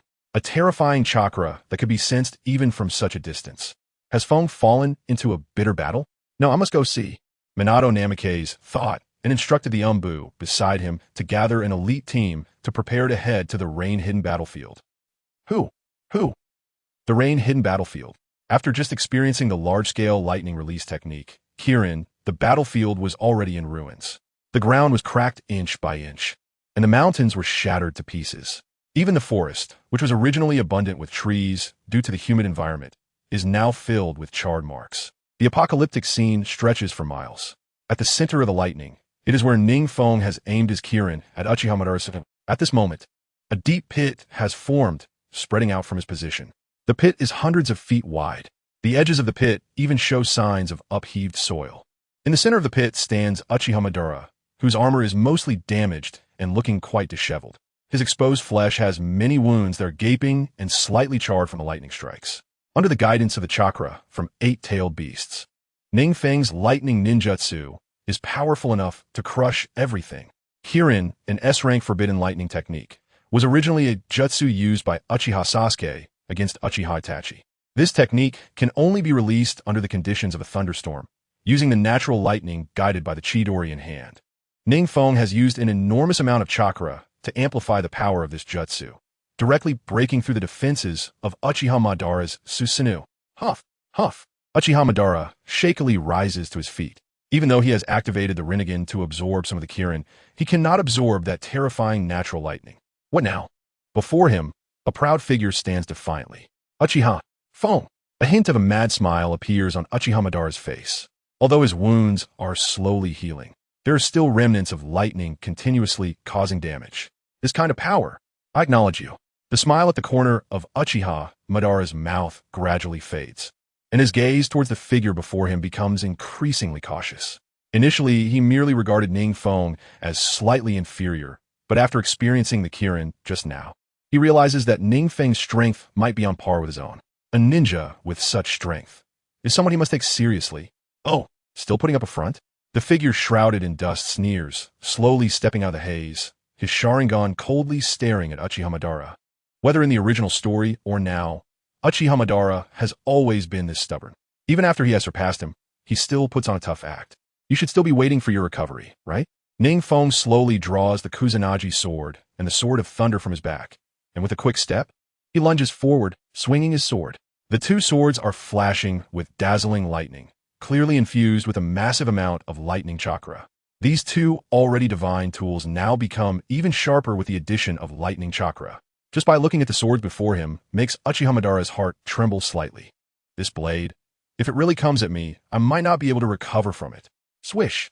Uchiha Madara suppresses the discomfort within him and kicks directly towards NingFeng's chest. Swish! Even though Uchiha Madara is not in good shape right now, NingFeng still chooses to avoid the confrontation for the moment. He raises his swords to block Uchiha Madara's kick, moving slightly backward. How interesting. Uchiha Feng. Let's leave it at this for now. Just as NingFeng is preparing to advance, a spatial fluctuation suddenly appears beside Uchiha Madara, and then a figure wearing a spiral mask slowly materializes. Obito, are you still going to be his lackey at this point? NingFeng remarks with a hint of amusement upon seeing this scene. Speaking of Obito, he feels that he is an abnormal person, someone with a bit of a mental issue. Right before him is a successful example of the Rinne Tensei technique. It has already been proven that using Edo Tensei, followed by Rinne Tensei, can resurrect someone who died long ago, even if there's no body left. Yet he still pursues the elusive Moon Eye plan. No wonder he is called Uchiha Seiner. Besides, his love for Rin Noera is extremely twisted. The person has clearly expressed feelings for Kakashi, yet he still stubbornly pursues her. If NingFeng were Rin Noera, even knowing that Uchiha Obito went through so much for her resurrection, she wouldn't feel the slightest bit moved. Love is something that, no matter how much Uchiha Obito can stir the ninja world with his own strength, he cannot truly understand if he does not genuinely understand women. Uchiha Obito remains deaf to the words, silently lifting Uchiha Madara's arm onto his shoulder. His feelings towards NingFeng are also quite complex. On one hand, he sees him as a promising junior. On the other hand, he is the biggest obstacle to the Moon Eye plan. Thus, every time he faces NingFeng, he experiences a mix of conflicting emotions. This is also why he would rather participate in the battle with Minato than meet NingFeng. Your path, you choose for yourself. NingFeng sighs softly, realizing that he cannot keep Uchiha Madara here any longer. Junior, let's fight again next time. Watching NingFeng sheath his sword, Uchiha Madara snorts coldly. If he hadn't temporarily notified Kagaya to have Obito come over, he might have stayed here today. This Uchiha Feng, the power within him is truly astonishing. Moreover, unlike Senju Hashirama's strength is irreplicable. NingFeng, however, seems to be a ninja of the same type as him. But the path he walks is a few steps farther. Madara is also aware that these extra steps are largely due to the fact that he has more tailed beasts within him than Madara does. Chapter 255, Assassination. Next time, NingFeng's lips curl slightly in a secretive manner. It won't be long. The previous battle was intense, and he didn't have the time or opportunity to leave a flying thunder god mark on Uchiha Madara. However, having Obito come to take him away is a major blunder. After all, he has left a flying thunder god mark on Uchiha Obito. As long as this mark is on Uchiha Obito, NingFeng can instantly appear before him with just a thought. After about 2 breaths of time, NingFeng is ready to sense the flying thunder god mark on Obito. Swish! NingFeng's figure instantly disappears from the battlefield. Huff! This guy is indeed formidable. In the space-time realm, Uchiha Madara suddenly speaks to Obito. Otherwise, the Moon Eye plan wouldn't have been delayed for so long. Obito shrugs helplessly, a hint of bitterness on his masked face. He thought that after learning the 6 Paths technique and awakening his Mangekyou Sharingan, he could stand alone in the ninja world.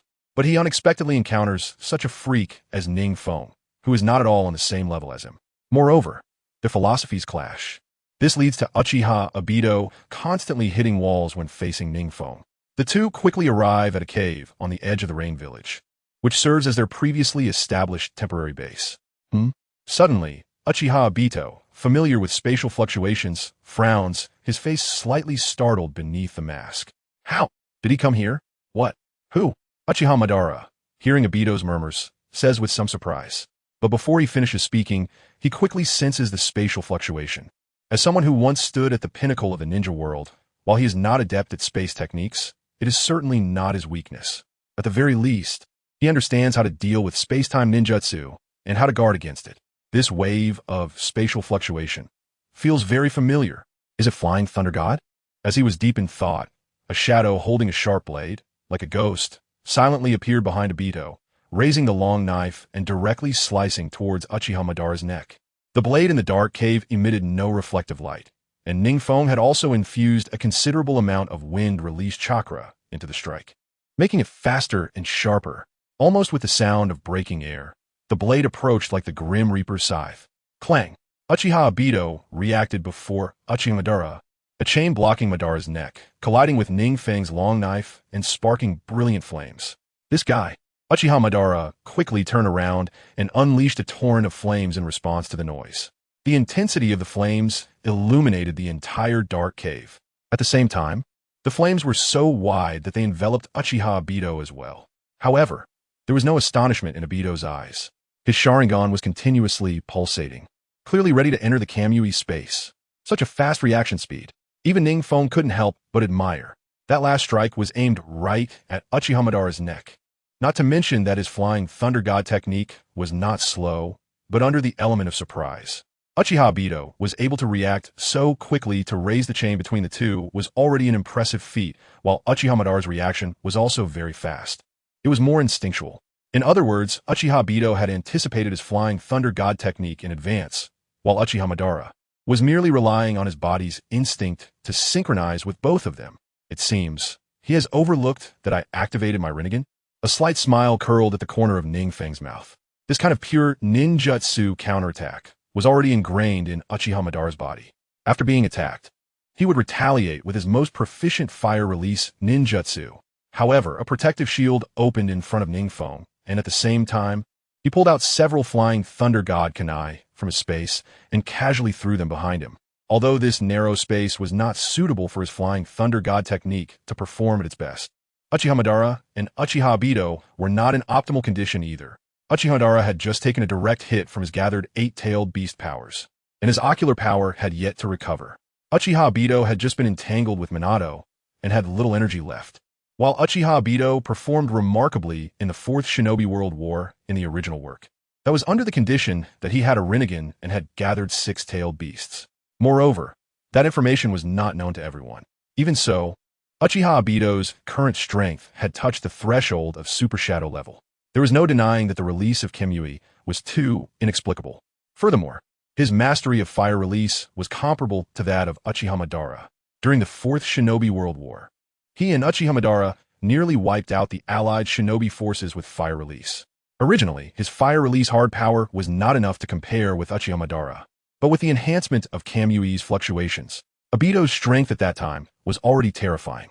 So even if Obito's current strength was not as strong as in the original work, NingFeng still did not dare to be careless.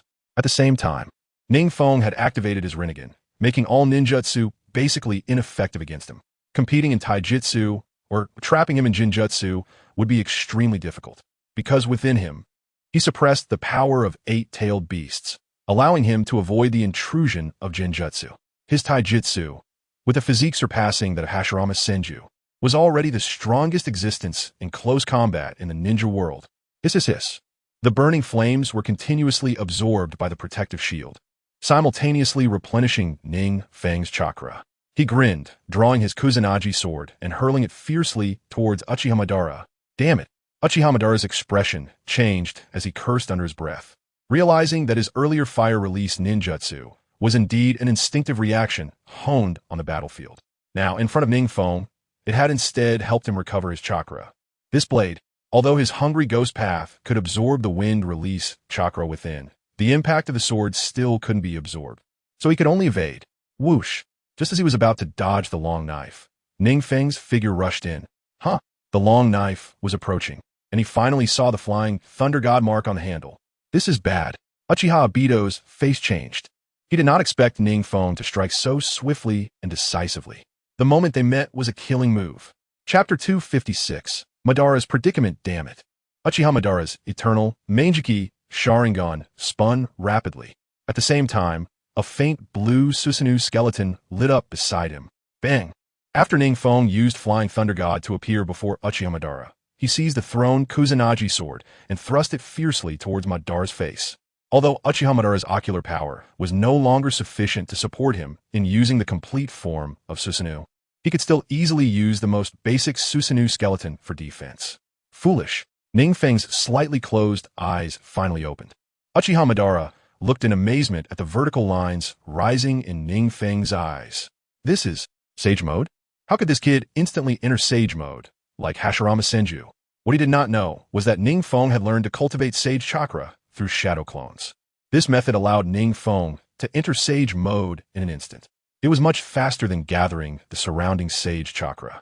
It seemed that he was not much different from Hashirama Senju. Frog Kata. Just as Uchiha Madara was astonished, suddenly a heavy blow struck from his left. Crack! Under Uchiha Madara's astonished expression, cracks appeared in his blue Susanoo skeleton.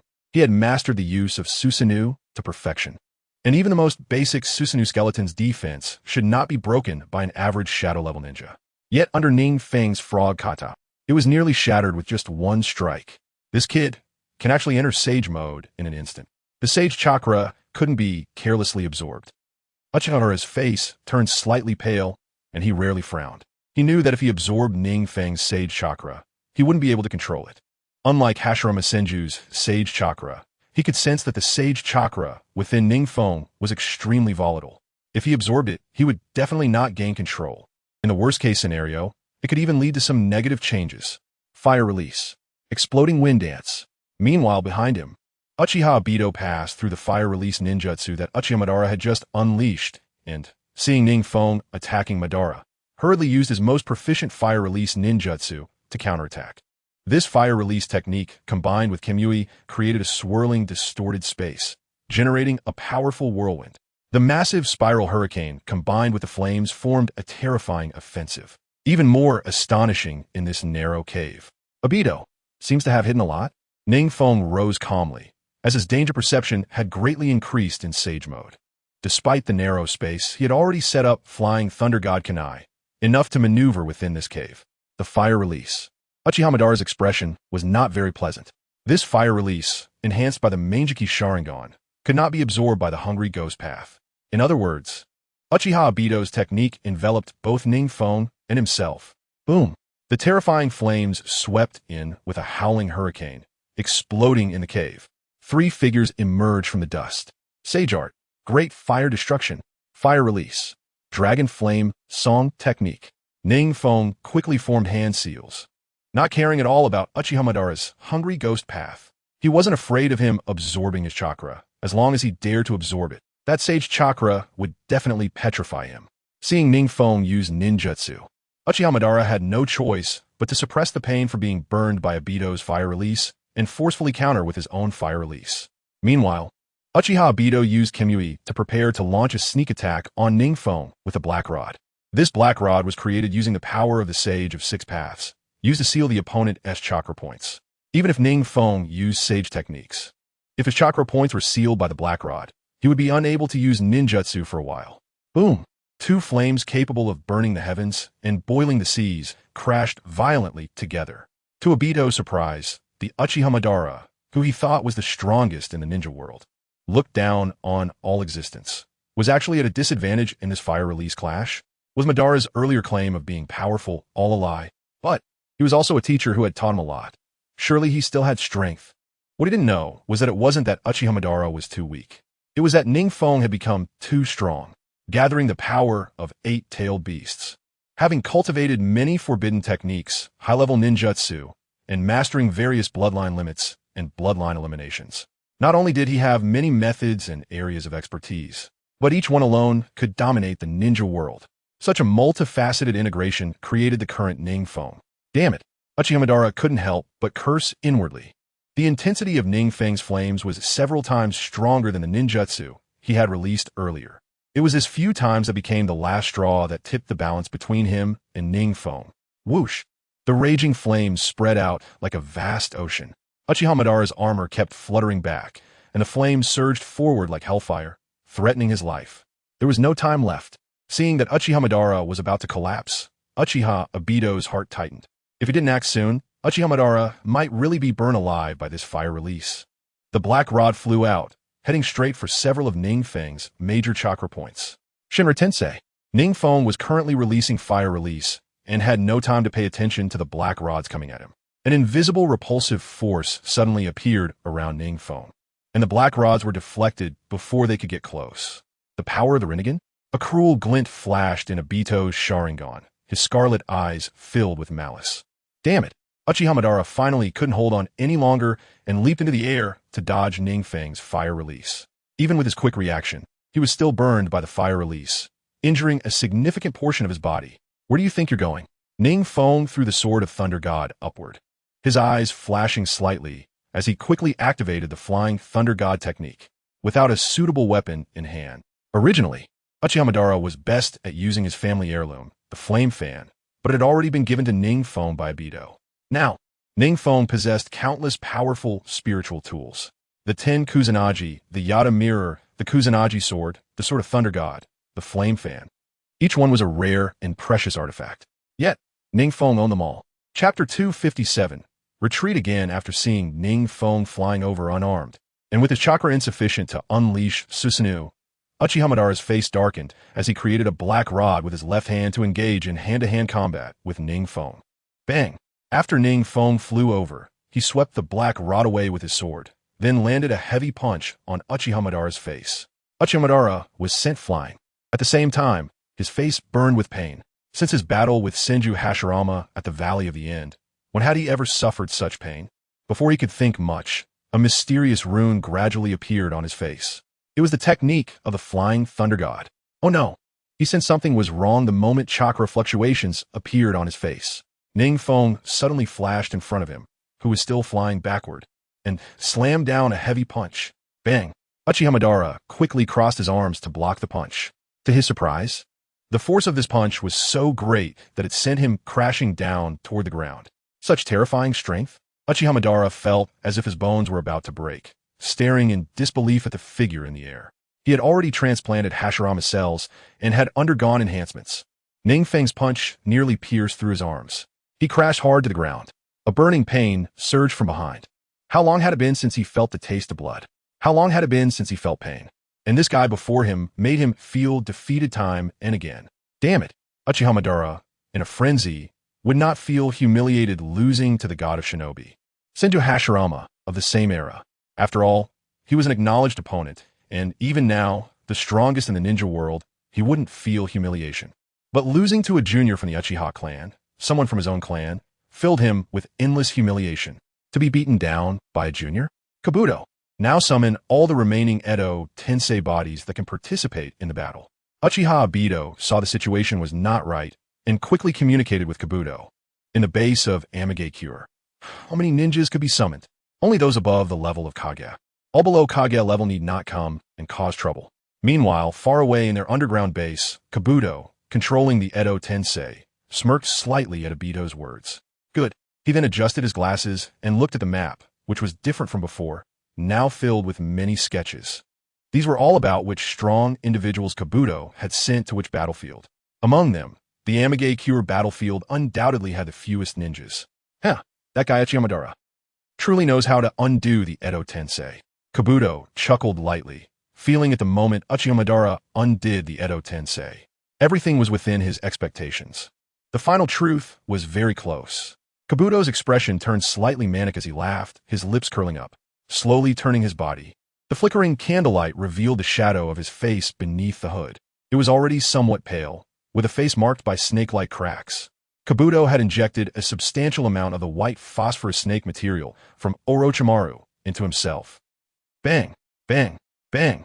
The muffled sounds like hitting a sandbag echoed across the ground, and Uchiha Obito watched in fear as NingFeng's heavy punches rained down on Uchiha like a storm. Most were blocked by Uchiha, but many still landed on him. In Sage mode, NingFeng's taijutsu had also significantly increased. Now with every punch he throws, it is no less than the power of Might Guy opening the seventh gate in the original work's Ninja World War. Cough.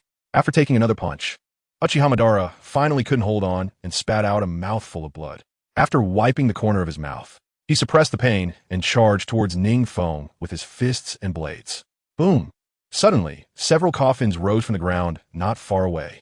NingFeng sensed a considerable amount of chakra reactions and looked at Uchiha with a hint of mockery, saying, "Are you calling for help because you can't win?" Uchiha kicked out with a sweeping leg, but NingFeng dodged again and countered with a slash. He wasn't prepared to respond to NingFeng's words.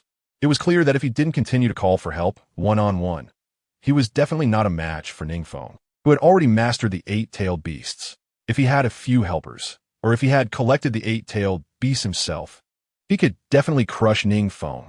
How could he absorb the tailed beasts inside NingFeng?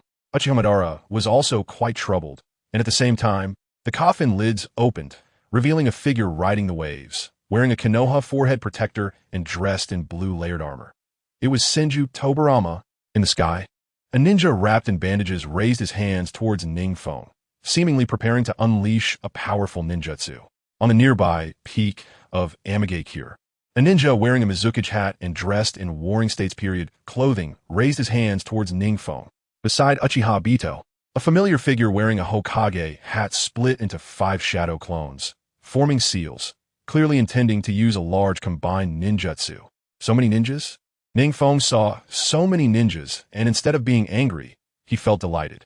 If it were before he absorbed the remaining tailed beasts, facing so many super shadow and shadow level ninjas, he would have definitely turned and left. However, now that he had absorbed the remaining tailed beasts from Amage Cure, not only had his chakra increased, but his physical body had also become significantly stronger. The strength of the body is closely related to the amount of chakra and recovery speed.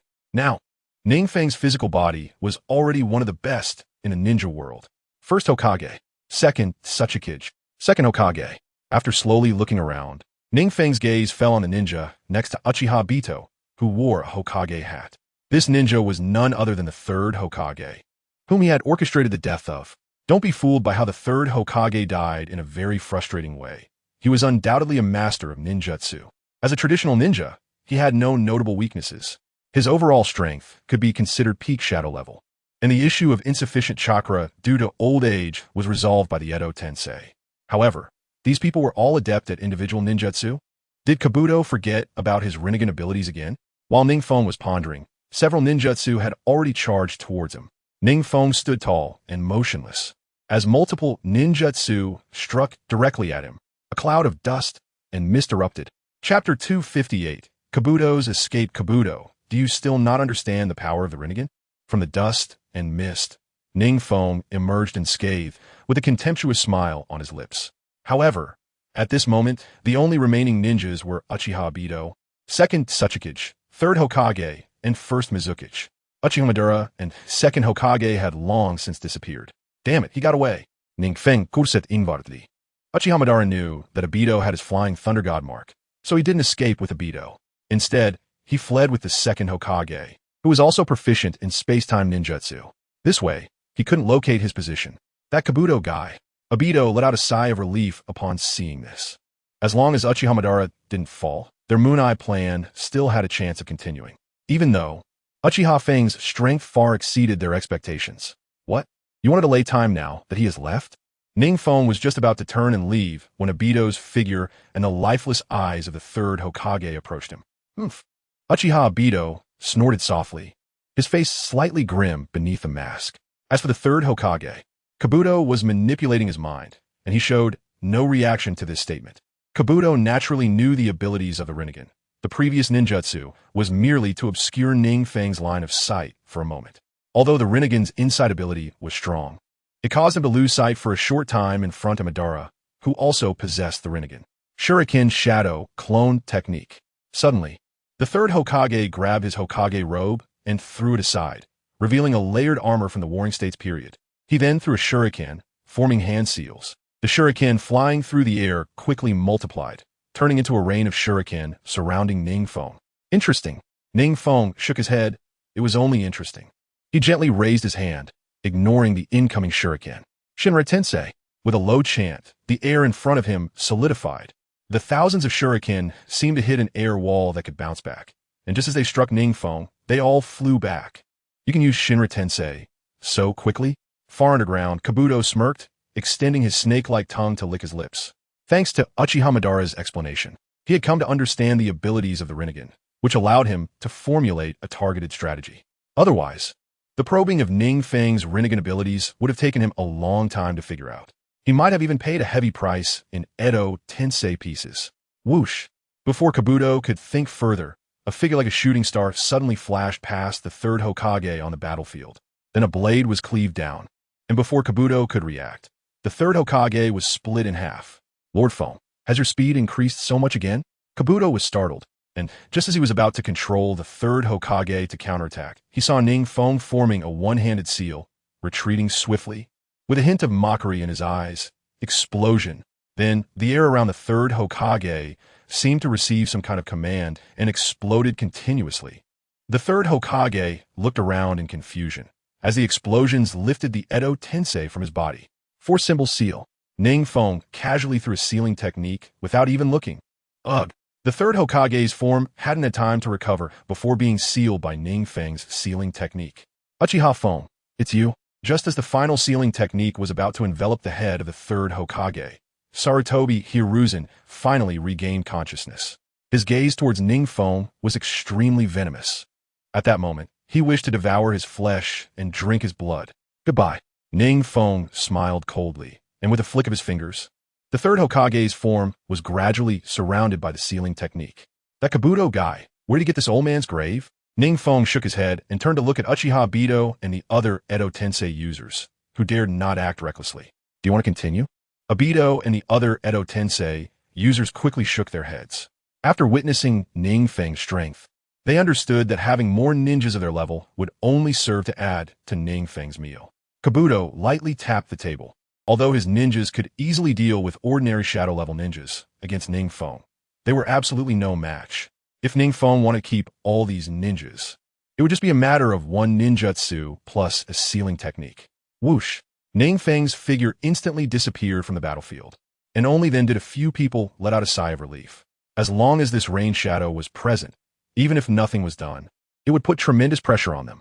At this moment, Uchiha Madara should also have gone to another place under the flying thunder god technique of the second Hokage. Senju Tobarama. Phone. In the Hokage office, Minato Namikaze had just gathered the elite troops when he saw a figure suddenly appear. Minato looked at NingFeng with some surprise. It was evident that NingFeng looked a bit disheveled now. Remembering the lightning that had pierced the rain-hidden battlefield earlier, Minato asked with a hint of anxiety. What happened? NingFeng waved his hand, ignoring everyone's gaze, and sat down to recover his chakra. Just now, when he was pursuing Uchiha Madara, his chakra was running low, and he had relied on a bit that had just recovered a chase. He was certain that Uchiha Madara's state was worse than his own, which was why he was so ostentatious. However, seeing that Kabuto had summoned several reanimated ninjas so quickly, he was uncertain whether he could take down all the ninjas. After weighing the pros and cons, he decided to quickly deal with one before returning. Otherwise, if he got entangled with Kabuto's ninjas, Uchiha Madara might see his poor condition and leave him behind along with the reanimated ninjas.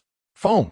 Uchiha Shursui and Kakashi Itaki were also among the ninja forces personally selected by Minato, and they were quite surprised to see NingFeng in such a state. In their hearts, NingFeng was already an invincible presence. They could hardly imagine anything in the ninja world that could harm him. I ran into Uchiha Madara. NingFeng shrugged. Uchiha Madara has been resurrected and has regained his Rinnegan. What? Uchiha Madara? Isn't he that masked man? Rinnegan? His own? Everyone looked at NingFeng in astonishment, and the news he shared left them feeling bewildered. NingFeng smiled bitterly. Compared to him, the information these people had was trivial. He signaled for everyone to sit down first, preparing to slowly reveal the greatest secret of the ninja world to them all. Chapter 259. The Secret of the Sage of Six Paths, the Ancestor of Ninjas. The Sage of Six Paths is familiar to everyone, right?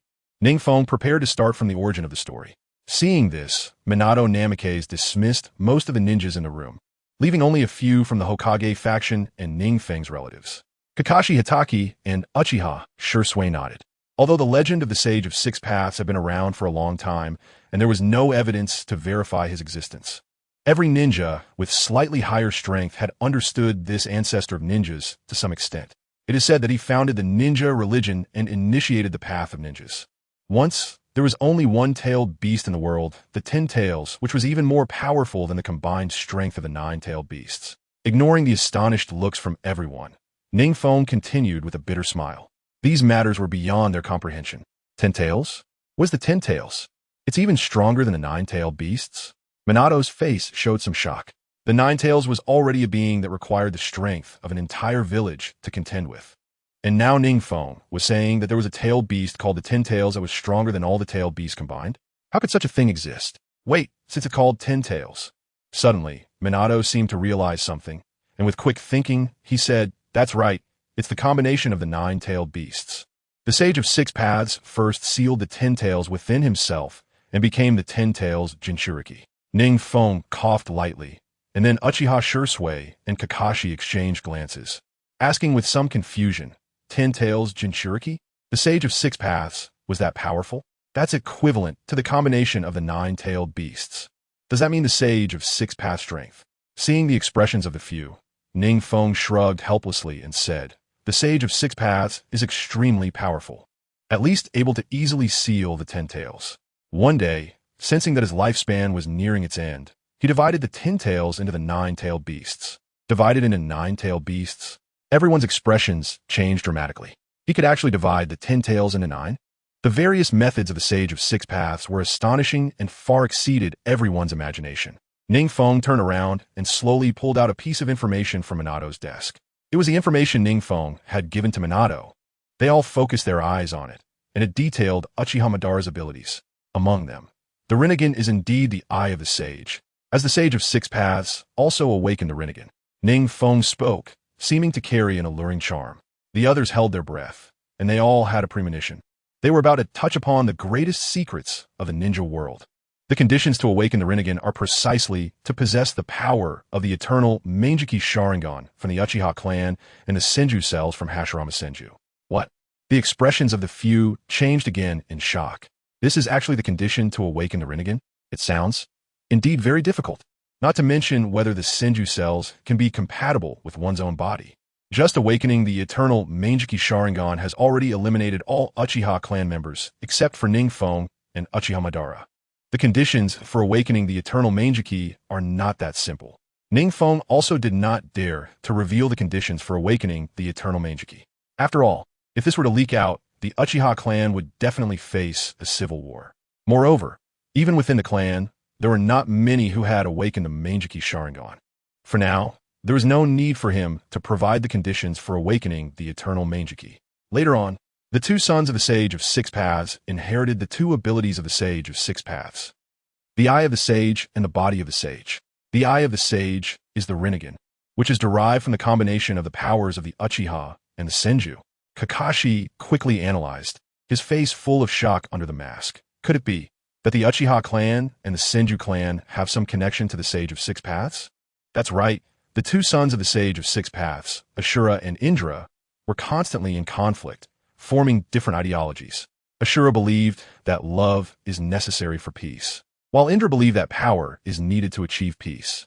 Before the Sage of Six Paths died, He passed his power to Ashura, who was relatively weaker but understood the key to love. As a result, his brother Indra became jealous of him and started a conflict. Even though their bloodlines were diluted, the descendants of both sides continued their endless struggle. So, the descendants of Indra are the Uchiha clan? Uchiha Shursui said in disbelief. NingFeng nodded, and then Uchiha Shursui, with a heavy expression, asked, "Is this the origin of the Uchiha clan?" Yes, this is the origin of the Uchiha clan. Because Indra inherited the Eye of the Sage after the bloodline was diluted, what we awakened was the precursor Sharingan of the Rinnegan. The one who inherited the body of the Sage was the Senju clan. Therefore, the conflicts during the Warring States period were not just their choices. The struggles of those two were also fated. Minato Namikaze and Kakashi Hitaki took a step back, leaving space for the dialogue between the two Uchiha clan members. Brother Jishui, these are not important. After all, some members of the Uchiha clan have understood the importance of love. NingFeng looked at Uchiha Jishui, who had a face full of disbelief, and realized that he was a bit sad because he was a descendant of Indra who loved war. He then comforted him. So, only those clan members who understand love can awaken the Mangekyou Sharingan. I see. That makes everything clear. Jishui took a deep breath and retreated to the side of Minato Namikaze and Kakashi Hitaki, signaling NingFeng to continue. Okay, then these two brothers kept fighting. By the time of the Warring States period, they had reincarnated. Indra's reincarnation is Uchiha Madara. Ashura's reincarnation is Senju Hashirama. Their conflict was not just about differing ideals, but more about a fated confrontation. After that, Uchiha Madara prepared the Eye of the Moon plan to achieve the peace he envisioned. Minato Namikaze, hearing this, asked with some confusion, did he not die in the Valley of the End before? How could he be resurrected? What kind of technique can bring someone back to life after so long? This is the seventh ability of the Rinnegan, the Outer Path, Samsara technique. NingFeng shook his head and slowly took out another piece of information. Compared to that, the Eye of the Moon plan is the most important. Chapter 260. Uchiha Madara's plan, the Eye of the Moon plan. Minato Namikaze and Kakashi Hitaki were slightly taken aback. NingFeng had mentioned this plan before, but they hadn't asked much at that time. Now that he brought it up again, they naturally paid full attention. Uchiha Madara had planned his resurrection long before the battle with Senju Hashirama in the Valley of the End. What? Everyone was stunned, as if they had heard some shocking news. Uchiha Madara had already planned for what would happen after his death this early? What was the Eye of the Moon plan? Minato Namikaze was the first to regain his composure. After all, Uchiha Madara was from a time long ago, and some of his ideas might differ from those of current ninjas. Moreover, no matter what, Uchiha Madara was already resurrected now. They should focus on the Eye of the Moon plan. The Eye of the Moon plan, in simple terms, it was Uchiha Madara's intention to seal the Ten Tails within himself and become the new Ten Tails Jinchuriki. He would then cast infinite Tsukuyomi on the entire ninja world, trapping everyone in a Jinjutsu. NingFeng looked at Minato Namikaze and nodded. As expected of my teacher, you quickly found the key to the problem. The Eye of the Moon plan was now of utmost importance. Only by understanding Uchiha Madara's goals could they take action to stop his subsequent moves. The entire ninja world. Releasing infinite Tsukuyomi? Uchiha Jishui frowned. Tsukuyomi was the ninjutsu of his close friend Uchiha Itachi. Infinite Tsukuyomi sounded like an enhanced version. He had witnessed the power of Tsukuyomi, and if this ninjutsu were used on the entire ninja world, wouldn't everyone fall into a Jinjutsu? This infinite Tsukuyomi. Could be said that anyone who hasn't awakened the Rinnegan would fall into this Jinjutsu, thus achieving a kind of peace in a certain sense. NingFeng sighed lightly and said softly, so, what is Uchiha Madara's true goal? To achieve the peace he envisions. NingFeng's lips curled into a mocking arc as he disdainfully said, to bring people into the Jinjutsu space of Tsukuyomi. That is his version of peace. Bringing people into the Jinjutsu space? Minato Namikaze slapped the table. Is that such a simple reason? This is simply shocking. Uchiha Jishui also had a look of disbelief on his face, unable to believe that such a ridiculous reason could disrupt the ninja world. So he was using a mask to conceal his identity during the Edo Tensei form. But why was he only resurrected now? Minato Namikaze suddenly thought of the previous Nine Tails' turmoil and asked, if he was already in the Edo Tensei state, it would be reasonable for Uchiha Madara to wear a mask to prevent himself from being recognized. No, that wasn't Uchiha Madara. NingFeng smiled and shook his head. It seemed his teacher had spent more time with Obito than in the original story and still did not recognize Obito's identity. Not Uchiha Madara? The three were stunned and exclaimed in surprise. That's right. This person's true identity is actually an old acquaintance of Minato Namikaze's teacher. My old acquaintance? Minato Namikaze pointed to himself, frowning slightly. Most of his enemies were already dead, right? The few remaining ones didn't possess such a mastery over space. Nor could they have the Sharingan. This person is Uchiha Obito. Obito? Minato Namikaze's eyes widened, disbelief filling his light blue gaze. How could it be Obito? He died in the battle at the Kanabi Bridge. At that time, he had already been rescued by Uchiha Madara and became his successor. NingFeng sighed deeply. How could it be possible? That sunny child. How could he become Madara's pawn? Minato Namikaze shook his head, clearly skeptical of NingFeng's intel. Madara later manipulated Obito into witnessing the darkness of the world, which lured him to become his pawn. NingFeng was not surprised by Minato Namikaze's reaction and continued. Witnessing the darkness? Kakashi Hatake stepped forward and grabbed NingFeng's collar. How is that possible? Obito was such a sunny person. He was also an excellent ninja. He always worked hard for peace. Kakashi Hatake's exposed, I was filled with disbelief. His other Sharingan was given by a friend, even at the lowest point in his life. He had Obito's companionship. In the end, it was still Obito who entrusted everything to him. This is the truth. NingFeng calmly brushed aside Kakashi Hatake's trembling hand. Uchiha Obito was manipulated by Uchiha Madara and has been used by him ever since, becoming his successor, acting in the ninja world under Madara's identity. Because Uchiha Madara wanted to become the Ten-Tails Jinchuriki, he needed to collect the nine-tailed beasts. This is the Eye of the Moon plan, and also Uchiha Madara's plan. Disregarding the expressions of the three present, NingFeng laid everything out. Kakashi Hatake's body trembled uncontrollably. So, that masked man was my friend? The friend I've always felt guilty towards? Then why did he create the Nine Tails turmoil? Minato Namikaze asked sharply. Of course, it was for the Nine Tails. NingFeng noticed the looks from Kakashi Hatake and Minato Namikaze and couldn't help but sigh. Among those present, only Minato Namikaze and Kakashi Hatake had once been part of the team with Uchiha Obito, so their bond was the strongest, and their acceptance of this matter was the lowest. As for Uchiha Jishue, he silently accepted this reality. Uchiha Obito had previously only been regarded as a lowly talented member of the Uchiha clan, hardly receiving any attention. However, the two who caused chaos in the ninja world both came from the Uchiha clan. He felt somewhat awkward. Upon thinking of this, he couldn't help but admire NingFeng's calmness at this moment. After all, NingFeng was the son of the clan leader. He showed no reaction towards these two Uchiha clan members who had caused chaos in the ninja world. His younger brother really had a deep cultivation. Could it be that for the sake of the Nine Tails, he could disregard their previous master-disciple bond and camaraderie? Kakashi Hatake nearly gritted his teeth as he spoke, his hand slamming hard on the table. His face, hidden beneath the mask, had turned slightly red, and even the Sharingan under his forehead protector faintly emitted a dangerous red glow. Chapter 261. The Return of Uchiha Madara and Senju Hashirama, a master-disciple bond? Kamahadili? NingFeng smiled. Perhaps the previous Uchiha Obito would have cared about these things. But after being manipulated by Uchiha Madara's meticulously crafted scheme, he had already disregarded everything for Rin no Era. It seemed Obito was no longer the Obito we once knew. Minato Namikaze stepped forward and patted Kakashi's shoulder, signaling him to calm down. Although Minato was their teacher, he had experienced many partings and deaths on the battlefield, making him accustomed to such matters. Therefore, he only felt a slight sense of emotion at Obito's drastic change. If we stop him now. Suddenly, Kakashi clapped his hands, his eyes shining. Once we stop him, we can ask him what he has gone through to become like this. Sigh. NingFeng Sikit. It's not that simple. Dealing with Uchiha Obito would not be as easy as Kakashi suggested. The next task was to stop Uchiha Madara from continuing the Eye of the Moon plan. NingFeng looked around, a slight smile on his lips. However, we already have 8-tailed beasts in our hands, so what does Uchiha Madara plan to do next?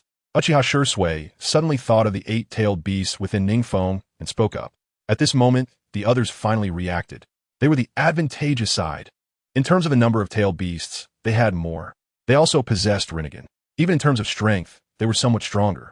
No matter how you looked at it, it was Uchiha Madara who needed to find a way to deal with them. It seemed that Uchiha Madara was just one tailed beast short of achieving his goals.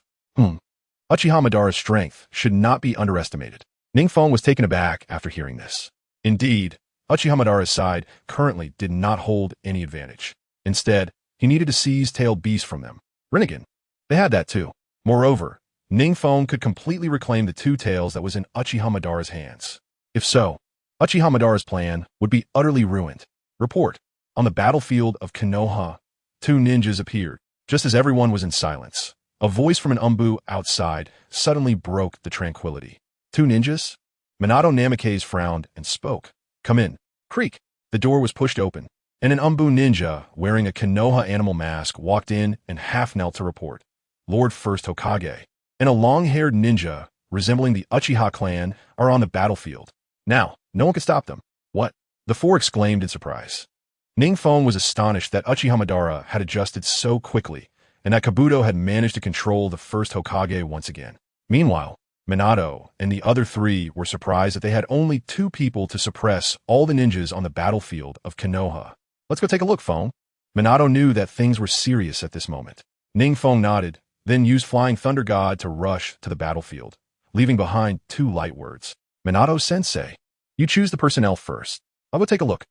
On the battlefield of Konoha, Senju Hashirama, still in the state of impure world reincarnation, but with the cracks on his face having disappeared, was controlling a gigantic wooden figure comparable to a complete Susanoo, rampaging freely. On the other side, Uchiha Madara, standing atop the outer path golem, was also sweeping away all Konoha ninjas that stood in his way. In the peak battle mode of the two legendary figures, even shadow-level ninjas found it a luxury to get close to them. Any ninjutsu they used would mysteriously disappear when approaching the bizarrely shaped golem. Even when it hit the first Hokage, it would cause damage but would quickly recover. Moreover, their ninjutsu range was far too small compared to the hundreds of meters of the wooden figure and golem. Is this what Konoha has become? Uchiha Madara stood atop the outer path golem, looking down at the Konoha ninjas sprawled on the battlefield, having lost their ability to resist. Truly, they're no match, Hashirama. He shifted his gaze to Senju Hashirama, who was still manipulating the wooden figure, a hint of mockery on his lips. Having consumed little chakra, he could occasionally absorb ninjutsu from Konoha ninjas, keeping his chakra at a relatively full state. Although the Konoha ninjas performed decently, they were significantly weaker compared to the Warring States period. If Hashirama could see this scene, I wonder what he would think. Uchiha Madara sighed. Peace indeed causes the strength of ninjas to decline. After a brief period of peace, war will return, and war will filter out weaker ninjas. This is the endless cycle. It breeds hatred, and in the process of eliminating hatred, new hatred will arise. Obito seized the opportunity to bring Uchiha Feng into the space. Suddenly, he spoke to the figure in a black cloak and white three-tomo mask not far in front of him. All right, Obito nodded, the Sharingan revealed beneath the tomo frame flashing with a hint of cruel red light. For Rin, everything he did now was worth it. I never expected that Kabuto had already managed to control Senju Hashirama. Upon arriving at the battlefield, NingFeng first saw the massive outer path golem and the gigantic wooden figure. His expression slightly peculiar. Without a bloodline limit, without any special advantages, Kabuto had truly taken being a traitor to the extreme. To be able to control Senju Hashirama. His current strength could be said to have leaped to shadow level due to the impure world reincarnation technique, and he was just a step away from super shadow level. This ninjutsu of Orochimaru truly causes trouble. NingFeng sighed, stood up, and charged directly toward Uchiha Madara and Senju Hashirama. Far in the center of the battlefield, Uchiha Madara suddenly seemed to sense something and looked towards the edge of the battlefield, a cold smile curling at the corners of his mouth. I lost to you last time, this time with Hashirama's power combined. Could I still lose to you? Just as this thought flashed through his mind, a figure was rushing toward the outer path golem and the wooden figure at an incredibly fast speed. Because the Konoha ninjas had already realized that these two colossal figures were beyond their ability to resist, they were all fleeing in panic. But one figure stood out against the crowd, appearing particularly conspicuous. Chapter 262, The Three-Way Suppression Uchiha Feng. Are you the only one coming? Seeing the tiny figure beneath the outer path golem, which looked like an ant, Uchiha Madara couldn't help but feel a bit of admiration. No matter what, knowing that Senju Hashirama was working with him, yet still coming alone. This bravery was admirable to Uchiha Madara. He asked himself if he could do the same, and he knew he couldn't.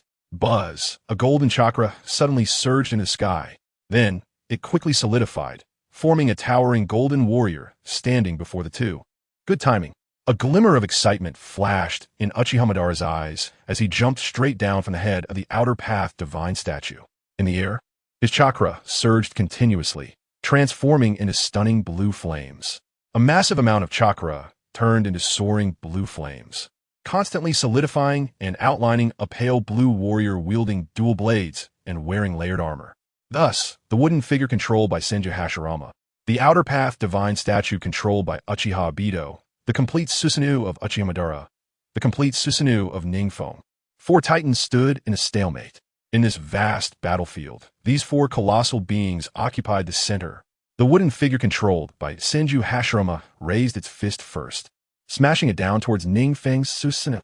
At the same time, having learned from Uchiha Madara's previous lesson, Uchiha Obito dared not use the Outer Path Divine statue for lightning attacks, and could only swing his fist to strike at him. Uchiha Madara's complete Susanoo drew out a still-burning katana, fiercely smashing it towards NingFeng's Susanoo. NingFeng's pupils constricted. Even though he was confident in his strength, he didn't dare to be careless against the simultaneous attacks from the 3, using Susanoo to bring out the Yata mirror for defense. Instantly, smoke billowed in the center of the battlefield. Terrifying force created currents in the air. They scattered in all directions. Some Konoha ninjas trying to escape the center were even blown away by these currents. Susanoo, twin sword dance of flames. Suddenly, Uchiha Madara infused the 2 long swords on his Susanoo with burning blue flames and directly slashed towards NingFeng.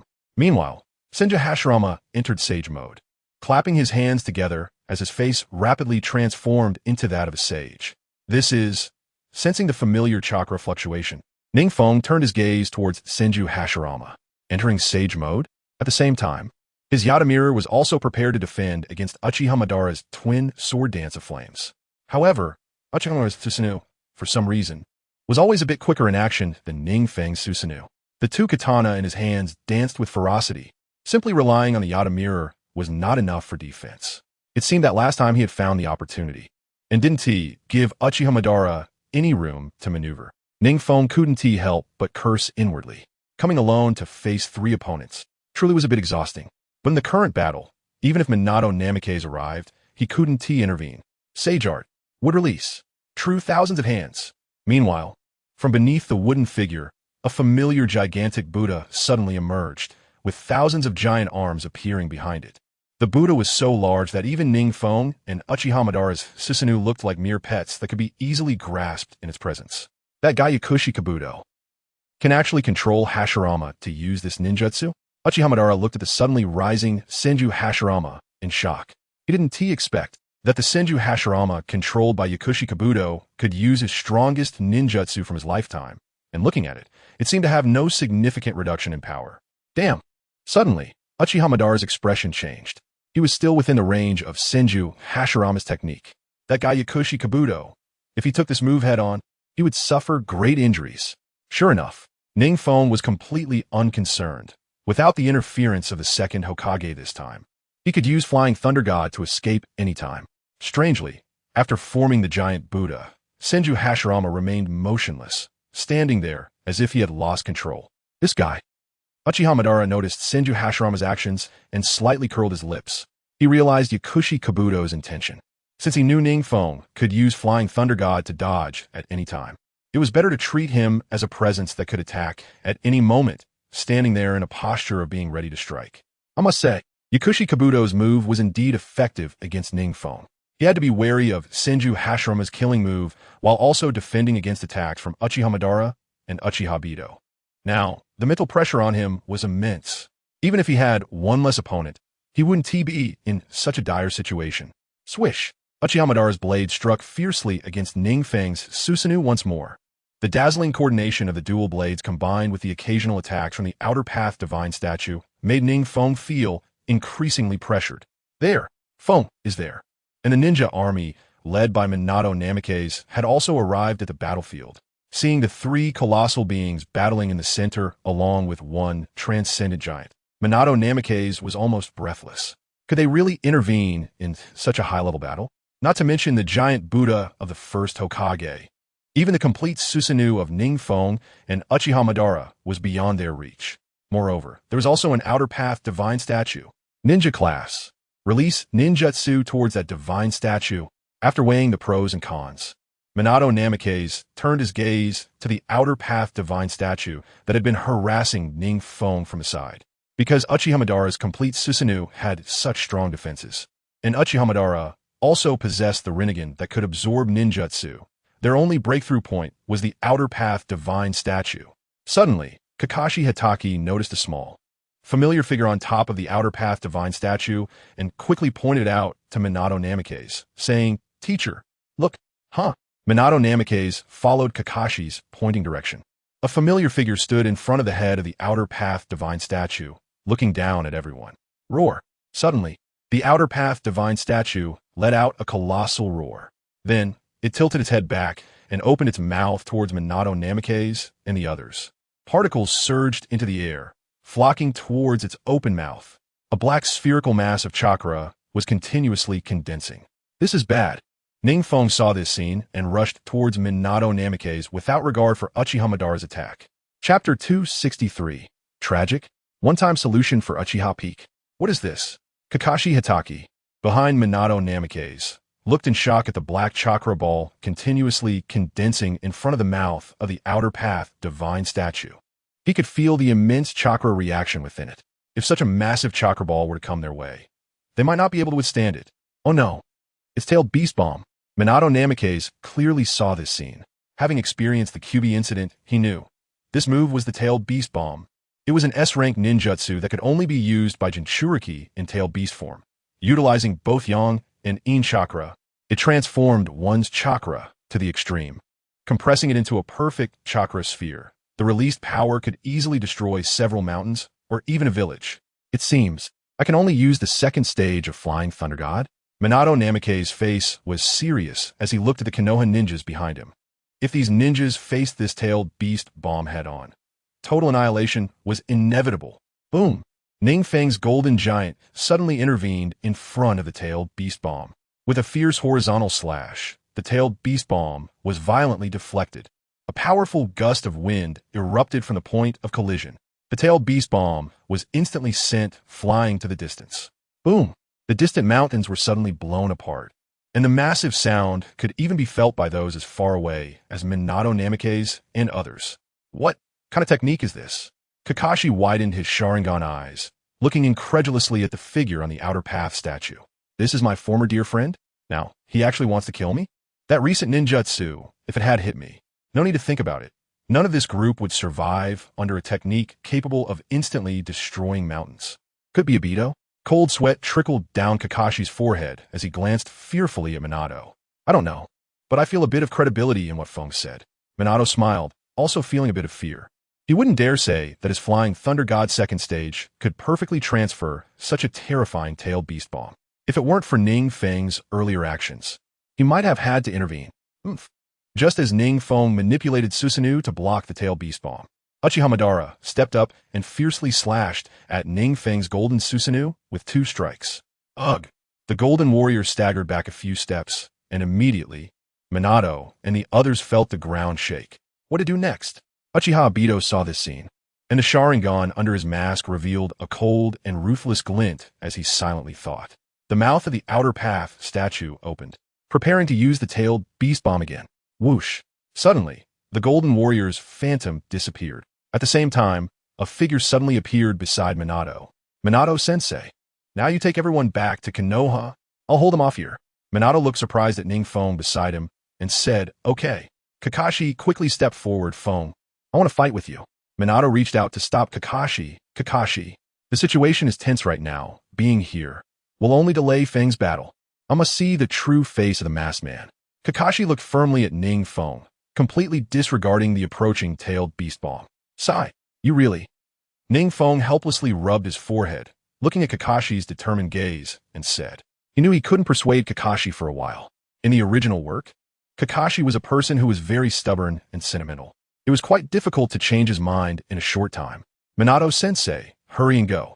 NingFeng spoke that loudly, while simultaneously preparing the Flying Thunder God second stage technique. Since Kakashi was here, he could only transfer this tailed beast bomb again. All right, Feng, you must wait for me to bring people back. Minato gritted his teeth, reaching out to hold the ninjas surrounding him. Flying Thunder God technique. Whoosh. The figures of everyone vanished in an instant.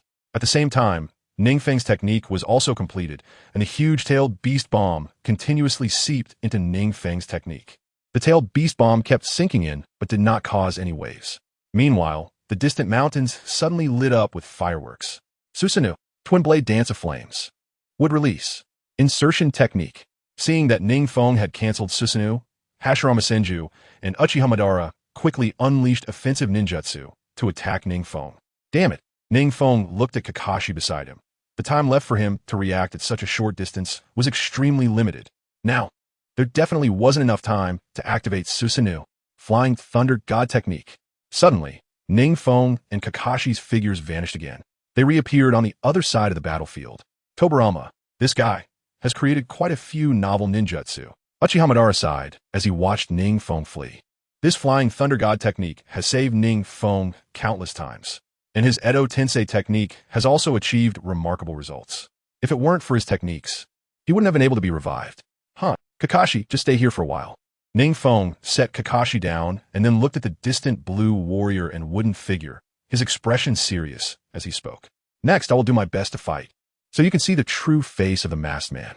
These words were just to comfort Kakashi, an excuse to keep him here. Without the Kimui that Obito had, NingFeng couldn't continuously unleash sustained, instantaneous ninjutsu for more than 5 minutes. However, Kakashi's current strength was simply insufficient to use Kimui several times. Even though Kakashi was already stronger than in the original work, he was still a ninja with a limited amount of chakra. Alright, Kakashi took the Flying Thunder God Kunai that was slanted into the ground. If I can break through later, I hope you can take me over to confront him in person. Definitely. NingFeng held Kakashi's hand, his face solemn. When I go over, you take care of yourself. Whoosh. NingFeng's figure quickly disappeared from this side. Why has T. Tobirama come back to life? Over here, Uchiha Madara was conversing with Hashirama Senju and Kabuto Yakushi. The second Hokage needs to go to another battlefield and can come over at any time if necessary. Hashirama threw over a kunai with Tobirama's Flying Thunder God seal. Uchiha Madara received it. Let him come now. We'll deal with Uchiha Fong in one go. Otherwise, this back and forth with Flying Thunder God won't be easy to resolve. Chapter 264. Failed Mouth Ninjutsu. There's been a problem on that battlefield. It will take some time for the second Hokage to arrive. The voice of Kabuto Yakushi echoed from Hashirama's mouth. Meanwhile, far away in the underground base, Kabuto had completely infused himself with Orochimaru's cells and had already mastered Sage Mode, wearing an inscrutable expression. His face now bore similarities to Orochimaru's snake-like eyes, and it had become as pale as Orochimaru's. His face also bore several cracks. I can't let it end too soon. The more you fight, the better. Kabuto smiled slightly, looking as if everything was under his control. Almost there. Boom. Back at the Konoha battlefield, the sound of Susanoo colliding echoed again. Meanwhile, the wooden figure and outer path statue were blocked by the Golden Warrior's Yata Mirror. Fire release. Great fire destruction. On the Konoha ninja side, Uchiha Madara's shadow clone used a forbidden fire technique. The range of this technique was so vast that it completely enveloped the thousands of Konoha ninjas who were still fleeing. Damn it, when did he form shadow clones? NingFeng caught a glimpse of the situation on the other side, and his mouth twitched violently. What he didn't know was that when he had just placed Kakashi down, Uchiha Madara had already used the wood clone technique to create several shadow clones to deal with the fleeing Konoha ninjas. Uchiha Fong, if you hand over the remaining tailed beasts now, this war will immediately stop. Uchiha Madara stood within Susanoo, his expression indifferent as he spoke. Hand over the remaining tailed beasts? NingFeng looked at Uchiha Madara with a look of disbelief. Hand them over so you can become the Sage of Six Paths, and then wipe me out? Huh? Uchiha Madara's eyes widened slightly. This shouldn't have been the most secret matter. How does Uchiha Fong, this junior, know about it? Why is he not speaking? NingFeng fiercely slashed at Uchiha Madara, his eyes filled with a chilling, killing intent. Why not hand over your outer path golem to me, and I'll stop. The Konoha ninjas can kill at will. How about that? Umph. Uchiha Madara reacted, drawing his sword to block the strike and letting out a cold snort. Since he already knew the secret of the Sage of Six Paths, there was no need to hide or be polite anymore. Meanwhile, Senju Hashirama, who had overheard their conversation, also stood still. Yakushi Kabuto understood his own speculation as well. Indeed, the secret of the Sage of Six Paths. There's nothing more to say. Let's continue the battle. Uchiha Madara's lips curled slightly. Since they had revealed their respective intentions, let the battle begin. Whoever wins can take all of the others' tailed beasts. They can become the sage of 6 paths. The clash of blades. The sword energy surged. With each collision, massive vibrations rippled through the air. It was as if the world around them was merely a backdrop for their fierce movements. They roared and fought. Every strike aimed at each other's vital points. Senju Hashirama and Uchiha Obito did not use their ultimate techniques. Instead, it seemed they were merely providing cover for Uchiha Madara. On the Konoha ninja side, due to the overwhelming range of the Great Fire Annihilation, almost their entire army was wiped out by this ninjutsu. The few Konoha ninjas who managed to escape were also killed by the aftermath of the battle. So many have died because of you. Do you still want the war to continue? Uchiha Madara gasped slightly, glanced at the blazing battlefield around him, and questioned, "What? Is your chakra running low? After all, you split off so many would release clones." NingFeng shrugged indifferently. He could see that Uchiha Madara was attempting to morally bind him. "Look, so many people have died because of you, and you still want to continue? You're the sinner." However, NingFeng was not a ninja who could be easily swayed by words. He realized with a thought that Uchiha Madara's chakra was indeed running low. Otherwise, he wouldn't suddenly resort to verbal manipulation. "You." Uchiha Madara felt hit and his face paled slightly. This guy, not only is he powerful, but he also has no sympathy at all. "Ha ha, Uchiha Feng, we really are quite similar." Uchiha Madara laughed instead of getting angry, his expression resembling that of a kindred spirit. "Let's talk." NingFeng's expression turned cold as he struck again fiercely. "Leave the words for hell to discuss with King Yama." Bang! Uchiha Madara's Susanoo raised its blade to block, his burning eyes filled with battle intent. "If we weren't on opposing sides, I would really like to be friends with you." "Friends? Don't be ridiculous. Friends like Senju Hashirama end up with blades drawn against each other in the end. What kind of friend can someone like you be?" NingFeng scoffed disdainfully, simultaneously waving his hand to launch several shuriken of the 8-span jewel. Uchiha Madara's Susanoo leaped into the air, its wings spread out, evading the incoming 8-span jewels. Incompatible ideals. Even brothers can turn against each other. Isn't your eternal Mangeki Sharingan also obtained by turning against your own brothers and clan? Nonsense. NingFeng scoffed again, and as the golden wings of Susanoo spread, he soared into the air and slashed down again. Aiajutsu. Only at this moment could NingFeng manipulate Susanoo to use sword techniques. This was because controlling Susanoo to perform high-difficulty techniques like Aiajutsu would always be a significant challenge. Thus, NingFeng was continuously adapting to his complete Susanoo. Now, he could finally master the Aiajutsu, a high-level sword technique. This is the swordsmanship of a warrior. Uchiha Madara was caught off guard and had no time to react to this ultimate strike. He was directly slashed by this attack on his Susanoo. A faint blue layered armor was cut, leaving a diagonal scar. The depth of the scar was such that the interior of Susanoo was vaguely visible. Terrifying Junior, your methods are truly numerous. Uchiha Madara exited the state of Susanoo, slowly descending to the ground. Up until now, NingFeng had used so many techniques: Sharingan, Rinnegan, lightning release, fire release, explosion release, melting release, dust release, Susanoo, warrior swordsmanship, wood release. So many techniques. No wonder he could become a #1 ninja in the current ninja world. Regardless of the technique, each one could give shadow-level ninjas a headache. Chapter 265, The Clash of Three. Without Susanoo, you are now just an ordinary ninja. NingFeng looked at Uchiha Madara, who was gradually landing, with a smile at the corners of his mouth. Indeed, the combination of swordsmanship and Susanoo yields tremendous power. Even Uchiha Madara, who is not skilled in swordsmanship, could split mountains and break stones after activating his complete form. So when I use Susanoo and combine it with swordsmanship, the power unleashed will definitely surpass his. Whoosh! Before Uchiha Madara could respond, NingFeng's next attack came again. A fierce slash directly enveloped Uchiha Madara below. It was as if it carried the might of mountains and seas, aiming directly at the small Uchiha Madara. Uchiha Madara's hair was blown aside by the gust from the slash, revealing his stern face. Even though the incoming slash could threaten his life, Uchiha Madara remained unflustered, forming hand seals with both hands. Suddenly, a large number of trees erupted from the bare ground, which was precisely Senju Hashirama's ninjutsu. Wood release. Wood domain. Uchiha Madara shouted loudly, and then countless thick trees rising from the ground supported NingFeng's Susanoo, while the trees blocked NingFeng's incoming strike. Still has quite a bit of chakra, huh? NingFeng smirked at this scene. Using the wood domain can enhance the power of wood release ninjutsu and create an environment suitable for wood release techniques. However, NingFeng also knew wood release ninjutsu. So under the wood domain's influence, he could also gain a boost from the ninjutsu. Wood release. Insertion technique.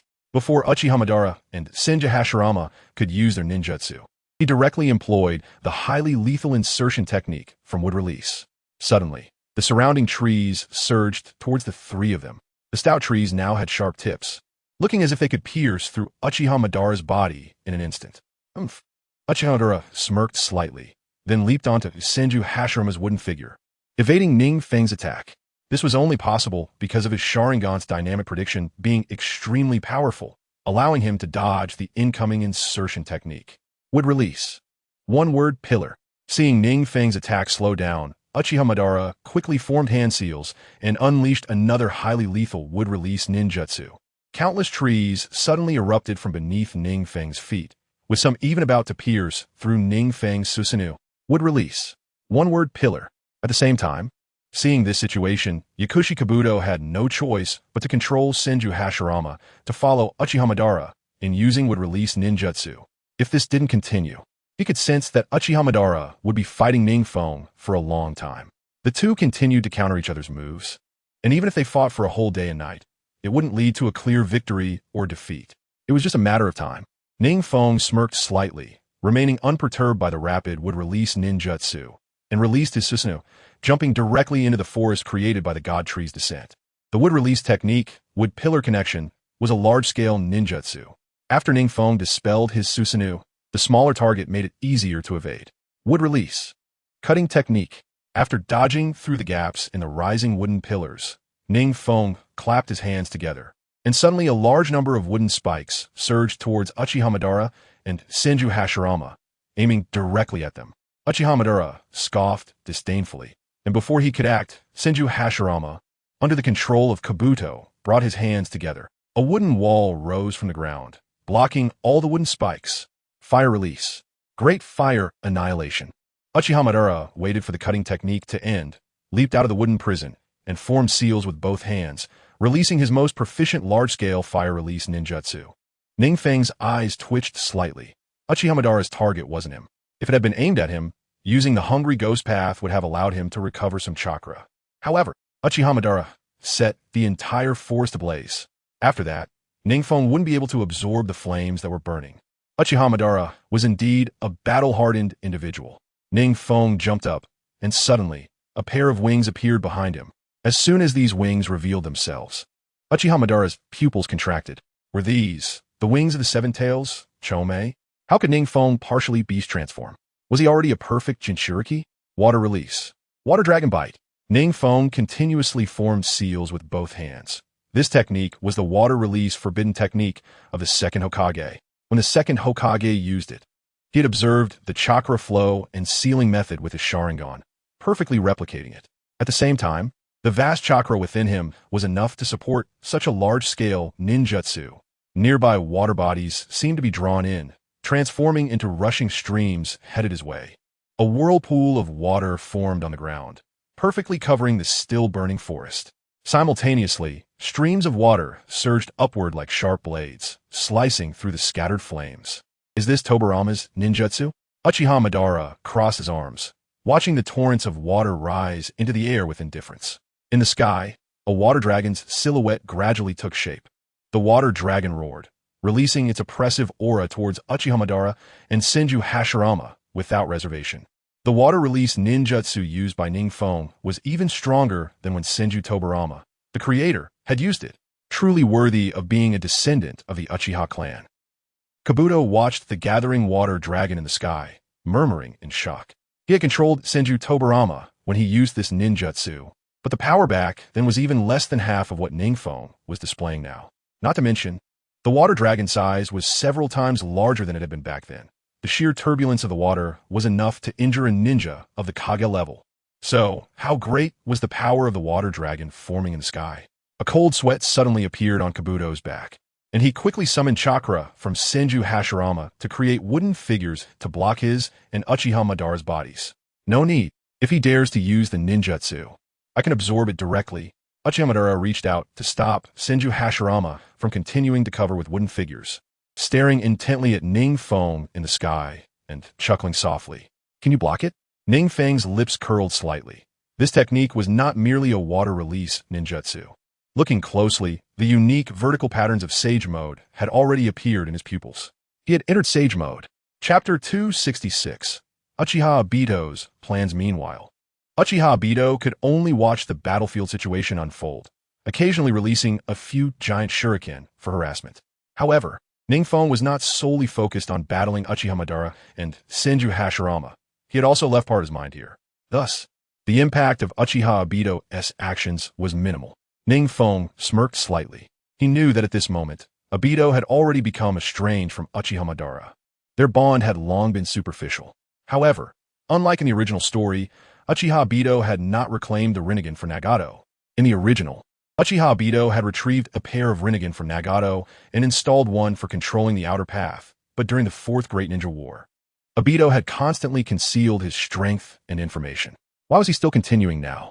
At the same time, one of NingFeng's shadow clones suddenly appeared beside Uchiha Obito and spoke softly. As you can see, I've placed Hitaki Kakashi at the edge of the battlefield, and I've even told you the location. If you go now, you can definitely retrieve your Sharingan. NingFeng's tempting voice echoed in Uchiha Obito's ears. This was all part of NingFeng's plan.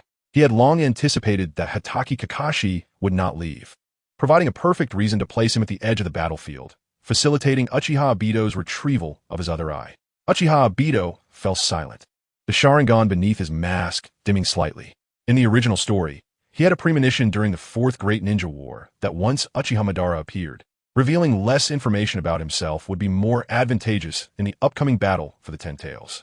After all, Uchiha Madara could only learn about his information from Kagaya. As long as his most crucial Kimui remained undisclosed, he would have the upper hand in the upcoming Ten Tails conflict.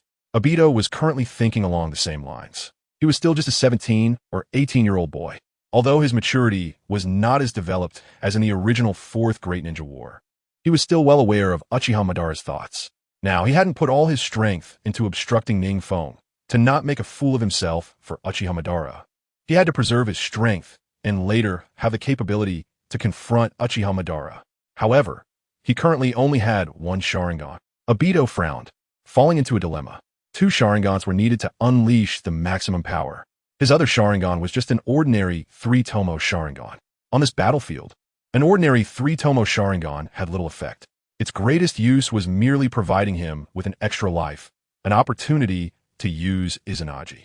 His ocular power was still insufficient.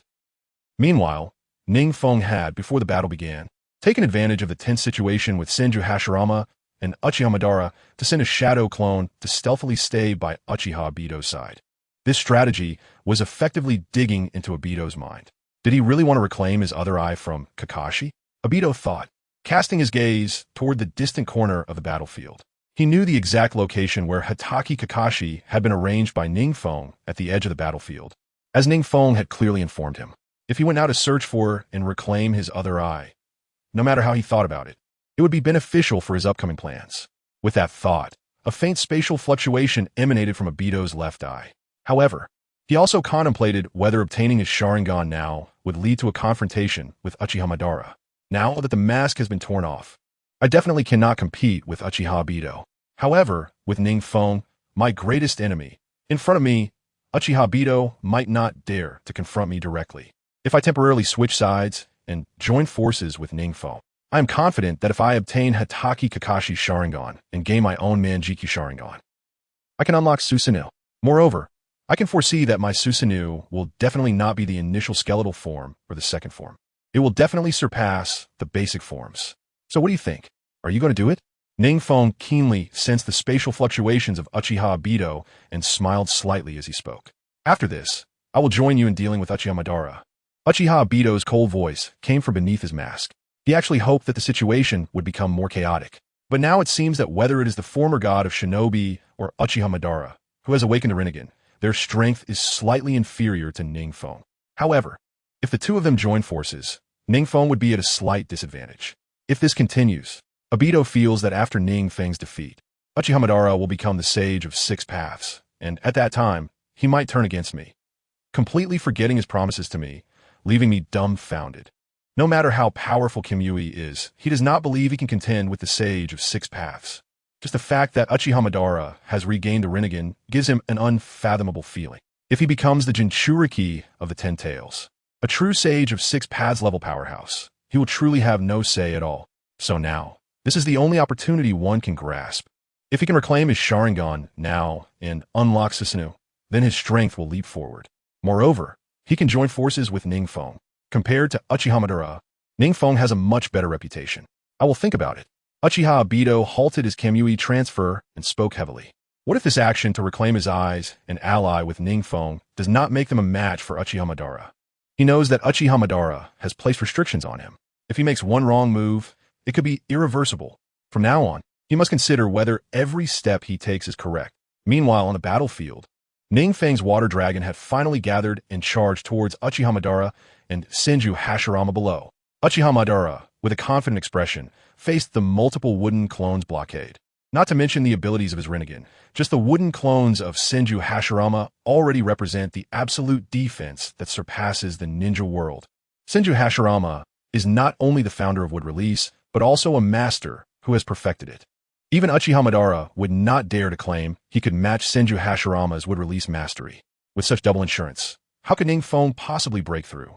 Chapter 267, Kakashi's Sharingan Boom.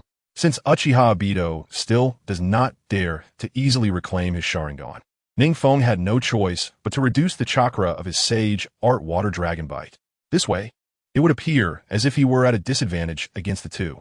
Otherwise, if he directly engaged in ninjutsu with them and gained the upper hand, Uchiha Obito would definitely not be willing to reclaim his Sharingan and confront Uchiha Madara. Therefore, he must now act as if he is at a disadvantage. The water dragon crashed violently into the sturdy body of the wooden clone. It stirred up countless splashes of water. However, it did not penetrate Senju Hashirama's defense at all. Uchiha Madara watched the partially tailed beast defeat NingFeng in the air with a mocking expression and sneered, saying, "Is your chakra running low now? Uchiha Feng, let me show you something to spare it." With that, Uchiha Madara grabbed the neck of Senju Hashirama beside him, and at the same time, natural energy continuously poured into Senju Hashirama. A sage face suddenly appeared on Senju Hashirama's blank face. He instantly entered sage mode. However, soon, this face disappeared again. This indicates that his sage chakra also vanished. As for where it went, NingFeng's gaze turned to Uchiha Madara. He saw a face of Senju Hashirama gradually emerging on Uchiha Madara's chest. Soon, the sage face that just appeared on Senju Hashirama's face emerged. Clearly, he had completely absorbed Senju Hashirama's sage chakra. Because he had injected Senju Hashirama's cells, and his body had adapted over a long period, he could perfectly adapt to Senju Hashirama's sage chakra without worrying about turning into stone. Moreover, as a reincarnated body, Senju Hashirama could gather a large amount of sage chakra after some time. This means Uchiha Madara is currently in an infinite perpetual motion mode. He does not need to worry about chakra consumption at all. Furthermore, with the increase of sage chakra, the power of his ninjutsu would also be enhanced. However, the only drawback is that he is uncertain whether NingFeng had previously implanted Hashirama's cells. If he had, would NingFeng, who also possesses the Hungry Ghost Path, be able to absorb Senju Hashirama's sage chakra too? Thinking of this, Uchiha Madara felt a bit uneasy. However, he still maintained a very calm appearance. He cannot let NingFeng see any clues. Moreover, with the boost of Sage Chakra, the efficiency of his ocular power conversion would be faster. The power of his Susanoo would also increase. Oh, seeing Uchiha Madara's mockery and the scene of absorbing Sage Chakra, NingFeng was not the least bit flustered. He had just used less than 50% of his power to release the Water Dragon Bite to pretend to be weak. If he unleashed all his power, Uchiha Madara below might not be able to withstand it. He has a total of 8-tailed beasts inside him. Furthermore, these 8-tailed beasts are continuously generating chakra. His shadow clone far away in Mayaboka Mountain is also constantly producing sage chakra. In terms of endurance, he is much stronger than Senju Hashirama. Therefore, Uchiha Madara's recent actions did not evoke any unusual emotions from him. On the contrary, Uchiha Obito, who was watching from the side, turned increasingly pale beneath his mask upon seeing this scene. Uchiha Madara actually has such a method? In that case, NingFeng would definitely not be able to outlast Uchiha Madara. In Obito's subconscious, Uchiha Madara, who has awakened the Rinnegan and implanted Hashirama's cells, is already a terrifying existence when restored to his peak. Now, he can even use infinite Sage Chakra with Senju Hashirama's help. Then NingFeng's side will not be able to hold out for long. If he were to ally with NingFeng, it might not be long before he gets crushed by Uchiha Madara. It's better to stay with Uchiha Madara for now. At least after he becomes the Sage of Six Paths, he might fulfill his promise and create a world with Rin. If you are worried about Uchiha Madara's move, there is no need. Meanwhile, NingFeng's shadow clone, watching this scene, calmly said, "Right now, I just want to lead you back to the right path. After all, you only want to revive one person, and your intentions are good. Compared to Uchiha Madara, a madman who is obsessed with using his strength to change the rules, you are still a normal person, and I am reaching out to you. If you do not catch it well." Just as he finished speaking, Uchiha Obito turned to look at NingFeng beside him. NingFeng looked deeply at the distance, where the three people were once again locked in battle. However, what surprised Uchiha Obito was that, instead of being suppressed by Uchiha Madara, who should have had infinite stamina and was superior in his expectations, along with Senju Hashirama, it turned into a three-way battle that was evenly matched, with attacks coming and going. Damn it. Obito's expression darkened as he activated his Sharingan, and the space around him began to fluctuate violently. At this moment, regardless of what NingFeng's true intentions were, he needed to retrieve his Sharingan, at least to have the qualifications to participate in this battle and talk with Uchiha Madara. Buzzing. Amidst the spatial distortion, Kamui activated, and Obito's figure quickly disappeared above the outer path golem. This guy. NingFeng's shadow clone glanced at the spot where Obito had just stood and sighed with complex emotions. It's hard to persuade him. Hatake Kakashi first saw two Susanoo clashing, a wooden figure and the outer path golem sweeping through the battlefield. Then the blue Susanoo of Uchiha Madara was cut open, followed by the three of them exchanging ninjutsu. Finally, it led to the current Susanoo confrontation, with a wooden figure sweeping through. Even from such a distance, Kakashi could still feel how astonishing the chakra of the massive golden warrior and the pale blue warrior truly was. Such a vast chakra could actually take shape. Indeed, the Uchiha clan's ninjas should not be underestimated. Moreover, the first Hokages would release jutsu was also quite impressive. Uchiha Madara actually mastered such exquisite would release. While he was analyzing, he suddenly leaped up, as if sensing something unusual, and quickly drew several shuriken and kunai from his ninja tool pouch. Meanwhile, the forehead protector that covered his Sharingan was unconsciously lifted, revealing that crimson three-tomo Sharingan. Who? Kakashi's eyes narrowed as he scanned his surroundings. Although he didn't know any space-time ninjutsu, he was exceptionally sensitive to spatial fluctuations. The only space-time ninjutsu he knew was from a Sharingan gifted by a friend. Chapter 268 Kakashi's Tactics. A figure wearing a three-tomo mask suddenly flashed behind Hatake Kakashi, and the familiar chakra was already faintly present on the black gloves. Kakashi's heart skipped a beat, and he quickly gathered chakra to his legs, instantly pushing off the ground with terrifying force, using the recoil to swiftly distance himself from the suddenly appearing masked man. "You are." Kakashi looked at Uchiha Obito, who was gradually revealing his full form from the space, his open Sharingan filled with vigilance. If he had reacted just a moment slower, he believed the outcome would definitely not be so wonderful. Uchiha Obito snorted coldly, harboring only hatred and melancholy towards Hatake Kakashi. Since that's the case, then they could only fight. Kakashi drew his ninja sword and kunai from behind, looking sternly at the ninja before him who exuded immense pressure. If he knew that the person under the mask was his friend, the one who used to be at the bottom of the class, he wouldn't know what to feel. Back then, Uchiha Obito was indeed the underachiever of the class, always at the bottom in everything. Even on the battlefield, he was just a chunin obeying Kakashi's commands. Even before his death, the most valuable thing about him was his Sharingan. But now, the gap between him and Kakashi was much larger than when they last parted.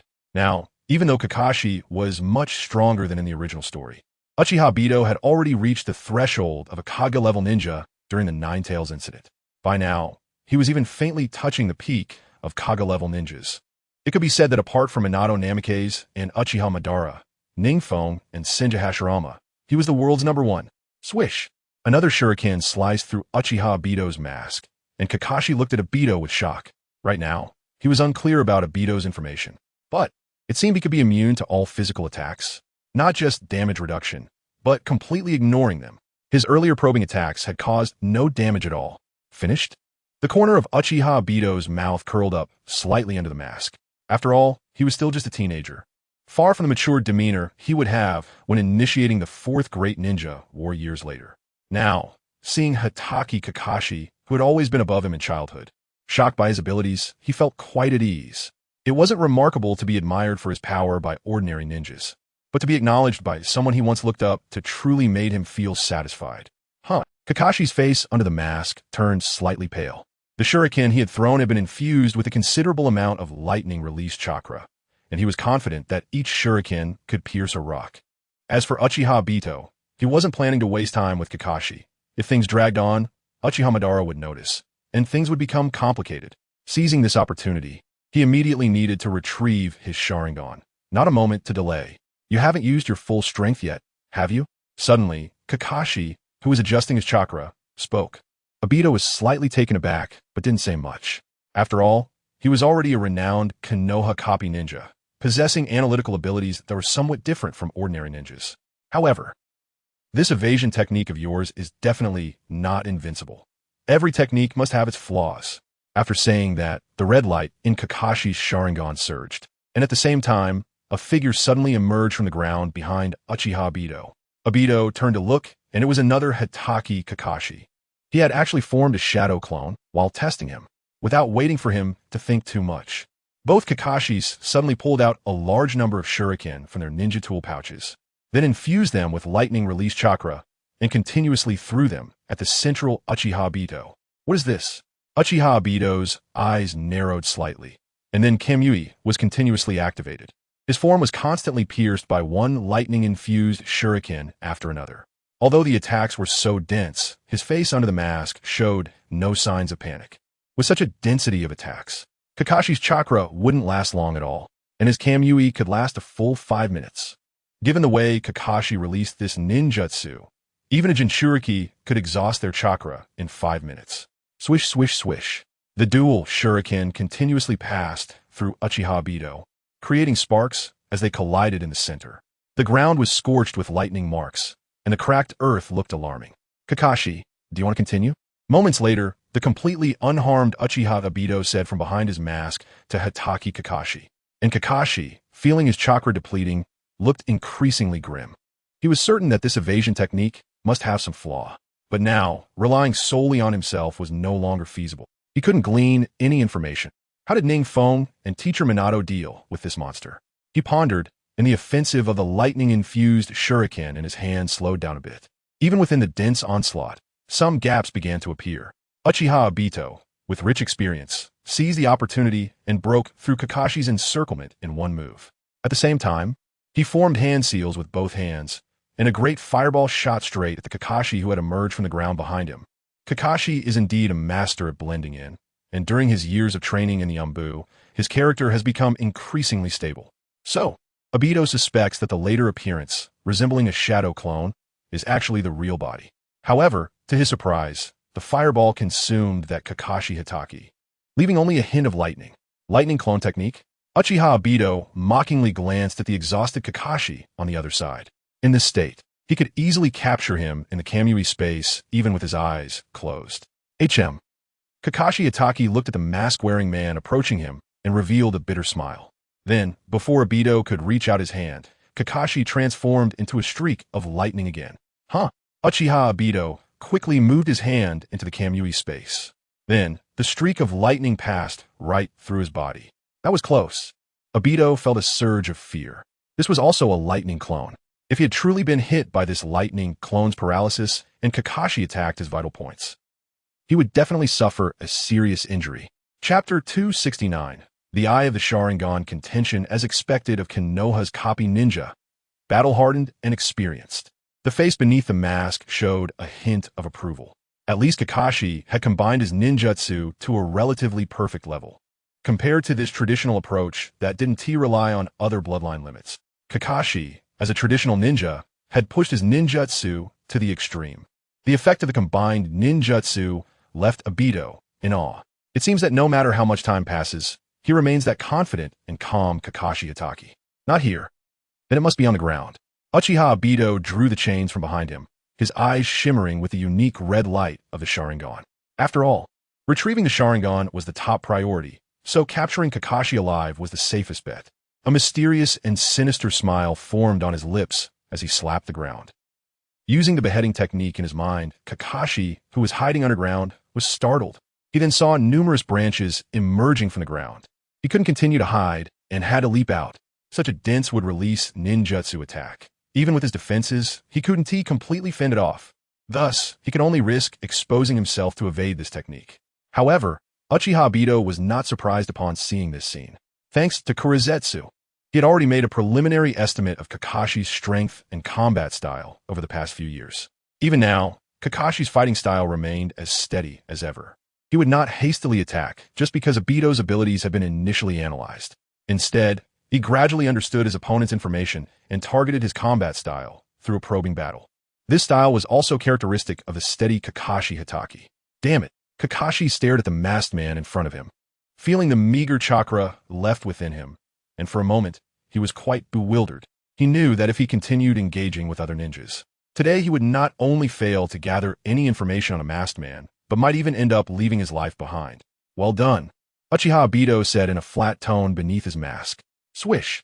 Kakashi refused to sit idly by and continued throwing shuriken. Unlike before, this time his shuriken were not infused with any lightning chakra. Uchiha Obito waved his hands, and the chains between them knocked down the rapidly flying shuriken one by one. TSK. Kakashi Itachi's expression darkened as he threw shuriken while continually retreating. His chakra was simply insufficient to sustain the upcoming battle. He could only wait for NingFeng or Minato Namikaze to come his aid. Buzz!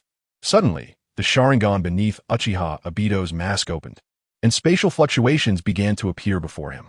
Kanui activated, and his figure gradually disappeared. At the same time, Kakashi seemed to sense something, and with a wary expression, he lunged forward. Behind him, a hand reached out from the other space, but grasped at nothing. This terrifying ability. The masked man's power made Kakashi's heart race. The mastery of this space-time ninjutsu was already comparable to his teacher Minato Namikaze. Moreover, the stealth of the space ninjutsu he used was much stronger than that of his teacher. Even though he had a keen perception of space, he still found it quite challenging to counter the masked man's spatial movements. This guy is definitely not an ordinary ninja. Kakashi instantly classified this ninja as a top-tier enemy. Previously, NingFeng was able to suppress him and his group. How strong could NingFeng possibly be? Suddenly recalling how NingFeng had suppressed the masked man during the Nine Tails turmoil, Kakashi was shocked. He had previously thought the masked man was nothing special, and that confronting him would at least allow him to hold out for a while. But now it seemed, not to mention suppressing the masked man, even maintaining a stalemate with him was a luxury. Moreover, this was under the premise that he had learned about the masked man's intangibility from NingFeng. Now, although he still had many ninjutsu and methods left unused, his chakra was no longer sufficient to squander. If he wanted to continue, his chakra would need to reach the level of a tailed beast. Then he might still be able to try probing. Swish! Before he could think further, Uchiha Obito reached out his hand towards Kakashi's Sharingan. Kakashi hadn't even managed to utter a word before he felt a sudden pain in his Sharingan. Then came an overwhelming sense of emptiness, an endless void, and with his remaining eye, he clearly saw the masked man pulling out a bottle filled with an unknown liquid and placing an eyeball inside it. A familiar eyeball, one given to him by a friend. Warm liquid began to trickle down through his fingers, and it was only then that Kakashi realized what had happened. Kakashi let out a painful cry in disbelief. Then, drenched in cold sweat, he crouched down. His Sharingan was taken. Obito's Sharingan that was left for him was taken away by someone. You bastard! Kakashi's remaining eye turned crimson as he recklessly charged forward to attack. The little chakra left in his body gathered in his hand, and a massive surge of lightning flickered. Oof! Uchiha Obito calmly watched as Kakashi passed through his body. This time, I'll let you live. Kakashi. He tucked the bottle containing the Sharingan into his clothes. The spatial fluctuations of the Sharingan gradually expanding. Stop! Kakashi roared, almost using all his strength to chase after the gradually vanishing figure ahead. That was the only thing Obito left for him. How could it be taken so easily? How could he face Obito after this? Stop right there. Kakashi threw all the shuriken from his ninja tool pouch without any strategy. but they all passed through the vanishing masked man. Damn it. Kakashi wanted to say something more, but the feeling of helplessness after having his eye forcibly taken out and the exhaustion from excessive blood loss made it impossible for him to stabilize his form. He swayed and then fell directly to the ground. Blood continued to flow from his deep-set left eye. Finally, it's in his hands. Uchiha Obito held his other Sharingan, and a heavy stone in his heart finally fell. Now, he finally had the strength to converse with Uchiha Madara, Senju Hashirama, and NingFeng. Chapter 270. Uchiha Obito with dual Kamui because he had previously transplanted Hashirama's cells, and this eye originally belonged to him. Uchiha Obito quickly transplanted his other eye. The moment his other eye was transplanted, Uchiha Obito felt a significant increase in his ocular power. Moreover, he faintly grasped another kind of power in his mind. It was also a forbidden power of the Uchiha clan, Susanoo. Additionally, he could sense that the chakra within him had also drastically increased after the implant of this Mangekyou Sharingan. The Mangekyou Sharingan only exhibited its maximum power when one possessed a pair. As he expected, he could now unleash a complete Susanoo, just like NingFeng and Uchiha Madara. After quickly adapting, he also felt that the duration of his Kamui had increased significantly. Originally, he could only enter the intangibility state for a mere 5 minutes. Now, it had increased several times. Moreover, Kamui no longer required close contact to activate. He now had long-distance attack methods. This was the complete power of Kamui, with defensive intangibility and long-distance transfer attack methods. A perfect combination of offense and defense. It was undoubtedly the most powerful Mangekyou Sharingan. That guy, Uchiha Obito. Meanwhile, NingFeng, who was in the center of the Konoha battlefield, smirked slightly after dodging Uchiha Madara's slash. He sensed that Uchiha Obito's chakra response had rapidly increased significantly. Aside from recalling his other eye, he couldn't think of any other way to instantly elevate a shadow-level ninja to the peak of shadow level, or even to a level that touched the threshold of super shadow. It seemed he had to take action against his former best friend. However, this was also good. It would greatly assist his plans. Since Uchiha Obito had obtained his other eye, he no longer concealed his strength. After shouting loudly, his golden giant samurai shone even brighter. It looked as if he was about to exert all his strength. What is this guy doing? Uchiha Madara looked bewildered at NingFeng, whose chakra had suddenly surged again. Is he about to go all out? This is too sudden. Before Uchiha Madara could think much further, suddenly the power of the great sword in front of his Susanoo surged again, and even the burning golden flames above it grew larger. Would release. Would clone technique. Seeing this, Senju Hashirama quickly used a defensive would release technique. But under NingFeng's full chakra explosion, not only did the power of the blade increase, even the speed of the slash quickened significantly. Before the wooden clone could fully form, the blade came down directly toward Uchiha Madara's Susanoo. Ugh! Uchiha Madara suddenly felt a violent tremor in his body. His Susanoo was almost shattered by this slash. The defense of Susanoo was renowned in the ninja world, and the complete Susanoo had a defense that was unimaginable for ordinary ninjas. Previously, when NingFeng integrated his sword techniques into Susanoo, Uchiha Madara had dispelled Susanoo because it had sustained damage at that time. If there was damage and it wasn't repaired using ocular power, the subsequent battle would be considerably more difficult. But now, Susanoo simply couldn't hold on any longer. This guy had been hiding his strength all along? Uchiha Madara's face darkened as he dispelled Susanoo, barely escaping NingFeng's overwhelming assault under Senju Hashirama's cover. Lord Feng, Yakushi Kabuto, also looked shocked. He hadn't expected that in front of the two strongest ninjas of the current era, NingFeng could still manage to respond easily and retain his strength. How strong would NingFeng be in full combat mode? He didn't know the answer to that question. Even NingFeng himself didn't know how strong he truly was when he was serious. The ninjutsu, elemental techniques, and bloodline limits he mastered were already several times, even hundreds of times, more than an ordinary ninja. Because of this, he had an extremely wide array of offensive methods. This was the comprehensive ninja specialized in developing all aspects. To defeat such a ninja, one couldn't look for his weaknesses. They could only rely on sheer hard power to overcome him. This guy, looking at NingFeng, who was directly suppressing Uchiha Madara and Senju Hashirama, Uchiha Obito, who had obtained dual Kamui, was also in shock. What was going on? He had just obtained the eye and was ready to rebel, yet he was being suppressed? Should he rebel or not? He had initially wanted to let the situation continue, so he planned to help the seemingly disadvantaged NingFeng. But now that he had regained his eye, his strength could already secure a place on this battlefield. Only for NingFeng to fully suppress both of them? Then did his actions to reclaim the eye mean he was exposing his intent to betray Uchiha Madara, causing suspicion against him? He discreetly used Kimui and suddenly appeared on the head of the outer path golem. All this happened in the blink of an eye. As if just a moment ago, Uchiha Obito had merely gone out to clear Konoha's foot soldiers, and now he was back to continue assisting Uchiha Madara. Cough. The suppressed Uchiha Madara coughed up blood, his gaze terrifyingly fixed on NingFeng. He had been toyed with to this extent. He was Uchiha Madara. Obito continued to harass NingFeng. While Uchiha Obito was observing from a distance, Kagaya's black Zetsu manifested behind him and spoke. Even if I intervene now, it won't work. Uchiha Obito sighed lightly, as if regretful. The current situation was unclear. He didn't know whether Uchiha Madara had any trump cards left. He also didn't know if NingFeng was using his full strength. If he mistakenly chose the wrong side now, the consequences would be unimaginable. He could only continue to observe and see which side had a greater advantage. Then he could follow up with a strike when the moment was right to seize the nine-tailed beasts and resurrect Rin. Rin, I must create a world with you in it.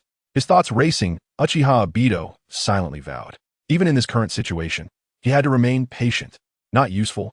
Black Zetsu's face darkened. It won't be useful, but I must act now. Otherwise, Madara is under too much pressure against NingFeng. I believe Madara still has trump cards left, not to mention that this kind of battle is not something I can casually interfere with.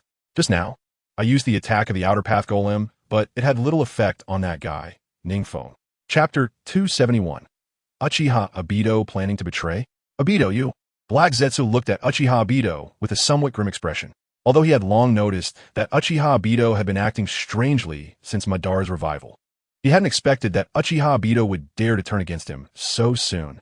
What capital does he have to turn against me? Is it just the control of the outer path golem? Black Zetsu silently sank into the body of the outer path golem. Uchiha Obito snorted coldly. He has now obtained a pair of kaleidoscope eyes and can already activate Susanoo, making him a super shadow-level ninja. He doesn't even regard the mere Black Zetsu as a threat. Moreover, from the very beginning, he found Black Zetsu very displeasing. On one hand, it's because Black Zetsu claims to be the consciousness of Uchiha Madara. On the other hand, it constantly issues commands to him. Black Zetsu's battlefield awareness is actually quite weak. Compared to his 1,000 years of experience, its combat instinct doesn't even reach 1/10. For now, he decided to observe for a while. Uchiha Obito actually doesn't know which side he should support at this moment. However, one thing is certain. As long as he can become the Sage of Six Paths, he will possess extraordinary power. At that time, not only can he revive Rin, but he can also suppress everyone present. To become the Sage of Six Paths, he must first become the Jinchuriki of the Ten Tails. And to become the Ten Tails Jinchuriki, he still needs to seal all nine-tailed beasts within the outer path statue beneath his feet. Moreover, his biggest problem now is still that he does not have a Rinnegan.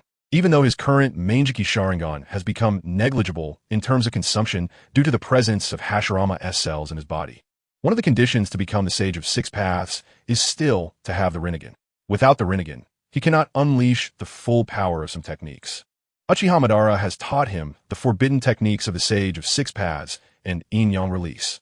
Without the Rinnegan, using these powerful forbidden techniques would certainly not be as powerful as when Uchiha Madara used them. It could even be said that, if he were defect, Uchiha Madara could easily suppress him with a wave of his hand.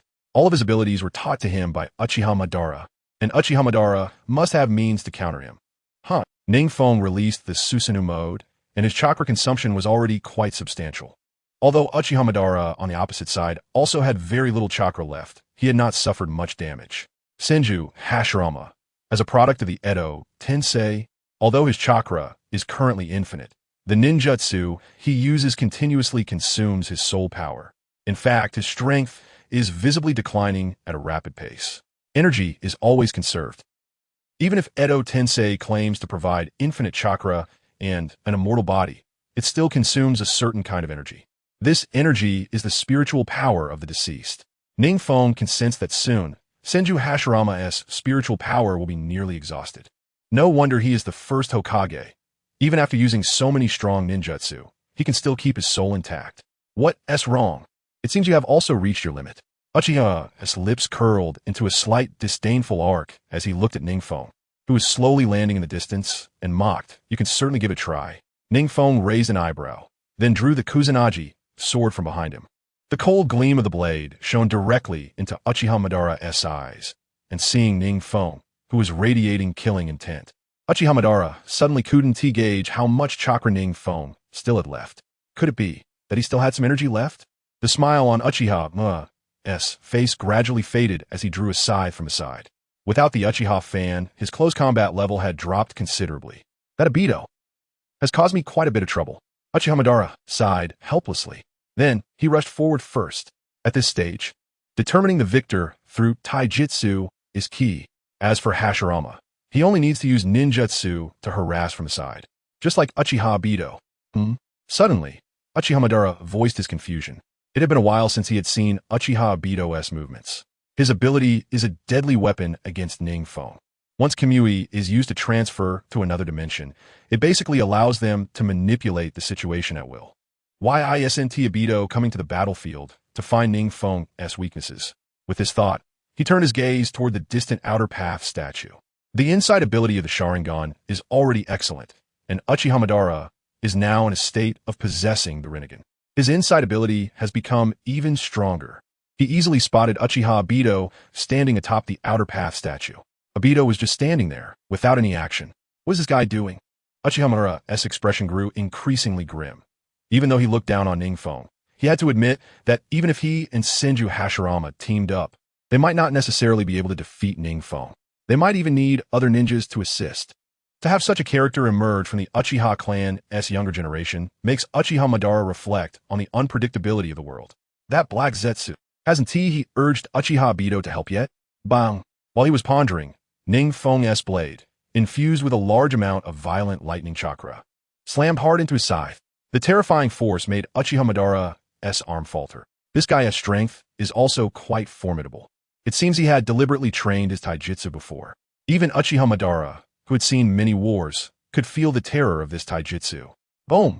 Before he could react, NingFeng's fist struck heavily into Uchiha Madara's abdomen, followed by a powerful kick to his armor. Ugh! Uchiha Madara felt a sharp pain in his abdomen. His Rinnegan could only capture a trace of the movement trajectory.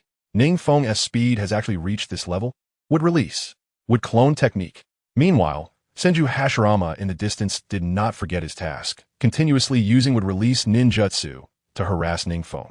However, NingFeng seemed to have eyes on his back, dodging each attack with precise timing, causing Senju Hashirama to have little effect at all. Damn it! Uchiha Madara was almost ready to curse. If Uchiha Obito could come to the edge of the battlefield at this moment to pressure NingFeng, the pressure of close combat on his side would be greatly reduced.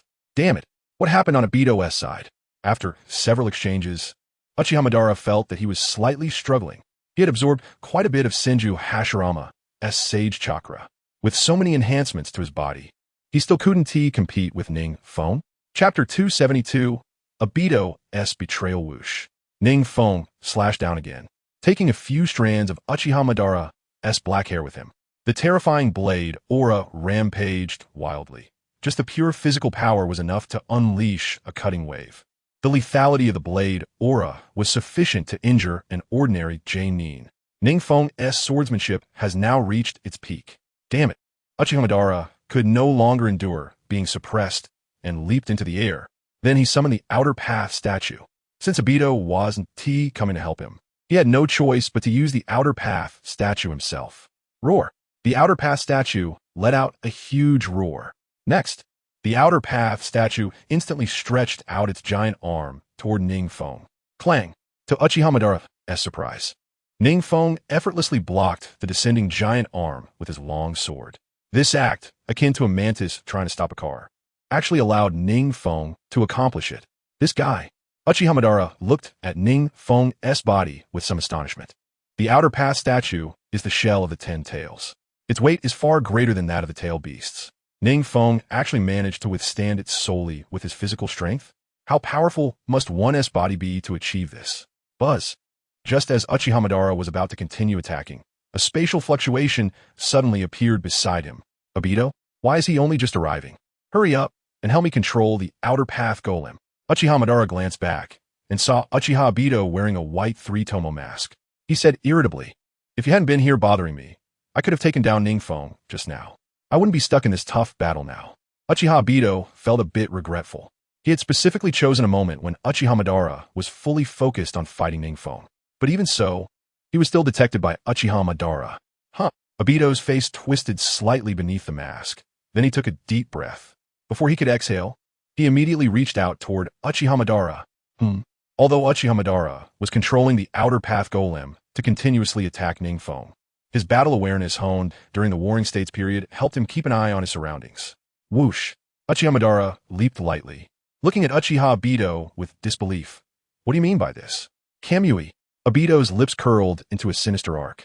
Since he had decided to betray Madara, he would strike directly. After transplanting Kakashi's Sharingan, he could now use Kamui attacks that were even more perfect than Kakashi's. At this distance, he could attack Uchiha Madara from afar, transferring part of his body to another space. Even if Uchiha Madara's recovery ability was astonishing, he couldn't just conjure up a hand or a leg out of thin air. You brat! Uchiha Madara was furious, but the distance between them was already increasing. And now, under Obito's deliberate approach, it was pulled in even closer. Kamui activated almost instantaneously.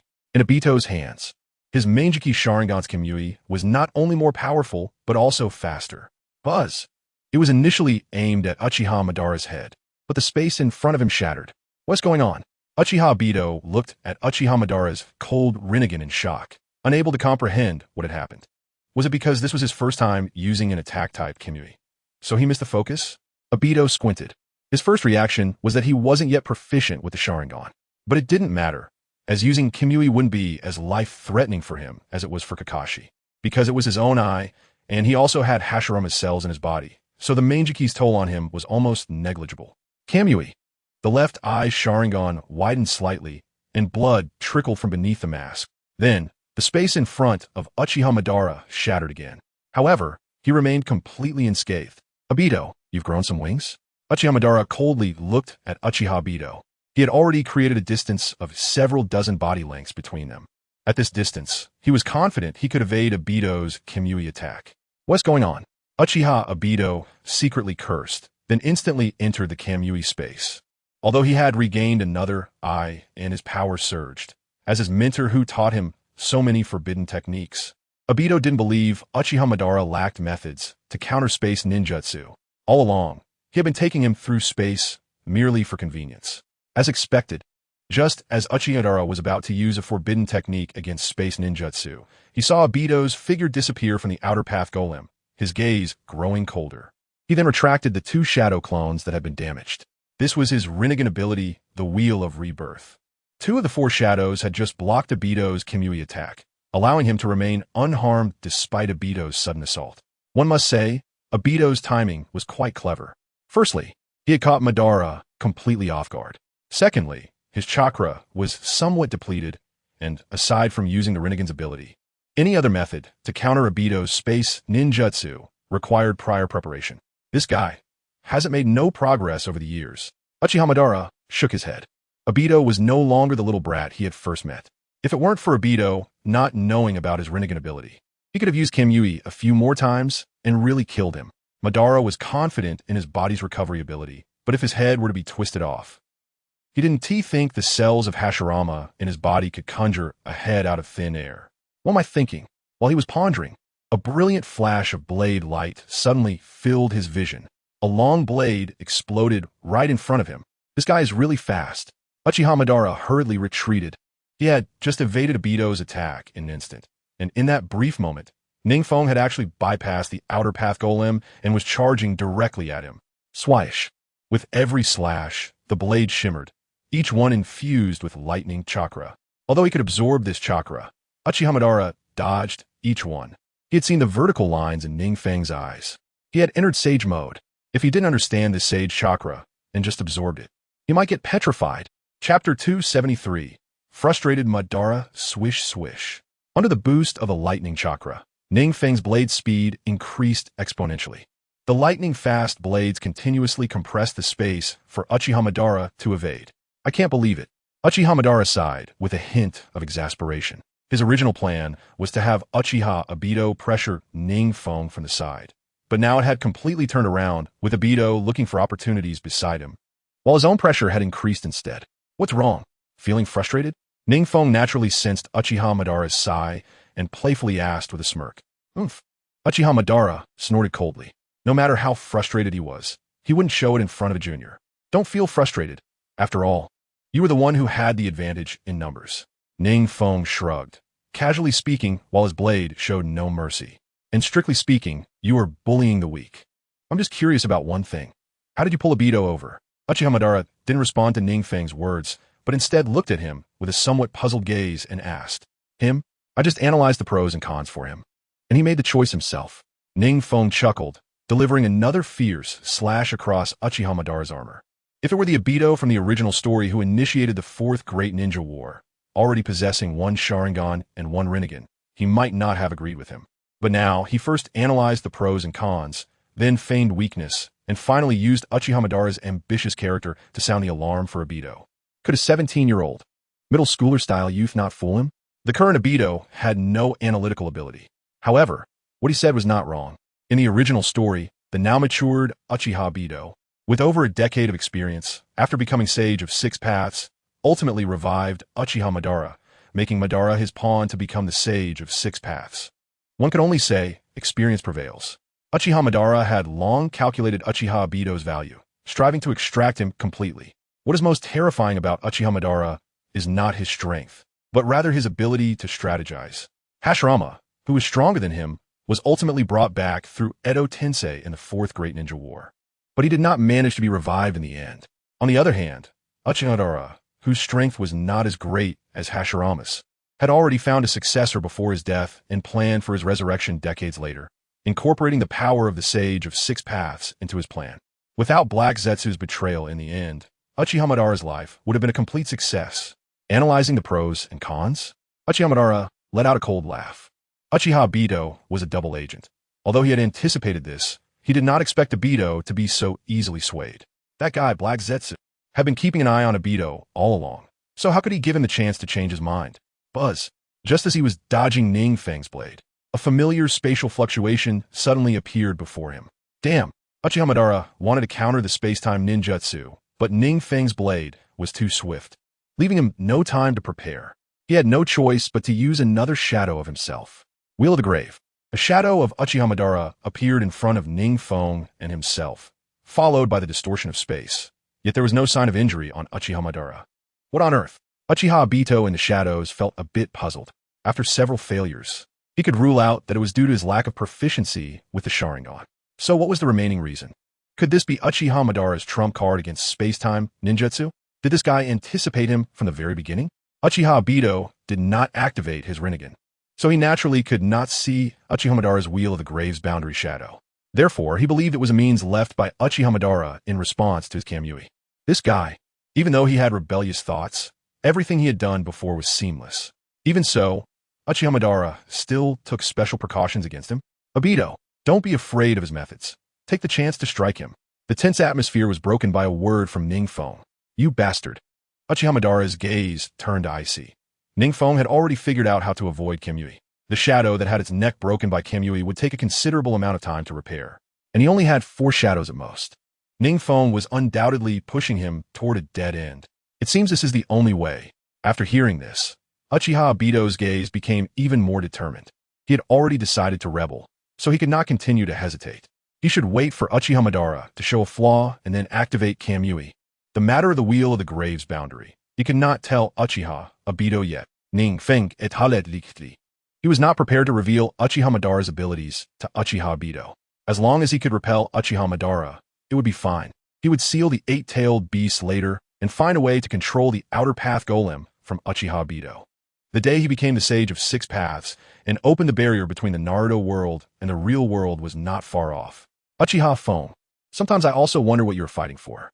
After hearing NingFeng's words, Uchiha Madara sneered. Obito was fighting to create a peaceful world with Rin no Era. He was fighting to end the chaos of the ninja world so that everyone could have a quiet path toward gradual peace. Then, what was NingFeng working so hard for? Of course, it was to become stronger. Obtaining the power of the Sage of Six Paths would make him the strongest existence in the ninja world. NingFeng nonchalantly said, only by becoming the strongest can one end all evil in the world. So foolish. Uchiha revealed a hint of mockery at the corner of his mouth upon hearing NingFeng's words. Such things cannot be established through strength. Even if you set the rules, someone will break them 100 years later. With killing comes hatred and reasons to create new hatred. There's no need to speak of grand principles. Let's see the truth in action. NingFeng spot Steinschuldi. Uchiha was preparing to preach some grand principles because he could not defeat him. Unfortunately, he was not bound by the thoughts of the ninja of this era. The usual theories of hatred could not restrain him at all. He only wanted to become the sage of 6 paths, the strongest ninja in this ninja world. Then he would connect the real world and the Naruto world. That was his goal. Did he need to explain all of this in detail to Uchiha? Kamui. With Obito's next use of Kamui, Uchiha last wheel of the Grave's boundary shadow was also shattered. Chapter 274. The end of a heroic ambition crack. Uchiha last wheel of the Grave's boundary shadow shattered along with Obito's Kamui. Now, what will you do? A smile appeared at the corner of NingFeng's mouth. Even without Uchiha Obito, he could easily suppress Uchiha and Hashirama Senju. However, even if he could suppress them, he might not necessarily obtain the summoning contract for the Outer Path Golem from Uchiha. If he really pushed Uchiha to his limits, he might choose to go down in flames and destroy the summoning contract for the Outer Path Golem. By then, he would truly have no way to obtain the Outer Path Golem, and he would not be able to become the Sage of 6 Paths. No matter how strong Uchiha was or how many methods he had, without becoming the 10 Tails Jinchuriki, he could not be considered the Sage of 6 Paths of. Uchiha glanced at Uchiha Obito with an indifferent expression, saying nothing more. His biggest trump card was merely the Rinnegan and the abundant Hashirama cells within him. But now it seemed that these were insignificant in front of NingFeng. NingFeng, who also possessed the Rinnegan, could easily see through his wheel of the Grave's boundary. And Uchiha Obito's space-time ninjutsu required him to use the wheel of the Grave's boundary for defense.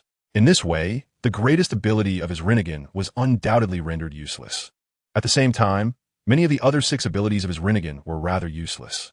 NingFeng had already anticipated and guarded against them. Even his complete body Susanoo could not compete with NingFeng. In every aspect, Uchiha felt himself being thoroughly suppressed by NingFeng. Could it be that he only had these means left? NingFeng said with some lingering reluctance. Uchiha fell silent. The Susanoo and the Great Buddha, 2 individuals destroying 5 countries. This describes the partnership of Uchiha and Hashirama Senju in today's world. There was simply no one who could rival them. The combined strength of the 2 was enough to sweep through the entire ninja world. Yet now, they had fallen to a junior in a peaceful era. Yue and the one controlling Hashirama Senju, Kabuto Yakushi, couldn't help but feel a bit emotional upon seeing this scene. After going to the Dragon Cave and developing Sage Mode, his control over the super-strong ninja Hashirama Senju had significantly increased. His strength had not decreased much. One could say that aside from being unable to use certain specific ninjutsu, he could use the vast majority of would release ninjutsu. Moreover, with the immortality of Edo Tensei and infinite chakra, he was not much inferior to the living Hashirama Senju. However, even so, the 2 of them working together were still ruthlessly suppressed by Yue. NingFeng had actually become this strong? Kabuto Yakushi sighed softly. Before he joined the Rain Village, he had followed Orochimaru and had seen quite a bit of the world. Orochimaru was also one of the few elite ninja in the ninja world, possessing an uncountable number of forbidden jutsu and escape techniques. It was in the presence of such a strong person that Kabuto Yakushi was able to understand the higher levels of the ninja world. According to the research of the 2 individuals, the pinnacle of the ninja world is Senju Hashirama and Uchiha. As for the 3rd Hokage, Hiruzen Sarutobi, claiming to be the strongest Hokage, that is merely a joke. And now, the 2 strongest ninjas of the current era have joined forces, yet there is still no match for the Rain Shadow. NingFeng? Could it be that their assumptions were wrong? The face of Kabuto Yakushi has already begun to show some scaly cracks resembling a snake, and the area around his eyes is transformed into snake-like pupils similar to Orochimaru's. His inverted triangular eyes flicker with a cold light, and the eyes hidden beneath his glasses are filled with sharpness. He has finally transformed from a human into a snake, and from a snake, he has transformed into a dragon, without any bloodline limits, without any external cheats, relying solely on his own strength. He has mastered Sage Mode and infused Orochimaru's genes, mastering many of Orochimaru's techniques and holding countless Edo Tensei resurrected ninjas in his hands. His current strength is already not far from the Super Kage level. Am I really about to collapse? A thought flashed through Uchiha Madara's mind. He did not expect that after being resurrected and regaining his Rinnegan, he would still have an opponent he could not subdue. This guy is an existence even more powerful than Hashirama. Unfortunately, it is too late to reflect on what he did wrong now. NingFeng let out a cold laugh, as if he could see through what Uchiha Madara was thinking, and spoke with a hint of mockery. Your plan was good, but unexpected events can always occur. Even without me, there would be others to stop your plans. This is not a matter of differing ideals. It is fundamentally about you being wrong. NingFeng's words struck at Uchiha Madara's heart. Wrong? The indifference on Uchiha Madara's face gradually disappeared. How could I be wrong? The only way to eliminate war and hatred is through infinite Tsukuyomi. Think whatever you want. Anyway, once you're underground, you will have plenty of time to ponder. NingFeng shrugged indifferently. Although he was not as strong as himself, Uchiha Madara, who had already awakened his Rinnegan, was still quite formidable. If possible, he still hoped to recruit Uchiha Madara for his own use. However, Uchiha Madara seemed very stubborn. Such a person, how could he possibly be used by others? Thinking of this, NingFeng let out a sigh of resignation. Let me personally bury this fallen hero. No matter how domineering or dignified Uchiha Madara is, his ideology is simply wrong, and his starting point is also wrong. Moreover, he is extremely stubborn, standing on the opposing side, so NingFeng can only eliminate him. Whoosh! NingFeng's figure suddenly disappeared and suddenly approached Uchiha Madara, fiercely stabbing out with a knife. This knife startled Obito Uchiha as well. He could sense that NingFeng did not use the Flying Thunder God technique. But the speed of this knife was so fast that it seemed to have touched upon the first stage of space-time ninjutsu. This means that NingFeng's knife speed can now be regarded as a series of space ninjutsu. The knife he casually swung has already broken through the limits of space. TSK. Uchiha Madara's face grew increasingly grim. Such pure physical techniques cannot be absorbed by the hungry ghost path. However, if he were to confront NingFeng, this monster in physical techniques head-on, no matter how confident he was in himself, after the previous rounds of physical confrontations, he had gained a clear understanding of NingFeng's physical techniques. NingFeng's physical techniques not only surpassed Hashirama's in terms of physical strength, but also included various reactions, combat experience, and reflexes. Uchiha Madara could no longer see through NingFeng's close combat level. Even Hashirama did not make him feel such a sense of helplessness. Could it be that I am really going to be buried here today? Chapter 275. The close combat of Senju Hashirama NingFeng seemed to be able to see what Uchiha Madara was thinking in his heart and let out a cold snort. Regarding Uchiha Madara's ideology, he not only disagreed, but found it utterly foolish. Being deceived by Kagaya and firmly pursuing the peace method of the stone tablet. Uchiha Madara is actually a pitiful person. With no other tricks to play, he could only go down. NingFeng raised the Kusanagi sword, sliding toward Uchiha Madara's neck like the Grim Reaper, claiming a life. Ding! A giant sword suddenly appeared at Uchiha Madara's neck. Its blade several times wider than the Kusanagi sword, blocking NingFeng's deadly strike. Kabuto Yakushi, don't be anxious. After Uchiha Madara is finished, you will be next. NingFeng looked at the seemingly expressionless Senju Hashirama, who had clumsily summoned the giant sword to block this attack, and coldly said to him. He knew that Senju Hashirama had already been controlled by Kabuto Yakushi. What he said, Kabuto must have heard too. Am I next? Far away in the underground base, Kabuto Yakushi shook his head, adjusted his glasses, and his snake-like eyes were filled with danger. He was no longer the powerless subordinate who could only watch Orochimaru conduct experiments. Now, he had transformed into a true dragon.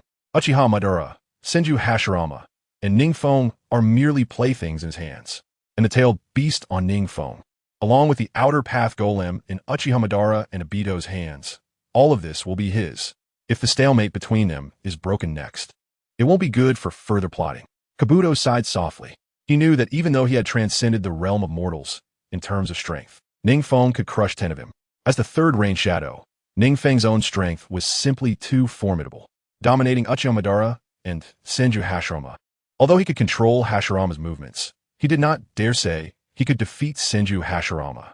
This is the god of the ninja world, a highly esteemed ninja, and if the stalemate is broken by NingFeng, then Kabuto would have no tools in hand to balance NingFeng from becoming a sage of 6 paths. However, sending out other Edo Tensei ninjas of this level would just be sending them to their deaths. Kabuto pondered, while putting down the chess pieces in front of him. The table before him no longer held a map. Instead, it was a simple chessboard. This chessboard depicted the current battlefield, and in the center, there are the pieces representing NingFeng, Orochimaru, Senju Hashirama, and others. At the edge of the battlefield, there were many Edo Tensei ninjas. Just now, Kabuto moved 2 pieces toward the center of the battlefield. Orochimaru was set aside by NingFeng first. He was now engaged in hand-to-hand combat with the suddenly summoned giant sword of Senju Hashirama, as expected of the god of ninjas. Even in the reduced strength of his Edo Tensei body, his level of physical techniques should not be underestimated. Each punch and kick surged with immense chakra and overwhelming power. Such punches and kicks, when simply used, are no less than ordinary B-rank ninjutsu. This is the monstrous strength of Senju Hashirama. During the Warring States period, ninjas were intimidated by Hashirama's wood-release ninjutsu. His wood-release could even subdue the Nine Tails. What is the Nine Tails? It is the strongest tailed beast of its time. Therefore, Hashirama undoubtedly reached the pinnacle of the ninja world relying on his wood-release techniques. However, people often overlooked another fact. To release such an enormous and astonishing amount of chakra through wood-release, one must possess an exceptionally strong physique. And Hashirama's close combat is where he is even more terrifying. Orochimaru has unlocked the eternal Naruto Sharingan and has also gone through the wars of the Warring States period, possessing rich combat experience, just like Senju Hashirama.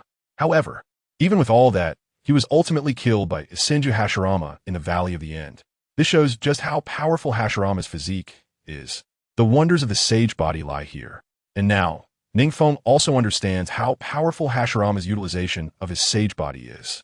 After enhancing with the tailed beast chakra and having already infused with Hashirama's cells, NingFeng has gained significant strength. His physical strength now surpasses that of Hashirama. However, he hasn't had this physique for long, and he still doesn't know how to fully utilize his physical advantages. He can only rely on the enhanced chakra to use ninjutsu, making it stronger, along with some passive boosts in strength and speed. But Hashirama is different. He also possesses the sage body, which is very powerful and extraordinary. Furthermore, due to the frequent wars of the Warring States period, Hashirama was able to fully utilize the advantages of his sage body. Unknowingly, Hashirama has developed a unique close combat style that maximizes the effectiveness of his physique. He enhances his destructive power through brute strength. He increases his speed through chakra enhancement. This was all discovered and improved through numerous actual battles, ultimately shaping his own sage body combat style. Although NingFeng's current physique is stronger than Hashirama's, his level of martial arts largely depends on sword techniques, and he hasn't created a combat style that integrates his sage body. This has led to a close combat battle, with Hashirama being evenly matched. Because he is a body resurrected through Edo Tensei, Obito's Kimui has no effect on Hashirama at all. NingFeng finds himself in a tough battle. Truly, he is the god of ninja. Kabuto, controlling Hashirama's body, couldn't help but sigh. Initially, he controlled Hashirama's thoughts, so the combat was mainly based on the instinctive wood-release techniques that had become Hashirama's second nature. However, during close combat, the Hashirama controlled by Kabuto was being pressured by NingFeng. But as the battle went on, Hashirama's body seemed to gain its own consciousness and gradually began to act on its own. Moreover, the actions taken appeared to be very organized, and the destruction caused by his brute strength was astonishing. The god of ninja, even if his consciousness is being manipulated, the combat experience embedded in his body's memory will not be easily discarded. These are imprinted within the body, deeply etched into the soul. This is the god of ninja. NingFeng now feels an overwhelming pressure coming towards him. He never expected that the fully unleashed Hashirama would have such strong suppressive power. Chapter 276, Orochimaru in a Dead End. Swish! As Hashirama's powerful punch swept through, the resulting wind lifted NingFeng's black hair. At the same time, the force exerted through the air directly struck far away, like a tiger descending the mountain or a carp leaping. The rapidly moving force smashed into the mountain behind NingFeng. Boom! The mountain shattered under the casual might of Hashirama's punch. Debris filled the battlefield. This was just the power of a single punch casually thrown by Hashirama. NingFeng took a deep breath. This level of martial arts.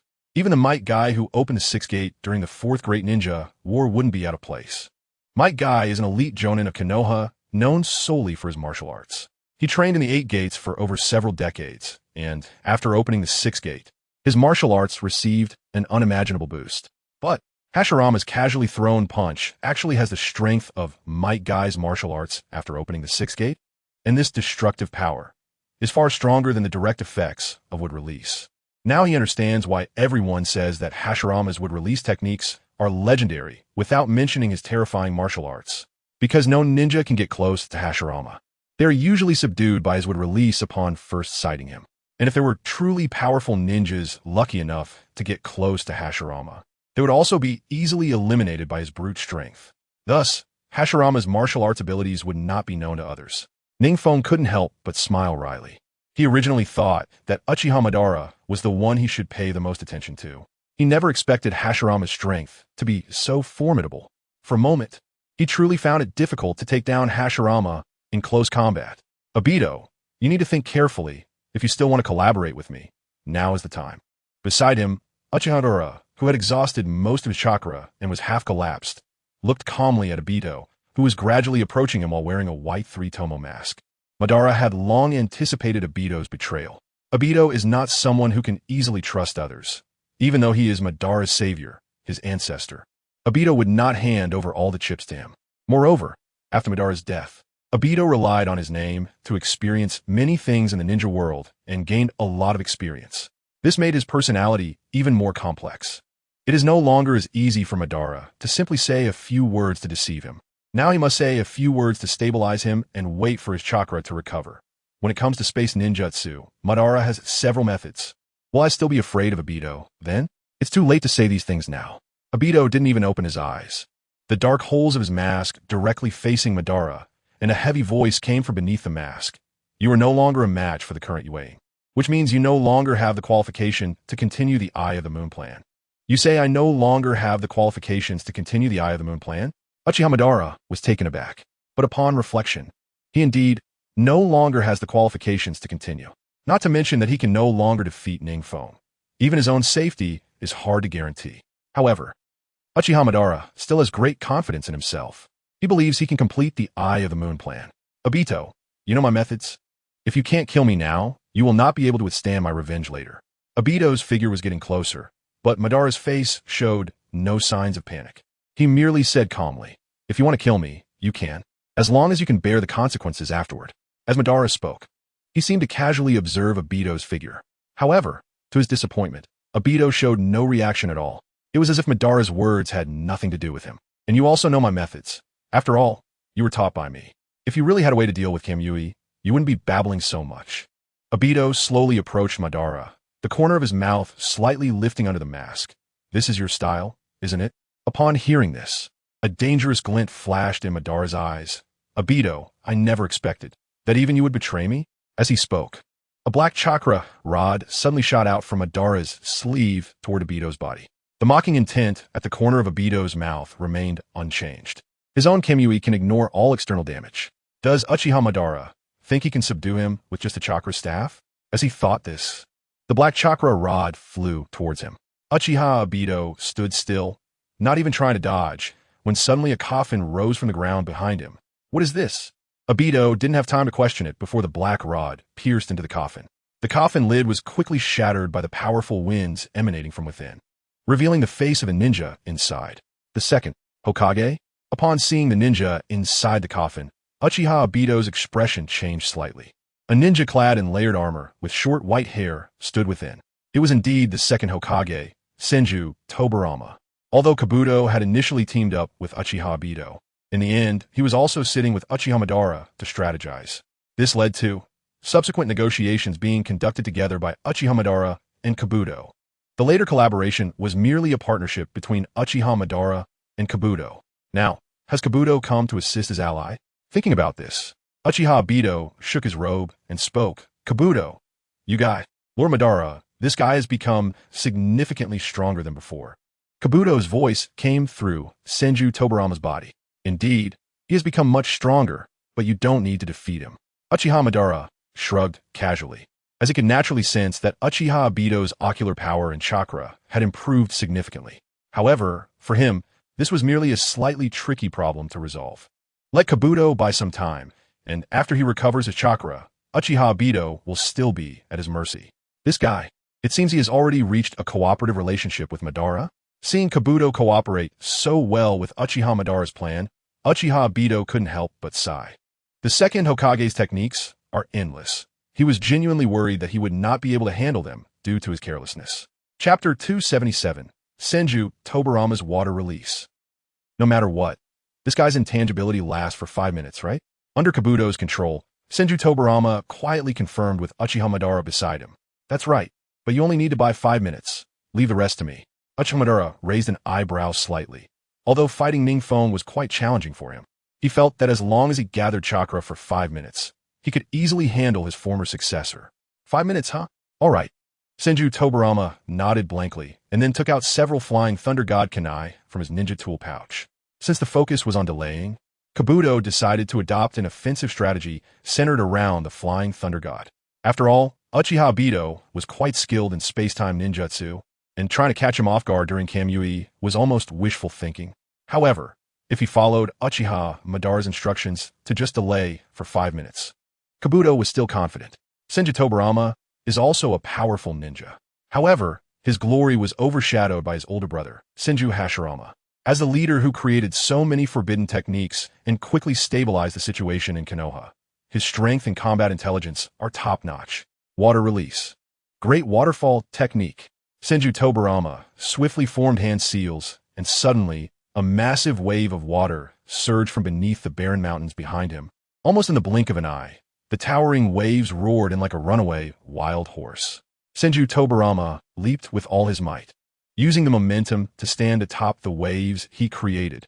This level of water release ninjutsu, Uchiha Obito, who was originally confident of victory, was somewhat surprised at the towering waves. When the second Hokage, Senju Tobirama, fought against NingFeng, he was merely stalling Minato and didn't pay much attention to Tobirama's techniques. However, to be able to create such a terrifying spectacle with a mere wave of his hand, the second Hokage's reputation for the strongest water release was indeed well-deserved. The range is also quite vast. As Obito felt the trembling earth and the waves crashing towards him, the overwhelming momentum was akin to a mountain flood, even causing the space to subtly distort. Is it because they're in the land of rain, where water release holds the advantage? They're still on the battlefield within the land of rain. The land of rain is characterized by its continuous rain, naturally providing ample moisture in the surroundings. This gives a significant boost to water release ninjas. However, even with enhancements to such an extent, the second Hokage's strength is still formidable and cannot be underestimated. Kamui. Obito's Sharingan flickered slightly. Since the waterfall he created was so large that he couldn't shift it, he could only retreat into the Kamui space for now. Obito's figure was engulfed by the surging waterfall. This guy has hidden away. Senju Tobirama stood within the vast water prison he created, formed by the waves of the great waterfall that fixed it in place to restrict the movements of anyone inside. However, for Uchiha Obito, this water prison was of little consequence, because he could freely traverse in and out of it. Next, Senju Tobirama's blank expression slightly shifted, and a hint of ferocity flashed through his vacant eyes. A detonating tag was thrown into the water prison, targeting the exact spot where Uchiha Obito had just stood, and he himself remained motionless atop the water prison. This ninjutsu is.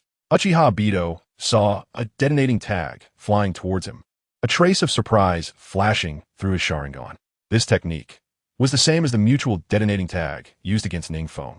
If his Kamui still had a 5-minute limit earlier, he might not have been able to escape the area of the mutual detonating tag within 5 minutes. But now his Kamui has been greatly enhanced and no longer has a 5-minute restriction. Thus, the constraints of this water prison and the threat of the mutual detonating tag have vanished. Whoosh! He just dodged the slowly drifting detonating tag when suddenly, a figure flashed behind him. Huh?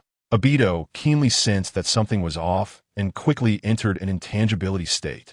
At the same time, an arm wielding a kunai passed through his body. So that's how it is. This detonating tag didn't have the summoning technique of the mutual detonating tag. Instead, it was a flying Thunder God technique. Trying to catch him off guard? After numerous battles, Obito's combat intelligence has also greatly improved. And upon seeing the familiar flying Thunder God kunai coming from behind him, he guessed Senju Tobirama's intention. This is not simple. Kabuto licked his lips, his snake-like eyes filled with uncontrollable excitement. He didn't expect that this masked man, who had been hiding his strength, would have such profound insight. In an instant, He saw through the tactics of the second Hokage, Senju Tobirama. However, Tobirama's series of ninjutsu was unreasonable. There was simply no way for Obito to counteract. Because he had no ninjutsu to confront the Great Waterfall technique and the mutual detonating tag directly, he could only passively defend against these techniques. His only advantage was that his Kamui allowed him to make many mistakes in this battle. However, even with the Edo Tensei body, Senju Tobirama, regardless of chakra consumption and injuries, once caught in his Kamui space, it is essentially no different from death. Therefore, in this battle, Uchiha Obito is at a greater advantage, as long as he can continue to drag it out. Senju Tobirama will definitely make a mistake that allows him to be caught in the Kamui space. That guy Tobirama still has such powerful water release ninjutsu. Looking at the water prison forming in the distance, Uchiha Madara let out a slight sigh of emotion. In his lifetime, Senju Tobirama's strength in water release ninjutsu had already shown signs, and his mastery of water release was among the top in the ninja world. As for the various forbidden techniques he developed, they made Uchiha Madara praise them incessantly. Although the purpose of these forbidden techniques was to counter the Uchiha clan, it couldn't hide the merits of the techniques themselves. In Uchiha Madara's view, these forbidden techniques might not be very powerful, but their functionality is definitely rare in the ninja world. This Edo Tensei technique is the core of the fourth great ninja war now. Chapter 278, Obito's Countermeasures Whoosh. Two kunai pierced through Uchiha Obito's body again, and his evasive movements became slightly awkward under Senju Tobirama's kunai ambush. However, Kabuto Yakushi did not pursue the advantage, but maintained a high-frequency attack with Flying Thunder God kunai, preventing Uchiha Obito from materializing, forcing him to continuously enter the Kamui space to evade attacks. Whenever Uchiha Obito attempted to materialize, Kabuto would manipulate Senju Tobirama to instantly teleport to the edge of the water prison, where the Flying Thunder God kunai had already been set up. The explosive tags arranged there would also be released quickly. Such high-intensity, targeted explosions would directly engulf Uchiha Obito's form. This was an extremely shameless tactic, relying on his own Flying Thunder God and Edo Tensei technique to act so recklessly.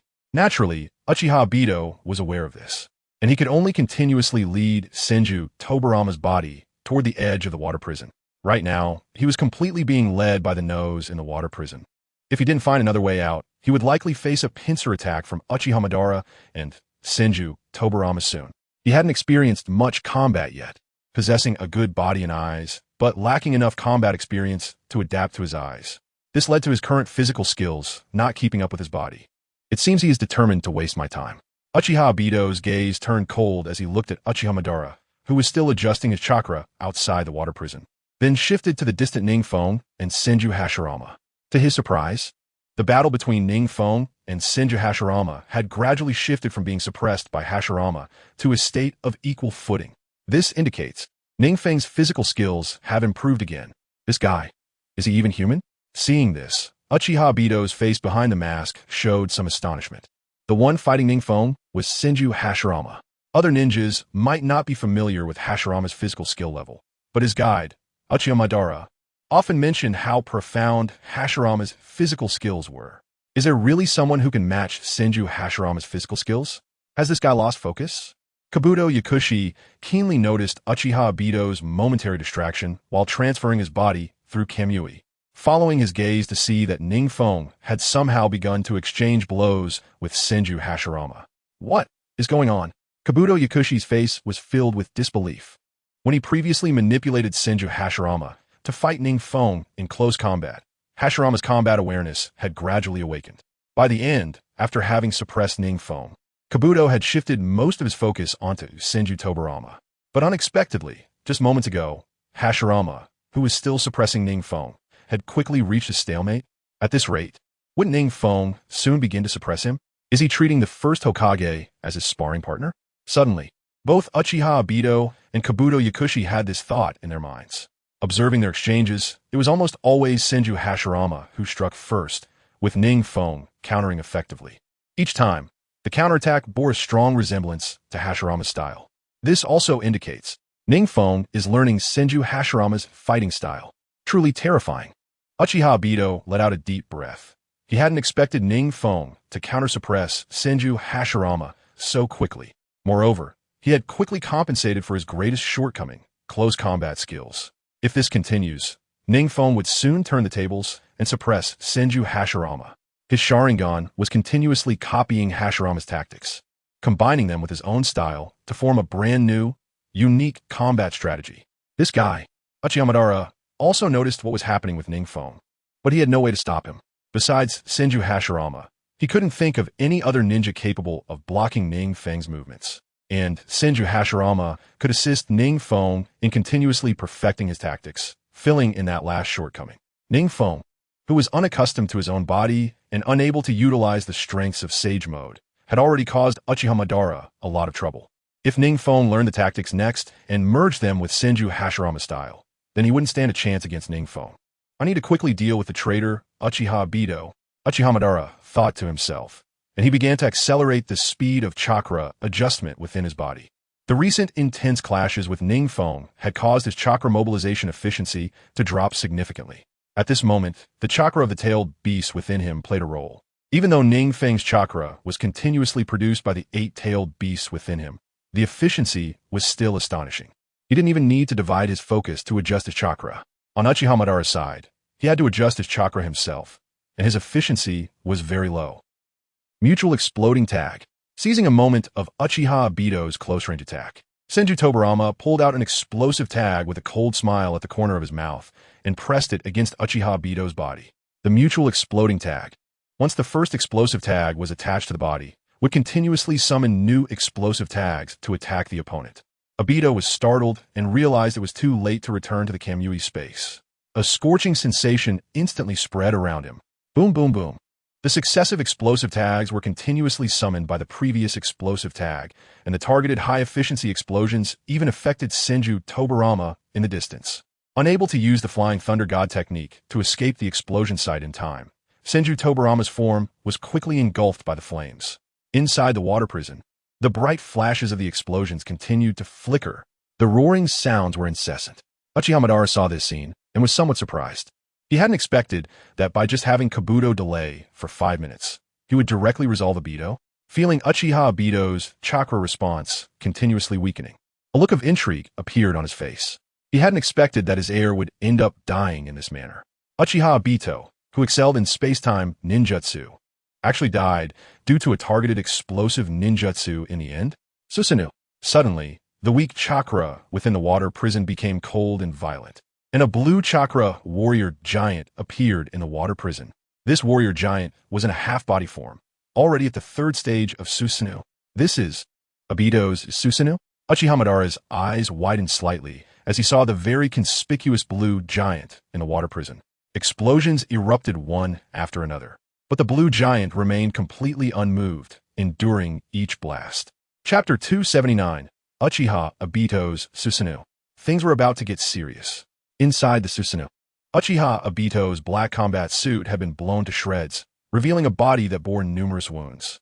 Due to the high content of Hashirama's cells within him, his body was beginning to heal continuously. Surrounding him was the imposing blue chakra giant. Having already activated his Manjiki Sharingan, he had long since memorized how to apply it. His ocular power had also been honed to its peak, allowing him to gaze down at Senju Tobarama with the form of a god of war manifested through his Susanoo. This was Senju Tobarama's form was also continuously regenerating in the dirt, and upon seeing Uchiha Obito, the blue giant fell into silence for a moment. Kabuto did not expect that even Uchiha Obito could now use Susanoo. Having previously learned about Orochimaru, he could tell at a glance that this was not the initial stage of Susanoo. This had already reached a high level, potentially evolving into the 4th form with a complete lower body at any moment. The 3rd form of Susanoo, clad in the black Tengu armor, was not something that could easily be broken by mere ninjutsu. At least, Senju Tobarama did not possess a technique capable of directly breaking the 3rd stage of Susanoo. Alright, let me handle him next. Just as Senju Tobarama was in a predicament, a voice came from behind him. He turned to see Orochimaru had entered the water prison at some point, calmly observing the distant blue warrior. Okay, Senju Tobarama hurriedly agreed, stepping aside obediently. The current battle was no longer something he could intervene in casually. With the activation of Susanoo, Uchiha Obito's strength had undoubtedly risen to the level of a Kage. A level of combat in which Senju Tobarama no longer had the qualifications to intervene. The only way he could engage in a battle of such magnitude was through his space-time ninjutsu in hand. However, it seemed that Orochimaru already had a strategy. So he stepped back. Obito, I didn't expect you to activate Susanoo. Uchiha Madara casually approached Obito, speaking with an expression of indifference. There was no hint of panic in his demeanor, as if he had anticipated that Obito could activate Susanoo. Obito remained silent.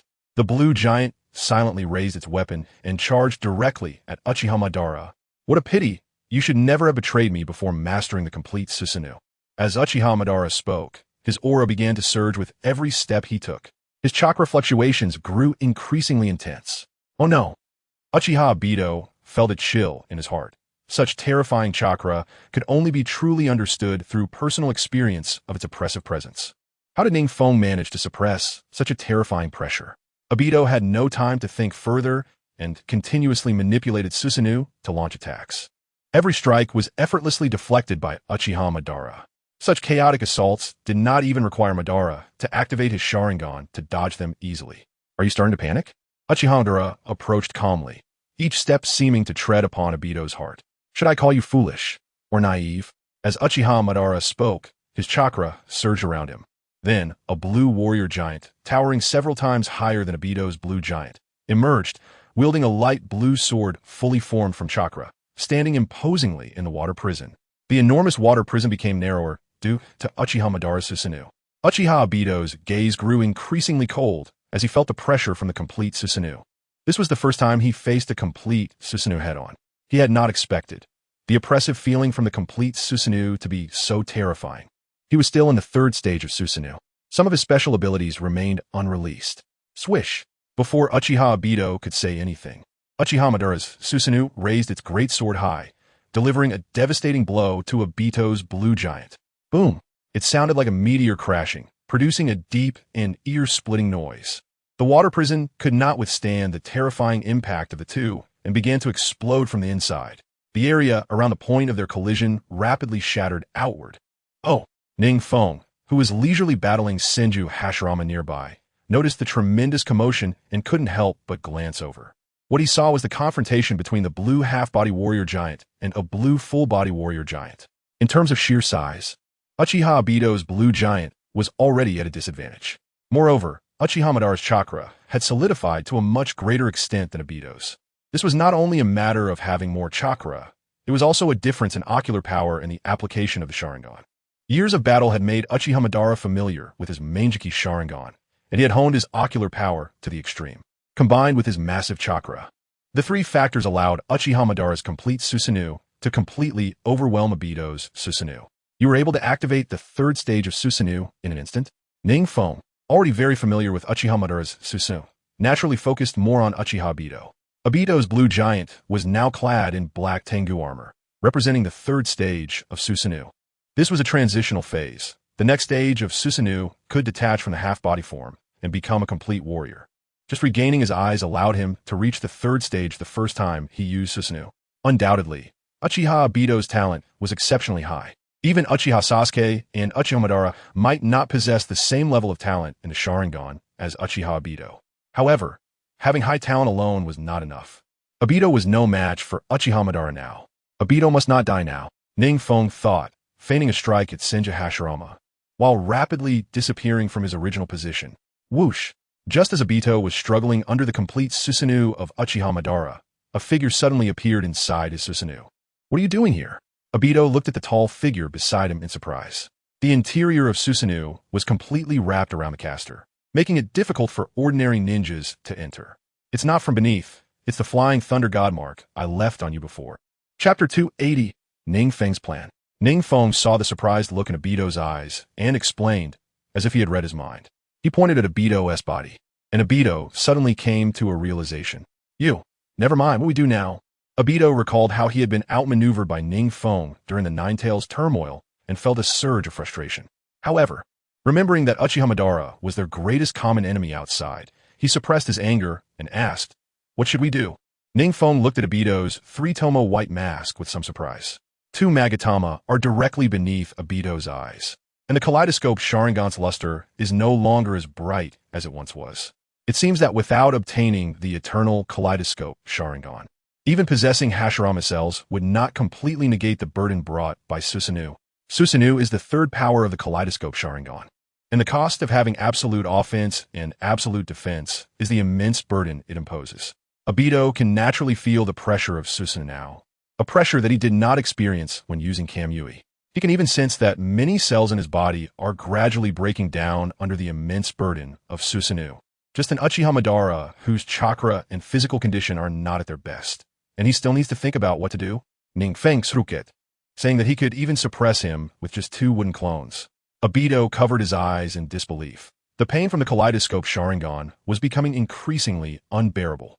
Is this the burden that the body must endure after activating Susanoo? His eyes are different from before. He can now feel the sensation of ocular power depletion. Having Hashirama's cells in his body reduces the consumption of the Kaleidoscope Sharingan significantly. Yet, Susanoo cannot be offset by the recovery ability of Hashirama's cells. Uchiha Madara? Above the complete form of Susanoo, Madara sensed an extremely vast chakra appearing within Obito's blue warrior, and his heart trembled. Isn't that guy fighting Hashirama? How'd he suddenly get here? Realizing this, he quickly withdrew to create distance. His current state was not good. Even in his prime, he was not a match for NingFeng, and now trying to face him head-on with only 5 minutes of gathered chakra would undoubtedly be seeking death. At the same time, he turned his gaze toward Hashirama. He saw that Hashirama's armor was shattered in layers, and his body was covered in wounds, continuously being repaired by the Edo Tensei. Just now, when he looked over, Hashirama was still dominating NingFeng, leaving him no time to pay attention to this side. And just after a few exchanges with Obito, he directly suppressed Hashirama and then rushed over to help him. This guy. Madara's expression darkened as he continued to retreat while also turning off Susanoo, which consumed a lot of chakra. If he couldn't even suppress NingFeng in close combat against Hashirama, he really didn't know who in the ninja world could suppress NingFeng. Hashirama is the acknowledged god of ninjas. Unlike other ninjas' perception of Hashirama, Madara was well aware of how terrifying his old friend's close combat skills were. If even he could be suppressed by NingFeng to this extent, he certainly wouldn't be a match for NingFeng either. Whoosh! Suddenly, the blue warrior giant disappeared, replaced by a golden warrior. It was NingFeng's Susanoo. This guy. Madara's expression grew even uglier, and the kaleidoscope in his eyes began to spin wildly.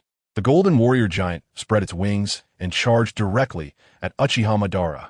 In the blink of an eye, it caught up with Madara, who had already pulled away by hundreds of meters. Then, it raised its great sword and swung it fiercely at Uchiha Madara.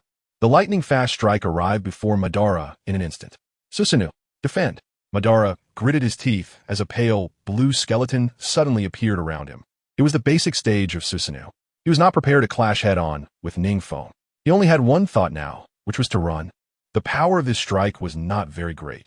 He could sense that NingFeng was merely testing him. Clang! NingFeng Susanoo's great sword struck directly against Madara's Susanoo skeleton, merely sending Madara flying without causing any substantial damage. This guy. NingFeng did not expect Madara to seize the opportunity to distance himself from him, seeing that Madara was so determined to escape. NingFeng did not mark him with the Flying Thunder God technique, and had to stop in his tracks. Not pursuing? Obito looked at NingFeng in surprise. In his impression, NingFeng was someone who would show no mercy. As long as the enemy could still breathe, he would not feel at ease. This time, he couldn't catch up. NingFeng shrugged, coldly snorting. 4 Super Shadow level powerhouses like him and Uchiha Madara, victory or defeat cannot be determined in an instant. Similarly, if one side wants to leave, the other side cannot keep them. So when NingFeng saw that Uchiha Madara wanted to leave without engaging in a life-and-death battle with him, he knew he could not keep Uchiha Madara. I know their underground base. How about now? No, since Uchiha Madara knows you betrayed him, he will definitely quickly move to a new stronghold. Perhaps the base you know has already set up traps waiting for us to jump in.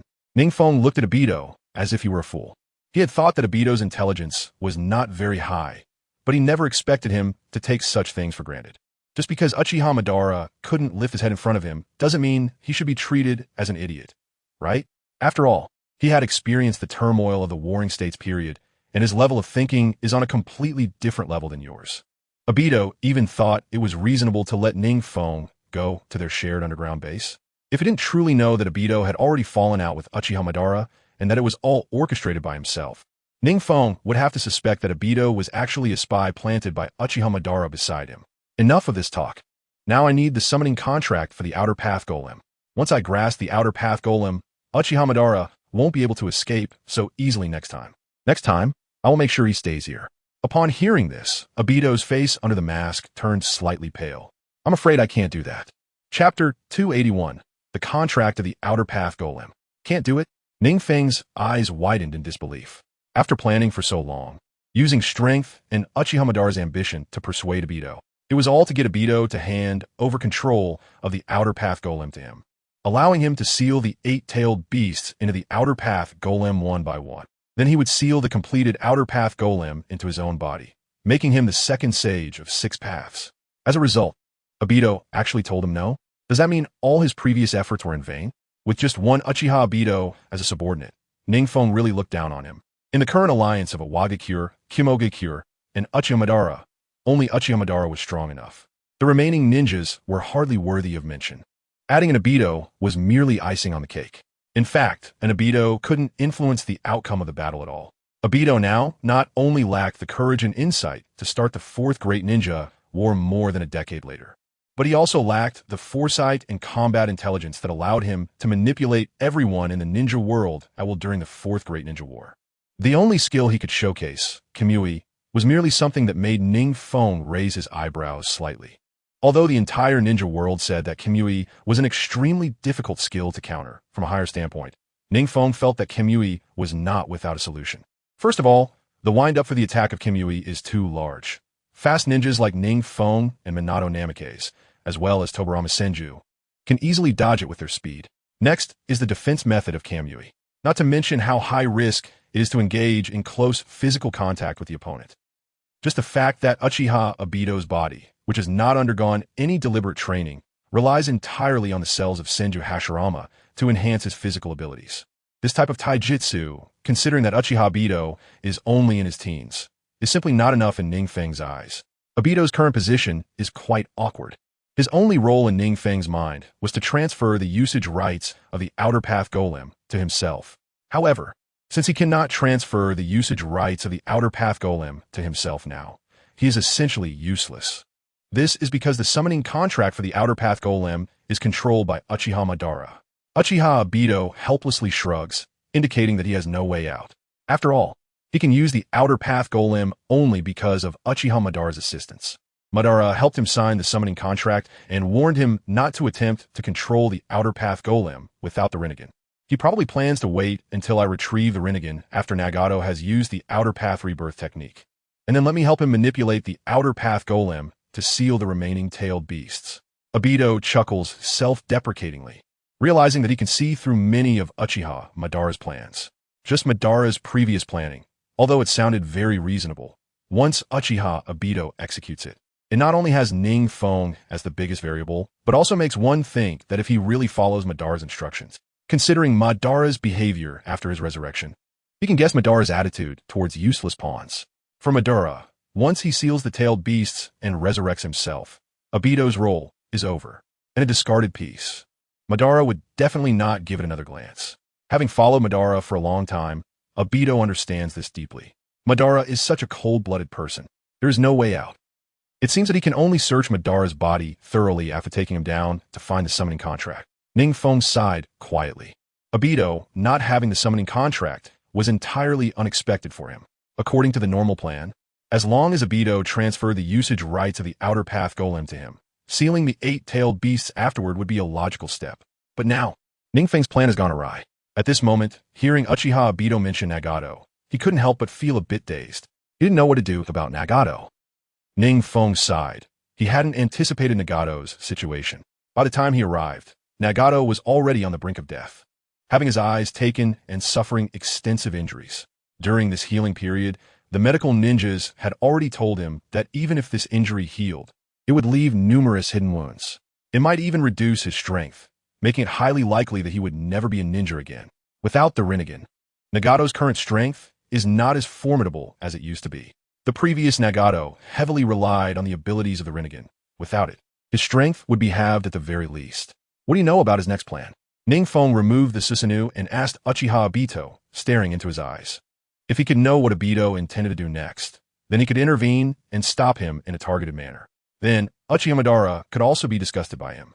No, he keeps this matter very secret, and probably only Kabuto Yakushi knows his next plan. Is that so? NingFeng noted. He wasn't surprised by this outcome. After all, both Uchiha Madara and Kagaya are very cautious. Not revealing the next step of the plan to Obito indicates that these two have already noticed that Obito's thoughts have changed. Originally, Madara regarded Obito merely as a successor, and he had a general understanding of Obito's ambitions. But what he didn't expect was that Obito would decide to betray so quickly. He had already shown quite a bit of his strength in front of Obito, yet Obito still harbored unusual thoughts about him. However, although the contract for the Outer Path Golem is now in his hands to seal the tailed beasts, he must first separate them before slowly sealing them into the Outer Path Golem. Obito shrugged. So you just need to continue to slowly find Uchiha Madara's hiding place and defeat him, then press him for information bit by bit. Press him bit by bit? NingFeng revealed an ambiguous smile. There are indeed many valuable things on Uchiha Madara. By then, he could not only press for information about the Outer Path Golem, but also ask about other matters. However, at this moment, the priority is to find Uchiha Madara's hiding place. Once he finds the summoning contract and can summon the Outer Path Golem, he will be able to seal all 8-tailed beasts within him. At that point, having awakened the Rinnegan and sealed the 9-tailed beasts, he would undoubtedly be the ninja closest to Sage of the Six Paths.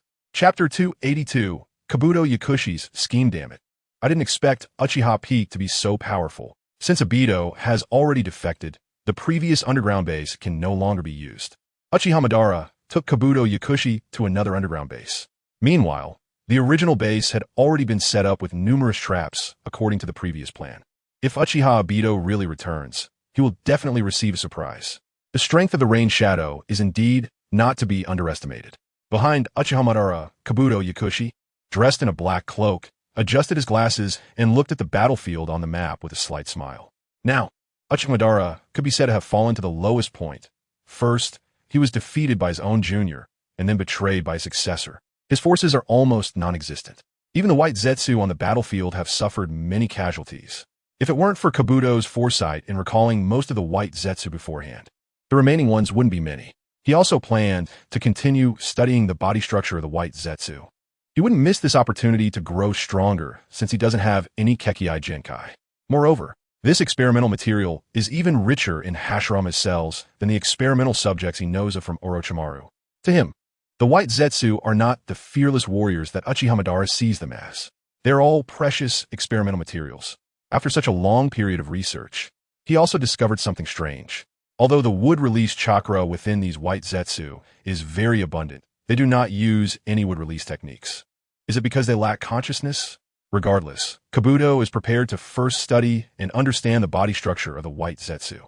The White Zetsu's body is full of treasures. If possible, he even began to think about the Hashirama's cells. Kabuto has already obtained the Dragon Cave and learned Sage Mode. This Sage Mode is comparable to the one from Mayaboka Mountain, and is as perfect. However, he can feel that his body lacks a Kekkei Genkai, so it cannot withstand a high intensity of Sage Chakra. Now, he has set his sights on the Hashirama's cells. If he could transplant Hashirama's cells, like these White Zetsu, his strength would undoubtedly advance further. Moreover, transplanting Hashirama cells would also enhance his control over the reanimated ninjas. Hashirama cells not only increase vitality, but also strengthen chakra control. By understanding the Hashirama cells within the White Zetsu, his strength will surely make a significant leap. Now it can no longer be a direct attack. Uchiha Madara pondered for a moment and said, he has now had a first-hand experience of NingFeng's strength, and does not believe that his own power can compete with NingFeng. Indeed, the Edo Tensei of Senju Hashirama cannot last much longer. Kabuto Yakushi thought of the Senju Hashirama he manipulated today and smiled helplessly. Can't last much longer? Uchiha Madara turned to look at Kabuto Yakushi in surprise. What does this mean? Currently, Senju Hashirama's consciousness is constantly fighting for control of the body.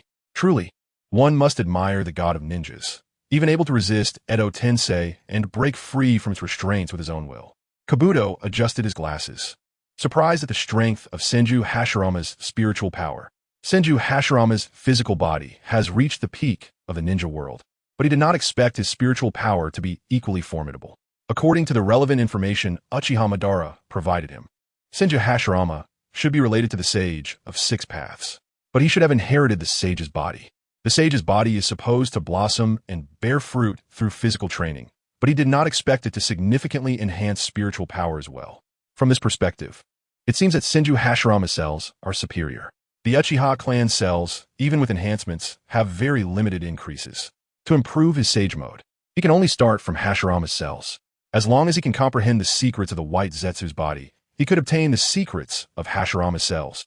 He could also inject Hashirama's cells into his own body while maintaining such a high concentration. With such a high concentration of Hashirama's cells, he believes his sage mode would definitely be more successful. In that case, Uchiha Madara pondered, tapping his fingers on the table, making a clinking sound. He was thinking about what would happen if he released Senju Hashirama's consciousness first. However, he believes that Senju Hashirama would definitely not attack the ninjas of Konoha. In that case, he would surely have no intention of attacking Uchiha Fong either. Should he release Edo Tensei? But he is now already at a disadvantage. Even with Hashirama, the current situation is very stalemated.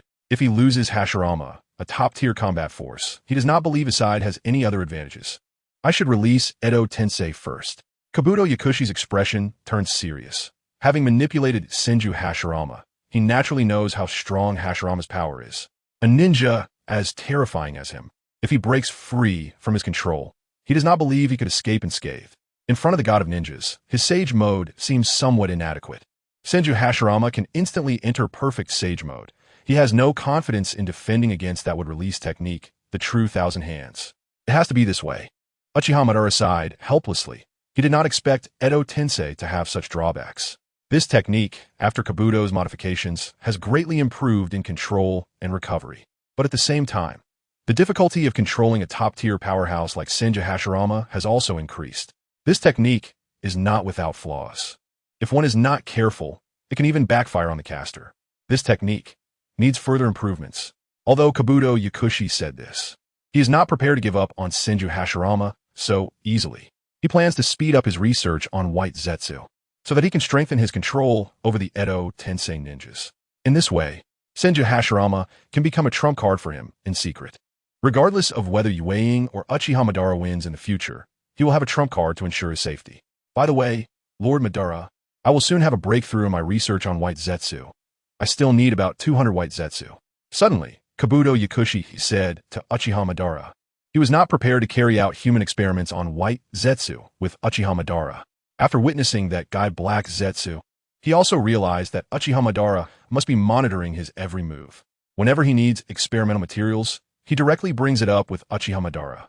After all, a few hundred White Zetsu is just a drop in the bucket for Uchiha Madara, who has tens of thousands of them. Chapter 283. The two with hidden agendas use them freely. Uchiha Madara waved his hand. He is well aware of his allies' creativity. Just a few hundred White Zetsu he previously provided to Kabuto Yakushi successfully increased the concentration of Hashirama's cells in his own body once again. His overall physical strength and chakra amount have risen to a new level. Giving Kabuto Yakushi experimental materials, he really produces results.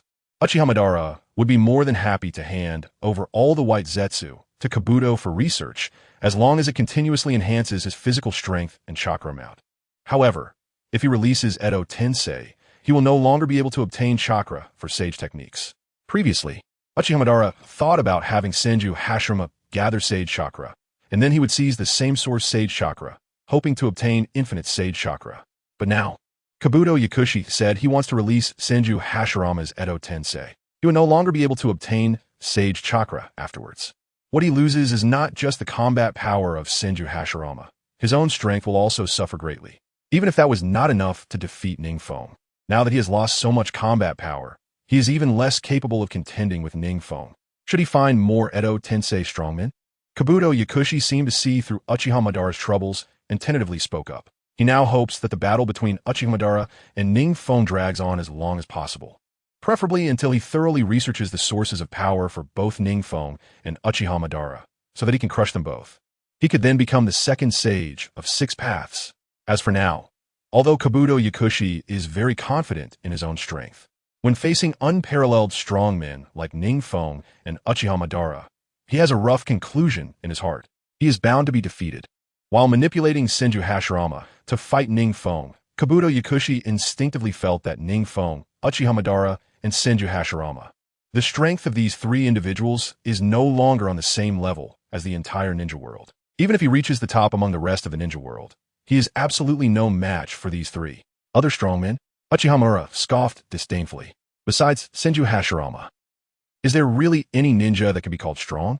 Unlike Kabuto Yakushi's perception, Uchiha knows very well that other ninjas cannot interfere in the battle between him and NingFeng. No matter how many other ninjas come, they would merely be cut down by NingFeng's Susanoo. At the level of strength they possess, ninjas who are below their level cannot even handle their simple techniques. This is also why Uchiha has never advised Kabuto Yakushi to allow other Edo Tensei users to participate in battle. Even the second Hokage's strength is simply not enough to be worth mentioning. He only participated in the battle because his Flying Thunder God can seal a series of time-space ninjutsu from NingFeng. If other ninjas participated in the battle, the aftermath of the fight between NingFeng and him with Senju Hashirama would be enough to severely injure those ninjas. NingFeng could easily seal them all with a single seal. In this way, it would mean that the Edo Tensei ninjas did nothing and were sealed by NingFeng. The strength of his side would be greatly diminished. Speed up the research on White Zetsu a bit more. Uchiha gaze sharpened slightly. He cannot afford to let up against NingFeng's offensive at this moment, because the exposure of this base is only a matter of time. Although Uchiha was unaware of the existence of this base, he had previously been to many other bases. He had some judgment ability regarding these bases and understood where they might have been established. If he were truly confronted by NingFeng and others, Uchiha was not confident he could escape from such a heavy encirclement. Yes, Yakushi Kabuto replied with a slight smile, turning to head to his laboratory. He couldn't wait to conduct his research faster, so he could enhance his own body more quickly. As for enhancing Uchiha, that was merely awakening the Hashirama cells hidden within him. Even without his intervention, the revival of those cells was only a matter of time. When that time came, Uchiha strength would still increase. Moreover, to Yakushi Kabuto's surprise, Uchiha was highly compatible with the Senju Hashirama cells, showing no signs of rejection at all.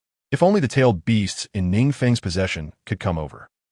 Uchiha took a deep breath and turned to look at the outer path golem, which had become silent and lost its luster. Of the 10 fingers he had raised, only the second one lit up. This meant that aside from the 2 tails, none of the other tailed beasts were sealed within it. This also resulted in the outer path golem controlled by Uchiha being very weak, even less than 1% of the original strength of the 10 tails. The Rain Shadow had already begun a massive search of its domestic bases. Suddenly, a black figure emerged from the ground, half of its body clawing out from the soil. This guy, Uchiha expression twitched. His actions were truly ruthless. Just after the war ended, this one was already searching his domestic bases. He was determined to eliminate him quickly. If he truly wanted to play hide and seek, hiding in the Rain Country's bases, he would probably be in a very awkward situation trying to escape now. That guy, Yakushi Kabuto, has also been a bit restless lately, Black Zetsu said, with a look of suspicion on his face. Let him be. He's just a small fry. He won't cause any trouble. Uchiha shrugged indifferently, not caring about this matter. He knew that Yakushi Kabuto had no bloodline limit, and even if he learned the perfect sage mode in the Dragon Cave, he was still just a bigger ant compared to the rest. The only value he held for Uchiha was that his Edo Tensei could help clear the battlefield of some minor nuisances that might interfere with his battles. Moreover, recently, the white Zetsu cells he had been studying surprisingly had an effect on him as well. For Uchiha, discarding such a useful piece was truly unwise. Even with Uchiha around, such a good piece should not be discarded so soon. Furthermore, now that Uchiha had defected, there was one less piece available for him to use. That guy, what kind of charisma did he possess to make so many ninjas follow him? Uchiha sighed as he rubbed his forehead. He also understood the ninjas under NingFeng's command. Most of the Uchiha clan members capable of activating Susanoo had not gone to the battlefield, and their relationship with NingFeng was quite good. Once Yakushi Kabuto's usefulness was exhausted, it would still be best to find an opportunity to deal with him. Such an ambitious person could not be allowed to remain in the rear as a potential threat.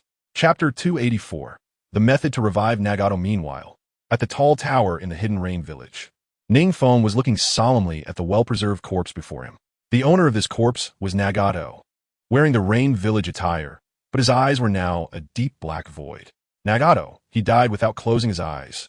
Watching the shattered body of his former friend, Yahiko was also deeply pained. If only he had discovered it earlier or been more decisive in stopping Uchiha.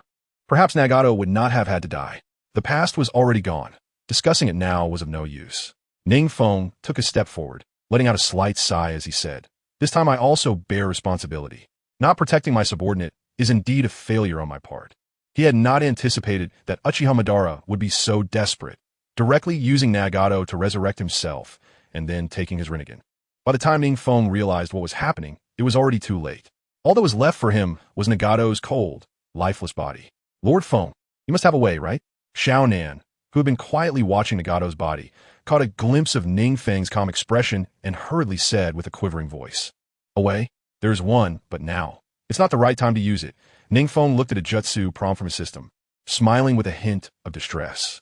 As the three who had once supported each other in the Land of Rain, the bond between Yahiko, Nagato, and Xiao Nan had long surpassed that of mere friends.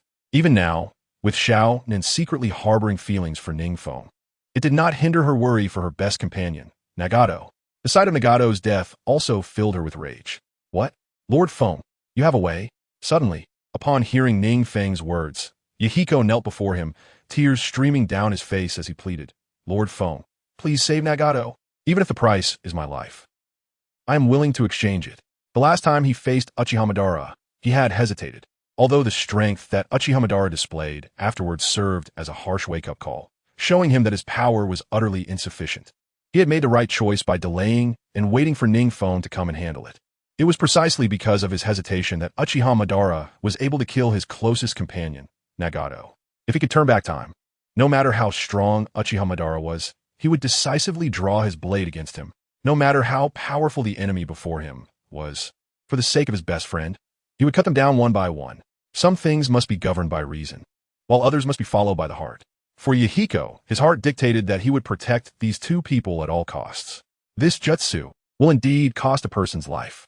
Ignoring Yahiko, who was kneeling before him, NingFeng slowly turned his face away and said. Before him was the system prompt. Chiyo's secret technique, life transfer. Would you like to learn?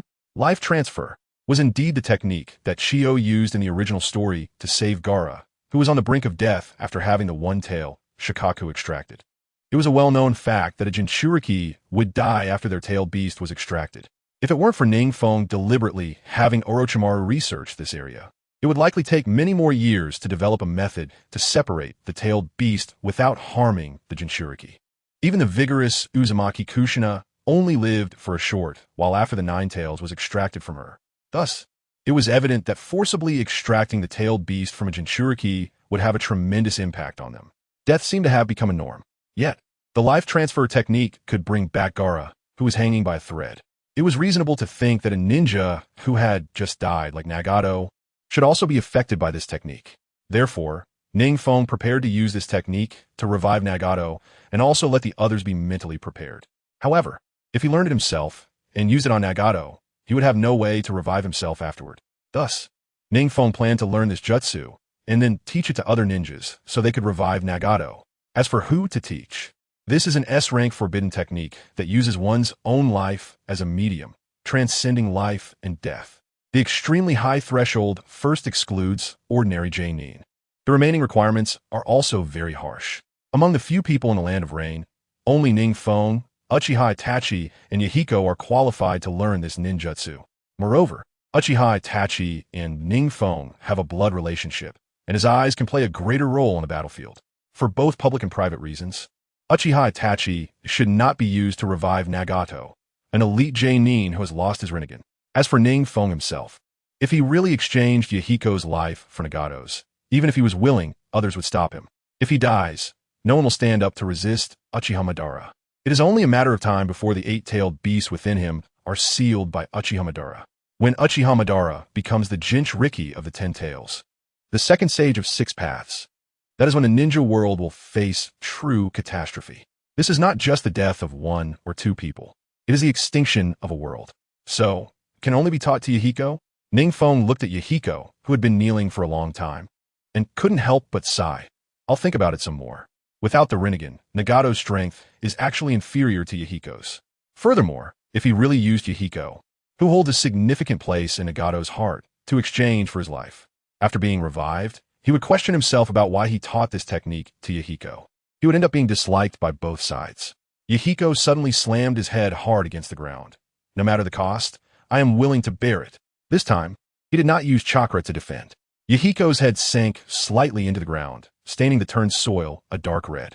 The force of Yahiko's bow was so great that it actually left a wound on his forehead. All right, I will teach you this ninjutsu later. NingFeng saw that Yahiko's attitude was firm, so he had no choice but to speak. However, the technique that could bring Nagato back to life is extremely difficult. NingFeng was not exaggerating. To save Nagato, it requires not only the courage to sacrifice one's life, but also a thorough understanding of this S-rank forbidden technique to obtain the opportunity to sacrifice one's life. If Yahiko does not meet NingFeng's expectations or encounters any accidents while mastering this S-rank forbidden technique, then he will not have the opportunity to sacrifice his life. Wanting to save a person is not as simple as it sounds. Chapter 285, Rebirth Through Life Difficulty? I will definitely master it. Yahiko momentarily lost focus, but then replied decisively. If even NingFeng says this ninjutsu is extremely difficult, it must be truly challenging. However, to revive his dear friend and make up for his previous weakness, Yahiko decided that he must personally master this ninjutsu and then save his dear friend to atone for his sins. It was his own retreat at that time that caused Nagato to lose his life. Compared to Conan, who grew up with him, his feelings for Nagato are not only sorrow, but also guilt. This is not something that can be mastered just by talking. NingFeng shook his head. While enthusiasm is good, he does not believe Yahiko can master the S-rank forbidden technique of rebirth through life in a short time. S-rank is the most difficult level of ninjutsu to learn, even if Yahiko has high talent. Mastering an S-rank ninjutsu requires not only understanding, but also practical training to make it more intuitive. However, rebirth through life does not give Yahiko an opportunity to practice. The condition to activate this technique is one's own life. This means Yahiko can only use this ninjutsu once. If successful, Nagato will return safely. If failed, both will go to the underworld together. Is this rebirth through life? Looking at the scroll in his hand, Yahiko exclaimed in amazement. This scroll was the one that Chiyo had previously revealed. NingFeng learned it instantly, but he didn't know how to teach it to Yahiko, after all. He received it through a direct system transmission, allowing him to use it perfectly without worrying about whether he could learn it. The power generated. Yahiko is a living ninja, wanting to master an S-rank forbidden technique. The difficulties he must face aside, just the conditions for use require him to overcome with great courage. This thought, flipping through a few pages casually, Yahiko's previously confident expression grew increasingly bitter. The concepts inside were utterly fanciful, and by the end, Yahiko felt despair. He realized why there are not many ninjas who can master S-rank forbidden techniques. The reasons are not only that S-rank techniques consume a lot and have significant aftereffects, but also because the learning difficulty of S-rank techniques is simply too high. Even though the scroll in front of him already had some annotations from NingFeng after he learned it, Yahiko still felt as if he was reading a foreign language. He recognized every word, but he couldn't understand them when combined. Can't understand, huh? Seeing Yahiko's expression, NingFeng seemed to guess his thoughts and smiled. Yahiko awkwardly scratched his head. If NingFeng hadn't mentioned it, he would have felt embarrassed to bring it up.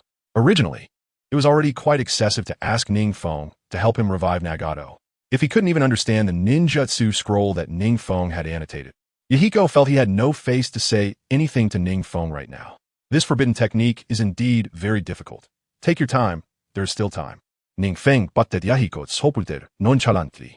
Right now, Uchihamadara cannot defeat him at all. At their level of top-tier power, even a slight improvement is as difficult as climbing to the sky. The only means of enhancement is relying on the tailed beasts and the cells of Hashirama Senju. However, Uchihamadara has already transplanted Hashirama's cells, and the remaining 8-tailed beasts are still within NingFeng's body. This means Uchihamadara has no opportunity to become stronger. There is still plenty of time for Yahiko to learn this S-rank forbidden technique. Lord Feng, can I learn this technique? At that moment, a slightly trembling female voice suddenly came from outside the door. Conan? Yahiko looked up, and a familiar figure was looking at the scroll in his hand. Her face no longer bearing the usual joy, but filled with sorrow, appearing somewhat haggard. Nagato's death was a significant blow to her as well. This is my personal atonement. There's no need to involve you. Yahiko glanced at NingFeng, who was silent, and turned away, and bit his lip as he spoke. I want to help revive Nagato too, Conan said excitedly, tugging at Yahiko's sleeve. I would be sad if either of you died. I just hope you both can be well. Lord Feng, can I learn this technique? NingFeng sighed softly. He hadn't expected the bond between these three to be so deep. None of them wants the remaining two to die. They all want to exchange their lives for each other. He showed a troubled expression. This S-rank ninjutsu. Konan indeed has the potential to learn it. Konan's talent is not inferior to Chiyo's. Since Chiyo can master rebirth through life, there is no reason Konan can't. Konan, do you think you're the only one who wants the other two to live well? Seeing that NingFeng was about to relent, Yahiko almost shouted, I want you and Nagato to live well too. I understand. Seeing NingFeng's troubled expression, the clever Konan immediately realized what was happening. NingFeng was somewhat aware of his feelings for her, whether it was out of selfishness, not wanting her to go to her death, or believing that her current role was greater than Yahiko's. NingFeng did not want Konan to replace Yahiko in using the technique of life and resurrection. Let's learn this technique together. Whoever masters it first will be the one to revive Nagato, Konan said, turning to Yahiko with an unrefusable tone. This, Lord Feng. Yahiko, knowing Konan's stubbornness, could only cast his gaze toward NingFeng. NingFeng saw Yahiko's look and shrugged, indicating that he couldn't stop Konan either. At most, when teaching Konan, he would not be so focused and would teach her a little less. Yahiko had talent equal to that of Konan, and as long as NingFeng's attitude towards the two in teaching was different, Yahiko would definitely learn faster. Lord Feng, please grant my wish. Suddenly, Konan knelt down before NingFeng, showing a strong determination as if she would immediately bow her head if he did not agree. What on earth? Who taught all of you this? NingFeng waved his hand, helplessly nodding. If you can't learn it, then forget it. Forget it? Lord Feng, there's clearly a better way. Suddenly, a tall figure leaned against the door, with a pale face that seemed to smile as it looked at NingFeng and the others. Orochimaru, why do you have time to leave the laboratory? NingFeng glanced at the figure at the door, slightly curling his lips as he asked in an unkind tone. It was one thing for Konan to eavesdrop, but this guy was also eavesdropping at the door. I have a better solution. Orochimaru's lips curled up slightly, revealing a mysterious smile. A better solution? Are you suggesting to use Edo Tensei to revive Nagato again? NingFeng shot a glance at Orochimaru with irritation. As far as he knew, Orochimaru did not have any technique that could truly revive the dead. Edo Tensei was merely a means to desecrate the souls of the deceased. No, that's impossible. Konan and Yahiko looked at him with increasingly unfriendly expressions, and Orochimaru licked his lips, no longer keeping them in suspense. We can wait until later. To control Uchiha Madara to use the Rinnegan's resurrection technique. Control Uchiha Madara to use the resurrection technique? NingFeng, Konan, and Yahiko were all stunned. That's right. Since Uchiha Madara could control Nagato to use the Rinnegan's resurrection technique to revive himself, they could also control Uchiha Madara to revive Nagato. The Rinnegan's ability indeed had no restrictions, as long as they could control Uchiha Madara. NingFeng nodded slightly, indicating that he agreed with Orochimaru's suggestion. Is that really possible? Yahiko's face was filled with joy. If this could really be done, then all three of them could survive. Konan also sighed in relief. Feeling that everyone was safe was the best outcome she could hope for. Orochimaru, I didn't expect you to know about the techniques required to unlock the Rinnegan. NingFeng looked at Orochimaru in surprise. As for the Rinnegan, Orochimaru hadn't researched it thoroughly yet, so he hadn't asked him about it. If he hadn't mentioned it, how did Orochimaru know that the Rinnegan could use the outer path Rinne rebirth technique? It was merely speculation. Orochimaru chuckled hoarsely regarding the Rinnegan. I had some conjectures long ago. However, Nagato's death allowed me to glimpse a few things through Uchiha Madara's methods. The abilities of the Rinnegan are indeed beyond the imagination of ordinary people. To master the power of life and death, this is probably the strongest power of the Rinnegan. Has NingFeng, who now possesses the Rinnegan, also mastered the power of life and death? Thinking of this, Orochimaru looked at NingFeng with increasingly respectful eyes. The abilities that one could possess after unlocking the Rinnegan were astonishing. Then it's settled. We will control Uchiha Madara to revive Nagato, NingFeng said slowly, looking at Yahiko and Konan as he stood up and walked towards Orochimaru. We can skip learning that technique. Controlling Uchiha Madara is still quite easy, is it? After hearing NingFeng's words, Yahiko looked at the scroll in his hand with a complicated expression, but still nodded in agreement. Konan also let out a long sigh and nodded slightly. Orochimaru, what brings you here this time? After leading Orochimaru away, NingFeng finally spoke. Based on his understanding of Orochimaru, he knew that he wasn't here specifically for the lives of Nagato, Yahiko, and Konan. This was merely a suggestion he brought up after overhearing their conversation. As expected of Lord Feng, You saw through my intentions at a glance. Orochimaru grinned, extending his long, snake-like tongue to slowly lick around his lips, his snake-like eyes glimmering with interest in the shadows. Regarding the Ri-Chi Cave, I heard that Kabuto has already been there and has mastered Sage Mode. Ri-Chi Cave? Sage Mode? NingFeng glanced at Orochimaru in surprise. The Ri-Chi Cave was the inheritance of the White Snake Sage, and Kabuto unexpectedly obtained the inheritance from the Ri-Chi Cave more than a decade earlier than in the original story. The Ri-Chi Cave, my Bokuzen, and Shikatsu Forest were known as the three great sacred places, all of which had Sage Mode. Orochimaru spoke with a hint of nostalgia. I also wanted the Ri-Chi Cave back then and had my eyes on Sage Mode. The Sage Mode of the Ri-Chi Cave was not inferior to that of my Bokuzen, and that Kid Kabuto even improved upon my previous research on the Cursed Seal. The more Orochimaru spoke, the more he seemed to hold a degree of admiration for Kabuto. In a sense, Kabuto's ability to create techniques was also nurtured by him. The fact that he could successfully improve Sage Mode was the greatest recognition of his previous research. Improved? NingFeng raised an eyebrow, thinking it should be similar to the original story, combining the Sage Mode of the Ri-Chi Cave with the Curse Seal of Raygon to develop a continuous Sage Mode.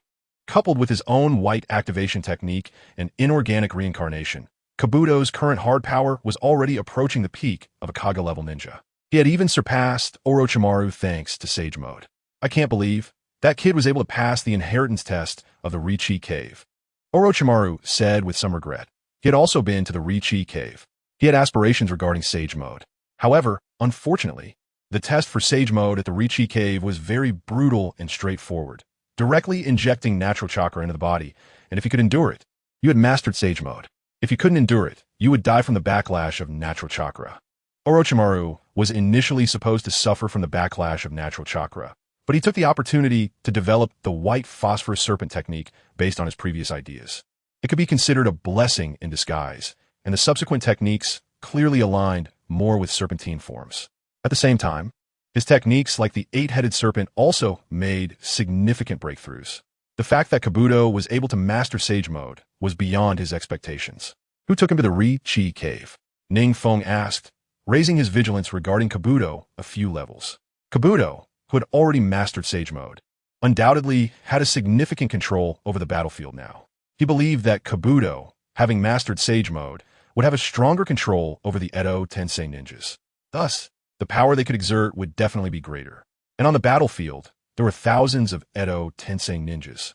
This meant that Kabuto mastering Sage Mode not only enhanced his own strength, but also elevated the overall strength significantly. If you remained so unguarded against Yakushi Kabuto, you might end up falling later. In the original work, the Uchiha brothers, Sasuke and Itachi, nearly fell into Yakushi Kabuto's hands when they teamed up. Although Yakushi Kabuto today may not be as powerful as he was during the Fourth Great Ninja War in the original story, NingFeng is certainly stronger than the Sasuke and Itachi who confronted Yakushi Kabuto back then. However, he currently has no way to find Yakushi Kabuto's hiding place. It's truly a case of the enemy being in the dark while we are in the light.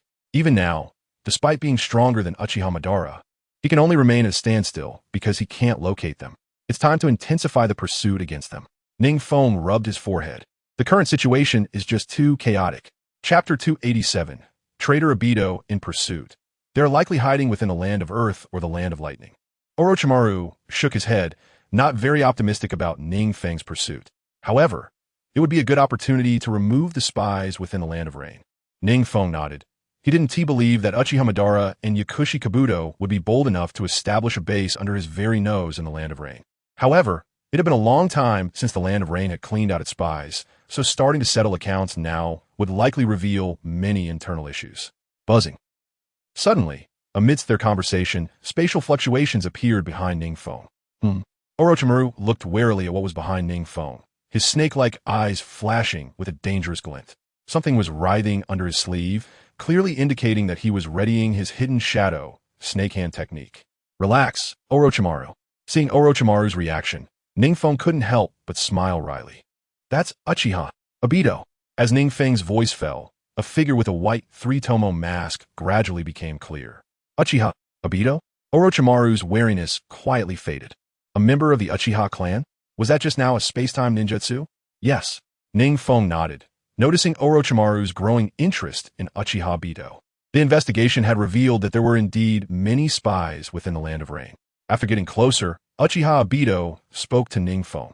He is the leader of the operation to purge the spies. I didn't expect the Land of Rain to be so thoroughly infiltrated. NingFeng tuklet bitterly. After all, Obito was skilled at infiltration, and now he was adept at investigating spies. Moreover, White Zetsu had laid down many spore techniques in the Land of Rain. Uchiha Obito shook his head, realizing that White Zetsu had already made numerous preparations in the Land of Rain. These, Uchiha Madara and Black Zetsu had never mentioned to him. It seemed that those two had been wary of him for quite a long time. He had been kept in the dark, fantasizing about creating a world with Rin. By that time, he would probably be left with nothing but bones after being devoured by Uchiha Madara. It seems Uchiha Madara has some thoughts about the Land of Rain as well. NingFeng's lips curled slightly. He hadn't expected Uchiha Madara to think of bypassing him and entering his rear. The Land of Rain is indeed one of NingFeng's few lifelines. Fortunately, this was discovered in time. Obito, this is Orochimaru. NingFeng moved aside to make way for Orochimaru. If there are any issues, you can communicate with each other. Obito naturally had some understanding of this infamous S-rank rogue ninja from Konoha and nodded at Orochimaru. He had previously considered including Orochimaru in his plans. But before he could implement that, Orochimaru had vanished from the ninja world. Now it seemed he had sought refuge with NingFeng. One must admit, Orochimaru's move was quite wise. A place where he could conduct experiments discreetly, with a constant supply of experimental materials, and under a leader who tolerated him greatly. The Land of Rain was undoubtedly paradise for Orochimaru. NingFeng had no outdated thoughts about not killing captives. As long as Orochimaru could turn those captives into his own strength, he could handle them however he wished. In this mutually beneficial cycle, both Orochimaru and NingFeng would achieve a win-win situation. The upcoming task is still quite heavy. Obito is in your hands. NingFeng patted Obito's shoulder and said with a smile, "Make sure to return to your clan when you have time." "Okay," Obito replied softly. Then his figure gradually vanished from the sight of the two. After seeing Obito completely disappear, Orochimaru pointed to where Obito had just stood. "He has already gone far." NingFeng understood Orochimaru's gesture and spoke up. In his perception, Obito had already distanced himself from them. "This guy gives me the feeling that his intentions are definitely not pure." Orochimaru chuckled lightly, looking at the spot where Obito had just stood, his eyes flickering with a dangerous light. His own ability to survive seemed somewhat insufficient in front of Obito, who was proficient in space-time ninjutsu. Moreover, he could vaguely sense that Obito's intentions were definitely not genuinely aligned with NingFeng. "I know, but right now, there isn't anyone better to use than him." NingFeng shrugged helplessly. The good hands had all gone to support Konoha. There weren't many people left in the Land of Rain. Besides, Obito was previously on Uchiha Madara's side. Even if Uchiha Madara and Black Zetsu were wary of Obito, he still participated somewhat in the infiltration of the Land of Rain. So he had some experience when it came to removing spies. However, what exactly is his ultimate goal? Orochimaru, who was very cautious, instinctively felt something was off with Obito. "It's fine. Let him have whatever thoughts he wants. He won't be able to turn things upside down here." NingFeng shrugged indifferently. His strength. Obito had seen it before. If he still had ulterior motives after witnessing his strength, then he wouldn't be able to reveal it in a short time. NingFeng's strength was not something Obito could surpass in a day or two. "As long as you are aware of this matter, Lord Feng." Orochimaru nodded and then said, "I'll continue my research on the Cursed Seal. If the research on this cursed seal can succeed, then most of the ninjas in the Land of Rain will rise in strength." "Go ahead." NingFeng waved his hand. However, he wasn't very optimistic about Orochimaru's cursed seal research. In the original work, although the cursed seals had powerful effects, being marked by Orochimaru meant being under his control. Moreover, there was instability, and the survival rate under the cursed seal was frighteningly low. Therefore, NingFeng wasn't very optimistic about Orochimaru's upcoming cursed seal research. Obito also needs to be dealt with. Although NingFeng superficially said not to worry about Obito, he was also very wary of him. This kind of guy would overturn the ninja world for a single person. He wasn't planning to use this traitor for long. In the original work, Obito's behavior was indeed thought-provoking. First, he belonged to Konoha's camp. Then just because he saw the girl he liked in his youth killed by his best friend, he fell into darkness without asking for the details and allied with Uchiha Madara. Afterward, he worked for Uchiha Madara, and during the Fourth Great Ninja War, he was persuaded by Naruto Uzumaki and switched back to Konoha. Such capriciousness and lack of normal values. How could NingFeng possibly trust him? Chapter 288, Ghost Lantern City. Lord Ning, there is intelligence that a treasure of the Sage of Six Paths has recently appeared in the Land of Grass. A few days later, NingFeng stood atop a high tower, gazing into the distance as he awaited the results of a pursuit. A dark ninja suddenly appeared behind him, half kneeling and speaking in a low voice. The Land of Grass? NingFeng looked at the dark ninja behind him and slowly spoke. A treasure left behind by the Sage of Six Paths? That's right. The intel came out like this. The dark ninja hurriedly lowered his head. I understand. You can leave now. NingFeng waved his hand casually, signaling for the dark ninja to retreat.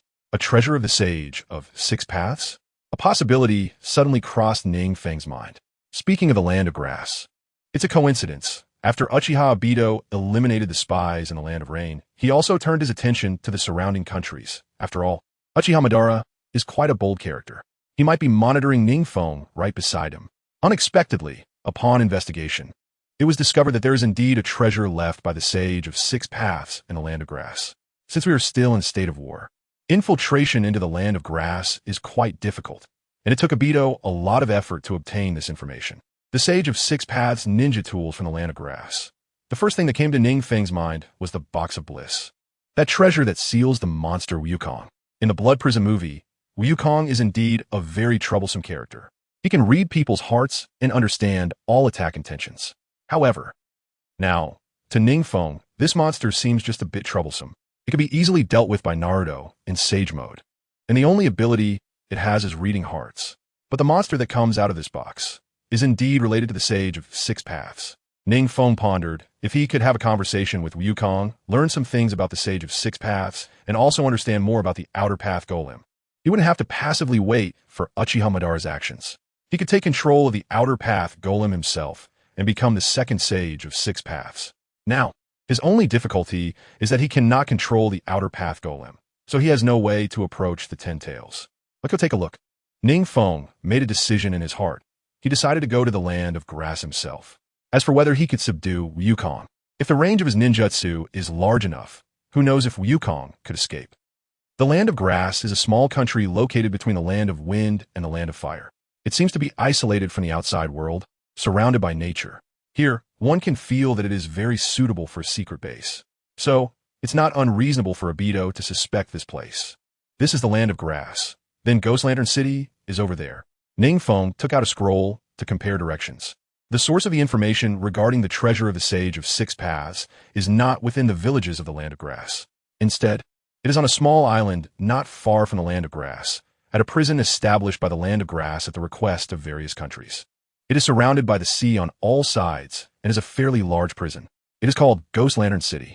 It houses important criminal ninjas from various countries, all of whom are sealed in such a way that they cannot use chakra. This city is also quite large. NingFeng had long arranged an identity as a prisoner from the Land of Rain, preparing to blend in and investigate.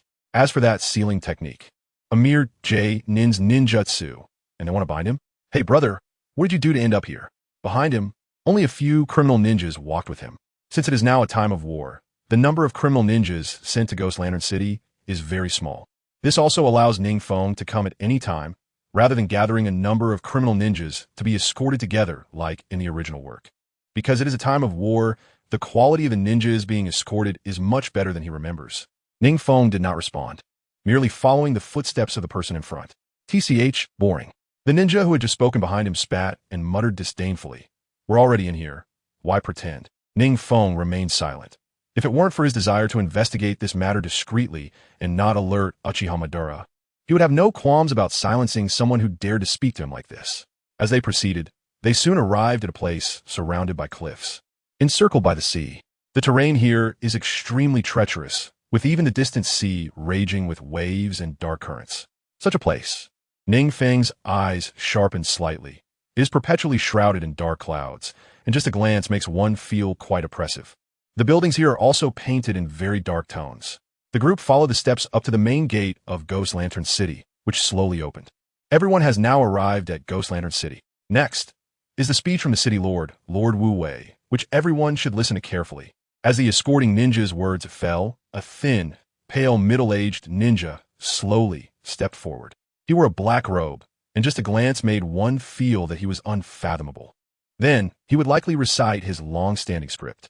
After all, having been the lord of this oppressive place for a long time, he had naturally become quite numb to such routine matters. "I'm the person in charge here, Wu Wei." The ninja in the black robe spoke expressionlessly, his voice lacking any variation, completely monotone.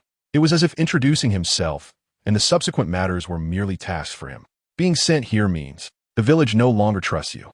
In other words, you have become worthless. After finishing, Wu Wei deliberately scanned the newly arrived criminals present. However, no one stepped forward to take the lead. "Very well. It seems there's no need to kill a chicken to scare the monkeys this time. I want you to have to make a show of force." Wu Wei nodded in satisfaction, as it seemed this batch of escorted ninjas already understood the rules of Ghost Lantern City. There were no unruly actions, which saved him some trouble. The sooner he introduced this place, the sooner these newly arrived ninjas could go to their respective destinations. Since everyone is already aware, there's no need for excessive chatter. Arrangements will be made for you all later. Wu Wei nodded at the escorting ninjas, and then a few newly escorted ninjas, including NingFeng, were released from their bindings. "I hope you all can reflect well while in Ghost Lantern City. Here, unless your village sends a formal request, it is best for you all to keep a low profile and wait for your release." Chapter 289. Wu Wei. Is this Wu Wei? NingFeng examined the seemingly frail ninja before him. In his eyes, there was a hint of worry and numbness. It seems that he is already troubled by the Box of Bliss. The current timeline is a full decade ahead of when the Box of Bliss was originally known to the public. So, Wu Wei is still unaware of what is happening outside. Ghost Lantern City is almost isolated from the world. All sources of intelligence have been cut off. Here, I will first perform a sealing technique on all of you. This is also to help you better adapt to Ghost Lantern City.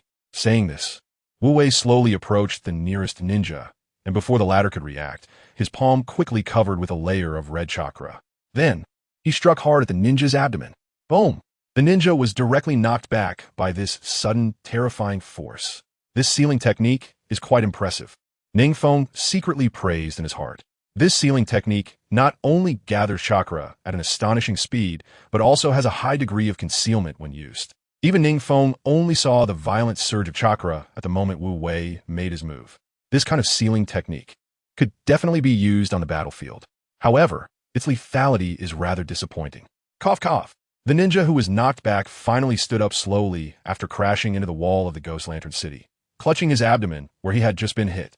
His robes had turned to ashes under Wu Wei's sealing technique, and his abdomen looked as if it had been burned by flames. On his abdomen, there were now sealing formulas coiling like earthworms. Is this fire release? Heavenly prison? NingFeng sensed the ninja who had been hit by the sealing technique, but unfortunately, he could not detect any chakra from him. What a terrifying sealing technique. Fire release, heavenly prison. This technique can seal a ninja's chakra and turn it into a gunpowder-like ninjutsu. The imprisoned ninja cannot gather chakra. If they try to force it, they will be severely burned all over and may die from the burns. And if they are too far from the caster, they will also die. It is ineffective in water and becomes ineffective if the caster dies. This sealing technique can, to some extent, rival the 4-symbol seal. Next, I hope everyone will cooperate well. Wu Wei nodded in satisfaction as he saw the ninja return silently. It seems that this time, there really aren't any troublemakers. In every previous batch of ninjas sent to Ghost Lantern City, there would always be one or two who would cause trouble. Perhaps when ninjas are used to being idle, they want to escape as soon as they arrive at a controlled place like Ghost Lantern City. There are many such people. However, very few can escape from Ghost Lantern City. Next, after sealing all the ninjas in front of NingFeng, Wu Wei's gaze slightly paused when he scanned NingFeng. Unlike other ninjas who pretended to be calm or were angry but dared not speak, NingFeng was genuinely calm from the bottom of his heart. This ninja seemed to be a true ascetic. It seems that for NingFeng, Ghost Lantern City is merely a form of training. There's no need to place too much importance on it. It is just a necessary experience. May I ask, what were you sent to Ghost Lantern City for? Wu Wei's footsteps slightly hesitated, and his gaze towards NingFeng gained a hint of brilliance. This kind of temperament vaguely exudes an aura of superiority. He couldn't be mistaken. This ninja before him was definitely not an ordinary person. This should not be within Wu Wei's authority, right? NingFeng's lips curled into a smile, looking at Wu Wei with a half-smile. Indeed, Wu Wei pondered for a moment before slowly raising his hand. Fire release chakra instantly spread across his entire palm. Just standing in front of this man, he instinctively felt waves of pressure constantly coming at him. If he could experience some training in the ninja world, he would understand. This is the aura of a strong person. It is the aura forged in a sea of corpses and rivers of blood. NingFeng lowered his internal defenses, almost letting go of all his guard. He felt that, if the sealing technique hit him directly, it would likely break through his physical defenses. Even if he merged with the Hashirama cells, and Wu Wei's fire attribute chakra is among the best among Jonin. However, in NingFeng's eyes, the attack power of this technique is just average. A casual fire release from him would be more powerful. Bang! Wu Wei's palm struck NingFeng's abdomen. NingFeng immediately felt a wave of scorching chakra spreading from the point of impact throughout his body. However, the cells he had devoured from the Hashirama cells quickly surged up, trying to expel the suddenly invading fire release chakra. Hey! NingFeng's mouth twitched slightly, and he hurriedly suppressed the cells in his body. At the same time, he quietly activated his Sharingan and cast an illusion on Wu Wei. Crack crack! In Wu Wei's eyes, the ninja before him seemed completely unaffected by his sealing technique. The others affected by this sealing technique, at the very least, were knocked back several dozen meters, their clothes burned by the fire release chakra of the heavenly prison. Yet this ninja stood completely still. It was as if his earlier palm strike had just hit a stone. What is going on with this guy? Just as Wu Wei was puzzled, he suddenly noticed a slight change in the calm expression of a ninja before him. Then, his clothes were suddenly burned away, revealing the sealing formula wrapped around his abdomen. As expected, he had overthought it. Wu Wei chuckled to himself, thinking he might have someone who could withstand the heavenly prison head-on. If the heavenly prison hadn't worked on this ninja, he would have used the advanced version of the heavenly prison, Great Fire Heavenly Prison. This technique has a stronger sealing ability than the heavenly prison. However, since he has already been sealed, there is no need for excessive measures. This person, he cannot see through. After seeing Wu Wei examine his abdomen for a moment, NingFeng finally sighed in relief as Wu Wei moved away. Fortunately, he reacted quickly. If he had been slow and Wu Wei had noticed something amiss, exposing his strength would create significant obstacles for the upcoming investigation of the Paradise Box. The confinement in the cells of Ghost Lantern City is extremely strict. Each ninja has an independent cell.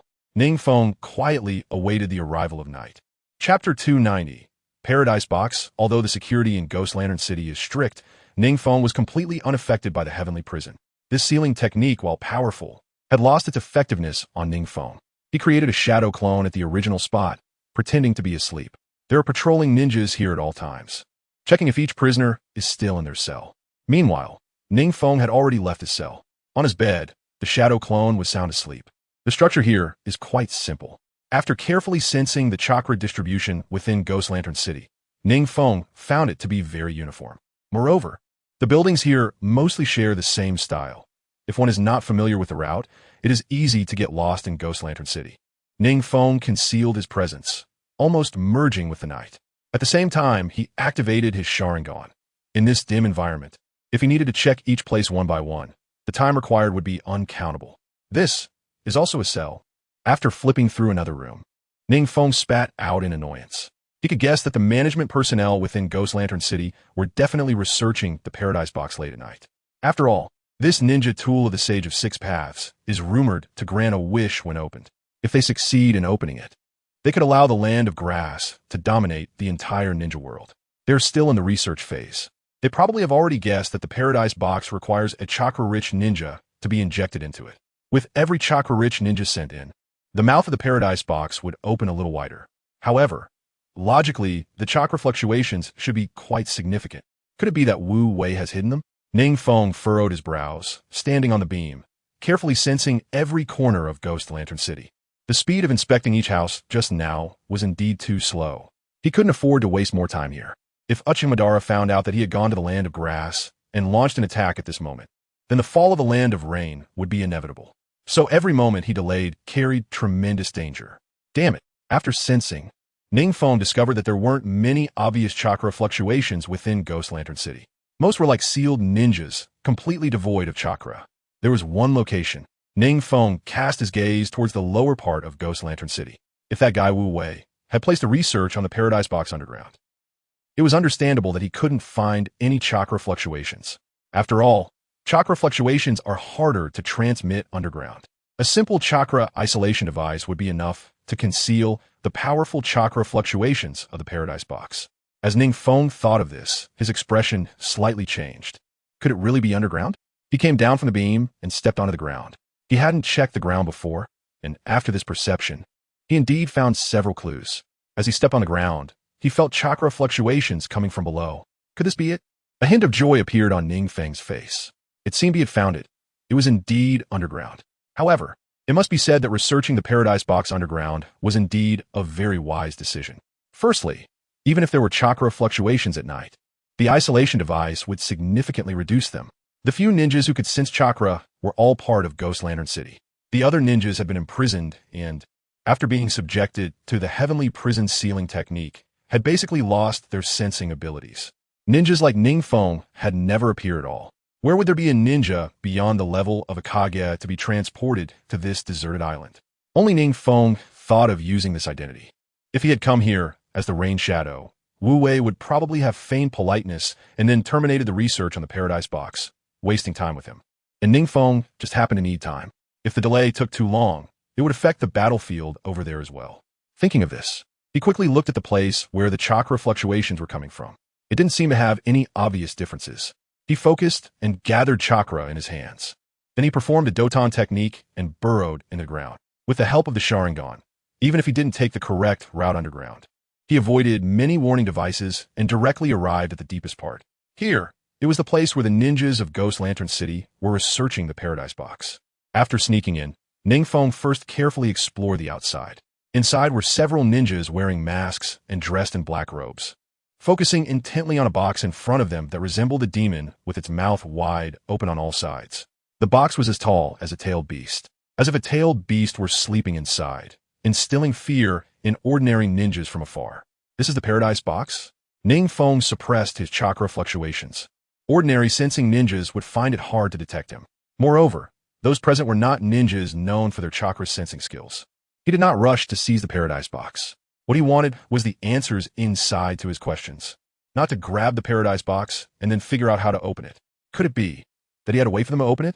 NingFeng couldn't help but feel a headache at the thought of how Wu Wei had schemed for so long to trap Naruto Uzumaki, a Jinchuriki with abundant chakra, into their trap. In that case, it would be better to inject his chakra into it. Even when extracting Naruto's chakra, the Nine-Tails chakra would only be partially taken away. And now, NingFeng had enough chakra in his body, not counting his own, with a total of 8-tailed beasts worth. That was enough to satisfy this Paradise Box. Should he rush in now? After much contemplation, NingFeng decided that he didn't need to continue observing today. This kind of thing had already been studied for a long time by the ninjas of the Land of Grass. However, they currently only had a little clue. Tomorrow, he would come and give these people some strong stimuli. With that thought, NingFeng quietly left the underground. At the same time, he erased any traces from the places he had been. Suddenly, Wu Wei, who was discussing in front of the Paradise Box, stopped his voice and raised his dry hand to signal everyone to stop discussing.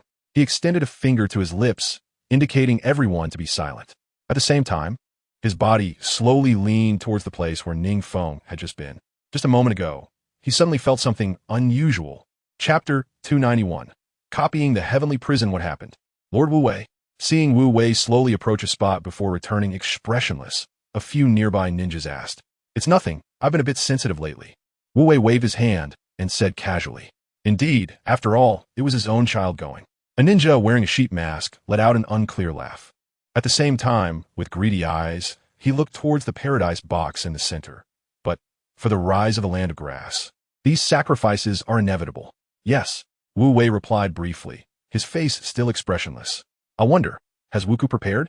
The ninja wearing a cow mask also leaned over. This consequence should be known to Wuku first. Let him know. The sheep mask smiled slightly, emitting a somewhat contemptuous voice. If he knew that the ninjas entering the Paradise Box would not survive, would he still go in? The cow mask lowered his head and fell silent. Indeed, if Wuku knew, it wouldn't be impossible to temporarily cancel this trip to the Paradise Box. And Wuku was also the most talented ninja in Ghost Lantern City in recent years. If he entered the Paradise Box, he was very likely to meet the box's requirements. At that time, the Land of Grass would regain control over the entire ninja world. Don't worry, esteemed elders, Wuku will definitely devote himself to the Paradise Box. Wu Wei said coldly from his side. It was as if the one going to die soon was not his son, but a completely unrelated stranger. Lord Wu Wei's awareness is truly high. It seems that the day of the Land of Grass revival is not far off. The cow and sheep masks were slightly moved by Wu Wei's words. Wu Wei had indeed devoted himself to the research of the Paradise Box. If they were to ask themselves if it really required their son to fulfill the ambitions of the Land of Grass, they absolutely couldn't be as carefree as Wu Wei. Everything is for the glory of the Land of Grass. Wu Wei lowered his head toward the Paradise Box, his deep eyes lost in thought. Hey, is this all we get to eat today? It's good to have something to eat. And you're still picky? Bastards. The newly imprisoned ninjas, accustomed to delicacies, naturally felt some dissatisfaction after tasting the simple meals in the cell. Hyuga, the ninja responsible for serving food, was unexpectedly slapped by the ninja he had just clashed with. Although that ninja's chakra had been sealed in front of everyone, his dignity was also slapped away with that blow. Hyuga, the ninja in charge of the food, rolled up his sleeves, preparing to teach that arrogant guy a lesson when a cold voice came leisurely. What's wrong? Lord Wu Wei, the ninja, who was just about to start a fight, respectfully bowed to the person who spoke. The speaker was indeed Wu Wei, dressed in a black robe, his expression as calm as ever. Lord Wu Wei, this guy is dissatisfied with our food and insists on causing trouble. The ninja honestly recounted the events. Everyone present dared not breathe a word, quietly watching Wu Wei's reaction. I see. Wu Wei glanced at the troublemaking ninja. After all, he's a new ninja who just arrived yesterday, so let's be more forgiving. After saying this, he patted the shoulder of the ninja responsible for food, seemingly intending to let the matter pass. Lord Wu Wei, you're quite sensible. Why not give me a new one? The troublemaking ninja, seeing Wu Wei's seemingly submissive demeanor, was just about to make further demands. In the next moment, he felt a burning sensation in his abdomen. What's going on? Didn't you say? He looked around in terror, trying to find the ninja who had just promised to take him away if he caused trouble. That ninja had demonstrated that his chakra was still intact. He had just confidently stated that he would ensure his safety if trouble arose. But now, that person had disappeared? Damn it. He stopped thinking about anything else, as the fire-released chakra from the celestial prison had already burned onto him, the intense flames instantly melting his spirit. The other detained ninjas looked dumbfounded at the scene before them. Meanwhile, the old man who had been imprisoned here for a long time continued eating his meal, unbothered. There are always a few ignorant fools who challenge the administrators of Ghost Lantern City, and the outcome, without exception, is like that ninja who turned to ashes just now. I really didn't expect this fire-release celestial prison to be so complex. Far away in an inconspicuous corner of the crowd, NingFeng's red eyes flashed. At the same time, his gaze toward Wu Wei grew increasingly complicated. He had just sent that ninja out to cause trouble. He wanted to see Wu Wei's ninjutsu in action. Yesterday, he had also questioned many of the elderly who had stayed in Ghost Lantern City for a long time. What happens if someone provokes and challenges the administrators of Ghost Lantern City? They all said to just watch the show. After all, there is still Wu Wei here. Wu Wei's mastery of the sealing technique of the fire-release celestial prison can be said to be unparalleled. It was he who used the sealing technique when entering Ghost Lantern City. So whenever someone causes trouble, Wu Wei usually steps in personally to resolve it. Just a flick of his finger can silence the troublemaker. Thus, after hearing this information, NingFeng speculated that if someone came to provoke, Wu Wei would definitely step in and use the celestial prison to subdue them. And he just happened to be very interested in the sealing technique. This technique is extremely useful for dealing with prisoners who want to extract information. So he used the information from his remaining chakra to lure the previous ninja into causing trouble, prompting Wu Wei to take action. Everything went as usual, and he secretly used his Sharingan to replicate Wu Wei's ninjutsu. This fire-release celestial prison indeed has a certain level of difficulty. Compared to ordinary sealing techniques, the celestial prison is even more challenging. Although NingFeng saw through the principles of this ninjutsu at a glance, mastering it would still take some time. And he had already reached the pinnacle level of shadow in all 5 chakra natures. Ordinary ninjutsu could be learned immediately. Yet this celestial prison was proving to be somewhat tricky for him. The difficulty was evident. Chapter 292, Approaching the Paradise Box. Wugo, are you really going? Inside the grass-hidden village, a girl with long white hair and a delicate face looked at the frail boy in front of her, filled with worry. Longshi, this time, my father also told me that as long as I enter, the Paradise Box will open. At that time, the grass-hidden village can regain its former glory. This boy bears a slight resemblance to Wu Wei, but compared to Wu Wei, his face has more youth and fragility. You guy.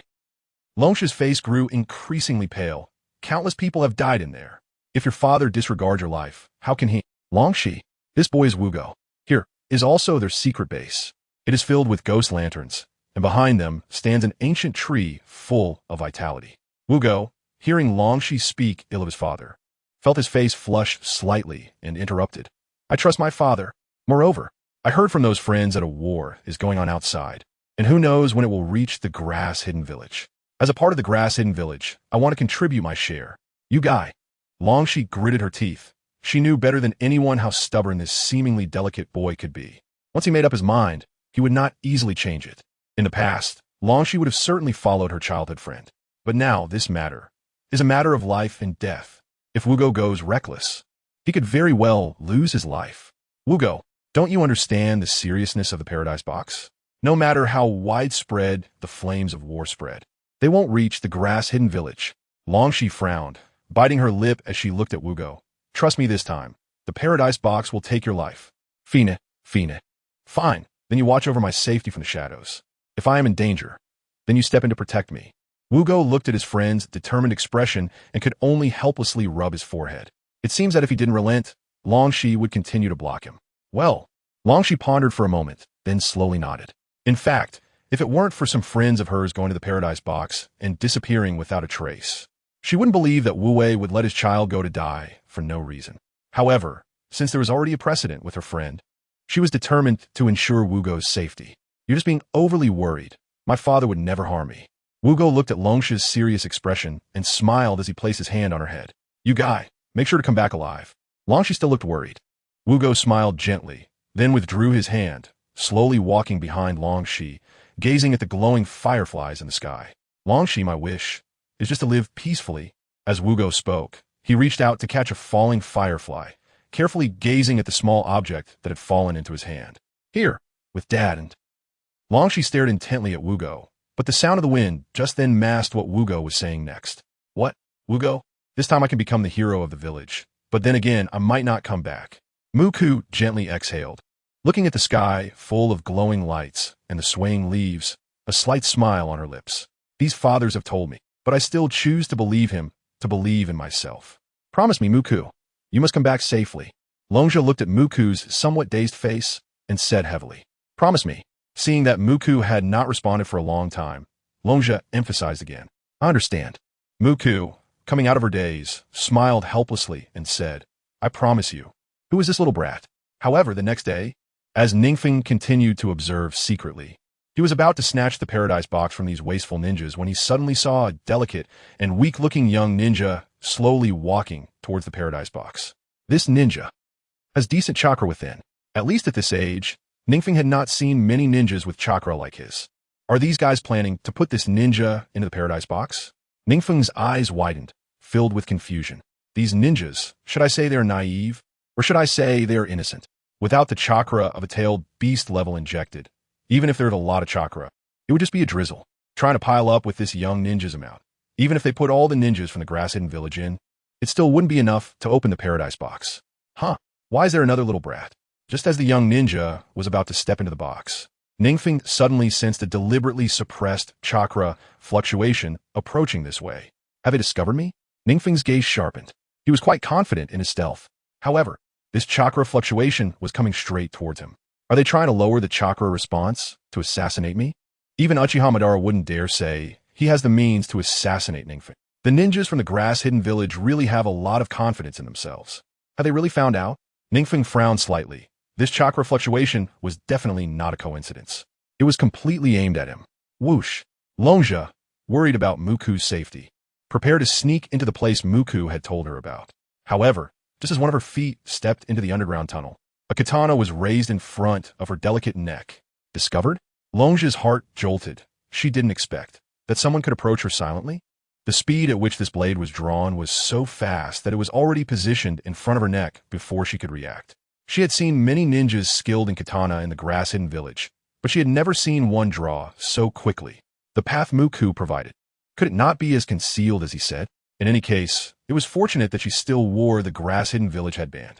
It shouldn't lead to her immediate death. That ninja who drew the blade should have seen her headband and refrained from attacking, right? Longja thought to herself, slowly raising her head while reaching in her ninja tool pouch. Don't make a move. I'm from the grass-hidden village. While saying this, she pointed her headband. You see. Chapter 293. Muku's death. This guy. Doesn't he seem to be deliberately suppressing chakra? NingFeng raised his katana, coldly observing the frail figure in front of him, who was already half-crouched. It seemed this female ninja was not even as big as Xiaonan. She looked quite delicate, and her long white hair added a touch of mystery to the girl. I'm from the grass-hidden village. This girl suddenly suppressed her trembling voice, shakily pointing at her headband. No kidding, I could see your headband. Even if I didn't activate my Sharingan, I could see your headband clearly from this distance. I'm here to check if Lord Muku can smoothly enter the Paradise Box today. Longja, seeing that the long blade in front of her neck showed no signs of moving, couldn't help but curse inwardly. Why can't this katana-wielding guy speak? He is a ninja from the grass-hidden village. NingFeng nodded knowingly, being experienced. He could tell at a glance that this guy was definitely not who she claimed to be. It was obvious she had snuck in just like him.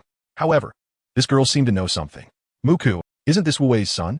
Wait, could this girl be Muku's childhood friend? NingFeng said nothing and re-examined Longja. Pale skin, delicate features. Indeed, she was Muku's childhood friend. Come with me inside. NingFeng did not explain his identity, simply leading Longja underground. Inside, Muku had not yet entered the Paradise Box. The nearby ninjas wearing animal masks were all looking at Wu Wei's expression.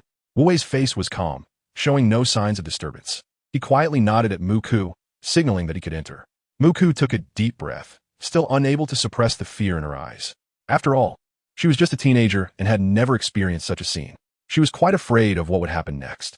This Paradise Box had seen many ninjas die inside. If she also died in there, this guy wouldn't directly take me to meet Wu Wei Muku, would he?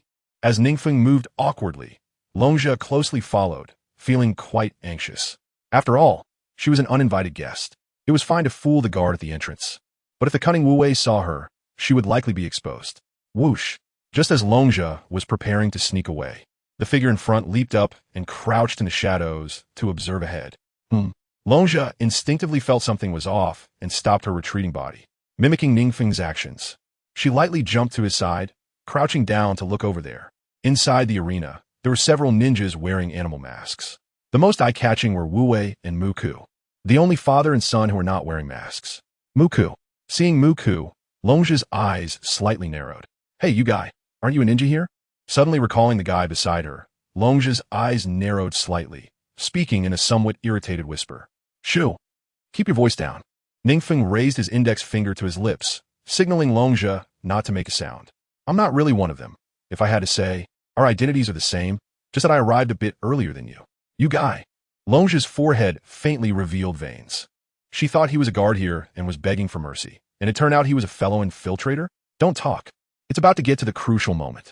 NingFeng pressed down on Longja's restless body, looking at the scene with increasingly mocking eyes. What crucial moment?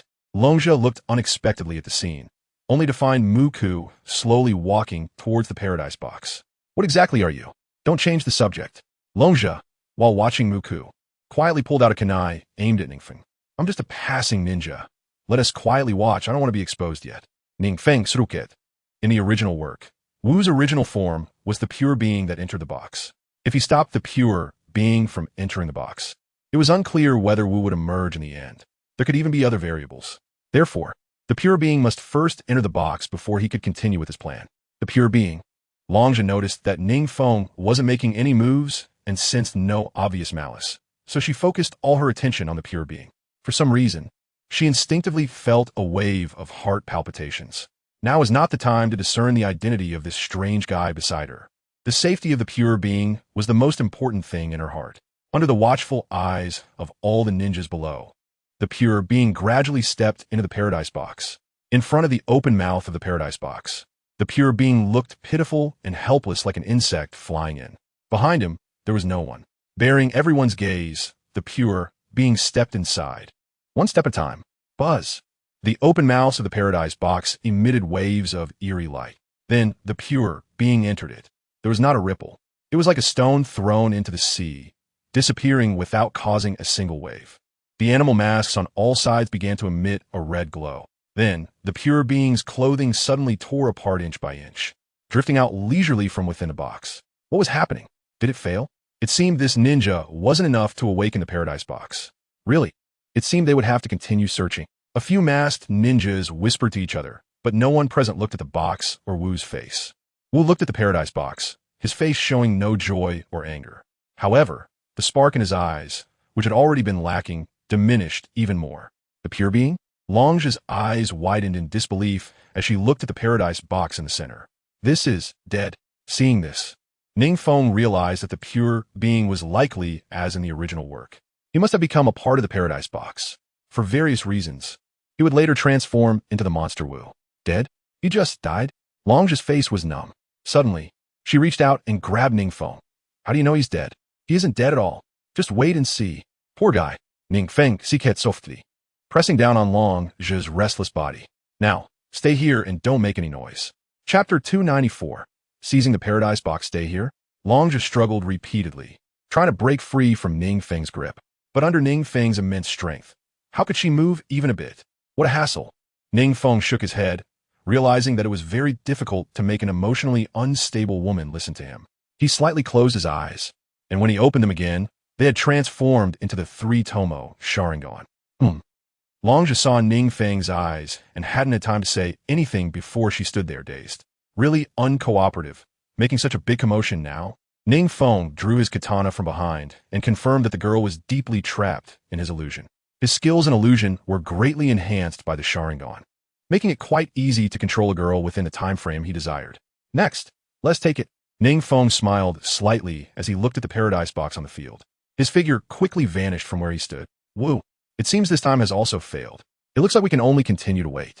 Wu nodded slightly, showing no joy or anger on his face. It was as if the one who had died was not his son at all. It felt like a complete stranger had just died in front of him. In the next batch of Kusa Hidden Village ninjas, there should be someone similar to the pure being. A ninja wearing a cow mask stepped forward and patted Wu on the shoulder, speaking with a tone of slight consolation. Yes, Wu responded with his head down, then suddenly looked up as if he had discovered something. A swift figure, like a ghost, suddenly appeared above everyone. It was only when this figure drew out a white blade that Wu noticed. Enemy attack. Following Wu's gaze, the cow-masked ninja also reacted and shouted in alarm. What? The few ninjas in the distance, about to leave, turned their gazes this way upon hearing the commotion. That figure had suddenly gotten much closer to Wu in the blink of an eye. Whoosh! The white ninja blade slashed down fiercely, carrying tremendous force, like thunder, with a flicker of lightning. An incredibly swift strike. Wu had no time to say anything. Under this strike, all his evasion routes were blocked. NingFeng coldly watched Wu under the blade. With this strike, even the peak Hashirama would have to avoid the sharpness of his long-prepared Chidori blade. Wu, in particular, could not withstand it head-on. Moreover, NingFeng had already locked onto all his evasion directions with his Sharingan. This strike, Wu could only take it head-on. Sizzle. At the same time, the cow-masked ninja beside him suddenly drew a scythe in an attempt to block NingFeng's blade. Fire release. Great fire annihilation. Wu instinctively sensed a life-and-death crisis under this strike, and used his current strongest fire release ninjutsu without thinking. Under the attack from both sides, even an ordinary shadow-level ninja would meet their end here. However, NingFeng's blade did not diminish in momentum and fiercely hacked down on the attacks of the two. Suddenly, flames erupted. It was as if thousands of thunderbolts surged along NingFeng's blade. Wu's fully unleashed fire release ninjutsu was actually sliced open by the lightning-covered long blade like a cicada's wing. Then, before Wu could say anything, his body was swiftly cut through by this long blade. Yu, the cow-masked ninja, beside him looked as if he had seen a ghost. Just as he was about to retreat and gather with the ninjas behind him, NingFeng opened his hand, palm, facing the ninja. Chidori sharp spear. A spear formed of lightning instantly appeared from NingFeng's palm. The crackling lightning spear instantly pierced through the body of the cow-masked ninja. This guy. Outside the arena, all the ninjas stopped in their tracks. They all understood the level of the cow-masked ninja and Wu. The ninjas present knew that even if Wu and the cow-masked ninja joined forces, they might not be able to handle this guy so easily in a single encounter. Who exactly is this sword-wielding guy? Sir, do you have any advice? A ninja wearing a sheep mask broke the dead silence. NingFeng remained silent, wiping the blade. No advice, you all can leave. This. The faces of several masked ninjas showed difficulty. This one was so absolute right from the start. You can't do things like this to the end. However, they had no confidence in surviving even a few exchanges under this sword-wielding ninja. Withdraw. The leading sheep-masked ninja turned back, his eyes under the mask revealing a hint of sharpness. He was somewhat unwilling. However, he knew that if they continued to entangle, they would all be left behind by this strange ninja. The recently sliced-in-half Wu and the cow-masked ninja who had been pierced through were good examples. However, some ninjas outside glanced at the Paradise Box. This is the only precious item on the field right now. Could that guy also be after the Paradise Box? Did he see everything just now? A few people, each with different thoughts, were about to leave. However, just as they turned around, NingFeng's figure suddenly moved. Whoosh! In just a moment, NingFeng slowly sheathed his drawn katana. Looking back, the ninjas who were about to leave were now slumped on the ground as if they had lost all support. Such naive ninjas really exist? NingFeng looked in surprise at the several ninjas who were already corpses on the ground. Did they really just leave when told to? Not caring at all whether he was sincere or not. The ninjas from Grass-Hidden Village. It seems they have been isolated from the world for too long and have forgotten the deceitful nature of ninjas. The Paradise Box. NingFeng walked into the Paradise Box. Stepping inside, he felt even more how terrifying the animal heads on it were. The gaping mouths looked like bottomless pits of hell, waiting for the next ninja to offer chakra. However, it was not very convenient for fighting here. NingFeng glanced around the narrow underground space. This place was indeed more than enough for experiments. But to fight a large monster like Wu here still seemed a bit cramped. Better take this thing upstairs first. NingFeng placed his hand on the front of the box. The system's prompt almost instantly rang in his ears. Detected Paradise Box. Chakra required. 390500 999 9999. Do you want to inject chakra? Note: strange things will happen when chakra is fully injected. Chapter 295, Wu Goodness. So many nines? NingFeng counted carefully. There were dozens of shadow-level chakras. Such a large amount of chakra was needed to fill the Paradise Box. This means that if the ninjas from Grass-Hidden Village hadn't eventually injected the chakra of the Nine-Tails Jinchuriki into this Paradise Box, they would have had to wait for dozens more shadow-level ninjas' chakra to awaken what was inside the Paradise Box. Fortunately, after merging with the eight-tailed beasts, his chakra had already reached an astonishing number. Looking at the system's prompt, it seemed he didn't even need to enter it to inject chakra. NingFeng extended his left hand to pick up the Paradise Box, but to his surprise, the Paradise Box didn't budge at all. The weight of the Paradise Box astonished him. Even after his body had undergone several enhancements, he still couldn't move this Paradise Box even a little with all his strength. So heavy? NingFeng was somewhat taken aback. He could lift massive tailed beasts like the Eight Tails and Nine Tails with his physical strength alone. Yet lifting a Paradise Box was so difficult. This box indeed had many mysteries. It seemed not just Wu. Perhaps this box was also a good piece of armor. NingFeng lifted the Paradise Box, preparing to head to the surface. As he casually scanned the ground, he suddenly spotted fragments of torn clothing. Right, that guy. Suddenly, NingFeng thought of the graceful girl who had entered with him and quickly turned back to look for Long Shi. This guy is really poor at illusion techniques. Seeing Long Shi still lost in the illusion with no signs of waking up, NingFeng sighed helplessly. Bang! A shadow clone suddenly stepped out behind him and slowly lifted the girlless body. I wonder, what kind of battle will this monster that reads hearts bring me? This place is. When Long Shi woke up, she found herself in a somewhat familiar location. It looked very spacious here, and she could faintly hear the sound of waves crashing against rocks. This is. Long Shi furrowed her brow, puzzled, and patted her head. She remembered she should have infiltrated the place that Wugu spoke of and saw a strange ninja forcing her with a katana. And then she passed out? Right? Where's Wugu? Wugu. She suddenly sat up and looked around. It looked like some kind of coast. It was very open. She could still hear the sound of giant waves crashing against the shore, suggesting she was now in some coastal canyon. Just waking up? A voice suddenly came from behind her. Long Shi quickly turned around, her face full of vigilance. A huge box was the first thing to come into her view. This is the Paradise Box? Long Shi was somewhat astonished as she looked at the Paradise Box, which was only a few dozen meters away from her.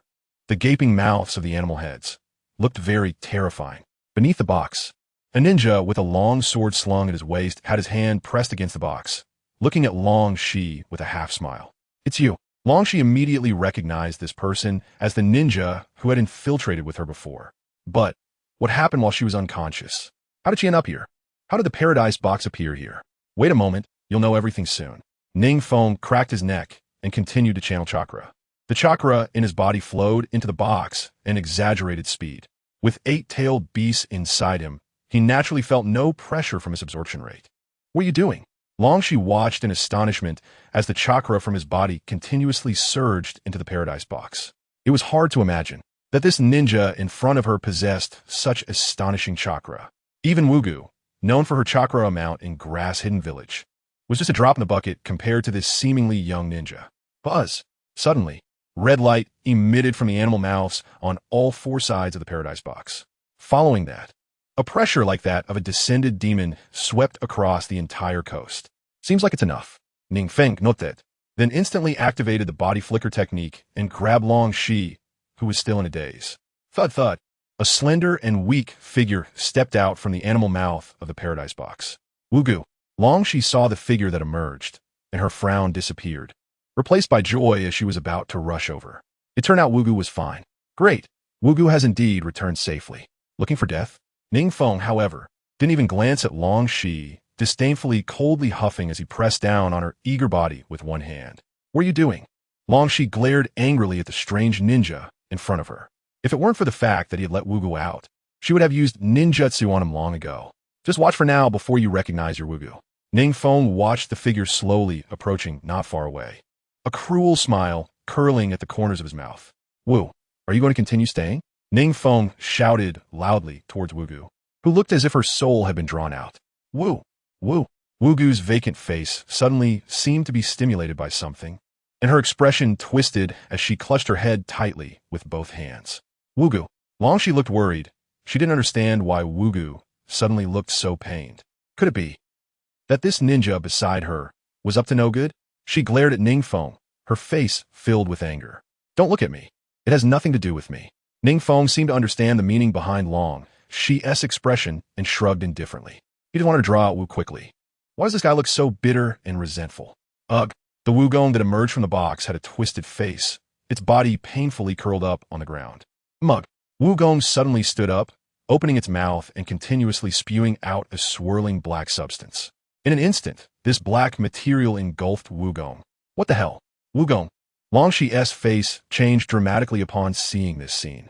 After the black substance wrapped around Wugong, it rapidly spread out. Then, it began to grow what looked like black feathers, expanding finally, it has come out.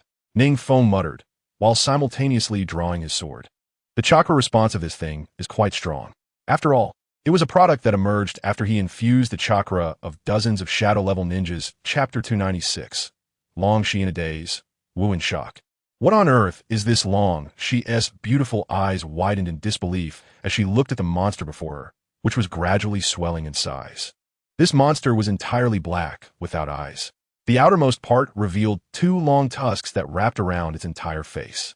It had no neck or torso, just a slender waist and arms. Behind it were black wings spread out like a demon. It looks quite powerful. NingFeng nodded slightly. The fluctuation of this chakra could rival that of a tailed beast. Coupled with Wu's special abilities, such strength would give even an ordinary shadow-level ninja a headache. Wu the massive black monster stood still, staring blankly at the two who had created distance. It was now night, and under the cover of darkness. Its gigantic size didn't seem out of place. When I fight this guy later, I won't have time to worry about you. So be smart and stay far away. Don't hold me back. NingFeng looked eagerly at the distant black monster and said to Long Shi beside him, Wait, is that Wugong? Long Shi grabbed NingFeng's sleeve, asking with some hesitation. I'm not sure, but it seems this guy has no good intentions toward me. NingFeng shrugged.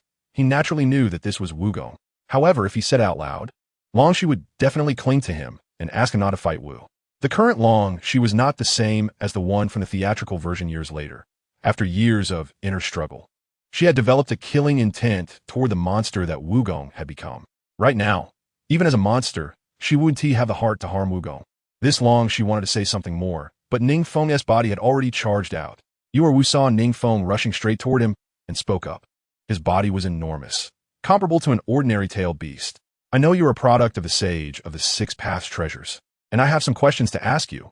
But looking at you now, it seems you won't tell me anything. NingFeng pulled out his kusanagi, sword with a smile on his face. The sage of the 6 paths, huh? Wu smiled without any emotion, then extended his sharp hand and lunged fiercely at NingFeng. Oh! NingFeng looked at Wu with some surprise, not expecting this guy to take the initiative to attack. Wu possessed the ability to sense malicious attacks, so he usually avoided them and retaliated. But when it came to NingFeng, he actually chose to attack first. What he didn't know was that Wu instinctively sensed that the person before him was incredibly strong. Strong enough that he felt no desire to resist. To avoid being overwhelmed by the pressure, he chose to act out of character and attack. Bang! The sound of metal clashing rang out. NingFeng raised his Kusanagi sword in front of his chest, accurately blocking Wu's fingertips. His fingertips were extremely sharp, like a spear of the highest quality.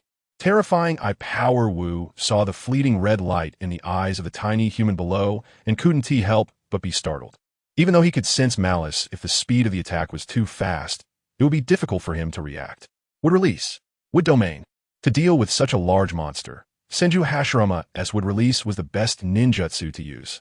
With NingFeng's palms pressed together, countless saplings suddenly sprouted on the bare coastline behind him, rapidly rooting and growing into towering trees that surged toward Wu. Swish! Swish! Several branches' attacks were dodged by Wu, as these attacks were defined as malicious, allowing him to sense them in advance and respond in time. This was his body's instinctive reaction, requiring no preparation time. Fire released the effects of the heavenly prison still exist. NingFeng wanted to use a stronger ninjutsu, but the sealing technique within him had yet to break. It seemed to be the seal of fire release, heavenly prison. Although it hadn't caused him any harm, it continued to seal his chakra. If he were to break the seal now, it would take a long time. Killing the caster didn't even break this heavenly prison sealing technique? It seems this ninjutsu is quite interesting. A slight smile appeared on NingFeng's lips. Not being able to use chakra isn't a problem. I could just learn to use sage chakra, like Naruto in the original work. With that thought, NingFeng's shadow clone training on Mount Mayaboku suddenly exploded. Whoosh!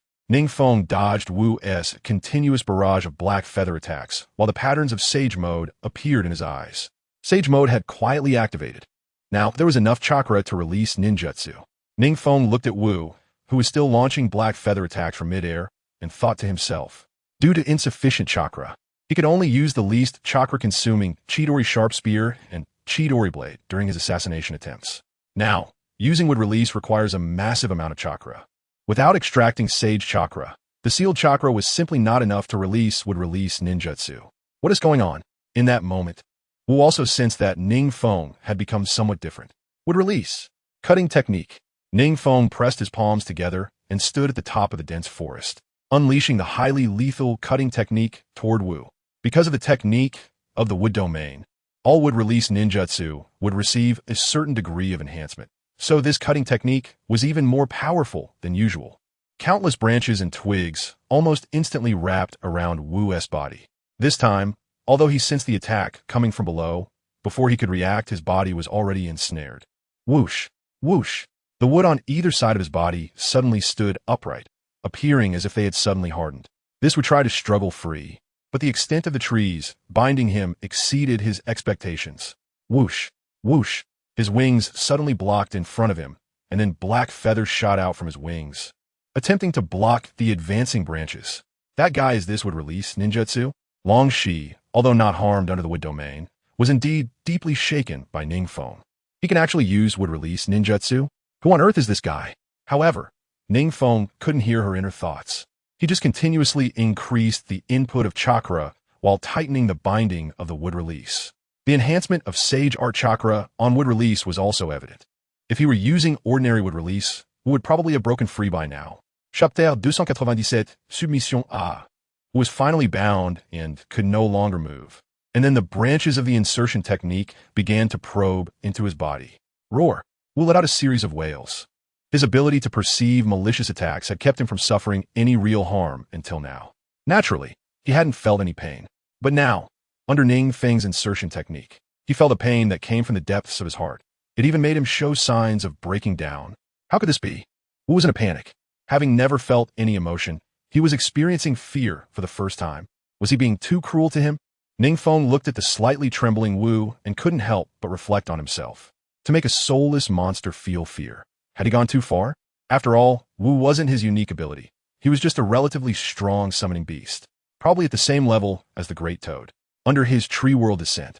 Even at his peak, Uchiha Madara would have to yield. Bullying a summoning beast without a shadow level really was a bit of a case of the strong oppressing the weak. Are you willing to submit? The branches paused in front of Wu, and NingFeng leisurely looked at him, casually asking. Wu didn't speak, only slightly moving his wings behind him. Stubborn. NingFeng's Sharingan perception ability was incredibly sharp. With just a slight movement of Wu's wings, he saw through Wu's next action. This guy had actually subdued such a terrifying monster. The wood-release ninjutsu was actually this powerful? Long Zhe, hiding behind the surrounding trees, was secretly shocked as she watched Wu being suppressed by NingFeng. Although she was also considered a genius ninja of the same level as Wukong in the grass-hidden village, she had rarely seen such a scene. Even wood-release was something she had only read about in the grass-hidden village's texts. The texts only described the only ninja who could use wood-release, Senju Hashirama, as the god of ninjas, the first Hokage who pacified the chaotic world. Back then, she had doubted whether a single wood-release could suppress the entire ninja world. One person suppressing the chaos of the entire ninja world? Now that she had seen a glimpse of NingFeng's wood-release, she began to believe that what was recorded in the texts might all be true. Wood-release really could be so terrifying. Whoosh! Wu opened his mouth wide, and, simultaneously, the wings beside him aimed at NingFeng. Then, thousands of black feathers shot out from his mouth and wings. The impact was so strong that it seemed to tear through the night sky. Oomph! NingFeng raised one hand and lightly snapped his fingers. Immediately, a massive and thick wooden wall stood up in front of him. This wall, reinforced by Sage Art Chakra, naturally had significantly increased defense. Bang, bang, bang. Countless feathers pierced into the wooden wall, and not a single one passed through to harm NingFeng. Wu subconsciously clenched his hands. Did this guy also have the ability to see through malicious attacks like himself? He had just acted very quickly and secretly. Even if NingFeng had reacted, there was no way he could have calmly erected such a solid wooden wall. Are you confused? NingFeng stepped out from behind the feather-filled wooden wall, looking down at the tightly bound Wu, and spoke. Are you wondering why I can perceive faster and more accurately than you? NingFeng, holding the grass-cutting sword, looked at the bound Wu and smiled. You are not an ordinary person after all. Wu's deep voice reached NingFeng's ears through the dense forest. I told you before, I just wanted to confirm some things about the Sage of Six Paths. There's no need to be so aggressive. As NingFeng spoke, the three-tomo pattern in his eyes continuously rotated and changed, eventually settling into a ripple-like light purple eye. This is the Rinnegan? Wu's voice trembled slightly, as if he had seen something incredible. How do you have a Rinnegan? Who exactly are you? The Rinnegan? Long Zhe, hiding in the back, heard Wu's voice and turned her gaze to NingFeng's eyes. She saw that NingFeng's eyes were not like before. Instead, they were similar to her own. There were ripple-like patterns, and they glimmered with a light purple sheen. Strange. Why did his eyes change like this? Long Zhe was puzzled, but still restrained her movements. Now, are you willing to tell me? NingFeng's Rinnegan coldly stared at Wu, and his expression hinted at a fierce demeanor. If Wu continued to resist and did not submit, he was prepared to kill Wu directly. After all, such a monster, once born, would definitely cause chaos in the ninja world. If he didn't deal with it, it would lead to a massacre. After all, a monster with the ability to perceive others' malicious attacks was something that ordinary ninja villages truly couldn't handle. All right, just ask whatever you want to know. Wu was very sensitive to changes in human emotions and naturally sensed NingFeng's killing intent. If he continued to resist, this guy would really kill him. So, he chose to tell NingFeng what he wanted to know. Now, it's too late. Now you either submit or die, NingFeng said with a sinister smile, extending the grass-cutting sword directly at Wu. I already gave you a chance before, but unfortunately, you didn't cherish it. Now that you can't win, you're thinking about what you did before? Wu clenched his teeth slightly. I won't. Snap. NingFeng snapped his fingers again, and thousands of threatening branches seemed to surround him. The tips of the branches pointed directly at Wu. I'm willing to submit. Wu saw so many branches aimed at him, and spoke with a hint of fear in his tone. Without needing to perceive, he knew these branches were all malicious towards him. Even if he could sense it, what was the use? He was already bound and unable to evade. Then, let's sign a contract. NingFeng took out the contract drafted by the system and placed it beside Wu. However, the branches wrapped around him still showed no signs of loosening. This was the same contract he had signed with the Four Tails earlier. Good. Seeing NingFeng's attitude so resolute, Wu realized that if he didn't sign this contract, he might not be able to break free from the binding of wood release today. So he obediently signed the contract. Congratulations, Wu. Successfully signed the lower-tier summoning contract with you. The lower-tier summoning contract means that the restrictions Wu is under are far more numerous than ordinary summoning contracts. He has almost become NingFeng's servant. Chapter 298. Inquiry not bad. Finally signed. NingFeng nodded in satisfaction. This would put his mind at ease. After all, Wu was a product of the Sage of Six Paths treasures, and his strength and abilities were not ordinary. As his own, he could relieve pressure on the battlefield and could also serve as a combat force for the Rain-Hidden Village. After all, with such a terrifying ability, Wu was a significant weapon no matter where he was placed. Master, I have signed the summoning contract and have seen NingFeng's Rinnegan. Wu is also clear that his master has likely reached a terrifying level of power. After all, throughout history, there are only a handful of ninjas who can awaken the Rinnegan, the Eye of the Sage. It's not an exaggeration to call him the second Sage of Six Paths. The abilities of the Rinnegan are simply too terrifying. Let me ask you first, after awakening the Rinnegan, how do you obtain the Outer Path Golem's summoning contract? NingFeng asked directly, voicing his biggest doubt. After all, only by obtaining the Outer Path Golem can NingFeng truly reach the level of the Sage of Six Paths. Right now, he is merely a candidate for the Sage of Six Paths, and he also has to compete with Uchiha Bido. The Outer Path Golem? Is it the shell of the Ten Tails? Wu looked down at NingFeng, his hands constantly rubbing his own head. There was a hint of confusion in his voice. What has this guy done to make such a terrifying creature sign a contract with him? Longzhi was stunned to see that Wu had signed a contract with NingFeng so quickly. By the way, your body. While Wu was pondering, NingFeng placed one hand over Wu's hand. You're still not accustomed to this body. I'll inject a bit of chakra into you to stabilize it. Saying this, NingFeng continuously infused Senjutsu chakra into Wu's body. Wu couldn't help but let out a groan. It was as if he had been shivering and stiff in the freezing winter and suddenly jumped into a steaming hot spring. In an instant, his bones felt relaxed, and even the nauseating discomfort that had been deep in his heart gradually disappeared. Thank you, Master, Wu said with a hint of gratitude. While the black feathers on his body began to gather together, his massive form gradually shrank, finally settling into a shabby, yet handsome young boy. Wugo, Longzhi, who was hiding in the shadows, recognized that the boy was indeed the Wugo who had walked out of the bliss box earlier. So, this monster can turn back? This should mean he has regained his consciousness, right? NingFeng looked at the boy in front of him, who was still a few inches shorter than him, and patted his shoulder, asking, Thank you. Wugo deeply bowed to NingFeng.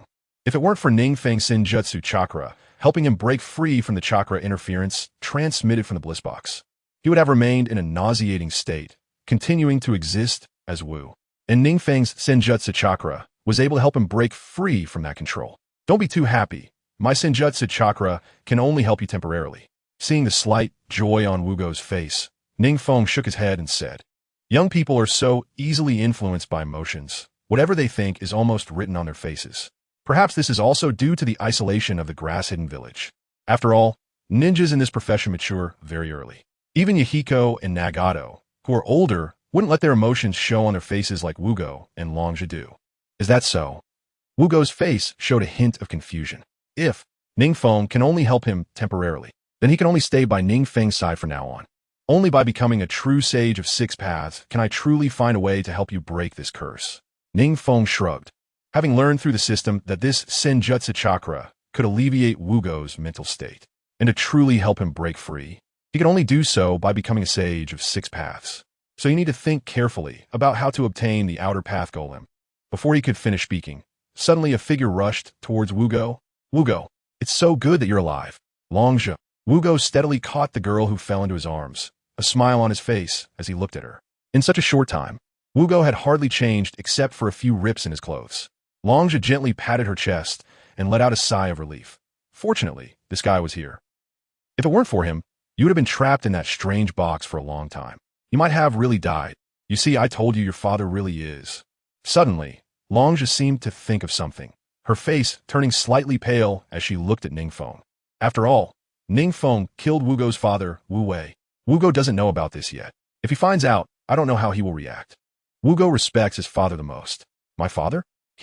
Wugo, upon hearing Longzhi mention his father, coldly chuckled twice, contrary to his usual demeanor. If only he knew how helpless it was inside that box. It would be better. I really want him to experience that feeling. Saying this, Wugo slowly placed his hand on his chest, that emotion wrapped in fear. Anything that enters the box will be devoured. So, it's that terrifying? Longzha looked at the somewhat unfamiliar Wugo in front of her, silently thinking. How terrifying must it be to make someone who always respected his father feel such disgust? No need for that. I've already killed him. NingFeng looked at Longzha and silently nodded. He even subtly pointed out the most important thing to Wugo. It seems Longzha is a clever girl too. Longzha, seeing NingFeng's approving gaze, suddenly felt puzzled. Did she do something? Pack up your things and let's go. There's no need to stay in this kind of village. NingFeng said to Longzha and Wugo. You, want us to defect? Longzha looked at NingFeng in disbelief, her mouth slightly agape. You still want to continue staying in a village that casually experiments with the lives of its ninjas? NingFeng shook his head and sighed. This little girl, looking quite clever, doesn't even understand what's good or bad. Longzha was stunned. The grass-hidden village was indeed going too far. This time it was Wugo, next time it might be her. If it weren't for NingFeng coming to take the bliss box away, perhaps she would soon face the same fate as Wugo. Wugo, what about you? Chapter 299, Departure. I will go with him. Wugo looked firmly at NingFeng, then said decisively, his father is already dead, and he has seen the current state of the grass-hidden village. Moreover, he has signed a contract with NingFeng, for both emotional and rational reasons. He must leave with NingFeng. You really are? Sigh. Longzha raised her finger, pointing at the already hopeless Wugo, her lips twitching slightly. She wanted to say something, but the words got stuck in her throat. Since coming out of that box, Wugo's character has become more assertive. The previously weak demeanor has long disappeared. In its place is a Wugo who is determined and ruthless in his actions. Is this change, good or bad? Longzha silently sighed in her heart. Despite having heard NingFeng's advice earlier, she felt a little shaken herself. Now that she knew Wugo's choice, she could only follow suit and say, then let's defect. Do you want to come with us? Me go with you? NingFeng pointed at himself, his expression somewhat comical. This little girl actually thinks he is encouraging her to defect, and then let the two of them wander? I heard that a ninja war has broken out outside, and it seems that the ninja world is in great turmoil. Longzhi looked at Wugo and said helplessly, however, since Konoha treats Wugo this way, we can't possibly continue to live in Konoha after this experience. She had one more thing to say. The people responsible for the Paradise Box have all been killed by you. If it's just the two of us returning, the higher-ups in Konoha won't be fools and will definitely suspect us right away. Now the fourth great ninja war has indeed broken out, but it has already entered a period of easing. If we want to leave, there are still very few dangers on the way. NingFeng spoke up, then looked at Wugo. What do you think? Wugo, if we're going to leave, we should do it soon. Otherwise, it might be discovered here by others. As he spoke, Longzhi shot a fierce glare at NingFeng. This guy's ninjutsu is so wide-ranging and conspicuous that other ninjas will notice at a glance. What's your strength? Since you've defected, shouldn't you wait until we're safe before leaving? Longzhi said to NingFeng with a hint of annoyance while cleaning up the nearby traces. All right. I'll listen to you. NingFeng raised his hands in surrender, knowing that this girl was also worried about their safety. Even though he said that the ninja war had entered a period of easing, the two of them were still struggling to move through this chaotic ninja world. As for Longzhi's various hints of weakness and moral coercion to imply that NingFeng should escort them, NingFeng was fully aware of that. He planned to take both of them to Yuin village before encouraging them to defect. Wugo, you can actually store the Paradise Box? While NingFeng was pondering, Wugo had already stored the Paradise Box in her body. With NingFeng's Sage Chakra, he could also perform some simple operations on the Paradise Box. Storing the Paradise Box in her body like this was a piece of cake. The next day, outside Konoha, are you ready, Wugo? Longzhi, already dressed neatly, turned to Wugo and asked, Yes, let's go, Longzhi. Wugo had also packed her bag and sealed away some of her family's ninjutsu scrolls. Longzhi stuck out her tongue. She was also without parents and had sealed away some of her family's secret techniques, leaving nothing else in her bag. Where are you two planning to go? NingFeng leaned against an ancient tree nearby, watching the two and asking, None of your business. Just follow us. Longzhi said somewhat irritably. This guy. It wouldn't do without him on this journey. Although she didn't know his strength, being able to easily slay a series of Konoha's Umbu, including Wu Wei, meant he was certainly a capable ninja. It would be a waste not to utilize such capability. If there was nowhere good to go, why not go to Yuin village? NingFeng saw that the time was right and quickly seized the opportunity. He didn't want these two to waste their talents. Not to mention that Wugo could become enlightenment and manipulate the Paradise Box. Longzhi would also become a strong ninja in the future. Her family's secret technique could allow someone to be reincarnated. Moreover, In the movie version, Longsha's fire release mastery was also very strong years later. Under the fire release Heavenly Prison, she could still unleash impressive fire release ninjutsu. Her mastery of fire release ninjutsu was evident. Yuin Village? Longshi repeated in confusion.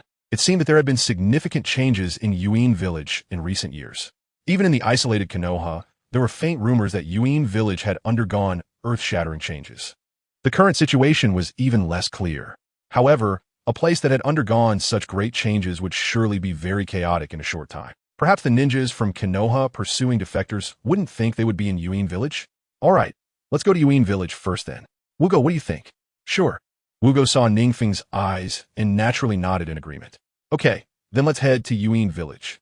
But, you urging us to go to Yuin Village? You don't have any bad intentions, do you? Longshi nodded after Wugo agreed, then recalled NingFeng's unusual words, looking at him with suspicion. NingFeng cursed inwardly at her keen perception and waved his hand. Isn't it because you don't have a place to stay? I had been to Yuin Village a few times before, just right for hiding for a long time. Hiding for a long time. Longshi nodded. What they needed most now was to hide for a long time until the pursuing ninjas from Konoha pushed their names down the list until the storm passed. Many significant events happen every day in the ninja world, and soon these two inconspicuous Konoha defectors would be forgotten. Alright, let's go to Yuin Village. Longshi took out the map to identify the direction, then looked at NingFeng with suspicion on her face. Is it really okay? You can rest assured. If I wanted to harm you, would I still wait until now? Would I need to go through so much trouble? Longshi nodded, given NingFeng's strength. He really didn't need to go to such lengths. If he wanted to harm two insignificant defectors from Konoha, he could do it with a wave of his hand. They weren't even a match for Wugo's father, Wu Wei. How could NingFeng, who split Wu Wei in half with one blow, be their opponent? If we go this way, we should see Yuin Village in about 3 days. Let's set off now. Chapter 300. Longshi, you are actually the Rain Shadow? The current ninja world war has also paused for a period due to Uchiha Obito's disappearance. At the same time, the offensive against Konoha and Yuin Village has gradually slowed down. Iwagakure and Kyomogakure, having lost their greatest support, are naturally feeling very strained in the counterattacks against Yuin Village. After all, the power provided by Uchiha Obito and his own strength could alleviate a large part of the pressure on the battlefield. However, with Uchiha Obito's retreat, both sides naturally lost their greatest advantage. Relying on their own ninjas, it is undoubtedly a pipe dream to compete with Konoha and Yuin now. Unexpectedly, our journey has been quite smooth. Longshi looked at the distant, lightly raining Yuin Village, then turned to Wugo and said, Yeah. Wugo nodded in agreement. They hadn't encountered any difficulties in the past 2 days. Surprisingly, the journey had been unexpectedly calm. It seemed that the ninja war had extinguished the thoughts of many wandering ninjas. At the same time, some passing countries had also slowed down their inspections, allowing them to reach Yuin Village so quickly. You didn't make a move this whole way, Longshi said, looking at NingFeng with a pout. She had initially thought of having this guy handle some troubles along the way. Who would have thought that during wartime, there would be so few troubles? Maybe it was just luck. NingFeng didn't explain. After these 2 days of interaction, he had initially understood that Longshi was a very simple-minded ninja. Having been isolated from the world since childhood, they naturally weren't as mature as the ninjas in regular villages. Their understanding of certain things hadn't been tainted by the identity of being a ninja. As compensation, you must treat us to a big meal when we reach Yuin Village. Longshi walked over, looking at NingFeng with a displeased expression. For some reason, she felt very constrained during the journey. It might be because she hadn't seen NingFeng make a move, or perhaps because of the sadness of leaving home. All right, I'll listen to you. NingFeng smiled and pushed the two towards Yuin Village. What would happen if the Rain-hidden village discovered our identities as defectors? Suddenly, Longshi thought of this question. It won't happen. Don't worry, it's not the most intense phase of war right now, so the checks within the village definitely won't be that strict. NingFeng said as he glanced at Wuku, who was dressed like a wild person. Although they hadn't experienced any trouble in the past few days, Wuku's outfit was indeed very eye-catching. It was the experience in the Paradise Box that had made him so ragged. They were in a hurry to reach the Rain-hidden village and didn't have time to tidy up Wuku's attire. Wuku endured it all the way without saying anything. Wuku, why didn't you change into decent clothes at home? Longshi looked at Wuku with a speechless expression, the corners of his mouth twitching slightly. Hey, did you bring any clothes with you? Longshi looked up at NingFeng and asked. With Wuku looking like this, entering the Rain-hidden village would definitely attract a lot of attention. It wouldn't be surprising if someone recognized his identity. If the grass-hidden village sent ninjas to hunt him down, I didn't bring any. Then let us go in first and get some clothes for Wuku. NingFeng shrugged, saying who carries extra clothes as a ninja? The scrolls are filled with shurikens and other ninja tools or jutsu. Then I'll go in with this guy first. Wuku, you wait for us outside the village. Longja casually tore off a strip of cloth from his clothes and wrapped it around his forehead, styling his hair at the back into a different look than before. You should disguise yourself a bit too, or you might get recognized. Just as Longja finished, he was about to get up and leave when he saw NingFeng still standing still and couldn't help but say helplessly, "This guy. Can't be that he has just all skill and no basic qualities? Is this what the grass-hidden village taught you?" NingFeng looked at Longja, who had an odd appearance, and asked, "There's no way to disguise at such a high level right now. Just a simple one will do." Longja was slightly worried. After all, this level of disguise could only be considered a barely acceptable change. But, if looked at closely, it could still be discovered that her appearance hadn't changed much. "I'm not a defector from the grass-hidden village. I don't need to worry." NingFeng shrugged, and was the first to walk into the entrance of the rain-hidden village. "Wait for me, you guy." Longja hurriedly chased after NingFeng's steps. "Wuku, just come over directly in a bit." At the same time, NingFeng silently conveyed his thoughts to Wuku. When did the rain-hidden village become this grand? Entering the rain-hidden village, Longja looked around at the magnificent buildings that were completely incomparable to the grass-hidden village. "This is the rain-hidden village?" Longja looked at NingFeng, who was leading the way in shock. "Isn't the rain-hidden village just a small village like the grass-hidden village? How could it be so? Just follow me." NingFeng turned back, revealing a mysterious smile. The changes in the rain-hidden village over the years have been remarkable. In just a few short years, it has grown from a small village comparable to the grass-hidden village to one of the 5 great nations in the ninja world. Of course, NingFeng played a significant role in this. Without him, the rain-hidden village would have ended up as just a small village according to the original story. I really didn't expect. Did something happen? Longja marveled at the grandeur of the village gate while observing the bustling crowd. The flow of people here far exceeds that of the grass-hidden village. What does this large crowd signify? The internal prosperity of the rain-hidden village must mean there are more ninjas. Let's go in first. Longja exhaled. With more people around, their checks might be more relaxed, right? Hey, the guard ninjas at the entrance are coming over. The two stood in line at the gate. And as they got closer, Longja felt a bit anxious about whether they would be allowed into the rain-hidden village. "Lord Yueying?" The guard ninja saw NingFeng and was momentarily stunned before speaking with surprise. "Lord Yueying?" Longja was taken aback and quickly turned to look back. This is bad. The Yueying must often be aware of intelligence from the ninja world. If he finds out I'm a defector from the grass-hidden village, combined with my face, I'm afraid I'll be directly escorted back to the grass-hidden village. Let us go. What are you thinking? Longja glanced back at the long line and urgently grabbed NingFeng, who was still standing still. "I am Yueying. I can arrange your accommodation. You don't need to be in such a hurry." NingFeng pulled Longji's hand with a smile on his face. You are Yueying? Chapter 301. Uchihamadara's actions, you guy. Are you really Yueying? After entering the rain-hidden village, Longja naturally noticed the villagers' reverence towards NingFeng. This heartfelt reverence was definitely not an act. Moreover, it was impossible for so many people to express the same emotion simultaneously. This guy who doesn't look much older than them is actually Yueying? So, are you planning to stay in the rain-hidden village? NingFeng raised an eyebrow and looked at Longja. Longja took a step back, feeling a bit awkward as she scratched her head. Now that she knew this guy was Yueying, she regretted how she treated NingFeng before. "Anyway, you're homeless now. Wuku has already decided to stay here. What about you?" NingFeng slowly gazed at the tall tower in the center of the rain-hidden village. Before leaving, he had specially given Wuku his token, and now it should be time for him to meet Xiaonan and Yahiko at the tower. "Wuku, has he decided to stay here?" Longja looked at NingFeng in surprise. It couldn't be. Wuku hadn't mentioned anything to me. Why would he need to tell you? NingFeng looked at Longja, who seemed mysteriously confident, and couldn't help but chuckle. He had absolutely decided to stay in the rain-hidden village long ago. Even if he said to go elsewhere, he would ultimately follow me.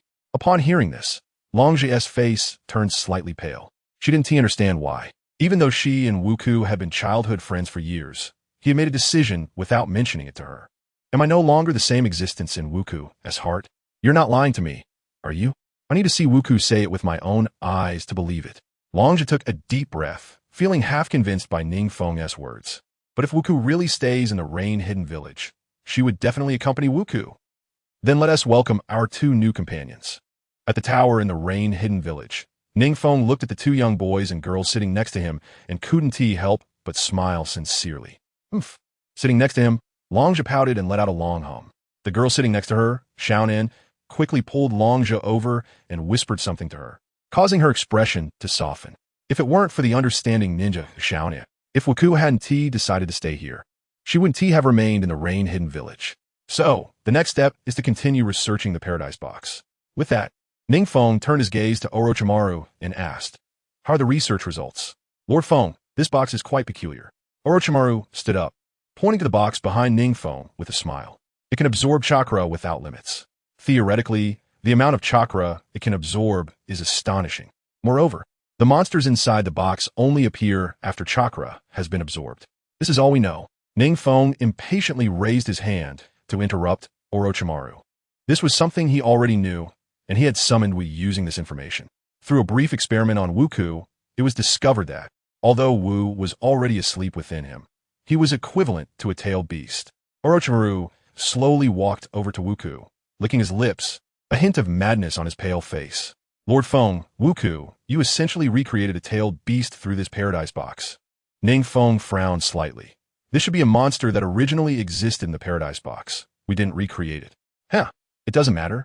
The next research will focus on testing Wuku's various abilities." Orochimaru picked up a research report from his desk. Wuku's physical strength is currently very high, equivalent to that of an average Kaga-level ninja. In normal conditions, although the ability to sense malice has weakened, he can still be used as a weapon. So, does this mean Wuku's strength has increased because of Wu? NingFeng looked at Wuku with great interest, not expecting that after inputting his Sage Mode chakra, the stabilized Wuku would actually gain part of Wu's abilities. One could say, the sage's treasures are indeed too powerful, right? "Yes, Lord Feng." Orochimaru replied with a slight smile. In this research, he not only found his future direction for curse seal development, but also came up with new ideas for development through the coexistence of Sage Chakra and Wu's Chakra within Wuku. If he could continue researching along this line, the development of the curse seal would not be far off. Good. NingFeng looked at Wuku with satisfaction. He initially wanted to know how to control the Outer Path Golem, but unexpectedly brought back a powerful fighting force. In the movie, Wu had caused a lot of trouble for Naruto, Killer Bee, and others. Even in the end, he died due to plot reasons. Wu's strength itself is not very strong, but paired with his special abilities, even if Uchiha Madara did not have the intel, he would still suffer a loss. Let's keep Wuku as a secret weapon for now. We won't use him in the upcoming battlefield. NingFeng thought to himself, and his gaze towards Wuku softened. It seemed that in future battles against Uchiha Madara and others, Wuku could also play a significant role. Next, there was a new prediction regarding Uchiha Madara's movements. Orochimaru turned to look at Wuku and said with a smile, "I found the chakra directions of the ninjas who entered the Paradise Box brought by Wuku. By allowing the reanimated ninjas to enter the box, we can know their future whereabouts. The chakra of reanimated ninjas is endless, and their stamina is also infinite." "Orochimaru, you have a good idea." NingFeng nodded. He had always wondered why Wu, after emerging from the Paradise Box, still needed to continuously absorb the chakra from ninjas. However, because this box was too strange, NingFeng did not personally enter it. It was Wuku's suggestion. Orochimaru shrugged. Allowing reanimated ninjas to explore the Paradise Box indeed helped him resolve many doubts. Through the exploration of reanimated ninjas, I eventually discovered the secret of the Paradise Box. As Orochimaru said this, a mysterious smile appeared at the corner of his mouth. What secret? NingFeng stopped, feeling puzzled as Orochimaru reached a critical point. Orochimaru leaned in closer and whispered something in NingFeng's ear. Upon hearing this, NingFeng's expression changed dramatically. Chapter 302. Is Kabuto harboring thoughts about Uchiha Madara? So it was like this. NingFeng's expression quickly eased, revealing a knowing smile. If what Orochimaru said was true, it made sense. In that case, it was understandable for Uchiha Madara to take action. After all, as long as he could uncover the secret of the Outer Path Golem through the Paradise Box, he would be just one step away from the Sage of Six Paths. Next, he needed to conduct in-depth research on the Paradise Box. NingFeng crossed his arms on the table, propping up his face as he looked at Orochimaru. But there's no need to rush. We should take it slow. Yes.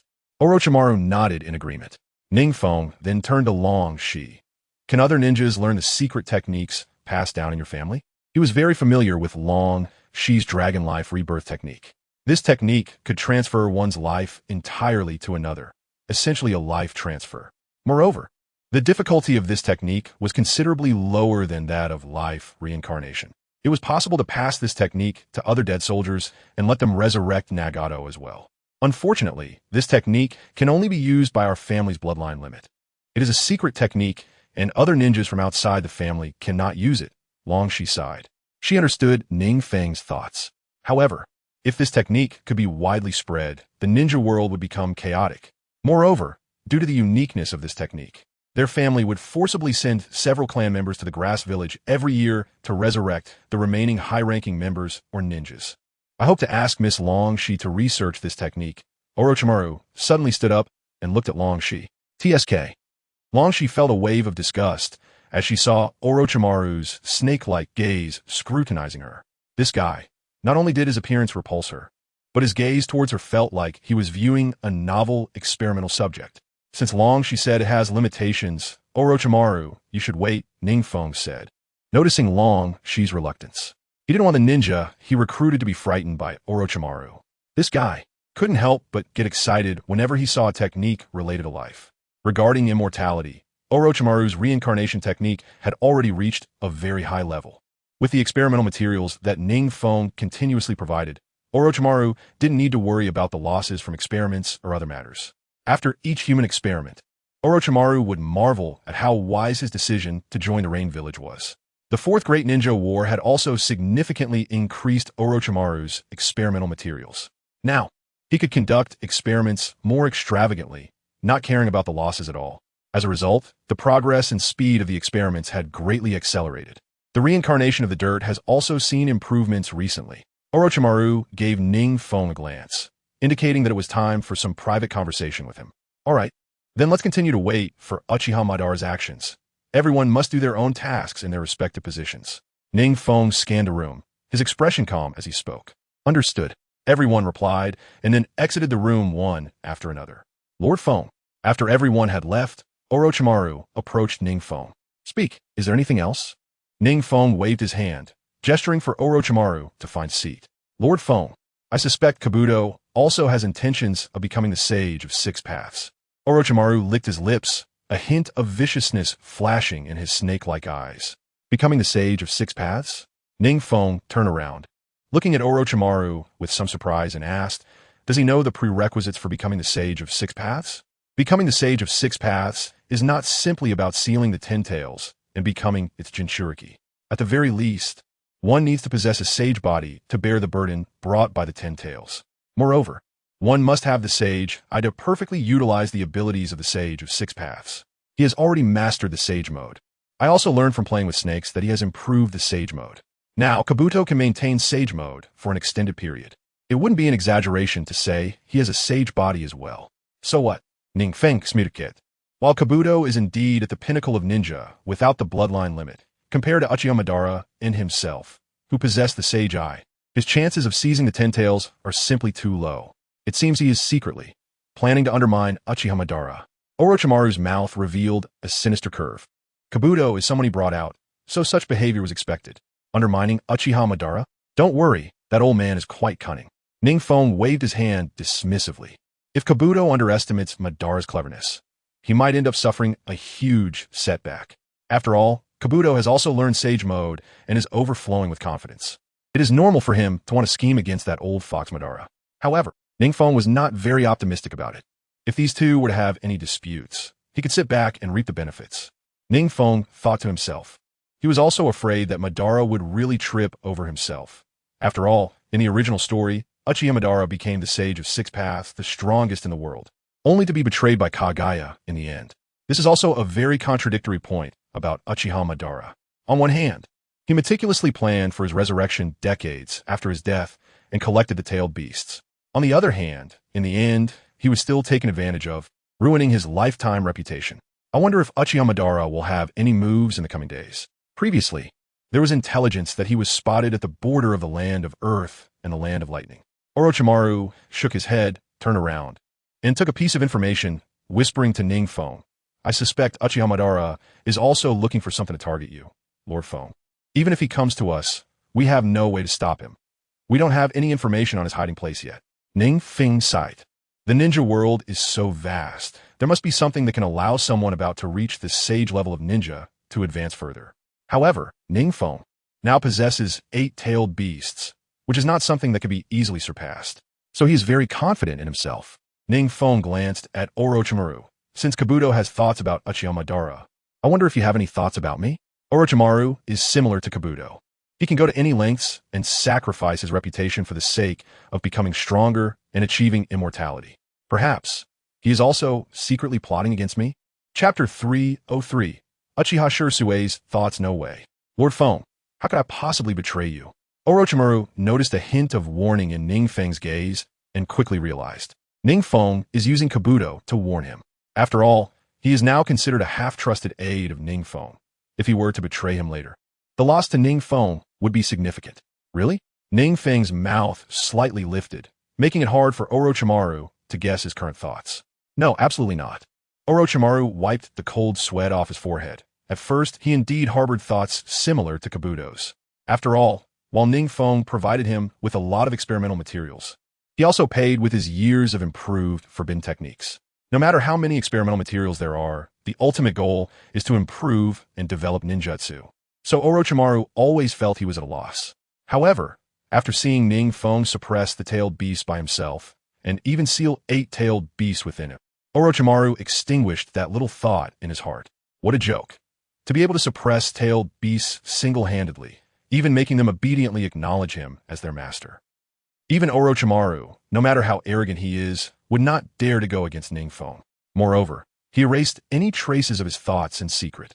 If one day NingFeng truly noticed his little thoughts, no matter how strong his self-preservation abilities are, he would still die at NingFeng's hands. Don't be fooled by the fact that he seems to have many means of self-preservation now. When faced with a peak powerhouse like NingFeng, he would have no power to resist. Continue your experiments. NingFeng stood up, looking towards the distant outskirts of the Hidden Rain village. Yes, Lord Feng.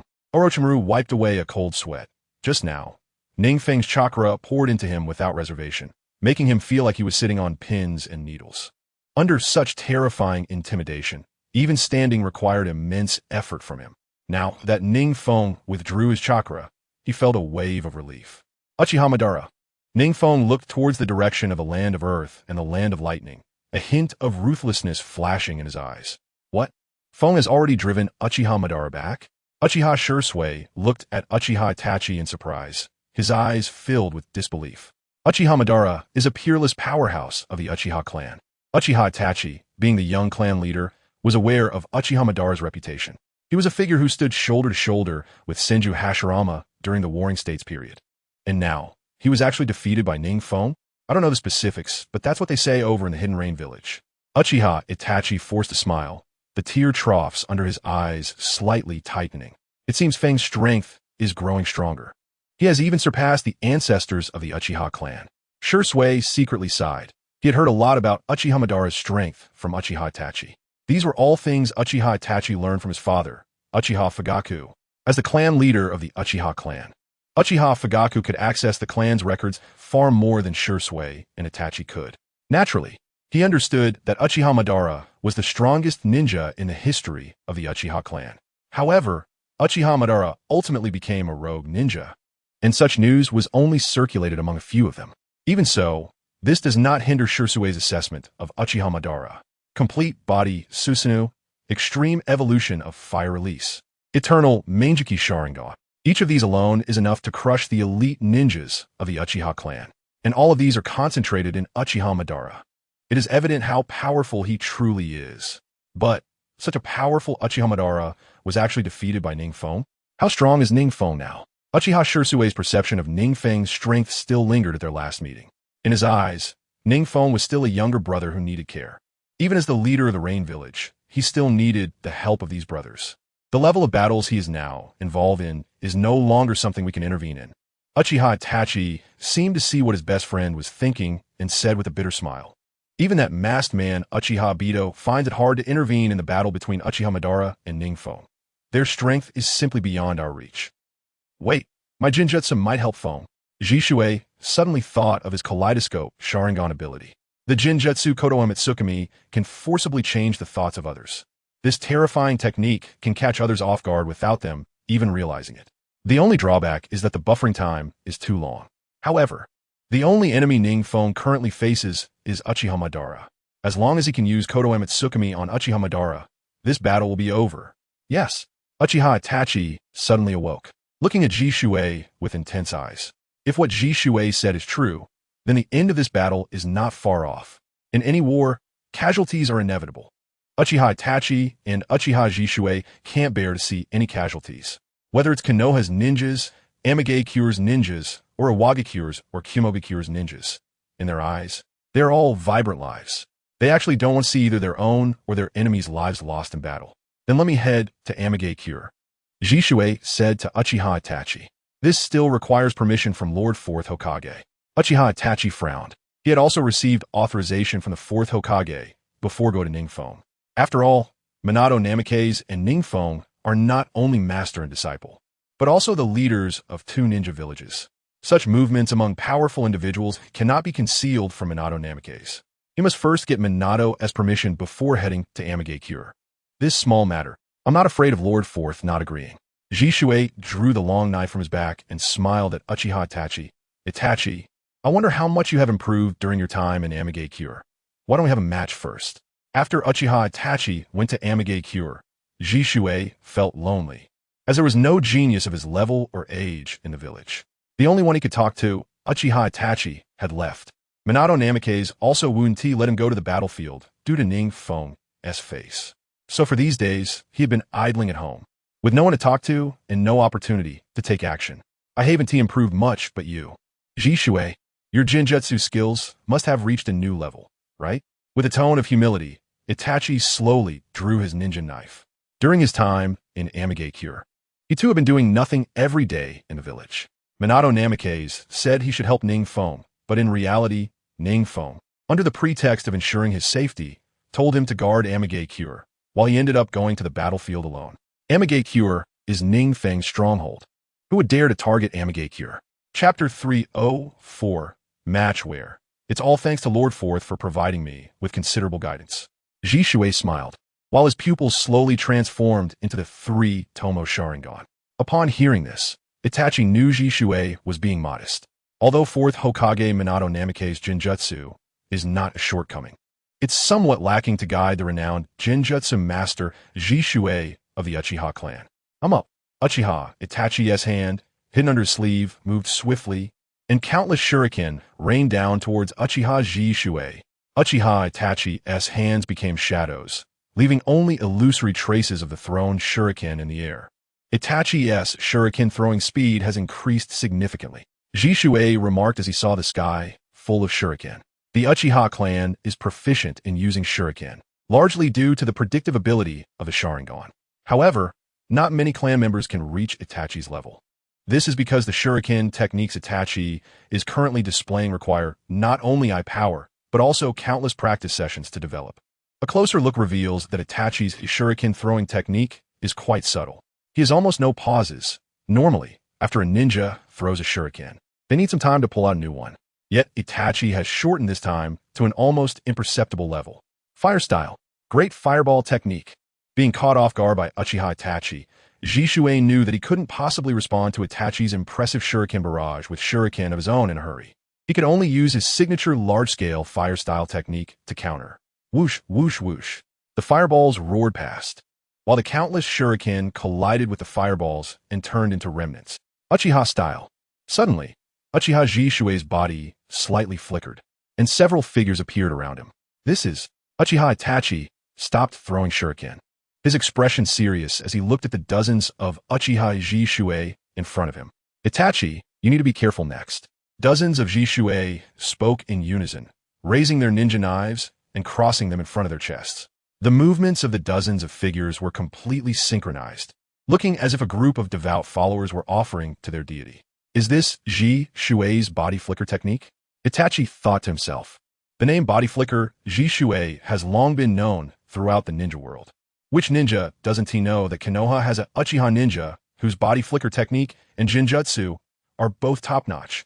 Now, Seeing Ji Shui's body flicker technique again after many days, Itachi couldn't help but admire his brother's formidable strength. Fire style. Great fireball technique. Uchiha Itachi saw Ji Shui had tentatively approached and immediately raised his hand to unleash the signature ninjutsu of the Uchiha clan, the Great Fireball Technique.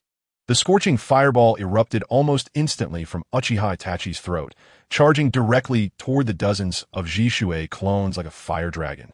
Itachi, your fire style has also improved a lot. Ji Shui nodded appreciatively. If this were the Uchiha Itachi before he went to Amigakure, he could still use this level of fire-style ninjutsu, but afterward, Itachi would definitely feel discomfort in his body. He wouldn't even have a quick preparation time to mobilize chakra, as he does now. Could it be that his chakra capacity has increased? What he didn't know was that during Itachi's time in Amigakure, NingFeng had specially instructed Orochimaru to study Itachi's bodily cells to help him recover from his previous ailments. He injected some modified cells of NingFeng himself. Because both were from the Uchiha clan and were brothers, their rejection reaction was very weak. Thus, Itachi's bodily ailments were largely repaired. NingFeng's cellular effects were even far beyond what the cells of Hashirama Senju could provide for Itachi. After receiving NingFeng's cells, Itachi was surprised to find that the chakra he had always lacked became much easier to cultivate. This was also the effect of NingFeng's cells. Not only did they make Itachi's body more vigorous, but they also allowed him to cultivate chakra more easily. In this way, the problem of chakra deficiency that had troubled Itachi was easily resolved by NingFeng.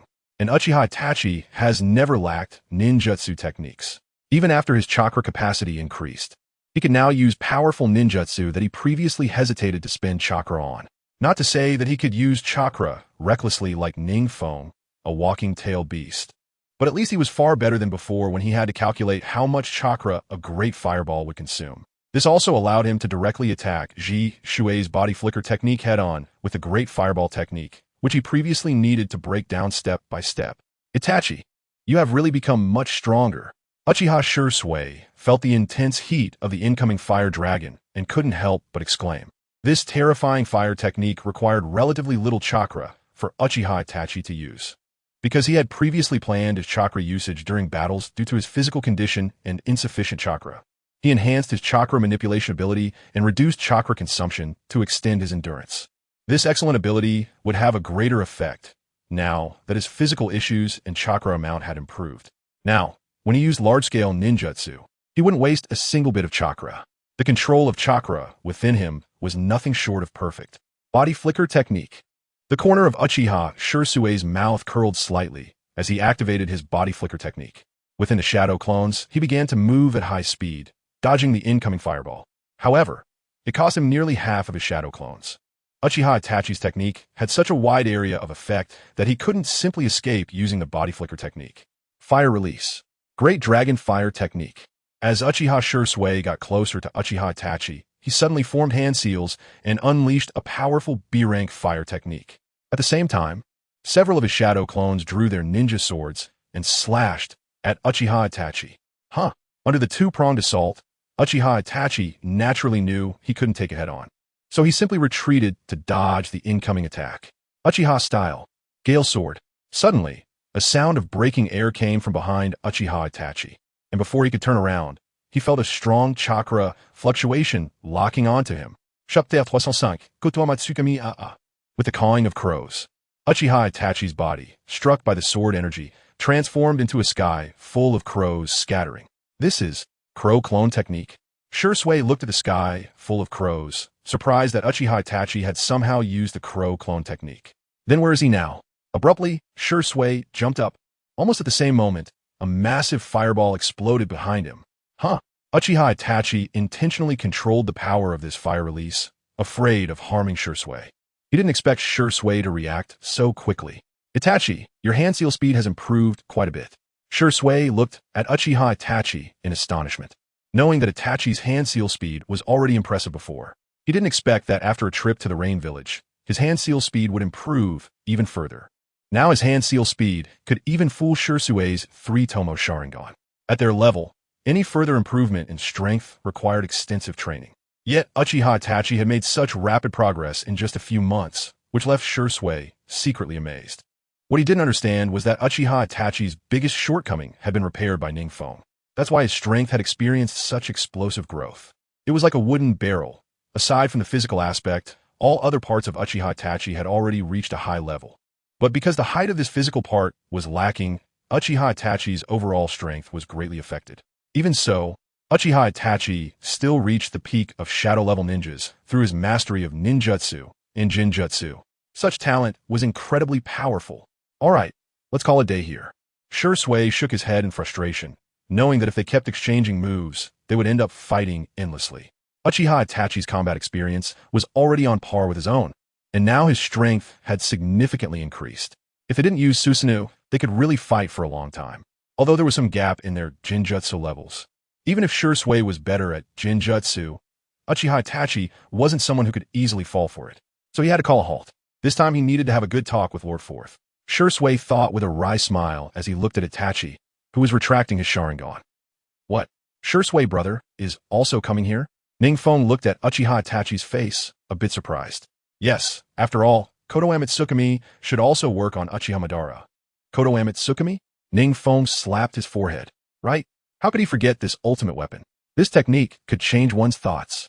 Theoretically, it could completely alter Uchiha Madara's mindset, turning him into Shursui's puppet. At that time, as long as Uchiha Madara summoned the Outer Path Golem, he could seal all the tailed beasts within him, and then seal the 10 tails again. Wouldn't the purpose of this war be achieved? NingFeng didn't know what to say. He clearly had the best solution, but only realized it now. Now his only problem was that he couldn't keep Uchiha Madara around, and he had no way of obtaining information about the Outer Path Golem. But Shursui's Kodo Amatsukami could perfectly solve this problem. Immediately notify Lord Minato and let Shursui brother hurry to the Rain Village. NingFeng suppressed the excitement on his face and said to Uchiha Itachi, they should already be on their way. Uchiha Itachi revealed a mysterious smile and slowly said to NingFeng, Feng, long time no see. Just as he spoke, the door was suddenly pushed open. Then, a familiar figure slowly walked into the room. Shursui brother.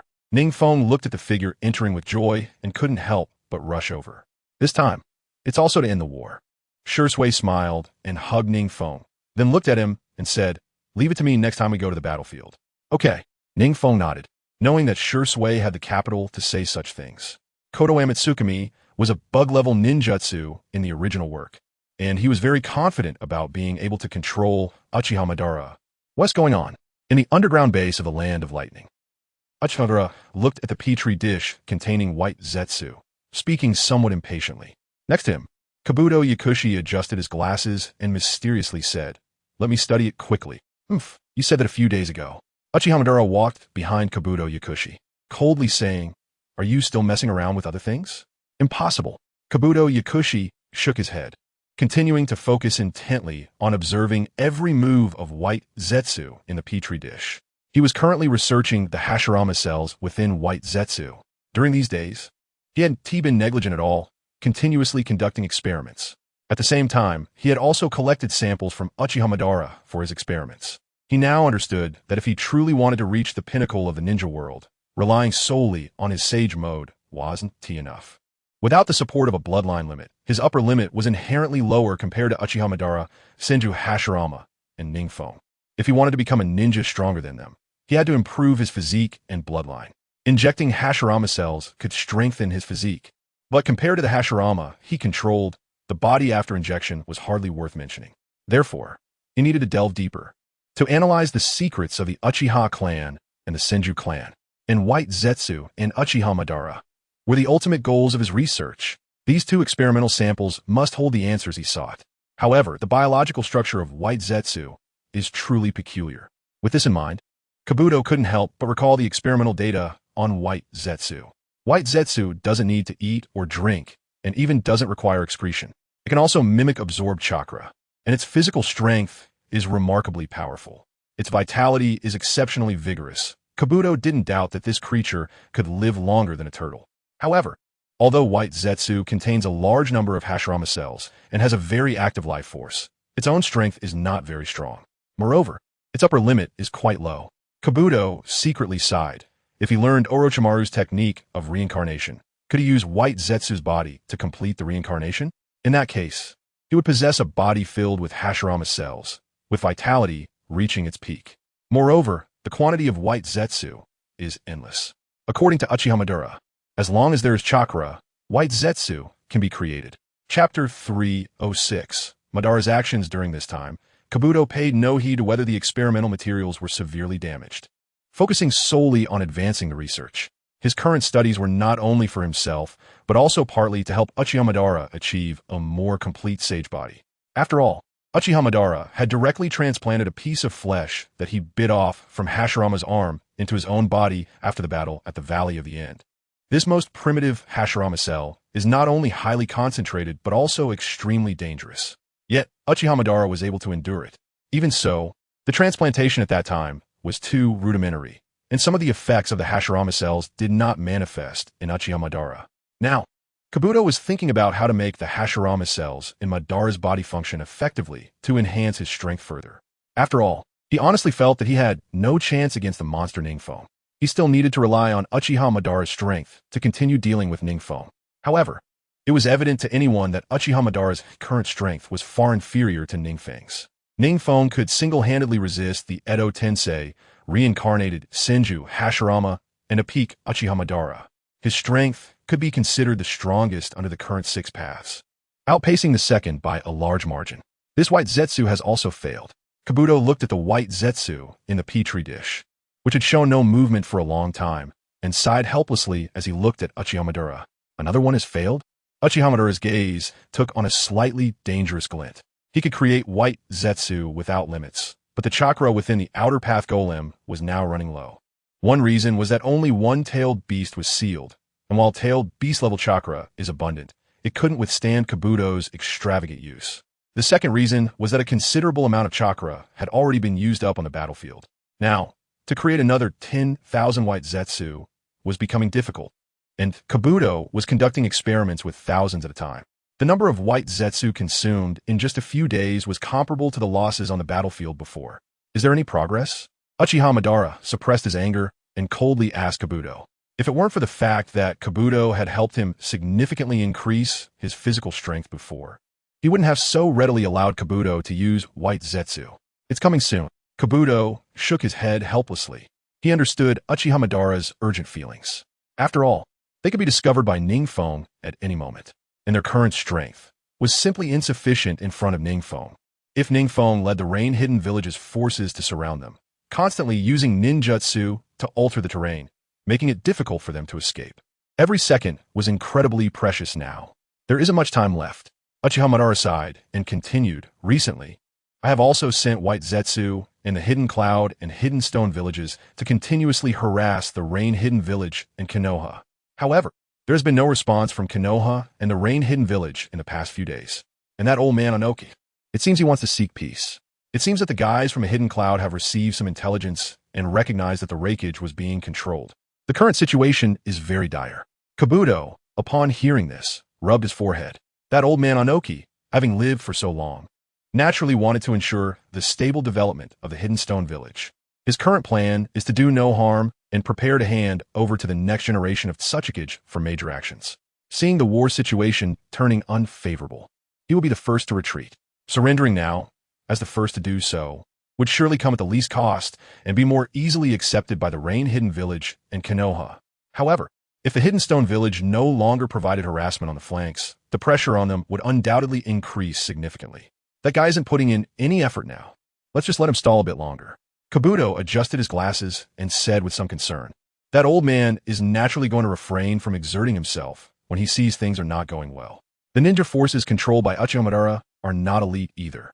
It seems, if Onoki continues to wait and if Uchiha Madara suffers another defeat, he will likely seek peace with Konoha and the Rain-Hidden village. This guy, Uchiha Madara's expression was somewhat helpless. He originally looked down on this old man. When he was young, he could suppress him, and he could still do so now. But the current period of conflict with NingFeng is very special. Even the slightest addition of manpower could become the last straw that breaks the camel's back. If the Hidden Stone village surrenders first, the leaderless Hidden Cloud village will likely surrender soon after. According to what that kid NingFeng said, it wouldn't be impossible for these two villages to join forces against him. At that point, he would truly become an enemy of the entire ninja world. Even if Uchiha Madara was arrogant, he didn't think that his power alone could withstand the entire ninja world. Lord Feng, A large number of white Zetsu have appeared at the borders of the Hidden Cloud and Hidden Rain villages. How many times have I told you? As long as Uchiha Madara appears, there's no need to make such a big fuss. NingFeng was discussing Jinjutsu with Uchiha Shursui when he was interrupted, and naturally waved his hand impatiently, signaling the Umbu to retreat. However, this time, there was an unfamiliar figure leading the team. An unfamiliar figure? NingFeng was slightly taken aback. By now, nearly everyone from Uchiha Madara's side had shown themselves. Is there someone unfamiliar? Yes. That person is wearing glasses and looks somewhat similar to Lord Orochimaru. As he spoke, the Umbu under the mask showed a hint of confusion.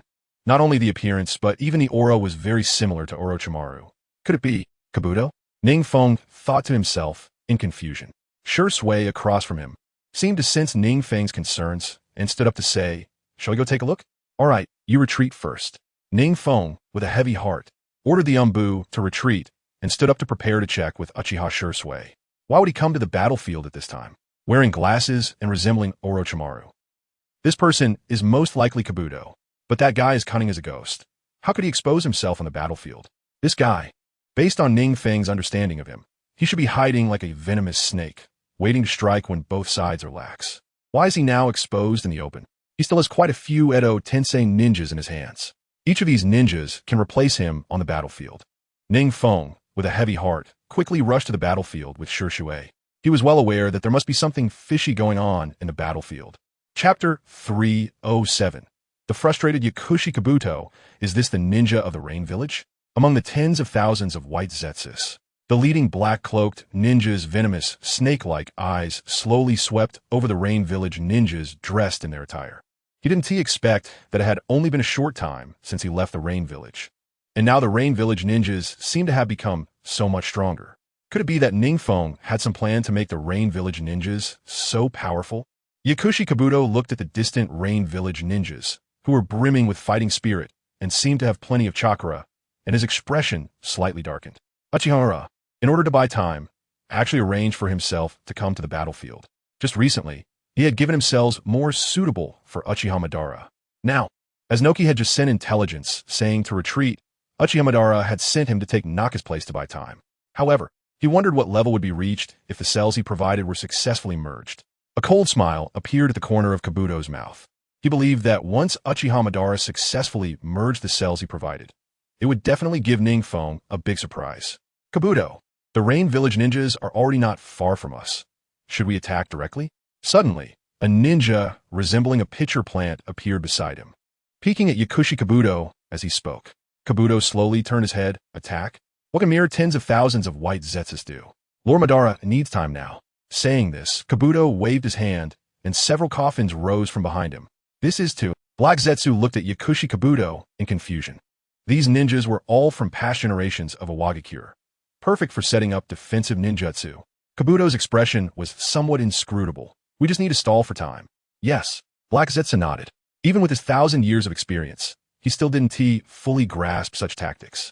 Even after spending years beside Orochimaru, Yakushi Kabuto's vision was far beyond his. So next, we wait for the Rain Village to take the initiative to attack. If they don't attack, stalling like this is also beneficial to us. Yakushi Kabuto said confidently, if they do attack, my Edo Tensei army can hold them off for a long time. After all, if NingFeng doesn't come, it would still take some effort to break through the defensive ninjutsu of these ninjas. Kabuto's self-satisfied demeanor was reflected in Black Zetsu's eyes, and Black Zetsu secretly nodded. At least in these past few days, Kabuto's performance had indeed been quite good. On the previous battlefield, Kabuto's Edo Tensei army had also played a significant role. It could be said that without Yakushi Kabuto, their plan would have faced considerable difficulty in proceeding smoothly. Now, with Yakushi Kabuto helping them in the rear and leading the charge in the front, the pressure on him and Uchiha Madara had lessened considerably. I wonder how long it will take for Lord Madara to merge the cells. Yakushi Kabuto sighed in his heart, estimating that if those cells were to merge perfectly with Uchiha Madara, it would take at least several days. During such a long time, he feared that NingFeng would find out about his presence on this battlefield and come in person. The quality of his Edo Tensei ninjas wasn't enough to withstand NingFeng. Now, he could only hope that NingFeng would learn about the situation on this battlefield later, or would not take it seriously. This way, he could continue to stall. Kabuto, you traitor. Just as he was pondering, a figure suddenly appeared in front of their army of white Zetsus without warning. Seeing this familiar figure, even with Yakushi Kabuto's strong composure, he nearly lost his balance. The person he feared the most had actually arrived so quickly. Blocking the path of their tens of thousands of white Zetsus was none other than NingFeng. At this moment, he had two swords slung across his back, wearing a robe similar to the Hokage's. His already activated Sharingan glinted coldly, making him stand out among the vast army of white Zetsus. This is bad. Yakushi Kabuto's heart tightened. The worst thing he feared had happened.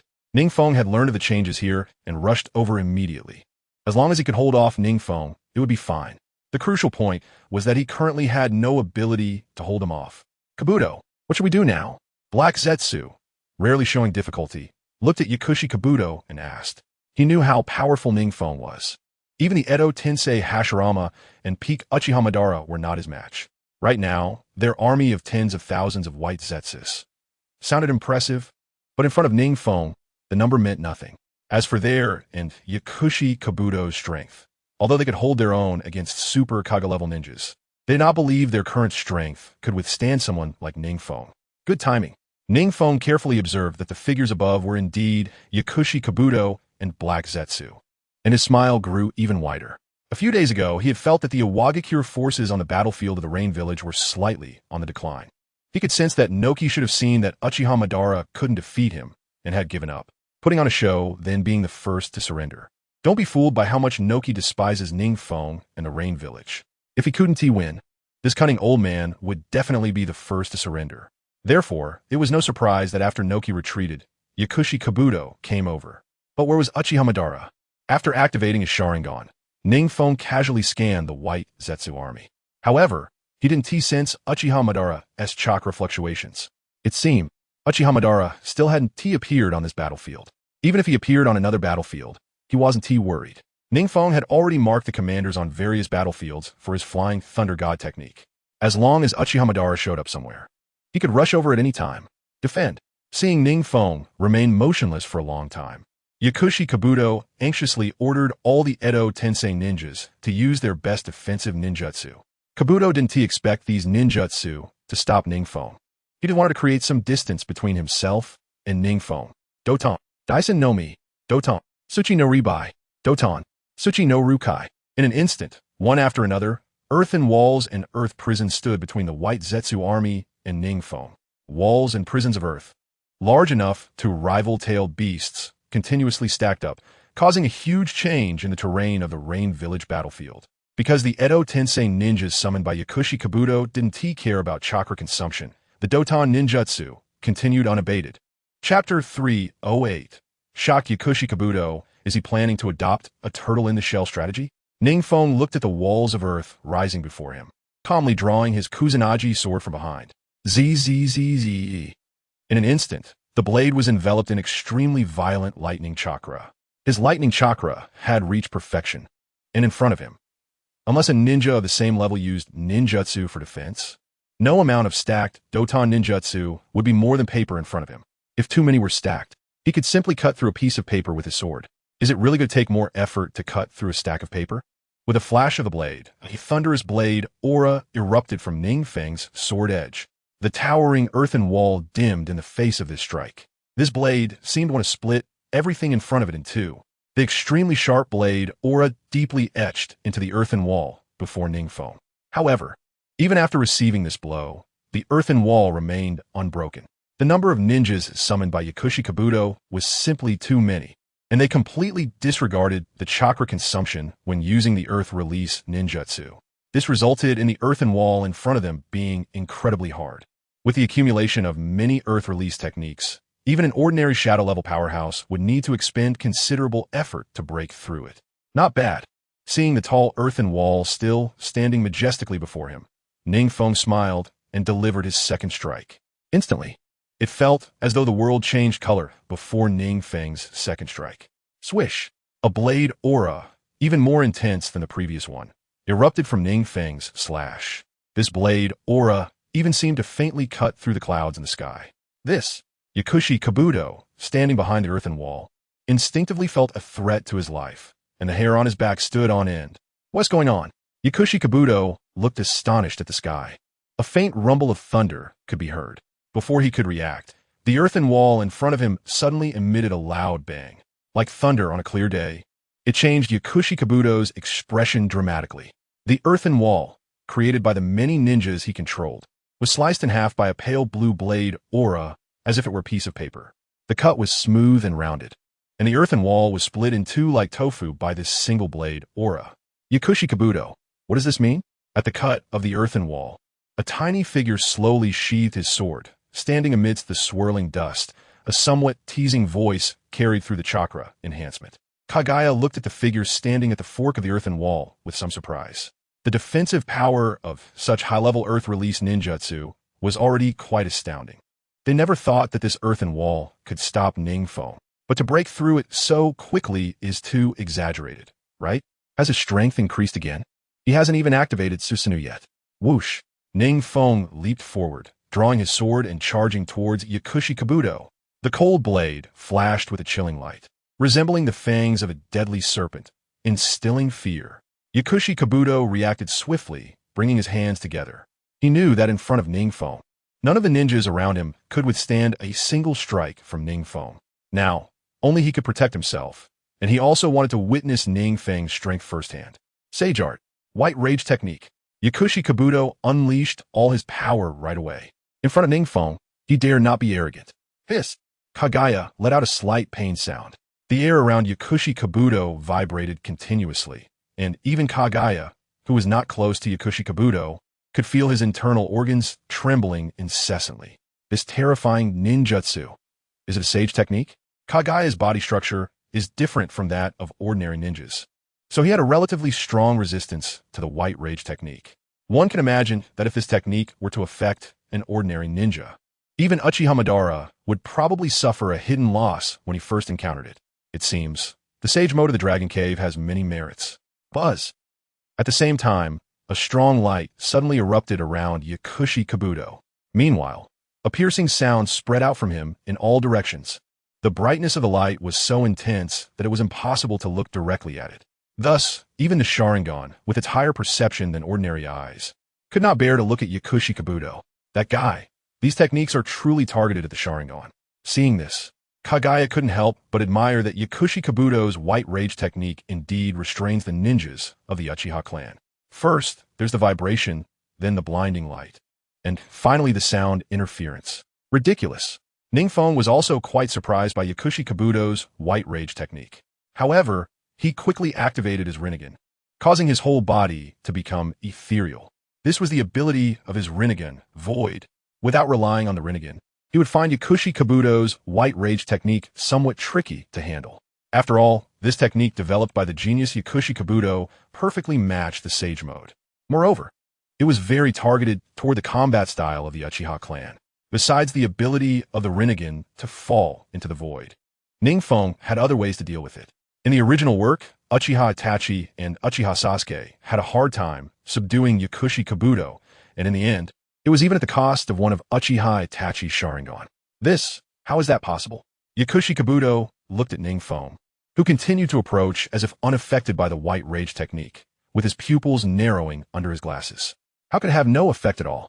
The ninjutsu he painstakingly created, the Sage Mode he learned through great effort. As a result, it couldn't even harm a hair on NingFeng. What he didn't know was that NingFeng's Rinnegan ability perfectly allowed him to avoid the White Rage technique, as long as NingFeng remained in the void state. Yakushi Kabuto's White Rage technique would have no effect on him. Damn it! Sage Art. Inorganic Rebirth. Seeing NingFeng getting closer, Yakushi Kabuto suddenly clapped his hands. Then, the ground beneath him seemed to come alive, with long spears extending to stab at NingFeng. These techniques are quite troublesome, NingFeng commented. These techniques would indeed be somewhat tricky if he didn't use the power of the Rinnegan. Yakushi Kabuto is truly talented, able to reach this point relying solely on his own power. He could even exchange a few blows with him without falling behind. This level of strength is already the limit without any bloodline advantage. NingFeng believed that even if the other 4 village shadows came, they might not be able to match Yakushi Kabuto. After all, these consecutive sage techniques were too bizarre. Moreover, each technique was quite lethal. However, in NingFeng's eyes, these techniques were somewhat lacking. Ultimately, none of these techniques broke through the spatial level. Naturally, They couldn't harm NingFeng in the void state. Chapter 309. Uchiha Madara appears. He strolled over casually.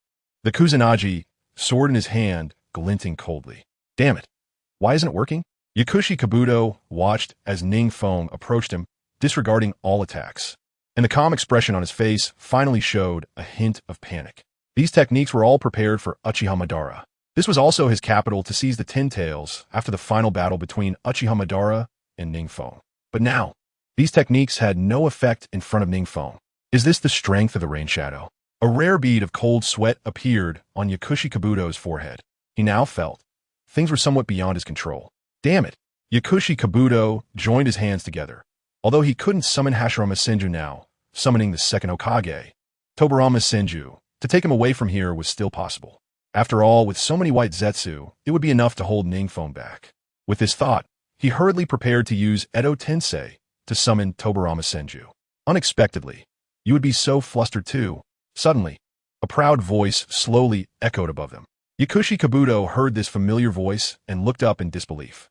On the towering stone pillar, a standing figure looked down at the army of white Zetsu and the Rain Village army below. Why are you here so soon? Yakushi Kabuto let out a sigh of relief. Now that he was here, he could step back. Facing NingFeng, a monstrous figure like a primordial beast. The pressure was immense. The speed of integration was unexpectedly fast. He hadn't anticipated it would go so smoothly. A shadow on the stone pillar walked to the edge, and under the sunlight, his long black hair stood out prominently. Uchiha Madara, you finally showed up.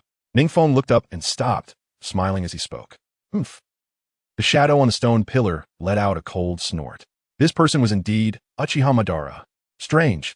Why does Uchiha Madara's chakra fluctuation feel somewhat familiar? NingFeng felt a bit puzzled. He hadn't sensed Uchiha Madara's approach at all just now. Now, upon closer inspection, Uchiha Madara's chakra fluctuations felt very familiar to him. As Yakushi Kabuto retreated, he noticed NingFeng's slightly puzzled expression and a faint smile appeared at the corner of his mouth. You sense something different about Uchiha Madara? That's right. You're supposed to sense it. This is a special gift I prepared for you. Your strength has increased. NingFeng slowly sheathed his sword and said to the descending Uchiha Madara. There was no hint of hostility in his tone, as if two old friends were catching up. Yes, I've gotten quite stronger. Uchiha Madara clenched his fist, feeling the surging power within him. His physical body had undergone its final cell fusion, and surprisingly, it had broken through once again. Now, both his physical strength and chakra volume were far greater than before. What are you waiting for? NingFeng naturally saw Yakushi Kabuto's retreat and took a big step forward to face Uchiha Madara, drawing his sword for a quick slash. The sharp blade swiftly reached Uchiha Madara's face. Whoosh! Uchiha Madara's eyes sharpened, and he quickly drew a katana from his waist to block in front of him. Although this katana looked unremarkable, NingFeng knew it was definitely not an ordinary ninja tool. Being able to clash head-on with the Kusanagi sword. It must be a remarkable artifact. Clang! NingFeng seized the opportunity to attack, launching several strikes in quick succession. Yet, without exception, they were all blocked by Uchiha Madara. Originally, Uchiha Madara's arm strength was insufficient to fend off NingFeng's blade, but now, Uchiha Madara was actually able to match NingFeng blow for blow. What's going on? How did his physical body become so powerful? NingFeng grew increasingly puzzled. He hadn't expected Uchiha Madara to be able to engage him in close combat. Indeed, Uchiha Madara secretly nodded. It seemed Yakushi Kabuto was quite useful after all. His idea was very good. Uchiha Madara had fused a large number of NingFeng's cells. Since NingFeng and he belonged to the same clan, and both were sons of the clan leaders, their bloodlines were somewhat connected. This led to the smooth fusion of NingFeng's cells. In fact, Yakushi Kabuto had injected a large number of NingFeng cells into Uchiha Madara without dilution after collecting them. Compared to Hashirama's cells, NingFeng's cells provided him with a greater advantage. Moreover, the rejection response was weaker. This was also the reason why Uchiha Madara arrived so quickly. His strength had infinitely approached NingFeng. He had fused a large number of NingFeng cells. Those cells, which had already surpassed Sage Body, were like elixirs. After a few exchanges, the continuously attacking NingFeng found himself trading blows with Uchiha Madara. In fact, the initially suppressed Uchiha Madara could now counterattack. NingFeng's eyes became slightly serious. He hadn't expected that in just a few days this guy's physical improvement would be so rapid. His body had clearly surpassed the Sage Body, yet Uchiha Madara could contend with him. Had he conducted some experiments during this time? Besides having Yakushi Kabuto assist him, NingFeng couldn't think of any way to allow a super shadow level ninja to improve his physical body so much in a short time. Now, Uchihamadara also possessed the Sage Eye and Sage Body. However, because Uchihamadara had just fused, he was still not fully adapted to this sudden increase in strength. Thus, he still appeared somewhat sluggish. NingFeng was already feeling considerable pressure. If he relied solely on his own strength, it would be quite difficult to contend with Uchihamadara. Since Madara had successfully fused, it was truly hard to say who would win this battle.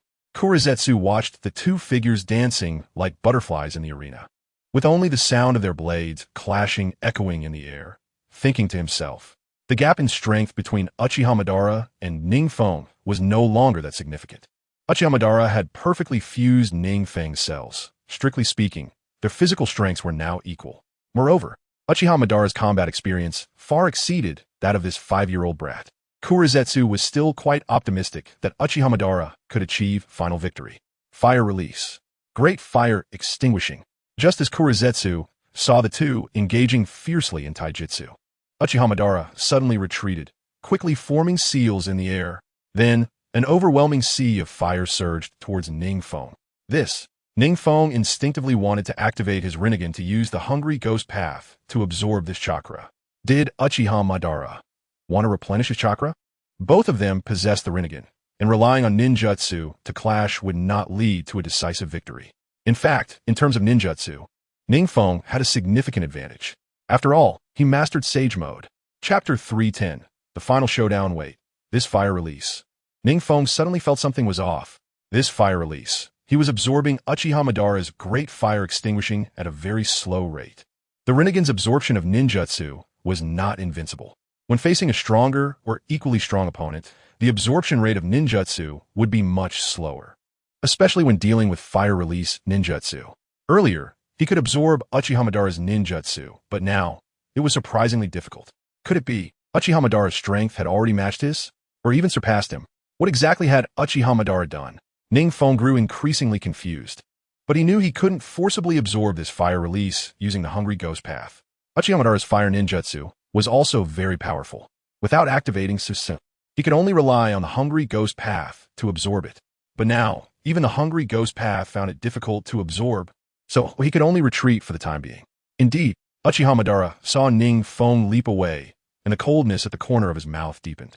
It seemed that his strength had indeed increased significantly. The fire ninjutsu that had previously been absorbed by NingFeng could now pose some threat to him. Moreover, the chakra consumption was still acceptable. Uchihamadara felt the chakra within him almost instantly recover, and he was slightly surprised. Was this the effect of NingFeng's cells? Just in this brief moment, he had recovered enough chakra for a great fire extinguishing. No wonder, during their battles, even though their chakra amounts were not vastly different, NingFeng could always win in prolonged fights. This terrifying chakra recovery speed was something even Hashirama from back then could hardly compare to. No wonder so many large-scale ninjutsu can be sustained without any sign of chakra exhaustion from NingFeng. If he had this kind of chakra recovery speed, he wouldn't have needed to fake his death to obtain Senju Hashirama's flesh during the battle at the Valley of the End. He could have simply crushed Senju Hashirama and taken it from his corpse. Bang! While dodging the flames in midair, NingFeng suddenly sensed a sharp sound of air being sliced above him, and quickly raised his Kusanagi sword to block. A flaming ninja sword was cleaving towards NingFeng. The sword could actually attach fire attribute chakra? NingFeng was somewhat incredulous. It is well known that fire attribute chakra does not attach to ninja tools as easily as lightning or wind attribute chakra. The nature transformation of fire attribute chakra is exceedingly powerful, and a small mistake could damage the ninja tool. Yet Uchihamadara could actually attach fire attribute chakra to it. Clang! The Kusanagi sword with lightning attribute chakra clashed continuously with Uchihamadara's fire sword, creating countless sparks in the air. Like shooting stars, it resembled an impending natural disaster. The shockwaves from their blade clashes even sent some nearby white zetsu flying. Unexpectedly, NingFeng's cells were so useful. Yakushi Kabuto watched Uchihamadara confronting NingFeng in the air, feeling a sense of awe. He had anticipated that Uchihamadara, after implanting NingFeng's cells, would become significantly stronger. However, he did not expect he would create a monster that could attach fire attribute chakra to ninja tools. Boom! After another clash of swords, NingFeng's expression turned grim as he withdrew. His Kusanagi sword was already covered in charred marks from the flames. Although the blade itself was not materially damaged, he could feel that he was somewhat outmatched, not to mention suppressing Uchiha Madara like before. Now, Uchiha Madara's strength could definitely match his. Kabuto, where is Senju Hashirama? At this moment, Black Zetsu, who was watching from the side, noticed that NingFeng and Uchiha Madara were evenly matched and asked Yakushi Kabuto beside him. Senju Hashirama was taken away by Lord Madara to be used as a vessel to neutralize the impact of NingFeng's cells. Yakushi Kabuto forced a smile. He was now nothing more than a complete tool. Even the tools in his hands were unknown to him where Uchiha Madara had taken them. Lord Madara didn't bring them. It seems he has his own arrangements? Yakushi Kabuto spoke with some uncertainty. If he were to manipulate Senju Hashirama to join the battle now. Looking at NingFeng's current situation, he simply couldn't withstand it. NingFeng's cells had already surpassed Senju Hashirama. Yakushi Kabuto couldn't help but genuinely admire NingFeng.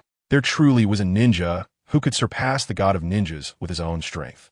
Moreover, NingFeng's cells could even help other ninjas become stronger. Yakushi Kabuto licked his lips. It seemed that researching NingFeng's cells was more meaningful than studying Hashirama's cells. Perhaps the key to becoming stronger lay in NingFeng's cells. Swish! Uchiha Madara aggressively slashed a blade of flame-wrapped chakra. The blade surged forward with an unstoppable force, as if it wanted to split the heavens and the earth, heading straight for NingFeng's vital points. NingFeng reacted extremely quickly and sent out a blade of chakra as well. The two blades collided, causing the chakra to disperse. Terrifying chakra fluctuations spread from their clash. Lord Madara's strength this time was much stronger than before. Black Zetsu couldn't help but nod, and his gaze towards Yakushi Kabuto lost some suspicion. The previous Uchiha Madara could never unleash such a powerful blade of chakra. It seems Yakushi Kabuto is indeed doing his utmost to assist Uchiha Madara. The subsequent plans also happen to require his help. He could be included as one of the executors of the Eye of the Moon plan. At this moment, Yakushi Kabuto was completely unaware that his assistants had dispelled Black Zetsu's last shred of doubt about him. However, even if he knew, he would only sneer. Black Zetsu and Uchiha Madara were of the same ilk. Yakushi Kabuto would never believe the grand promises they painted for him. Only by sealing the 10 tails within himself, becoming sage of the 6 paths, and obtaining strength was the most tangible. The rest were merely illusions promised by them. Whoosh! In the arena, the blade of wind attribute chakra and the blade of fire attribute chakra rampaged and flew everywhere. The surrounding white Zetsu had already retreated far from the center of the battlefield. At this moment, the empty center of the arena only had NingFeng and Uchiha Madara. They roared, wielding their swords. Their eyes were filled with the crimson kaleidoscope of the Sharingan. With each clash, chakra seemed to flow away like it was free. Even Black Zetsu felt a chill down his spine. Such a scene had not occurred even in the battle at the Valley of the End. Chapter 311, Kodo Amatsukami. Activate. After multiple collisions, NingFeng also stopped, panting slightly. He did not expect that Uchiha Madara's chakra amount was actually comparable to his own, who possessed 8-tailed beasts and could last for so long. Uchiha Madara also halted. He had not anticipated that after implanting NingFeng's cells, his endurance would become so exaggerated. However, even so, he had just barely held on for a long time to avoid showing any signs of fatigue. So NingFeng had run low on chakra and stopped, while he had pushed himself a bit before stopping. At this moment, Sure Sui should be able to tell, right? NingFeng gently exhaled. When he first arrived on this battlefield, he had come together with Uchiha Sure Sui.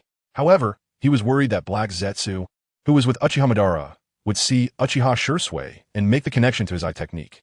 If Black Zetsu alerted Uchiha Madara, then the chances of Uchiha Sure Sui's Kodo Amatsukami being effective would be even slimmer. After all, Uchiha Madara's current strength had improved so much. NingFeng had some doubts about whether Kodo Amatsukami could work. Although Kodo Amatsukami was incredibly terrifying, Uchiha Madara not only had the Rinnegan, but his strength had also significantly improved. He wasn't sure if Sure Sui's Kodo Amatsukami could achieve the expected results. So, he was trying to consume Uchiha Madara's chakra and stamina as much as possible. This way, when Kodo Amatsukami was activated unexpectedly, the chances of success would be greater. I didn't expect that. You could hold on until now.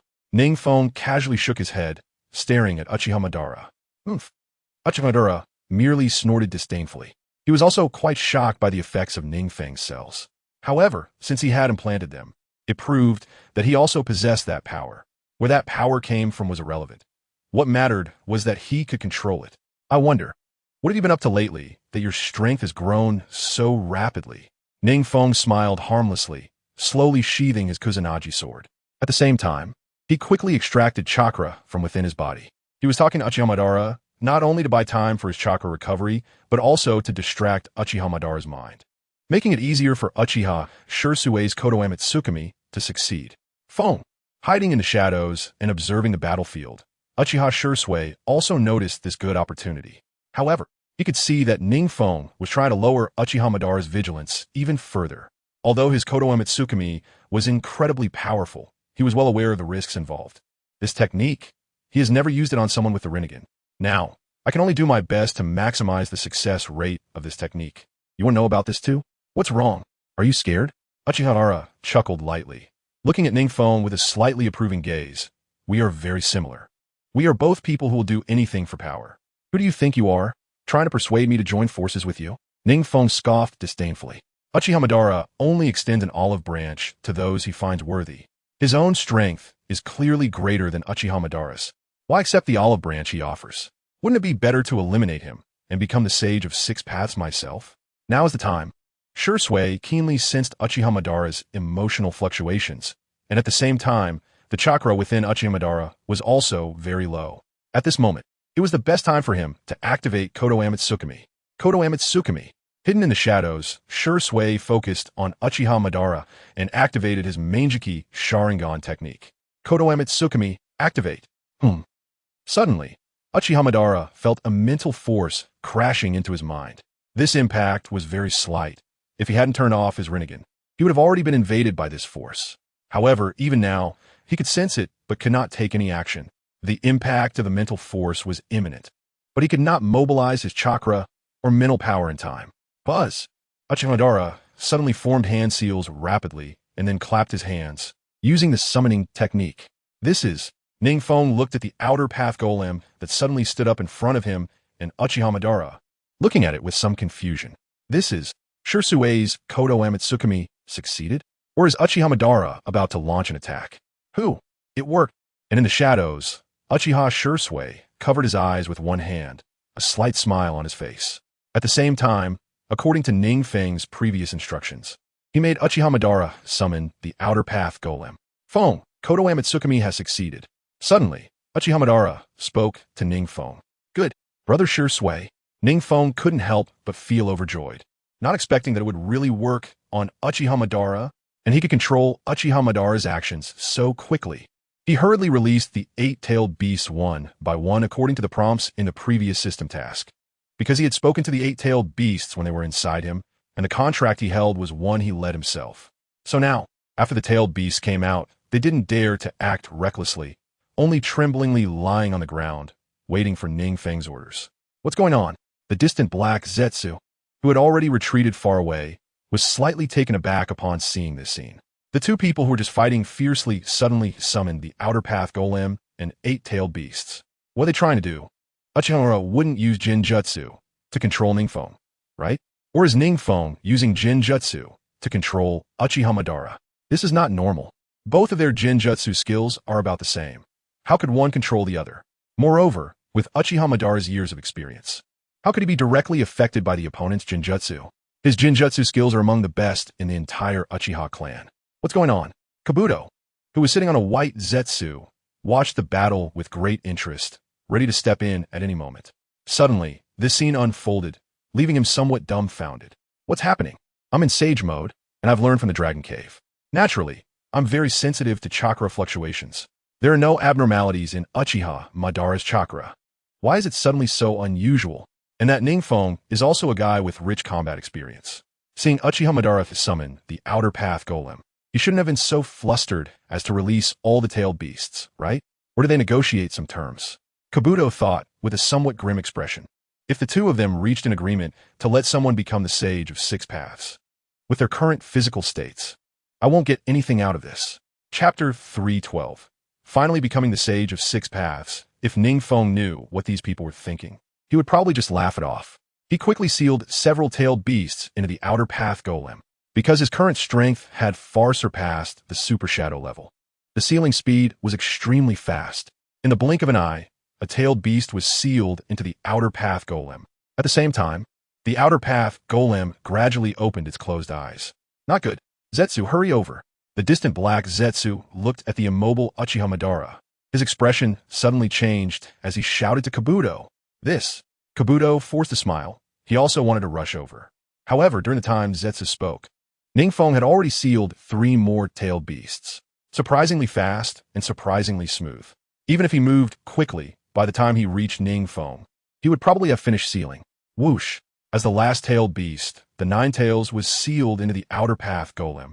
NingFeng shouted at Uchiha Madara, "Release the summoning contract with the outer path golem." Yes, Uchiha Shursui quickly manipulated Uchiha Madara to cancel the summoning contract. However, to his shock, Uchiha Madara was no longer under his influence. What is going on? Uchiha Shursui's eyes widened as he increased the chakra input for Kotoeme Tsukumi. But the chakra he poured into Uchiha Madara was like a stone thrown into the ocean, without any trace or ripple. Could it be he was pretending to be unable to resist? Uchiha Shursui looked up and saw Uchiha Madara giving him a cold smile, sending chills down his spine. This is bad. Foam! In his anxiety, he quickly stood up, wanting to shout to NingFeng. Right now, Uchiha Madara is completely out of my control. Sealing technique. At this moment, NingFeng had already reached the outer path golem's front, waiting for Uchiha Madara to cancel the summoning contract so he could seal the outer path golem into his body. Whoosh! Suddenly, a sound of something slicing through the air came from behind. NingFeng turned around in confusion. During this time, he had also recovered quite a bit of chakra. Although he had lost the 8-tailed beasts, his strength had not been greatly affected. It was just that his chakra recovery speed was a bit slow. The refining of tailed beast chakra had benefited his body continuously, even after the tailed beasts were sealed. The chakra within him had not been too greatly affected. Shursui, what's wrong? Looking at Uchiha Madara, who was approaching him with blades aimed at his vital points, NingFeng said in confusion. He continuously dodged and retreated, inadvertently moving to a position far from the outer path golem. Uchiha Madara smirked coldly. A mere Manjiki Sharingan technique. Although he had momentarily let this technique control his thoughts, he quickly regained his composure, simply taking advantage of the situation. It was just right to let this technique help him seal away the 8-tailed beasts. This way, he could save himself the trouble of subduing NingFeng. Thus, the previous scene unfolded. NingFeng looked in shock as Uchiha Madara created a clone to counter him, while the Real body moved in front of the outer path golem to use the sealing technique. Damn it! In the blink of an eye, NingFeng understood that Uchiha Madara's earlier actions were likely all a deliberate ploy to be controlled. He was played by Uchiha Madara? Uchiha Madara had already used the sealing technique. In the smoke, NingFeng could only hear Uchiha Madara's howls. At the same time, he could sense Madara's chakra continuously growing. Is he sealing the outer path golem? NingFeng's expression was extremely grim. Unlike the original work, the current outer path golem has sealed all the tailed beasts. In the original, the 8 tails and 9 tails were merely chakra. But now, all 9-tailed beasts have been sealed inside. Madara's Sage of 6 Paths mode is definitely more perfect. We have to go. NingFeng immediately decided to escape. Even before becoming the Sage of 6 Paths, Uchiha Madara was already a match for him. Now that he has sealed the outer path golem and become the Sage of 6 Paths, there is absolutely no way he could contend with him. Lord Madara, is he about to become the Sage of 6 Paths? Kabuto looked at the ever-reversing situation, somewhat confused as he gazed at Black Zetsu. This series of events, one could say it truly is Uchiha Madara and the Mizukage. Yes, Kabuto, our plan is about to succeed. Looking at Uchiha Madara, whose aura was continuously increasing in the distance, Black Zetsu rarely revealed a hint of a smile. His plan was finally going to succeed. Once Uchiha Madara becomes the Sage of 6 Paths, he would wait for the right moment. Whoosh! NingFeng's figure instantly disappeared from his spot. He was already prepared to flee. Not to mention that the only shadow-level ninjas capable of fighting here were himself and Shursui. Just the Sage of 6 Paths level Uchiha Madara was not something they could handle. Not to mention that there was also Kabuto and thousands of white Zetsu lurking nearby. Even if NingFeng was confident in his strength, he would not be so reckless. Still want to leave? The smoke gradually dispersed, revealing Uchiha Madara's figure. After becoming the Ten Tails Jinchuriki, Madara's hair turned white, and he wore a white headband-like item on his forehead. Dressed in a white robe, with black pants and long boots. 9 truth-seeking orbs floated behind him, holding a 6-path staff. Uchiha Madara now has already become the sage of 6 paths. Damn! NingFeng's expression slightly changed upon seeing this. He actually sealed the outer path golem so quickly. NingFeng quickly sensed and then used Flying Thunder God to arrive beside Shursui. Let's go. Shursui, feeling guilty, was just about to say something when NingFeng gritted his teeth and shouted. There was no time to argue over whose fault it was. If they didn't leave soon, they would truly be left behind. Although NingFeng's strength far exceeded the Super Shadow level, he was definitely not a match for the Sage of 6 Paths, Uchiha Madara. Yes. Seeing this, Shursui placed his hand on NingFeng's hand, and NingFeng was about to use Flying Thunder God to leave. Buzz, buzz, buzz. Suddenly, there was a series of spatial fluctuations beside him. Is it Obito? NingFeng sensed this familiar spatial fluctuation and quickly turned to look. He saw a figure dressed in a black robe, wearing a white 3-tomo mask, gradually emerge from the spatial fluctuations. It was indeed Uchiha Obito. What is he doing here? Uchiha Madara has already become the sage of 6 paths. NingFeng secretly cursed. Obito had come a really bad time. They had to act quickly, or else Kabuto would react and summon the second Hokage, sealing off his Flying Thunder God technique. They really wouldn't be able to escape. What? The face beneath Obito's mask revealed a look of shock. He had just found Uchiha Madara's hiding place. And now NingFeng said Madara had already become the sage of 6 paths? Chapter 313. Otsutsuki Kagaya comes to offer a hang this. How could it be so fast? Wait, why did he come out on his own? Uchiha Obito had 1,000 questions in his heart.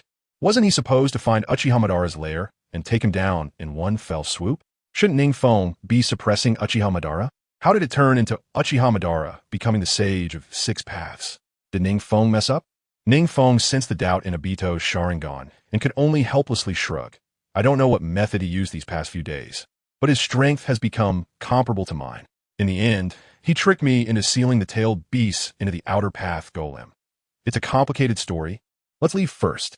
Alright, Uchiha Obito was now very confused. If Uchiha Madara really became the sage of 6 paths, as a traitor, did that mean he also had to? Thinking this, Uchiha Obito didn't have time to say anything and immediately used Kimui to leave. This guy runs pretty fast. NingFeng Siket. If Uchiha Madara projected infinite Tsukuyami onto the moon, then in the entire ninja world, only a few ninjas who activated Susanoo would be unaffected by infinite Tsukuyami. NingFeng thought of this and couldn't help feeling dizzy. Drip. With the sound of a drop of water falling into the lake, the scene in front of NingFeng suddenly changed dramatically. Huh? NingFeng squinted his eyes. Did he unconsciously fall into a Jinjutsu? Could it be Uchiha Madara? After becoming the sage of 6 paths, has his Jinjutsu become this much stronger? Or, soon, a figure sitting in the air slowly appeared in front of NingFeng. A figure dressed similarly to Uchiha Madara in a white robe, with 9 tomo patterns arranged behind him, slowly turned around. It was an elderly man with a peculiar appearance, having a third eye on his forehead. All 3 of his eyes were of the Rinnegan type. He quietly floated on the surface of a lake, his expression stern as he gazed at NingFeng. Beneath him were 9 neatly arranged black orbs. Truth-seeking orbs. Seeing the 9 black orbs beneath the old man's feet, NingFeng's pupils contracted slightly. You are. NingFeng's eyes glimmered slightly. Although this sentence had a questioning tone, NingFeng's heart already knew who this unremarkable old man was. This appearance, the same attire as Uchiha Madara, and the 9 truth-seeking orbs floating beneath him, he was undoubtedly the sage of 6 paths, who sent the 2 main characters to their demise in the original work. I am the embodiment of peace and order. My name is Kagaya, and I am also the sage of 6 paths who founded the shinobi sect.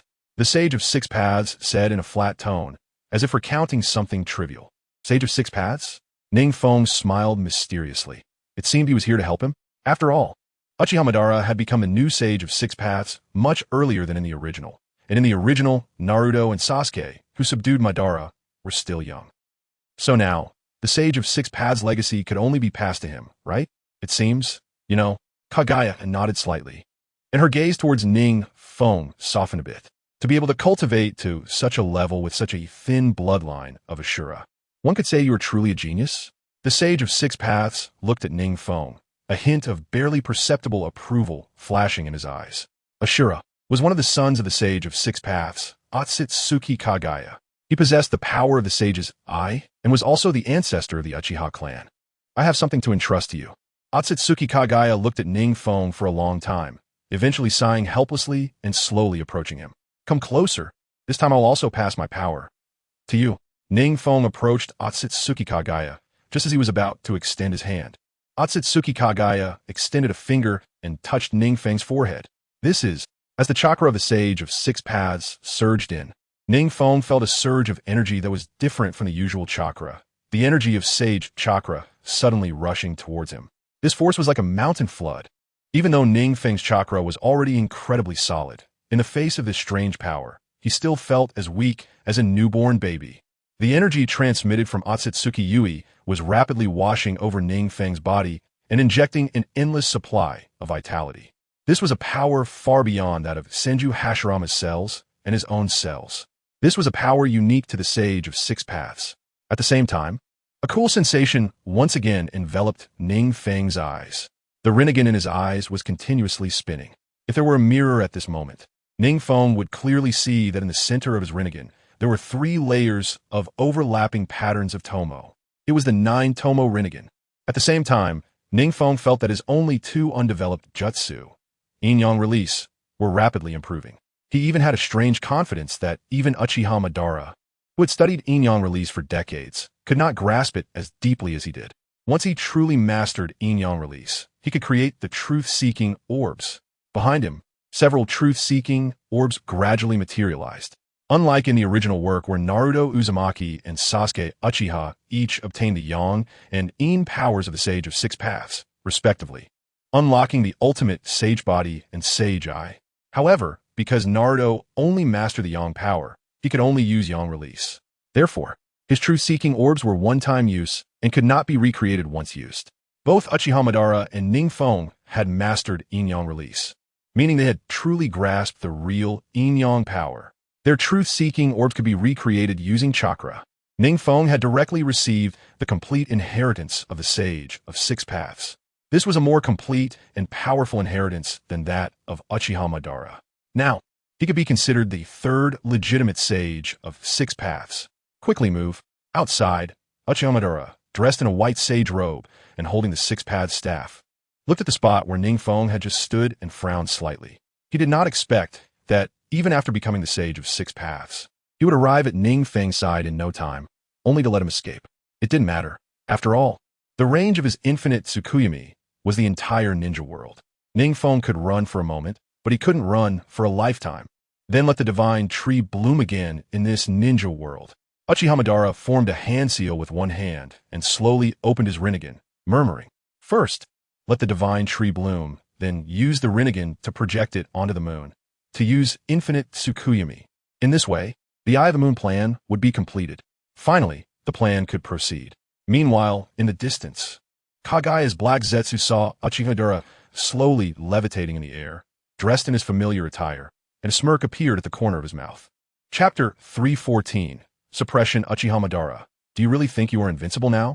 Just as Uchiha Madara was mobilizing the chakra within him, a familiar cold voice suddenly sounded from behind him. What? Uchiha Madara turned around in shock. He had become the 2nd Sage of Six Paths, and his perception ability was now more acute than ever. It could even be said that almost no ninja could hide from his perception now. However, he didn't even know when the owner of this voice approached him. You don't think only you can reach the level of the Six Paths, do you? Uchiha Madara hurriedly turned around and saw a familiar figure also dressed in the same attire as him. Uchiha Feng? Uchiha Madara's eyes widened in disbelief as he looked at NingFeng. How could he also be dressed like him? And the aura on him, how had it changed so much? There was no time to waste talking to you. NingFeng's lips curled into a cold smile. What he had obtained was the direct inheritance of the Sage of Six Paths. Meanwhile, Uchiha Madara had gained his Rinnegan through his own efforts and absorbed the Ten Tails Jinchuriki. Normally, their strength should be on par. However, NingFeng had reached the level of the Sage of Six Paths. Congratulations to player Uchiha Feng for becoming the first ninja to reach the Six Paths level, breaking the level cap to level 90. Additionally, you are awarded a lottery chance. Congratulations to player Uchiha Feng. Congratulations to player Uchiha Feng. Almost as soon as NingFeng regained consciousness, the system's notifications immediately came through. This was also one of NingFeng's advantages in combating Uchiha Madara. He chose to draw from the lottery without even looking at the prize wheel, because he was guaranteed to receive an S-level reward. He didn't have to worry about drawing something bad, and the reward was indeed beyond his expectations. Passive skill, Hard Eye, utilizing reflexive movements from various parts of the body to maximize movement speed and reaction ability. It can see through attacks within its range and automatically evade and counterattack. This passive skill, isn't it just the ultimate insight technique? NingFeng's lips slightly curled up. Just looking at this skill, it didn't seem as flashy as Susanoo, Amaterasu, or similar jutsu. But only experienced ninjas like NingFeng and Uchiha Madara knew how terrifying automatic evasion and counterattacks were. Since this lottery was available only after NingFeng reached the 6 paths level, this reward could definitely be applied in battles at the 6 paths level. In other words, NingFeng could now completely entrust his battle awareness to his passive skill, separating his body and mind. It was equivalent to having 2 NingFengs fighting Uchiha Madara in a battle at the 6 paths level, not to mention 2 NingFengs. Even half a NingFeng would make Uchiha Madara flee in panic. It seems you're somewhat different now. Uchiha Madara still hadn't realized the seriousness of the situation, raising his staff and sneering at NingFeng. You don't think that just because you obtain the power of the 6 paths from somewhere, you can compete with me, the legitimate sage of 6 paths, do you? NingFeng remained silent and quickly approached Uchiha Madara. This guy. Uchiha Madara watched NingFeng fly over without saying a word, and his heart sank. Since NingFeng could already fly, coupled with NingFeng's attire, he feared that he had also become a sage of 6 paths, but the 10 tails was only one, and it had already been sealed by him. Where did he get the power of the 6 paths? Moreover, this power of the 6 paths was completely not inferior to his own. Bang! NingFeng casually pulled out a uniquely shaped, large weapon with 2 black curves intertwined from the space, and smashed it hard at Uchiha Madara. Uchiha Madara hurriedly used his 6-pad staff to block. The weapon that NingFeng casually pulled out was the Wish Blade, which could house strong aspirations for one's wishes. In the previous age of 6 paths created the world with this sword. This was a weapon that only the sage of 6 paths could wield. As expected, this guy NingFeng had also become a sage of 6 paths. Although Uchiha Madara didn't know how NingFeng had transformed into a sage of 6 paths, he was confident that he was not weaker than NingFeng. First, he had become a sage of 6 paths after legitimately sealing the 10 tails. Second, he had immersed himself in yin-yang release for decades. How could a little brat who had just started a few years ago compare to him?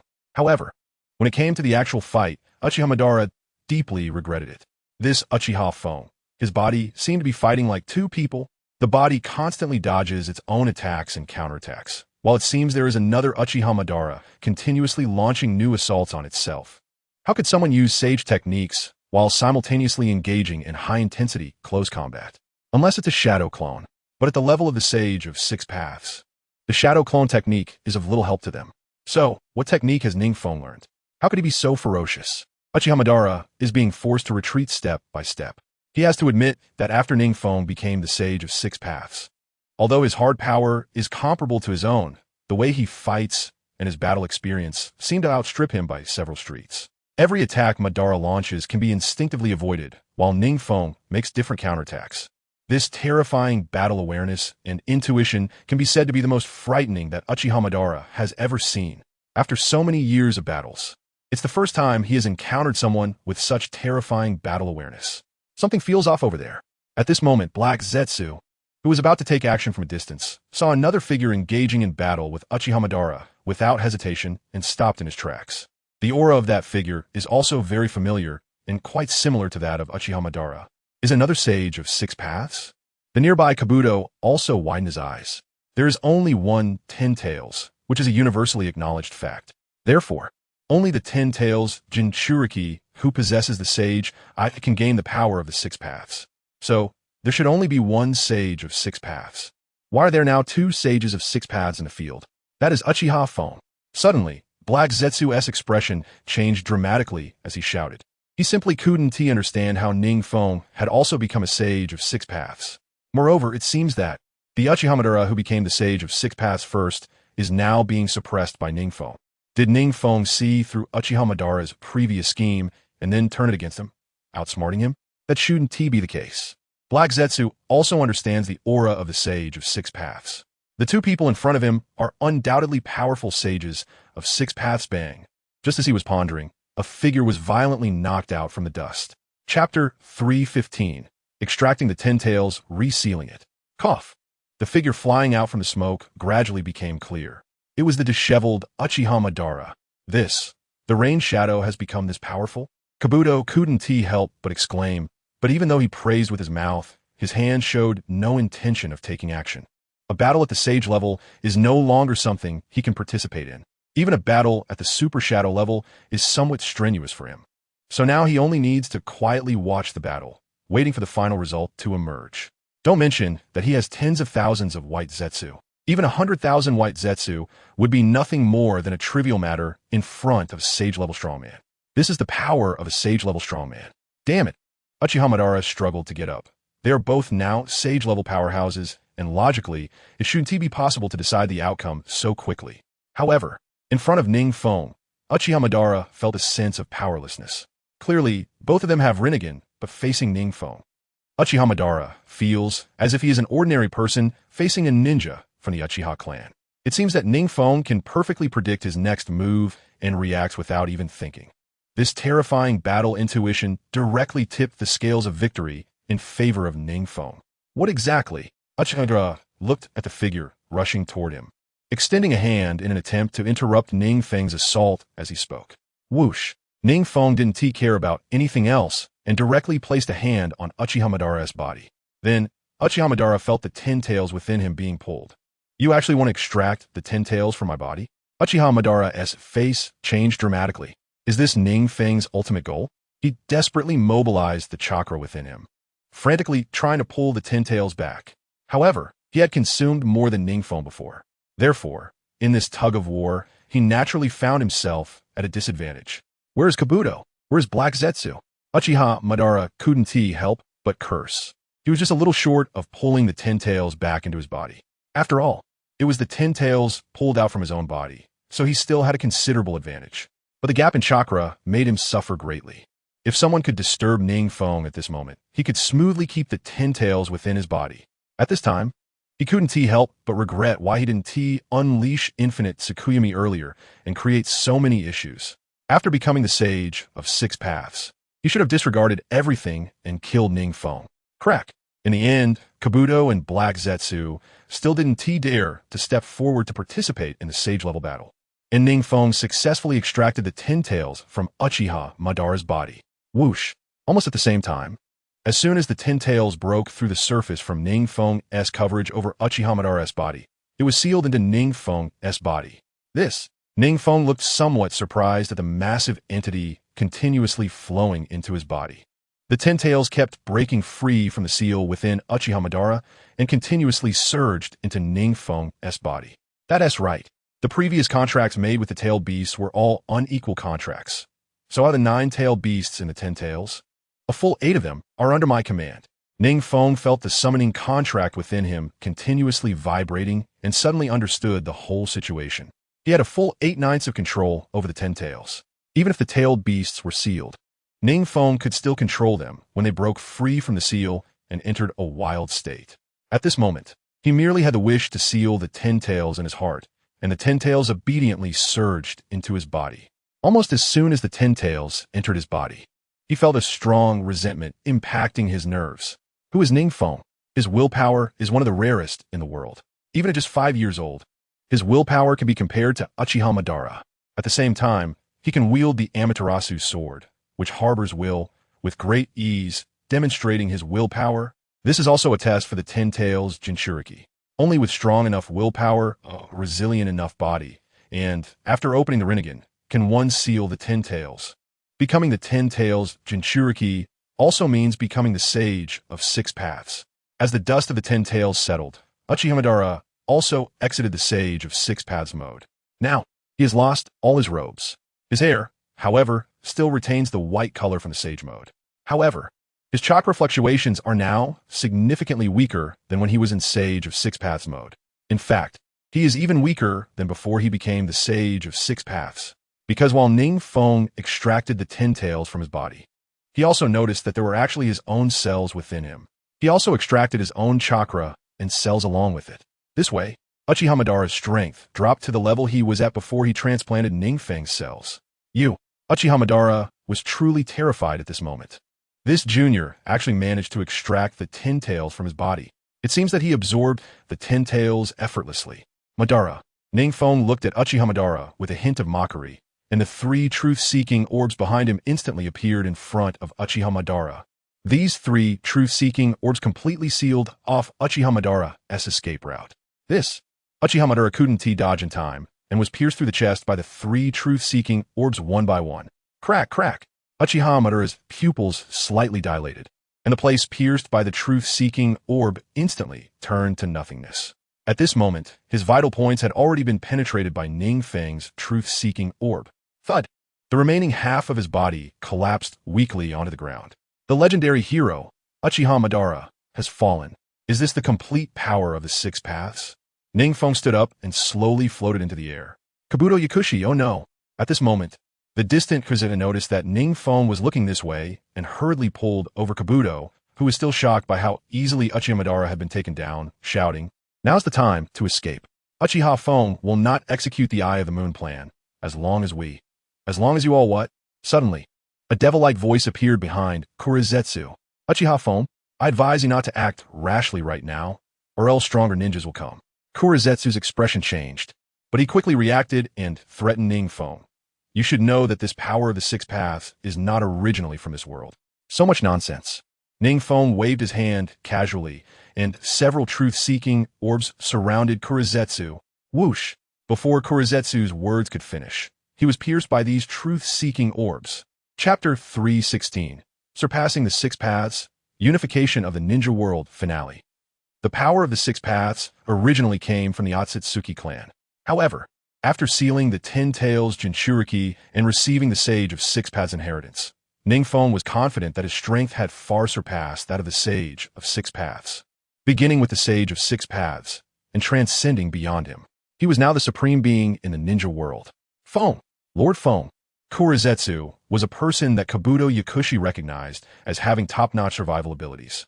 Yet, he ended up dying at NingFeng's hands, leaving aside the gap in strength compared to the previous NingFeng who had not become the Sage of 6 Paths. Just the current NingFeng standing in front of him gave a sense of hair-raising dread. Kabuto Yakushi had learned Sage Mode from the Dragon Cave, and his perception of danger was extremely keen. Upon entering Sage Mode, his sensitivity to danger increased even more. If the previous NingFeng felt like a bottomless ocean to him, the current NingFeng felt like facing an expansive and boundless sky.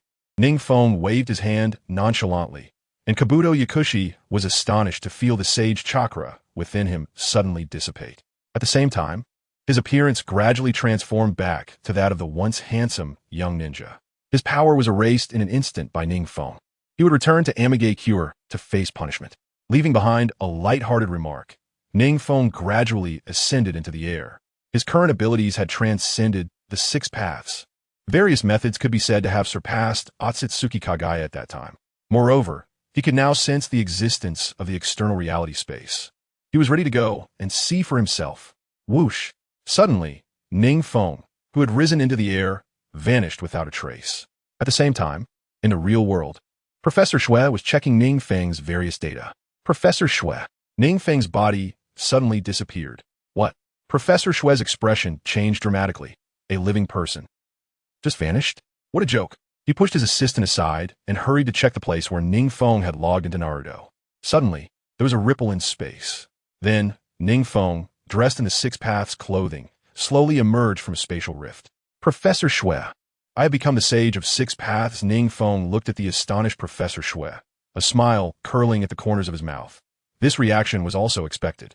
Since we can bring skills from the game back to the real world, naturally, if I possess the ability to shift space, I can also connect the real world with the Naruto world. Professor Shui slowly regained his composure, recognizing that the white-haired figure in front of him, dressed in 6 Paths clothing, was indeed NingFeng. So, does that mean all of us can enter the Naruto world? Not quite. With my current space-time level, I can at most transfer a few people.